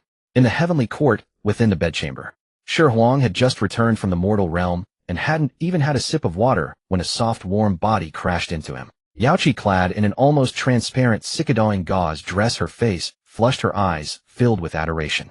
Husband, the way you stood on Mount Tai just now, so domineering. She tugged at Shi Huang, leading him toward the bed. A quarter of an hour earlier she had watched her man tear up the Dao ancestors' decree with such audacity. Her admiration overwhelmed her. He must have acted so fiercely to protect them from the Dao ancestors' reckoning. A man who dares to defy heaven for his woman. What woman could resist that? Before Shi Huang could speak, Yaoqi pressed herself against him. Her usually delicate demeanor, when ignited, created an intoxicating contrast. Just as they were about to delve deeper into the art of yin-yang union, a long-lost voice echoed in Shi Huang's mind. Ding. Mission updated. New mission: win over Zihang Daoist and make him pregnant. Reward 10 strands of primordial chaos, Dao, Qi, complete version of the primordial realm membrane. Shi Huang froze mid-motion. Zihang Daoist. Wasn't that the future Guanyin Bodhisattva? An image of Sehang's dignified face surfaced in Shi Huang's mind. Fortunately, in this world, Zihang Daoist was female. Husband, what's wrong? Yaoqi sensed his distraction and wriggled her waist in mild dissatisfaction. Shi Huang looked down at her and shoved those chaotic thoughts aside for now. Nothing, just thought of a method that requires deep communication. He turned over. Whatever Zihang or anyone else, he would deal with the immediate pleasure first. As for winning over Zihang, Shi Huang pondered while working hard. Those Chan sect people, though they claimed purity, were greedier than anyone deep down. Zihang was the most perceptive of them all. To sway him, ordinary methods would not suffice. He would need some. The night deepened and the sounds from the bedchamber grew louder. Far away on Mount Qinyuan, the secluding Zihang Daoist suddenly shivered inexplicably, as if some foul thing had set its sights on him. Within the purple firmament palace, chaotic energy flowed, and the rhythm of the great Dao echoed. Patriarch Hongjun sat high upon his lotus throne, his eyes as calm as an ancient, unchanging glacier. The 6 sages stood on either side, their expressions varied. This time the patriarch had not invited hoodoo. The supreme pure one Laozi closed his eyes in meditation. Primordial heaven sovereign Yuanshi bore a face as heavy as water, while the 2 western sages kept their heads bowed and eyes lowered. Heavenly sovereign Tongtian, however, furrowed his brows like swords, with faint sword qi swirling around him. Sage Nuwa sat on a cushion, languid in posture, yet cast a sidelong glance at Hongjun, a trace of amusement hidden in her eyes. Since the time when Hongjun had taken away the primordial purple qi, these two had lost their respect for him. What remained was at most the bare minimum of teacher-disciple courtesy. I summoned you today because of the great calamity of the primordial heavens. Dao Hongjun's voice was flat, yet resounded in the hearts of all sages. He turned his gaze toward Tongtian and Nuwa. Shi Huang has defied the heavens, torn up the patriarch's decree, and openly scorned the heavenly Dao. This act has triggered the backlash of the Dao, causing the karma cycle to arrive early. Heavenly sovereign Tongtian gave a cold snort, but remained silent. Nuwa gave a light laugh, neither agreeing nor disagreeing. Ignoring their reactions, Hongjun continued to quell the heavenly Dao's backlash and restore order to the primordial world. I have decided to initiate the investiture of the gods to recruit worthy talents and respond to the great calamity. At these words, the atmosphere in the hall suddenly froze. Heavenly sovereign Yuanshi and the 2 western sages, though their faces showed no ripple, felt their minds stir with interest. The opening of the investiture of the gods meant another redistribution of benefits. Heavenly sovereign Tongtian finally could no longer hold back. He lifted his gaze to Hongjun. Master, the investiture was meant to be the calamity of the Chan and Xihe sects. What does it have to do with Shi Huang? Hongjun's eyes fell upon Tongtian. Without joy or sorrow, the heavenly Dao has changed, and the karma cycle emerges of itself. Shi Huang has disrupted the grand trend of humanity, causing the human path to slip from the control of the heavenly Tao. This is an anomaly unprecedented since ancient times. If we do not restore order, the primordial world will be in peril. So Master intends to use the investiture to target Shi Huang. Tong Tian's tone turned icy. No, Hongjun shook his head. It is to follow the heavenly Tao and maintain the stability of the primordial world. Since the heavenly court is the ruler of the primordial world, it must govern the three realms. However, within the heavenly court, there are many anomalies that do not conform to the celestial regulations. He shifted his tone, cutting to the core. As of today, all divine officials of the heavenly court who are not bound by the heavenly Tao system and not subject to its constraints shall be dismissed, and their heavenly merits stripped away. This decree brought no thunderous roar nor extraordinary phenomena, yet it struck the primordial world like an invisible heavenly thunder. In an instant, countless beings across the land felt a tremor in their hearts, as if something supreme had been taken from them. In the heavenly court, within the hall of golden light, the once bustling hall now fell into dead silence.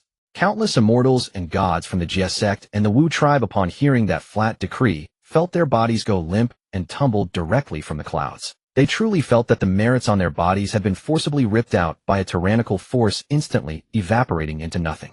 Those with low cultivation directly fell in realm. Some whose foundations were unstable even turned into mortals and rolled down to the mortal world. Those with high cultivation also felt a wave of weakness, their realms unstable, as if their very essence had been drained. Zhao Gongming was in his own mansion, joyfully counting the merits he had just obtained, preparing to go into seclusion and break through to the sage realm. Then came that decree. He only felt a tightness in his chest, and his cultivation, which was at the late quasi-sage stage, was forcibly cut down, dropping back to the mid-quasi-sage stage. How is this possible? Blood surged to Zhao Gongming's throat.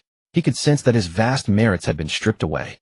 Duo-Bao Taoist, sitting in his cave, had been deducing a formation. Suddenly his peak golden immortal cultivation plummeted to early golden immortal, even causing the formation to deviate. He spat out a mouthful of blood, soaking his Tao robe. "Old man Hongjuan, you go too far," he roared, only to find his voice growing weak. Throughout the heavenly court, wails rose on all sides. Countless immortals and gods either fell cursed or stood bewildered. Hongjuan's move cut off the source. He intended to completely isolate Shi Huang and reduce the heavenly court to a hollow shell. Inside the Queen Mother of the West's bedchamber, Shi Huang was diligently performing the traditional grand rites. On no help for it. Occasional exploits were fine, but in daily work one still had to stick to the rules. Compared to Yaoqi's shyness and Yaoji's rebelliousness, the Queen Mother of the West exuded a forbidden allure. Strict and disciplined in usual times, once Shi Huang broke the rules, the passion she unleashed was the most enchanting. At this moment, the Queen Mother was tightly entwined with Shi Huang, her low breaths sounding in his ear. Shi Huang savored this extreme contrast, his heart burning with desire. But just as he was immersed in the moment, the Queen Mother in his arms suddenly stiffened. A wave of weakness emanated from her body. Shi Huang's brows furrowed. He sent a sliver of divine sense into the Queen Mother's body. Her cultivation had dropped by a notch. What shocked him even more was that the vast power of merits she had once possessed had now vanished without a trace. What's going on? Shi Huang paused his movements. The Queen Mother also sensed her own anomaly. She instinctively felt a trace of fear, but more confusion. Shi Huang's heart jolted. As the Heavenly Emperor ruling the heavenly court, he was far more sensitive than others to fluctuations in the destiny of the heaven. The disappearance of the Queen Mother's merits was no accident. He immediately recalled the scene on Mount Tai, where he had torn up the Patriarch's decree. Hongjun had begun his counterattack, and this counterattack was even more ruthless than he had imagined. Something's wrong. Without further words, Shi Huang hurriedly concluded this traditional grand rite. He got out of bed, quickly dressed, his expression grave. The Queen Mother was stunned by his sudden change. She looked at Shi Huang, opened her mouth, but couldn't speak. Shi Huang had no time to explain. He left only one sentence: "Rest well first. I'll be back." Before his words faded, his figure flickered and vanished from the bedchamber. He did not go to the Hall of Golden Light, nor any other part of the heavenly court. The place he was heading to was Nuwa's palace. At a time like this, the one who could give him the most direct help was that woman. Seemingly lazy, yet fiercely protective to the extreme. Within the purple firmament palace, the self-assured Yuanshi Tianzuan had already begun regaling the assembly with tales of his 12 golden, immortal disciples. He was waiting for Hongjun to hand him the scroll that would decree the divine positions of the three realms, the Fengshen Bang. Taishang Laozi, who valued purity and inaction, had only Xuandu as his sole disciple, and therefore naturally would not wade into this muddy water. Tong Tianjiazhu had many disciples, but after the scene he had caused on Mount Tai, openly tearing up the divine decree, In Yuanshi's eyes, Tontian had already become a discarded pawn expelled by the Tao ancestor. This scroll then rightfully belonged to the Chan sect to govern. Yuanshi had even already planned how through this great calamity he would send those fur-clad, horned, wet-born, egg-laden creatures of the Jie sect one by one onto the scroll to serve in the heavenly court, while also sparing his own few troublesome disciples from the slaughter tribulation. The Tao ancestor Hongjun opened his eyes. His utterly emotionless gaze rested on Yuanshi for a second, then shifted to Tontian. Tontian. Hongjun spoke, his voice echoing through the empty hall. Tontian Jiaozhu looked up, his eyes still carrying a trace of stubbornness that had yet to fade. This function bang shall be signed by you. All who enter it shall receive divine titles in the heavenly court and come under the jurisdiction of the heavenly Tao. A scroll exuding an ancient aura traced a steady arc through the air and finally landed in Tontian Jiaozhu's arms. Yuanshi, Tianzuan's motion of preparing to rise froze. The skin on his face twitched several times, muscle spasms born of extreme fury. That sense of defeat after such certainty was more agonizing than a slap across the face. Master.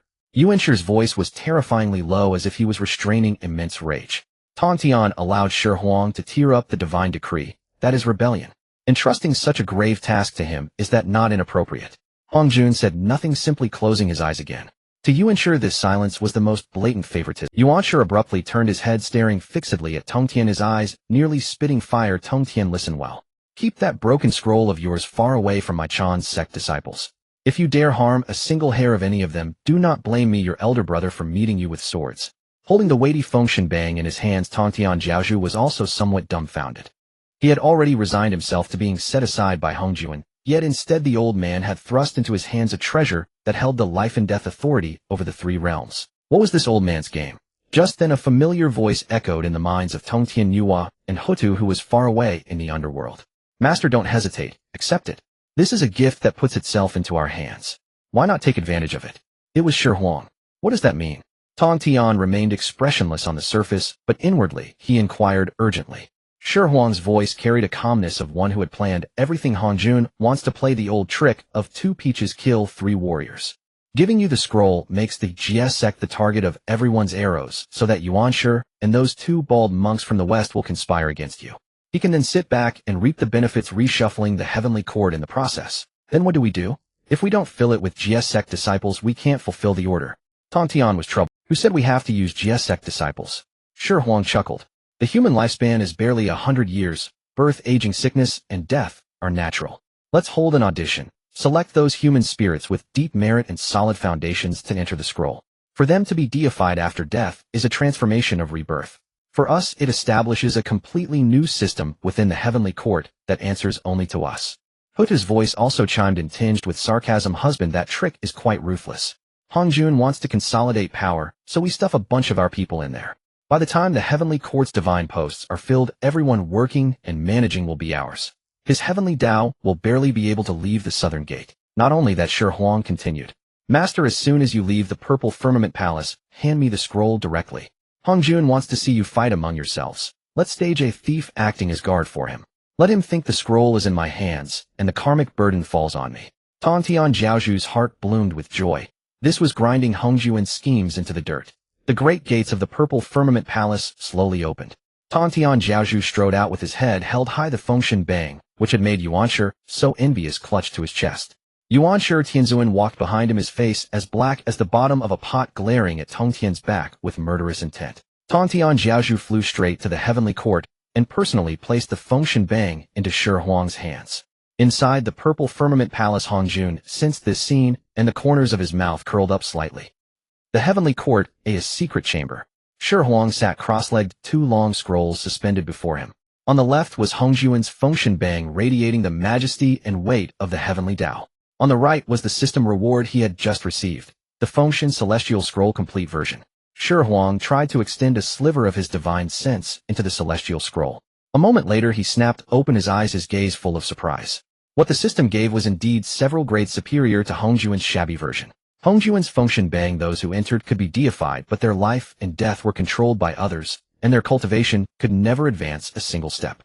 In essence, they were slaves of the heavenly Tao. But this Fengshen Celestial Scroll somehow possessed a function of forced intercept.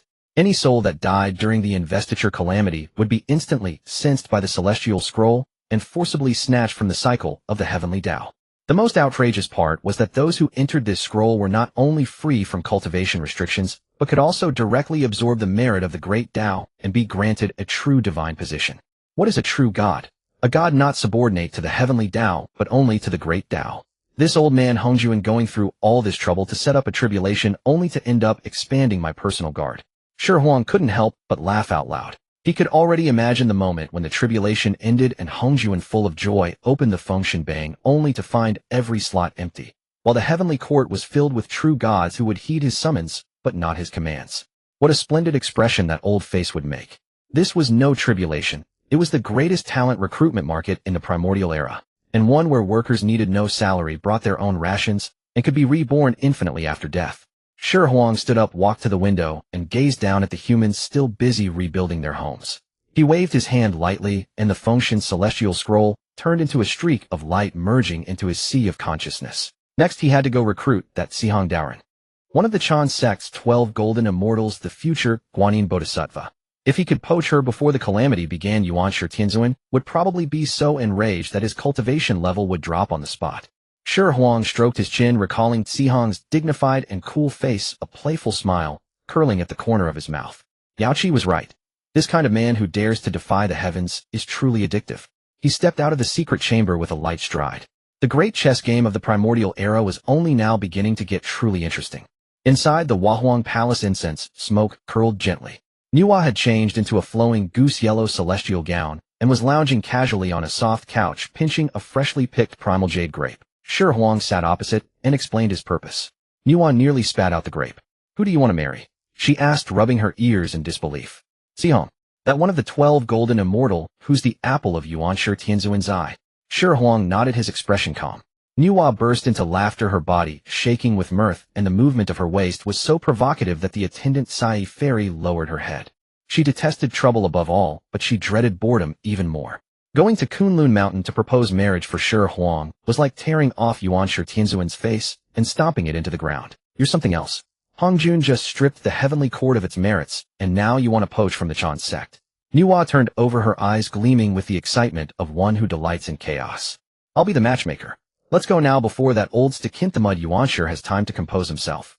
Without delay, Nuwa even conjured the ostentatious 6 treasure-lacquered sedan chair, eager to announce a sage's arrival. Kunlun Mountain Yushu Palace. The air here always carried a self-righteous chill. White cranes carried Ganoderma spirit monkeys, offered fruits. Everywhere proclaimed the Chan sect's orthodoxy and rules. Yuanshi Tianzuan sat atop the Qiyun cloud, expounding the great principle of following heaven and conforming to the people, to his disciples. Sihong Taoist sat below her, plain white robe immaculate, her face dignified, and the jade pure bottle in her hand radiating a faint vitality. Truly a rare, pure, immortal maiden in the primordial world. "A sage arrives who I failed to welcome you from afar." Yuanshi Tianzuan opened his eyes, his tone stiff. He still hadn't recovered from the anger of the investiture of the gods falling into Tongtian's hands, and the sight of Nuwa made his eyelids twitch. Nuwa wasted no time. After landing, she assumed the full bearing of a sage and declared, "Elder brother Yuanshi, I come today to propose marriage on behalf of my husband Shi Huang to your disciple Sihong Taoist." Inside Yushu Palace, you could hear a pin drop. Guangqingzi's teacup lid clinked against the rim, producing a sharp, jarring sound. Tai Jinren's eyes bulged. He suspected his cultivation had caused auditory hallucinations. Sihong Taoist's eternally icebound face flushed red for the first time in 10,000 years, then turned deathly pale. She looked at Nuwa, then at Shi Huang standing behind her, her mind a chaotic mess. "What did you say?" Yuanshi Tianzuan's voice squeezed through gritted teeth, the 5-colored light above the Qiyun cloud rippling violently. "Say that again." Nuwa didn't flinch as she even stepped forward. Shi Huang is now both heavenly emperor and a teacher to men. In status and cultivation, he is more than worthy of your Xihe. If our two factions become kin, then, when the cataclysm of investiture comes, we can negotiate, can't we? Shameless. Yuanshi Tianzuan slammed the table, tiny cracks appearing in the space around him from the sage's rage. He pointed at Shi Huang, his finger trembling with fury. "Nuwa, you too are a venerable sage, yet you stoop so low." What is Shi Huang? Nothing but a celestial parasite propped up by a few women. Now that the heavenly Tao's decree has been issued, he tore it apart, and is already a forsaken child of heaven. You want him to marry one of my Chan sect's golden immortals? Is this to humiliate me, or to humiliate the Chan sect? The words were searingly harsh. In Yuanshi's eyes, Shi Huang owed everything to Nuwa's favoritism, Huta's care, and Tongtian's indulgence. A man who hides behind women's skirts and plots schemes. How dare he covet his disciple? Nuwa's smile gradually faded, her tone turning frosty. You and Xihe don't be so absolute. Not long ago when Xihe Huang helped you intercept Qi fortune, you weren't so tight-lipped when you borrowed the Panga banner. And you haven't fully digested the insights from his pure yang saint body, have you? Now you pick up the bowl to eat, then put it down and curse the cook. Silence. Yuan Shi Tianzuan's face flushed crimson, the red of shame exposed and fury inflamed.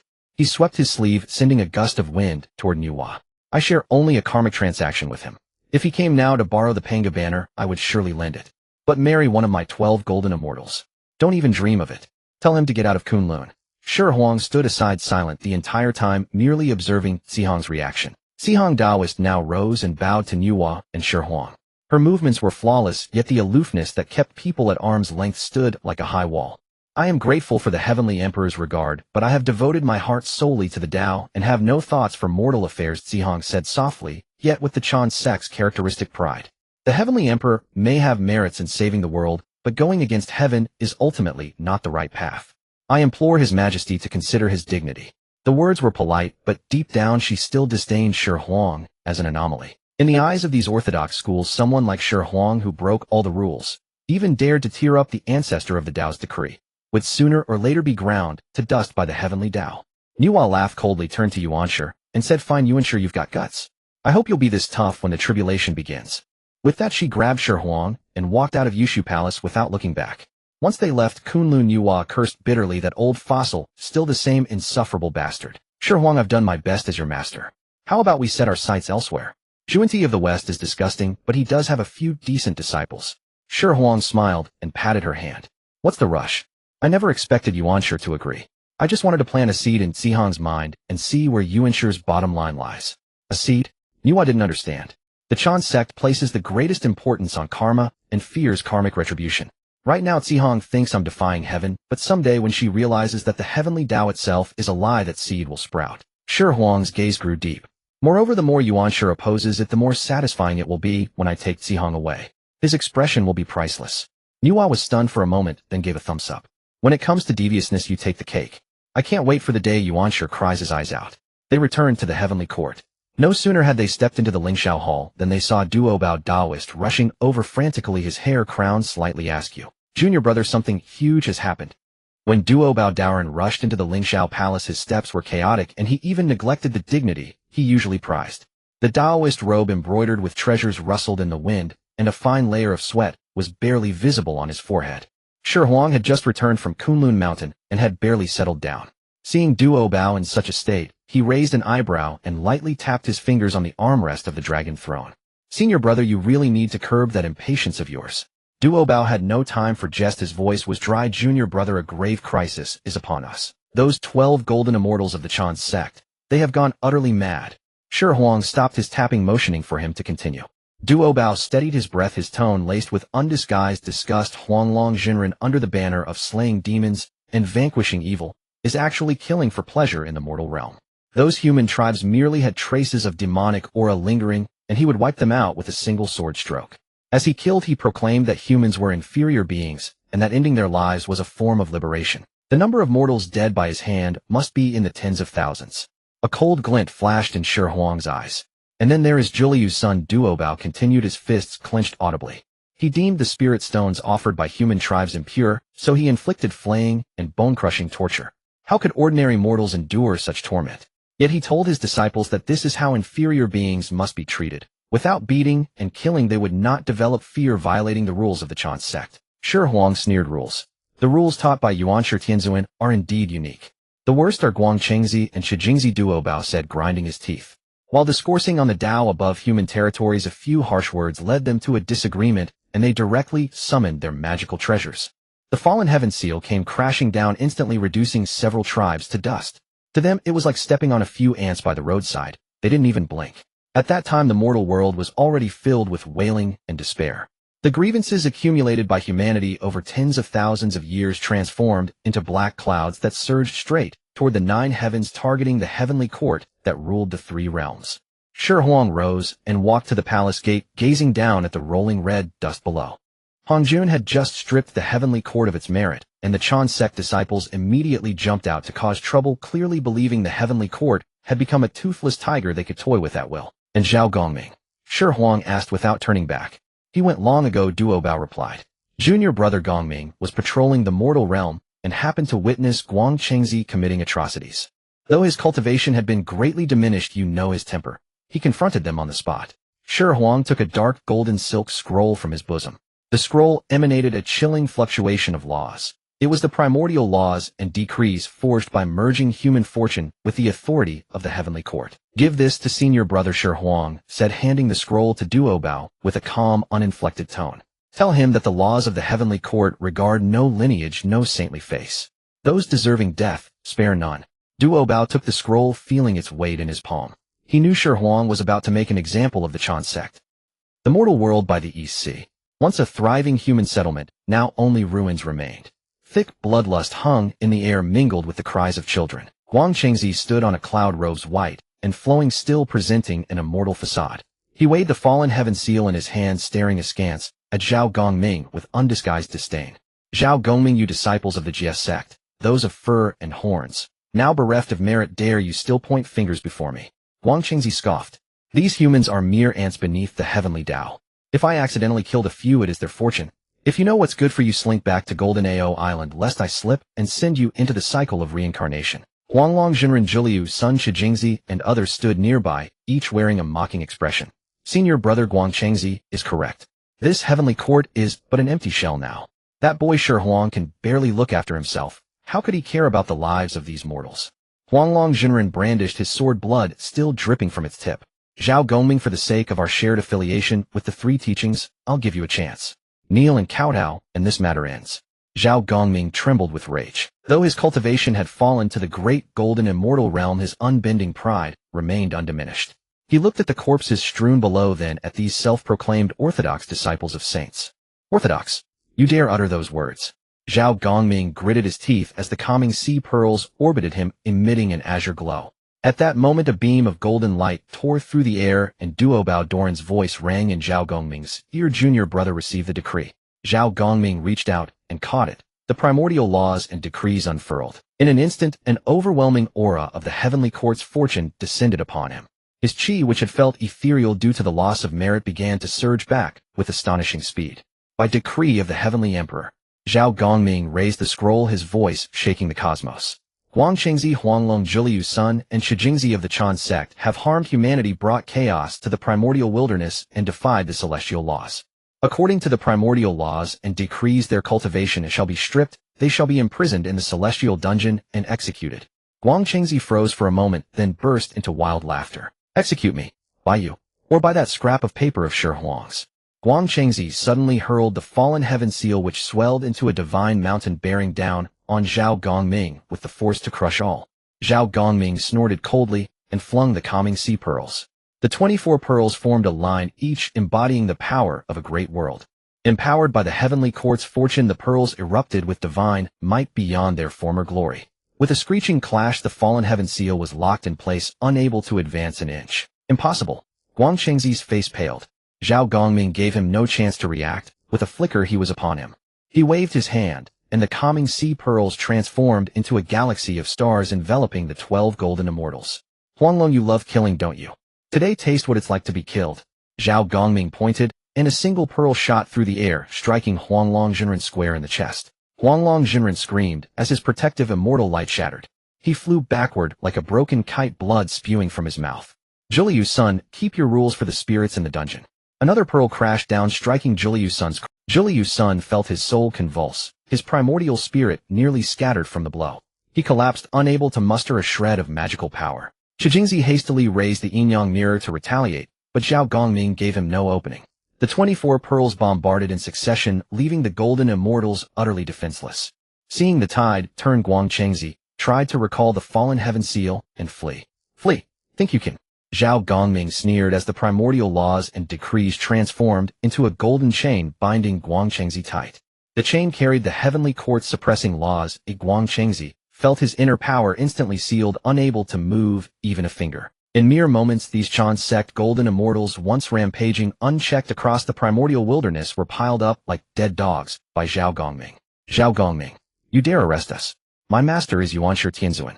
You are bringing disaster upon the Jie sect. Though bound, Guangchengzi's tongue remained sharp, his screams hysterical. Zhao Gongming stepped forward and slapped Guangchengzi hard across the face, swelling half his cheek and knocking out several teeth. Disciples of a saint. Can they murder wantonly? Can they place themselves above the celestial law? Zhao Gongming's eyes were icy, devoid of pity. Senior brother, take them away. Back to the heavenly court for trial. At the southern heavenly gate, the entire heavenly court erupted in uproar when Zhao Gongming dragged in a string of Chan's sect golden immortals. Countless gods and immortals who had been dejected now stared wide-eyed, as the once lofty golden immortals were paraded with chains piercing their shoulder blades in utter disgrace. Is that Guangchengzi, the senior disciple of the Chan sect? By heavens, Zhao Gongming really captured them. The news spread like wildfire across the three realms. Inside the Lingxiao Palace, Shi Huang stood expressionless, looking at the captives kneeling in the center. Guangchengzi raised his head, eyes full of venom. Shi Huang, if you have the nerve, kill us. See if my master doesn't raise this heavenly court. Shi Huang rose and walked slowly to Guangchengzi. He reached out and patted Guangchengzi's head with a gentle motion, yet it filled Guangchengzi with inexplicable fear. Raise the heavenly court. If Yuanshi Tianzuan truly had that power, he wouldn't have sent a waste like you to test my limits. Shi Huang turned to Zhao Gongming, who stood at the side of the hall. Gongming, since the decree has been issued, follow the procedure. 3 days hence, on the execution platform, a public beheading. Let all beings in the primordial wilderness see who these celestial laws are truly meant for. Shi Huang's words were spoken as if stating a trivial matter. But to Guangchengzi and the others, they were like a thunderbolt from the 9 heavens. You truly dare to kill us? Huanglong Jinren's voice trembled in terror, a stench of urine wafting from his trousers. Shi Huang ignored their pleas and curses, merely waving his hand. Take them away. Lock them in the deepest cell of the celestial dungeon. No one is to see them without my order. As the prisoners were dragged away, Duo Bao Daoren approached with concern. Junior brother, will you really execute them? It will be hard to explain to Yuanshi Tianzuan if he takes action personally. Shi Huang sneered, his gaze fixed toward Kunlun Mountain. If he dares make a move, I will let this great tribulation begin from his Kunlun Mountain first. Shi Huang knew this was only the beginning. If Hongjun wanted to play, he would see the game through to the end with these old fossils. As for the face of the Chan sect, it was already torn. What was one more kick? Outside the southern heavenly gate, the execution platform. This place was usually desolate, but today it was filled with an overwhelming aura of slaughter. Guangchengzi, Huanglong, Jinren, Zhiliu's son, and Shijingzi were stripped of their robes, naked and chained to the black iron pillars. Their collarbones were pierced by hooks. What once bore the appearance of celestial immortals now looked little better than plucked chickens in a market. The heavenly gods watched from afar, none daring to breathe loudly. These were the golden immortals of the Chan sect, the apple of Yuanshi Tianzuan's eye.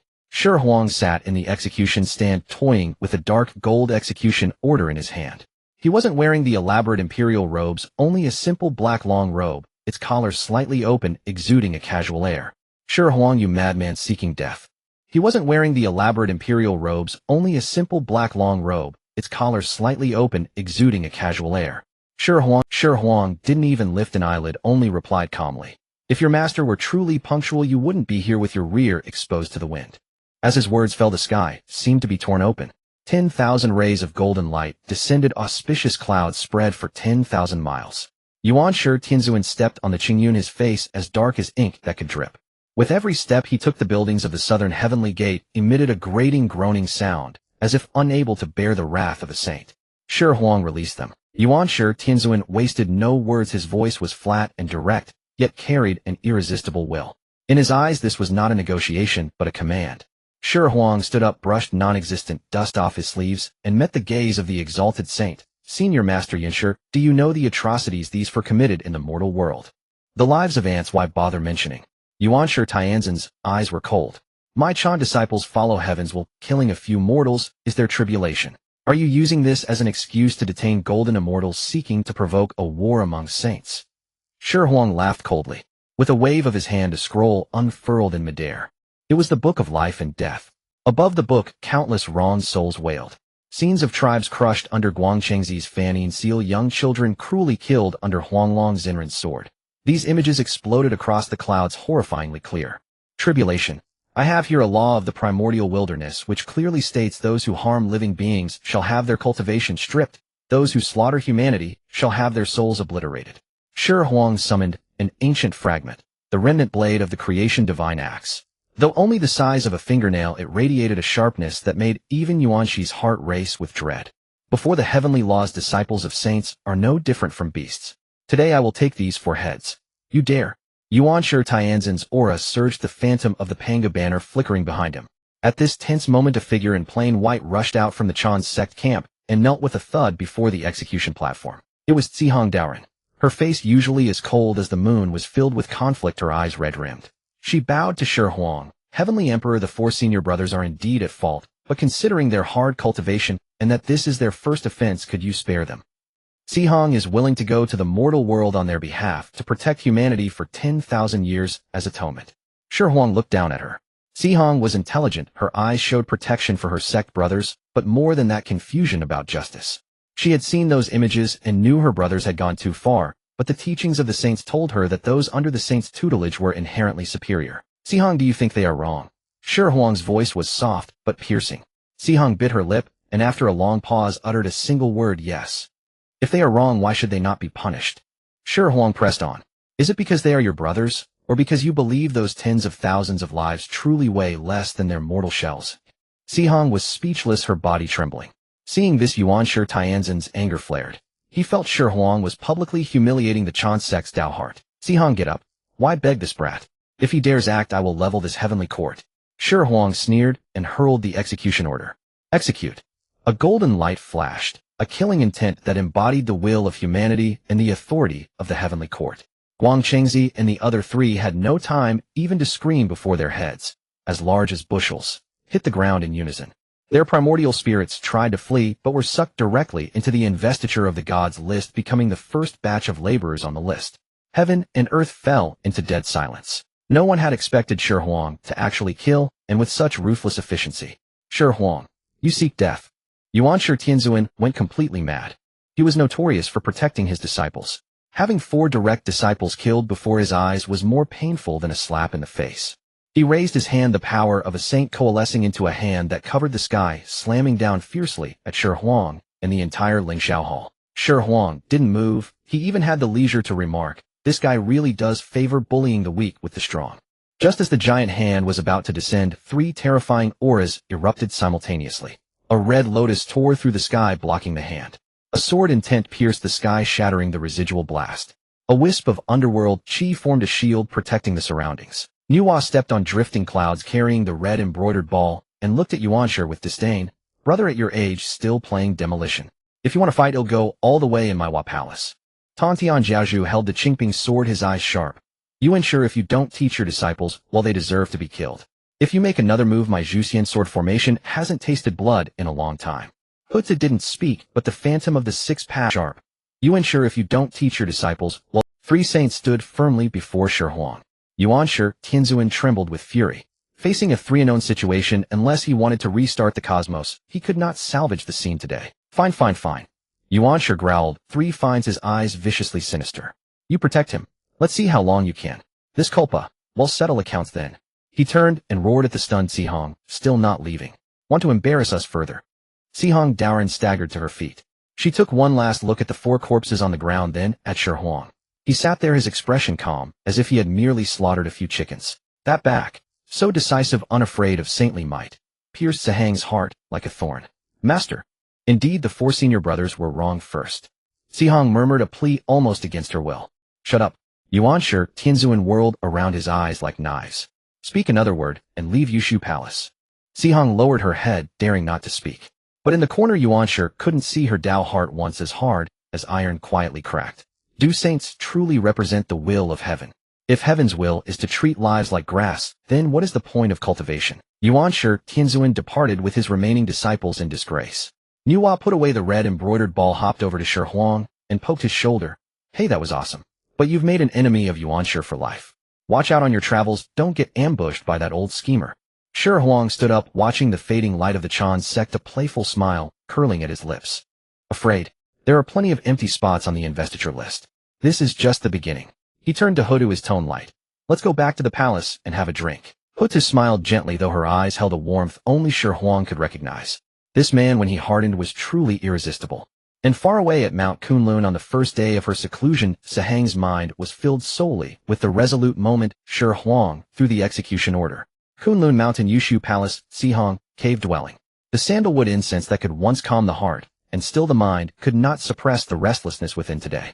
Xihong sat cross-legged on a cushion, eyes tightly shut, yet her mind was churning like a stormy sea filled with nothing but the blood on the execution platform. The venomous, resentful gazes of senior brother Guang Qingzi and the others before their deaths, along with the twisted face of Master Yuanshi Tianzuan, consumed by fury. Every scene was like a branding iron searing itself fiercely into her primordial spirit. She attempted to circulate the mystic art, guiding the immortal power back to her dantian, but that once gentle and obedient energy now surged like a herd of startled wild horses. PFT.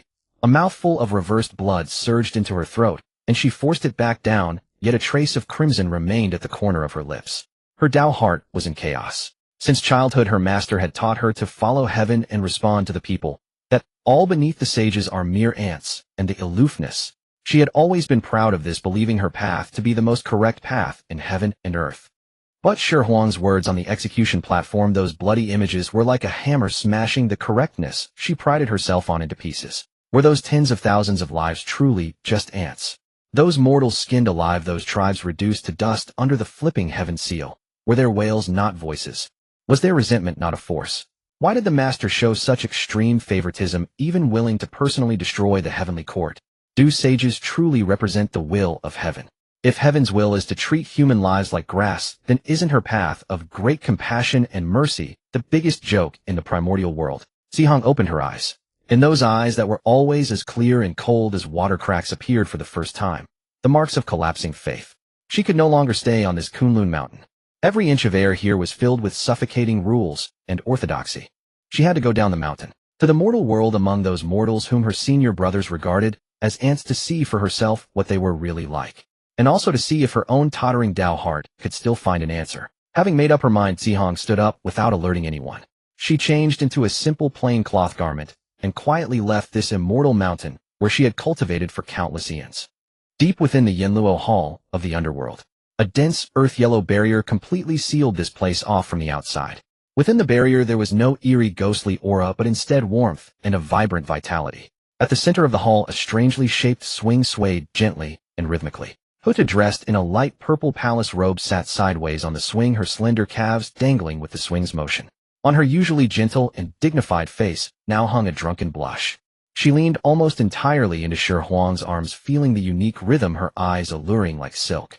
Husband, this swing vibration. How did you come up with it? I like it so much.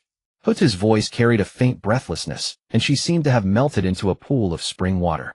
Since giving birth to their child, she had been guarding the cycle of reincarnation and had not been this close to Shi Huang for a long time. The accumulated longing and desire of 1,000 years erupted in that moment.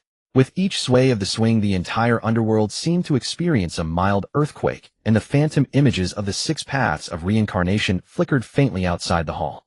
Shi Huang held the warm, fragrant, soft jade in his arms, his heart also burning with passion.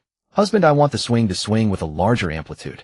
Hutu was like this. Before others, she was the honored Hutu empress, revered by all spirits, but behind closed doors, she was a vixen who could steal a man's soul. He was about to put more effort into intensifying the earthquake in the underworld when a lazy voice rang in his mind without warning.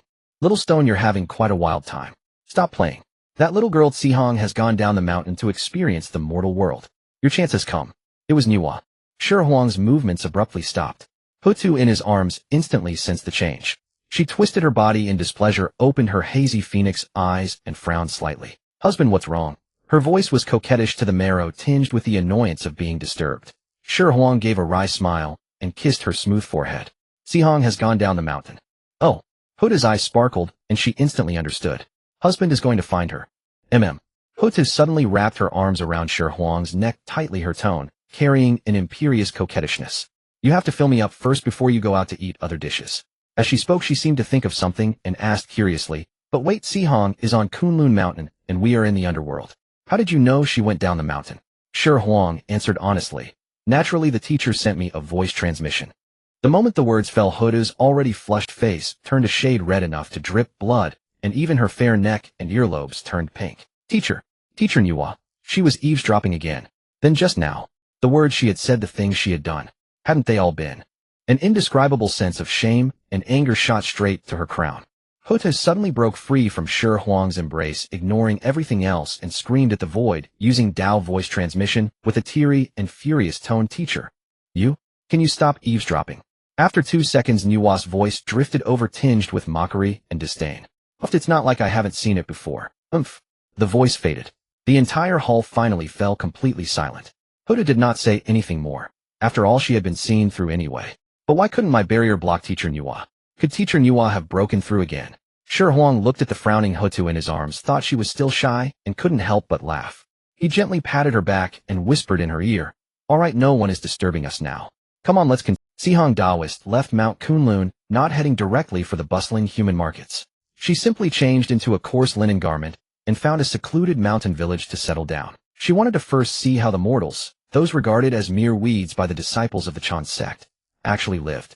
In the village, the sounds of chickens and dogs mingled, and smoke from cooking fires curled upward. There was no spiritual energy, no immortal light. Only the most mundane cycle of birth, aging, sickness, and death. She saw a woman haggling with a vegetable vendor over a few coins, and a child laughing carefreely over a single piece of candy. An old man sat on the doorstep basking in the sun, his eyes holding the tranquility of accumulated years. These scenes were a stark contrast to the grand narrative of following heaven and responding to man within the Jade Void Palace. Those ants, dismissed by the sages, had their own joys and sorrows, partings and reunions, a tenacious attachment to life and a fear of death. A few days later, Zijun arrived at a small city. Though not large, the city was bustling with people. She found an inn to stay, and each day she wandered through the city, observing the myriad facets of street life. She discovered that mortals, though fragile, possessed a kind of resilience. They would support each other after calamities and seek solace amid suffering. The emotions of love, hate, passion, and grievance that she had once overlooked were magnified, here becoming so real. That day, in a tea house east of the city, she overheard someone talking about a new teacher who had come to a private school next door. It was said that this gentleman was profoundly learned, eloquent, and especially skilled in discussing ancient and modern affairs. Sahang's mind stirred. She wanted to hear the truth of the mortal world. The next day, she went to that private school. Pushing open the door, she saw a man in a blue robe sitting at a desk holding a scroll. He was not particularly striking in appearance, yet he had an indescribable poise. His eyes were clear, carrying a hint of nonchalance. "Little Taoist, none here to listen to a lecture." The man looked up, his voice gentle. Zijun nodded slightly and found an empty seat. "I am sure. I go by the single name Huang, and I reluctantly serve as the teacher of this private school." The man introduced himself. As a peak Duo golden immortal, Zijun naturally saw through Shi Huang's disguise at a glance. Although she recognized this immensely powerful heavenly emperor, she did not expose him. After all, her doubts stemmed from him. Perhaps with him present, she could resolve her inner not more quickly. Zijun replied indifferently. Zijun. Shi Huang chuckled softly and did not press further, continuing his lecture. He spoke not of cultivating immortality and seeking the Tao, but of human history and mortal ethics. In his words, humanity was no longer the ants in the eyes of sages, but the protagonists of the primordial era, the bearers of future cosmic fortune. He spoke with profound simplicity, provoking deep thought. Zijun listened, sometimes frowning, sometimes lost in contemplation. When the lesson ended and the other students dispersed, Zijun remained. "Master, your words are thought-provoking," Zijun began. Shi Huang put down the scroll and looked at her. "Taoist, none, you seem troubled." After a moment's silence, Zijun asked, "Master, do you believe that this human sovereign is truly supreme?" Shi Huang raised an eyebrow. "What makes you say that?" "I have heard that Xihe is now tyrannical and devoid of virtue, causing resentment to boil over across the land. Many human tribes have risen in revolt." Sahang's voice was soft, but carried perplexity. "Is the human sovereign not the common ruler of humanity? Why do they show him no respect at all?" Upon hearing this, Shi Huang poured a cup of clear tea and handed it to her. "The human sovereign is merely a title. This Xihe, his virtue does not match his position. He is tyrannical and oppresses the people, thus he cannot hold the throne firmly." Shi Huang's tone was calm, yet it carried an undeniable conviction. If he is unworthy, he should be overthrown. Zijun was taken aback. "Do humans not observe hierarchy?" "At this stage, hierarchy does exist," Shi Huang said, lifting his own cup and taking a light sip. "But everything has its limits. In the future, humanity will gradually awaken. At that time, who says that princes, generals, and ministers are born to their rank?" Sahang's breath caught. Such a statement was utterly shocking. In the Chan sect, all below the sages are bound by hierarchy. Then won't humanity fall into great chaos? Zijun asked. "From an outsider's perspective, perhaps. But for those within, it may not be so." Shi Huang put down the cup, his gaze deep. "If they don't rebel, they'll starve to death. If they rebel, there is still a glimmer of hope. What do you think? Sahang's Dao heart was shaken once more. She had always believed that peace under heaven and an orderly hierarchy were the true path. Can hierarchical order compare to a mouthful of food? She asked. Shi Huang suddenly laughed a little roguishly. To hell with hierarchical order. His voice was low but carried an irrepressible arrogance. Me being alive, that's what matters most. Sihong looked at him, her lips pursed, as if to retort, but she couldn't find the right words. She realized that she truly couldn't say anything convincing to him. Shi Huang felt a surge of joy. The first step was secure. In the days that followed, Shi Huang and Sihong as the teacher and the Taoist nun attending lectures traveled through the primordial era. They passed through tribe after tribe ravaged by war and cities plagued by pestilence. Unlike those self-proclaimed lofty heavenly emperors, Shi Huang personally attended to the mortals' ailments. He took out elixirs from his bosom and distributed them generously to the gravely ill. Even when a plague raged, he could employ immortal magic to dispel the miasma from an entire city of humans. Sihong observed this with mixed feelings. She recalled on the immortal slaying platform Shi Huang facing the primordial heavenly venerate slew Guang Qingzi and others without mercy. Back then he was cold and resolute. Now he was gentle as jade rescuing the suffering. The contrast made her feel dazed. Heavenly Emperor, since you see the suffering of the mortal world, why don't you save it? One night, as they rested in a dilapidated temple, Sihong finally couldn't help asking the question in her heart. You are the Heavenly Emperor. Isn't it just a word from you? Shi Huang leaned against a broken Buddha statue looking up at the starry sky. Humanity needs to experience things for themselves in order to grow, he said. Sihong was puzzled. Why not use great power to transform the mortal world into a blessed land? Wouldn't that eliminate suffering? Shi Huang withdrew his gaze and looked at her. Suffering has always originated from the human heart. Some people with only a few thatched rooms can find happiness, while others with thousands of grand mansions are gloomy all day. Greed, anger, ignorance, encounters with the hated, separation from the beloved, unattainable desires. These are the roots of suffering. Sihong frowned. These words sounded somewhat familiar. Your words have a tone reminiscent of the two sages of the West, she said. Shi Huang chuckled lightly. The two sages of the West may be shameless, but those who become sages are not mediocre. Some of their principles are indeed worth pondering. Sahang's mouth twitched. She had never imagined anyone evaluating sages like that. She felt he shouldn't say such things, but upon careful thought, she couldn't find a strong rebuttal. Shi Huang, seeing her silent, continued, the great rise of our humanity has never depended on sages in heaven, but on our own generation after generation of struggle. He paused, his voice turning deep and forceful. On the contrary, sages become sages only by relying on humanity's fortune. Sahang's mind trembled violently. Humanity's great rise, sages achieving sagehood. Countless thoughts flashed through her mind. Were not the human sect, the Chan sect, and the Jie sect all established and strengthened on the foundation of humanity's imminent rise? This man had seen through so much. No wonder so many women were willing to follow him, and even sages were willing to become his wives. So he possessed such wisdom and foresight. She even began to suspect whether the forces of Nuwa Palace and the Netherworld were all connected to Shi Huang. Shi Huang's heart secretly rejoiced. It worked. He knew that Sahang's Dao heart had been thoroughly shaken. All that remained was a matter of time. One day Shi Huang and Sihong arrived at a small mountain village. The hamlet was eerily secluded with only a solitary household enclosed by a fence woven from coarse branches. Both had now changed into snug traveling attire, posing as wandering martial artists. Through their time together, Sahang's heart, once tightly swathed in monastic precepts, had long since opened fully to Shi Huang, yet neither had dared to breach that unspoken barrier. Shi Huang stepped forward and knocked on the crude wooden door. Soft footsteps sounded from within, and then a sturdy young man peered out, his eyes scrutinizing them warily. Who are you? The youth had a robust build and a resonant voice with a composure beyond his years etched across his brow. Shi Huang clasped his fists and offered what he thought was a friendly smile. We're passing wanderers parched after half a day's journey. Would like to beg a cup of water from your household. As he spoke, another small head peeked out from behind the youth. A girl with twin buns around 13 or 14, with large bright eyes brimming with curiosity. Oh, just for water. Her voice was crisp as she reached to unbolt the door. Little sister. A hand stopped hers as another youth emerged from behind the door.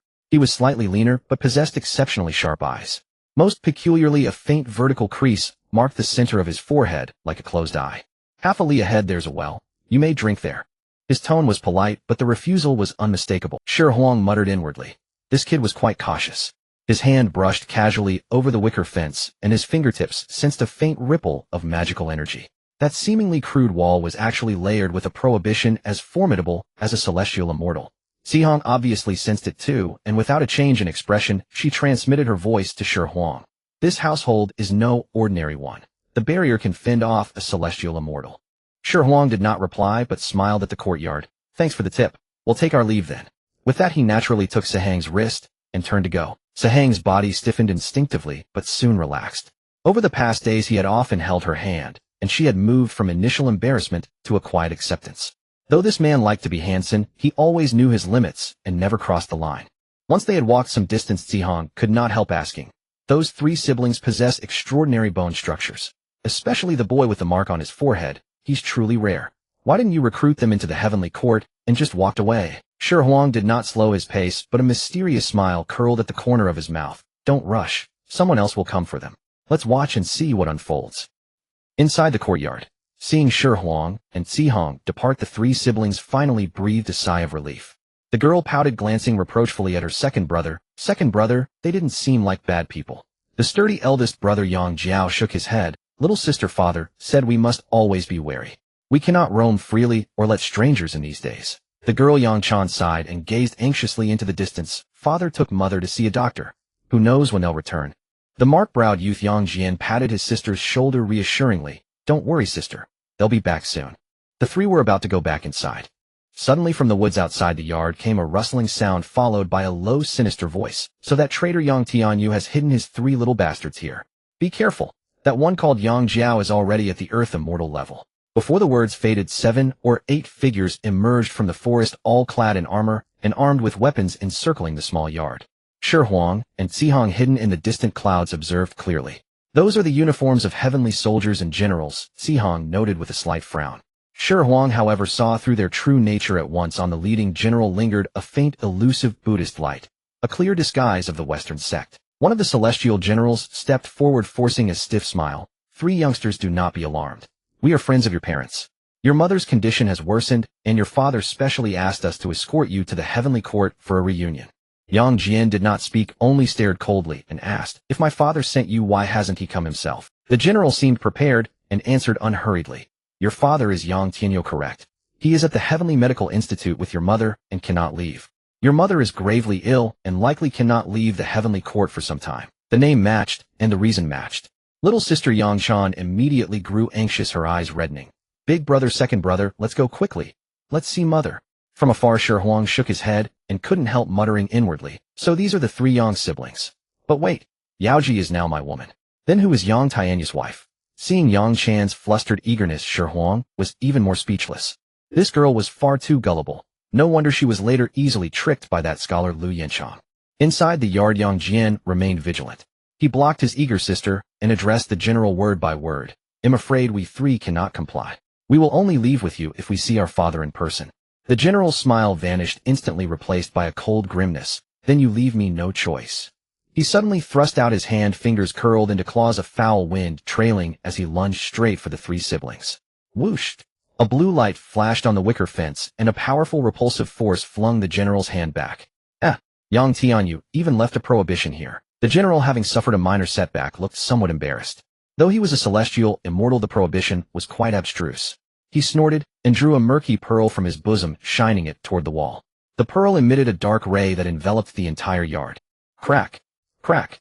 The originally solid barrier of the prohibition under that dark light melted like snow under the scorching sun, emitting a grating, splintering sound. In the blink of an eye, the barrier that could withstand a celestial immortal dissolved into nothingness.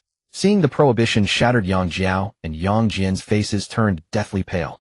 A fierce glint flashed in the eyes of that celestial general, and he secretly transmitted a message to the several Earth Immortals under his command. Go seize Yang Jian and Yang Chan, but do not harm their lives. Leave that one called Yang Jiao to me. The orders from above were clear. Yang Jiao must die. At his command, a few Earth Immortals disguised as celestial soldiers struck together, their magical power surging as they charged straight into the courtyard. Should we intervene? Xihong asked via telepathy, a hint of urgency coloring her brows.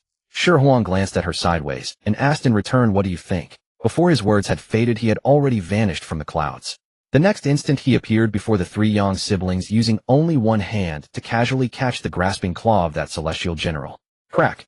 The crisp sound of bones breaking. Oh! The celestial general screamed. His celestial immortal cultivation was like paper before this man in the green robe.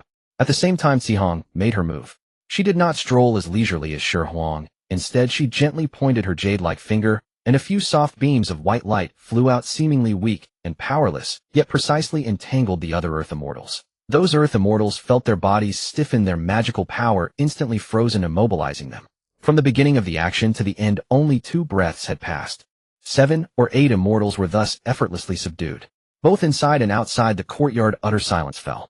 The 3 Yang siblings were stunned into a daze. Yang Jiao was the first to react, bowing deeply to Shi Huang and Xihe. Thank you 2 seniors for saving our lives. Yang Chan's large eyes sparkled with stars as she stared unblinkingly at Shi Huang. Only Yang Jian remained vigilant, his small body shielding his sister, his gaze shifting back and forth between Shi Huang, Xihe, and the subdued celestial soldiers. He could not figure out which of these 2 groups were the genuine good people. Shi Huang watched the 3 siblings' vastly different reactions and understood everything in his heart. No wonder Yang Jian, the Erling Shun of later ages, could achieve such great renown. This temperament was indeed extraordinary. What shall we do next? Take them away. Xihe walked over to Shi Huang and asked in a low voice. No, Shi Huang shook his head. We are not to take them away, we are to prevent them from being taken away. His mind was as clear as a mirror. This young Tianyu was probably an agent arranged by the Western sect. The scene unfolding before them was a chain of interconnected conspiracies. Kill Yang Jiao, frame the heavenly court, then have the eminent ones of the Western sect step in to rescue Yang Jian and Yang Chan, filling them with hatred for the heavenly court and smoothly leading them to join the Western sect. A brilliant scheme, indeed a brilliant scheme. The more Shi Huang thought about it, the more interesting it became. He raised his voice and spoke clearly to the empty surroundings. I wonder which senior brother of the Western sect is plotting here. Since matters have reached this point, why not show yourself? His voice, infused with cultivation, rolled out for 10,000 li. Anyone with a modicum of cultivation could hear it clearly. Xihe was startled. There are others. Haha, I did not know the Heavenly Emperor was here. How rude of me. A hearty laugh echoed from the void, and then the space rippled like water. A monk clad in a kasaya leading a strange-looking beast slowly emerged. It was none other than Ksitigarbha Bodhisattva and his Delu, who could hear all things in the 3 realms. Heavenly Emperor.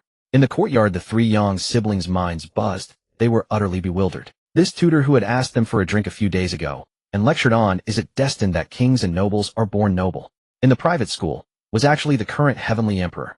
The few subdued celestial soldiers were terrified out of their wits, falling to their knees with a thud, not daring to lift their heads. Shi Huang did not even glance at them. He stared at Ksitigarbha and said with a sardonic smile, Ksitigarbha, I let go of the crime of your disturbing the cycle of reincarnation in my underworld last time out of respect for the Tao ancestor. Today you come to the human realm, disguise yourselves as celestial soldiers, and frame my heavenly court. You have quite the nerve. Ksitigarbha glanced at Xihe beside Shi Huang and weighed the strength of both sides, forcefully taking the 3 siblings. The thought flashed through his mind for only a moment before he extinguished it. Are you joking? The man opposite had even dared to strike his own master Juni. Going up against him would be seeking death. The Heavenly Emperor, jest, Ksitigarbha said, pressing his palms together, a perpetually compassionate smile on his face. This is an internal matter of our Western sect. This young Tianyu descended to the mortal realm without permission and consorted with a mortal woman, violating our sect's rules. I have been ordered to bring the family back to Mount Meru for judgment. As for these 3 bast children, they naturally must be taken back for punishment as well. He paused, pointing at the kneeling celestial soldiers, and added, as for why they wear the attire of the heavenly court, it is because they are originally celestial generals and soldiers of the heavenly court. Oh. Shi Huang raised an eyebrow, walked over to the leading celestial general, and looked down at him, asking, whose subordinate are you? That celestial general dared not hide anything. Now he only begged for his life, trembling as he replied, I am a minor immortal under the command of Zhao Gongming, the righteous god of the Thunder Department. Before he could finish, Shi Huang's eyes turned cold, and he flicked his finger. A beam of golden light shot into the celestial general's brow. Without even a groan, the general and his primordial spirit dissolved into ashes. Then, with a few more flashes of golden light, the remaining celestial soldiers met the same fate. Traitors deserve to have their souls extinguished, Shi Huang said flatly, as if he had merely crushed a few insects. He casually took out a transmission jade talisman and infused it with spiritual power. Wife, send these people to the animal path. The jade talisman immediately transmitted Buddhist language, yet slightly plaintive voice got it. Husband, did you capture them? They'll talk to you later. Shi Huang's face stiffened. He quickly glanced at Xihe beside him, whose expression was somewhat strange, coughed dryly, and swiftly cut off the transmission. Ahem. Shi Huang put away the jade talisman and turned back to Ksitigarbha, a cold smile spreading across his face. Sitagarba, now that the men are dead, let's settle accounts.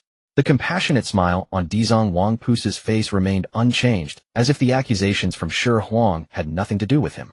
What does the Heavenly Emperor intend to do? Shi Huang laughed, a smile devoid of any warmth. Naturally, I am to settle the score for your scheming against my heavenly court. Dijun chuckled lightly, holding the reins of Dijun, his demeanor calm. Although the Heavenly Emperor is the master of the three realms, his cultivation is merely at the Tai golden immortal level.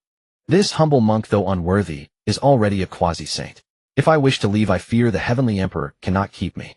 These words were spoken with great courtesy, but the arrogance stemming from the lineage of a sage was impossible to conceal. Shi Huang looked at his confident demeanor and asked slowly, "Do you know how when Daoren died?" The smile on Daizang's face froze. When Daoren, that being who, relying on extreme speed and devouring divine abilities, had troubled even sages. Although only at the early quasi-saint stage, his troublesome nature far exceeded his peers. When Shi Huang killed her, he was merely a celestial immortal. Thoughts raced through Daizang's mind. He knew that Shi Huang possessed a treasure capable of severing the primordial spirit, rumored to be extremely eerie. Although he was a direct disciple of the Western sect with secret methods for resurrection, the cost would be enough to heavily damage his vitality and cause him to drop in realm. Was it worth it? Just as Dijun Wangpusa was weighing the pros and cons, Pudong, a dull thud. The Dijun beside him, its limbs going limp, actually knelt down directly, its massive head pressed firmly against the ground, trembling. Dijun was startled and shouted in a low voice, "Dijun, what are you doing?" Dijun's voice came from the ground, tinged with tears. "Dijun, surrender. We are no match." "What did you hear?" Daizang's heart skipped a beat. He has the immortal slaying flying blade on him. It ignores space, specifically severs the primordial spirit. Anyone below a sage dies upon contact. Dijun's voice shook uncontrollably. When Daoren was killed by this treasure. And he has the Dongwang bell to protect his body. We cannot escape. When Shi Huang heard Dijun's words, he narrowed his eyes. You do know when to submit. Daizang's face instantly turned from gloomy to deathly pale. The immortal slaying flying blade. The Dongwang bell. How the hell can we fight? Pudong. Another crisp sound of knees hitting the ground. Dijun Wangpusa, this future powerhouse of the Western sect, knelt before Shi Huang cleanly and neatly, his movement even more standard than Dijun's. Your Majesty, the Heavenly Emperor. This humble monk knows he was wrong. I submit to your judgment. I beg you, considering that I have not yet committed a great mistake, spare my life. This series of changes happened so quickly that no one could react in time. Dijun. The three siblings of the Yang family. Xihe. Her usually serene face was now filled with bewilderment. He just knelt. Can immortals be so obsequious? What about the dignity of a sage sect? What about face? She couldn't help but look at Shi Huang and ask in a low voice, is this allowed? Shi Huang glanced at the master and servant on the ground and said calmly, truly characteristic of the Western sect. Looking at these two clowns on the ground, he found it somewhat amusing and said, you two conspired to harm the three Yang siblings and frame the heavenly court, which is a capital offense. But considering the matter has not come to fruition, I will temporarily not pursue it. However, you once disturbed my underworld's reincarnation, this debt must be settled. Shi Huang paused and said word by word, I punish you to guard the blood sea of the underworld. If hell is not emptied, you shall not leave the mountain. Are you willing? Dijun still wanted to plead for his master after all. His crime was not that severe. But before he could speak, Dijun Wangpusa beside him had already kowtowed, his voice booming. Thank you for your mercy, Heavenly Emperor. Following that, he directly swore to heaven. I, Dijun, today make a great path oath. If hell is not empty, I vow not to become a Buddha. The grand oath triggered a response from the heavenly Tao, and a beam of profound light descended as a witness. Dijun swallowed the words that had reached his lips. He sneaked a glance at Shi Huang, and met those calm, unruffled eyes, immediately shuddering and daring not to say another word. Shi Huang was quite satisfied with Daizang's performance and turned to ask, where is the father of these three siblings? Dijun dared not conceal anything and answered honestly, Yang Tianyu is on Mount Samaru. Their mother was originally immortal, and a while ago she fell gravely ill with no one to care for her, and she has died. What a... Yang Jiao's eyes turned bloodshot, Yang Jian's body shook, and Yang Chan directly burst into tears with a wah. Xihe was furious. You are also a great Western sect. How could you do such a thing? Dijun lowered his head and muttered softly, it's just a mortal. Shi Huang's gaze turned cold. What about her mother's remains? Dijun hastily took out a storage pouch from his bosom and presented it with both hands. Here it is. We originally thought if these children were disobedient in the future, we could use this corpse to threaten them. How dare you commit such a heinous deed? Xihe was trembling with rage. Shi Huang took the storage pouch, his voice as cold as ice, and her soul. Heavenly Emperor, you know the rules of the primordial era. We cannot get involved in the karma of mortal death, so get to the underworld. Shi Huang interrupted him. Goddess Hutu has already locked onto your auras. If you dare to run, you know the consequences. Dijun, as if receiving a pardon, kowtowed heavily, pulled the still trembling Dijun, transformed into a streak of light, and headed straight toward the direction of the netherworld blood sea, without looking back. The Western sect is really fucking shameless. Xihe blurted out, then quickly covered her mouth after realizing what she had said. What was wrong with her? How had she become so vulgar? She calmed her emotions and asked, what are the rules of the primordial era that Dijun mentioned? Shi Huang looked at this female immortal who had been well protected by the primordial heavenly worthy, and explained, naturally. It is to disperse the soul, causing the true spirit to dissipate and never enter reincarnation. Damn, Xihe couldn't help again. Not even a chance at reincarnation. Shi Huang looked at her angry pout, somewhat surprised, but said nothing. He walked into the courtyard and looked at the grief-stricken three siblings, saying, you all heard it. You were set up by the Western sect. You have nowhere to go now. Are you willing to follow me back to the heavenly court?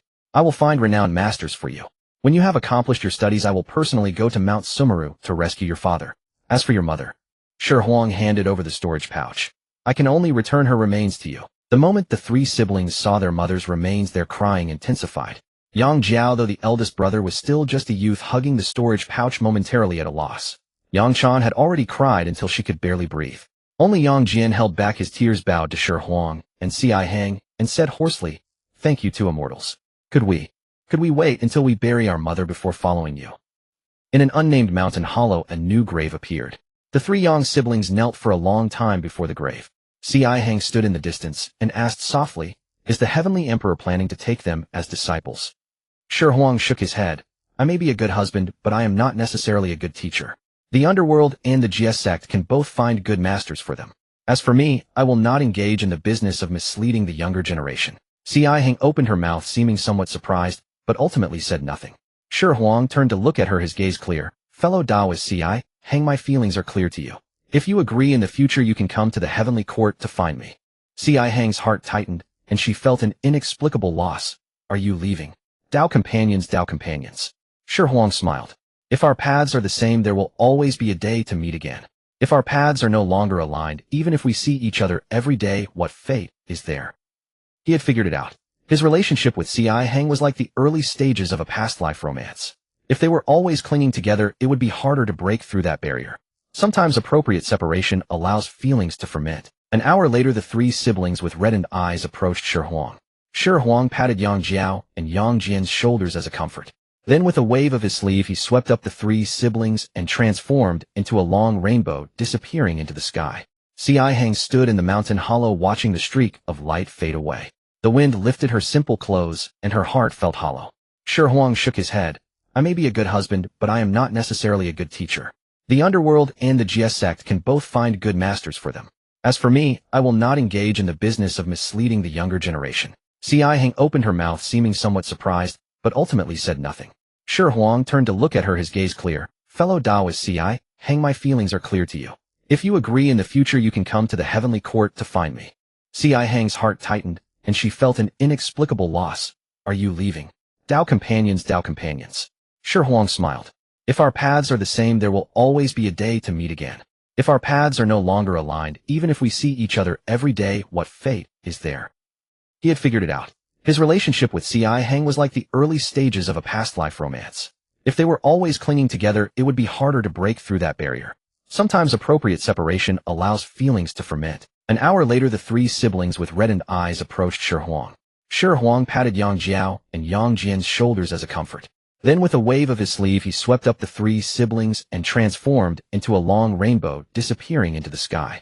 Xihe stood in the mountain hollow, watching the streak of light fade away. The wind lifted her simple clothes, and her heart felt hollow. In the heavenly court, within the peach garden.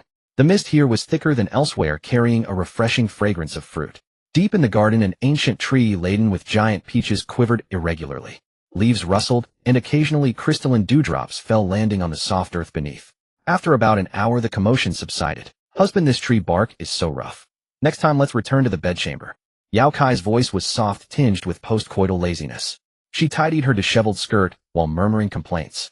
Shi Huang shameless fastened his jade belt and teased. Wasn't it you just now who said this place was spacious and exciting, insisting on dragging me here? Yao Kai's face flushed to the roots of her neck. She pinched the soft flesh at Shi Huang's waist and spat. You talk too much. Annoying. Shi Huang chuckled without flinching.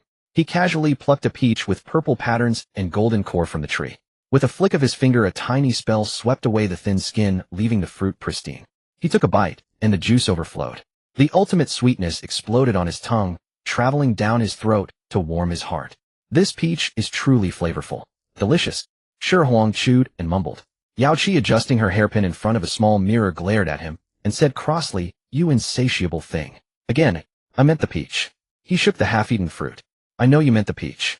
Yao Qi replied, her tone carrying an inexplicable nuance. No, I meant this very peach in my hand, Shi Huang emphasized.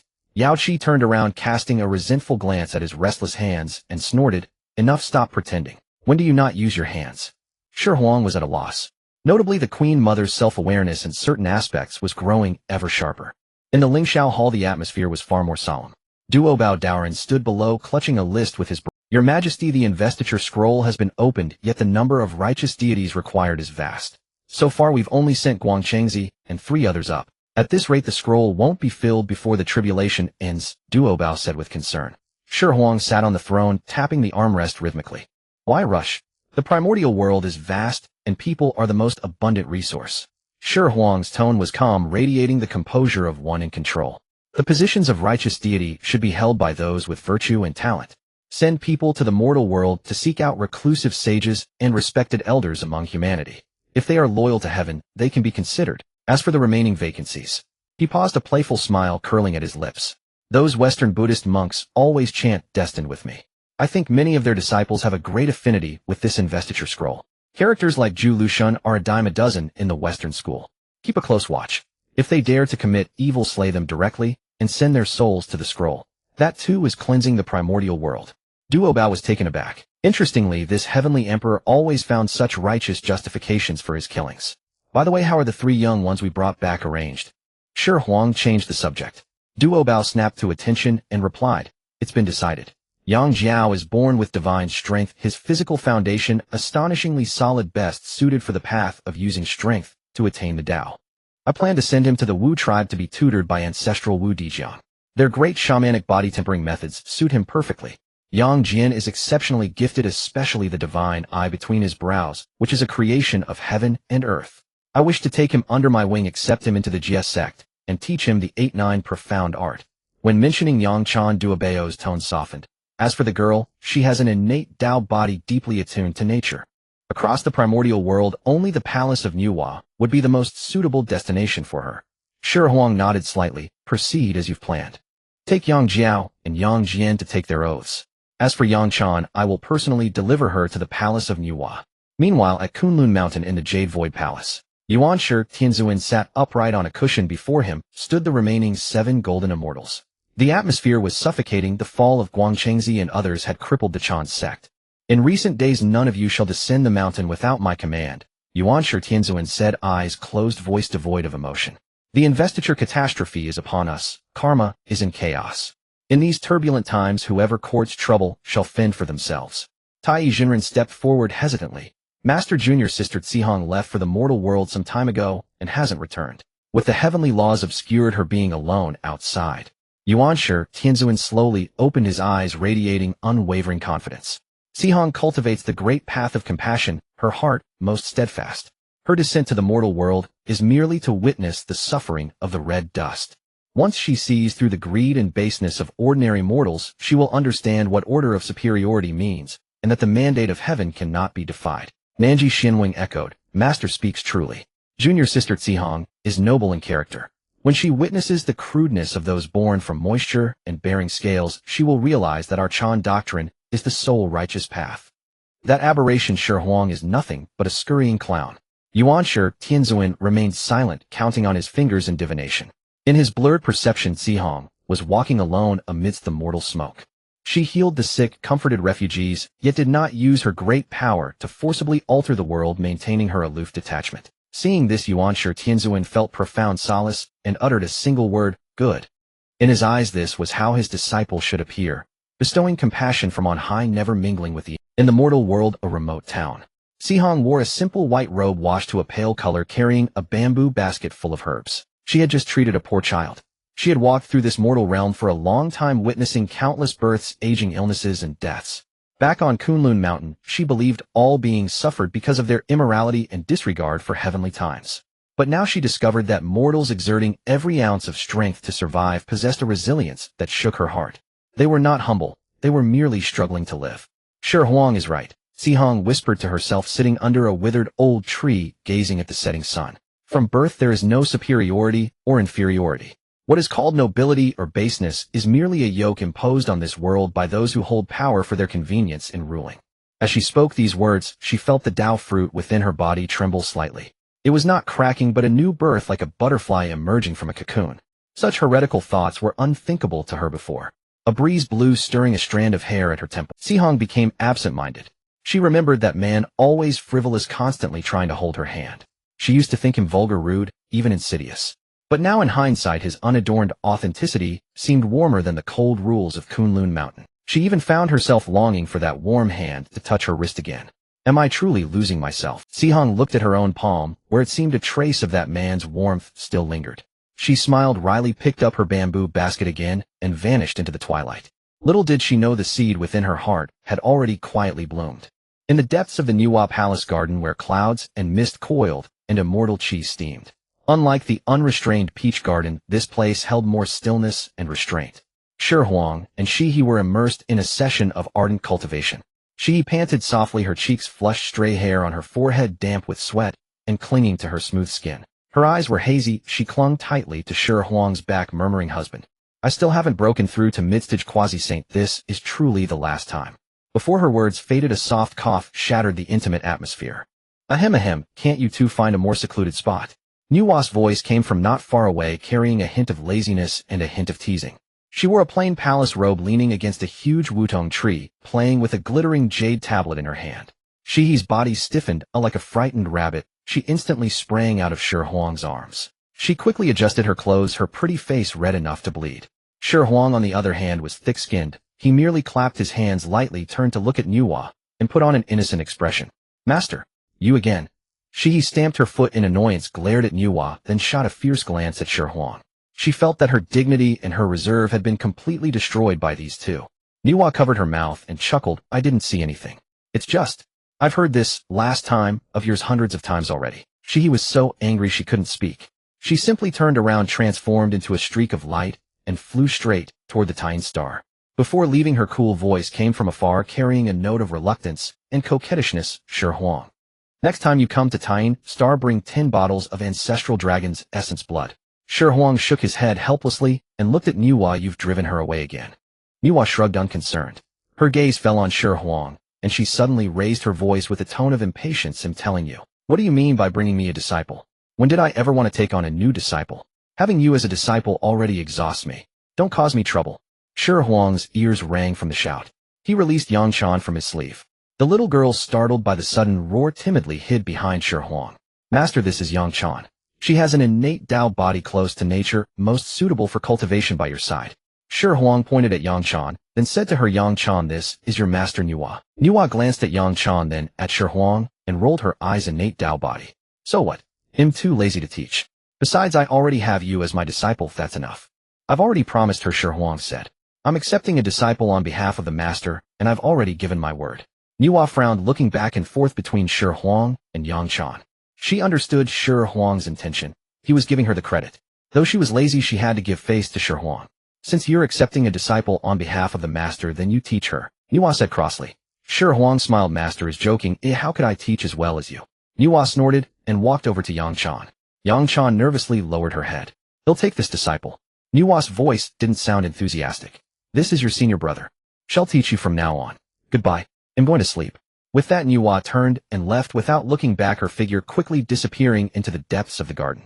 Yangshan didn't even have time to say master. Xihe, seeing her somewhat disappointed, patted her shoulder. "Junior sister, that's just how master is.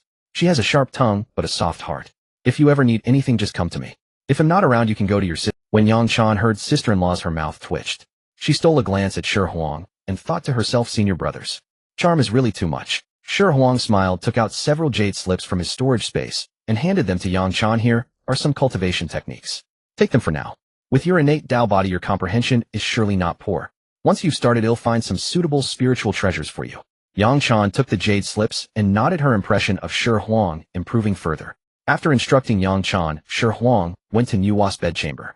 It was his first time there. He pushed the door open and was taken aback by the sight. Inside the chamber, clothes, books, and spiritual fruits were scattered carelessly on the floor, along with a few half-finished items from Nuwa's artifact crafting. Indeed, Nuwa's laziness was etched into her bones. Shi Huang shook his head, said nothing, rolled up his sleeves, and began to tidy up. In a short while, the once messy room became clean and orderly. Nuwa awoke from her meditation, slightly surprised to see the tidy room, but said nothing. She merely glanced at Shi Huang and spoke calmly. I have deduced that Xihong will soon encounter trouble. You must go. Shi Huang's heart stirred. Have you deduced what kind of trouble?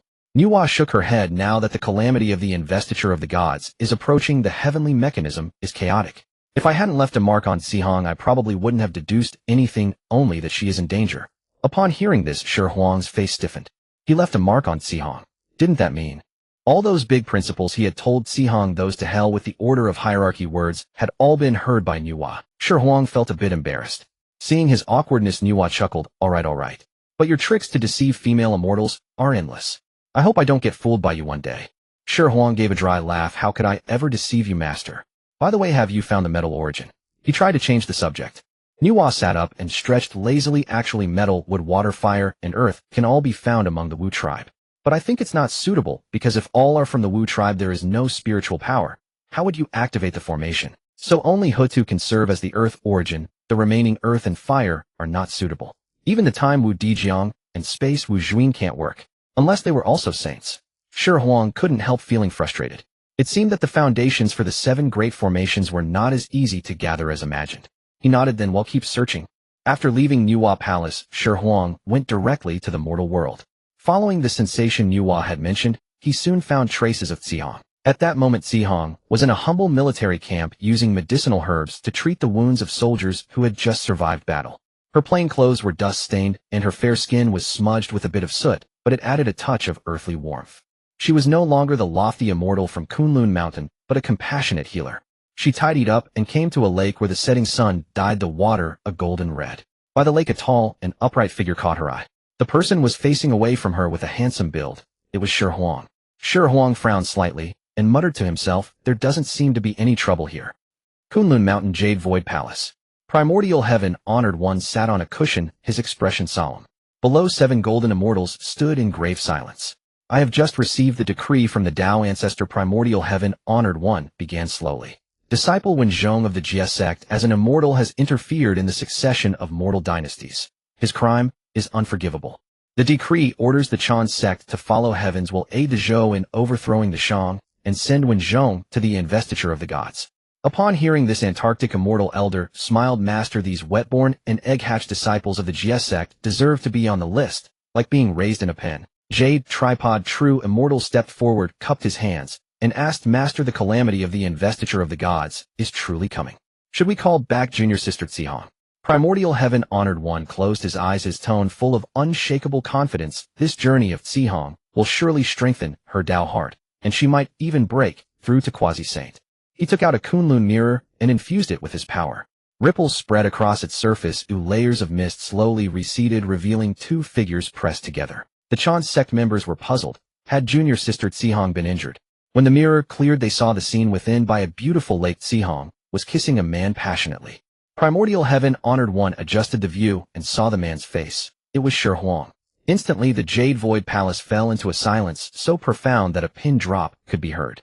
Everyone felt a chill rise from their feet to the crown of their heads. Primordial Heaven, Honored One's eyes bulged, and his anger erupted like a volcano. Shi Huang, you go too far.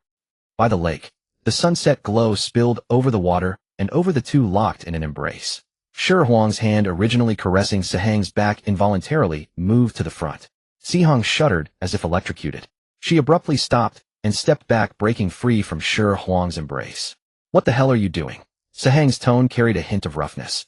Traveling the mortal world, she had been working as a military medic recently, and influenced by the surroundings, she had naturally picked up some temper. Shi Huang's mouth twitched upon hearing Xiheng's words. Was this the Xihong he knew?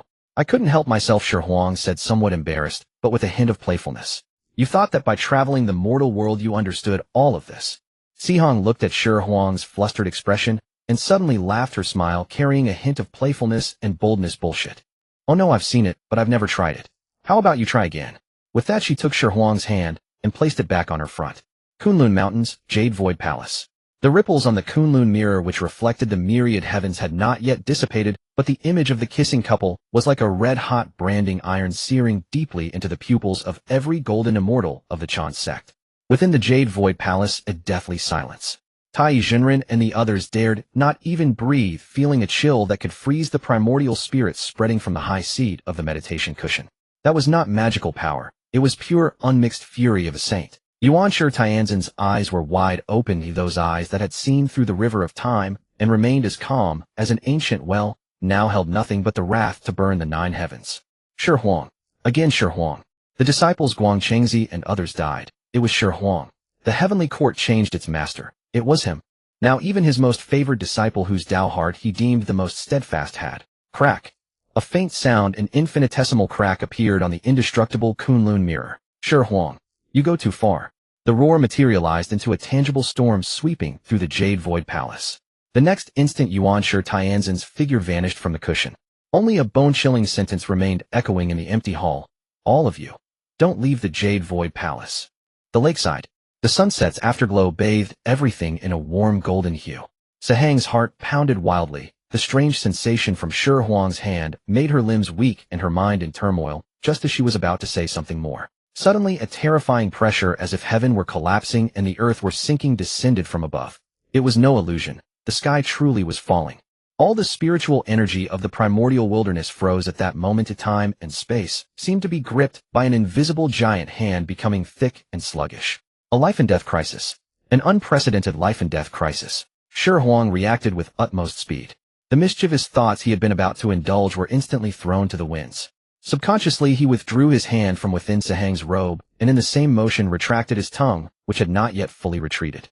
Almost simultaneously a stream of chaotic light tore through the void, carrying the terrifying aura of opening heaven and earth, aimed directly at Xihe. It was not aimed at Shi Huang, but at Xihe.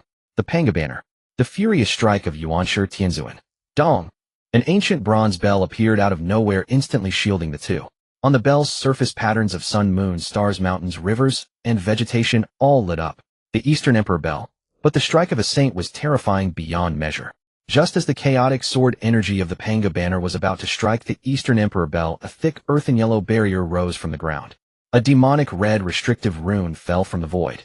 A sharp, unmatched cyan sword energy, severing causality, traversed infinite time and space, arriving later, but striking first. Hoodoo, Nuwa, Tongtian. 3 supreme layers of protection in the millionth of an instant, together with the Eastern Emperor Bell stacked layer upon layer before the two. Boom. A deafening roar beyond words, as if the entire primordial wilderness trembled. The cyan sword energy annihilated first. The red rune shattered in response. The earthen yellow barrier held for only a breath before turning into specks of light. Finally, the chaotic sword energy, its power reduced by 99%, struck the Eastern Emperor Bell squarely. OM. A long resonant bell tone echoed through heaven and earth. Shi Huang felt a tremendous force surging, his blood roiling. Yet his pure yang saint body, comparable to a quasi-saint, withstood at his face, only paling slightly. But Xihe in his arms was not so fortunate. She was merely a great luo golden immortal. Even the residual ripples shook her primordial spirit, making her throat taste sweet. A mouthful of golden celestial blood spurted out, staining the plain robes on her chest. Her face was deathly pale, her aura instantly wilting. Such was the strike of a saint. Seeing the blow fail, from the void emerged the cold, merciless figure of Yuanshi Tianzhen. He did not even glance at Shi Huang, his gaze locked on Xihe. The Panga Banner in his hand rose once more. The second strike was about to fall. For the first time, despair appeared in Sahang's eyes. She marveled that Shi Huang could indeed withstand a saint's blow, but she also knew that in that instant all of Shi Huang's hidden cards seemed expended. Next would be certain death. Yet Shi Huang before her was oddly calm, even having time to whisper a murmur in her ear. Alas, I have to rely on soft rice again. The moment the words fell, the rules of heaven and earth fluctuated violently. 3 figures appeared by the lakeside almost simultaneously. On the left, Hutu in palace attire had shed her usual gentleness. Her delicate face was covered with frost. On the right, Tongtian Zhaozhu held the green duckweed sword, his sword intent piercing the heavens, his gaze hostile toward Yuanshi Tianzhen. In the middle, Nuwa leaned lazily against the void, yawning casually, but her phoenix eyes were ice cold. Senior brother, you've grown capable. Nuwa spoke first, her voice laden with undisguised sarcasm. You're worse than those two bald donkeys from the west. At least they know how to scheme and plot. But you, striking a junior with lethal force. Have you lost all face? Yuanshi Tianzhen's face was ashen. I am cleansing the traitor of my Chanjiao. What does this have to do with you? Traitor. Nuwa seemed to hear the greatest joke. She pointed at Xihe and declared with unyielding reason, she is now a disciple of my Nuwa palace. In the future, she might become the wife of my little stone. If you harm her, you'll be opposing my Nuwa palace. Tell me, am I right? Yuanshi Tianzhen's face twitched violently. He was choked speechless by Nuwa's brazen reasoning. Yet perversely, Nuwa had logic on her side. Forcing down his fury, his gaze turned to Xihe like a knife, his saintly pressure mixed with the bond of master and disciple bearing down like a mountain. Xihe, you speak for yourself. Do you truly intend to betray the sect and keep company with this anomaly? This was his last chance for Xihe. If Xihe bowed her head at this moment, he would have reason to bring her back to Kunlun Mountains. As for how to deal with her later, that would be a family matter of the Chanjiao. All eyes focused on Xihe. Feeling that familiar pressure she had revered for countless culpas, a myriad emotions surged within her. At this moment, to defy her master would be the greatest rebellion, severing all ties with the Chanjiao. But if she returned with her master, given his nature to protect the sect's honor and clean its ranks, her best fate would be to have her cultivation abolished and imprisoned in the Jade Void Palace for eternity. She recalled the human tribes reduced to ash under the world overturning seal, remembered Shi Huang's words about, when virtue is unmatched it may be overthrown, and thought of the mortals struggling desperately to live. They were so fragile, yet they clung to life. Why couldn't she live once for her own Tao? At that thought, the last hesitation in Sehang's heart dissipated. She raised her head, meeting Yuanshi Tianzhen's murderous gaze, and spoke calmly. Her voice was not loud, but carried clearly across heaven and earth. Master. She paused, her tone filled with unprecedented determination. Sehang's Tao is no longer the same as yours. Please return. I have my own path to walk. The meaning was clear. I am not playing with you anymore. Yuanshi Tianzhen's body swayed imperceptibly. He looked at this disciple he had personally taught, at her eyes that had lost all coldness and were now only resolute. His anger blazing, he instead became eerily calm. He took a deep look at Xihe, and finally his gaze fell on the innocent-looking Shi Huang.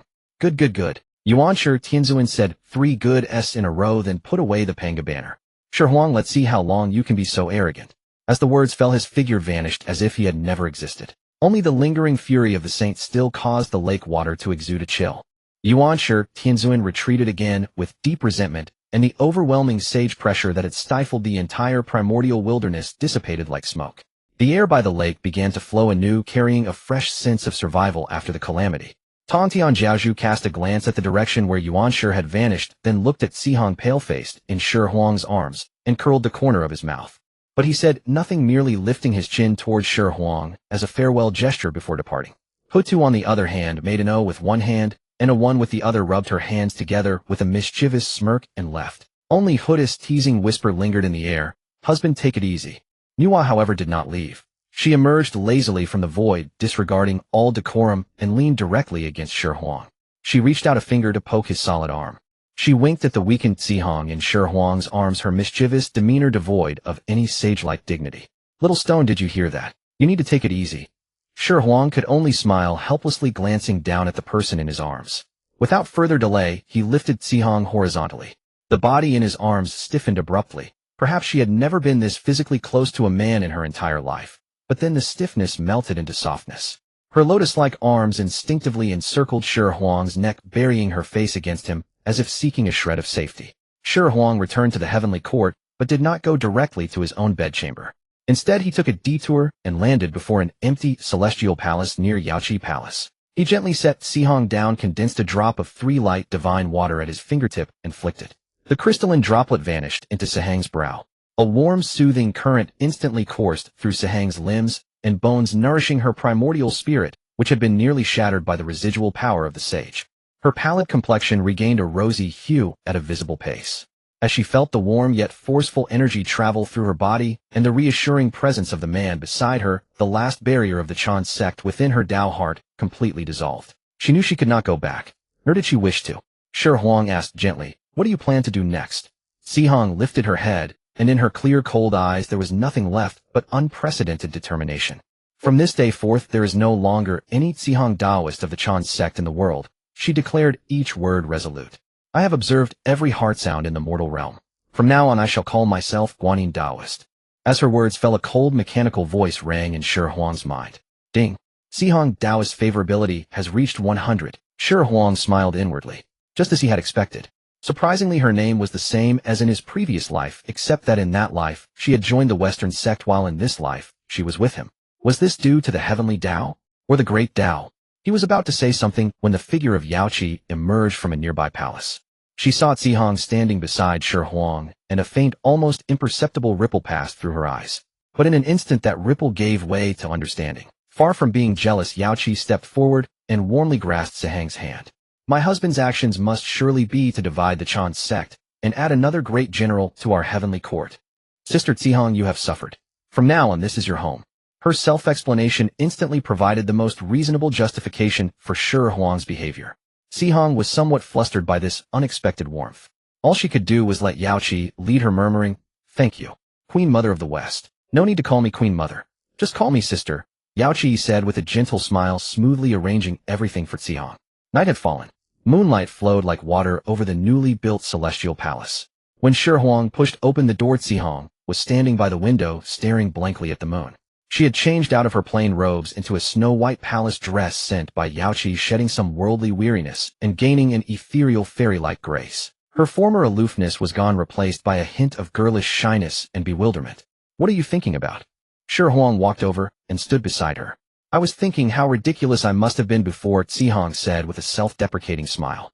"I spent countless eons on Kunlun Mountain thinking I had seen through the heavenly Tao and pitted all living beings. But it wasn't until I descended the mountain that I realized I didn't even know what living beings looked like." She turned her head to gaze at Shi Huang's profile, sharply etched in the moonlight. "It was you who made me understand that the so-called hierarchy of respect is merely a shackle imposed by the strong upon the weak. And the so-called destiny is not something that cannot be defied." She poured out the journey of her heart over these past days, those rebellious thoughts, without reservation. Shi Huang did not interrupt her, he merely listened quietly.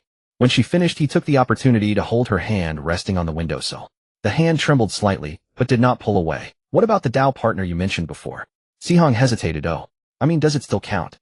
Shi Huang. He leaned down, bringing his lips close to her ear. His warm breath made her ears burn. "Of course it counts. The heavenly Tao is my witness." Before his words faded, he had already pulled the woman who had upended his worldview tightly into his arms.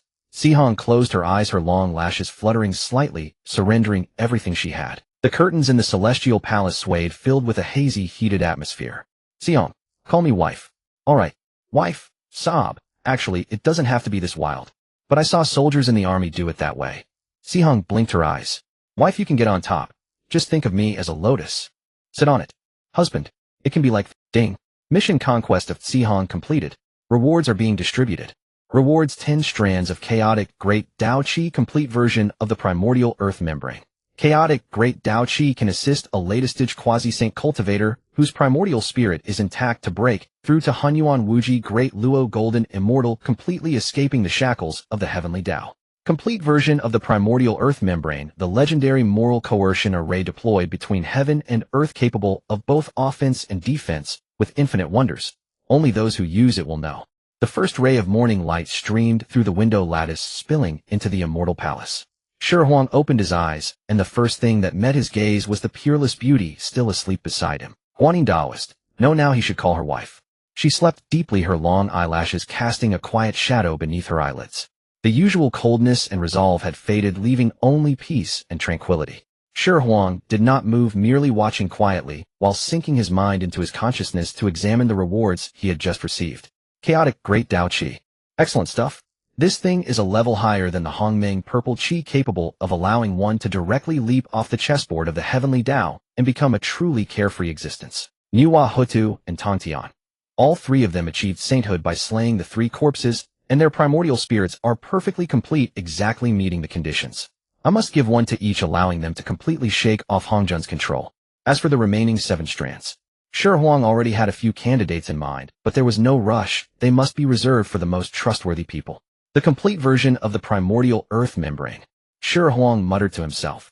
This name sounded domineering, but what the hell was that moral coercion array following it? He recalled Xinyuan's earth book, which was said to have transformed from the primordial earth membrane. Could it be that the one in that old good-natured fellow's hand was actually a defective product? What exactly was this moral coercion method of this array? Shi Huang couldn't figure it out, so he simply stopped thinking about it. He carefully got up, tucked the quilt around Guanyin, and silently left the immortal palace. The palace of Nuwa. Nuwa was lying limp on a cloud bed, listlessly teasing a colorful phoenix bird. Seeing Shi Huang enter, she couldn't even be bothered to lift her eyelids. What are you doing here so early in the morning instead of staying in your boudoir of tenderness? Want me to take on another disciple for you? Shi Huang didn't mind her attitude. He walked straight over, sat down by the bed, and got straight to the point. There's something I'd like you to take a look at, teacher. With that, he held a strand of chaotic great Dao Qi in his palm. It was a seemingly ordinary gray stream of energy, yet it seemed to contain the supreme principles of the universe's birth and death, causing even the surrounding space to warp slightly under its influence. Nuwa's languid gaze instantly changed. She abruptly sat up straight, grabbed Shi Huang's wrist, and stared intently at that stream of energy, her breathing quickening. This is chaotic great Dao Qi. Your system's reward. Shi Huang replied. With this I can shake off Hongzhu and shake off this damned heavenly Dao. How do you plan to use it? Nuwa looked at Shi Huang. One strand for you, one for Hutu, and one for Uncle Master Tongtian, Shi Huang said firmly. Nuwa was stunned for a moment, then smiled. A smile tinged with gratification and a sense of naturalness. You're not without a conscience, kid. She paused, then added, oh, and by the way, I took a casual look at Duobeo's disciple Yang Jian a couple of days ago, and found that he has an extremely high affinity for the water law, a promising talent. You can cultivate him as a water array foundation. Shi Huang's mind stirred, and he noted this matter.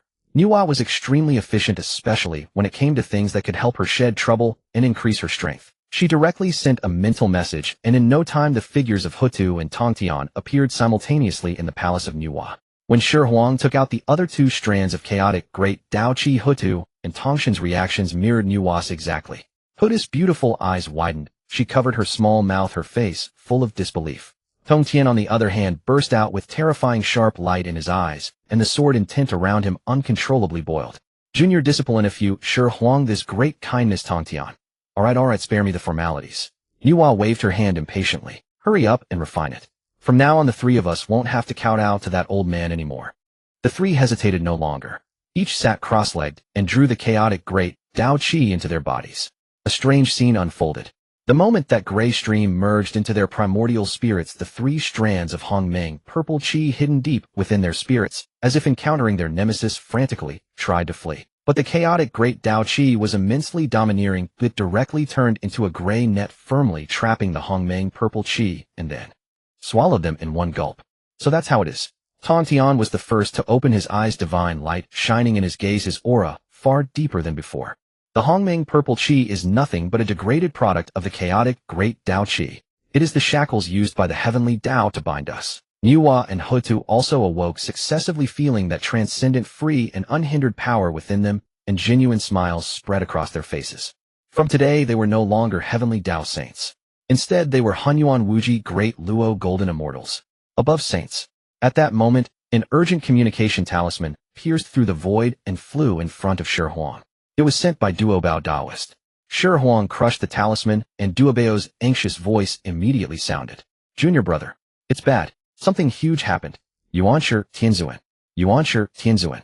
He took the Dao ancestors' decree and killed Grand Preceptor Wenzhong outside the mortal city of Zhaoga. What? Tongtian abruptly stood up, a terrifying, murderous intent soaring into the sky, causing the entire palace of Nuwa to tremble under its force. Has Yuanshi completely lost all face? Shi Huang said, guessing in his heart that this was Yuanshi taking out his frustration on those close to him after being defeated by Shi Huang. Duobao's voice was choked with tears and endless anger. He shattered Grand Preceptor Wenzhong's soul. Didn't even give him a chance to get on the list.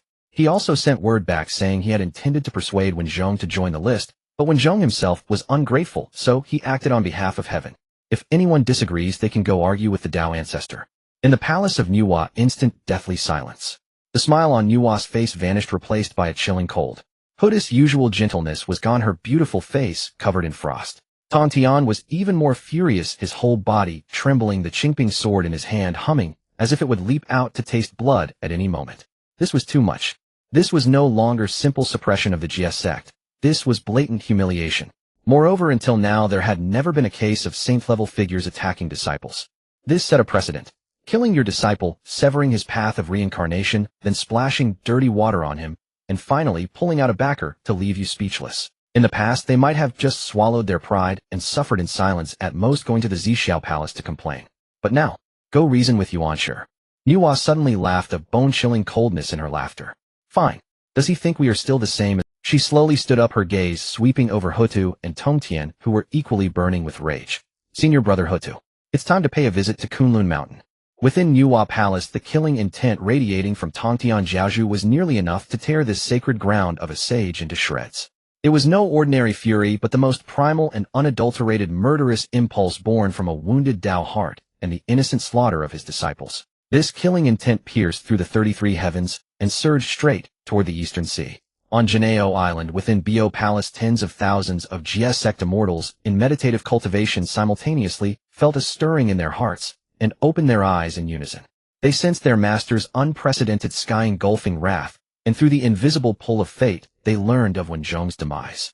It was not a death destined for the investiture list, but utter annihilation of soul condemned to eternal non-existence. Too far. The Chan sect has gone too far.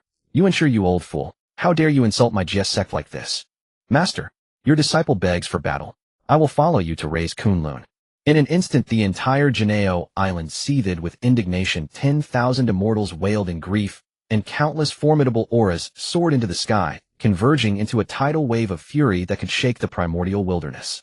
Nuwa and Huta likewise wore expressions colder than frost. Yuan Tianzhen's action was no longer a simple sectarian conflict. He had utterly torn away the last veil of a sage's dignity, trampling everyone's bottom line with the vilest means. Just as Tongtian Jiaozhu could barely contain himself and was about to charge alone toward Kunlun Mountain, Shi Huang with exceptional calm stopped him. Uncle Master, hold your anger. He said no more, but turned his heavenly emperor's majesty fully displayed, his voice resounding across the three realms. Pass my decree. Order Duo Bao Daoren and Zhao Gongming to lead the 10,000 immortals of the Xihe sect. Order the 10 kings of the underworld to lead the Wu tribe army. Assemble outside the southern heavenly gate. I shall demand justice for my celestial court's immortal officials.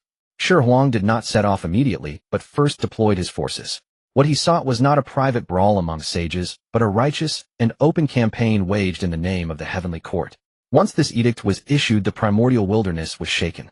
The already furious 10,000 immortals of the Xihe sect, together with the equally enraged Wu tribe from the underworld, who had just received the news, transformed into two sky-obscuring torrents charging toward the heavenly court with overwhelming force. The gaze of the entire primordial wilderness was drawn to this unprecedented allied army. Master Hutu, Uncle Master, let us go ahead and block him, Shi Huang said to the three. Nuwa, Hutu, and Tongtian nodded. As Hunyuan Wuji, great Luo golden immortals, a single thought could span infinite time and space. They tore through the void, and a terrifying pressure instantly descended upon Kunlun Mountain. The sage's might enough to crush a great Luo golden immortal poured down like an inverted celestial river, enveloping the entire Yushu Palace without reserve. Yet contrary to expectations within Yushu Palace, all was silent. Not only was Yuan Tianzhen absent, but there was not even a single attendant boy. The vast Yushu Palace stood empty, the heavenly secrets thoroughly obscured. Clearly a premeditated escape. He ran away. Hutu frowned. Tongtian Jiaozhu trembled with rage, slashing his sword. The surging sword chi sliced off half of Qilin Cliff in front of Yushu Palace. Yuan, you coward. Nuwa gave a cold snort. At her brow a spark of spiritual light flickered as she pushed the fragment of the creation jade die to its limit. A rift was forcibly torn in the chaotic heavenly secrets, revealing a blurry image. In the image, Yuan Tianzhen, along with Tai Junren Yuding Junren, and the few remaining disciples, fled in panic and disarray deep into the chaos beyond the 33 heavens. And the direction of their flight was precisely Xihe Palace. Utterly shameless. Seeing this, Tongtian Jiaozhu laughed in fury. They struck the junior, so the senior stepped in. Now the junior was struck, and the senior ran straight to his own master to cry for protection. Yuan Tianzhen's sage dignity and the face of the Chan sect were utterly shattered in that moment. Outside the southern heavenly gate, Shi Huang received Nuwa's transmission, and a cold smile crept onto his face. Trying to hide in Xihe Palace like a turtle retreating into its shell, he turned and faced the colossal murderous allied army before him. All troops hear my command. Target Xihe Palace beyond the 33 heavens. March.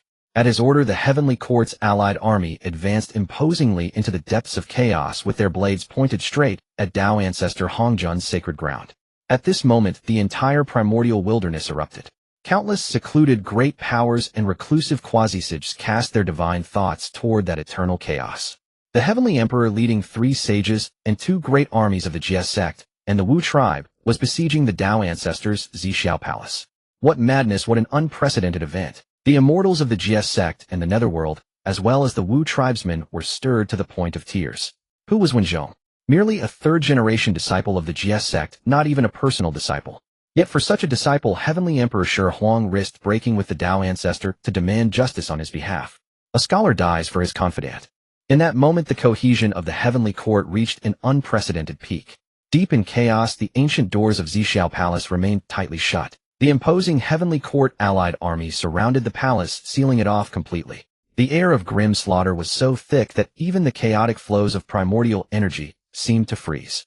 Shi Huang stood at the forefront of the army, flanked by the 3 sages Nuwa, Hutu, and Tongtian.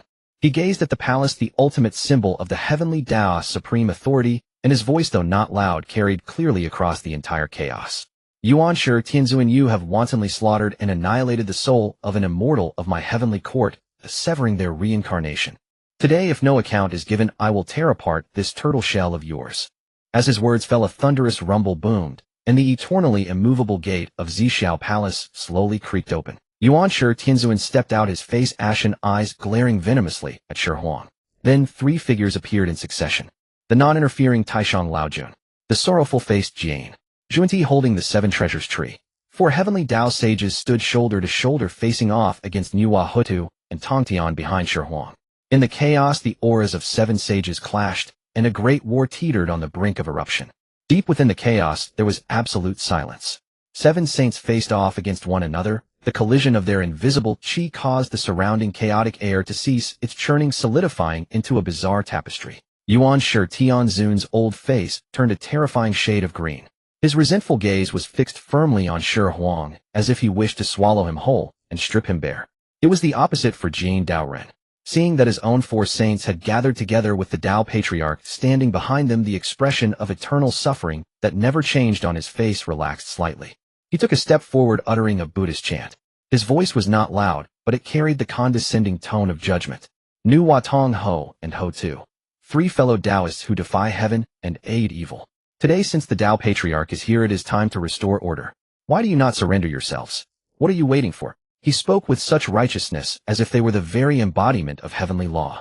In his view, having 4 against 3, with a teacher backing them up, the advantage was immense. Nuwa did not even bother to raise her eyelids. Instead, she scratched her ear as if she had merely heard a fly buzzing. Tong Jiaozhen was even more direct. The Qiongping sword in his hand emitted a clear, resonant sound, revealing a killing intent that could no longer be concealed. In this tense moment, suddenly the entire chaos fell silent. An indescribable supreme pressure emanated from deep within the Purple Palace. This was not the pressure of saints, but the will of the heavenly way which transcended all else. Outside the southern heaven gate, the fierce forces of the Jie sect and the Wu clan felt their very spirits tremble under that pressure, as if they would be crushed to dust at any moment. On the high platform within the Purple Palace, chaotic air surged and gathered, slowly coalescing into a hazy figure. The Tao Patriarch Hongjun. He remained unchanged, indifferent, and emotionless, looking down upon everything below, as if viewing insignificant ants. His gaze finally settled upon Nuwa, Hutu, and Tong Jiaozhen. There was no questioning, only cold. You 3 disregard the heavenly numbers, disrupt the ancient times, and your sins are grave. Today I shall reclaim the primordial purple qi, revoke your saintly titles, cast you deep into the chaos, and ensure you never rise again. With those words, he slowly raised his hand and reached out toward them from midair. That single grab seemed to pull at the very essence of the ancient world's heavenly law. 3 chains formed from intangible laws of the great Tao appeared out of nowhere, ignoring distances of space and time, piercing through the void directly toward the depths of Nuwa and the other's spiritual consciousness. This was the authority bestowed upon Hongjun by the heavenly way, the most deadly shackle atop every saint's head.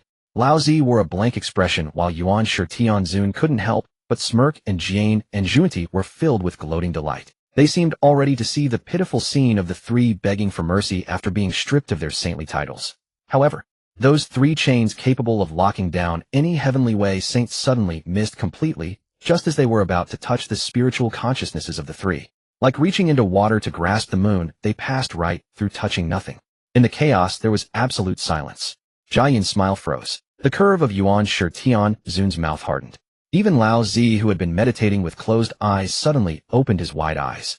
On the high platform, Hong Jun's face, unchanging for eons, showed unprecedented turmoil for the first time. He could sense nothing. The three primordial purple chi chains closely linked to the source of the heavenly way and used by him to control saints had vanished without a trace, like smoke evaporating from the human world.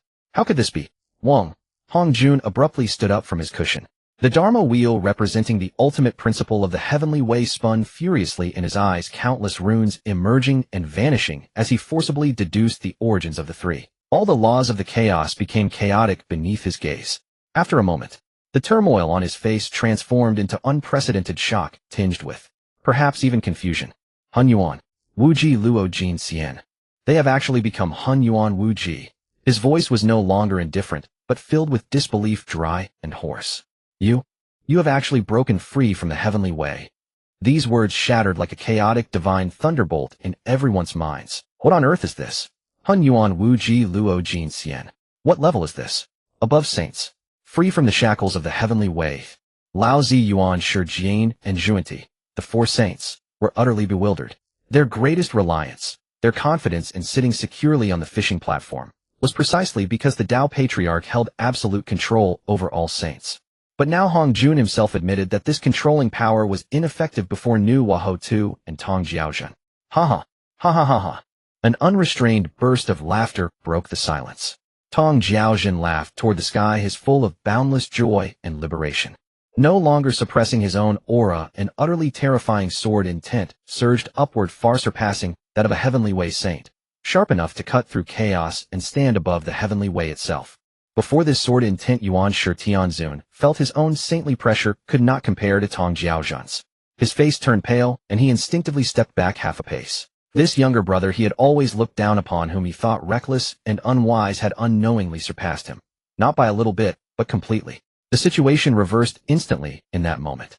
What had seemed like a surefire victory, a 4-3 advantage, became a ridiculous joke before the gap in absolute power levels. Jane and Zunti's faces changed rapidly from iron green to deathly pale. They stared in terror at Hong Jun, who had also lost composure on the high platform. A wild thought began to grow frantically in their minds. Their greatest pillar of support seemed unreliable.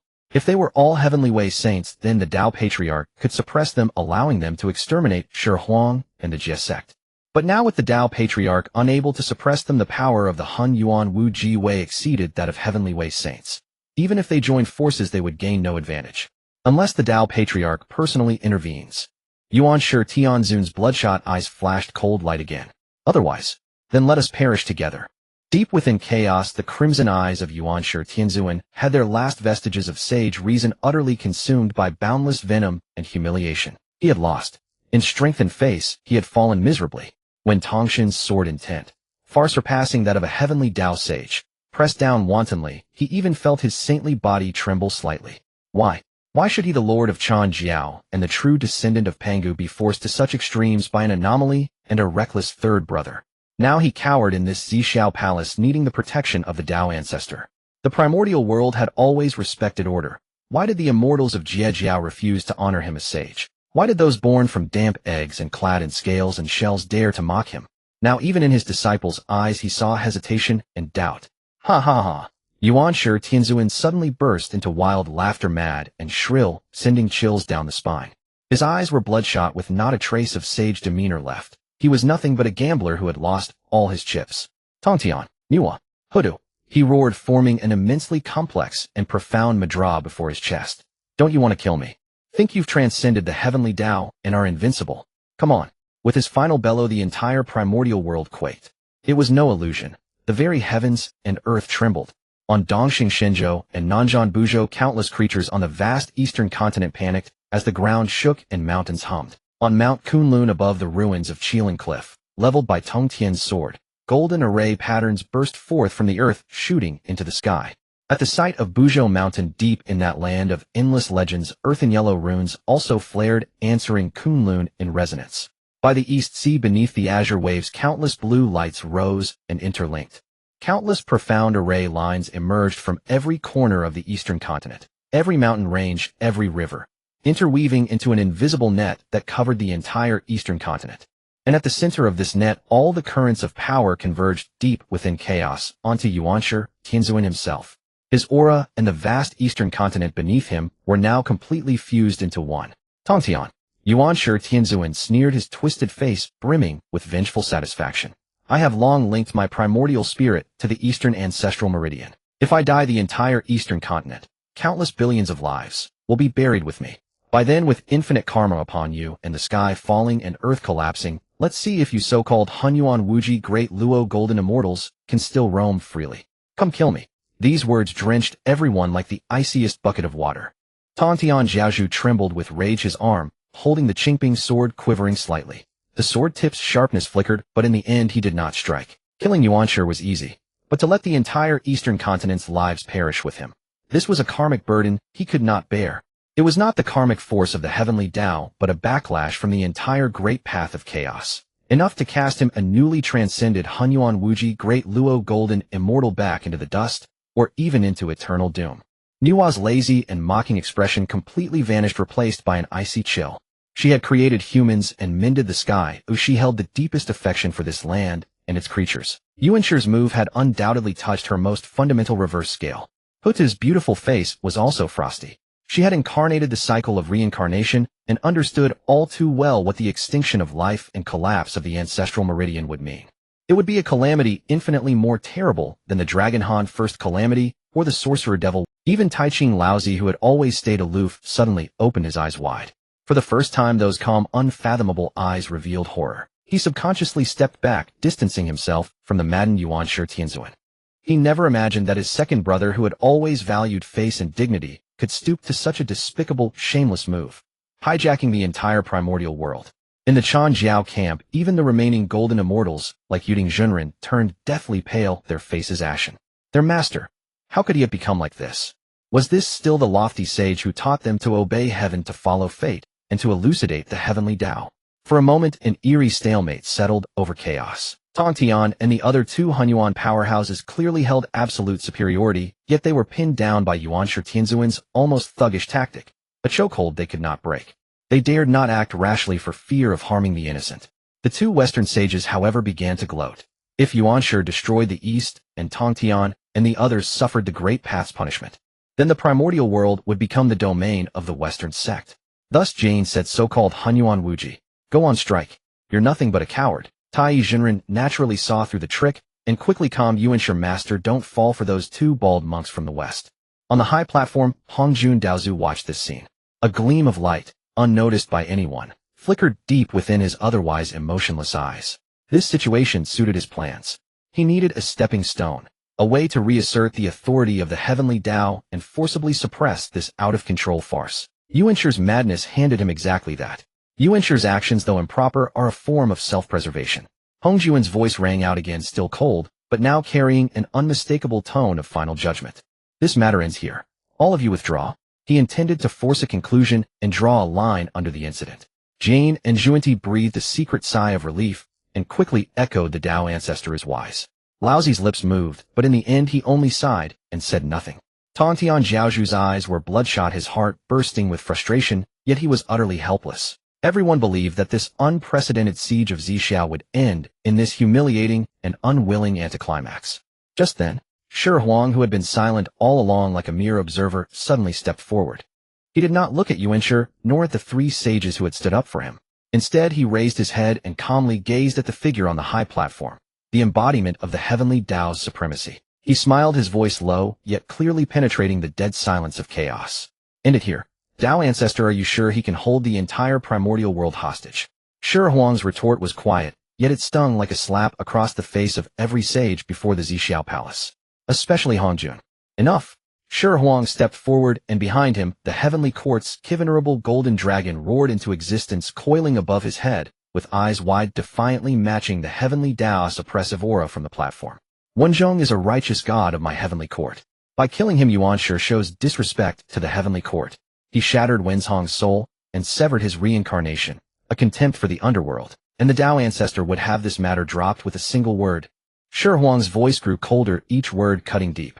Then where lies the authority of my heavenly court? Where lies the reincarnation order of the underworld? Is this three realms the Tao ancestors' personal fiefdom or the primordial wilderness shared by all beings? Among the Chan sect, Yuding Junren and Taiyi Junren turned deathly pale. They looked across and saw the 10,000 immortals of the Xihe sect united in enmity, their killing intent soaring to the heavens. They saw the three masters, Nuwa, Hutu, and Tontian, willing to blockade the Tao ancestors' gate for the sake of a mere third-generation disciple. Then they looked at their own master. For a hollow semblance of face, he had wantonly slain the innocent, and afterward like a shameless rogue hid behind the Tao ancestor, even using billions of living beings as shields. The obeying heaven and responding to the people they had always believed in the sage's dignity they had prided themselves on. At that moment it all became a colossal joke. In Taiyi Zinren's mind the image of Sihang's resolute departure suddenly flashed. He seemed to understand a little. The Kunlun mountain in their hearts had collapsed. On the high platform Hongjun's eternally unchanging face finally rippled, a killing intent kindled by the insolence of an ant. So what if one were a Hunyuan Wuji great Luo golden immortal? In the depths of chaos, such a being might sit as an equal. But within the primordial wilderness, he was heaven. When heaven wills your death, you must die? Hongjun wasted no further words. He simply raised his hand and gently pressed a palm down toward Nuwa. No earth-shaking might. Only a gray hand extending from the void. On that palm, there was no fluctuation of any law. Only utter stillness, the ultimate principle of all things returning to nothingness. The heavenly Tao's extinction. Trouble. Nuwa's expression changed, and in an instant the mountains and rivers state map unfurled billions of miles of peaks and rivers spanning before her in an attempt to block. But the gray hand ignored all defenses, disregarded space itself, and imprinted directly onto the map. With a soft puff the map rolled back, its light dimmed. Nuwa staggered as if struck by lightning, a streak of blinding golden divine blood trickling from the corner of her mouth. One strike, and a Hunyuan Wuji great Luo golden immortal was gravely wounded. Shi Huang moved in a flash to Nuwa's side, and fed her the three lights divine water. The fury in his eyes blazed like towering flames. From the depths of chaos an immeasurably vast spatial force flickered and vanished, as if an ultimate existence wished to intervene. Yongmei, Hongjun did not even turn his head, his icy voice echoed through the chaos. Do not forget our agreement. In chaos I have more than one pact. Besides, I am killing Nuwa, not Shi Huang. That spatial force finally sank into silence helplessly. With no further worries, the killing intent in Hongjun's eyes deepened. The gray hand coalesced again, this time aimed directly at Nuwa's primordial spirit. He would slay a Hunyuan Wuji great Luo golden immortal before everyone's eyes. He would reforge the heavenly Tao's authority in the bloodiest way. You dare. Tontian, Jiaozhu, and Hutu both struck at once, manifesting the immortal slaying sword formation diagram and the 6 paths of reincarnation wheel's illusion to shield Nuwa. But Hongjun merely snorted coldly. With the heavenly Tao's power backing him, the gray hand split into 3, enveloping both of them as well. In that critical moment, Hongjun, Shi Huang bellowed. He flipped his hand, and a thin membrane appeared. The membrane seemed both ethereal and weighty, causing the surrounding chaos to collapse under its burden, carrying the most primal essence of the entire primordial wilderness.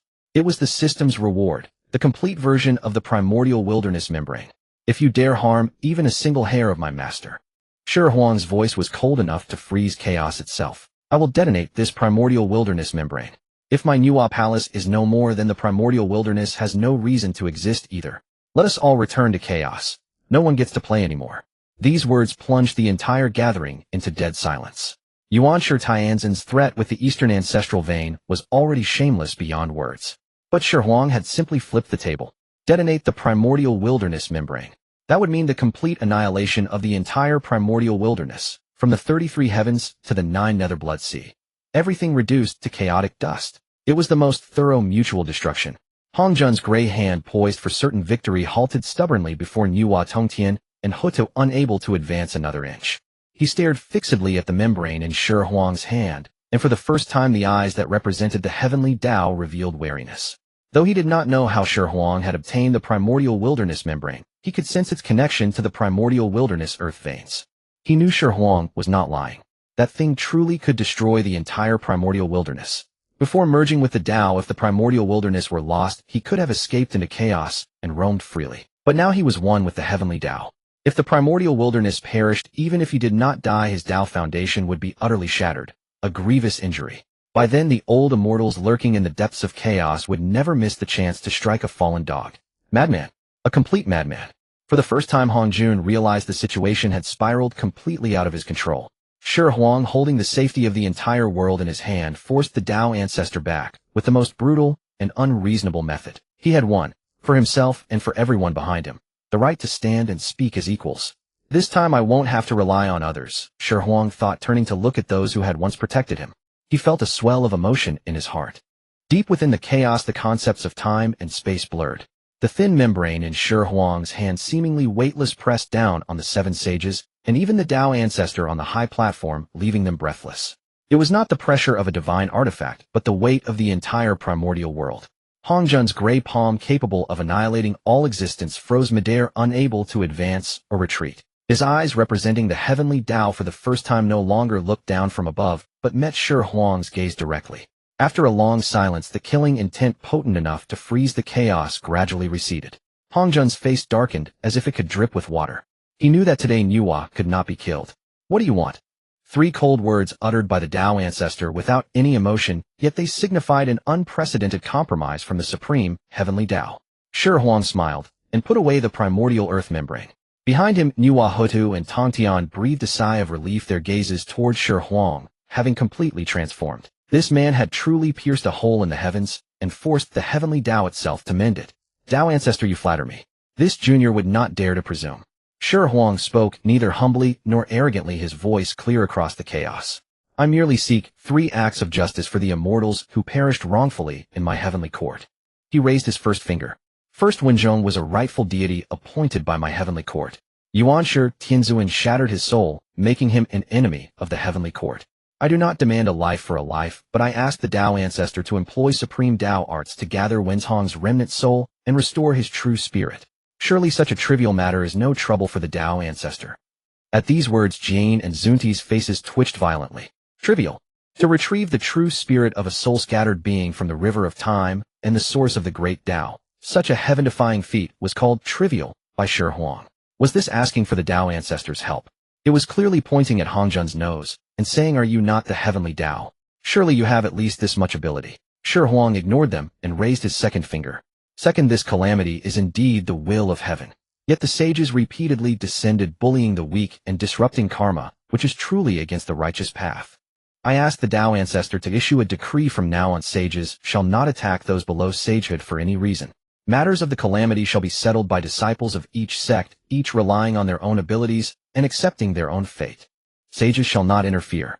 This condition directly blocked any possibility of sages meddling in the investiture of the gods. Laozi's usually serene face showed the first sign of emotion. Shi Huang was dragging this catastrophe that engulfed the 3 realms back to the level of immortals battling arts rather than a farce of sages destroying heaven and earth. Third, Shi Huang's gaze finally fell upon Yuanshi Tianzuan, whose face was pale and body trembling. Yuanshi Tianzuan, as a sage, unjustly tortured a junior with vile means and corrupt conduct. He must, before the eyes of all beings in the 3 realms, apologize for his deeds to my GS sect and to Wenzhong, then be confined to Zhixiao Palace for 10 culpas, not taking a single step into the primordial world. How dare you insult me? The moment the last condition was uttered, Yuanshi Tianzuan bristled like a cat whose tail had been stepped on. He pointed at Shi Huang, trembling with rage, his sage dignity utterly shattered. You want me to apologize to a bunch of fur-clad, horned, wet-born, egg-laden creatures? You might as well kill me. Forcing him to apologize to the GS sect he despised most was 10,000 times more painful than being struck down by a sword. Agreed. The answer came not from Shi Huang, but from Tongtian. He stepped forward, and the green lotus sword in his hand let out a clear, resonant cry. A terrifying sword, intent far surpassing that of a heavenly Tao sage, locked onto Yuanshi Tianzuan.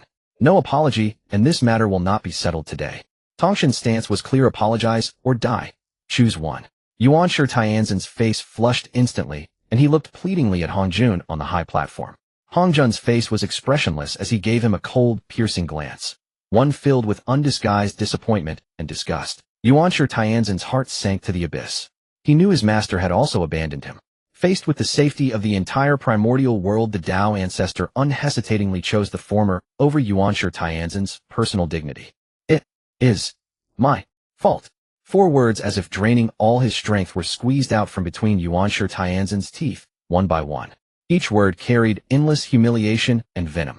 After speaking, he seemed completely drained, his head drooping in defeat. Tongtian snorted coldly and retracted his sword intent. On the high platform, Tao ancestor Hongjun said no more. He raised his hand and lightly beckoned toward the void of chaos. In an instant the entire chaos seethed and a phantom of the river of time spanning past and future surged forth in magnificent torrents. Hongjun's 5 fingers plunged into the river searching through countless possible futures and pasts. Moments later he withdrew his hand, and in his palm appeared a faint spark of spiritual light nearly extinguished. It was the remnant true spirit of Wenzhong scattered by Yuanshi Tianzuan. Hongjun flicked his finger, and the spark flew to Shi Huang. The agreement is sealed. Hongjun's voice rang out again with an indisputable authority. From this day forth during the calamity sages shall withdraw and no longer appear in the world. With those words he swept his sleeve, and the gates of Zixiao Palace slammed shut. The figures of Yuanshi, Laozi Jian, and Zhuanti also vanished behind the palace doors. A cataclysmic crisis that could have destroyed the primordial world and overturned the 3 realms dissipated without a trace. Strangely, with the closing of Zixiao Palace, the calamity's baleful aura that had filled the heavens and earth, stirring restless hearts and murderous thoughts, began to visibly and slowly fade away. On the journey back to the heavenly court, the atmosphere was serene. The countless immortals of the Jie sect and the Wu tribe army looked at Shi Huang with fervent adoration. After this battle, Shi Huang's prestige as the heavenly emperor reached an unprecedented peak in the 3 realms. Nephew, this item. Tong Tian looked at Shi Huang hesitating. He was referring, of course, to the primordial earth membrane. Its power was witnessed by all. It was like a sword of Damocles hanging over the entire primordial world. Shi Huang smiled and directly handed over the membrane. Senior uncle, better for you to keep this. Tong Tian was momentarily stunned. Shi Huang continued, I sometimes get carried away. Today I used it to threaten the Dao ancestor, but who knows? If those 2 bald donkeys from the Chan sect and Western sect scheme against me, I might lose my head in a moment of impulse and blow up our own home. Senior uncle, though you are straightforward, you hate evil as a personal enemy and act more prudently than I. The trump card to overturn the table. I feel at ease leaving it with you. These words were spoken with utter frankness. Tong Tian fell silent. He gave Shi Huang a deep look, then solemnly extended both hands to accept the membrane that could decide the world's fate. What he received was not merely a supreme treasure, but a weighty trust, and a vision capable of entrusting the entire future of the Jie sect. Ling Xiaobaodian. Having returned from the primordial chaos, Shi Huang's heavenly emperor demeanor was even more imposing than before. All immortals paid homage with thunderous acclamation. Yet he did not tarry.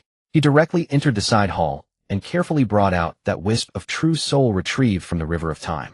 This spark of soul was as faint as a candle flickering in the wind. It was none other than Wenzhong. Without hesitation, Shi Huang produced a jade bottle and poured its contents down. What flowed from the bottle was no ordinary liquid. It was the 3-light divine water, the concentrated essence of sunlight, moonlight, and starlight.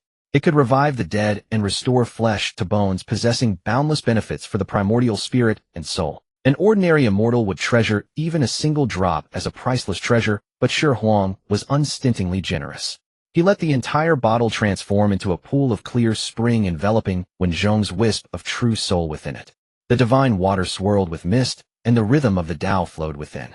Under the nourishment of the divine water, that faint spark miraculously began to grow, gradually solidifying like a dried riverbed, receiving long-awaited rain. Threads of soul fragments were drawn from the void, gathering anew. A translucent human figure slowly took shape within the divine water. Though not yet awakened, its foundation was secured with no further fear of soul annihilation. Outside the hall, the guardians Zhao Gongming and the Sanshao sisters sensed the renewed vitality within. Their eyes reddened, and they bowed deeply toward the hall's entrance. At that moment, the heavenly mechanism of the primordial realm stirred once more. East Sea Janeo Island. Within Bo Palace, Tongtian Jiaozhu, who had just seen off Shi Huang and his entourage, and was merrily drinking, suddenly felt a resonance and gazed beyond the island. He saw 2 figures guided by an invisible force stumbling along until they found the mountain gate. Of the 2, one had the bearing of a celestial, though with a trace of confusion in his brows. The other had a shifty look exuding sharpness and opportunism. They were none other than Jiang Zia and Shun Gongbao, who were supposed to be on their way to Kunlun Mountain to seek apprenticeship. The guarding disciples of the Jie sect, seeing the suspicious pair, were about to step forward and interrogate them. Stand down. Tongtian Jiao's voice directly echoed in their ears. The next moment he appeared at the mountain gate. His gaze swept over the 2, and involuntarily, he began calculating on his fingers. After a moment, ha, ha. Tongtian Jiaozhu threw back his head and laughed, his laughter shaking the entire East Sea into turbulent waves. Heaven's will. Truly heaven's will. He had calculated that these 2 were originally disciples of the Chan sect, and were also the destined figures of this Fengshan calamity. But now the Tao of Heaven had shifted and karma had changed, actually sending them to his own Janeo Island. Old man, you ensure you exhausted your wits, nearly wore your head bald calculating. And what's the result? The pawn you selected has run over to me on its own. You too. Are you willing to enter my Xihe sect as disciples? Tong Tian Zhaozhu asked in a booming voice in excellent spirits. Jiang Xie and Shun Gongbao exchanged glances, both seeing shock and ecstasy in each other's eyes. They were originally mortal cultivators seeking immortality wholeheartedly. They only knew that the Chan sect on Kunlun Mountain was the orthodox path. How could they have known there was also a Xihe sect? But the Taoist before them possessed an aura 10,000 times more terrifying than any immortal they had imagined. How could they pass up such an opportunity? The two immediately knelt and prostrated themselves. Disciple Jiangshang Shen Gongbao pays homage to master. In the heavenly court, Shi Huang soon received this news. A smile curled at the corner of his mouth. The butterfly's wings had fluttered. The course of the great Fengshen tribulation had completely deviated from its original path. With a thought, the Fengshen bang bestowed by Hongjun appeared in his hand. Divine light flowed over the list, and heavenly Tao runes flickered faintly, exuding an aura of supreme authority. System, Shi Huang muttered in his heart. Authority of the Fengshen heavenly list has been activated. Do you wish to overwrite the current Fengshen bang? Yes. As soon as the words fell, an invisible fluctuation surged from Shi Huang's body, instantly enveloping the Fengshen bang in his hand. The Fengshen bang trembled violently. At its core, a mark of the heavenly Tao was silently stripped away and devoured by a force far more domineering. Taking its place was the unique heavenly emperor's seal belonging to Shi Huang. The entire process took but a single instant. From the outside, the Fengshen bang appeared unchanged, but its internal control had completely changed hands. Hongjun's Fengshen bang was now merely a restricted subsidiary list of Shi Huang's Fengshen heavenly list. Summoned Jiang Xie to court. Shortly after, Jiang Xie, who had just joined the Xihe sect and had not yet familiarized himself with his surroundings, was brought to Lingxiao Baodian in bewilderment. Gazing at Shi Huang, who sat high on the imperial throne, his dignity, too overwhelming to behold, Jiang Xie felt his legs go weak and dared not even breathe deeply. Is this the supreme lord of the three realms, his majesty the heavenly emperor? Jiang Xie, Shi Huang's voice was calm, but carried an irrefutable power. You bear the mandate of heaven, and shall be the Fengshen person for this great tribulation. He flicked his finger, and the Fengshen bang transformed into a streak of golden light drifting down before Jiang Xie. I bestow upon you the Fengshen bang, and appoint you as the Fengshen envoy. I command you to descend to the mortal realm, and among humanity seek out those loyal ministers, virtuous generals, heroes, and the bold who have rendered meritorious service to the state and shown virtue to the people. All who meet the criteria may have their names recorded on this list. All who are listed after their deaths, their true souls shall remain undimmed. They may enter the heavenly court, be in theft as gods, enjoy the heavenly court's fortune, and gain eternal life. Jiang Xie held the Fengshen bang, utterly stunned. This is completely different from the imagined immortal slaughter tribulation. No conflict, no slaughter. Instead, it seemed like a recruitment meeting for the entire human race. Shi Huang looked at his expression and smiled faintly. What he wanted was never a slaughter tribulation that would cause immortals to fall. What he wanted was to use this great tribulation to legitimately recruit enough grassroots divine officials for the heavenly court. Mountain gods, earth deities, river earls, city gods. Having these positions filled by Xihe sect immortals who often go into seclusion for 1,000 years would be a sheer waste, and they would not do a good job. Instead, the heroic spirits of the human race who possess merit are the most suitable. In this way, he could perfect the heavenly court's divine system, completely bind the fate of humanity with the heavenly court, and gradually free the Xihe sect immortals from tedious mundane affairs, allowing them to focus on cultivation. Killing 3 birds with 1 stone. As for the Chan sect and the Western sect, the saints were all confined with only a few disciples in their sects. What could they possibly use to compete? This game had already been lost from the very beginning. Your disciple accepts the decree. Jiang Xie finally came to his senses, trembling with excitement, and kowtowed heavily. Holding the Fengshen bang, he walked out of Lingxiao Baodian feeling that an unprecedented and magnificent era was about to unfold in his hands. After handling this major matter, Shi Huang stretched and was about to return to his bedchamber to rest. Suddenly, a voice transmission tinged with playful reproach echoed in his mind.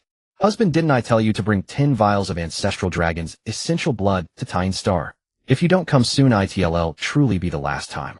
It was Xihe. Shi Huang was taken aback, then chuckled. This woman, having broken through to the mid-quasi-saint stage, had even become more assertive in her voice transmission.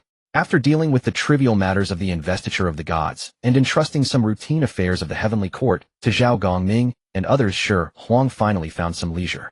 He recalled the woman on the Tying Star who was tough in words but soft at heart, and a surge of warmth stirred. Without delay, he directly took from his treasury the 10 jade bottles he had prepared long ago, filled with golden primordial dragon's vital blood. Each drop contained the vast and profound power of the Dragon Dao origin. With a single step the void rippled like water waves, and when he reappeared, he was already on that cold and desolate Tying Star. The eternal chill rushed toward him. In the distance the Guanghan Palace stood silently, like a peerless solitary, celestial maiden. Before the palace gate a graceful figure had already been waiting for some time. Xihe, clad in a moon-white palace robe, her figure graceful, and her clear face bearing a hint of impatience. Catching sight of Shi Huang, she first let out a light snort and turned her head away. "If I thought you were so busy with your important affairs that you had forgotten all about me." Shi Huang smiled, not exposing her duplicity. He walked straight up to her and laid out the 10 jade bottles in his hand one by one. "How could I forget what I promised you?"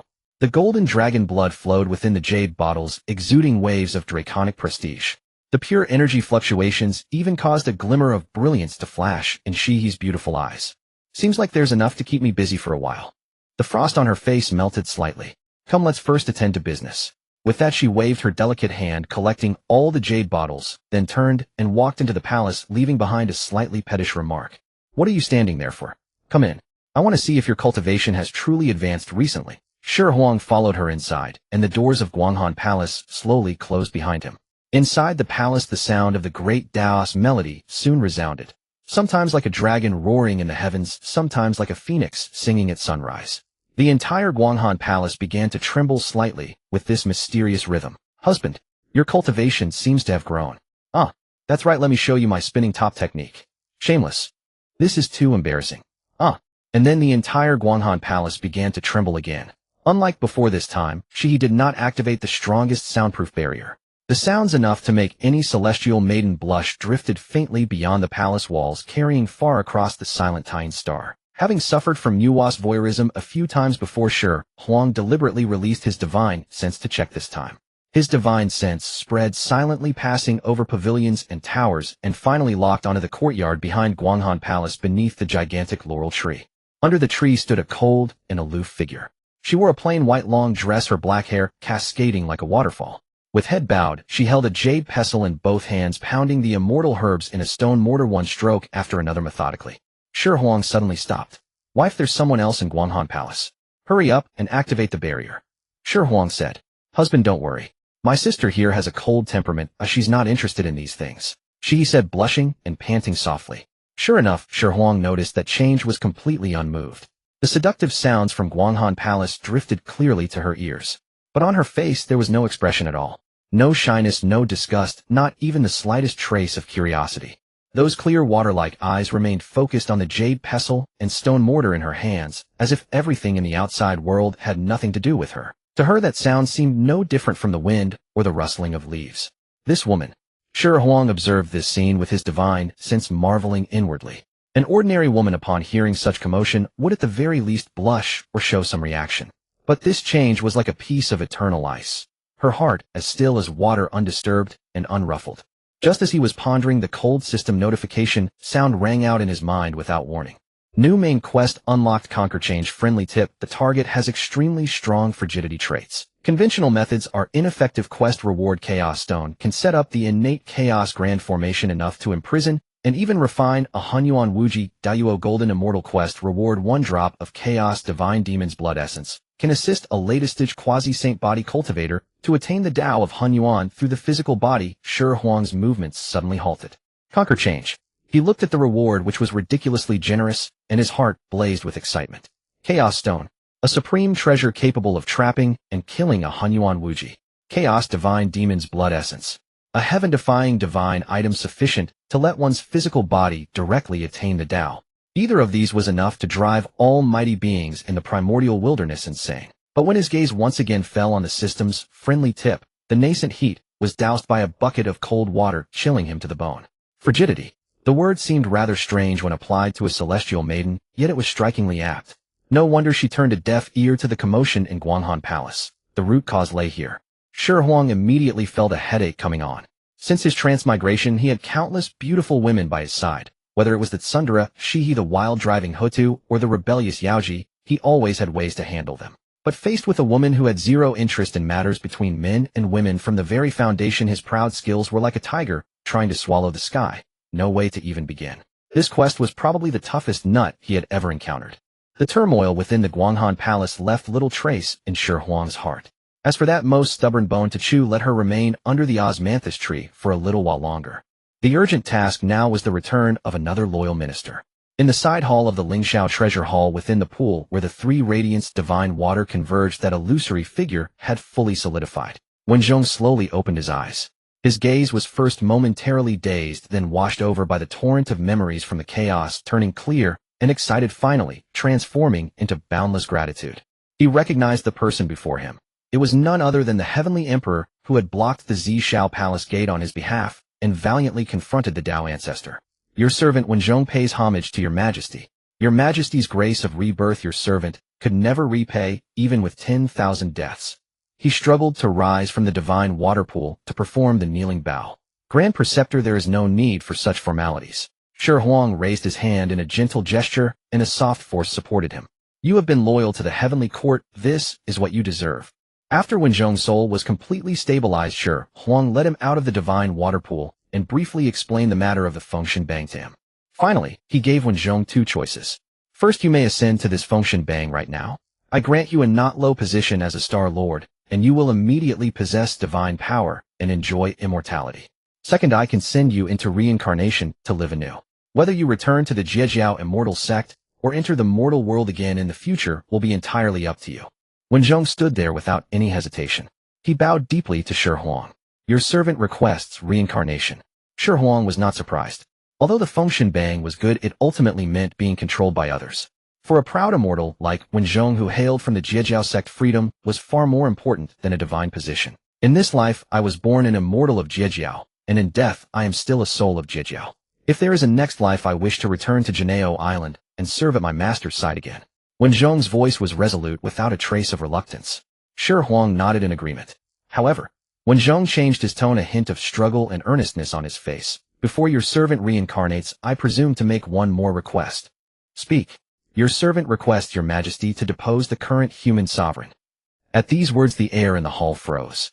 Wenzhong knelt on both knees and kowtowed heavily. The human sovereign Zishou, though possessing world-shaking talent, is violent and obstinate. Now, with the calamity's baleful energy clouding his mind, he has long lost the clarity of his former years. If he is allowed to rule the Great Shang, within a century the 1,000-mile rivers and mountains of our Great Shang will be engulfed in war, and the human race will be plunged into misery. Your servant has served 3 generations of monarchs throughout my life, and am utterly loyal to the Great Shang. I truly cannot bear to see our ancestral legacy destroyed in an instant. I beseech your majesty, the heavenly emperor, to show mercy, depose Zishou, and establish his eldest son, Yin Jiao, as the new sovereign. Yin Jiao is kind-hearted and bears the signs of a wise ruler. He will surely protect the Great Shang's dynasty and ensure the peace of the human race. With these words, he knocked his head on the ground and remained kneeling for a long time. Shi Huang watched him quietly. This grand preceptor of the Great Shang, returning in spirit, sought neither personal wealth nor remembered previous grievances. His heart was still filled with the mortal dynasty and its people. What a loyal minister. Approved. Shi Huang's voice was low but carried the weight of a sovereign's command. He immediately issued a divine decree. Summoned the Fengshen envoy Jiang Xie to audience. Zhaoga, the human capital with flourishing chi fortune. On this day, auspicious clouds suddenly gathered outside the city, accompanied by celestial music. A figure holding a golden scroll descended slowly from the clouds and landed before the royal city. It was Jiang Xie bearing the heavenly emperor's decree. He gazed at the majestic city before him, a myriad of emotions surging in his heart. A few months ago, he was still beseeching the path of immortality at the foot of Kunlun Mountain in vain. Now he was a disciple of Jiejiao, the heavenly emperor's envoy, holding the Fengshen Bang to confer divinity on behalf of heaven and even deposing a human sovereign. This fortune was truly dreamlike. By the decree of the heavenly emperor, human sovereign Zishou, hear the command. Jiang Xie cleared his throat, and his voice, boosted by immortal power, spread throughout the entire city of Zhaoga. The citizens, nobles, and officials in the city were all startled. Before long, the palace gates swung open. Wearing a royal robe and a flat celestial crown, Dijun walked out, with a somber expression, flanked by armored soldiers and ministers. What heretic dares to falsely claim the title of heavenly emperor beneath my city? Dijun's voice was filled with imperial dignity and fury. In his eyes as the sovereign of the human race, and the human sovereign his status was equal to the heavenly emperor's. How could there be any talk of receiving a decree? Xihe did not argue with him. He simply slowly unrolled the function bang in his hand. In an instant a myriad of golden rays and thousands of auspicious colors burst forth. A supreme pressure originating from the source of the heavenly Tao and transcending all descended mightily. Behind Dijun, the golden dragon of human Xihe fortune emitted a sorrowful cry, and was forced to lower its proud head under this pressure. Dijun himself felt as if struck by lightning. An irresistible force pressed upon his primordial spirit, making even moving a single finger a luxury. This was the power of the heavenly Tao. The arrogance and fury on his face were instantly replaced by fear and disbelief. Xihe then read aloud, "The heavenly emperor decrees human sovereign Xihe, with his perverse temperament, is not virtuous enough for his position. Now the calamity has befallen him. If he is not replaced, it will surely bring great disaster to the human race. I in my compassion cannot bear to see the suffering of all beings. Therefore I hereby depose you from the honored position of human sovereign, and your eldest son Xiao shall succeed you. Considering that you still have merits for the human race, I now appoint you as a legitimate deity of the heavenly court, the old man under the moon in charge of marriages across the three realms. Respect this." As the words fell, the entire city of Xihe fell into dead silence. Deposed, and appointed as a god, the old man under the moon, in charge of love affairs. Dijun's face turned from white to red to purple, and finally ashen. "No, I am the human sovereign, the supreme ruler of the human race. How dare you? How dare you insult me like this?" He squeezed out a furious roar from his throat with all his strength. However, a flash of golden light shone on the function bang. A beam of guiding immortal light descended from the sky, directly enveloping Dijun. No matter how he struggled or cursed, his body slowly rose uncontrollably into the air. The royal robe, symbolizing his status as human sovereign, dissolved inch by inch in the immortal light, replaced by a festive bright red robe. In his hands a red thread and a book of matrimony appeared seemingly out of nowhere. "No!" Amid a roar filled with humiliation and unwillingness, the once mighty human sovereign who had shaken the four seas was forcibly invited to the heavenly court, it becoming a leisure deity dedicated to tying red threads. Inside and outside the city walls, countless subjects and commoners watched this scene in stunned silence, long unable to speak. The new sovereign Xiao ascended the throne with the assistance of Wenzhong's reincarnated self. He worked diligently, reduced taxes, and the crisis of the Great Shang dynasty was thus averted. A great calamity of the function that should have spilled blood and swept across the three realms ended in such an almost absurd manner. The matter of deification came to an end in a manner that no one had anticipated, almost farcically. The three realms seemed to have returned to tranquility, and Shi Huang's prestige as the heavenly emperor had reached its zenith, yet he himself had acquired new troubles. Within the Lingxiao palace, Shi Huang gazed at the empty throne, his mind entirely occupied by the aloof figure beneath the osmanthus tree. Change, and the system rewards so bountiful that even a sage would covet them. Chaos stone, chaotic divine demon's essence blood. Either one of these was a supreme treasure capable of reshaping the primordial era's landscape. Yet the target of this mission remained impervious to all advances. Over these days he had attempted various methods. Innate spirit treasures. He sent a whole chestful, but Change did not even glance at them, continuing to pound her medicine with utter focus. 9 Revolutions golden pill. A rare wonder of the world that could elevate a mortal to godhood. Change crushed it, mixed it into her herbs, and kept pounding. He even personally visited the Guanghan Palace, sat beneath the osmanthus tree, and expounded the Hunyuan Great Tao to her. He spoke so brilliantly that golden lotuses sprang from the earth, and the nearby osmanthus tree even gained sentience from listening. Yet Change never once lifted her eyelids. The rhythm of her jade pestle remained unbroken by even a single misstep. Shi Huang felt as though all his skills were striking empty air. This woman was utterly immune. In desperation he swallowed his pride and did something he had never envisioned. He convened a harem meeting to pool wisdom. In the Yaoqi wonderland, all the heavenly consorts and empresses gathered together. Xihe Yunxiao, Yaoqi Zhuang Miyaoji, and even Xihong, who had just recently entered his household, were summoned. Shi Huang laid out his Tao tribulation without reservation, and the women, well aware of their husband's wandering nature, showed no surprise. After they finished listening, the hall fell into dead silence. Then someone, it was unclear who, let out a sudden giggle. "So your majesty means," said Xihe, her phoenix eyes brimming with mockery, "that you, the heavenly emperor who dared to overturn even Patriarch Hongjun's table, have met your match in a mere fairy from the Guanghan Palace." Ahem. Shi Huang flushed. "It's not a defeat. It's a difference in Tao methods. I think it's a decline in your majesty's charm, said Hudu, hiding her laugh behind her hand, her eyes shimmering with seduction. Could it be that you've neglected your cultivation lately and lost some vigor? Nonsense. Shi Huang stiffened his neck. Could he admit that? Sisters, do stop teasing his majesty. Yao Qi spoke up timidly, her eyes full of admiration. He is surely contemplating the most perfect approach, not wishing to offend the lady. Zhuangmu analyzed solemnly. Change is cold by nature, unmoved by external things. Conventional methods are indeed useless. In my opinion, you should assert authority with thunderous force, make her aware of the heavenly emperor's majesty, and only then. She was interrupted by Yaoji. Oh, your way is so outdated. Yaoji sidled up to Shi Huang and offered a devious suggestion. Husband, how about I take some people and just tie her up? Once the deed is done and the rice is cooked, she'll have no choice but to submit. Seeing the meeting veer off from academic discussion straight into rogue instruction, Shi Huang felt his head spinning. In the end, Xihe put her foot down. I think Sister Hutu is right. Husband has simply lost his confidence lately. She stood up, surveyed the room, and declared with irresistible authority. Sisters, as wives, it is our duty and obligation to help our husband regain his vigor and confidence. Today we shall engage in a grand Tao discourse with him. The word discourse she emphasized heavily. Shi Huang's heart sank. He knew this spelled trouble, but it was already too late. What was meant to be a brainstorming session had fully devolved into a drawn-out battle of attrition against the heavenly emperor. Day 1, husband, am in charge. Come. Drink the Zulong essence blood. Day 2, husband, forklift me. Oh, you're slowing down already. Day 3, husband, rest today. Come in the dead of night. Day 4, husband, I still prefer the peach tree. Day 5, husband, why not dye your hair blonde? That story you told me about the blonde guy was interesting. Day 6, husband, tradition is less tiring. Let's go. Day 7, husband, heck, turn into a lotus. Every day in the Yaoqi wonderland resounded with profound Tao rhythms. Ding. Pure Yang Saint body reached latest stage quasi-sage. Impressive, right? Earned with his life. After an unknown period, Shi Huang lay disheveled on the cloud bed, feeling utterly drained. He looked at his wives, each radiant and glowing with vitality, and could only think one thing.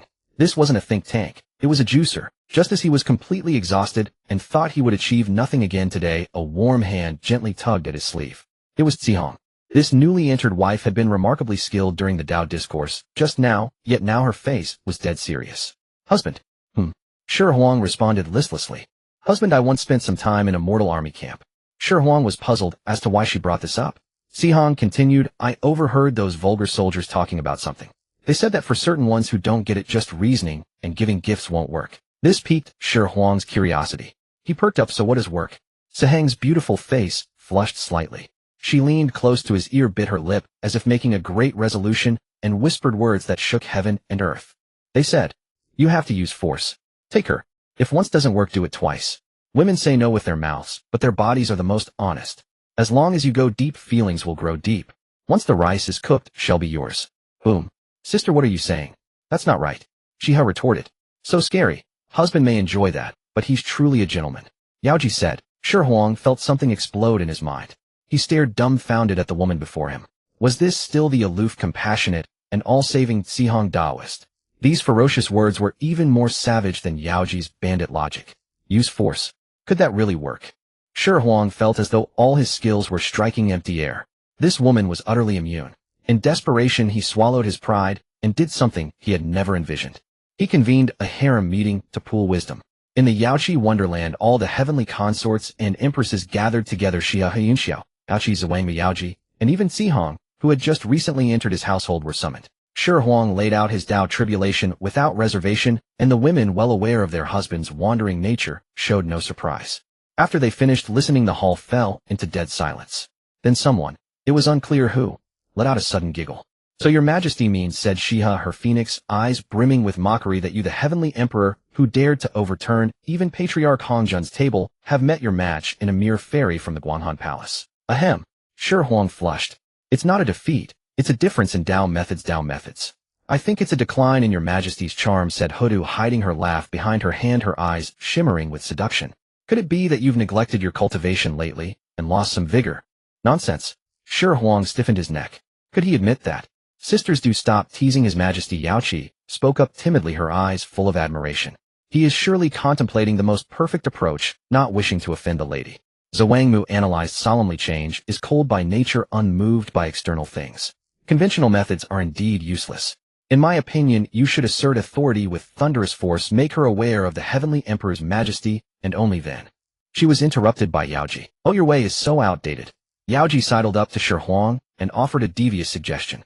Husband, how about I take some people and just tie her up?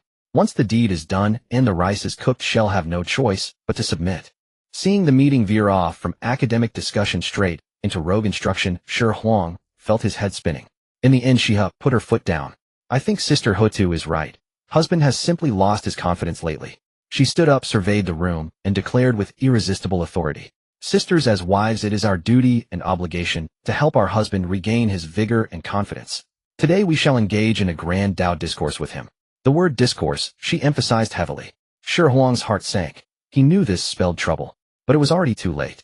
Shi Huang felt as if something had exploded inside his mind. He stared at the woman before him, utterly dumbfounded. Was this still the same serene, merciful, and all-encompassing Zihong Taoist? These shockingly bold and wanton words were 10,000 times more ferocious than even the bandit logic of that little girl Yaoji. Sister, what are you saying? That won't do. Xihe furrowed her delicate brows, being the first to voice her objection. Yes, although my husband is, he is a man of integrity. Yaoji nodded repeatedly, her own face flushing as she spoke. Using force. Would that work? The thought flickered through Shi Huang's mind, but he immediately extinguished it. Impossible. Absolutely impossible. Nonsense. He sat up abruptly from the cloud bed, rebuking with righteous indignation, I, Shi Huang, am the celestial emperor, the supreme sovereign of the three realms. How could I stoop to such despicable acts? If word gets out, where would the face of my heavenly court be? Where would my authority be? Moreover, he knew in his heart that the matter with change was probably not that simple. That extreme aloofness, that state of being utterly insulated from all external stimuli, it was by no means her natural disposition. He keenly sensed that behind this lay some nearly irreversible trauma inflicted upon her primordial spirit or state of mind. Using force on a patient whose heart was already ashen and dead, that wouldn't cure her, it would be hastening her demise. Seeing his firm stance, Zihong shrank her neck and dared not speak further. A grand and spirited meeting of the harem think tank ultimately concluded with the celestial emperor being drained dry and achieving nothing. In the dead of night, Shi Huang dragged his weary body back to his bedchamber, but Xihe quietly followed him in her fair hands, massaging his temples. Husband still troubled by sister's matters. Her voice was unusually gentle. Shi Huang grunted in affirmation and let out a sigh. Have you come up with any solution?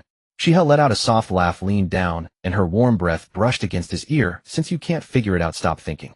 Have you forgotten? Who in the three realms possesses the highest medical skill? Shi Huang's heart stirred. You mean Taishang Laojun? Who else could it be? Xihe gave a light peck on his cheek. He is the virtuous avatar of the sage, the foremost alchemy master of the three realms. No one surpasses his understanding of the primordial spirit and the Tao foundation. As for what exactly is wrong with that change, let him take a look. Then everything will be clear. As long as it's not what Zihong suggested about using force, I support you. She is my sister after all. Xihe lay in his arms, speaking softly and tenderly. But this is the last time I'm helping you with ideas. Never again. Shi Huang chuckled, holding the contrary woman in his arms, his heart greatly at ease. That's right, why had he forgotten about him? Tonight your husband will reward you once. I said last time. How? The next day, the celestial emperor's decree was issued summoning the fairy change of Guanghan Palace to an audience in Lingxiao Hall. Before long, that cold and solitary figure appeared in the hall, still dressed in that plain white gown, still wearing that unruffled expression, as if the celestial emperor's summons was no different from the breeze under the osmanthus tree. Change, come with me, Shi Huang said without further ado. Change did not reply, merely giving a slight nod to indicate her understanding. Shi Huang took a step forward, tore open the void, and led her straight to the Doshui Palace, which lay beyond the 33rd heaven. Outside Doshui Palace, immortal mists swirled, Tao resonance was inherent, and an air of tranquil inaction prevailed. But just as Shi Huang stepped out of the spatial rift with Change, he witnessed a bizarre scene. The great doors of Doshui Palace were suddenly flung open from within. Two young girls with twin top-knots, dressed in Taoist acolyte robes, dashed out with their clothes disheveled, their faces so red they seemed about to bleed. Seeing Shi Huang, they were startled. Forgetting to even bow, they shrieked and vanished in two streaks of light in the blink of an eye. Shi Huang stared at the fading figures, a hint of doubt creeping into his mind. Jinjiao and Yinjiao, since when did they become girls?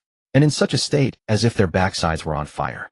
Filled with perplexity, he led Change into Doshui Palace. Inside, the scent of alchemical elixirs assailed the senses, refreshing the mind. But beside the 8 trigrams furnace in the center, the immortal old Taoist with his sage-like, bearing leisurely refining pills, was nowhere to be seen.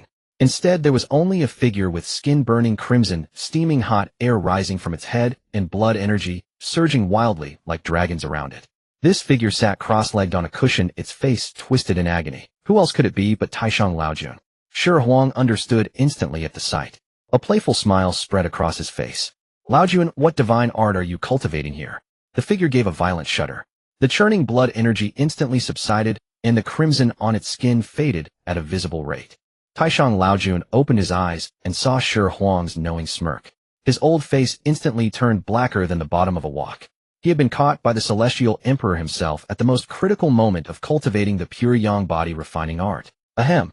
Your Majesty graces my humble abode. Oh, I have failed to welcome you. Please forgive me, forgive me. Laojun forced a smile and rose from the cushion. No matter, no matter. Shi Huang waved his hand circling around him and clicking his tongue in wonder. Laojun, this art of yours, you've practiced it quite well. But the commotion was a bit too loud. I almost thought your Doshui palace was going to explode the furnace. Next time remember to set up a barrier so as not to frighten outsiders. Taishang Laojun's face twitched violently. This was a blatant threat. He knew that his leverage had been firmly seized by this celestial emperor. May I ask what business brings your majesty here today? He had no choice but to forcibly change the subject. Oh, a small matter. Shi Huang pointed at Change, who had been standing like a wooden figure all along. This immortal lady of mine seems to be having some trouble with her state of mind. I would like to ask Laojun, the foremost divine physician of the three realms, to take a look and prescribe a remedy. Taishang Laojun glanced at Change, then at Shi Huang, and understood everything clearly in his heart. What else could he say? Your Majesty jests. You are the one who dared to overturn the table of the Tao ancestor. This old Taoist can only offer what little ability I have. He walked up to Change, extended 2 fingers, and pressed them against her jade-white wrist. A stream of pure supreme sages divine will followed the meridians and probed into Change's Zifu sea of consciousness. After a moment, Taishang Laojun withdrew his hand, his brows deeply furrowed. How is it? Shi Huang asked. Laojun pondered for a long while before speaking slowly. Strange, truly strange. This woman's primordial spirit is stable, her soul is solid and condensed. There is not the slightest damage. From the foundation of her Tao, there is no problem at all. Then why is she like this? Taishang Laojun let out a long sigh and gave his final diagnosis. This is neither a physical ailment nor a spiritual wound. It is a deeply rooted inner demon affliction. A sickness of the heart must be cured with medicine of the heart, your majesty. A sickness of the heart must be cured with medicine for the heart. Taishang Laojun's diagnosis struck Shi Huang like a thorn lodged deep in his soul. Accompanied by Change, he returned to the heavenly court. The journey passed in silence between them. Change still wore that air of detachment, indifferent to all worldly matters. Yet when Shi Huang looked at her, a new tenderness tinged his gaze. Beneath that extreme coldness, what kind of scar had festered to the very marrow of her being? Night fell within the bedchamber. Shi Huang dismissed all the celestial maidens and sat alone in the hall. She slipped and noiselessly wrapped her arms around his neck from behind and pressed her cheek against his back. Still thinking about my sister. Her voice was soft, carrying a rare gentleness. Shi Huang grunted in affirmation, clasped her hand that encircled him, and let out a sigh. The old lord said she suffers from a heart ailment, but even he does not know the root of it. He was silent. After a long pause, she spoke in a low, lingering tone. Husband, do you truly intend to win her over? Of course. Shi Huang pulled her around to sit on his lap and looked straight into her eyes. Shihe's gaze wavered, as if struggling with something. Shi Huang did not press her. Instead, he drew her into his embrace, and his large hand began to wander with mischief. You again. Xihe put up a token resistance, but quickly softened, her breath growing rapid. If we have a deeper communion, perhaps I can find that medicine for the heart. He whispered into her ear, his warm breath making her earlobes burn. Soon the profound resonance of the Tao filled the palace once more. After the clouds had dispersed and the rain ceased, Xihe lay languidly on Shi Huang's chest, tracing idle circles with her finger. Her eyes were hazy and most of her defenses had melted away. Husband, I want to tell you something. Do not speak of it. Shi Huang's heart stirred. He knew the real matter had arrived. Tell me. Long ago my sister secretly reincarnated and went to the mortal world without telling anyone. Xihe's voice was very low, as if revealing a secret buried for countless ages. At that time her cultivation had hit a bottleneck. She wished to emulate the ancient sages and perceive the truth through the myriad experiences of the mortal realm. I wanted to stop her, but she was stubborn. I could not. I only thought she would go for a trial and return soon. As she spoke, Xihe's voice trembled with regret. But after she came back, she became what she is now. No tears, no laughter, no love, no hatred. I asked her what happened, as she would not utter a single word. I tried every method, yet I could not probe any memory from that lifetime. It was as if as if she had sealed them away with the most resolute resolve completely and utterly. Shi Huang's heart sank heavily. He had found it. The root of the sickness lay in that sealed lifetime. To cure her, he must reopen that bloody festering wound. But how? A name flashed through his mind, Zhu Jiuyin, the time ancestral witch. The netherworld. Before Shi Huang stood a figure with an ancient, unadorned face. Oh, when his eyes opened and closed, it seemed as though the sun and moon rotated. It was Zhu Jiuyin. Your Majesty summons me. What instructions do you have? His voice was as hollow as a bell carrying a desolation from the distant past. Zhu Jiuyin, I request your help. Shi Huang came straight to the point. Speak freely, Your Majesty. I want you to use your time divine ability to take me and show me a segment of the past. For the first time, Zhu Jiuyin's eternally unyielding face showed a troubled expression. Your Majesty, manipulating the river of time to peer into the past and future is not only enormously draining, but also goes against the harmony of heaven. The slightest misstep would invite boundless karmic repercussions. He began to put on a show of official reluctance. Shi Huang smiled. I do not ask you to pull anyone from the river, nor to alter fate, nor to create any karmic entanglement with the past. He paused and lowered his voice as if sharing a secret. I just want to watch a play, the play of the Moon Palace Fairy Change. Zhu Jiuyin was startled. A play? Shi Huang's expression became playful. Watch the spectacle of a peerless celestial maiden falling into the mortal world. Think about it. Such private affairs apart from you and me, who else could witness them in the three realms? Zhu Jiuyin's usually placid eyes suddenly lit up. Gossip. And led by the heavenly emperor himself. This was far more interesting than sitting idle in the netherworld. The reluctance on his face vanished, replaced by an eager excitement. Ahem.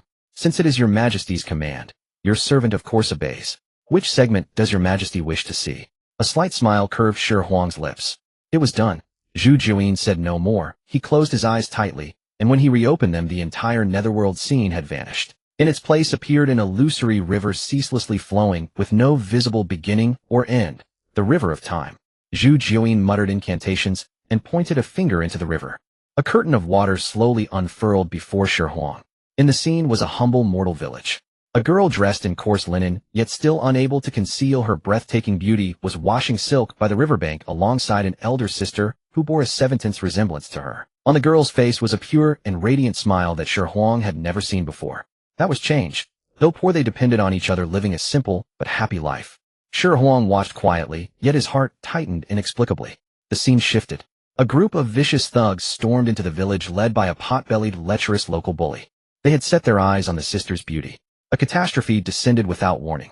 To protect her younger sister, the elder sister was dragged into the bushes by the ruffians. Heart-wrenching cries and pleas for mercy mingled with the filthy, lecherous laughter of the thugs, clearly. And that lifetime's change. The frail mortal girl, powerless to fight back, could only clamp her hand over her mouth, hiding in a crevice of a rock, not far away, trembling like a leaf in the wind.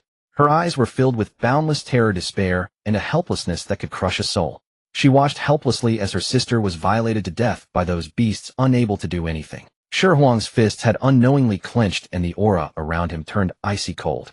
The scene. Decades later, the ringleader of the bullies suffered no retribution. Instead, he amassed great wealth, saw his children and grandchildren flourish, and finally passed away peacefully amid praises of longevity and blessed virtue. Good deeds went unrewarded, evil deeds unpunished. Such was the reality of the mortal world. The water curtain shattered. Shi Huang stood still, wordless, but the temperature of the entire Guanghan Palace plummeted to freezing. Zhu Jiuyin barely dared to breathe beside him. He had come for gossip, never expecting to witness such a. He could sense that the heavenly emperor beside him was like a volcano about to erupt. So this is how it was. Shi Huang's voice was terrifyingly calm. At last he understood the origin of that extreme coldness. It came from the terror buried deep in the marrow, from the despair of watching a loved one die brutally while being utterly powerless. Her heart had died that very day. Shi Huang took a deep breath. The fury and murderous intent within him finally transformed into a deep, aching tenderness. He turned and found Xihe already in tears. Xihe, I think of a way to cure her. What way? Xihe, a sickness of the heart requires a potent remedy, Shi Huang said word by word. I will make her lie. What? Xihe cried out in shock. Are you insane? You want her to endure that pain again? No. Shi Huang grasped her hands, his gaze unshakable. This time will be different. This time, when she is at her most desperate and helpless, I will appear. I will hold her hand and let her watch as I tear those beasts from that year, together with that so-called blessed villain, into pieces in her nightmare. I will use an absolute redemption to overwrite her absolute despair. Xihe stared blankly at him, at the domineering yet tender light in his eyes, her soul shaken. Could this really work? For my sister. I believe you. In the end, with tears in her eyes, the plan is set. All that remains is execution. This performance requires one who plays the villain and another the hero. Shi Huang naturally takes on the role of the villain, but for the white-faced character, he needs someone with sufficient weight, absolute loyalty, yet a touch of misfortune. Immediately a plump face emerged in Shi Huang's mind. Innocent yet sharp. Since you teased me in my past life, let's have you do it again this time. Heavenly River Water Palace. As the Grand Marshal of the Heavenly River Water Army, Tian Peng has lately been living quite comfortably. With the Heavenly Court unified and the three realms at peace, he commands a powerful army and enjoys the Emperor's favor. Aside from training his troops, he spends his days drinking wine. A truly delightful existence. One day, as he hummed a tune, he suddenly received a secret summons from the Heavenly Emperor. Startled, he scrambled hastily to attend the audience in the side hall of the Lingxiao Palace. Subject Tian Peng pays homage to your majesty. Rise. Shi Huang sat upon the throne, his expression unreadable. Tian Peng, I have a matter of utmost importance. One concerning the honor of the Heavenly Court and the peace of the three realms. I entrust it to you. Upon hearing this, Tian Peng's blood surged his chest, thumping resoundingly. Your majesty, give your command. I shall face death without hesitation. Good. Shi Huang nodded slowly, then said, I intend to seduce Chang'e. Tian Peng's excitement froze instantly, as if struck by lightning, standing dumbstruck. Your majesty, what did you say? He rubbed his ears, doubting his own ears. Shi Huang patiently repeated himself, seduce Chang'e, speak lewdly, make physical advances. Afterward I'll enjoy the outcome. You'll take the blame. I shall cast you down before the eyes of all gods in the three realms. Plop. His knees gave way, and he fell to his knees, wailing desperately, Your majesty, spare my life. Your majesty, spare me. I am loyal to the Heavenly Court, doubly so to you. My disrespect toward Chang'e is unforgivable. This will send me to the execution platform. Don't worry. Shi Huang's voice remained calm. But why must it be me? Tian Peng was nearly in tears. What kind of fate was this? A colossal burden had fallen squarely on his forehead. Only then did Shi Huang briefly explain his plan. This is the situation. Chang'e suffers from deep-seated afflictions. Only a harsh remedy can cure her. The performance must be convincing enough to deceive her. And you, Tian Peng, commanding 10,000 soldiers of the Heavenly River, high-ranking and influential, are the most believable choice for portraying a drunken man lost in lust. Though initially bewildered, Tian Peng finally understood the Heavenly Emperor intended to use him as a stepping stone to woo a woman. He wept even more bitterly. Your majesty, choose someone else, I beg you. My face isn't built for beating. Afterward, I will descend personally to enlighten you and restore your immortal status, granting you the position of Judicial Celestial Judge, a rank equal to that of an emperor. Shi Huang dangled a tremendous bait before him. Judicial Celestial Judge, one of the highest authorities in the Heavenly Court. Tian Peng's sobs paused as his mind raced swiftly. Such supreme power could not be ignored. Trade temporary reputation for eternal prestige. Perhaps it's not impossible. But what if things go wrong and Chang'e actually kills me? What then? Don't worry. Shi Huang smirked cryptically. All you need to do afterward is step forward and shoulder the entire. Tian Peng remained skeptical, yet gazing into the Emperor's unyielding eyes, he knew he had no choice. Finally, wiping away his tears, he accepted the daunting task with tragic resolve. I accept your decree. Days later, at the Pearl Pool Immortal Realm, during the Peach Blossom Banquet, all the great powers of the three realms gathered. Celestial music floated through the air, radiant light filled the sky. At the height of the banquet, Chang'e, invited by the Queen Mother of the West, performed the Guanghan dance above the Pearl Pool. She wore robes whiter than snow, her figure ethereal, her steps cold and pure like the osmanthus blossoms in the Moon Palace. Graceful swaying, or like the frost on the Tyne star, aloof and untouchable. Her dance bewitched the city, turned heads among mortals and immortals alike. Even Shi Huang admitted she possessed a unique charm, an irresistible urge to melt the ice surrounding her heart. As the feast ended, each immortal departed. Chang'e remained unchanged, indifferent to all praise and admiration. Alone, riding the cold moonlight, she returned to the Tyne star. To reach the Palace of Cold Moon, she must cross the Heavenly River. As she approached its edge amidst sparkling stars, a figure stumbled out from behind, a nebula blocking her path. Clad in silver armor, flushed red, reeking of alcohol, it was Tian Peng, Grand Marshal of the Heavenly River Water Army. He, isn't this Miss Chang'e? Where are you going at such a late hour? Tian Peng burped, his eyes leering lustfully over Chang'e, his words extremely vulgar. Chang'e frowned, slightly disgust flickering in her icy eyes. Too bothered to respond, she sidestepped to but Tian Peng stepped sideways again, blocking her once more, his grin becoming even more lecherous. Hurry up. Brother just finished drinking the imperial wine and feels quite hot. Why don't you accompany brother to that nebula to talk about life and ideals? With those words, a large hand unrestrainedly reached toward Chang'e's shoulder. A flash of cold light appeared in her eyes. Just as she prepared to strike, an overwhelming pressure descended, imprisoning her divine power. It was Shi Huang himself acting from the shadows. Chang'e's body froze instantly, her blood seeming to solidify into ice. She helplessly watched that filthy hand first rest upon her shoulder, then slide down, pressing hard against her curvaceous front. That rough texture, that nauseating scent of alcohol. Boom. Something exploded within Chang'e's mind. That bloated face, that vile laugh, that agonized cry. The countless images sealed away by eons of loneliness burst forth like a breached dam, shattering the ice fortress guarding her heart. No, but she screamed silently. He, such a soft body. Tianping's lascivious laughter echoed like a curse from hell. Rip. The sound of torn fabric rang out sharply. Her sacred moon-white robe was rudely ripped open, revealing vast stretches of pale, smooth skin. Familiarity. Too familiar. That helplessness, that bone-deep terror, that hopeless despair, unable to be resisted. Chang'e's clear eyes lost all luster, leaving only endless emptiness and silence. Her world collapsed completely at that moment. Time at this moment seemed to lose all meaning. The lecherous face before her began to blur and overlap with the fat, piggish visage of a tyrant buried deep in her memories. In her ears, the nauseating lewd laugh of Tianping echoed, yet it seemed to carry the heart-wrenching cries of her sister from across millennia. Cold, helpless, despair. Familiar sensations like the most venomous curse enveloped her once again. Her sacred moon-white palace robe was torn open, her bare skin touching the icy, starry sky, sending a shiver through her body. But colder than this was her heart. It was over. Everything was over.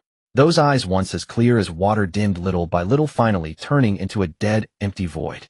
She abandoned all struggle, all thought, like a jade sculpture about to shatter, letting herself sink into the endless abyss of darkness. Just as that filthy fat hand was about to defile her sacred body once more, and the sealed nightmare was on the verge of repeating itself in the most brutal way at that critical moment. Get lost. A furious roar, not like thunder, yet carrying a supreme majesty capable of freezing the three realms. The entire heavenly river halted under that roar. Then a golden figure appeared before change without warning. He did not tear through the void nor step on auspicious clouds. It was as if he had always belonged there, the sole ruler of this land and sky. Bang! A muffled heavy sound. The once arrogant Marshal Tianping, without even a chance to react, was kicked in the chest by that figure. His proud silver armor cracked like paper, shattered inch by inch, and his entire body turned into a flying backward 100 times faster than he arrived. He smashed into a distant nebula, vanishing into the unknown.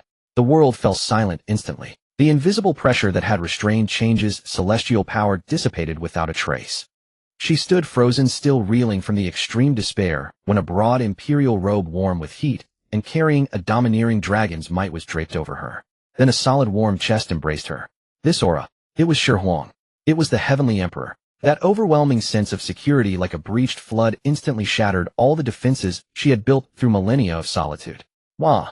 A mournful cry suppressed for countless ages finally erupted from deep within Change's throat. She was no longer the aloof and solitary moon goddess, but merely a little girl who had suffered a great injustice. Like grasping at a lifeline, she wrapped her arms tightly around Shi Huang's neck, buried her face in his chest, and wept bitterly. Tears like broken pearls poured out wildly, soon soaking the front of his robe. Tens of millions of years of grievances, solitude, fear, and despair were all released in that heart. Shi Huang did not speak, only held her quietly, gently patting her trembling back. His gaze fell upon the distant, shattered nebula, cold and devoid of warmth. Acting. Know that Kick had used 70% of his strength. Even if that false Tianping was his own clone, he was probably barely holding on to half his life by now. Guards. Shi Huang's voice was not loud, yet it clearly echoed across the 9 heavens and 10 earths. Instantly, several beams of divine light converged from all directions, the celestial deities alerted by the commotion. When they saw the scene before them, all were stunned. The exalted heavenly emperor was holding the disheveled, weeping moon goddess Change in his arms. What? What was this? Arrest Tianping on my order. Shi Huang's voice was as cold as millennial-old ice. Throw him into the celestial prison and await judgment, as you command. Several divine generals dared not ask further, and immediately obeyed, chasing after the direction where Tianping had fallen. The celestial prison, the death cell. This was the darkest and dampest place in all of heaven, holding prisoners who had committed heinous crimes and were about to be sent to the immortal slaying platform. The real Marshal Tianping was huddled in a corner, hugging his knees, trembling. He had been locked up here for days, nearly broken. It was overdone for. Was His Majesty planning to make the act real and kill the pig after the feast? Tianping had been utterly loyal. How did I end up in this state? Just as he was consumed by despair, the cell door creaked open. Several divine generals dragged in a blood-soaked figure in shattered armor already unconscious and threw him inside. That figure was unmistakably another Marshal Tianpeng. His Majesty decrees Tianpeng drunk and dishonorable molested a celestial maiden, a crime beyond pardon. But considering his merit in training the naval forces, he is to be banished to the mortal realm. The divine general coldly read the decree, then heavily locked the cell door and left. In the cell, the real Tianpeng stared at the false Tianpeng lying on the ground identical to him and barely breathing, utterly stunned. Before he could react, the false Tianpeng suddenly emitted a wisp of golden light that merged into his body. A vast and pure surge of magic instantly filled his limbs and bones. At the same time, a stream of information flooded his mind. Bear the blame, and the position of judicial heavenly God remains yours. In 3 days someone will come to take you out. It was His Majesty's voice. Tianpeng froze, then burst into ecstasy. He didn't lie. His Majesty didn't lie. He looked at the substitute clone on the ground, then touched his own unscathed body, tears of joy streaming down. Your Majesty, you truly are my birth father. The Moon Palace. Shi Huang carried change all the way back to her bedchamber. But the problem was, even after arriving, she wouldn't let go. She clung to him like an octopus, arms around his neck, legs wrapped around his waist, refusing to get down. Her tear-streaked, delicate face was still buried in his chest, occasionally hiccuping as if afraid that if she let go, the man who brought her such immense security would vanish. There, it's over now. Shi Huang was somewhat resigned, so he sat by her bed, letting her hang on. Don't go. Change's voice was thick with tears, full of dependence and fear. I won't go, Shi Huang soothed softly. Really. Reassured, she relaxed a little, but still wouldn't. Shi Huang looked down at the vulnerable, helpless woman in his arms who had shed all her masks, and a trace of pity stirred in his heart. A sickness of the heart needs a remedy from the heart. The first strong dose had been administered. Next was the most crucial part, gentle nurturing. Within the Guanghan Palace, silence reigned so profound that one could hear the whisper of stardust drifting through the air. Shi Huang sat on the edge of the bed, the woman in his arms clinging to him like a koala refusing to let go. The sobbing had ceased, leaving only faint sniffles and arms wrapped tightly around his neck, holding on with desperate strength. This dependence felt heavy, laden with meaning. It's all right, it's over, he murmured, patting her back gently. I am here. No one can harm you. The figure in his arms stirred, lifting her face from his chest. Her exquisite face was streaked with tears, her eyes swollen, like peaches, her nose tip red. The ethereal coldness of the moon goddess was gone, replaced by a fragility that tugged at the heart. They. Change's voice was hoarse, choked with tears. Shi Huang knew whom she referred to. He cupped her face, his thumb gently brushing away the tears from her eyes.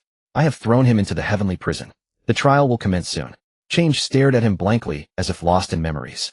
Suddenly, a violent tremor shook her body. The glimmer of life that had just returned to her eyes was instantly replaced by a bone-chilling coldness and hatred. In her past life, that brute had died peacefully in old age, surrounded by children and grandchildren, enjoying a full span of years.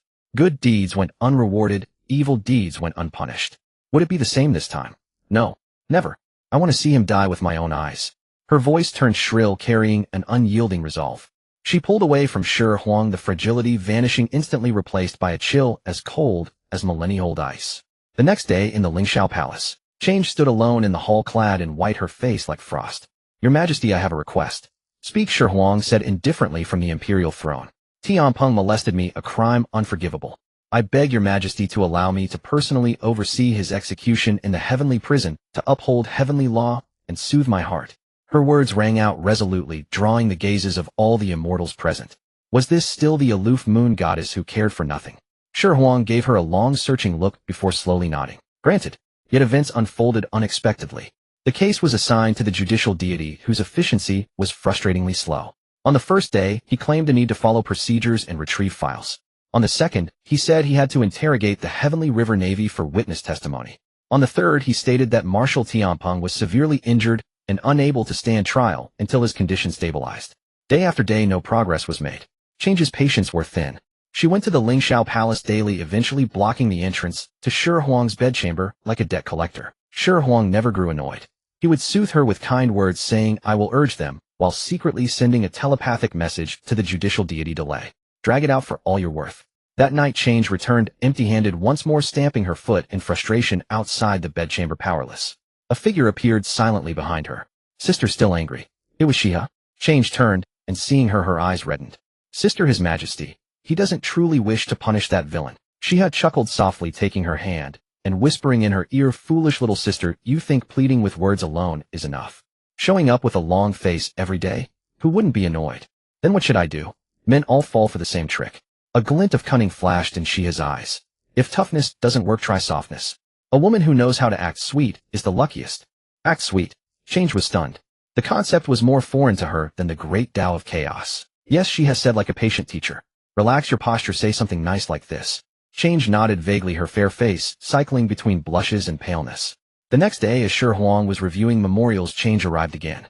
But this time, instead of standing at the door, she shuffled and nervously stood beside him and remained silent for a long while. Here to pester me again, Shi Huang said without looking up. Change took a deep breath as if summoning immense courage and reached out a trembling hand to gently tug at his sleeve. Your Majesty. Her voice was barely a whisper, stiff and awkward. Shi Huang's brush paused. He looked up, regarding her with amused interest. There stood Change, blushing, biting her lower lip and forcing out in a tone even she found strange. Please help this girl. Then she leaned her assets against his shoulder and even gave a little shake. Shi Huang almost burst out laughing. This wasn't acting sweet, it was like reciting lines at sword point. Yet seeing her flustered, embarrassed, yet desperately trying, he felt an oddly pleasing sensation. He put down his brush, pulled her into his lap, and said, "Oh, how would you like me to help?" Change's mind went blank. Sister Xihe hadn't taught her the next step. Enclosed in his arms, feeling his domineering aura, her face flushed crimson. She stammered for a long time before blurting out, just have that villain cut into 1,000 pieces. Over time, the moon goddess seemed to have opened her meridians. Before others, she remained cold and aloof, forbidding. But in front of Shi Huang, she transformed completely. She would grind ink for him, clumsily massage his shoulders, or curl up like a clingy cat on his lap while he handled affairs. Even when she saw Xihe and Hutu coming to discuss the Tao with him, a flicker of possessiveness and wariness would cross her clear eyes. Her affliction seemed cured, yet perhaps worse. Finally, the judicial deity's final judgment came down. Marshal Tianping, guilty of heinous crimes, banished to the mortal realm to reincarnate. When the news reached Guanghan Palace, Change exploded. Reincarnation. That meant that lecherous pig could still be reborn as a human and ravage other innocent women. A tragedy like her sister's would repeat. No, absolutely not. She dashed out of the palace like a madwoman, racing to Shi Huang's bedchamber. Your Majesty. She kicked open the door, eyes bloodshot like a cornered beast. Shi Huang was about to rest. Seeing her state, he raised an eyebrow. The moment had come. Who allowed you to barge in? He deliberately put on a stern face. But Change ignored him, rushing forward and yanking a sharp jade hairpin from her bun, pressing it against her own pale, slender neck. Your Majesty. Tears streamed down her reddened eyes. Her voice was piercing and desperate. I beg you, please cast that villain into the animal path. Let him never rise again. Otherwise, I will stain this place with my blood today. The tip of the jade hairpin had already pierced her skin, a drop of crimson blood welling up. Shi Huang's gaze turned helpless. Well, the frigid goddess had become a Yandera. He stepped forward, ignoring the sharp hairpin, and grasped her delicate chin, forcing her to look up at him. Ding! 10,000-fold charm, critical hit activated. In an instant, in Change's eyes, the man before her transformed. Every glance, every motion radiated a lethal allure that could dim the heavens and outshine the sun and moon. If you want me to break heavenly law for you, I can do that. Shi Huang's voice was low and magnetic. Each word seared into the depths of her soul like a brand. But you must become my woman. Change's mind went blank. She stared at him, feeling an irresistible charm, her heart pounding wildly, her cheeks flushing a drunken red. The jade hairpin clattered to the floor. As if possessed, she bit her red lip and nodded gently. The Celestial Court, a reincarnation passage. The real Marshal Tianping was being escorted by 2 heavenly soldiers, his face utterly resigned. Just as he thought he was truly about to be reborn as a human, Shi Huang's telepathic voice echoed in his mind, go in peace. This is all for Change's sake. Your next life will be as a pig, but I will preserve your intelligence. After 100 years, I'll bring you back, and the position of judicial deity will still be yours. Tianping, thank you very much. Before he could digest this news, a heavenly soldier behind him raised his foot and put all his strength into it. Off you go. Oink. A piercing scream tore through the sky. Marshal Tianping transformed into a graceful arc, accurately kicked into the passage, glowing with the words animal path. At Change's request, the Heavenly Emperor's grand wedding was held in a simple manner. Only Nuwa and Shi Huang's wives were present. Change, the moon fairy of the Guanghan Palace. This aloof and solitary mistress of the lunar realm had ultimately become the Heavenly Emperor's woman. Yet behind this grand ceremony that drew envy from all, the bride's heart lay shrouded in an icy, death-like stillness. Night fell. Within the bridal chamber, crimson candles blazed brightly, the dragon phoenix auspicious curtains hung low, and the air was steeped in an intoxicating fragrance of union. Shi Huang dismissed all the celestial maidens and turned to face the woman seated by the bed clad in resplendent wedding attire, yet still resembling a sculpture of ice. He approached and reached out to remove her heavy phoenix crown. "Don't touch me." Change recoiled, sharply shrinking into the corner of the bed, her eyes filled with terror and resistance. It was not an act, but a shudder that emanated from the very depths of her soul. Those filthy, groping hands, the tearing of silk, the helpless despair. Shi Huang halted. He watched her silently as she trembled uncontrollably, instinctively, pulling another golden hairpin from her bond and pressing it against her own neck with quivering hands. "That trick again. If I wish to use force, do you think that hairpin would be of any use?" Shi Huang's voice was calm, devoid of any anger. Change said nothing but pressed the hairpin even harder, a shallow trail of blood instantly appearing on her snow-white neck. She made her resolve clear through action. Shi Huang did not advance further. Instead, he stepped back, sat down at the table nearby, and poured himself a cup of wine. "I know what you fear." He took a sip, his gaze resting on the dancing candle flame. "What you fear is not me, but the union of man and woman." Change's body trembled once more. "You believe it to be filthy, humiliating, a reenactment of your nightmare." Shi Huang spoke as if to himself. "Because you have never experienced the true essence of the intermingling of yin and yang." He set down the cup, and with a flip of his palm, a jade scroll shimmering with icy blue and golden light appeared in his hand. The Ice Dragon Fire Phoenix Sutra. "This is a supreme cultivation method," Shi Huang said, pushing the scroll toward her. "It emphasizes the complementarity of yin and yang, the harmony of dragon and phoenix. Your Taiyan constitution is supremely yin and cold. Over the ages, it has already damaged your origin, which is why your cultivation has stagnated and your mind has grown rigid. And I possess the Chunyang constitution. Our union is not mere carnal intercourse, but a form of cultivation. My pure yang energy can nourish your Taiyan origin. Your Taiyan energy can neutralize my domineering dragon might. This is mutual benefit, the way of the great Tao." Change looked at the technique, then at Shi Huang, her eyes brimming with suspicion. Cultivation. It all sounded like plausible nonsense to her. "I will not force you," Shi Huang said, rising and walking to the bedside, looking down at her. "Let us try it. Treat it as cultivation. If you feel the slightest discomfort or resistance in the process, I will stop immediately. I will not break my word." His gaze was frank and sincere, carrying an unshakable confidence. Change's heart wavered. She was afraid, yet she knew all too well that she had no way back. Moreover, Shi Huang's words did not seem entirely unreasonable. After a long silence, she looked at Shi Huang, the man who had granted her salvation, yet driven her into a corner, and slowly lowered the golden hairpin. Shi Huang smiled. He did not pounce on her eagerly, but extended his hand, transforming the teachings of the Ice Dragon Fire Phoenix Sutra into a divine thought, and imprinting it into her brow. A vast flood of information surged into her mind. The profound method of yin-yang circulation made her instantly realize that this was no false claim. "Close your eyes and circulate the mental technique." Shi Huang's voice carried a peculiar magic. Change as if spellbound complied. The next moment, she felt a warm, large hand assisting her in channeling the spiritual energy. "Don't!" she cried out instinctively, her body tensing instantly. Yet at that moment, a stream of supremely pure yang energy like warm spring water flowed through his palm and gently entered her dantian. There was none of the terror she had imagined, only a warmth that dispelled the chill from every limb and bone. It was comforting, soothing. Gradually her body relaxed. Shi Huang unfastened her wedding gown and kissed her icy lips.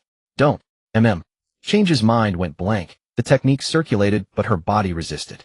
Yet that pure yang energy roamed within her, leaving a numbing, tingling sensation that drained her strength. When Shi Huang breached her final defense, a single tear slid down Change's cheek. Was it humiliation or fear? She could not tell. No. She began to struggle, her fists hammering against his solid chest, her voice choked with sobs. Shi Huang leaned down and whispered in her ear, "Circulate the technique. Feel it, guide it, don't resist it." His movements were gentle, tender, as if guiding a child learning to walk. Each thrust carried a torrent of pure yang dragon energy, scouring away the ancient cold miasma accumulated within her over eons. Change's consciousness began to blur. She could sense her Taiyan origin rejoicing, greedily absorbing that pure yang energy. Her cultivation, which had long stagnated, showed signs of loosening, and the fear that had haunted her for a millennium seemed to melt away little by little in this wondrous fusion. An ineffable Tao rhythm erupted from the depths of her being, washing over every inch of her soul. "Don't," she still murmured in refusal, but her voice had changed, taking on a coquettish tremor she herself did not recognize. Her pounding fists had somehow turned into feeble pushes, then into tight embraces. A faint smile curled at the corner of Shi Huang's lips. He knew the most critical moment had arrived. He no longer remained gentle, becoming vigorous and unrestrained. Don't stop." Finally, the suppressed murmurs deep in her throat transformed completely. Change's once clear eyes were now entirely veiled by the mist of desire. She arched like a fish gasping for water, moving in rhythm with the Dao's pulse. At that moment, her mental defenses crumbled entirely. The clouds parted, the rain ceased. Shi Huang gazed at the woman beneath him. Her eyes dazed, cheeks flushed, body limp as clay, and felt a surge of conquering exhilaration. Yet in the next second something left him utterly astounded. Change suddenly opened her eyes, and within those watery orbs there was no trace of coldness. Only a morbid obsession and possessiveness. She extended her jade-like arms, hooked them around Shi Huang's neck, and flipped over to pin him beneath her. Then with a flick of her wrist, she produced a silver rope exuding a cool moonlight aura. Plainly no ordinary artifact. An immortal binding rope. Shi Huang blinked. Change bit her red lip, her eyes seductive as silk, and handed him the rope, her voice soft enough to drip honey. "Husband, tie me up." Shi Huang. Exciting. He snatched the rope and flipped over, pinning the suddenly awakened Yandera fairy beneath him once more. "As you wish." Outside the Guanghan Palace, the cold moonlight spilled down. Within the palace, it was a different scene of boundless spring. This battle lasted until the break of dawn. The next day, dawn had just begun to break. Shi Huang was awakened by a piercing ache in his lower back. Supporting his waist, he struggled to sit up, feeling as though his pure young dragon energy had been drained dry several times over. Turning his head, he was taken aback. On the bed, the woman who had begged to be tied up the night before was now bound by the silver immortal binding rope in a strikingly provocative pose, sleeping soundly. Her cold, ethereally beautiful face still bore a flush of satisfaction, the corners of her lips slightly upturned, as if she were having a sweet dream. Shi Huang rubbed his brow. This contrast was truly overwhelming. Who would have thought that beneath the aloof facade of the ageless moon goddess there lurked such a seductive spirit? Just then a crisp notification sound rang in his mind. Ding. Congratulations, host. The quest to win Change's heart is complete. Rewards are being distributed. Congratulations, host. You have obtained Chaos Stone. Chaos Stone contains the primordial chaos grand array capable of imprisoning and even refining a Hunyuan Wuliang Great Luo Golden Immortal. Congratulations, host. You have obtained a drop of Chaos Primordial Essence Blood. Chaos Primordial Essence Blood contains supreme physical laws, enabling a latest-stage quasi-saint body cultivator to attain Hunyuan through flesh alone. Shi Huang's breath caught in his throat. Then an uncontrollable ecstasy surged within him. Chaos Stone. Chaos Primordial Essence Blood. Either of these items, if revealed to the world, would drive every saint in the primordial world to madness. Especially that drop of Chaos Primordial Essence Blood. Attaining sainthood through the physical body. This was no mere breakthrough in cultivation, it was the ultimate leap in life essence. Once achieved, his physique would become a walking chaos supreme treasure, impervious to all techniques and invulnerable even to saints. A blazing fire ignited in Shi Huang's eyes. He glanced down at Change, who was still fast asleep. Without disturbing her, he willed the immortal binding rope to loosen and then pulled the brocade quilt over her. With a single step, his figure vanished from the moon palace. Proclaim my decree, I shall enter seclusion immediately. All matters of the heavenly court shall be jointly managed by Duo Bao and Zhao Gongming. His majestic voice echoed across the 33 heavens as his form materialized in the deepest chaos void beyond the heavenly court. Without a moment's hesitation, he swallowed the drop of Chaos Primordial Essence Blood, which radiated an infinite aura of destruction and creation. Boom. An indescribably terrifying force exploded within his body. In that instant, his flesh began to crack inch by inch, only to be recomposed by an even more formidable power the next moment. Every bone, every fraction of his flesh underwent an unprecedented cycle of annihilation and rebirth. Across the entire primordial world, the winds and clouds shifted. Endless chaos energy poured in from beyond the heavens, forming a massive vortex above the heavenly court. In the Zixiao Palace, Dao ancestor Hongjun abruptly opened his eyes, a flicker of astonishment crossing his gaze. At Kunlun Mountain in the Jade Void Palace, the three jewels Rui, in primordial heavenly venerates, hand hummed loudly. At Shouyang Mountain in the 8 Scenic Palace, the 8 trigram furnace of Grand Supreme Elderly Lord raged out of control. In that moment, all saints turned their gazes toward the heavenly court. There, a terror that surpassed the heavenly Tao itself was being conceived. Time flowed like a river, centuries passed in the blink of an eye. On this day, the chaos vortex above the heavenly court finally ceased its churning. A figure emerged step by step from the depths of chaos. His form remained unchanged, but the aura that swirled around him was utterly transformed. With every gesture, it seemed as though 3,000 great Daos roared in resonance. Every breath he took stirred the very laws of the primordial world into vibration. The body attained sainthood. After centuries of seclusion, Shi Huang had completely refined the drop of chaos primordial essence blood. His physical form had shattered the quasi-saint barrier, reaching an unprecedented Hunyuan realm. His cultivation base had naturally ascended to the great Luo golden immortal stage. Now, even without employing treasures or divine abilities, his mere physical body could stand on equal footing with any heavenly Tao saint. Welcome, husband from seclusion. As Shi Huang appeared, several graceful figures surrounded him from all directions, their voices sweet as orioles and fragrant breezes wafting around. It was Xihe and Hutu and the others. Their beautiful eyes sparkled as they appraised Shi Huang from head to toe, as if beholding a rare treasure. Husband, have you truly attained sainthood through the body? Hutu, the most forthright, reached out and touched his muscular chest, sensing the terrifying power within, and her cheeks flushed instantly. This physique. Tisk, it must be quite something. Yaoji licked her lips beside them, her gaze bold and direct. In an instant, the atmosphere within the Nuwa palace grew subtle. The women gathered around Shi Huang, chattering animatedly, and soon the topic shifted from the awe of body attaining sainthood to a far more practical matter. Husband has just emerged from seclusion, no doubt brimming with primal yang energy. As the eldest wife, I must claim the first taste. Xihe, shedding her usual haughtiness, asserted her priority. Sister, you speak wrongly. With husband's body now at the saint level, and I myself being a saint, only I can withstand that saintly essence. I should go first, Hutu retorted without backing down. Enough arguing. Husband and I courted for nearly 1,000 years before marriage. In terms of affection, you all need to step back. Yinxiao joined the fray. Just as a palace intrigue drama was about to unfold, a cool figure appeared soundlessly at the hall's entrance. It was Change. She still wore a white dress, her temperament icy, but in her eyes, fixed on Shi Huang, burned a flame of near obsession. She did not join the argument, but watched silently. Then, under everyone's gaze, she slowly pulled a sharp jade hairpin from her chignon. A soft sound. The tip of the jade hairpin plunged without hesitation into her own pale, slender neck. A drop of crimson blood trickled down her skin. If I am not the first, I will die before your eyes. Her voice was soft and calm, yet it sent a chill down the spines of everyone present. Not again. Zai's mouth twitched violently. She stared at this sister who was impervious to reason and constantly threatened suicide, feeling a headache coming on. Argue with her. What if she really stabbed herself? Not argue. Why should she give in? In the end, Xihe let out a long sigh and waved her hand in utter resignation. Sister, you go first. You go first. She gritted her teeth then, as if having a sudden realization, muttered under her breath. After all, he has attained sainthood through the body now. That essence. There must be more than enough to go. That night, the lunar radiance of Guanghan Palace seemed to carry a trace of warmth. The wives' meeting from the previous day had naturally ended with Change's Yandra victory. When the first ray of dawn pierced the sky, Shi Huang sat up, supporting his aching lower back, feeling that 100 years of seclusion had not drained him as much as this one night. He looked down. Beside him, Change was fast asleep, the immortal binding rope casually tossed in the corner of the bed. The cold aura that once clung to her was now completely gone, replaced by a harmonious, perfect Tao resonance of yin and yang. Her chi was so formidable that she had clearly reached the golden immortal realm. Shi Huang clicked his tongue. The effects of the ice dragon fire phoenix scripture combined with his physical essence were far too overwhelming. Just as he marveled, the bedroom door burst open with a bang, violently pushed from outside. Xihe stormed in first, followed closely by Hutu, Yunxiao, Yaoji, and the Queen Mother of the West.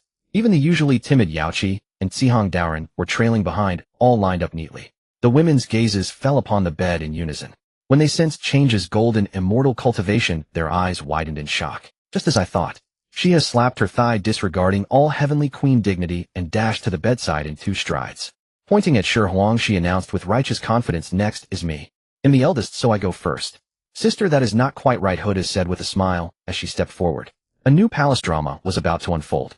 Shi Huang felt a headache coming. As Xihe had predicted, his sage essence was indeed effective.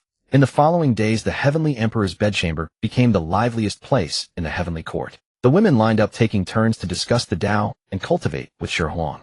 The results were astonishing. Nourished by the sage essence, they broke through their bottlenecks one after another, their cultivation soaring. Even Hutu, whose realm had long been perfected and seemed unable to advance further, discovered after several in-depth exchanges that her sage body had become even more robust and condensed, and her understanding of the great Tao grew clearer. For a while, the harem's strength skyrocketed, and everyone was jubilant. Only Shi Huang, every day as he left the bedchamber supporting his waist, looked a little pale. One day, just after he bid farewell to the reluctant Queen Mother of the West, and was about to catch his breath, a hasty telepathic message from Nuwa suddenly rang in his mind. "Come to Nuwa Palace immediately. Something major has happened. Shi Huang dared not delay. With a single step his figure appeared in Nuwa Palace. Inside, Nuwa's face was unusually solemn. At her lower seat stood a Taoist in a bagua robe with a gaunt face, but bearing a distinctly flustered and uneasy expression. He was none other than Tai Jinren, one of the 12 golden immortals of the Chan sect. What is this? Shi Huang raised an eyebrow. He has defected from the Chan sect, Nuwa said succinctly. Upon seeing Shi Huang, a flicker of complexity passed over Tai Jinren's face. Eventually, he stepped forward and bowed deeply. I Tai pay respects to your majesty, the heavenly emperor. Speak. Shi Huang took the main seat and looked at him coolly. Tai Jinren drew a deep breath, his voice tinged with hoarseness and exhaustion. After the affair at Xihe Palace, I have become utterly disheartened with my master. To save face, they ignored the truth. That Chan sect is no longer the Tao I seek. His words were filled with disillusionment. So you ran away. Nuwa added from the side, and you brought a token of submission. As she spoke, Nuwa opened her palm, revealing a crimson pearl radiating the primal aura of fire quietly suspended above her hand. The spirit pearl. Shi Huang's gaze sharpened. Tai Jinren smiled bitterly. This was a secret scheme cultivated by my master Yuanshi Tianzuan over countless eons. He intended to send this spirit pearl containing the essence of fire into reincarnation, have it reborn as a human, and then take it, as my disciple, to seize destiny for the Chan sect. I am unwilling to remain a pawn in his hands. Offering this spirit pearl, which was tied to the Chan sect's future fortune, was his determination to sever all ties with the past. Nuwa looked at Shi Huang with interest. Well, isn't this drama thrilling? That old fellow Yuanshi must be furious by now. No sooner had she spoken. The entire Nuwa Palace, and even the heavens beyond the 33rd layer, trembled violently. A supreme world-shattering, terrifying aura of annihilation tore through chaos and bore down directly upon Nuwa Palace. Yuanshi. Nuwa's expression changed, and the painting of mountains and rivers unfolded instantly, shielding the entire palace. No, it's not his true form. Shi Huang's eyes turned cold. He is bound by the Tao ancestor's oath and dares not act personally. In the chaos, a figure emerged, holding aloft a yellow banner. The Panga banner, a supreme, innate treasure wreathed in chaotic sword chi and the aura of primordial gods. The newcomer was Nanji Xianwang, the chief disciple of Yuanshi Tianzuan. Junior brother Tai, he declared arrogantly, the master commands you to return at once, or else do not blame me for cleansing the sect. His tone was filled with unyielding authority. Tai Jinren's face turned pale, and his body trembled uncontrollably. Facing the Panga banner that commanded absolute destruction, he could not even summon a thought of resistance. Cleansing the sect. You. Shi Huang rose to his feet, stepping forward, and appeared outside Nuwa Palace, shielding Tai Jinren. Nanji Xianwang frowned at Shi Huang. Your Majesty, this is an internal matter of the Chan sect. I implore you not to interfere. The Chan sect. Shi Huang let out a scornful laugh laced with undisguised contempt. Tai Jinren is now a member of my heavenly court. You come brandishing Yuanshi's tattered flag to demand someone on my territory. Who gave you the audacity? You. Nanji Xianwang erupted in fury. Does your Majesty intend to stand fully opposed to the Chan sect? Opposed? You don't even deserve the word. Shi Huang wasted no more words. He simply raised his right hand slowly. The moment Nanji Xianwang sensed the danger, he instinctively tried to activate the Panga banner. But fast as he was, Shi Huang was faster. Or rather, his movement ignored time and space. Slap. A crisp sound of a slap echoed in the silent void, piercingly loud. Though the sound was not great, it made every great power in the primordial world tremble in their hearts. In the blink of an eye, the once arrogant Nanji Xianwang, clutching the Panga banner, didn't even manage a groan. His entire being, body, primordial spirit, true soul, was cleanly erased under that single slap. From existence to nothingness. There was no explosion, no aftermath. He simply vanished out of thin air. Only the unmanned Panga banner swayed slightly before being caught steadily by a hand. That punch left even Nuwa's mouth forming an O. This was the power of a sage's physical body. Even she could not have blocked it. Shi Huang weighed the Panga banner in his hand, feeling the power of creation and destruction within, and nodded in satisfaction. From now on it bears the name Shi. He turned to face the completely stupefied Tai Jinren and Nuwa, slinging the Panga banner casually over his shoulder. The entire chaos fell into dead silence. Chaos, a deathly stillness. Tai Jinren was completely stunned, staring blankly at Shi Huang, then at the Panga banner on his shoulder that radiated an aura of boundless destruction. His Adam's apple bobbed, but he could not utter a single word. That was Nanji Xianwang, the senior disciple of the Chan sect, wielding the Panga banner, virtually invincible beneath the saints. And just like that, a single slap, and he was gone. Not even a trace remained. Beside him, Nuwa's eyelids twitched. She knew Shi Huang had become immensely powerful after achieving sagehood through his physical body, but she never imagined he would reach such an unfathomable level. That slap appeared casual and effortless, yet Nuwa asked herself if she were to take it heat-in, even her entire map of mountains and rivers would likely be shattered. From now on it belongs to Xihe. Xihe Huang's voice broke the silence. He weighed the Panga banner in his hand, as if it were some novel toy, casually slung it over his shoulder, and turned to look at the petrified Dijun. From this day forth you shall be a member of the Heavenly Court. Xihe Huang said calmly. I will arrange a sinecure for you in the Heavenly Court. Focus on your cultivation. Thank you, Your Majesty. Dijun shuddered, and immediately knelt down, his voice trembling. He had made the right choice. This was a powerful patron indeed. Xihe Huang waved his hand, his gaze falling on the spirit pearl in Nuwa's hand. What secrets does this? Nuwa came back to her senses. She looked at Xihe Huang with a complex expression, then broke into that familiar trouble-loving grin. Isn't your system tasked to gather 7 great formations to seal the heavenly Tao, eh? Nuwa tossed the spirit pearl to Xihe Huang. This pearl contains the purest fire origin. It is precisely the crucial fire array base. Xihe Huang's eyes lit up. Nuwa continued, a mere array base is insufficient. We need someone to serve as the array eye. Your three-eyed divine General Yang Jian possesses the water origin, which perfectly complements this fire origin, allowing you to form the water fire grand array. Therefore, after this spirit pearl reincarnates, you must personally teach him and ensure he and Yang Jian are of one mind. Personally descend to the mortal world to become a teacher. Xihe Huang stroked his chin. It sounded interesting. All right, I'll take this on. He put away the spirit pearl, took a step forward, concealed all his cultivation and aura, and in an instant crossed the infinite void, arriving at the human realm, Chentang Pass. Inside the general's residence, Li Jing was fretting over the cultivation of his 2 sons. Xihe Huang's figure quietly appeared in the courtyard, his eyes falling on the 2 young men practicing martial arts. One youth moved with sharp, fierce movements, a faint aura of metal and battle around him. The other had a long, steady breath, carrying the vitality of flourishing plants. Jinjiamuza. Xihe Huang slapped his forehead. Well, metal and wood origins. That takes care of everything. He immediately revealed himself, accepted the 2 youths as nominal disciples, and used a secret technique to transmit a message to the Heavenly Court on notifying the acting steward Duobao Doran. Give special training to Jinjiamuza and Yang Jian. They may draw any cultivation resources from the Heavenly Court's treasury and the underworld cycle of reincarnation. Having done all this, Xihe Huang took up residence in the general's mansion, waiting for Neza to be born. The wait lasted 3 years and 6 months.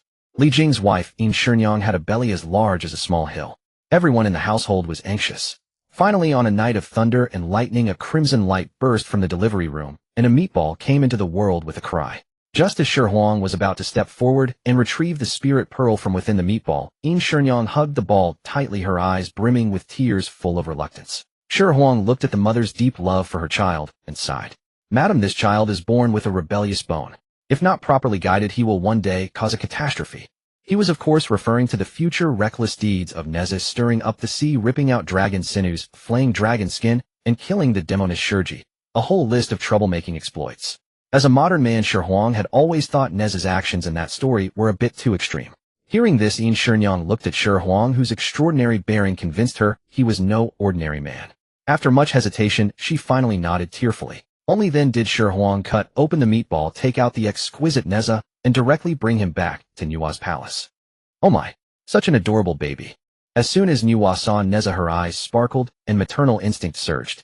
She reached out to grab him. Let me raise him. I'll raise him. Xihe Huang quickly moved Neza away.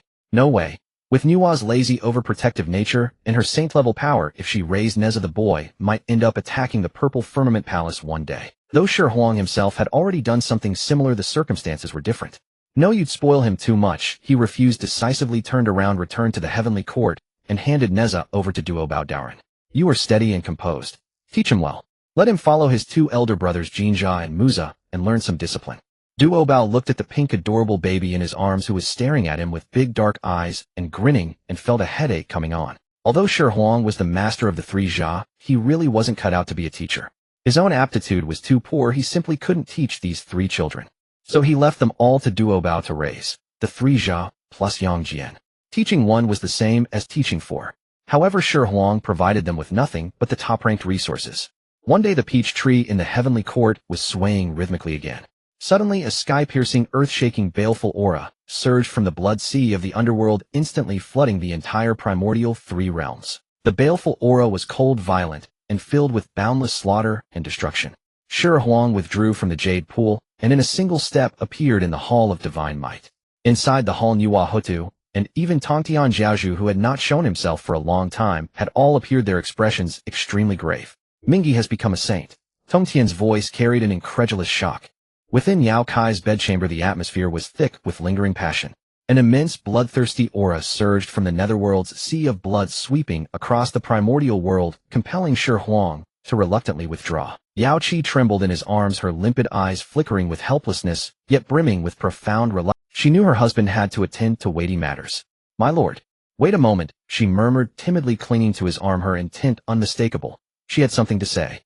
Shi Huang patted her back to reassure her. Biting her lower lip, Yao Qi smiled with hundredfold allure, all trace of her earlier shyness gone, though her voice remained barely a whisper. "You must charge forth before you leave." Having said this, she buried her face deep into his chest, daring not to meet his gaze. Meanwhile, she rationalized hurriedly, "My husband must face formidable foes. His primordial essence must not be depleted. I am helping to consolidate his cultivation." "Yes, exactly that." Shi Huang was taken aback, then let out a soft laugh. He looked down at the little woman cocooned in his arms, who was nearly overflowing with self-induced emotion, and warmth filled his heart. Thud thud thud.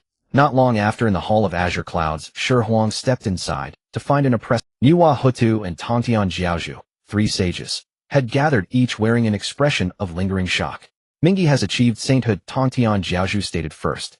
His sword intent was restrained but sharp, and his eyes filled with gravity. "I sensed his aura. It is the 3 corpses' slaying path to sainthood. Yet his sacred might is impure, and his foundation unstable, as if force-ripened by external power, not attained step by step." Hutu furrowed her delicate brows, adding, "That murderous aura merges with the origin of the netherworld blood sea, yet carries an alien force. Cold, deathly, nauseating. 3 corpses slaying sainthood, unstable foundation, force-ripened." Shi Huang connected the clues rapidly in his mind. After slaying the 3 corpses, one could refine the Hongming purple chi with merit to become a heavenly Tao sage. Such a sage is easily bound by the heavenly Tao or Hongjun. Nuwa and Tongtian were once like that. But under the transformation of Shi Huang's chaos great Tao aura, they had broken free from the heavenly Tao. Although still no match for Hongjun in the primordial world, they at least shed his control. Another path is to cultivate oneself into a chaos-level primordial golden, immortal, never subject to the heavenly Tao from the start. Yet another method is to refine the Hongming purple chi through certain means, which results in an unstable foundation. For instance, when Puti and Jane achieved sainthood, they borrowed from the heavenly Tao, but Puti had little credit left, leading to his unstable foundation. But all share one condition: Hongming purple chi. At this thought, Shi Huang narrowed his eyes. It was the Tao ancestor making his move. To foster a new sage, one with old grudges against the heavenly court and boundless ambition, to check, even oppose him. Such a move, such a scheme, could only be orchestrated by that old man who merged with the heavenly Tao. When Hao Yin still reigned, Mingi once vied with Kuanping for the position of heavenly court national preceptor, and even married off Princess Luocha to Hao Yin, tying himself to Hao Yin's chariot. Shi Huang said slowly. His voice was soft, yet sent a chill down the 3 sages' spines. "I slew Hao Yin, but did not trouble him, or Princess Luocha. He dared not speak against me, but in his heart he must loathe me bitterly. Now that he has become a sage overnight, what he will do is clear. However, for now, Hongjun probably dares not act. Countless eyes in the chaos are watching him. Besides, I still possess the complete version of the primordial Earth's fetal membrane. It's not yet time. Oh, why think so much?" Just then Nuwa let out a lazy yawn, plopped onto a nearby chair, and resumed her usual expression of delight and chaos. "Me, what comes with a weapon? He's just a force-ripened sage. If he dares to come, beat him back. Don't spoil my mood for hosting the peach banquet." Shi Huang shot her a glance, but said nothing. He knew Nuwa wasn't truly unconcerned. It was just her nature. Yet his brows knit tighter. A storm aimed at the heavenly court, at him, Shi Huang, was brewing. Mingi was merely the first pawn thrust onto the board.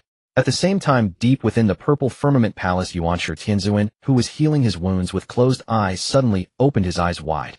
His mind shook. He calculated frantically in disbelief. His face ashened, then turned deathly pale. Just now he sensed that the sage imprint he had left deep in Nanjixian Wang's primordial spirit had completely dissipated. And on the list of investiture of the gods, Nanjixian Wang's name was clearly listed. The true spirit recorded on the list meant Nanjixian Wang had died utterly, body and soul obliterated. Who did it? Nanjixian Wang wielded the primordial banner. Even if outmatched, he could have defended himself. To kill him so cleanly, and send his true spirit to the list, only a sage could manage in all the primordial world. Was it Tongtian? Or Nuwa? Whoever it was, they had broken the pact that sages would not act. Yuanshi Tianzuan's eyes blazed with fury and murderous intent. He thought of the physically mighty domineering heavenly emperor Shi Huang. But then he dismissed the thought. Shi Huang, no matter how strong, was only a Daluo golden immortal. How could he one-shot Nanjixian Wang, who held the primordial banner? It must have been those sages acting without regard for the rules. Too overbearing. Shi Huang, Nuwa, Tongtian. A roar filled with boundless rage echoed through the empty purple firmament palace. Yuanshi Tianzuan rose abruptly, his sage might erupting without restraint, tearing through the chaos. He took a step and vanished directly from the palace. The hatred for his slain disciple, the humiliation of stolen treasure. Today he would go to the heavenly court and demand an explanation. Within the Lingxiao Palace, the atmosphere had yet to fully recover from the shock of Ming's attainment of sagehood, when a surge of rage cascaded from Kunlun Mountain, like an inverted celestial river, crushing everything in its path. That aura was supreme and unparalleled, bearing the sharpness that cleaved heaven and earth apart, yet entwined with the distinct coldness and aloofness of the Jade Void Palace, its target unmistakably the heavenly court. Yuanshi, Lord Tongtian rose abruptly, the phantom shadows of the four immortal slaying swords flickering faintly behind him, his gaze piercing like blades. Shi Huang's eyes turned cold as he prepared to move. A lazy yet arrogantly commanding voice resounded from beside him, echoing throughout the heavenly court. Yuanshi, what madness has possessed you? I am weary today and wish to rest. If you have any trivial matters, go speak with the heavenly emperor.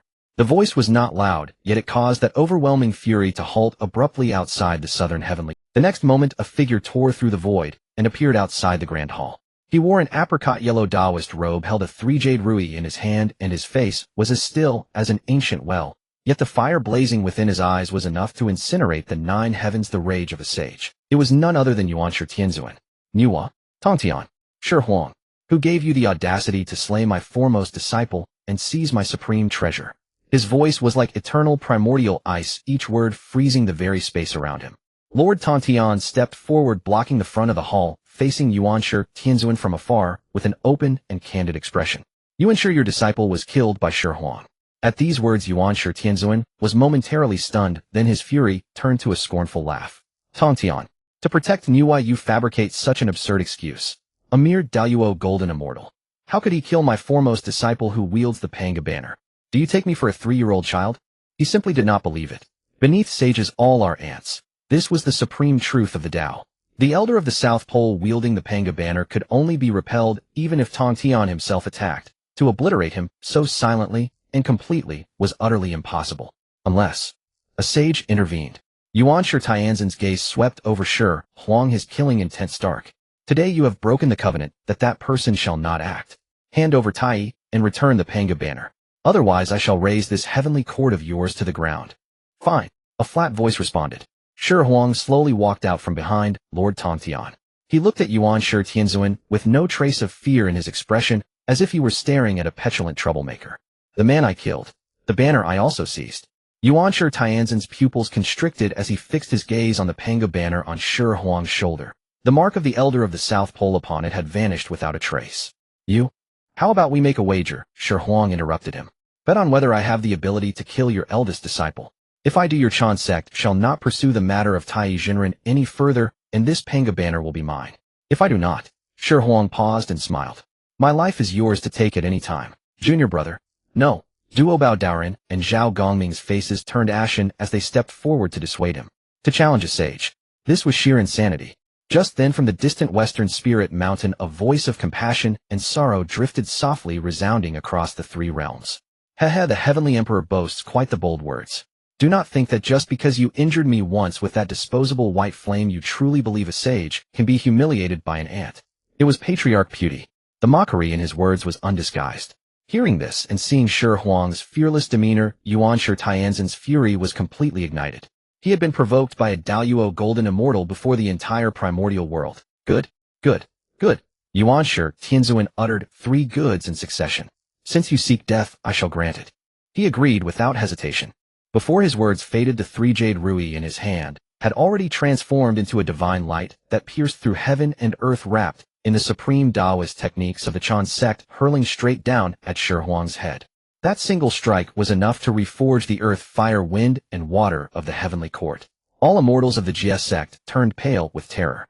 Yet Shi Huang neither dodged nor evaded, not even removing the Panga banner from his shoulder. He simply raised his right fist, and facing that world-obliterating divine light, punched out. There was no roar of laws, no spectacle of divine powers. Only the purest, most domineering physical force. Boom! At the epicenter where his fist met the Rui, space collapsed inch by inch, transforming into an abyssal black hole that devoured everything. The three jade Rui flew back, its light dimming. And Shi Huang, driven back several steps by the enormous recoil, left bottomless footprints upon the white jade bricks before Lingxiao Palace. He had actually blocked it.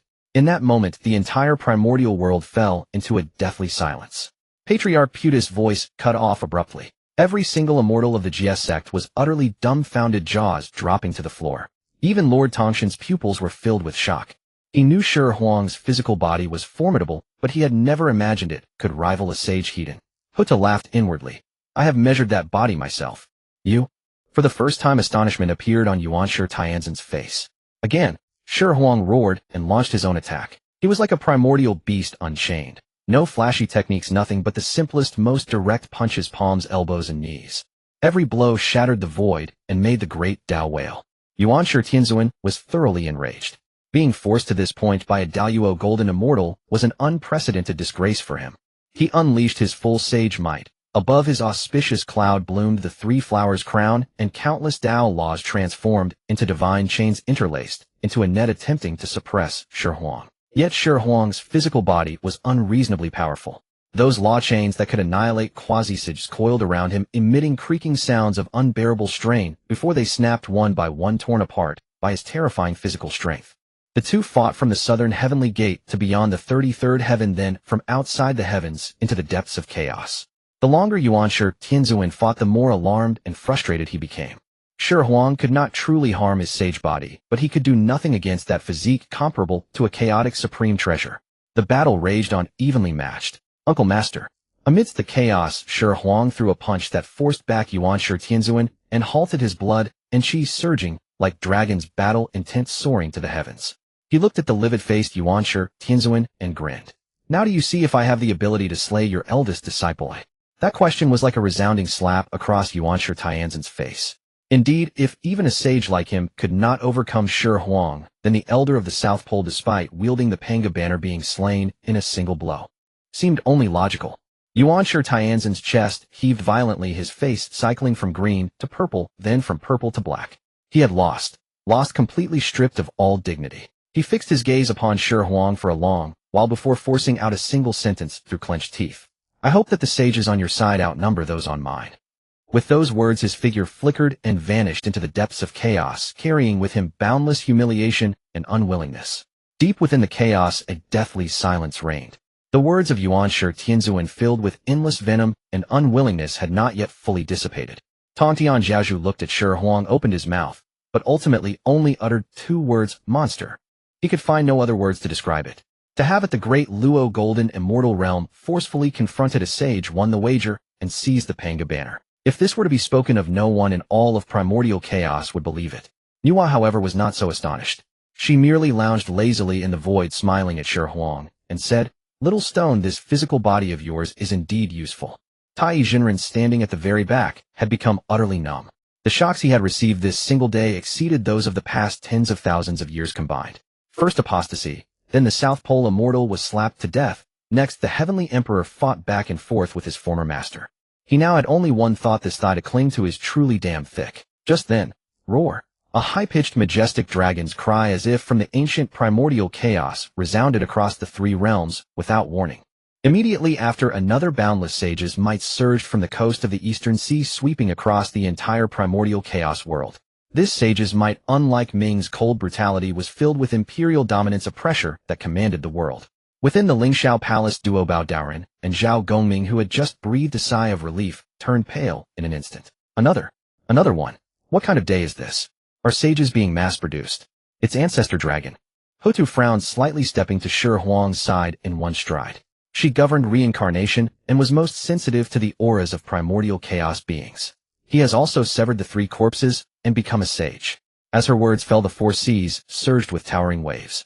Ao Guang Dragon King of the East Sea, Ao Qin Dragon King of the South Sea, Ao Run Dragon King of the West Sea, Ao Shun Dragon King of the North Sea, led billions of aquatic tribes rising to the surface in unison. Ao Guang, clad in royal robes and holding a dragon pearl, proclaimed in a voice that reached the 4 seas and 8 wastelands. Now our dragon clan's progenitor ancestor dragon has severed the corpse and become a sage. From this day forth our 4 seas aquatic tribes break away from the heavenly court's control, retaking the domains of the 4 seas.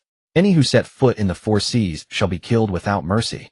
These words were tantamount to open rebellion. Zhao Gongming's face instantly darkened, and he couldn't help but mutter softly, "These old mud eels have grown bold." He felt a bit uneasy. Back when the heavenly emperor Haoyan besieged Shi Huang, the dragon clan had helped the Chan sect encircle their Jie sect. This grudge had long been settled. What's more, to refine magical treasures, he had frequently borrowed a few bloodline pure dragon offspring from the dragon clan, extracting a drop or 2 of ancestor dragon's essence blood. Now that their ancestor had become a sage, this debt would likely be settled with the heavenly court. Hongjun's second move. Shi Huang's voice was icy cold. He stared toward the eastern sea, his eyes devoid of any surprise. One was Mingi, the other was ancestor dragon. One represented murder and destruction. The other represented the ancient imperial clan and the dominion of the 4 seas. Both bore old grievances with the heavenly court. That old man in the purple cloud palace had spared no effort to counterbalance him. The situation is unfavorable. Nuwa for once set aside her playful demeanor, her expression turning serious. Yuanshi will not let such a loss go unavenged. His words clearly intend to ally with the other sages.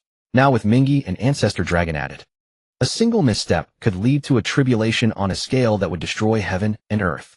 He took one step and returned to the Lingxiao Palace, his majestic voice echoing through the 33 heavens. By my imperial decree, the heavenly court shall immediately enter a state of war readiness. Duobao and Zhao Gongming shall oversee military affairs. As for the matter of the 4 seas aquatic tribes, let it be handled for now. Tongtian Hutu and Nuwa all returned. Before leaving, Nuwa said, "Little Stone, after handling the affairs of the heavenly court, come back to Nuwa Palace." Nuwa Palace. After attending to governmental matters, Shi Huang returned to Nuwa Palace. "Master, what is the matter?" "Go to the back and see your 2 good sons," Nuwa said with a smile. As soon as he stepped into Hutu's bedchamber, a vast life aura rushed toward him. In the center of the palace, a boy of about 7 or 8 sat cross-legged. He wore a dark robe. His face was 70% similar to Shi Huang's, his eyes closed, yet a heavy Tao resonance swirled around him. He looked even more mature than Shi Huang. This was his son with Hutu Shi Fan, the reincarnation of the true spirit of the black tortoise that had supported the heavens. Nourished by the boundless merit of holding up the sky, this little one's cultivation had quietly stepped into the quasi-sage realm. Shi Huang looked at his own cultivation and wondered, are people's differences really this vast? As if sensing Shi Huang's arrival, Shi Fan slowly opened his eyes. Those pupils were as deep as the ancient starry sky. He looked at Shi Huang and called out, "Father." But around him the flowing time law, due to a ripple in his heart, experienced a moment of stagnation and Shi Huang's heart stirred. Good heavens, a natural master of time. He then turned and went to Zai's palace. Inside the palace, another young man of 17 or 18, handsome in appearance, but exuding a blazing and domineering aura like the sun's true fire, was practicing a spatial displacement technique. With each step, he took his form left an afterimage at the original spot, while his true body appeared at a completely different spatial node. This was his son, with Xihe Shihao. This lad's comprehension of spatial law was simply astonishing. Also, that's the principle. No wonder Nuwa had told him to come back to Nuwa Palace. Since discovering that the Wu ancestors had no primordial spirit and could not be used in the 7 great formations, she had been searching for the foundational arrays of time and space. It turned out that after much searching, the solution was found without effort. Yang Jian's water origin, Nezha's fire origin, Jinza's metal origin, Muza's wood origin, Hutu's earth origin, plus Shi Fan's time and Shihao space. In Shi Huang's mind, a vast net was slowly unfolding. The 7 great formations to suppress the heavenly Tao, their most crucial core array eyes, had unknowingly already been assembled. All that remained was to wait for them to grow. As for himself, he must break through as quickly as possible. Attaining sagehood through physical body was ultimately an external force. One's own cultivation realm was the foundation. Only by truly stepping into the realm of the chaotic primordial Wuji, great Luo golden immortal, would he be qualified to contend with Hongjuan, who controlled the heavenly Tao. With this thought, Shi Huang's gaze became unwaveringly determined. He looked at Nuwa and said, "These 2 children are in your care." Then he turned and flew toward the Guanghan Palace. The Guanghan Palace. The cold moonlight was now tinged with a scorching warmth by the amorous atmosphere within the hall. Change was bound to the jade bed with ropes in a most exquisite and fitting posture. The ropes clung to her skin, outlining her already perfect curves in a way that was even more breathtaking. Her ethereally cold and transcendent face was now flushed with crimson radiance, her eyes shimmering with watery light. She bit her lower lip, striving to prevent the sound that was about to spill from disturbing the tranquility of the Moon Palace. Crack! A crisp whip sound echoed through the silent bedchamber. It was not a whip condensed from magical power, but a crystalline glass whip, translucent throughout. The whip fell, leaving no wounds, only fleeting red marks and waves of numbing tingling that made even the primordial spirit tremble. Shi Huang held the whip, fine beads of sweat appearing on his forehead. This work was far more exhausting than fighting a sage. He gazed at the stunning scene before him, unable to help feeling that the Ice Dragon Fire Phoenix scripture was truly domineering. Not only could it dissolve the great millennium-cold chi within change, but in the ultimate union of yin and yang it could also stimulate the most primal potential of both parties. Husband. Change's voice carried a blend of pain and excitement. Shi Huang grinned, about to apply more force to help her fully consolidate the great Luo Dao fruit. Ding! A cold mechanical sound rang, without warning, in his mind. New mission released. Mission objective: conquer the loose, immortal Principio. Mission reward: Chaos Great Path Saint experience, card 1/4 hour. Shi Huang's movements froze abruptly. Conquer Principio. His mind buzzed, and he nearly collapsed on the spot. Principio. Wasn't that the mother of the giant rooster, the Maori Star officer in Journey to the West? An old hen who had been widowed for who knows how many millennia. What kind of perverse taste was this system, ordering him to seduce an old crone? Husband. Change sensed his abnormality, her hazy eyes opening a slit with a trace of doubt. Ahem, it's nothing. Your husband suddenly comprehended a new divine power. Wait a moment. Shi Huang coughed dryly, quickly withdrew his divine power, and made up an excuse to placate the still confused Change. His mind raced. This reward was too tempting. Chaos Great Path Saint experience card. 1/4 hour. This thing was far more substantial than any innate supreme treasure. With it, the next time he faced Yuan Shi Tianzuan, or even Hongjuan, it wouldn't be a simple draw. He could actually grind them into the ground. Deal. So what if it was an old hag? For the Saint experience card, he would accept it, even if it were an old sap. They were all immortals. Couldn't she just transform into something more beautiful? After all, he was the Heavenly Emperor. When the time came, he could just issue an edict, grant her the title, Immortal Longevity Bodhi Holy Mother, bestow some peaches of immortality and celestial pills, and let her enjoy her old age. Wouldn't that count as completing the mission? Having made up his mind, Shi Huang hastily ended his discourse with Change, and under her reproachful gaze he stepped out and headed straight for the palace of Nuwa. Principio. What the hell is that? Inside the palace of Nuwa was lazily lying on a soft couch, placing the red embroidered ball on her belly. 3 balls. In the primordial wilderness, I may not know every named great power, but I know most of them. This name is Teacher. Please deduce the heavenly secrets for me, and see where this person is exactly. Shi Huang was somewhat anxious. That was a Saint experience card after all. Fine, look how eager you are. Nuwa reluctantly sat up, extended her slender fingers, and began to calculate.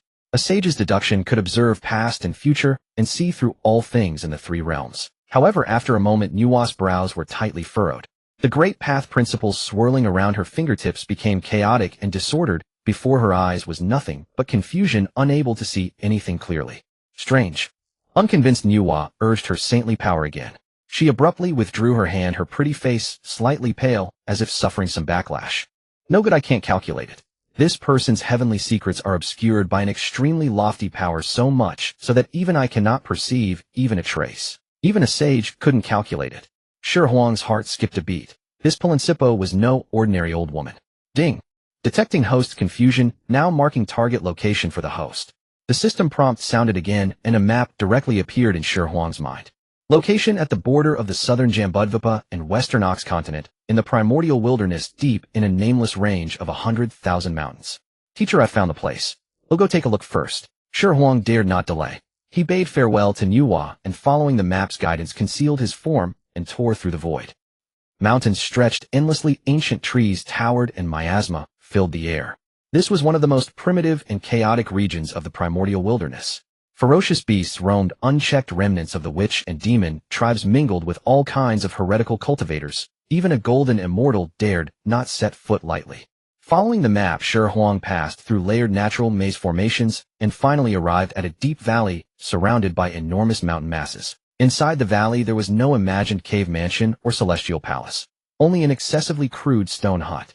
In front of the stone hut, a campfire was burning. A figure back turned to him was squatting by the fire, holding a sharpened bone spear roasting meat. The air was thick with a rich aroma of grilled meat. Shi Huang's mouth twitched. So this was the loose, immortal Principal. The style was a bit too wild. He dispelled his concealment and walked over openly. Greetings, fellow Taoist. The figure seemed startled, suddenly stood up and turned around. The moment Shi Huang saw the other, he was completely stunned. This was no old crone at all. Before him was clearly a girl who looked only 17 or 18, dressed in coarse animal hide, exposing prominent collarbones and a pair of straight long legs. Her skin was a healthy wheat color. Her features were not delicate, but carried a wild beauty. The most eye-catching was her figure. Flat as a board, almost as flat as a steel plate. The girl held the bone spear that was taller than she, watching Shi Huang warily, her eyes bright, like stars in the dark night. Who are you? What do you want here? Her voice was crisp, but carried an irrefutable battle intent. Shi Huang's mind went blank. This wasn't what was promised. Principal, a lowly, a war goddess. Was the system malfunctioning? However, when his gaze inadvertently swept over the girl's body, his pupils suddenly contracted. On the girl's seemingly ordinary body, he distinctly felt a faint yet extremely pure aura. That aura was all too familiar to him. The chi of the Chaos Great Path. Although extremely faint in essence, it originated from the same source as the Chaos Great Path within him. No wonder even Nuwa couldn't deduce her heavenly secrets. With the protection of the Chaos Great Path chi, let alone Nuwa, even if Hongjun himself came, he would never be able to calculate her origins. What exactly was the origin of this seemingly ordinary flat-chested lowly? Shi Huang scrutinized the young girl before him without saying a word. In her eyes, this gaze was indistinguishable from that of a beast in the mountains spotting its prey. Her bright eyes grew even more alert. She wasted no words. Holding a bone spear taller than herself, she charged forward with fierce momentum, thrusting directly towards Shi Huang's chest. Her move was crisp and devoid of any mortal hesitation. Shi Huang remained motionless, allowing the sharp tip of the spear to pierce firmly into his own chest. Clang! A sharp sound of metal striking metal echoed. The tip of the bone spear shattered instantly. Not even a faint mark was left on Shi Huang's chest. The girl paused slightly, seemingly unprepared for such resilience in what appeared to be an ordinary man. Without hesitation, she discarded the broken spear, formed her fingers into claws, and moved like lightning, closing in on Shi Huang, clawing at his face. Shi Huang still did not dodge or avoid. Yet just as the girl's attack was about to make contact, something inexplicable stirred within his heart. A strange sensation rose. Not danger, but rather a sense of loss. He could clearly feel that the immense luck connected to the heavenly court which resided within him was being subtly drawn away with every strike of hers. Though negligible, almost imperceptible, it was indeed fading. This girl, can she drain one's virtue and fortune? For the first time, Shi Huang looked seriously at the girl before him. This ability would be the bane of all immortals. Seeing her attacks had no effect, the girl became genuinely enraged, launching increasingly violent assaults. Fists, palms, elbows, knees. All raw combat techniques, each movement agitating the airflow around the valley. She fought for half a watch until finally exhausted, panting fiercely as she stopped glaring at Shi Huang. She seemed hungry and casually grabbed a struggling rabbit nearby from the grass, opened her mouth, revealing two small sharp fangs, preparing to bite down directly. Raw flesh and blood. Shi Huang's eyelid twitched. He could no longer hold back his words. You have roasted meat. Why eat it raw? Upon hearing this, the girl tilted her head to look at the charred wild chicken roasting over the fire, then at the rabbit, still kicking in her hand, matter-of-factly stating, "It's all the same." All the same. Shi Huang walked over, tore off a chicken leg. A smell of burnt flesh mixed with raw meat hit his nose. Even the feathers hadn't been plucked, let alone gutted or seasoned. This wasn't roasted meat. It was simply a whole chicken scorched over fire. No wonder she said they were alike. Sighing, Shi Huang waved his hand, magically transforming spiritual power into pure water to wash the clean rabbit. Then he conjured various spices, effortlessly prepared everything, quickly placed it on the fire, and began roasting leisurely. Soon an intense fragrance, unlike anything previously experienced in this valley, spread through the air. Having once bewitched Yao Ji, this tactic proved extremely effective against naive girls like her. The girl's nose twitched, her eyes fixed hungrily on the golden brown, oozing roast rabbit. Her throat bobbed as saliva nearly dripped. Ready, taste. Shi Huang handed her the cooked rabbit. She took it carefully, tearing off a tiny piece to put into her mouth. In the next moment, her eyes widened suddenly. An exquisite flavor never before experienced, crispy outside, tender inside, bursting explosively upon the tongue. She forgot all caution, devouring the entire roasted rabbit swiftly until nothing remained, even chewing up the bones. Finishing, she licked her fingers contentedly, looking at Shi Huang with newfound fondness. What is your name? Seizing the opportunity, Shi Huang asked immediately. Pilin. Shi Huang blinked, surprised. No character. Pylon looked at him curiously. What is Pa? Shi Huang understood then. The girl must have grown older later in history before being honored as Pylon. Who is your master? Teaching you these skills? My master is Mingyun Daorun. Mingyun Daorin.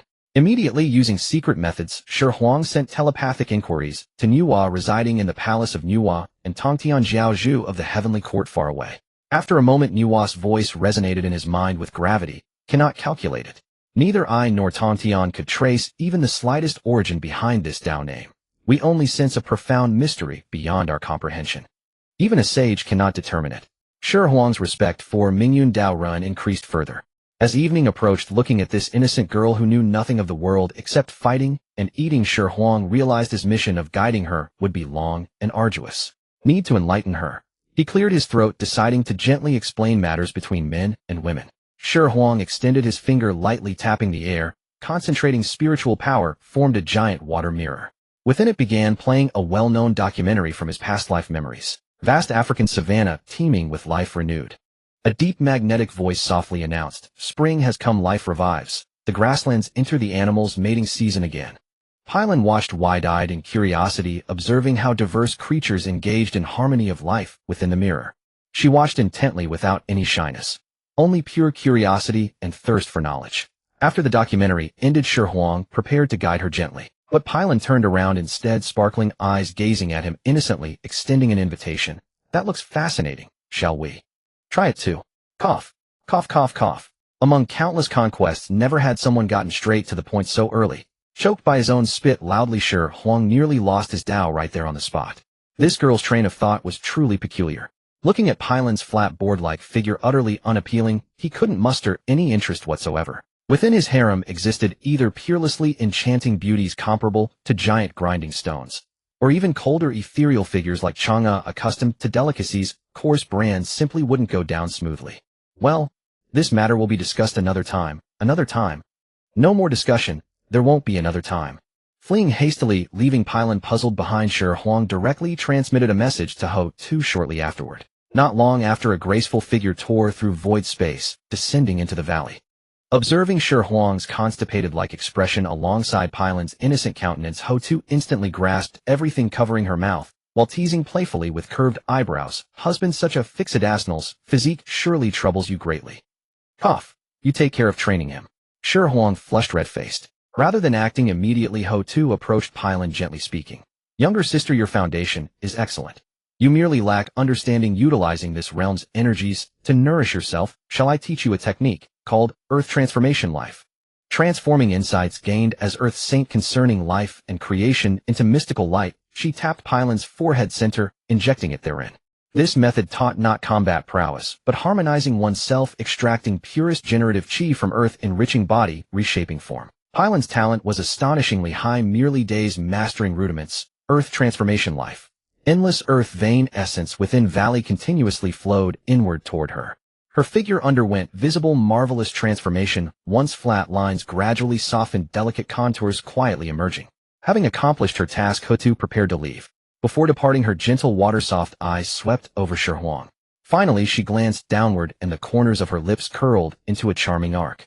She leaned close to Shi Huang's ear, her breath fragrant as orchid, her voice so soft that only the two of them could hear. "Husband, I have already trained her for you. Now, it's up to you." With that, she gave an ambiguous smile, and her figure dissolved into the void, vanishing without a trace. Shi Huang gazed at Pylon before him, whose form had now filled out, already possessing the budding charm of a young maiden, and his heart was filled with a myriad of emotions. This was no longer the flat childish lowly of before, but clearly a piece of uncarved jade awaiting refinement. Hood's earth creation art was truly miraculous. After Hood's departure, the atmosphere in the valley became subtly charged. Pylon's clear eyes stared unblinkingly at Shi Huang, filled with pure curiosity. Feeling a little uncomfortable under her gaze, Shi Huang cleared his throat to break the silence. "Well, it's getting late." He thought for a moment and decided to follow the proper procedure. "Let's wash up first." With that, he walked to a clear spring in the valley, channeled his spiritual power, and cleaned himself in no time. When he returned refreshed and invigorated, he was stunned by the sight before the stone hut.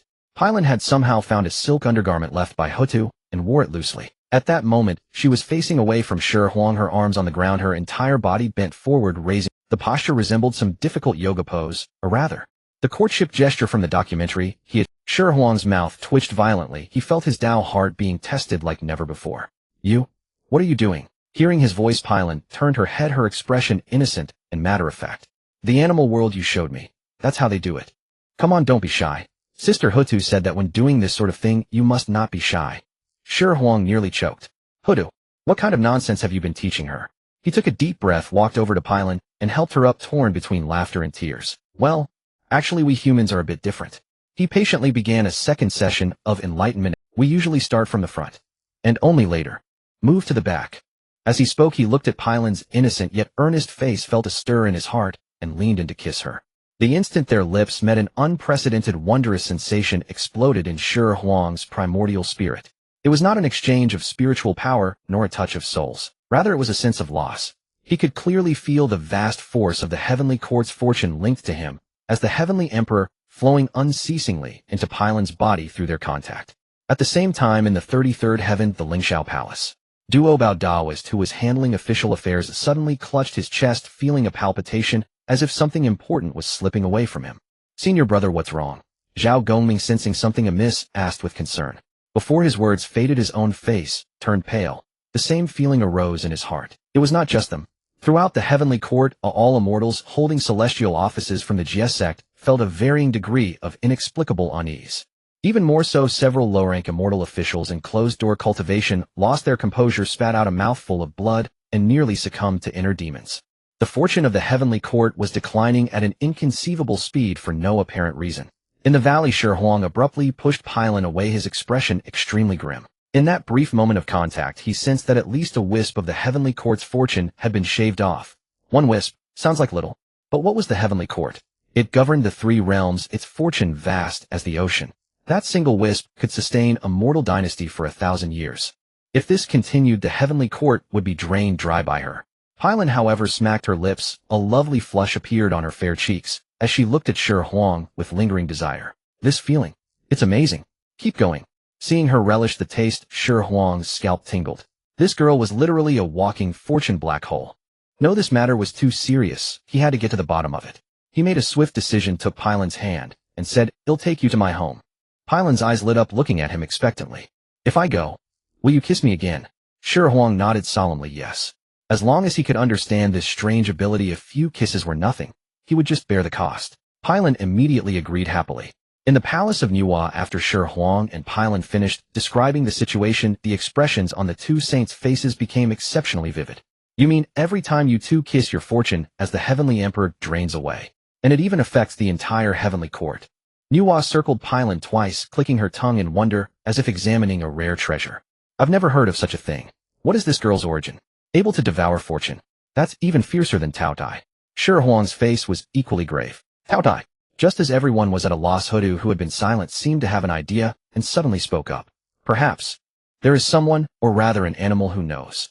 Shi Huang's spirits lifted. Who? Hutu looked at him and slowly uttered two words, "Dieting." "You mean Xidegarba's dieting?" Shi Huang asked in confusion. "Xidegarba has been in the 18th layer of hell delivering evil spirits, so I know something about him. This dieting indeed has miraculous abilities." Hutu explained. "Xidegarba trapped in the underworld by us, would he kindly help us?" Nuwa asked. "Dieting can hear the three realms, the past and the future. I think Xidegarba intentionally left a flaw for us back then. Now, by delivering souls in the underworld, he has accrued merit and advanced to the mid-stage of quasi-sage." Hutu said. Shi Huang was stunned for a moment, then seemed to understand. So that old fox was pretending. Forced into the underworld by us, yet he ended up enjoying himself. "That's how it seems," Hutu replied. Hearing this, Shi Huang narrowed his eyes and said, "Whether he was truly forced or playing both sides, let's go see if hell help." The netherworld. Howling gales of darkness and a churning sea of blood filled the air. This realm of gloom, which even the average immortals and gods would flee, now played host to a procession of distinguished guests. Shi Huang, leading Nuwa, Hutu, and the utterly bewildered Pylon, tore through space itself and descended before the entrance of the 18th hell. The resonant chanting of Buddhist scriptures actually subdued some of the boundless resentment in this domain. A majestic figure, solemn and radiant, had been waiting here. Upon seeing Shi Huang, he offered no hesitation. Thump. Dijun Wang Bodhisattva prostrated himself, fully touching his forehead to the ground, his voice imbued with the deepest reverence. "This humble monk, Dijun, welcomes your majesty, the heavenly emperor." Shi Huang observed his demeanor, recalling Huda's earlier speculation, and understood the situation perfectly. Dijun, how have you been faring in the netherworld? At this inquiry, Dijun Wang raised his head abruptly.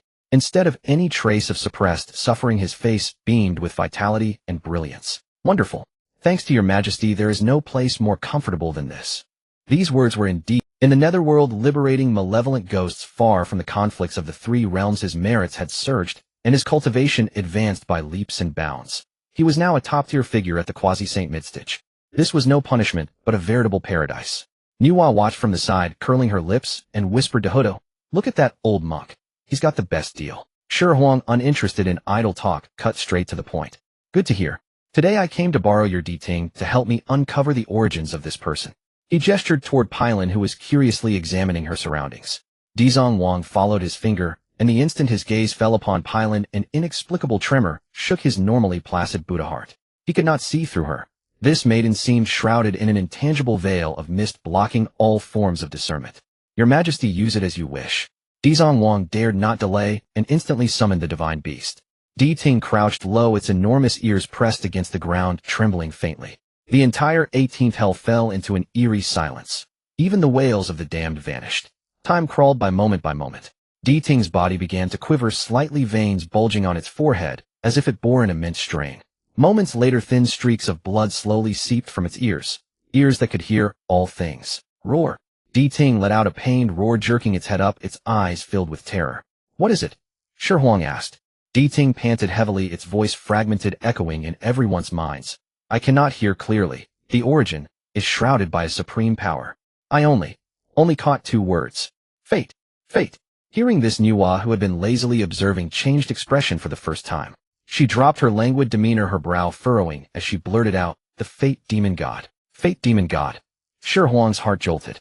Could the Mingyun Daoren Pylon mentioned be the Fate Demon God? But if the Fate Demon God had entered the Primordial World, would Hongjun be unaware? Based on his knowledge of the Primordial Era, most of the 3,000 Chaos Demon Gods had perished during the great calamity of Panga's creation. The Fate Demon God was among the most mysterious and supreme of them, rumored to have never fallen, but to have lurked deep within chaos. It suddenly struck him. When the Huangmei Great Immortal had descended into the Primordial World, Hongjun had mentioned having deals with other demon gods. Could it be this very Fate Demon God? Nuwa's face darkened with worry. This is troublesome. When Pangu split heaven and earth, he slew 3,000 demon gods, but a few slipped through, and Fate is one of them. The law of fate he wields transcends ordinary great Daos, elusive and treacherous. This little girl is likely a pawn he has placed in the Primordial World, a pawn that even a sage cannot divine, one that devours the heavenly court's fate and is linked to a chaos demon god. This matter had transcended the ordinary realm, since it involves the power of chaos laws that makes things easier. Nuwa mused, then her eyes suddenly brightened. Pangu the Great split heaven and earth, cleaving the 3,000 chaos laws.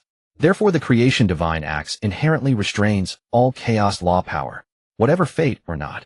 One swing of the axe, and it all splits open. That is the principle of one force crushing 10,000 laws. Shi Huang's eyes glinted. Of the 3 supreme innate treasures born from the creation divine axe, he already possessed both the god-conquering bell and the Panga banner. That meant only one piece remained. It seems I must visit that Grandmaster Taishang after all. This time Shi Huang did not barge in, but obediently had his disciple announce his arrival.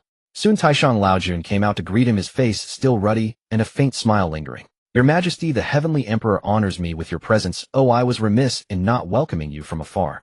"Grandmaster, you're too kind." Shi Huang came straight to the point. "Today I wish to borrow the Tai Chi diagram from you." Taishang Laojun's smile remained unchanged, but his gaze deepened. "The Tai Chi diagram is my supreme treasure, not to be easily moved. May I ask your Majesty's purpose in borrowing it?" "Rest assured, Grandmaster, it is not aimed at the Tao Ancestor." Shi Huang gave his word. After several encounters with the Tao Ancestor, he had come to understand this Grandmaster. As long as it did not target the Tao Ancestor, he would agree to almost anything. Indeed. Taishang Laojun stroked his long beard, pondered for a moment, and nodded. "Very well, I may lend it to you." He paused, his tone shifting, a peculiar glint appearing in his eyes. "However, I have one small condition." "Grandmaster, please speak." Taishang Laojun's gaze swept over Shi Huang, then he lowered his voice, as if sharing a secret.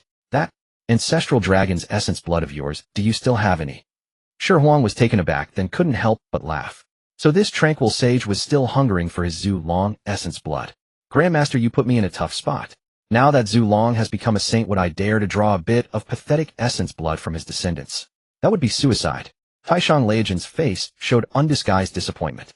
Observing this, Shi Huang had an idea and pulled out a wine gourd from his bosom, offering it to him. But since there's no essence blood, I do have a fine vintage here. Care to try it, Grandmaster? Wine. Taishan Laojun took the gourd with a hint of curiosity. This wine is called Venom Dragon Brew. I made it from the dragon marrow of a northern sea venom dragon aged with Tinthasandier celestial herbs. Its potency may not match Zhu Long's essence blood, but its lasting power, well, it has its own unique flavor. Taishan Laojun pulled out the stopper, and a pungent, yet mellow exotic aroma instantly permeated the entire Doshui Palace. One sniff, and his eyes lit up. Excellent brew. Excellent. He cherished the gourd as he put it away, and when he looked at Shi Huang again, his gaze had warmed considerably. Take the Tai Chi diagram and use it as you wish. With that, a scroll bearing the symbol of two interlocking fish swirling with the profound mysteries of the great Tao flew from his sleeve and slowly settled before Shi Huang. Shi Huang, holding the Taiji diagram, returned to the Lingxiao Palace in a single step. He did not head to the main hall, but instead led everyone directly into a side hall. Nuwa and Hotu followed behind, while Pylon, like a curious child, looked around, filled with wonder at the resplendent heavenly palace. Inside the hall, without a word of nonsense, Shi Huang activated his mind. Buzz. A black banner exuding a sharp aura that could tear everything apart materialized out of thin air. It was the Panga banner. Clang. Another distant bell toll rang, and an ancient great bell hung in midair. It was the Chaos Bell. Finally, he tossed the Taiji diagram in his hand into the air. A golden bridge spanned across Yin and Yang, revolved. The three primordial supreme treasures once again assembled. In the next moment, the three treasures blazed with brilliant light and actively drew close to one another, merging together. The light dispersed. A huge axe, ancient in shape, with wisps of chaotic energy swirling around its blade, floated silently before Shi Huang. A surge of chaotic, primordial aura from before the creation of heaven and earth rushed toward him. This was no mere artifact. It was the terminator of all laws. Come here. Shi Huang beckoned to Pylon, who looked bewildered. Pylon, though confused, obediently walked over. Shi Huang weighed the creation axe in his hand, sensing the terrifying power within it, capable of splitting chaos, yet his movements became exceptionally gentle. He took a deep breath, his arm muscles slightly bulging, and with utmost care, he swung the axe down at the void before Pylon. This strike had no target. It cut neither flesh nor primordial spirit. What it severed was the elusive fate, which even saints could not glimpse. There was no earth-shattering sound, only a crisp crack that seemed to come from the depths of the soul.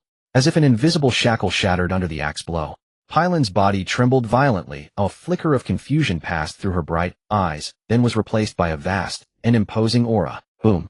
A terrifying accumulation of countless years of heritage erupted within her body. Her cultivation level skyrocketed like a rocket. From a girl with mere brute strength, she broke through mystic, immortal, golden, immortal, Tai golden, immortal, finally settling firmly at the peak of Daluo golden, immortal. The coarse animal hide she wore turned to ashes under the surge of magical power, replaced by a flowing, radiant, immortal gown. Her originally somewhat immature figure now fully matured with graceful curves and enchanting charm. It's done. Hood's eyes flickered with joy. Wait. Nuwa, who had been watching the spectacle with delight, suddenly spoke up. She circled the transformed Pylon twice, then looked at Shi Huang with a serious expression. All talk and no action is useless. Little stone for the millennia-long plan of the heavenly court. You have to give her another kiss to test it. We need rigorous verification. Shi Huang's face instantly darkened. Could he not know his teacher's true nature? The rigorous verification was a pretense. The real intention was to watch a live show. Teacher, you don't need to hide your intentions. Nuwa, however, was unperturbed, and instead put her hands on her hips with righteous indignation. What? As a saint, am I wrong to care about the stability of the heavenly court's fortune? This is a matter of great importance concerning the safety of the three realms. Shi Huang couldn't be bothered to argue with her, and simply turned to look at Hoodoo. Hoodoo understood his intent, and simply covered her mouth with a smile, then waved her delicate hand. A earthy yellow mystical light instantly spread out from the two of them. In an instant, it formed an unremarkable-looking light barrier that nevertheless contained the supreme principles of the earthly path enveloping them and Pylon. This restriction isolated inside from outside.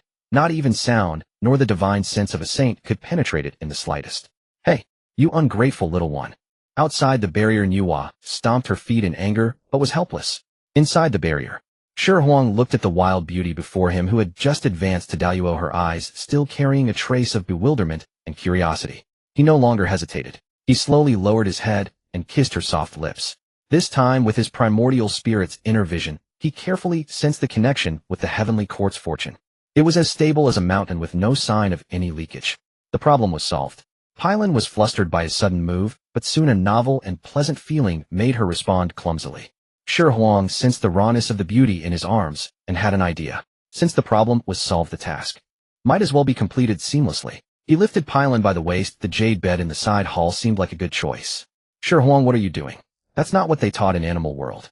We humans are different. Lie down. What followed was a thorough enlightenment lesson for this wild girl from theory to practice.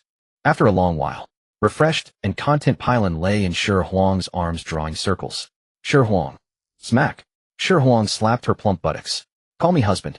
No respect. Why? Isn't your name Shi Huang? Don't you want to do what we just did? Shi Huang smirked. Husband. No wonder animals in Animal World love doing this. So the feeling is really good. Husband, I want more. This time I want to learn from the elephant. Another hour passed. Ding. Congratulations, host, you have successfully conquered Palampo.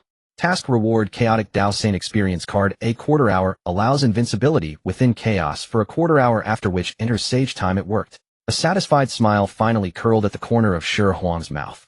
The Chaotic Dao Saint experience card was not merely about elevating the physical body to the saint level. This raised cultivation to the level of a chaotic saint, even capable of instantly killing a Dao Saint. It seemed the system heard Shi Huang's thoughts and provided an explanation. A chaotic Dao Saint has higher cultivation than a primordial saint, but if a primordial saint wants to escape, there is definitely no way to stop them. This reward can be used in a decisive battle against a saint. This gives me a ultimate move to fight Saints Hidden. 15 minutes of true manhood. However, with this experience, future breakthroughs to Hunyuan Wuji will be easier. Just as Shi Huang was about to bend down for another cultivation session, an urgent voice from Zhao Gongming came through the jade slip. Junior brother, something happened in the East Sea. You need to come and decide. Shi Huang had to release the softness in his hands, and in a thought dressed and arrived at the Lingxiao Palace. In the Lingxiao Palace, Duobao and other members of the Jie sect were present. Duobao said, Junior brother, the local land deity near the East Sea urgently reported that sea monsters are harming people. I sent Neza to investigate. Neza sent word that the ancestral dragon is allowing his shrimp soldiers and crab generals to harm the human race. It involves a saint, so I dared not act on my own. I had to ask you to come and discuss. Shi Huang was astonished. The investiture of the gods had already ended peacefully. Was the heavenly Tao going to pull the script back? Within the Jasper firmament, the Jie sect immortals assembled. Duobao Taoist's words echoed through the hall, causing Shi Huang to furrow his brow slightly. Junior brother, an incident has occurred in the Eastern Sea, and your presence is required to manage it. Apprehension clouded Duobao Taoist's face. Sea demons have been harming people. I dispatched Neza to investigate. He reported that the ancestral dragon is indulging his crab and shrimp soldiers in ravaging the human race. Shi Huang's heart sank upon hearing this. The conferred god cataclysm had concluded. The celestial script should have turned a new page. Why had it reverted? Was this not Neza wreaking havoc in the sea? After severing his 3 corpses and attaining sainthood, the ancestral dragon had indeed grown insufferably arrogant. Not only had he openly declared the 4 seas free from heaven's control, but he also indulged his aquatic army in slaughtering humans, challenging the authority of the heavenly court. Such blatant actions clearly had a backer. Shi Huang scoffed, inwardly fully aware. This was evidently a ploy by Hongjun Taoist ancestor using the ancestral dragon, along with the elusive Mingyi old ancestor, to probe heaven's limits. A cold mechanical chime resounded in his mind. New mission deployed. Target: conquer the dragon clan's eldest princess, Ao Tingxin. Mission reward: perfected quasi-saint Dao insight. Shi Huang's heart stirred. Dao insight at the late quasi-saint stage. This reward was tailored precisely for him. He had long stagnated at the great Luo golden immortal realm. Though his physical form was formidable, his cultivation had not advanced. His innate talent was simply too poor. With this perfected quasi-saint Dao insight, his cultivation could directly break through to quasi-saint perfection. Perhaps then he could contend with the ancestral dragon Hidden. Ao Tingxin, the ancestral dragon's most beloved daughter, the dragon clan's foremost saintess, proud, cold, and aloof. A glint of amusement flickered in Shi Huang's eyes. It seemed he would have to pay a personal visit. No need for further discussion. Shi Huang raised a hand to cut off Duobao's concern. I shall go myself. Duobao paused, then nodded. With the sovereign taking the field, matters would surely be different. Shi Huang stepped forward, his form vanishing into the void as he headed straight for the Eastern Sea. Outside Qintang Pass, monstrous waves surged and dark clouds pressed down. The floodwaters had already breached the city walls. The people wailed in terror. Once prosperous Qintang Pass now resembled a hellish realm. While the Heavenly Court debated how to deal with the ancestral dragon Shi Huang's disciple Neza, under Duo Bao Daoist's rough, GS-style tutelage, had become even more hot-tempered than his original counterpart. Confronting the arrogant dragon clan third prince Ao Bing, Neza wasted no words, directly flaying him, ripping out his sinews, and hanging the corpse on the city wall as a warning. This act enraged the dragon clan utterly. "Neza, you go too far." A clear, furious shout like a thunderclap from the 9 heavens shook the sea and sky. The dragon clan's eldest princess Ao Tingxin descended personally at the head of 1,000,000 elite aquatic soldiers. Clad in azure dragon armor and wielding a silver spear, her quasi-saint pinnacle aura dominated the scene. She was exquisitely beautiful with features like a painting yet cold as ice. At this moment her phoenix eyes deep as the ocean blazed with fierce fury. "Today I, Ao Tingxin, shall flood Qintang Pass to avenge my third brother." At her command, the 1,000,000 aquatic soldiers roared in unison, raising colossal waves that crashed toward Qintang Pass. Li Jing, the defending general of Qintang Pass, turned pale as earth. Though Neza was brave, how could he withstand Ao Tingxin, a quasi-saint pinnacle, and 1,000,000-strong aquatic army? Neza stood atop the city wall, his wind fire wheels beneath him, and his 3-pointed two-edged spear pointing skyward. Flames raged around him. He showed no fear in the face of Ao Tingxin's overwhelming wrath. That Ao Bing oppressed the people and deserved death. Ripping out his dragon sinews was an act of divine justice. Neza's youthful face was full of defiance. Ao Tingxin clenched her silver teeth, wasting no more words. With a flick of her spear, it transformed into a silver dragon that shot straight at Neza.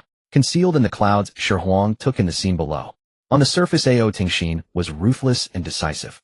Yet Shi Huang keenly caught a fleeting struggle and reluctance in her eyes when she ordered the flooding of human cities. It was an extremely swift, emotional fluctuation, imperceptible, without a high cultivation level. This Ao Tingxin was no bloodthirsty demoness. She was merely a tsundere saintess shackled by family honor, forced to put on such a display. A breakthrough had been found. An almost imperceptible smile tugged at Shi Huang's lips. This mission was far more intriguing than he had imagined. He did not intervene immediately, but continued watching. He wanted to see just how far Ao Tingxin would go. Ao Tingxin engaged Neza in combat. Spear shadows crisscrossed, magical power seethed. Though Neza was only a golden immortal, his lotus-born body rendered him impervious to weapons, and treasures like the universe ring and the red armillary sash allowed him to hold his ground briefly. But the aquatic army had already breached the city, killing countless civilians. Ao Tingxin's heart tightened. Her original intent was merely to intimidate and force heaven to surrender Neza, not to slaughter mortals. Yet the battle had begun, and she could no longer stop. Her silver spear suddenly trembled, forcing Neza back.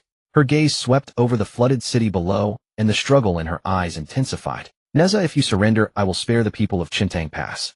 Ao Tingxin's voice was icy, yet laced with a barely perceptible urgency. Neza laughed defiantly. "Never. I, Neza, stand tall between heaven and earth. I will not wait for death like a coward." He knew that once captured, Ao Tingxin would never spare Qintang Pass. It was a provocation. From the clouds, Shi Huang observed everything clearly. This Ao Tingxin did harbor some kindness. He decided it was time to make his entrance. Torrential waves swept countless citizens of Qintang Pass, threatening to devour the ancient city entirely. At this critical moment, a figure appeared atop the city wall out of thin air. Without even employing his divine power, he merely emitted a strand of pure young blood energy, blazing like the scorching sun. Amid the roaring thunder, the massive floodwaters evaporated before one's very eyes, revealing the city covered in mud and the surviving citizens who had narrowly escaped disaster. Ao Tingxin was shaken to her core by this sudden turn of events. The Heavenly Emperor had arrived in person. She suppressed the shock within her heart, but since her father, the ancestral dragon, was a heavenly Tao saint, she had to stand tall. She pointed her silver spear at Shi Huang. "Your Majesty, the Heavenly Emperor, today's matter is a personal grudge between our dragon clan and Neza. Please refrain from interfering." Shi Huang paid no heed to her bluster. His gaze swept over Ao Tingxin, and at the same time the system's cold prompt sounded in his mind. "Ding. 10,000-fold charm critical has been activated."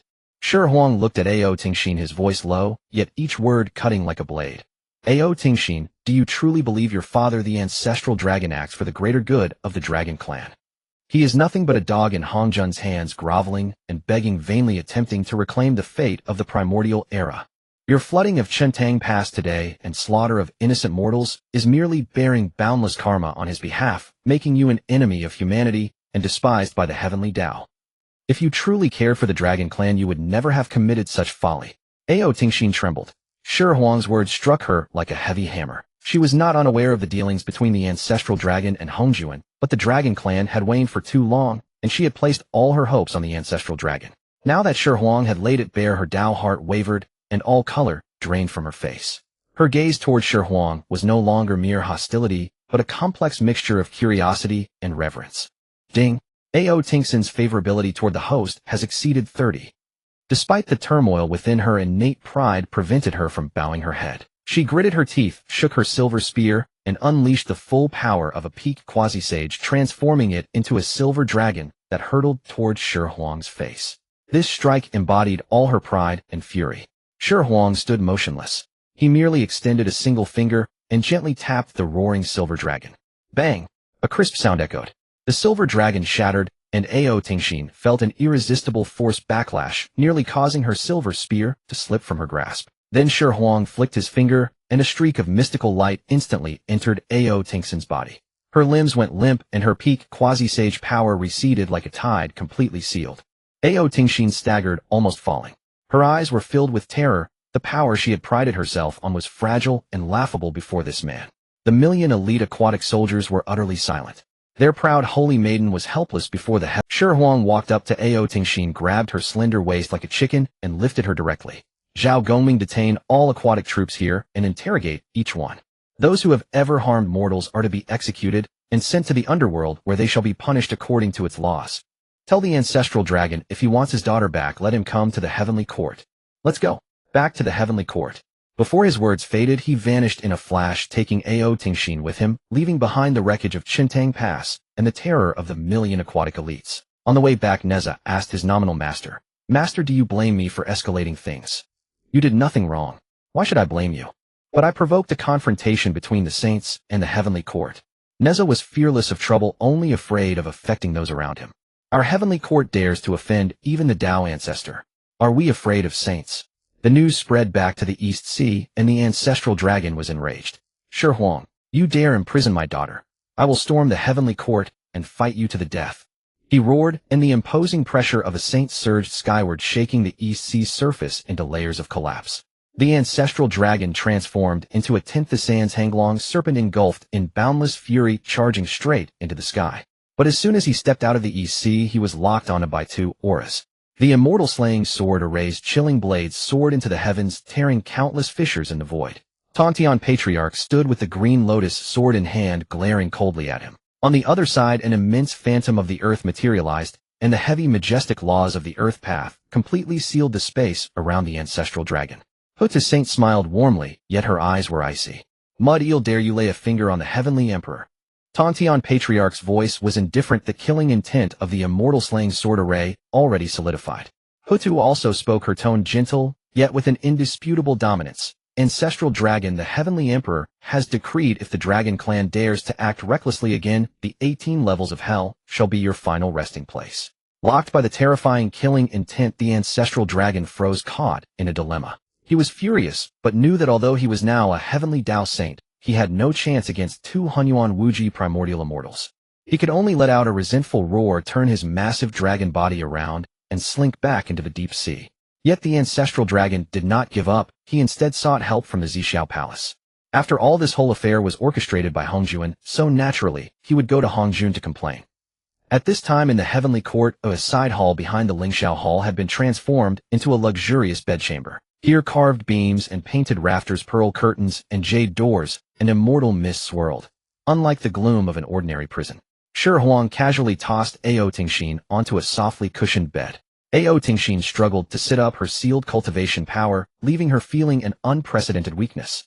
She looked at Shi Huang with a complex gaze, hatred, humiliation, and an indescribable curiosity. But she knew that the heavens were lecherous and that the heavenly emperor had many consorts. "What do you intend to do?" she asked, her voice hoarse. Shi Huang did not answer, but slowly drew closer. A hint of amusement curled at the corner of his mouth as he prepared to conduct a special interrogation of this proud dragon princess. "Of course, to make you understand what the true heavenly court is," he said softly. His words carried an undeniable pressure. To deal with this proud woman, he only needed to shatter her self-esteem. If even her father, the ancestral dragon saint, lacked the courage to rescue her, then what pride remained? With this thought, a clear plan formed in Shi Huang's mind. Within the purple cloud palace, an eternal and unchanging chill permeated the air. The colossal dragon head of the ancestral dragon lay prostrate on the ground, its voice brimming with grievance and fury. Dao ancestor, that Shi has gone too far. He has imprisoned my beloved daughter and humiliated my dragon clan. I implore you, Dao ancestor, to seek justice for me. Above the high platform, Hongjun's figure was indistinct, his voice devoid of any ripple, as if stating something utterly unrelated to himself. The time has not yet come. Why, oi? Zulong demanded indignantly. I have already attained sagehood. He is merely a Hunyuan. Why should I fear him? In his possession lies the embryonic membrane of the primordial earth. Hongjun's tone remained flat. Once detonated, it will plunge the entire primordial world back into chaos, and even sages cannot escape annihilation. If you make a move and break the rules, he will dare to destroy you along with himself. Are you willing? Zulong's draconic body stiffened. Mutual destruction. He had barely achieved sagehood, savoring the eternal indestructibility of a sage. How could he possibly be willing to die? He understood he was merely a pawn the Dao ancestor had used to test Shi, a pawn that could be discarded at any moment. Withdraw. Hongjun's voice came again. Zulong dared not utter another word. Suppressing his seething rage and resentment, he transformed into a streak of light and retreated disgracefully back to the Eastern Sea. Inside a side hall bedchamber of the heavenly court, Ao Tingxin's spiritual power was sealed, her cultivation rendered utterly useless. She could only lean weakly against a soft couch. The hall doors swung open, and Shi stepped in. Without superfluous movements, he walked to her, extended a finger, and gently lifted her smooth chin, forcing her to meet his gaze. I know you are proud, Shi said softly, yet his words carried a penetrating power. The Dragon Clan were once the overlords of heaven and earth, and your father is a newly ascended sage. It is only natural for you to look down upon everyone else. Ao Tingxin stubbornly turned her head away, refusing to look at him. But I tell you, a sage is nothing before the heavenly Tao. Shi words made Ao Tingxin's entire body tremble. This world should not belong solely to a few exalted sages, nor to the Tao ancestor who regards all beings as mere straw dogs. It should belong to the countless living beings of the primordial world. Ao Tingxin jerked her head back, her eyes wide with astonishment. She had never heard such words. Since Pangu opened the heavens, the strong have ruled and sages have dominated all. That was the natural order. Yet this man before her intended to overturn that very order. I will go and drag out every single dragon who has actively harmed humans this time. Shi released her hand and turned to leave. What are you going to do? Ao Tingxin could not help asking. Judgment. The news that Shi would personally lead troops to the Eastern Sea soon spread throughout the Lingxiao Palace. The Dowd Lord of Many Treasures hurried over to dissuade him. Your Majesty, such a trivial matter hardly requires your personal intervention. Allow us to lead the heavenly soldiers. You should remain in the heavenly court, unless Zulong turned desperate. No, Shi shook his head. I will go, and I will take her with me. He pointed at Ao Tingxin inside the hall. Everyone was stunned. Taking the daughter of the ancestral dragon to judge the descendants of the ancestral dragon. What unprecedented humiliation. Ao Tingxin's heart pounded wildly. Was this man insane? Did he truly not fear that her father would recklessly kill him? She knew Shi physical body was formidable, comparable to a sage's, but he was not a true sage. Against the inexhaustible divine power of a heavenly Dao sage, he would eventually be ground to dust. Yet Shi ignored all concerns, directly lifted Ao Tingxin, and ascended on a cloud with heavenly soldiers and generals following closely behind. Above the Eastern Sea, a gloom hung heavy. Shi hovered in the air, holding an ancient mirror in his hand, the Haotian mirror. Mirror light spilled like water, casting down upon the vast ocean below. Ao Guang stepped forward. Shi voice was not loud, yet it resounded clearly across the four seas. Deep within the Eastern Sea Dragon Palace, an old dragon's body trembled, but he dared not disobey. He could only steel himself and fly out of the water. The Haotian mirror flashed, and scenes emerged within it, exactly the image of Ao Guang, allowing his water demons to stir up waves outside Chintang Pass and devour humans. Do you confess your crime? I. Ao Guang stammered. Execute. The moment Shi spoke, Zhao Gongming behind him summoned the dragon binding rope, tied him up securely, and dragged him aside. Ao run. The West Sea Dragon King was named, his face ashen. Ao Qin. The South Sea Dragon King's soul took flight. One by one, Shi wielding the Haotian mirror called out every Dragon King and every Dragon Prince. Under the mirror's light, good and evil were clearly distinguished, merits and faults laid bare. All dragons who had participated in this calamity against humanity, regardless of rank, were seized by heavenly soldiers, cast into the celestial prison, and awaited punishment. As for those dragons who had abided by their duties and harmed no one, Shi left them untouched, and even spoke words of reassurance. He would not wrong a single good person, nor would he spare a single evildoer. Ao Tingxin was kept by Shi Huang's side, witnessing the entire process from beginning to end. She had initially thought it would be a bloody massacre, a brutal suppression of the dragon clan by the heavenly court. Yet what she saw was an impartial judgment. The deep-rooted pride within her began to crumble bit by bit. So the so-called majesty of their dragon clan was merely the arrogance of the powerful doing as they pleased. And her vaunted father, the newly ascended sage, did not even dare to show his shadow when his own daughter was imprisoned and his descendants were judged before the world. A sage? How utterly laughable. Ao Tingxin looked at the profile of the man beside her. His expression was indifferent, yet it carried an authority that commanded reality. That was not the authority of a sage, it was the authority of a heavenly emperor, the authority of the true master of this heaven and earth. Her heart was in turmoil. Above the east sea the waves surged wildly. Shi Huang temporarily placed Ao Tingxin under the custody of heavenly soldiers and stood atop the 9 heavens overlooking the vast ocean below. His voice was not loud, yet it could clearly echo across the 4 seas. Primordial Dragon, although you have become a saint, you are the true instigator behind this chaos caused by sea monsters harming humanity. Heavenly Court will settle this account with you properly. As soon as these words fell, heavenly soldiers formed ranks, their banners blocking the sun completely, surrounding the underworld of the East Sea. Beneath the deep sea, the Primordial Dragon was furious. He had originally thought that after dealing with those younglings the matter would be settled. But now he was directly named as the culprit, and Heaven's army had come to besiege the underworld of the East Sea. A golden light shot skyward, revealing the massive form of the Primordial Dragon, covering half the heavens. He roared, Shi Huang, I already permitted you to deal with the younglings of the Dragon Clan, don't push your luck. Shi Huang's gaze remained calm as he faced the Primordial Dragon. My face is earned through my own strength, not given to me by you. The Primordial Dragon's anger intensified, his saintly pressure pressing down like mountains on Shi Huang. The agreement made by the Tao Patriarch states that saints should not engage in combat, but it never said anything about provoking me. What if I do provoke you? Shi Huang countered. His blood and chi boiled within him, his physical power reaching toward the heavens, resisting the Primordial Dragon's saintly pressure with sheer force. The Primordial Dragon ceased all idle chatter, shifting his body to charge into chaos. The Hongwang realm could not withstand such a clash between saints. It was an established rule. Shi Huang followed closely behind both figures, vanishing instantly from the sky of Hongwang. Deep within the chaos, the void shattered, turbulent currents swirling everywhere. The Primordial Dragon revealed his Tenthasans true form, his dragon roar shaking the heavens, law force surging towards Shi Huang like a tidal wave. He formed hand seals, unleashing divine thunderbolts from the void, each strike powerful enough to annihilate even Quasi-Saints. Shi Huang neither dodged nor retreated, meeting them head-on with his physical body. His fists moved like dragons, stepping upon chaos, every swing bearing the power of creation itself. Chaotic air currents were torn apart by his fist winds, revealing countless realms of vacuum. The Primordial Dragon's law struck against his flesh body, creating only ripples without causing any harm. This chaotic battle stirred the hearts of countless great beings throughout Hongwang. Within the Purple Heaven Palace, the Tao Patriarch Dijun sat with closed eyes, yet a sliver of his consciousness turned its attention toward the scene. In the Supreme Purity Palace, Lao Zi stroked his beard in silence. In the Jade Void Palace, the celestial venerable Yuan Shi wore a solemn expression. Within the Nuwa Palace, Nuwa reclined lazily upon her throne, a subtle smile playing at her lips, almost imperceptible to others.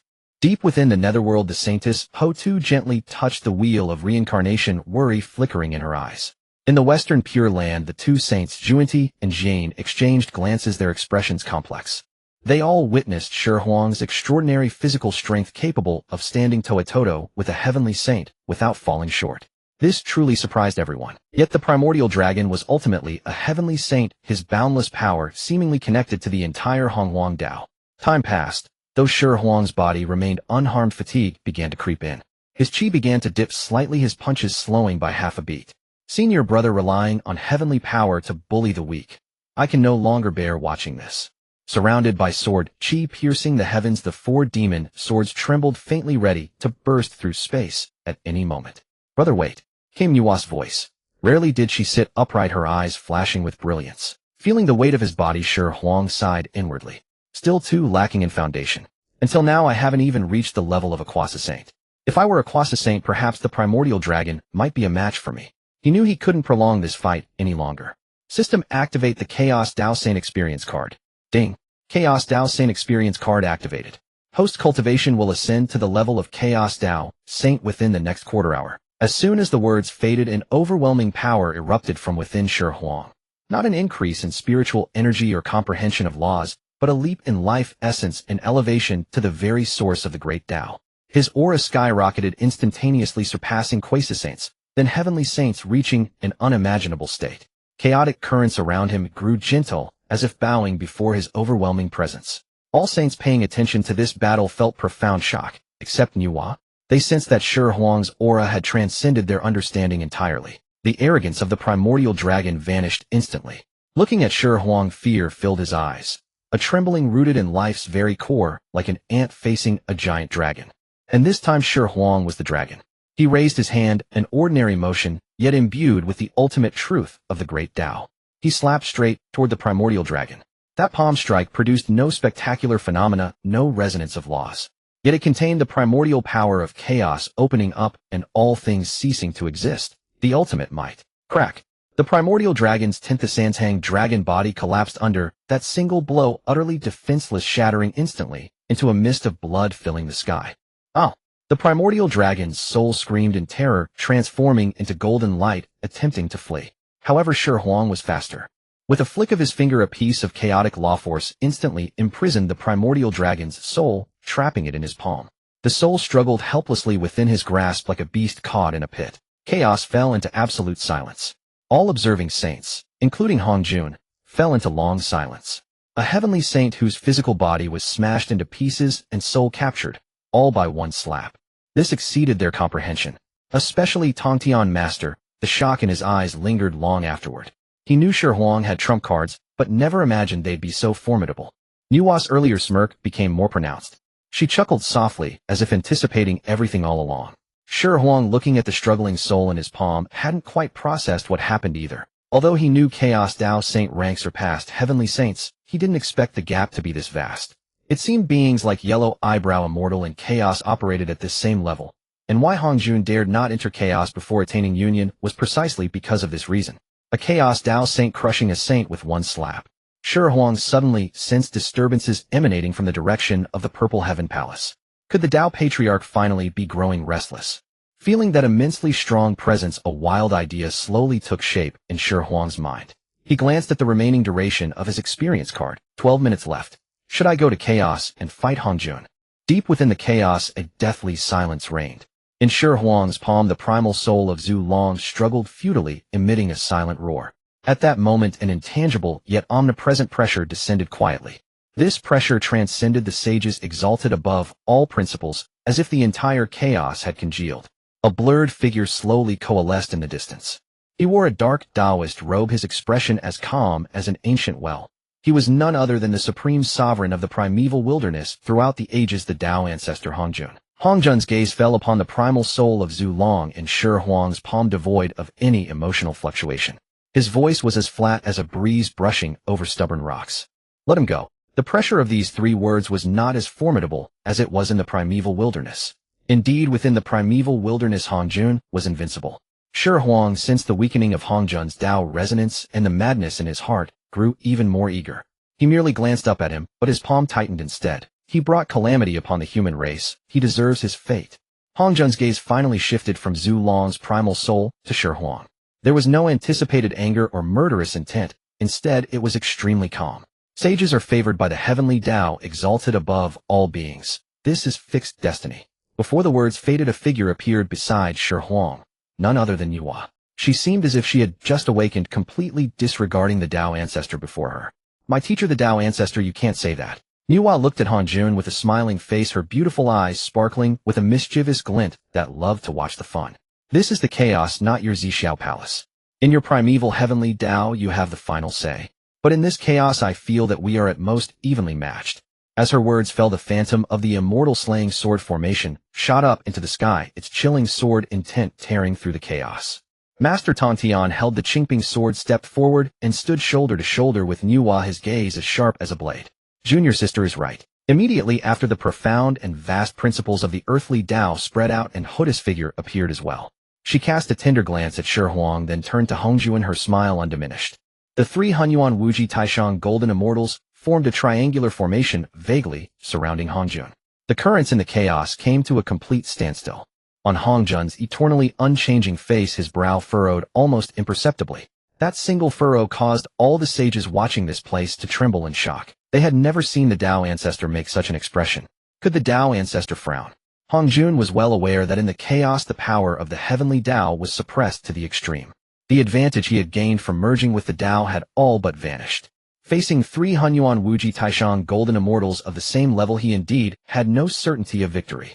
Especially Nuwa, the disciple he had always found most unfathomable.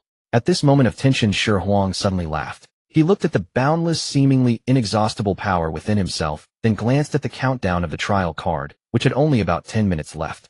If this power were to be wasted for nothing, wouldn't that be against all reason? Teacher, senior uncle, my wife.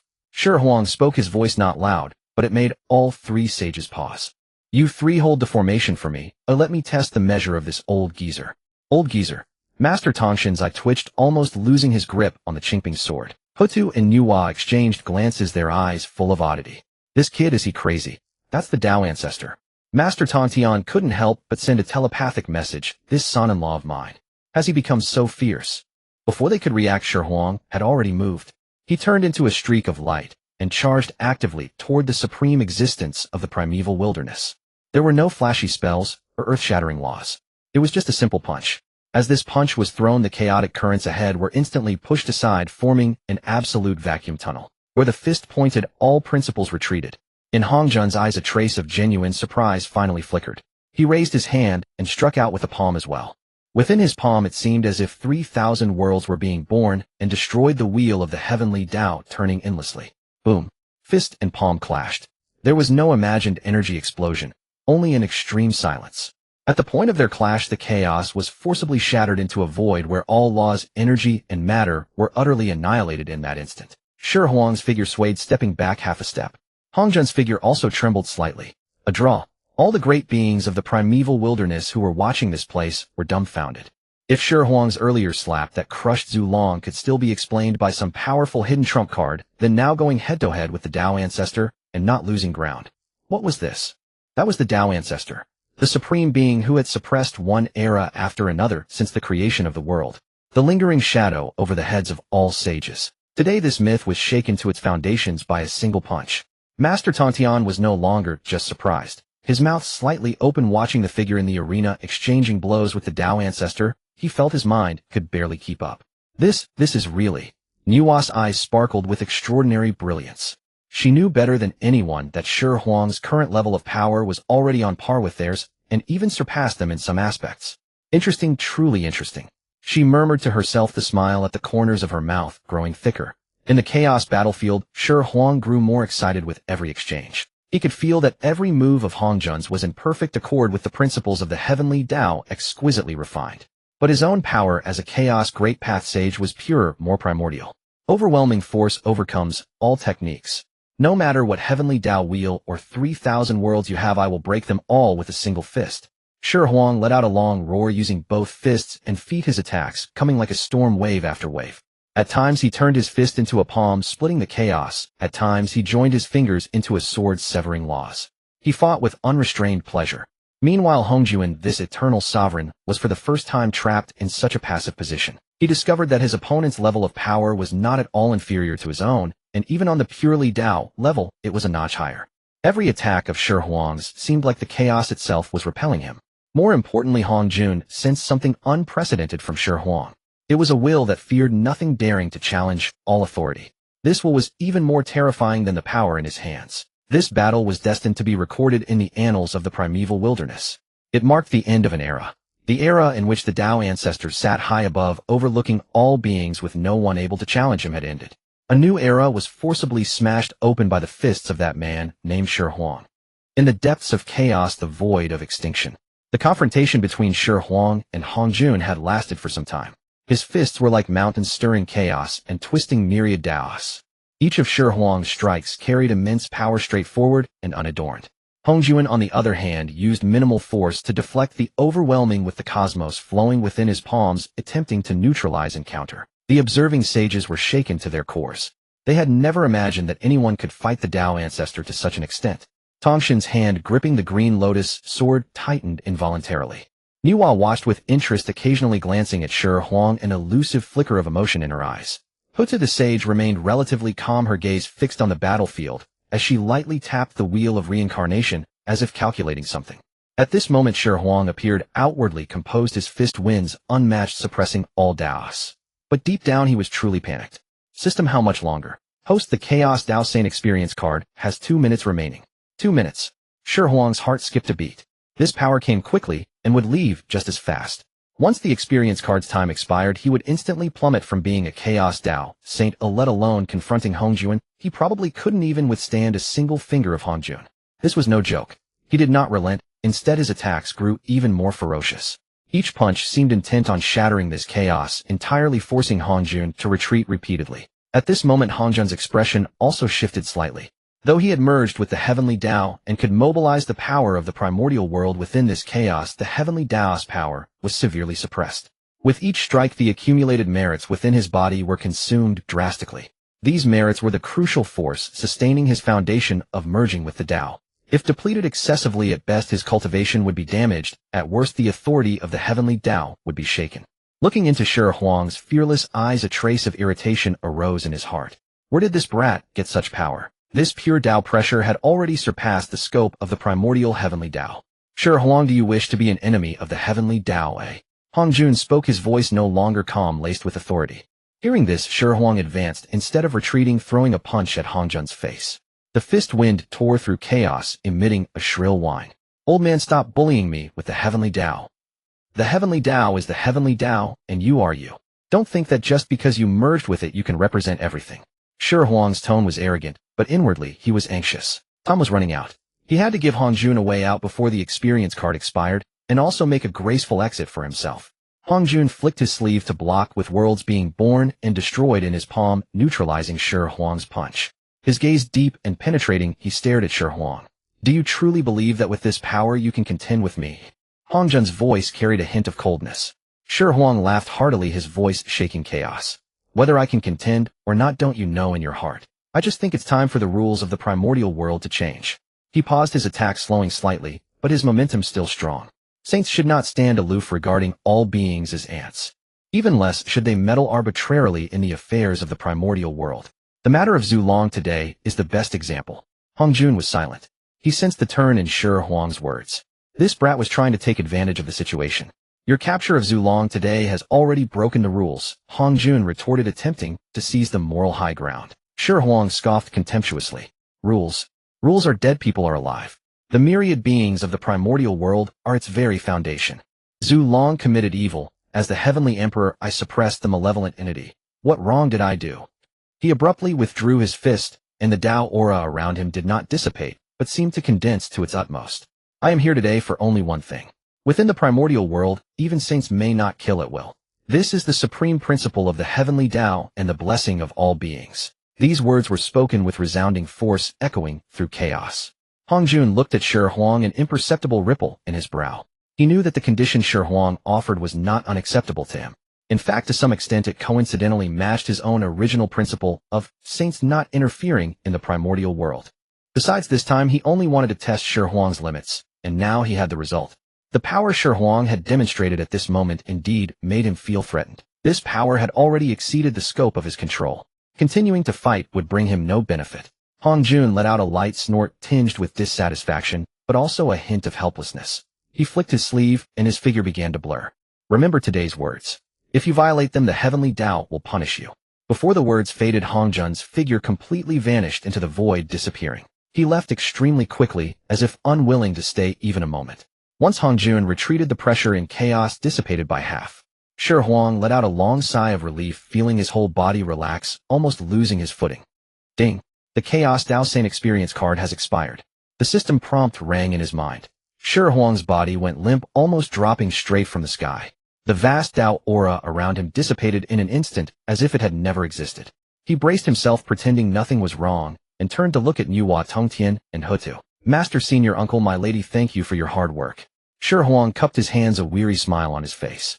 Tongtian approached, patted Shi Huang on the shoulder, his eyes full of approval. Good lad. This battle was exhilarating. That old scoundrel Dao ancestor finally suffered a silent loss. Hutu the sage looked at Shi Huang tenderly and handed him a pill. Your aura was fluctuating violently just now. I'm afraid you've expended a great deal. This is the 9-rotation golden pill, which can aid your recovery. Shi Huang took the pill feeling warmth in his heart. Thank you, my lady. Before all the sages, he swallowed the pill without hesitation. The pill dissolved upon entering his mouth, and a warm current instantly flowed through his body. The originally empty body began to recover gradually. What about Zhu Long's primordial spirit? Tang Tian asked. Shi Huang opened his palm. Zhu Long's imprisoned primordial spirit was still struggling in his hand. Zhu Long should be handed over to the underworld for punishment. Having committed such grave sins, suffering in the underworld is what he deserves. So saying, Shi Huang passed Zhu Long's primordial spirit to Hutu. Hutu received the primordial spirit and nodded gently. Good. The 18 levels of hell in the underworld have a place for him. The battle ended, shaking the primordial world. The Dao ancestor Hanjun had never been so passive since merging with the Dao. Shi Huang's fame was established in one battle, his might unparalleled at the time.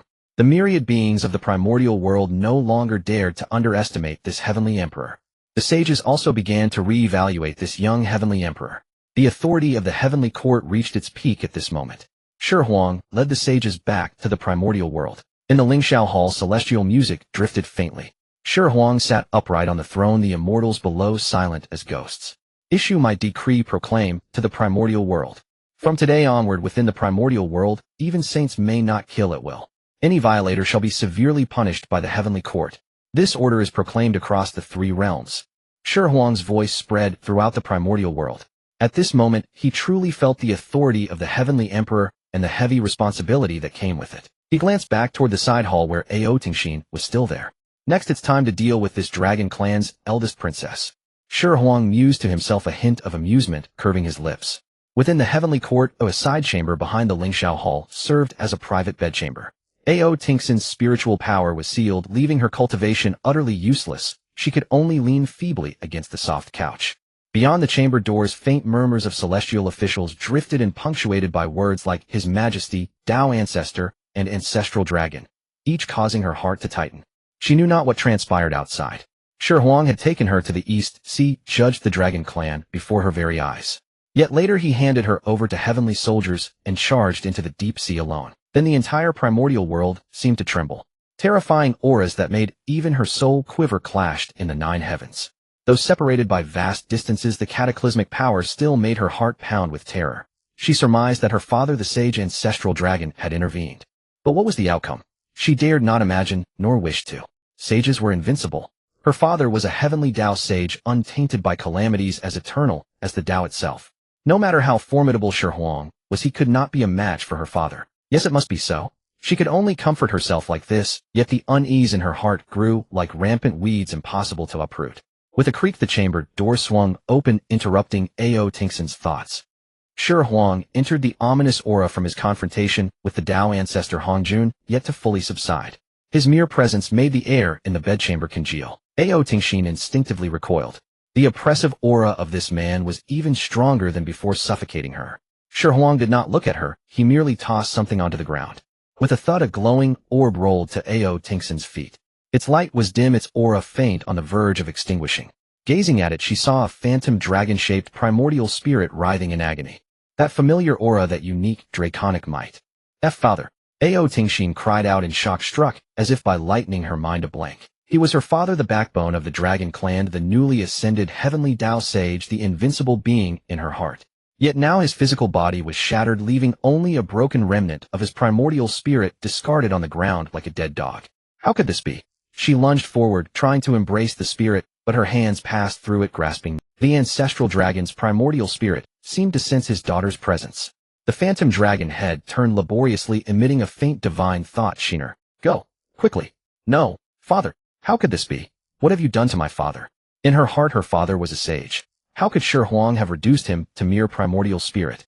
For a moment she forgot that she too was a captive. Ignoring her sealed power, she rushed at Shi Huang like a madwoman, only to have her wrist caught effortlessly by him. Her struggles were utterly futile against his iron grip. Your father. He is now nothing but my prisoner. He leaned down, whispering into her ear with a mocking smile. However, I can give you a chance to save him. Ao Tingxin stopped struggling. She raised her tear-streaked face, a glimmer of desperate hope in her eyes. Marry me and become my woman. I will spare his life. Marry him. Though she secretly admired Shi Huang's deeds, he was also the one who imprisoned her and shattered her father's body. Now he was forcing her to marry him. This was going too far. Marry the enemy who imprisoned her, humiliated the dragon clan, and reduced her father to such a state. It was worse than death. Her innate pride and the dignity of the dragon clan nearly made her refuse without a second thought. Yet when her gaze fell upon her father's faint, fragile, primordial spirit on the ground on the verge of dissipating, all words of refusal caught in her throat. She could die, she could be humiliated. But her father could not. He was the only hope of the dragon clan, the sole pillar for its resurgence. If her father truly fell, the dragon clan would be utterly finished. Humiliation, anger, resentment, despair. All emotions intertwined within her, finally dissolving into two streams of clear tears rolling down her pale cheeks. She slowly closed her eyes, and when she opened them again, only a dead stillness remained. I agree. Ding. Ao Tingson's affection decreased to 40. Dual cultivation now yields no rewards. Indeed, a forced melon is not sweet. Had it been changed, she would have agreed directly. This woman was not a Yandere, she was merely pure pride. It seemed he had been too hasty, he needed to proceed slowly. Shi Huang deliberately flashed a villainous smirk. He reached out and gently wiped the tears from Ao Tingson's face. That's right. A wise man submits to circumstances. From now on you shall be the empress consort of my heavenly court. He paused, then added, rest assured I keep my word. Your father's primordial spirit will be well preserved. The word, well, was emphasized, carrying a sinister undertone that made Ao Tingson's heart tremble. Shi Huang had never intended to utterly destroy the ancestral dragon. Kill a heavenly Dao sage. Preposterous. A heavenly Dao sage's primordial spirit was entrusted to the Dao. Oh, as long as the Dao endured, they were immortal and indestructible. Even if he used the trial card to completely annihilate the ancestral dragon's primordial spirit, the Dao would resurrect him from its origins after eons. At that time, a sage with no attachments and a single-minded thirst for revenge would only be more troublesome. The best course was to suppress his primordial spirit as he had done, ensuring it never rose again. Shi Huang picked up the ancestral dragon's half-dead primordial spirit, as if it were a bag of trash, turned and strode out of the chamber. He casually handed it to Zhao Gongming, instructing him to deliver it to the underworld as originally agreed. Returning to the bedchamber, Shi Huang looked at Ao Tingshin and said, I know you hold no goodwill toward me, and I bear none toward your dragon clan. In the past, during the Dragon Han cataclysm, the dragon clan was burdened with karmic sin and trapped in the underworld's ocean eye. Yet you never remained obedient, bringing calamity to the mortal world. Now you harm the human race, the most beloved by the great Dao. Shi Huang narrowed his eyes, fixing his gaze on Ao Tingshin. Your dragon clan's bane is not your love of strife, but your arrogance. Shi Huang did not rush to consummate the marriage with Ao Tingshin. This matter required patience. He looked into her tear-filled eyes, his tone calm, yet carrying an undeniable authority. For the failed attempt to flood Qintang Pass, you were spared from death, but your crimes remain. Ao Tingson's heart trembled, believing that endless humiliation awaited her. She shut her eyes, bracing for the anticipated disgrace. Yet Shi Huang merely waved his hand, sending a talisman into her body to lift part of the restrictions. Her magical power was partially restored, though far from its peak. Your father's primordial spirit has entered the underworld, enduring torment in the 18 hells. You shall also go to the underworld, to the shores of reincarnation, and liberate the souls of mortals who perished because of the dragon clan. Ao Tingson's eyes snapped open in disbelief as she stared at Shi Huang. Liberation. The underworld. This was not the punishment she had imagined. There was no imprisonment, no torture, no outright humiliation. Yet this command stung more deeply than any torment. Ordering her to conduct liberation rites for mortals she once held in contempt, it was a direct assault on the pride of the dragon clan. What? What do you mean? She asked hoarsely. Shi Huang did not answer. Instead, he handed her over to several heavenly soldiers and instructed, escort the dragon clan's eldest princess to the underworld and place her under the arrangements of Saint Hudu. The heavenly soldiers obeyed and led Ao Tingshin straight toward the southern heavenly gate. She remained silent throughout the journey, a turmoil of emotions churning within. She had anticipated a more direct form of humiliation, never expecting such a civilized punishment. Yet this punishment tormented her even more. In the underworld by the shores of reincarnation, Saint Hutu sat, in elegant palace attire, before the wheel of reincarnation, her countenance radiant with compassion. Upon seeing Ao Tingshin, she nodded slightly and gestured to a cushion beside the wheel. Dragon maiden, you shall perform liberation rites for the departed souls here. Saint Hutu's voice was gentle, yet carried an undeniable authority. Reluctantly, Ao Tingshin sat down. She gazed at the surging river of reincarnation, watching countless souls pour in like tides and recede like waves. Their faces varied, old and young, male and female, all bearing the obsessions and pains of their former lives. In the initial days, Ao Tingshin merely went through the motions. She chanted the liberation incantations inherited from the dragon clan absent-mindedly. Her proud dragon heart still refused to acknowledge any connection between these mortals and herself. But day after day, year after year on the shores of Reincarnation, she witnessed too much. She saw villages submerged by floods, mortals struggling in despair. She witnessed the grief of separated families and the desolation of famine-stricken lands. Those souls carrying memories of their past lives wept and cried out in the cycle of rebirth. She even saw the souls of mortals devoured by the Dragon Clan's water demons outside Chintang Pass. They were shattered and seething with resentment. Ao Tingxin began to feel unsettled. She had once believed the Dragon Clan stood above all, that mortals were mere ants. But the suffering of these ants struck her with unprecedented force. She started to take her task seriously. Using the secret arts of the Dragon Clan combined with the divine abilities of the earthly path, she guided the souls that had perished because of the dragons. She saw those souls under her liberation rites shed their resentment, their faces gradually becoming serene, and finally, they peacefully entered reincarnation. In that moment, Ao Tingxin experienced a strange tranquility and satisfaction. It was entirely different from the glory she had enjoyed in the Dragon Palace. She began to understand why Shi Huang had sent her here. He was not humiliating her, but making her see the Dragon Clan's sins and let her atone with her own hands. She also began to comprehend the significance of Shi Huang establishing the heavenly court. It was not about being exalted above all, but about creating order for all beings in the primordial world, upholding justice. Shi Huang. His ambitions were vast, and his love was equally vast. It was not only for the majesty of the heavenly court, but for the countless beings of this primordial world. Ao Tingxin remained on the shores of reincarnation, laboring day and night without rest. With each liberation, her draconic karma gradually dissipated. Her pride, too, crumbled little by little before the suffering of all beings. She gazed at the river of reincarnation, no longer filled with resentment, but with contemplation. Ding. Affinity with target Ao Tingxin has exceeded 70. Far away in the heavenly court, within the Lingxiao treasure hall, Shi Huang sensed the system notification, and a faint, barely perceptible smile crept across his lips. He did not rush to meet Ao Tingxin. He knew that some things needed time to settle and ferment. He turned to the several high ministers of the heavenly court beside him, and said, "I will go into seclusion to digest the insights I have gained. Matters of the heavenly court shall be temporarily handled by Duobao and Zhao Gongming. If urgent issues arise, send word to the palace of Nuwa and seek Nuwa's decision." Having spoken, Shi Huang transformed into a beam of golden light and vanished from Lingxiao treasure hall. He entered his secluded cultivation chamber, but he was not entirely detached from worldly affairs. The insights brought by the chaotic Great Tao Saint experience card were like an ocean of stars requiring his slow absorption. He sought to truly claim that transient power as his own and integrate it into his Tao. 10,000 years to mortals was a vast span of time. But to the primordial world it was enough to reshape countless configurations. While Shi Huang was in seclusion, Hangjun was far from idle. Within the purple cloud palace, Hangjun sat high on a cloud platform, his gaze profound, scheming over unknown designs. In secret, he manipulated the threads of fate, planting numerous seeds for the future of the primordial world. In the Western doctrine upon Mount Meru, under Hangjun's covert guidance, both Bodhisattva Methriya and Bodhisattva medicine successfully severed their corpses and attained sainthood. The Western doctrine's momentum surged with Buddha's light shining far and wide, and its followers multiplying daily. In the Chan sect upon the Jade Void Palace of Mount Kunlun, Huanglong Junren, once a marginal figure, had quietly risen during these 10,000 years. He drained the remnants of the Dragon Clan's blood, essence, and fortune, defying conventions, to become a saint, thus becoming the second saint of the Chan sect. In the human sect within the 8 Scenery Palace, Xuandu Defashi, the foremost disciple of Grand Supreme Elder, also stepped into the realm of sainthood during this 10th ascendier opportunity. In the primordial world, the sudden surge in the number of saints shattered the existing balance.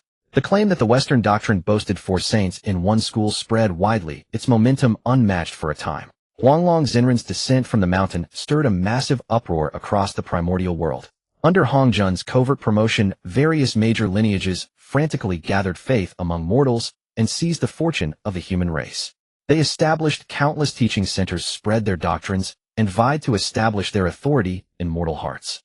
The fortune of the heavenly court, under the overt and covert struggles of major powers, was severely eroded. Above the primordial world, the dark clouds of a great calamity were silently gathering. A storm was brewing before the wind. Shi Huang's 10th ascendier seclusion had transformed the situation of the primordial world into a turbulent, surging undercurrent, and he, after fully digesting his insights, would face a vastly different primordial world. A myriad of years passed in the blink of an eye within the primordial chaos. Deep within the heavenly court, the secluded cultivation site of Shi Huang, once enshrouded in layers of celestial light and forbidden seals, now exuded an aura of subdued profundity. This aura was not ostentatious, yet it instilled reverence in the heart. Huff! Shi Huang exhaled a long breath of turbid air, his eyes slowly opening. Within his gaze divine light was restrained, yet it contained the immense power to open up the heavens and earth. He rose to his feet, stretching his muscles and joints with the resonance of the Tao flowing around his body. After 10,000 years of arduous cultivation, he had finally achieved results. Initial stage quasi-saint accomplished. He sensed the surging and formidable mana within him, a world of difference from 10,000 years ago. The insights from the chaotic Great Tao Saint experience card were mostly digested. Although he had not directly attained the Great Tao Saint realm, the initial stage of quasi-saint placed him among the pinnacle of the Primordial World. A wave of exhilaration washed over him. He felt that now, even without the experience card, he could grind the ancestral dragon beneath his feet. It's time to go out and take a look. With a thought from Shi Huang, his divine sense surged forth like a tidal wave, instantly covering the entire Primordial World. He wanted to see what changes had occurred in the myriad years and how the heavenly court had developed. However, the moment his divine sense swept out, Shi Huang froze in place. It felt like a sudden thunderclap on a clear day, blasting him until he was scorched both inside and out. His divine sense first alighted upon the Lingxiao Hall of the Heavenly Court, where he saw Zhao Gongming and Duo Bao in discussion. Their auras were imposing unmistakably at the late stage of quasi-saint. This was not unexpected, as they were his right and left hands, further enhanced by the fortune of the Heavenly Court. But then his divine sense turned elsewhere. At Mount Shouyang, Shi Hao was locked in battle with a chaotic primordial beast. His movements were agile and ethereal, his spatial laws elusive, and his fists roared with the full display of latest-stage quasi-saint cultivation. At the foot of Buzhou Mountain, Shi Fan sat cross-legged in meditation, surrounded by the flowing traces of time's Tao, also at latest-stage quasi-saint. Both of his sons had actually reached latest-stage quasi-saint. The corner of Shi Huang's mouth twitched uncontrollably. It had only been 10,000 years. What had these two brats been eating, their cultivation rising like a rocket? His divine sense continued to extend, landing on East Ao Island. Yang Jian wielded his three-pointed double-edged blade, unleashing divine powers against the demon king, his sharp aura, also at latest-stage quasi-saint. Jinjia and Muza, the two brothers, one stationed in the heavenly court, the other cultivating in the mortal world, had both steadily entered latest-stage quasi-saint. Finally, his divine sense halted at Shintang Pass. Nejia, riding the windfire wheels and gripping the fire-tipped spear, was chasing down a ferocious beast. On his mischievous face was a hint of seriousness, his latest-stage quasi-saint cultivation highly conspicuous. Shi Huang retracted his divine sense, standing dumbfounded. I secluded myself for 10,000 years only to break through to initial stage quasi-saint. He looked at himself, then thought of those juniors. What was this? He, the father, the master, had ended up as the one with the lowest cultivation in the family. His dignity, his prestige, this was utterly shattered. As he struggled with these thoughts, a cocky voice rang in his mind. Master, you've finally emerged from seclusion. Nejia's figure had somehow appeared outside the cultivation cave. He stood with his hands on his hips, a mischievous grin on his face. Disciple hasn't seen Master in 10,000 years and has greatly improved my cultivation. I wish to spar with Master. Veins bulged on Shi Huang's forehead. This rebellious disciple was here to provoke him, wasn't he? What sparring? Shi Huang asked impatiently. Nejia's smile grew wider. He pointed to his own nose, then at Shi Huang. Master, today let's not use our physical bodies, just compete in mana. Disciple promises not to hit your face. These words nearly infuriated Shi Huang to laughter. Not use physical bodies. That clearly implied that his physical body was strong, but his mana was weak. This rascal knew his mana was inferior now, and was deliberately picking a fight. He was about to scold when a crisp laugh came from the void. Oh, isn't this our heavenly emperor? Out of seclusion. In the Wa Imperial Palace, Nuwa reclined on her throne, casually nibbling on celestial fruits in her hands. Her beautiful eyes now held obvious mockery. Good at everything, but last in cultivation. Nuwa's words jabbed straight at Shi Huang's sore spot. His toes curled, wishing he could find a crack in the ground to hide. He knew Nuwa was a mischief maker, but showing no respect in front of his disciple. Wasn't that going too far? Just as Shi Huang was so embarrassed that he felt like beating up both Nejia and Nuwa, a long-lost heavenly sound rang in his mind. Ding. Target A.O. Tingson's favorability has exceeded 90. This voice was more melodious than the celestial music. Shi Huang's completely deflated expression suddenly perked up. He looked at Nejia, a confident smile spreading across his face. Rebellious disciple, just you wait. Shi Huang pointed at Nejia's nose, his voice full of vigor and authority. Your master is going to the underworld to marry your mistress, and when I return, he'll show you what real cruelty means. With that, Shi Huang waved his hand grandly, his body wreathed in celestial light, and then he transformed into a streak of light, heading unhesitatingly toward the lower realms of the primordial world. His departing silhouette carried an indescribable elegance and dominance, as if he were about to conquer the entire world. Najah stood frozen, blinking his eyes. "Marry a mistress. Go to the underworld." He tilted his head, somewhat puzzled, looking into the void. "Lady Nuwa has master, lost his mind." Lady Nuwa chuckled lightly and tossed the pit of the celestial fruit casually. The pit turned into a streak of light in the air and disappeared. "Lost his mind? Perhaps. But this trip to the underworld of his is no joke." As she spoke, her gaze followed the direction where Shi Huang had vanished, the smile on her lips meaningful. "Ao Tingxin, interesting. Ao Tingxin, interesting." Shi Huang's figure, like a streak of golden light, tore through the primordial sky, heading straight for the netherworld. The sternness and gloom of the underworld posed no obstacle to him. After all, he was returning home. He passed through countless gates of the underworld, crossed the bridge of helplessness, and arrived at the shores of reincarnation. After 10,000 years, the scene at the shore remained unchanged. Countless souls drifted in the river, awaiting their next reincarnation. On the riverbank, Ao Tingxin, dressed in a pristine white palace gown, was sitting cross-legged. A faint dragon aura emanated from her. There was less arrogance in her brows and more compassion. She parted her vermilion lips, weaving Dragon Clan secret arts with the mystical powers of the netherworld to liberate the souls. Her magical power fluctuations had reached the early stage of quasi-saint. Gazing at her cultivation level, Shi Huang murmured to himself, "Finally found someone weaker than me." Shi Huang did not disturb her. He stood silently in the distance, watching her. 10,000 years. This once proud dragon princess had shed her sharp edges, becoming introverted and profound. Her figure by the reincarnation river seemed so harmonious, yet carried an indescribable loneliness. He stepped forward, each footfall echoing on the strings of Ao Tingxin's heart. Ao Tingxin's eyes snapped open. Those long-suffering eyes were now filled only with shock. She could not believe her eyes. Was it an illusion? A delusion born of excessive longing? Over the years, she had often thought of that heavenly emperor who had nearly beaten a saint into a mere soul. Every time it manifested as an inner demon during her cultivation. But now, that figure, that aura, was so real it made her heart tremble. Shi Huang. Her voice trembled. 10,000 years of grievance, longing, and emotion burst forth like a breached dam. She was no longer the proud princess, no longer the resentful prisoner. She was just a woman who had waited alone by the reincarnation river for 10 millennia, finally welcoming her beloved. She rose abruptly, throwing herself into Shi Huang's arms, burying her head deeply in his chest. "You're here. You're finally here." She held him tightly, as if trying to meld herself into his bones and blood. Scalding tears soaked Shi Huang's robe. He gently stroked her hair, feeling the trembling body in his arms, and his heart softened. He knew how long those 10,000 years of torment had been for her. At that moment, a gentle voice sounded in his ear. Shi Huang looked up. Huta had appeared not far away. A smile graced her face, and a hint of mischief sparkled in her eyes. "Husband, I shall set up a barrier for you, sealing the inside from the outside. You, take your time." Before her words faded, a yellow light shot into the sky, instantly enveloping Shi Huang and Ao Tingxin. Within the barrier, chaotic energy swirled, time and space became blurred, and all sounds from outside were completely cut off. Outside, the sage Hutu gently spun the wheel of reincarnation in her hand, a meaningful smile curling at the corner of her mouth. She knew her husband would be quite busy. Inside the barrier, Ao Tingxin was startled by the sudden change. She lifted her head from Shi Huang's chest, looked at the glowing barrier, and a blush crept onto her cheeks. "This, Lady Hutu." Shi Huang gently pinched her cheek, a smile on his face. "Hutu is, are you shy? Don't worry, this is our world." Ao Tingxin and Shi Huang locked eyes.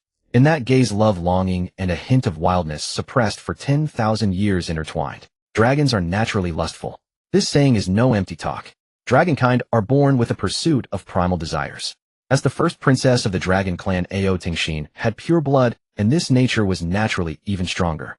But due to her father's influence, she had always buried this instinct deep within. Now 10,000 years of suppressed emotions erupted completely. She was no longer the proud princess, no longer the punished dragon girl. She was just a woman yearning to be loved and to release herself. She tiptoed and kissed Shi Huang. Lips and teeth met, and 10,000 years of longing turned into a storm. Ao Tingxin seemed to transform into a coiling dragon, wrapping tightly around Shi Huang. Every movement of hers carried the unique strength and suppleness of the dragon clan, wild yet alluring. Shi Huang felt the mana he had accumulated over 10,000 years being frantically drawn out by her in a near predatory manner. This was no mere reunion.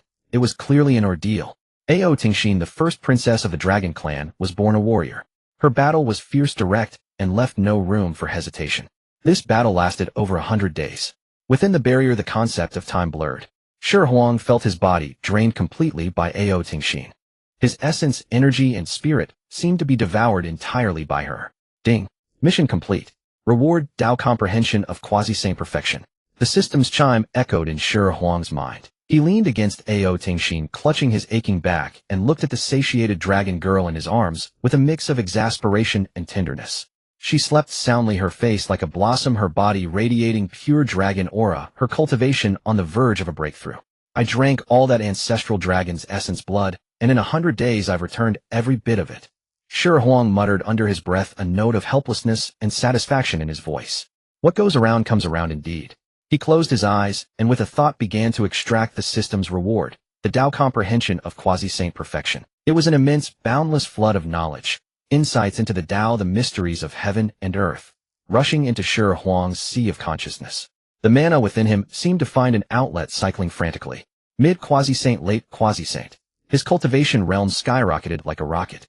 In just half a year, Shi Huang had broken through from early quasi-saint to quasi-saint perfection. Only a single step remained before the realm of Hunyuan Wuji, Great Luo, Golden Immortal. He felt the surging ocean-like mana within him and couldn't help but marvel. Nuwa and Tongtian had cultivated for countless eons, enduring countless tribulations to finally attain Hunyuan. But he, with his mediocre aptitude in the primordial world, had taken a shortcut thanks to the system. This system truly is the epitome of taking the easy path, Shi Huang laughed inwardly. He opened his eyes. Ao Tingxin in his arms slowly awakened. She looked up at him, her eyes brimming with love and dependence. Husband. Her voice was slightly hoarse yet sweet and alluring. Shi Huang gently kissed her forehead and smiled. My dear, it's time for us to return to the heavenly court. Above the heavenly court, in the Lingxiao Palace, Shi Huang returned with Ao Tingxin, causing the entire heavenly court to stir. Zhao Gongming, Duo Baodoran, and other ministers had been waiting long. When they saw Ao Tingxin by Shi Huang's side, a look of understanding flashed in their eyes. Rise, all of you. Shi Huang's voice was resonant and commanding, bearing an undeniable authority. 10,000 years have passed. The situation in the primordial world must have changed drastically. Zhao Gongming, Duobao, recount the events of these 10 millennia. Zhao Gongming stepped forward, cupped his fist, and said, Your Majesty, during your seclusion, the primordial world has indeed seen turbulent changes. He recounted how the Western sect had one gate, and 4 saints, the Chan sects Huanglong Jinren, had attained sainthood against all odds, the Rin sects Xuandu Defashi had achieved enlightenment, and the various orthodoxies were vying for the destiny of the human race. Shi Huang listened, his brows slightly furrowed. Hongjun. He murmured, a sharp glint flashing in his eyes. Your Majesty, the number of sages in the primordial world has surged, and the heavenly court's destiny is being eroded. What's more, the aura of the great Kulpa has already spread across the primordial world, Duo Baodoran added. Shi Huang looked at the immortals below, his gaze like a torch. Since the Kulpa has arisen, it is the heavenly court's duty to restore order and uphold the righteous path. His voice was resounding, echoing through Lingxiao Palace. Decree, summon all quasi-saint and above powerhouses of the heavenly court to the Lingxiao Palace tomorrow for council. Yes. The immortals accepted the order and quickly dispersed. Shi Huang flew swiftly to his palace. Yao Qi, her face brimming with excitement, picked up a jade slip. Sister's husband has come out of seclusion. He saved up 10,000 years' worth. The next day, the discussion at the Lingxiao Treasure Hall concluded with a few brief commands from Shi Huang. The immortals received their orders and departed, leaving the hall once again in its customary emptiness. Shi Huang turned to Ao Tingxin beside him. She stood quietly, her features fair and elegant.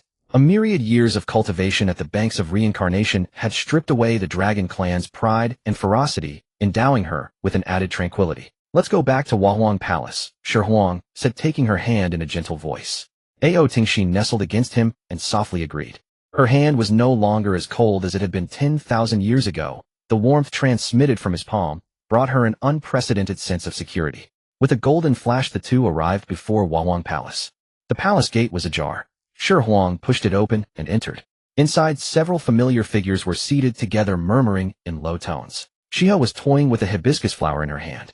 When she saw Shi Huang entering with Ao Tingxin, she raised her eyelids slightly, her gaze shifting between them. Yinxiao set down her teacup, her gaze falling on Ao Tingxin with a hint of scrutiny and a trace. Yao Qi sat in a corner, nervously twisting the hem of her clothes with her fingers. At the sight of Shi Huang, a blush of shyness spread across her face, and she secretly glanced at Ao Tingshin. Your Majesty, this time out you've brought back another little sister. Xihe was the first to speak, her tone seemingly casual, but laced with subtle jealousy. Ao Tingshin's cheeks flushed as she was about to bow, but Shi Huang tightened his grip on her hand, signaling that she needn't stand on ceremony. Tingshin is now my imperial consort. From now on she will be your sister. Shi Huang's tone was calm, yet brooked no refutation. Imperial consort. Yunxiao chuckled lightly, her eyes sweeping over Shi Huang. Your Majesty has made great progress in seclusion this time.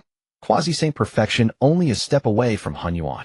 She shifted tone and looked at Ao Tingshin. And this little sister, has she also broken through to quasi-saint? Ao Tingshin nodded and replied softly. I have cultivated at the banks of samsara for 10,000 years, receiving guidance from Lady Hutu, and have just entered the early stage of quasi-saint. Oh.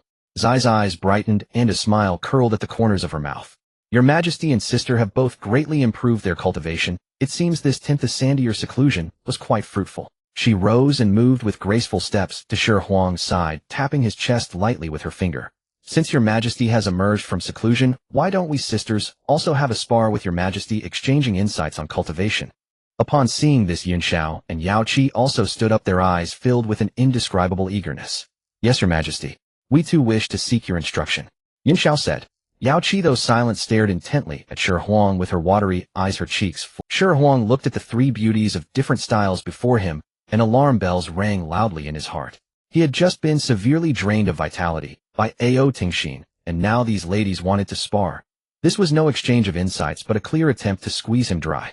He was about to decline when a loud, boisterous voice came from outside the hall. Master, you promised. Nezha's figure appeared at the palace gate, hands on his hips, a mischievous grin on his face. As he entered and saw the scene inside, he froze for a moment. Oh, all the master's wives are here. Nezha scratched his head, his gaze falling on Ao Tingshin. Beside Shi Huang, a flicker of curiosity in his eyes. Xihe, Yunxiao, and Yao Qi were already irritated by Shi Huang bringing back a new sister and by his drained vitality appearance.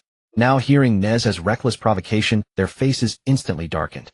The look they shot at Nezha was filled with murderous intent. That brat deliberately came to ruin our fun. This insolent disciple truly doesn't know his limits. What instruction? Shi Huang asked testily. Nezha laughed even more gleefully, pointing at his own nose, and then at Shi Huang. Master, today let's not use our physical bodies, only let's compete with magical power. How about a little contest? Your disciple promises not to hit the face. At these words, Xihe and the others' faces grew even darker. This Nezha really needed a beating. So what if he was at latest stage quasi-saint? Without a word, he extended a hand toward Nezha's direction and closed it gently. Bang! A dull thud. Nezha's originally arrogant smile instantly froze on his face.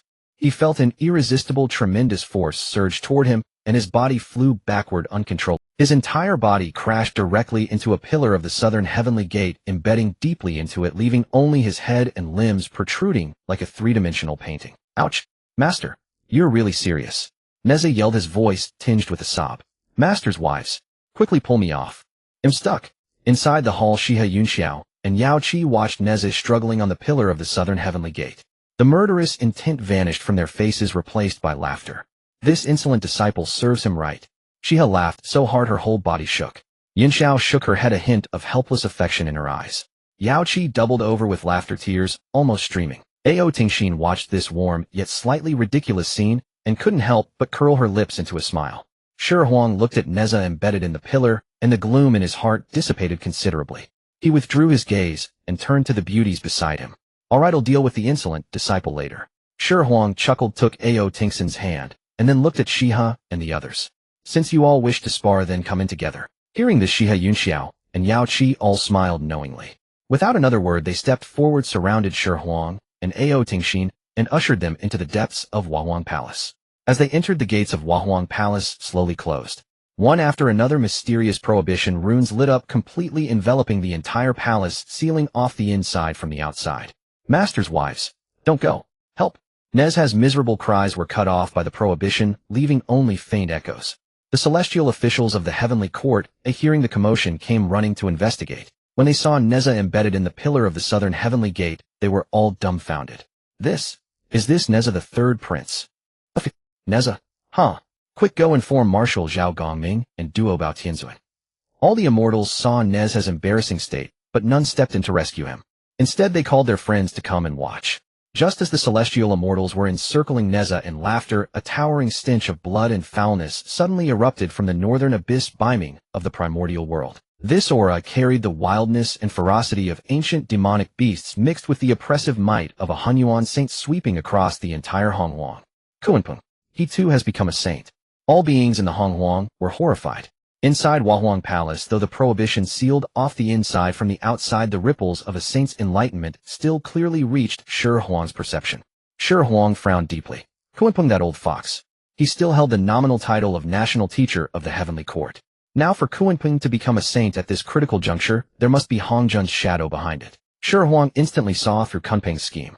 That old wretch must have secretly defected to Hongjun and absorbed the last reserves of the demonic race to achieve sainthood through severing his corpse. Now saints were proliferating in the Honghuang, and the aura of great tribulation filled the air. Kunpeng's ascension to sainthood was undoubtedly adding fuel to the already murky waters. A cold glint flashed in Shi Huang's eyes. This Honghuang was truly becoming more and more chaotic. Xihe, as the first lady who came to Shi Huang's side, commented while watching the commotion outside. My husband, now the Honghuang is full of saints walking everywhere, and quasi-saints are as common as dogs, but none of that matters more than one thing. What thing? This time I want to experience Sister Huda's swing vibration. Inside the palace of Nuwa, the clouds receded and the rain ceased. Soft pillows were strewn across the bed.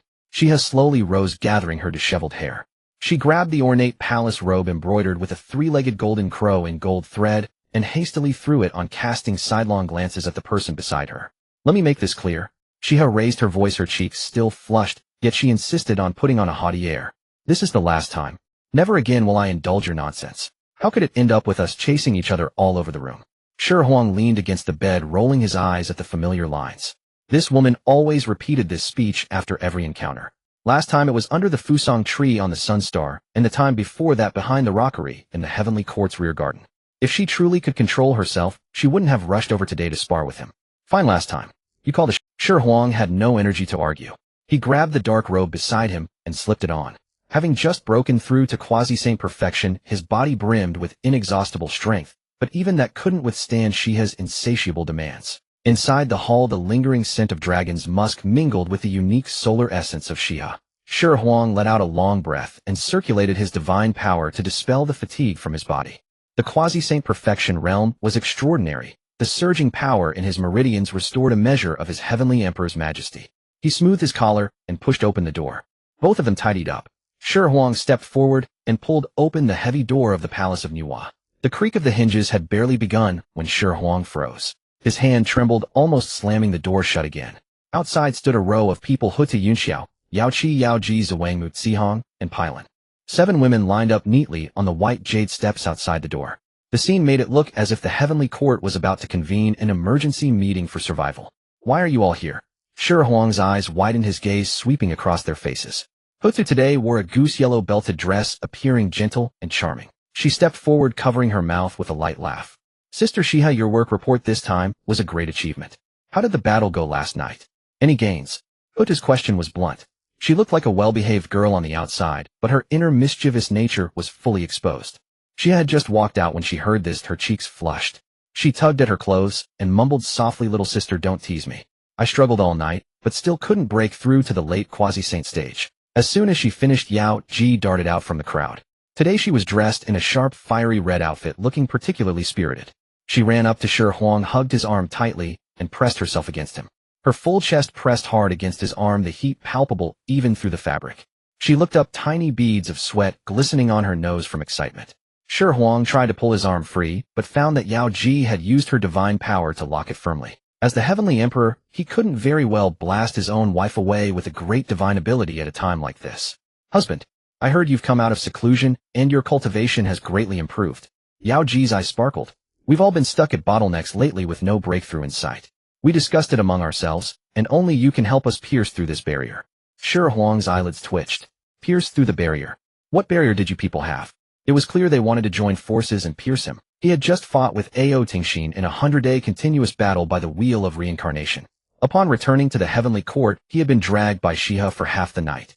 Was this quasi-saint perfection cultivation meant to be a furnace for dual cultivation with all of them? In his previous life, even the beast of burden called a donkey on the production team had some rest time. But in this world, living off a woman's favor came with debts that had to be repaid with interest. He cast a pleading look at Yunxiao. Today Yunxiao wore a plain white dress, standing with grace and poise, embodying the senior sister's demeanor. Usually she was the most sensible. She ought to say something fair. Yunxiao, why are you joining this? Your early quasi-saint cultivation seems pretty stable, doesn't it? Shi Huang asked. Yunxiao lowered her eyes, two blushes blooming on her cheeks. Her voice was steady and calm.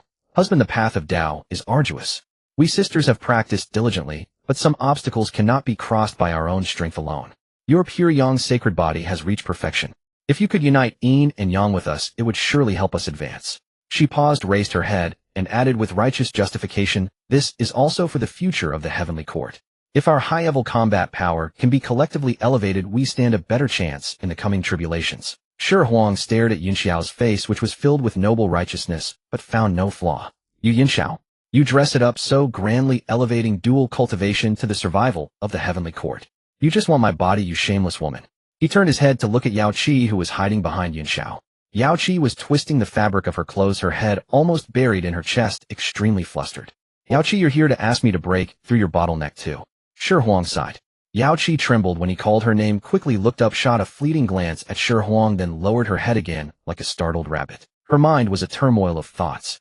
Husband called me. He singled me out first. He must have noticed I've been stuck at early quasi-saint for a long time. He must care about me, wanting to help me break through first. With so many sisters around, he paid the most attention to me. I'm so happy he values me the most. I'll follow husband's arrangement. Whatever way husband wants me to cultivate, I'll do it without question. Yao Qi's voice was as faint as a mosquito's hum, her face red as if it would bleed. Shi Huang was completely out of patience. This girl was crazy about self-delusion. His gaze passed Yao Qi and fell on Zhuangmu. Zhuangmu kept a stern face, hands folded over her abdomen, her posture impeccable. Zhuangmu, you are the most proper one. Why are you joining this nonsense? Zhuangmu snorted, lifting her chin arrogantly. Of course I am proper. Heaven and earth have yin and yang. Solitary yin does not produce solitary yang, does not grow. This is the natural law of Tao. Today I come to you to engage in proper cultivation discussions in accordance with the operation of heaven's way. Proper cultivation discussions? Shi Huang retorted. Last time you insisted on discussing by the shore of the Jade Pool on Kunlun Peak, and you almost blew up the Mountain Guardian formation. Was that following heaven's way? Zhuangmu's face didn't change. That formation was long in disrepair, but had nothing to do with my cultivation methods. Today in the palace of Nuwa, we will follow the rules of this palace. Her gaze swept over Shi Huang. But let me make this clear, even in bed, we must follow the rules.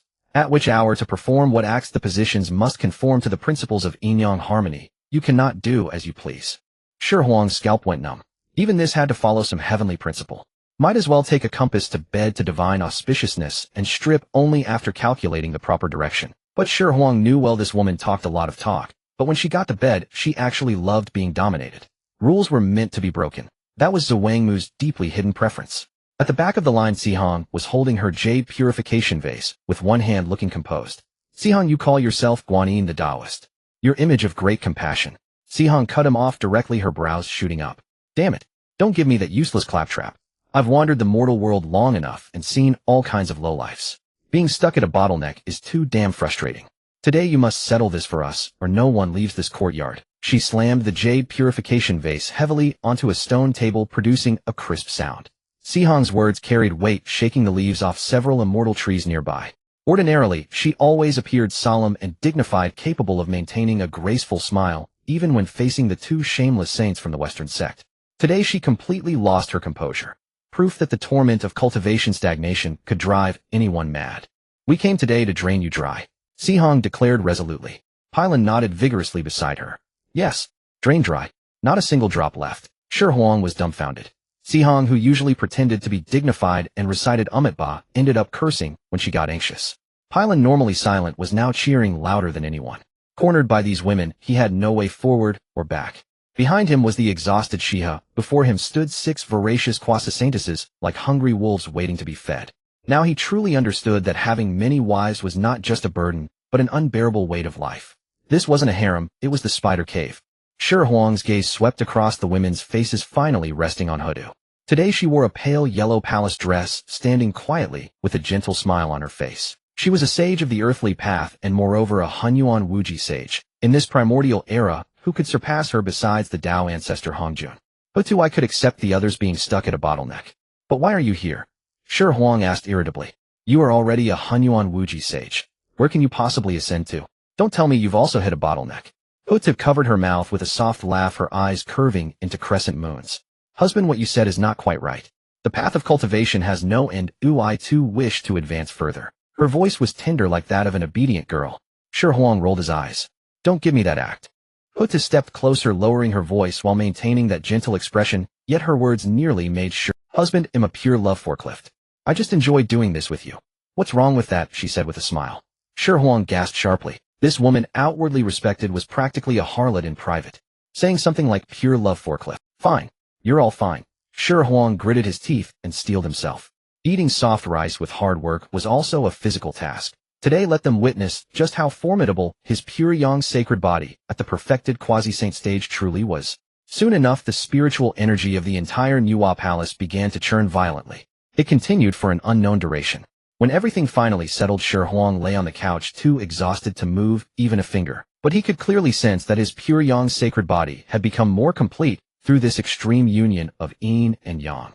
The mana within him surged like a river, breaking its banks, firmly stabilizing at the perfected quasi-saint realm. All the women also gained immense benefits.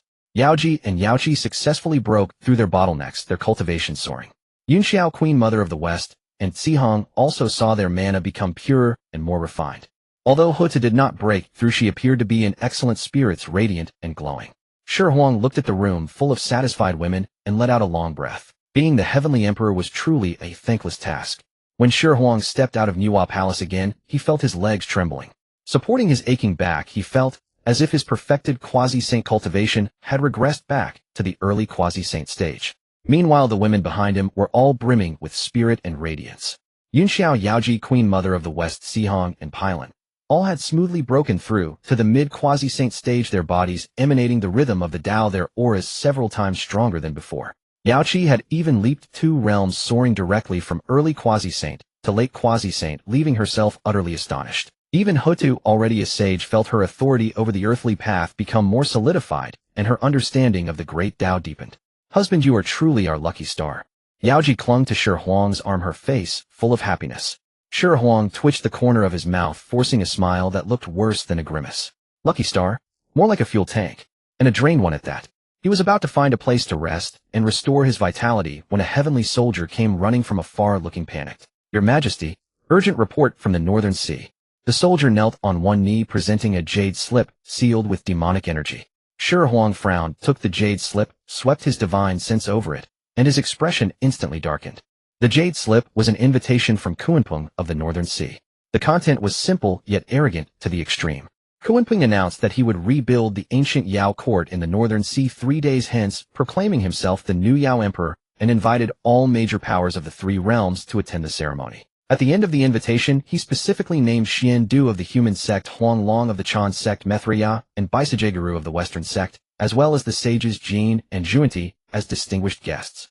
Between the lines, he denounced Shi Huang's heavenly court as a false court, and mocked him as a usurper, his words brimming with provocation. What a Kuanping! A cold glint flashed in Shi Huang's eyes, and the jade slip in his hand instantly turned to dust. This was no mere rebuilding ceremony. It was clearly a scheme orchestrated by Hong Jun behind the scenes, a joint declaration of war by the 6 newly ascended sages against his heavenly court. Pass my decree. Shi Huang's voice was icy, filled with murderous intent.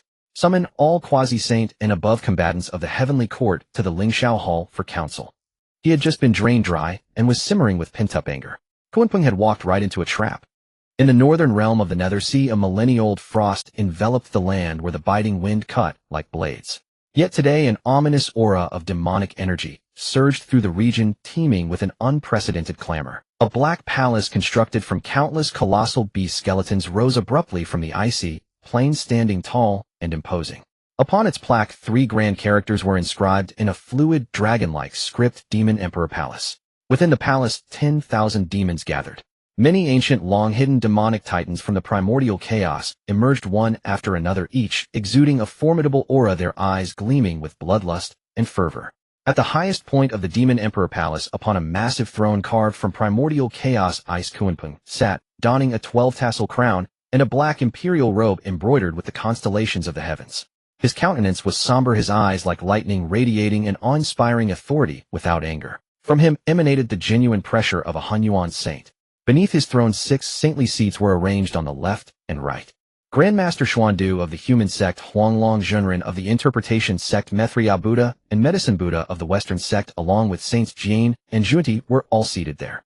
The 6 saints gathered together, their saintly aura spreading and intertwining with Kunpeng's demonic emperor, Qi, forming a terrifying pressure that enveloped the entire Nether Sea. My fellow Taoists, my demon kin.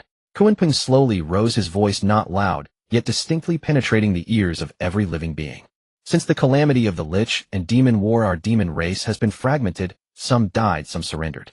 We have been oppressed for countless eons by the so-called Heavenly Court established by the remnants of the Lich race.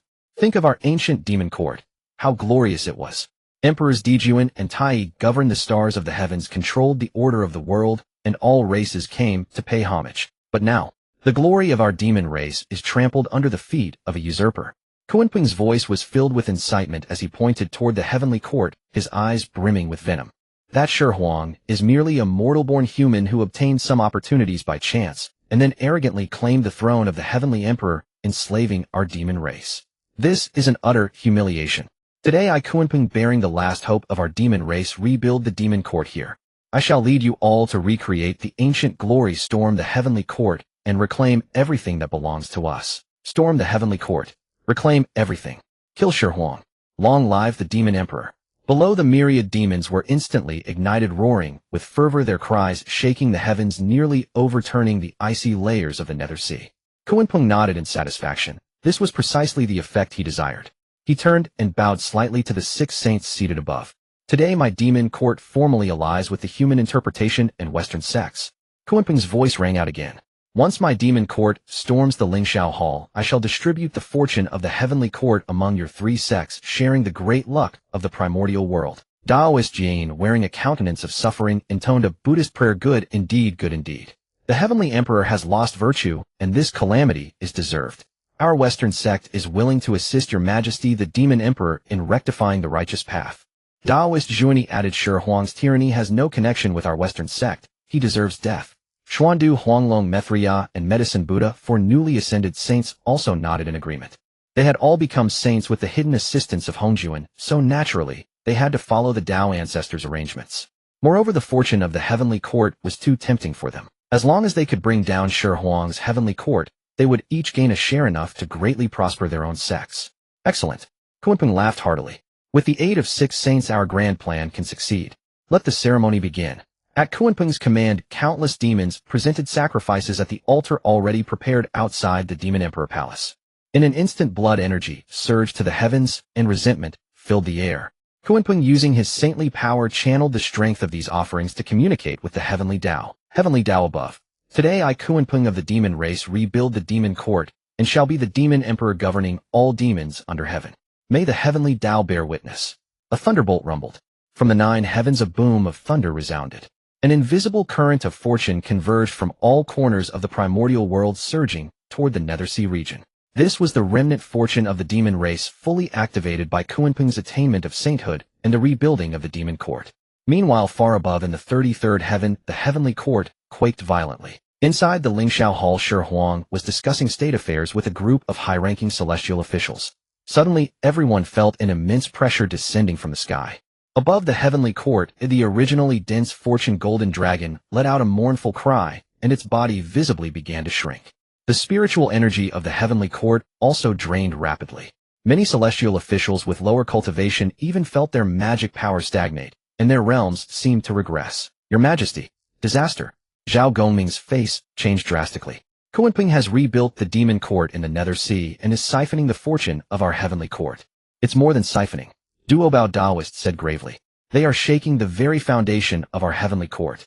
The 7 saints working together have severed the connection between our heavenly court and the fortune of the primordial world. Your Majesty, Kunpeng is also exerting saintly pressure, remotely oppressing our heavenly court and intending to make us surrender without battle. One urgent report after another arrived, spreading panic in the Lingxiao Hall. 7 saints jointly applying pressure. What a terrifying lineup. Even without fighting, this pressure alone could shatter the Tao hearts of immortals below the quasi-saint level. The entire heavenly court was shrouded in an atmosphere of despair. Yet sitting firmly on the imperial throne, Shi Huang remained cold and composed without a trace of panic. He had long anticipated Han Jun would make such a move. With more saints, they would inevitably vie for territory and fortune. And his heavenly court, being the most prominent, was the obvious target. What's the panic? Shi Huang's icy voice rang out in the hall, immediately silencing all the clamor. He slowly rose and swept his gaze over the assembled immortals.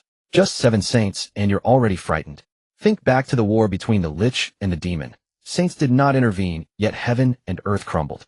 Now merely a few clowns propped up by Han Jun think they can make my heavenly court bow. Preposterous. Shi Huang's voice was resolute, carrying an undeniable authority that instantly steadied the immortals' hearts. Indeed, what were they afraid of? Their heavenly emperor was a fierce warrior, who could even grind saints into the dust. Seeing the immortals' fighting spirit reignited, Shi Huang's eyes flickered with satisfaction. But inwardly he knew this battle would not be easy. A direct confrontation was absolutely the worst strategy. The enemy had 7 saints with the unfathomable Han Jun backing them. On his side, the saint-level combat power he could count on was merely himself, Nuwa, Hutu, and Tongtian. 4 in total. 4 against 7, a numerical disadvantage. More importantly, the heavenly court was his foundation and his weakness. He could not act recklessly like the enemy. He had to consider the safety of the billions of celestial officials in his court. Therefore, he had to change the game. Han Jun, you want to play? Then I'll play with you to the end. Shi Huang sneered inwardly. He turned to Zhao Gongming and Duobao, issuing a solemn order. Convey my decree, summon all core members of the heavenly court, and initiate the Project Ember. Project Ember. Zhao Gongming and Duobao were both taken aback. They had never heard of this plan before. Execute the order. Shi Huang offered no explanation. He turned to gaze into the depths of the Lingxiao Hall, a resolute glint flashing in his eyes. If it was a game, then he would play big. He would make Han Jun and those 7 saints understand that gnawing on this hard bone of his heavenly court would come at a price. Deep within the palace of Nuwa, inside a secret chamber sealed by layers of prohibitions, Shi Huang, Nuwa, Hutu, and the heavenly lord Tongtian sat around a jade table, their atmosphere heavy with solemnity. You all know the situation. Shi Huang spoke, first breaking the silence. Kuenping has allied with the 6 sages to rebuild the demon court in the northern sea. It's clearly Han Jun pulling strings behind the scenes targeting us. Tongtian, the most hot-tempered of them, slammed the table. The phantom shadows of his 4 immortal-slaying swords flickered behind him, exuding murderous intent. What's there to discuss? Let's march to their doorstep. I want to see how formidable those newly ascended sages. With my single sword I can slaughter them all. Senior brother, don't be impulsive. Nuwa lazily leaned back in her chair, toying with the celestial fruit. They have 7 sages, we have only 4. If we engage in a heated clash, we won't gain the upper hand. Moreover, Han Jun hasn't made a move yet. Who knows what schemes that old relic is brewing? Huta nodded, gently speaking softly. Teacher Nuwa is right. We cannot be led by the nose. The heavenly court is our foundation, it must not fall. Once war erupts, the 33 heavens will be reduced to dust. What will happen to the celestial officials of the heavenly court? Shi Huang looked at the 3 of them and said slowly, that's why I initiated the Fire Seed Project. Fire Seed Project? Tongtian frowned. What exactly is it? Shi Huang didn't answer directly. Instead, he waved his hand, and a ripple of spatial energy spread through the center of the chamber. A primitive and profound array slowly materialized, containing infinite spatial laws, as if it could connect to an unknown world. This is... Nuwa's gaze turned serious instantly. This is Yang Mai's Grandao of Space. How did you obtain his array? Shi Huang explained. Han Jun plans to scheme against us. Yang Mei certainly won't agree, so he gifted me the diagram of this spatial transfer array. This array can directly open a passage between the Primordial World and the boundless chaos, safely transporting people out. You mean? Hutu instantly grasped Shi Huang's intention. You want to transfer everyone in the heavenly court deep into the chaos. Not just that. Shi Huang shook his head. Jinjia Muza Neziyang Jian, my 2 sons, Shi Hao and Shi Fan, along with the elite disciples of the Jie sect and the Wu tribe. He paused, then continued, the heavenly court is our home, but also our burden. As long as the heavenly court remains, we are restrained, unable to unleash our full power in battle. But if we send away everyone who needs protection, we will have no further worries. As for the living beings of the primordial world, as long as Han Jun doesn't wish to die, he won't dare touch them. By then the heavenly court will be an empty city. They want to fight. Fine. The 4 of us will see them through to the end. Even if the heavens shatter, it won't matter. Shi Huang's plan was simple, yet insane: scorched earth, sacrificing the rook to save the king. Abandon the entire heavenly court, leaving only the 4 most powerful fighters to engage in a deathmatch without rules within the primordial world. Let Han Jun bear the consequences if he can. Tongshin's fury gradually subsided after hearing this, replaced by a rising battle spirit. Excellent. This plan is brilliant, he laughed heartily. Now that I'm free from restraint, I can finally show them what the true immortal slaying sword formation is. He had long wished for this. Nuwa and Hutu exchanged glances, understanding Shi Huang's resolve. Husband, we follow your lead, Hutu said softly. Nuwa stretched lazily, her eyes narrowing. Sigh, what a bother. Still, witnessing a grand melee among sages might be entertaining. Though she complained, her eyes sparkled with excitement. A lover of chaos always reveled in the spectacle. All right, since everyone agrees, let's split up and take action. Shi Huang stood up and began issuing orders. Uncle Tongtian gathered the disciples of the Jie sect. Hutu arranged the Wu tribe. Teacher summoned Xihe and the others. I will go see the young ones. In a side hall of the heavenly court, Neza Yang Jian Jinjia Muza along with Shi Hao and Shi Fan, 6 young people gathered. They had been informed of the Fire Seed project, and reluctance was written on every face. I'm not leaving. Neza jumped up first, gripping his fire-tipped spear, his neck stiff. Master, I want to stay and fight with you. I'm already at the late quasi-sage stage. You, I can help. Exactly. Yang Jian said solemnly. The heavenly court is in peril. As its war gods, how can we flee? Shi Hao and Shi Fan stepped forward as well. Father, we want leave. We want to fight alongside you. Shi Huang looked at these stubborn young men, warmth surging in his heart. But he knew this was not the time to be soft. This is an order. His tone left no room for argument. Your talents are the most extraordinary in the primordial world's history. Your future lies in attaining sagehood, even surpassing sages. I cannot let you fall here. Staying here, you want help, you'll only become my weakness. In a battle among sages, a quasi-sage can't interfere. Going to the chaos is a way to preserve a spark of hope for the heavenly court and for yourselves. They're under the protection of grand immortal Yang Mei you can cultivate in peace. When you achieve sagehood, you can return and avenge me. Shi Huang's words silenced the young men. They knew he spoke the truth. Beneath the level of a sage, all are mere ants. Though they were at the late quasi-sage stage, they were insignificant before true sages. But Neza still refused to accept it. No buts. Shi Huang's tone hardened. Jinjia Muza Neza, you are my disciples, so you must obey me. Shi Hao and Shi Fan, you are my sons and must also obey. Yang Jian, you are a subject of my heavenly court, so you shall follow orders. Now go prepare. Gather at the southern heavenly gate in 1 hour. With those words, Shi Huang turned and left the side hall, leaving no room for rebuttal. He arrived at the palace of Nuwa, where Xihe Yunxiao Yaoqi Ao Tingxin and his other wives were already waiting. Their faces bore worry and reluctance. Husband, say nothing. Shi Huang interrupted them. I know what you want to say, but this time you must leave. He looked at the women before him, his heart filled with guilt. The chaos is fraught with dangers far more perilous than the primordial world. Though your cultivation has advanced greatly, you are still not strong enough to protect yourselves in the chaos. Shi Huang took a deep breath and made a decision. Before you depart, I must give you a final boost. His gaze grew profound. I will infuse the essence of my pure Yang Saint body into you. This will not only elevate your cultivation levels, but also form a protective divine light to ward off the erosion of chaotic energy. This so-called spiritual infusion was essentially a final profound dual cultivation. He would give them everything he had unreservedly to grant them a greater chance of survival in the chaos. Blushes crept across the women's faces, yet their eyes held no shyness, only deep love and gratitude. They understood that this was Shi Huang's way of protecting them. Husband. This time no one refused. Shi Huang took their hands and led them into the deepest recesses of the palace of Nuwa. That night was destined to be sleepless, the last tender moments before the farewell. An hour later at the southern heavenly gate, the enormous spatial transfer array had been fully laid out, emitting a faint azure glow. The space at the center of the array twisted violently, forming a bottomless vortex that led to the unknown depths of chaos. Almost all the core members of the heavenly court had gathered here. The myriad immortals of the Jie sect stood solemnly under the leadership of Duobao Daoren and Zhao Gongming. The elite warriors of the Wu clan, led by Hutu, stood with heads held high and battle intent blazing. The younger generation, Neza Yang Jian, Shi Hao, Shi Fan, and others, though still filled with reluctance, ultimately chose to obey the command.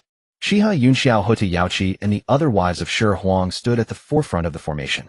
Their eyes were slightly reddened, but their faces bore an unusual flush, and their auras had grown significantly stronger than before. After Shi Huang's final spiritual energy infusion, their cultivation levels had undergone tremendous enhancement, nearly all of them touching the threshold of the latest stage quasi-saint realm. This was the capital for survival that Shi Huang had exchanged by exhausting his own origin. The atmosphere of parting was heavy and oppressive. No one spoke. Only the mournful wind howled outside the southern heavenly gate. Shi Huang stood before the array, his gaze sweeping over each face. He saw the indomitability in Nez's eyes, the determination in Hao's gaze, the worry in Yangxiu's eyes, and the reluctance in Hoda's expression. He took a deep breath, suppressing all emotions deep within his heart. Remember, you are the sparks of the heavenly court, the future of the primordial world. Huang's voice echoed in everyone's ears. Survive, grow stronger. Then fight your way back. We will be waiting for you in the heavenly court. With that, he bowed deeply to the crowd. This bow was one of gratitude and also of entrustment. Master, Your Majesty.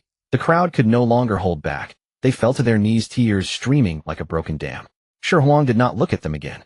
He turned and nodded to Tongtian, Jiaozhu, and Nuwa beside him. Begin. Tongtian, Jiaozhu, and Nuwa acted simultaneously, pouring their boundless magical power into the array. The spatial transfer array blazed with light, and the spatial vortex instantly expanded several-fold, emitting a powerful suction force. Go! Duo Bao Daoren roared, leading the disciples of the Xihe sect, as they transformed into streaks of light and plunged into the vortex. Then the Wu clan Nezayang Jin and the others followed one after another. Finally came Xihe Yunxiao and the others. They looked back repeatedly, gazing reluctantly at Huang's back, but ultimately gritted their teeth and stepped into the passage leading to chaos. When the last figure disappeared into the vortex, a faint phantom slowly materialized above it. It was a Taoist holding a willow branch with an ancient countenance and eyes full of vicissitude. It was none other than Yangmei Daxian. He nodded slightly to Huang as a greeting, then his phantom flickered and vanished along with the spatial vortex. In an instant, the southern heavenly gate became utterly empty. The vast heavenly court now held only 4 people: Huang, Nuwa, Hutu, and Tongtian. And an empty city. They're all gone. It's quieter now. Nuwa stretched lazily her face, showing no sadness, but rather a sense of relief. Now it's our turn to raise some hell. Tongtian Jiaozhu gripped the green lotus sword tightly, his battle intent soaring to the heavens. Huang looked at them and said, go all out against the several saints. They fear the heavenly Tao of the primordial world, so they want dare to fight to the death. We just need to slaughter freely. Huta stood quietly beside Huang, silently taking his hand. Huang clasped her hand in return, feeling the warmth transmitted through her palm, and the sorrow of parting gradually gave way to a surge of heroic spirit. He raised his head and looked toward the direction of Biming, his gaze ice cold. They're here.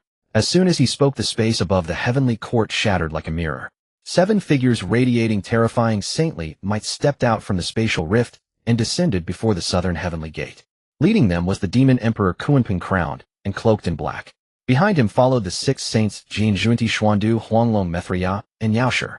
The descent of 7 saints, their pressure like an ocean, caused the entire 33 heavens to tremble violently, as if on the verge of collapse.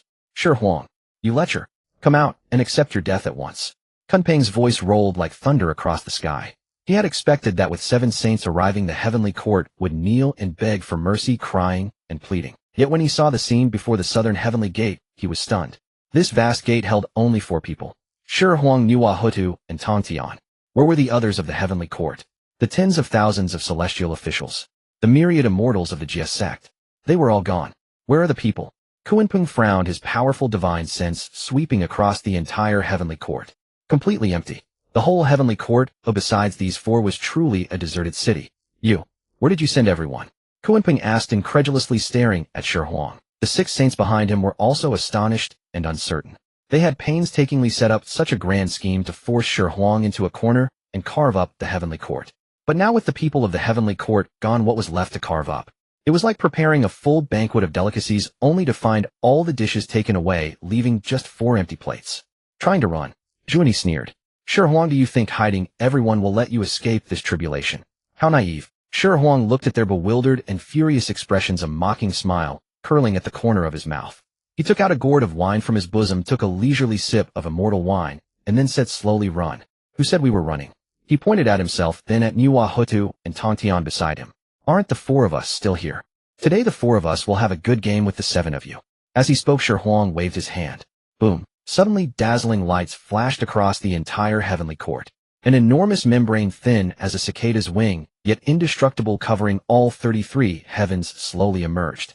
Upon the membrane flowed the primordial chi from the dawn of creation, radiating a terrifying aura that could annihilate the entire primordial world. It was the primordial earth membrane. Once detonated, the entire primordial world would be buried along with it. Seeing the primordial earth membrane emerge, Kunping and the 6 saints' faces instantly turned extremely ugly. Finally, they understood Huang's intention. This fellow had sent everyone away and then revealed the primordial earth membrane. He was playing a game of life and death with them. This was pure nuclear deterrence. Come on. Shi Huang tossed his wine gourd aside, his eyes sharpening like blades. He looked at the 7 saints who were brimming with murderous intent and flashed a crazed smile. Today no one is leaving alive. Shi Huang sat cross-legged on the meditation cushion in the quiet chamber, his fingertips lightly tapping the table. The mechanical system notification in his mind snapped the already taut nerves from his escape like a broken string. Ding. Main quest updated. Mission objective: conquer Nuwa. Mission reward: conquer Nuwa. Shi Huang's eyelids twitched violently, nearly toppling him off the cushion. He took a deep breath, trying to calm himself. This was his own revered teacher, his beloved and dear one. If you want me to conquer her, you'll have to pay more. He glanced at the reward. 3 question marks. Even the rewards have become a blind box now. Shi Huang's mouth twitched. If the system dared to give him something like a Saint Experience card or a Chaos Grand gift pack, that would be acceptable. But if it gave him some strange artifact, it wouldn't really be a loss either.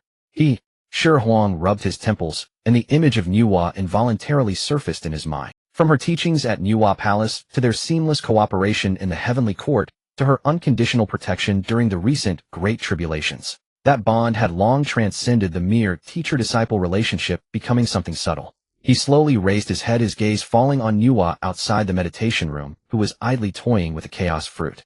That feeling was strange, like seeing a familiar scenery from a different perspective, adding an indescribable nuance. Just then Nuwa outside froze, nearly dropping the fruit. She furrowed her brows, slightly turning to look in the direction of Shi Huang's meditation room. As a saint, she was highly sensitive to malice. But that gaze carried no hostility, only a fiercely invasive heat. She recognized that look all too well. It was the same way he had looked at Yunxiao when he took her to Janeo Island, or at Yaoqi in the Heavenly Court. This rebellious disciple, is he coming for me? Nuwa muttered to herself, that familiar feeling sending a shiver down her spine. Yet that gaze inexplicably quickened her heartbeat, and she even felt a trace of anticipation. She suppressed the strange feeling, stood up, and walked lazily towards Shi Huang's meditation room. Bang! Shi Huang pushed open the door, colliding with the approaching Nuwa.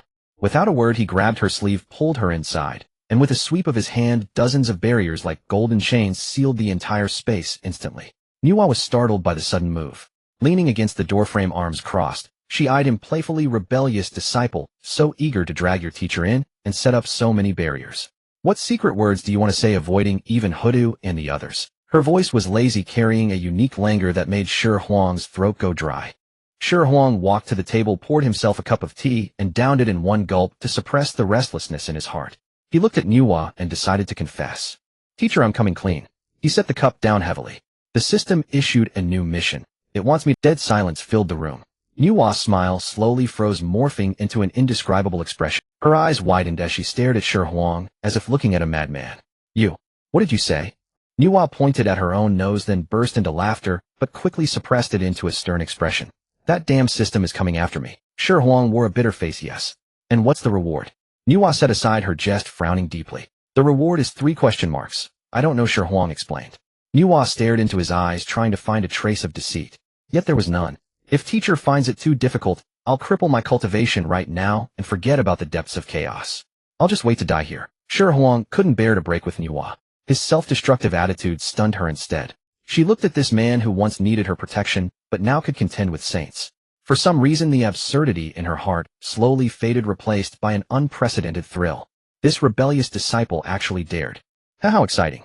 A playful smile curled at the corner of Nuwa's lips. She slowly straightened up, walked around him, and circled him once. Those beautiful eyes shimmered with excitement. That girl Hoto always mutters about pure love driving a forklift and wanting to experience swinging on an autumn swing. Nuwa tilted her head, recalling some eavesdropping from a while ago, then broke into a smile, so radiant it dimmed the chaos itself. Since it's a mission, your teacher should cooperate, shouldn't she? Nuwa leaned close to Shi Huang, her breath like orchid. I want to drive a forklift too. I want to experience the autumn swing too. Shi Huang stood frozen, his mind blank. He never expected Nuwa to react like this. Wait, how does she know about the forklift? How does she know about the autumn swing? So she's been spying all along. What rebellious disciple, have you lost your nerve? Nuwa extended a slender jade finger, gently lifting his chin, her eyes full of defiance. Or do you only like conquering others, but when it comes to your teacher you chicken out? This wasn't a conquest. This was reverse hunting. The fire in Shi Huang's heart was fully ignited. He no longer held back, suddenly reaching out to wrap around Nuwa's slender waist, lifting her horizontally into his arms. You asked for this. Do your worst. The moment their dual cultivation began, a surge of creation energy far surpassing any previous, erupted from their bodies like a mountain flood. The power of the pure yang saint body clashed violently with Nuwa's saintly creation laws, shattering the layered barriers Shi Huang had set up, leaving them in ruin. The terrifying energy wave swept through the temporary training ground like thunder. Outside, Hotu, Xihe, Yunxiao, and the others who were tallying supplies were jolted by the sudden aura, their expressions shifting. This is teacher's aura. The jade slip in Hotu's hand clattered to the ground. Her eyes wide, she stared in disbelief at the meditation room. Xihe's jaw dropped, unable to close for a long time. How is this possible? Husband. He actually. Teacher. Yunxiao, Yaoqi, and the others stood frozen, their minds blank. They felt that familiar yet unfamiliar aura, the saintly pressure, now wildly merging with Shi Huang's presence, as if it would overturn the entire chaos space. You teacher, conquering disciple. So wicked. Yet I like it. Inside the meditation room, Nuwa's eyes were misty and seductive. She melted in Shi Huang's arms, nibbling his ear, her voice no longer cold, but husky with passion. Shi Huang panted heavily, gazing at the peerless saint in his arms, a surge of indescribable accomplishment swelling within him. In the system space, a brilliant light flared. Mission complete, conquer Nuwa. Reward being distributed. He lowered his head, looking at the softly panting Nuwa, a mischievous grin on his lips. Teacher, shall we go again? Nuwa rolled her eyes at him, yet the look was full of spring. You rebellious disciple, don't push your luck. Despite her words, her arms around his neck tightened even more. In the chaos, this small meditation room became their playground of ecstasy. As for the 7 saints outside, as for the so-called cosmic tribulation, at this moment they seemed insignificant. Shi Huang knew that since he had come this far, the so-called spark plan should move to the next step. This chaos would eventually become the stepping stone to his supreme supremacy. And the women behind him, hearing the sounds from the meditation room, looked at each other, their cheeks flushed, yet carrying an indescribable anticipation. After all, if even the teacher had been conquered, what could they, the wives, say? It seems Huta covered her face, unable to suppress a light laugh. Our heavenly court is about to get livelier. Xihe pouted beside her, feeling a bit jealous, but as she looked toward the meditation room, a trace of relief. That man really is like a donkey. Outside, the storms of chaos still howled, but the temperature inside the meditation room kept rising. This battle was destined to make the entire chaos tremble. The 33 heavens, once a sacred land of immortals, now lay in ruins with crumbling walls and broken beams. Kunping stood atop the debris of the celestial palace, his resplendent new demonic emperor's robe rustling loudly in the gale. He stretched out his arms, greedily inhaling the residual imperial fate beneath this sky, his face twisted with long-suppressed elation finally released after countless eons. Shi Huang, do you see this? The throne of the heavenly emperor is ultimately mine. His sharp laughter echoed among the shattered palaces. Behind him stood 6 sages, Xian Duhuang, Long Methriabisajegaru Jin, and Jundi, each wearing a different expression. This place shall be the orthodox seat of my demon court. Kunping turned around, brimming with ambition. Jane Daoist still wore that bitter expression, chanting a Buddhist salutation. Your Majesty, the demonic emperor, the 33 heavens are vast and boundless. Our western lands are barren, so may we be allocated 9 heavens to propagate the Buddhist doctrine and deliver all beings. My Chan sect will take 6 heavens. Huang Long Junren followed promptly. Xian Du Dafashi flicked his whisk and spoke calmly. The human sect values quietude and non-action. 3 heavens suffice. The remaining 15 heavens, along with the ruins of the celestial palace, naturally belonged to Kunping's demon court. A feast of partition was settled in a few words amid the rubble. Soon the 7 sages jointly proclaimed the news across the primordial world. The sages' decrees spread throughout the 4 seas and 8 desolations, declaring that the false court established by Shi Huang had rebelled against heaven and committed foul deeds, and was now abandoned by the heavenly Tao. The new demonic emperor Kunping, together with the sages of the 3 sects, would rule the world and re-establish order. When the news broke, the primordial world trembled. Countless creatures shivered in fear. The heavenly emperor had been vanquished, along with the 3 sages Nuwa, Hotu, and Tongtian, who had fled in defeat. The heavens of the primordial world had changed completely. However, despite their grand proclamations, the 7 sages did not immediately attack the human race. Humanity was the protagonist of the world, bearing immense fate, so even sages dared not lightly incur the karmic burden of slaughtering them. Killing Shi Huang and exterminating humanity were 2 entirely different concepts. They chose a more insidious and thorough method. Overnight, countless new temples sprang up across the 9 provinces of humanity. In the east stood the resplendent Huang Long Great Immortal Temple, and in the west the simple and solemn Xian Du Ancestral Hall. Disciples of the Chan sect and the human sect traveled among human tribes, extolling the merits of their own sages and persuading humans to worship new deities. Using petty favors and displaying some immortal techniques, they deceived the simple mortals, frantically binding themselves to humanity's fate and stealing the faith and incense offerings that originally belonged to humanity itself. In contrast, the methods of the Western sect were utterly cruel. The four sages, Jain Juanti Methriya and Bisajaguru, joined forces to use their supreme divine power, carving thousands of microrealms attached to the main world on the crystal wall of the Primordial World. These small worlds became cages for corralling humanity. They no longer preached, but resorted to force. Teams of Buddhist monks draped in kasayas and with solemn countenances swept like locusts into remote human tribes. They ruthlessly abducted all the young, old women and children, regardless of age, using golden alms bowls and jeweled sacks, transporting them into those small worlds. In those worlds they erased human history with Buddhist teachings and obliterated humanity's spirit of self-reliance with supernatural powers. The abducted humans forgot Surin, who drilled wood for fire, Shinnong, who tasted hundreds of herbs, and Qingyu, who tamed the floods and stabilized the land. Only the words Amitba remained in their memory.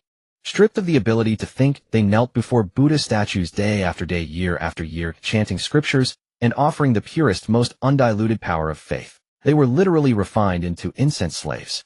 Even worse, some exceptionally talented human heroes across the primordial world were forcibly converted. Their heads, shaved golden hoops fastened, becoming guardian Vajras and wrathful arhats of Buddhism, turned into minions to suppress their own kind. By the East Sea there was a tribe called Wuho, descendants of Nuwa. This tribe, numbering only a few thousand, had worshipped two statues for generations, one of the Holy Mother Nuwa, who created them, and the other of the goddess Hutu, who sheltered their souls. One day a group of Western sect monks descended upon the tribe. Leading them was a disciple of Methriya whose monastic name was Changbe Eversorrow. This temple houses false gods and illicit worship. Dismantle it immediately and replace it with the true Buddha of our sect to avoid disaster, said the monk Changbe with a flat, icy voice. The old tribal chieftain, leaning on his staff, tottered forward with all the clan members, old and young, behind him. The Holy Mother and the goddess Hutu are our roots. If the temple stands, we stand. If the temple falls, we perish. Obstinate fools. Changbe said no more, and the monks behind him acted in unison. Golden light flashed, and crimson blood soared. Overnight, the entire Wuho tribe was drenched in blood. All who resisted, men, women, young, old, were slaughtered on the spot. The few hundred survivors had their collarbones pierced by cold magical treasure chains strung together like livestock, wailing and weeping as they were driven toward the small world of endless darkness. This scene was brutal and bloody. Deep in the chaos within the temporary Dao field opened by Yang, Duo Bao Daorin was using the faint karmic connection between humanity, Hutu, and Nuwa to condense a water mirror observing the changes in the primordial world. When the tragedy of the Wuho tribe was clearly projected on the water mirror, the entire Dao field fell into dead silence. Everyone's breath stopped. Beasts! A roar like a thunderclap exploded. Zhao Gongming's eyes blazed blood red. The 24 Dinghai Shinju spun madly above his head, nearly tearing through the space. The three Xiao sisters trembled with rage. Yangxiu's Hunyuan Jindo hummed ominously, while Qiongxiao and Bixio's golden scissors had transformed into two golden flood dragons brimming with murderous intent. Charge back. Fight them to the death. These bald monks go too far. The immortals of the Jie sect and the elite of the Wu tribe seethed with fury, readied and screaming to return to the primordial world to avenge the wrongfully killed humans. Yet the most terrifying rage did not come from them.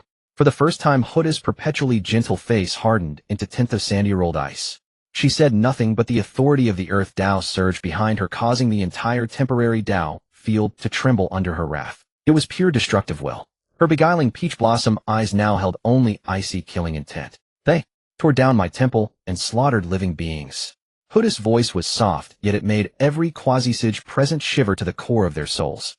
Paradoxically, when someone who rarely gets angry truly erupts, it is the most terrifying. Please, Sage Tongtian, give the order. Please, Goddess Hutu, give the order. Everyone's gaze was fixed on Tongtian and Hutu. Yet at this moment of tense, boiling battle fervor, they realized an extremely awkward problem.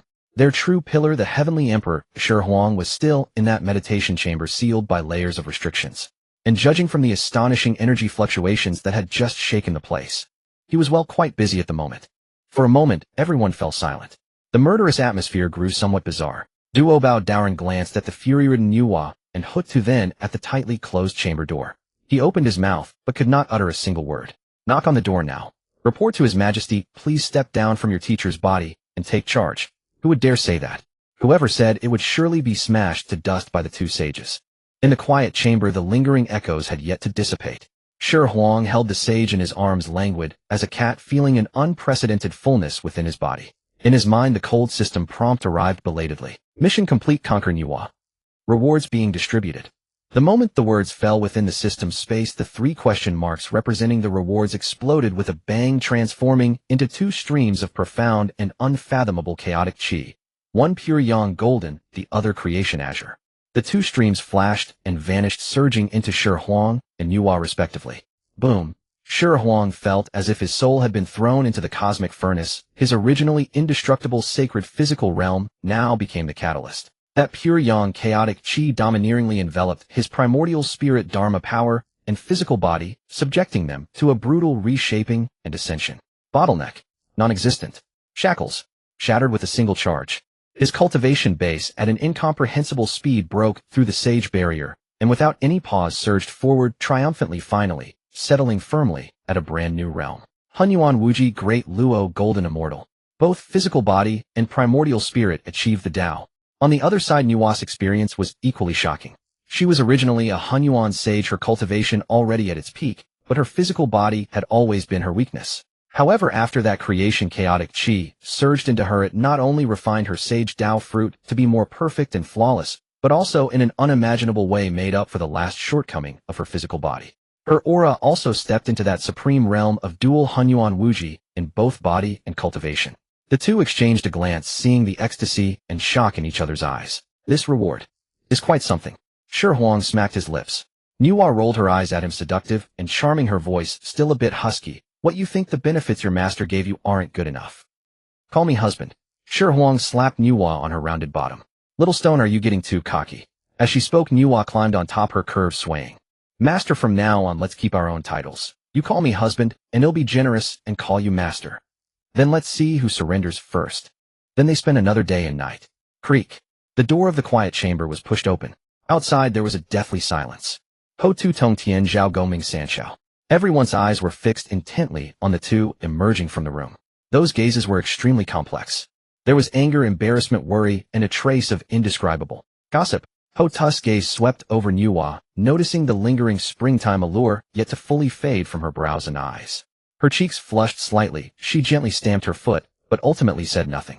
Ahem. Duo Bao Daoist cleared his throat, breaking the awkward atmosphere.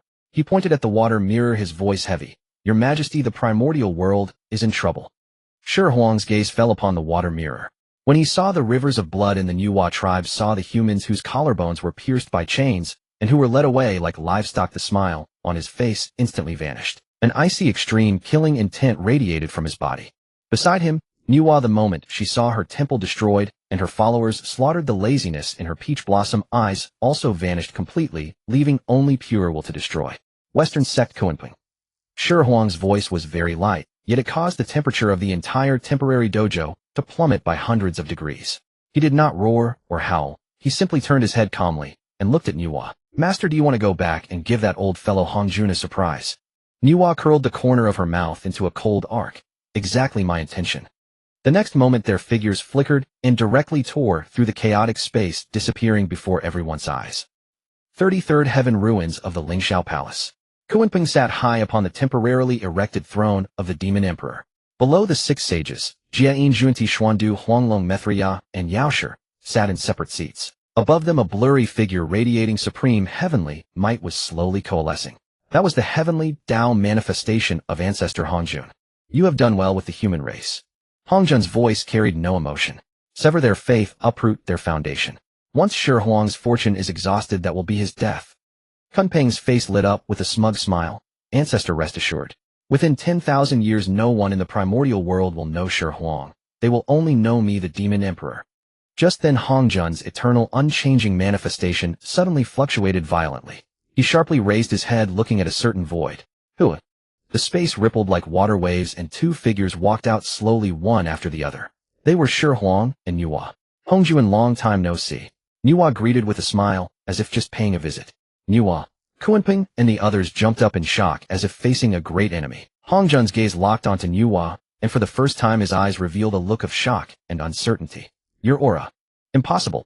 He could sense the aura of a great Tao saint on Nuwa. Nothing is impossible.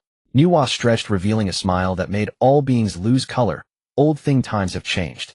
How dare you? Hongjun roared angrily, the power of the heavenly Tao transforming into endless chains of order pressing down upon Nuwa's head. However, Nuwa simply waved her hand lightly. The map of mountains and rivers unfolded, within which a flawless great thousand-world phantom appeared, actually blocking all those divine chains from the sky. The once invincible authority of the heavenly Tao had failed. How is this possible? Xihe and Juanti exclaimed in shock, their eyes nearly popping out. Today I'll show you what true creation Tao is. Nuwa cried out sharply, taking the initiative to strike. The map of mountains and rivers transformed into a divine rainbow spanning heaven and earth. She engaged in an earth-shattering battle above the 33rd heaven with Hongjun's heavenly Tao manifestation. Sage divine abilities and heavenly Tao laws. Two supreme forces clashed crazily, turning the cosmos upside down and blotting out the sun and moon. All the sages watching were shaken to the core. Nuwa was actually able to fight on equal footing with Hongjun, who was merged with the heavenly Tao. Yet Nuwa at the center of the battlefield was clear-headed. Within the primordial world, Hongjun could draw on the endless energy of the heavenly Tao. If the battle dragged on, she would surely lose. But if it were in the chaos, she had confidence to utterly destroy the old thing. Just as everyone's attention was captivated by this epic battle, a figure, like a phantom, silently bypassed the main battlefield. Shi, with one step his figure appeared right behind the demon emperor Kunpeng, who was watching the battle intently. Your Majesty, is the position beneath your backside comfortable? The icy voice rang in Kunpeng's ears. Kunpeng's hair stood on end. A fear from the depths of his soul caused him to lose all his wits. Without a second thought, he tried to reveal his true form and flee. But it was too late. Shi Huang's fist had already arrived. That fist had no fancy fluctuations of Dharma power, no earth-shattering phenomena. The great Tao is simplicity itself. It had only the purest, most extreme force, enough to annihilate everything. Under the horrified gazes of Kunpeng and the other 6 sages, Shi Huang's fist landed lightly on Kunpeng's back. Thump. A dull sound. Kunpeng's sage body, reputed to be indestructible through countless kalpas, cracked inch by inch from the point of impact, like fragile porcelain, and finally exploded into a cloud of blood with a bang. One punch, a sage falls. You brat, how dare you? Form the formation. Xihe, Juanti, and the others finally reacted, shocked and furious. The 6 sages instantly struck, sealing all time and space. However, having succeeded with one blow, Shi Huang had no intention of lingering. He flashed a brilliant smile at the 6 sages, then before the encirclement could close, took a step, his figure tearing through space again and disappearing without a trace, leaving behind only a single sentence echoing through the 33rd heaven. This place, oh, I will reclaim sooner or later. Above the 33rd heaven, Hongjun's celestial Dharma form slowly dissipated, and the void, riddled with wounds, gradually healed under the might of the heavenly Tao. Yet the hearts of the 6 sages and Kunpeng's remnant soul could never mend. One punch. With a single punch, the newly ascended demon emperor, a heavenly Tao sage, was utterly annihilated in form and spirit, leaving only a sliver of true spirit, sustained by the immortal nature of the Tao, requiring countless eons to recover. How could he be so powerful? Huanglong Zenran's voice trembled, his face stripped of the post-ascension arrogance, replaced by the terror of a narrow escape. Jane and Juanti exchanged glances, seeing deep wariness in each other's eyes. They were the earliest to become sages and had experienced the most wars, but never had they seen such an irrational method of combat. It was not divine power, not law. It was pure strength. A power capable of crushing the sage's fruit, ignoring the protection of the heavenly Tao, an unyielding extreme force. It is the Hunyuan Wuji de Luo Jingxian. Hongjun's voice echoed again, but this time it carried less aloofness and more gravity. Nuwa and that Shi Huang have both stepped into this realm. At these words, utter silence fell. 2 Hunyuan Wuji de Luo Jingxians.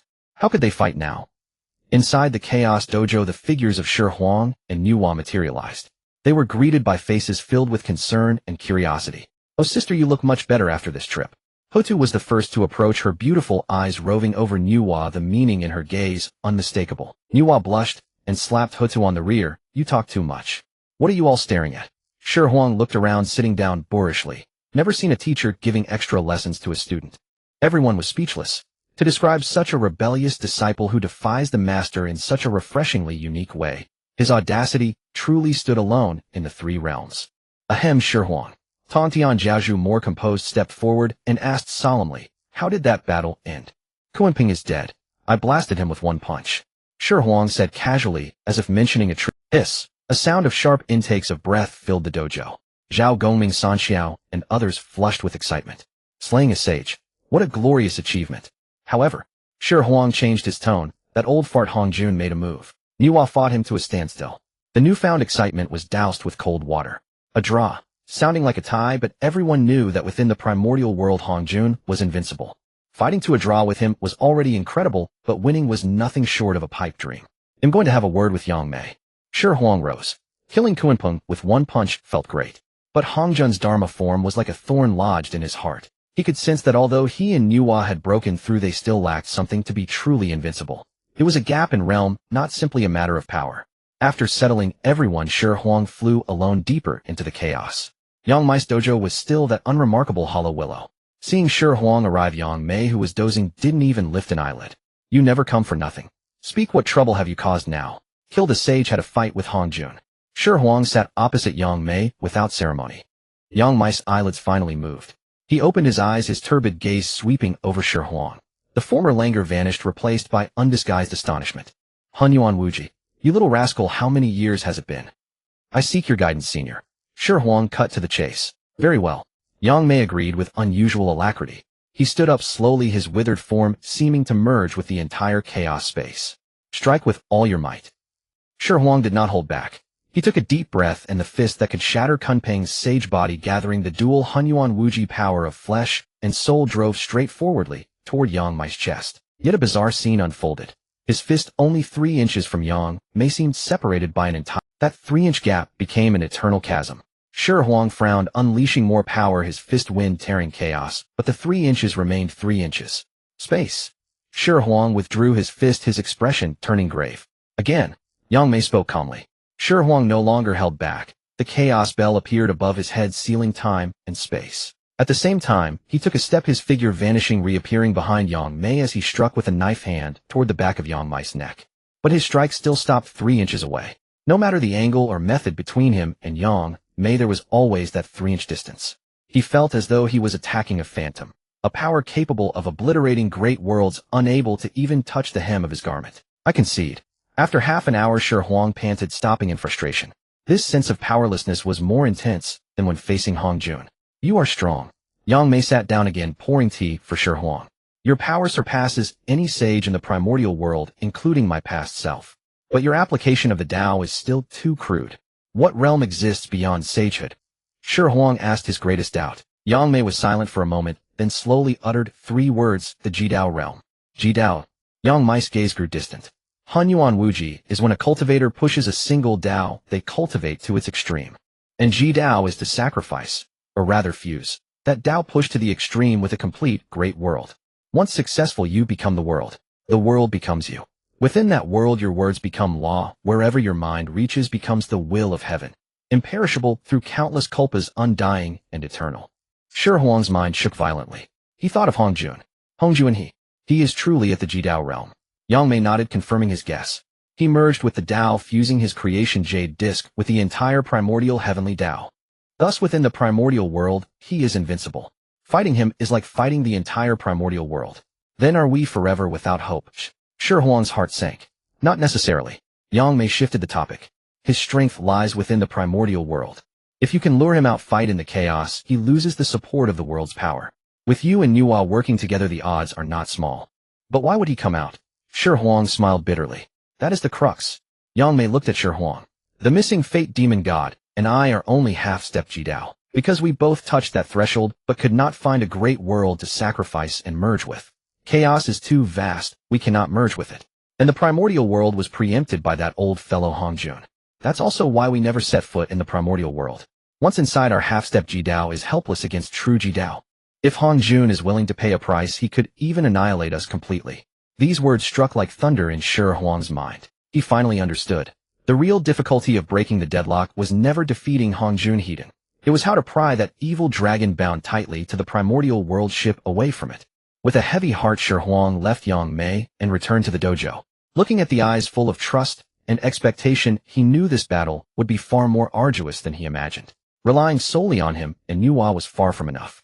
He needed to cultivate more top-tier combat power, more hidden cards to have a chance of seizing a sliver of hope in this gamble to overthrow the heavenly Tao. The key to breaking the game was not killing Hong Jun. It was overturning the entire board on which his invincibility depended. When Shi Huang returned to the dojo, his heart felt as heavy as if an entire primordial world weighed upon it. Yangmei Daxian's words had shattered the final veil, revealing the sole precarious tightrope stretching across the abyss to the opposite shore. The Tao sacrifice realm. To stand against the entire world. The very thought sent a chill down one's spine. Inside the dojo, seeing his grim expression, the others gathered around. Even Ho Tu, who had been bickering with Nuwa moments before, dropped her playful demeanor, her eyes filled with concern. It's nothing. Shi Huang waved his hand, his gaze sweeping across each familiar face. Tongtian, Ho Tu, Nuwa, Zhao Gongming, the three, Xiao Yang, Jian Neza. These were his final trump cards, the source of his audacity to overturn the table. He took a deep breath, hesitating no longer. With a thought, 6 streams of gray yet cosmos-forging aura flew out from his body and hovered in midair. These were the chaotic Tao Qi granted by the system, each bearing the key to the Hunyuan realm. Previously, Nuwa, Tongtian, and Ho Tu had each used 1, leaving 7 remaining. Yang, Jian, Neza, Jinjia, Muza, Shi, Hao, Shi Fan. Shi Huang called out each name. The 6 designated individuals stepped forward solemnly. Each of you take one of these 6 streams of qi. Shi Huang's voice was low but clear. Don't ask what it is, and don't ask where it came from. Refine it, and you will become the toughest bones beneath the sages. In time, perhaps you will become sages themselves. As his words fell, an absolute silence gripped the dojo. Everyone stared wide-eyed at the 6 unremarkable, yet space-twisting streams of qi. Those 2 words represented the ultimate dream at the end of their cultivation path, an unattainable legend. Now the chance to walk through that gate lay before them. Father, Master, Uncle. Yang Jian dropped to one knee, his voice trembling. Nezha's face flushed with excitement, barely restraining his 3 heads and 6 arms from manifesting. Shi Hao and Shi Fan, the juniors Shi Huang had personally enlightened, were moved to tears, fully aware of this heaven-defying fortune. Rise, Shi Huang said with a wave. The 6 streams of chaotic Tao Qi precisely entered their glabellas. I don't need your gratitude. I need you to become 6 blades that can pierce the heavens in the shortest time. Understood? Understood. The 6 roared in unison, their voices brimming with gratitude and a resolve unto death. Without another word, each found a secluded spot and entered the deepest state of seclusion. Their determination moved everyone present. They knew the hope for the heavenly court's counterstrike had gained 6 more weighty pieces. Having handled this, Shi Huang was about to catch his breath when he noticed Pylon Bodhisattva, who had been silently cultivating in a corner, suddenly open her eyes. Her face was pale, her eyes filled with confusion and doubt. What's wrong? Shi Huang approached. Pylon stood bowed to Shi Huang and spoke uncertainly. Your Majesty, I think I sense my master. Shi Huang raised an eyebrow. Pylon's master, the enigmatic Mingyun Taoist, had always been a thorn in his side. A being who could establish a dojo in chaos and take a sage as his disciple could not be an obscure figure. Where is he? I don't know. The feeling is vague, somewhere deep in chaos. Avoid coordinate. They'll go with you, Shi Huang decided on the spot. At a time like this, any potential variable had to be personally verified. After arranging matters in the dojo, Shi Huang took Pylon, tore through space, and flew toward the elusive sensation, venturing into the deeper, more forsaken void of chaos. The deeper they went, the more violent the chaotic qi became. Eventually, even concepts of space and time blurred. After an unknown duration, Pylon stopped, pointing at a patch of absolute darkness ahead. It should be here. That region held no matter, no energy, not even the concept of nothingness. A pure void where even Tao laws could not reach. Shi Huang shielded Pylon and carefully stepped inside. The moment they entered, the scenery transformed. An old man with white hair and beard, clad in simple Taoist robes, sat leisurely at a stone table brewing a pot of tea. He appeared utterly ordinary, like a common mortal elder, yet his eyes seemed to contain countless surging rivers of fate. Master! Pylon knelt in excitement. The old man nodded with a smile, but his gaze fell on Shi Huang. You've come. His voice was gentle, yet it pressed an inexplicable weight upon Shi Huang, as if he were not a person, but an invisible net encompassing the past, present, and future. You are the Destiny Demon God, Shi Huang stated bluntly without beating around the bush. Heck, the old man, Destiny Demon God, did not deny it. He pointed to the stone stool opposite him. Sit, fellow Taoist Shi Huang. I have waited long for you. Shi Huang's heart tightened, but he sat down impassively. Hong Jun is both the player and the chessboard. Destiny Demon God poured 2 cups of tea, sliding one to Shi Huang. If you want to overturn the table, you need someone to hold down the corners. Shi Huang picked up the cup, but did not drink, watching the floating leaves. Why should I trust you? Because we share a common enemy. The Destiny Demon God's eyes sharpened. He stole the primordial heavenly Tao and severed my path back to my homeland. That world should have been partly mine. So that was it. Shi Huang's mind cleared. The 3,000 demon gods were all born of chaos, To them, the Primordial World was the Promised Land. By monopolizing the entire Primordial World, Hongjun had cut off all demon gods' hopes. What kind of cooperation do you propose? Shi Huang asked. Simple. Destiny demon god raised a finger. At the final battle, I will intervene with the law of destiny to disrupt Hongjun's connection with the heavenly Tao. Shi Huang's heart pounded. For Hongjun in the Tao sacrifice realm, the sole weakness was his bond with the primordial heavenly Tao. If that bond could be severed for even an instant, Hongjun would fall from an invincible world lord to the realm of Hunyuan Wuji Golden Immortal. Then with Nuwa's help he could absolutely annihilate him. And your terms, eh? Shi Huang knew, well, there was. After it's done, when the new heavenly Tao operates, you must leave a door for me to return to the primordial world, said Destiny Demon God, meeting Shi Huang's eyes. Also 30% of the primordial world's destiny belongs to me. 30% destiny. The appetite was undeniably vast. Shi Huang fell silent. This was undoubtedly a pact with a tiger. Letting an ancient chaos demon god into the primordial world and giving him 30% of its destiny. No one could predict what would happen in the future. He could become a new guardian. Or a catastrophe more terrible than Hongjun. You have no choice. Destiny Demon God seemed to read his thoughts, his tone flat. Without me you have zero chance of victory. With me you can at least gamble on a future. Shi Huang twitched the corner of his mouth into a self-deprecating smile. Indeed, there was no choice. Before him lay a 1,000-foot chasm, behind him raging waves. The only path to survival was to leap onto the back of the tiger and bet it would carry him through the siege, not swallow. All right. Shi Huang raised the cup and drank it in one gulp. I accept. He rose, his voice resolute. Today I Shi Huang swear by the great Tao, making a covenant with the Destiny Demon God. If the day of success comes, I shall honor my promise. Should I break this oath, may my body perish and my Tao vanish, never to be reborn.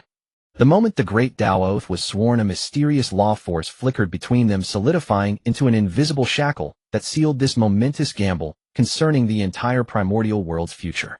In the chaos, time lost all meaning. When the hollow willow within the Taoist field of Yangmei Daxian had sprouted and shed its leaves for the 1,000th time, the lifeless void of chaos finally welcomed the long-awaited tumult. Boom, boom, boom, boom, boom, boom. 6 distinct, yet equally domineering auras erupted without warning, churning the chaotic currents above the Taoist field into a frenzy. One spear struck like a dragon, its battle intent soaring to the heavens. One sword, chi crisscrossed razor-sharp. One treasure light shimmered heavy as a mountain. One staff, shadow multiplied, ever-changing. And the remaining 2, one ancient and desolate, the other ethereal and graceful. Each bore the primordial might of creation. It's done. Zhao Gongming slapped his thigh, his beard curling with excitement. Leaning beside Nuwa, Huda gazed at the 6 figures, her eyes filled with relief. These little ones have finally grown up. Nuwa yawned lazily, but the corners of her mouth lifted slightly. Not bad. Little stones, treasures weren't wasted. At the center of the Taoist field, Yang Jian Nezajinja Muza, Shi Hao, and Shi Fan slowly opened their eyes. Their bodies remained the same, but their auras had undergone earth-shattering transformations. Sages. That unique pressure of a great Tao sage, though still slightly immature, was unmistakably the true realm of sainthood. With Shi Huang, Nuwa Hotu, and Tongtian, this small chaotic Taoist field now harbored a terrifying force of 10 sage-level combatants. Such power, if unleashed in the primordial era, would shatter heaven and earth, and bring an early end to the tribulation. Yet the true core lay not with them. All eyes instinctively turned to the deepest part of the field, where a figure had sat cross-legged for a millennium. At the very moment the 6 achieved sagehood, Shi Huang finally refined the last wisp of chaotic Tao Qi within him. Unlike the earth-shaking breakthrough of Neza and the others, his ascension was silent. No celestial phenomena, no oppressive aura. Only deep within his divine soul, that forbidden zone, shrouded in thick fog, invisible even to himself, peeled away before his eyes for the first time. As the mist dissipated, what emerged was no divine artifact, no mystical technique. It was a cluster of light. A light so pure, so absolute, it seemed to contain the past, present, and future of the entire primordial world. Final authority unlocked. Identity information loading. This time the system's voice was no longer cold and mechanical, but a grand ancient will laden with boundless sorrow and defiance, resonating directly in Shi Huang's soul. I am no system.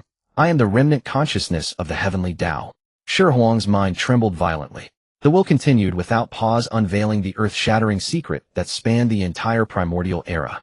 It turned out that after the Dragon Han primordial tribulation, when Hongjun merged with the Tao, it was not the heavenly Tao's willing surrender, but a forced invasion and fusion executed by his peerless power. In the final moment before complete consumption, the primordial heavenly Tao, in a desperate gambit for survival and a last hope for counterattack, used its remaining strength to sever a wisp of its own original consciousness.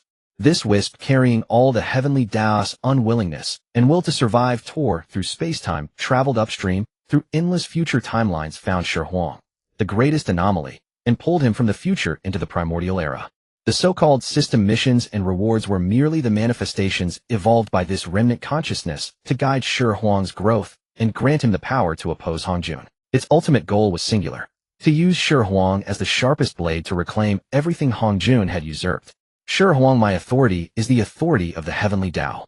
When the final battle comes, I can temporarily sever Hongjun's connection to the heavenly Tao's body for the duration of one incense stick.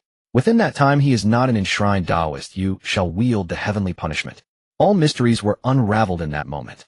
Shi Huang finally understood that his greatest trump card was never some system, but this very realm, whose authority had been stolen, that refused to be enslaved. The fate demon god could disrupt his path. The remnant heavenly Tao consciousness could sever his roots. With this twofold insurance, Hongjun's seemingly invincible enshrined Tao realm now revealed a fatal flaw. This gamble to overturn the board, once a desperate 1 in 10 chance, had now become a certainty. Shi Huang slowly opened his eyes. In those dark pupils the former gravity had vanished, replaced only by an unfathomable calm. But just then the Kongtong seal at his waist emitted a violent hum. An indescribable lament born from the deepest roots of bloodline, pierced through infinite time and world barriers, imprinting directly onto his soul. It was the wail of humanity. Before Shi Huang's eyes, billions of bloody scenes unfolded. In the micro-worlds carved out by the Western sect, countless humans were treated as consumables for harvesting faith. Their spirits were ground down by Buddhist doctrines, their histories forcibly rewritten, their courage drained. They forgot their ancestors, forgot their own strength, and day after day, like walking corpses, knelt before icy Buddha statues, squeezing out the last shred of their essence to become that so-called incense faith. When a consumable was drained, it was casually discarded, its corpse piling up in the corners of the micro-world, while new consumables were continuously abducted from the primordial land. This was not massacre, it was worse than massacre.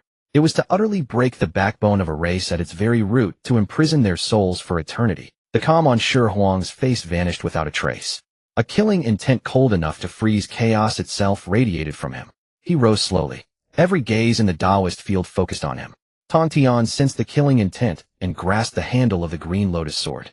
Nuwa and Hutu exchanged glances, their eyes held no trace of laziness or jest, only pure will to destroy. Yang Jian, Neza, Zhao Gongming, the three Cloud sisters, all the disciples of the Jie sect, all the elite of humanity, silently tightened their grips on their weapons.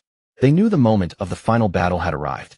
Without turning back, Shi Huang's voice was soft, yet clear, reaching every corner of the Taoist field, entering the ears of every soul. By my decree, muster all combat forces. It is time to end everything. Chaos was violently torn apart by a streak of axe light.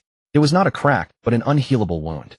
The raging chaos chi retreated to both sides, as if beholding a monarch. Shi Huang stepped forward, followed by Nuwa, Hutu, and Tong Tian. For figures without any warning descended upon the 33rd heaven above the ruins of the Lingxiao treasure hall. They're here. Hongjun sat cross-legged in the void, his voice devoid of sorrow or joy. Behind him stood the 6 saints Jin Zhuni, Xuandu, Huanglong, Methria, and Yaoshi. Beside them, Kunpeng's forcibly reshaped saintly body was still ethereal, but the venom in his eyes was as solid as substance. 7 saints plus an unfathomable Tao ancestor. In Shi Huang's hand, an ancient stone axe slowly coalesced. On its blade, the imprint of Panga's creation of heaven and earth flickered faintly. It was the heaven-opening divine axe reforged from the shattered 3 treasures, Pangu banner, Taiji diagram, and Chaos bell, through his supreme might. Shi Huang, you dare to return and seek death. Zhuanti held the 7-treasure wonderful tree, a hypocritical smile of compassion on his face.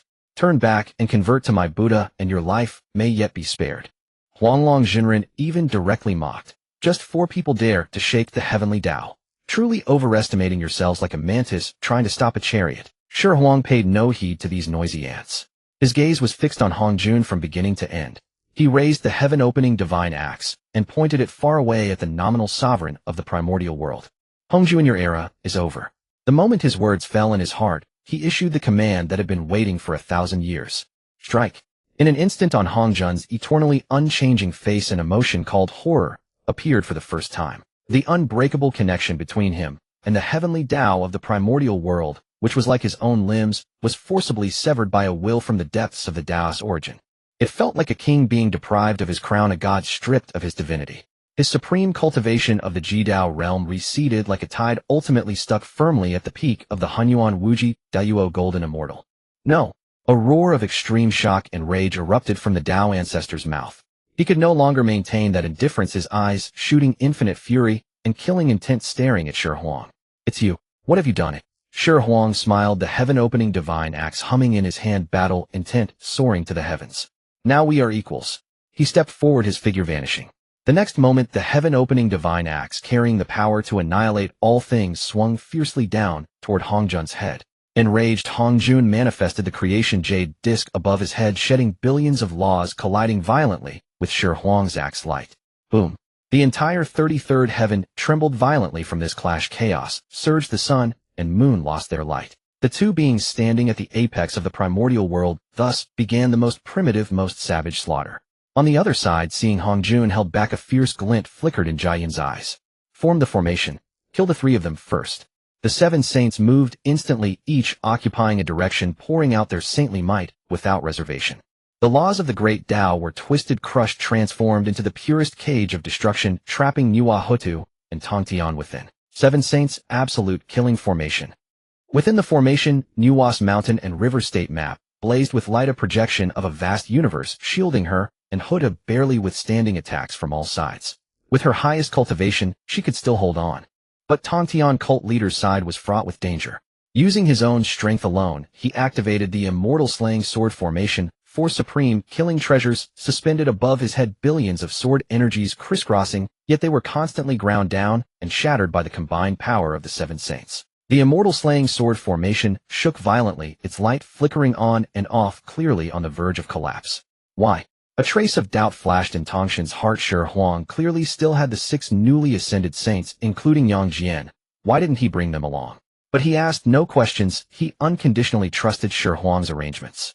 Seeing the sword formation about to break, a look of resolve flashed in Tongshan's eyes. He was prepared to damage his own saintly Dao fruit and self-detonate the four immortal slaying swords to tear open an opening for Nuwa and Hutu, allowing them to retreat first. However, in this moment of despair outside the great formation, two saintly auras, extremely familiar, yet so powerful that even Tongtian felt his heart tremble, descended without warning from beyond the heavens. A diamond cincture traversed the void, radiating cold light, smashing heavily against the formation's weak point. A three jewels Rui carrying the edge of creation fiercely attacked the eye of the seven saints formation from another angle. Junior brother Tongtian, we are late. A loud shout rang through the clouds. Taiching Laozi riding a green ox drifted down gracefully. How was my acting? Yuanshi Tianzuan holding the Panga banner strode through the air, a hint of mockery on his face, his gaze piercing Hongjun. Hongjun, you old earthworm, you think you're worthy to speak of the heavenly Dao? You're even worse than those born from eggs and moisture, those with fur and armor. This sudden turn of events not only shocked the seven saints to the extreme, but also stunned Tongtian within the formation. His eyes warmed, his voice trembling slightly. Two elder brothers. I thought you truly had no regard for brotherly affection. Laozi laughed heartily, his voice full of delight. If we didn't act convincingly, how could we fool that old trickster Hongjun? You really think Shi Huang's pure yang body refinement method was given for nothing?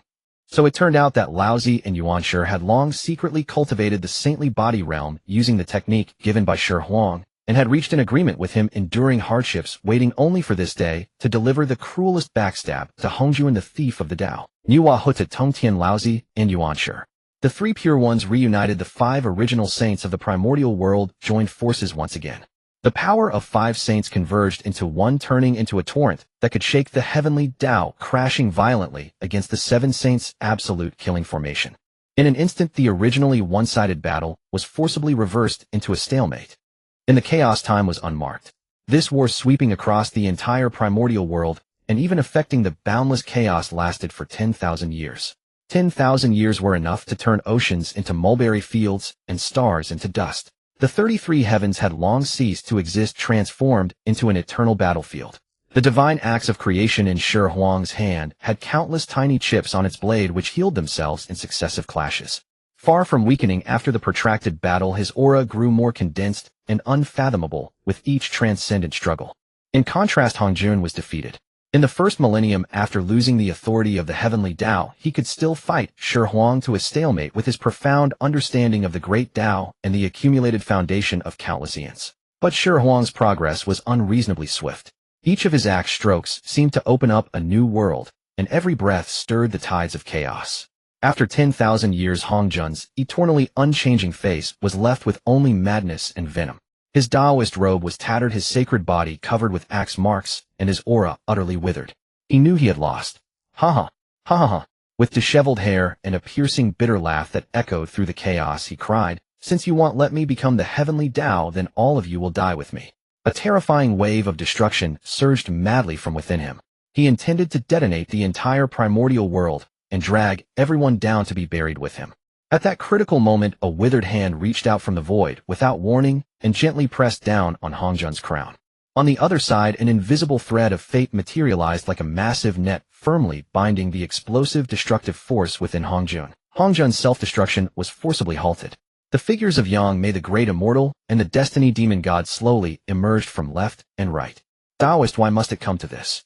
Yang Mei still wore his kindly oldman demeanor, but Shi Huang did not even spare them a glance. He tightened his grip on the divine axe of creation and with an unremarkable strike swung it down at the immobilized Hongjun. There was no sound, no radiance. Hongjun's eyes, brimming with venom and unwillingness, instantly lost all luster. His entire sacred body, along with his primordial spirit and Tao fruit, was completely erased by that axe stroke, dissolving into the most primitive nothingness.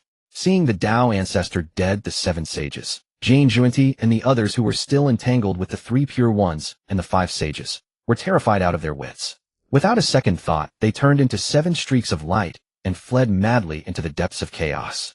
Where do you think you're going? Tan Tianjiao's brow shot up as he prepared to pursue with the immortal slaying sword formation. Junior brother, no need. Laozi stopped him, a shrewd glint in his murky eyes. I have planted the Tai Ching mark on all of them. When this matter is settled, we can deal with them at our leisure. Tan Tian was taken aback, feeling that his senior brother's words carried hidden meaning.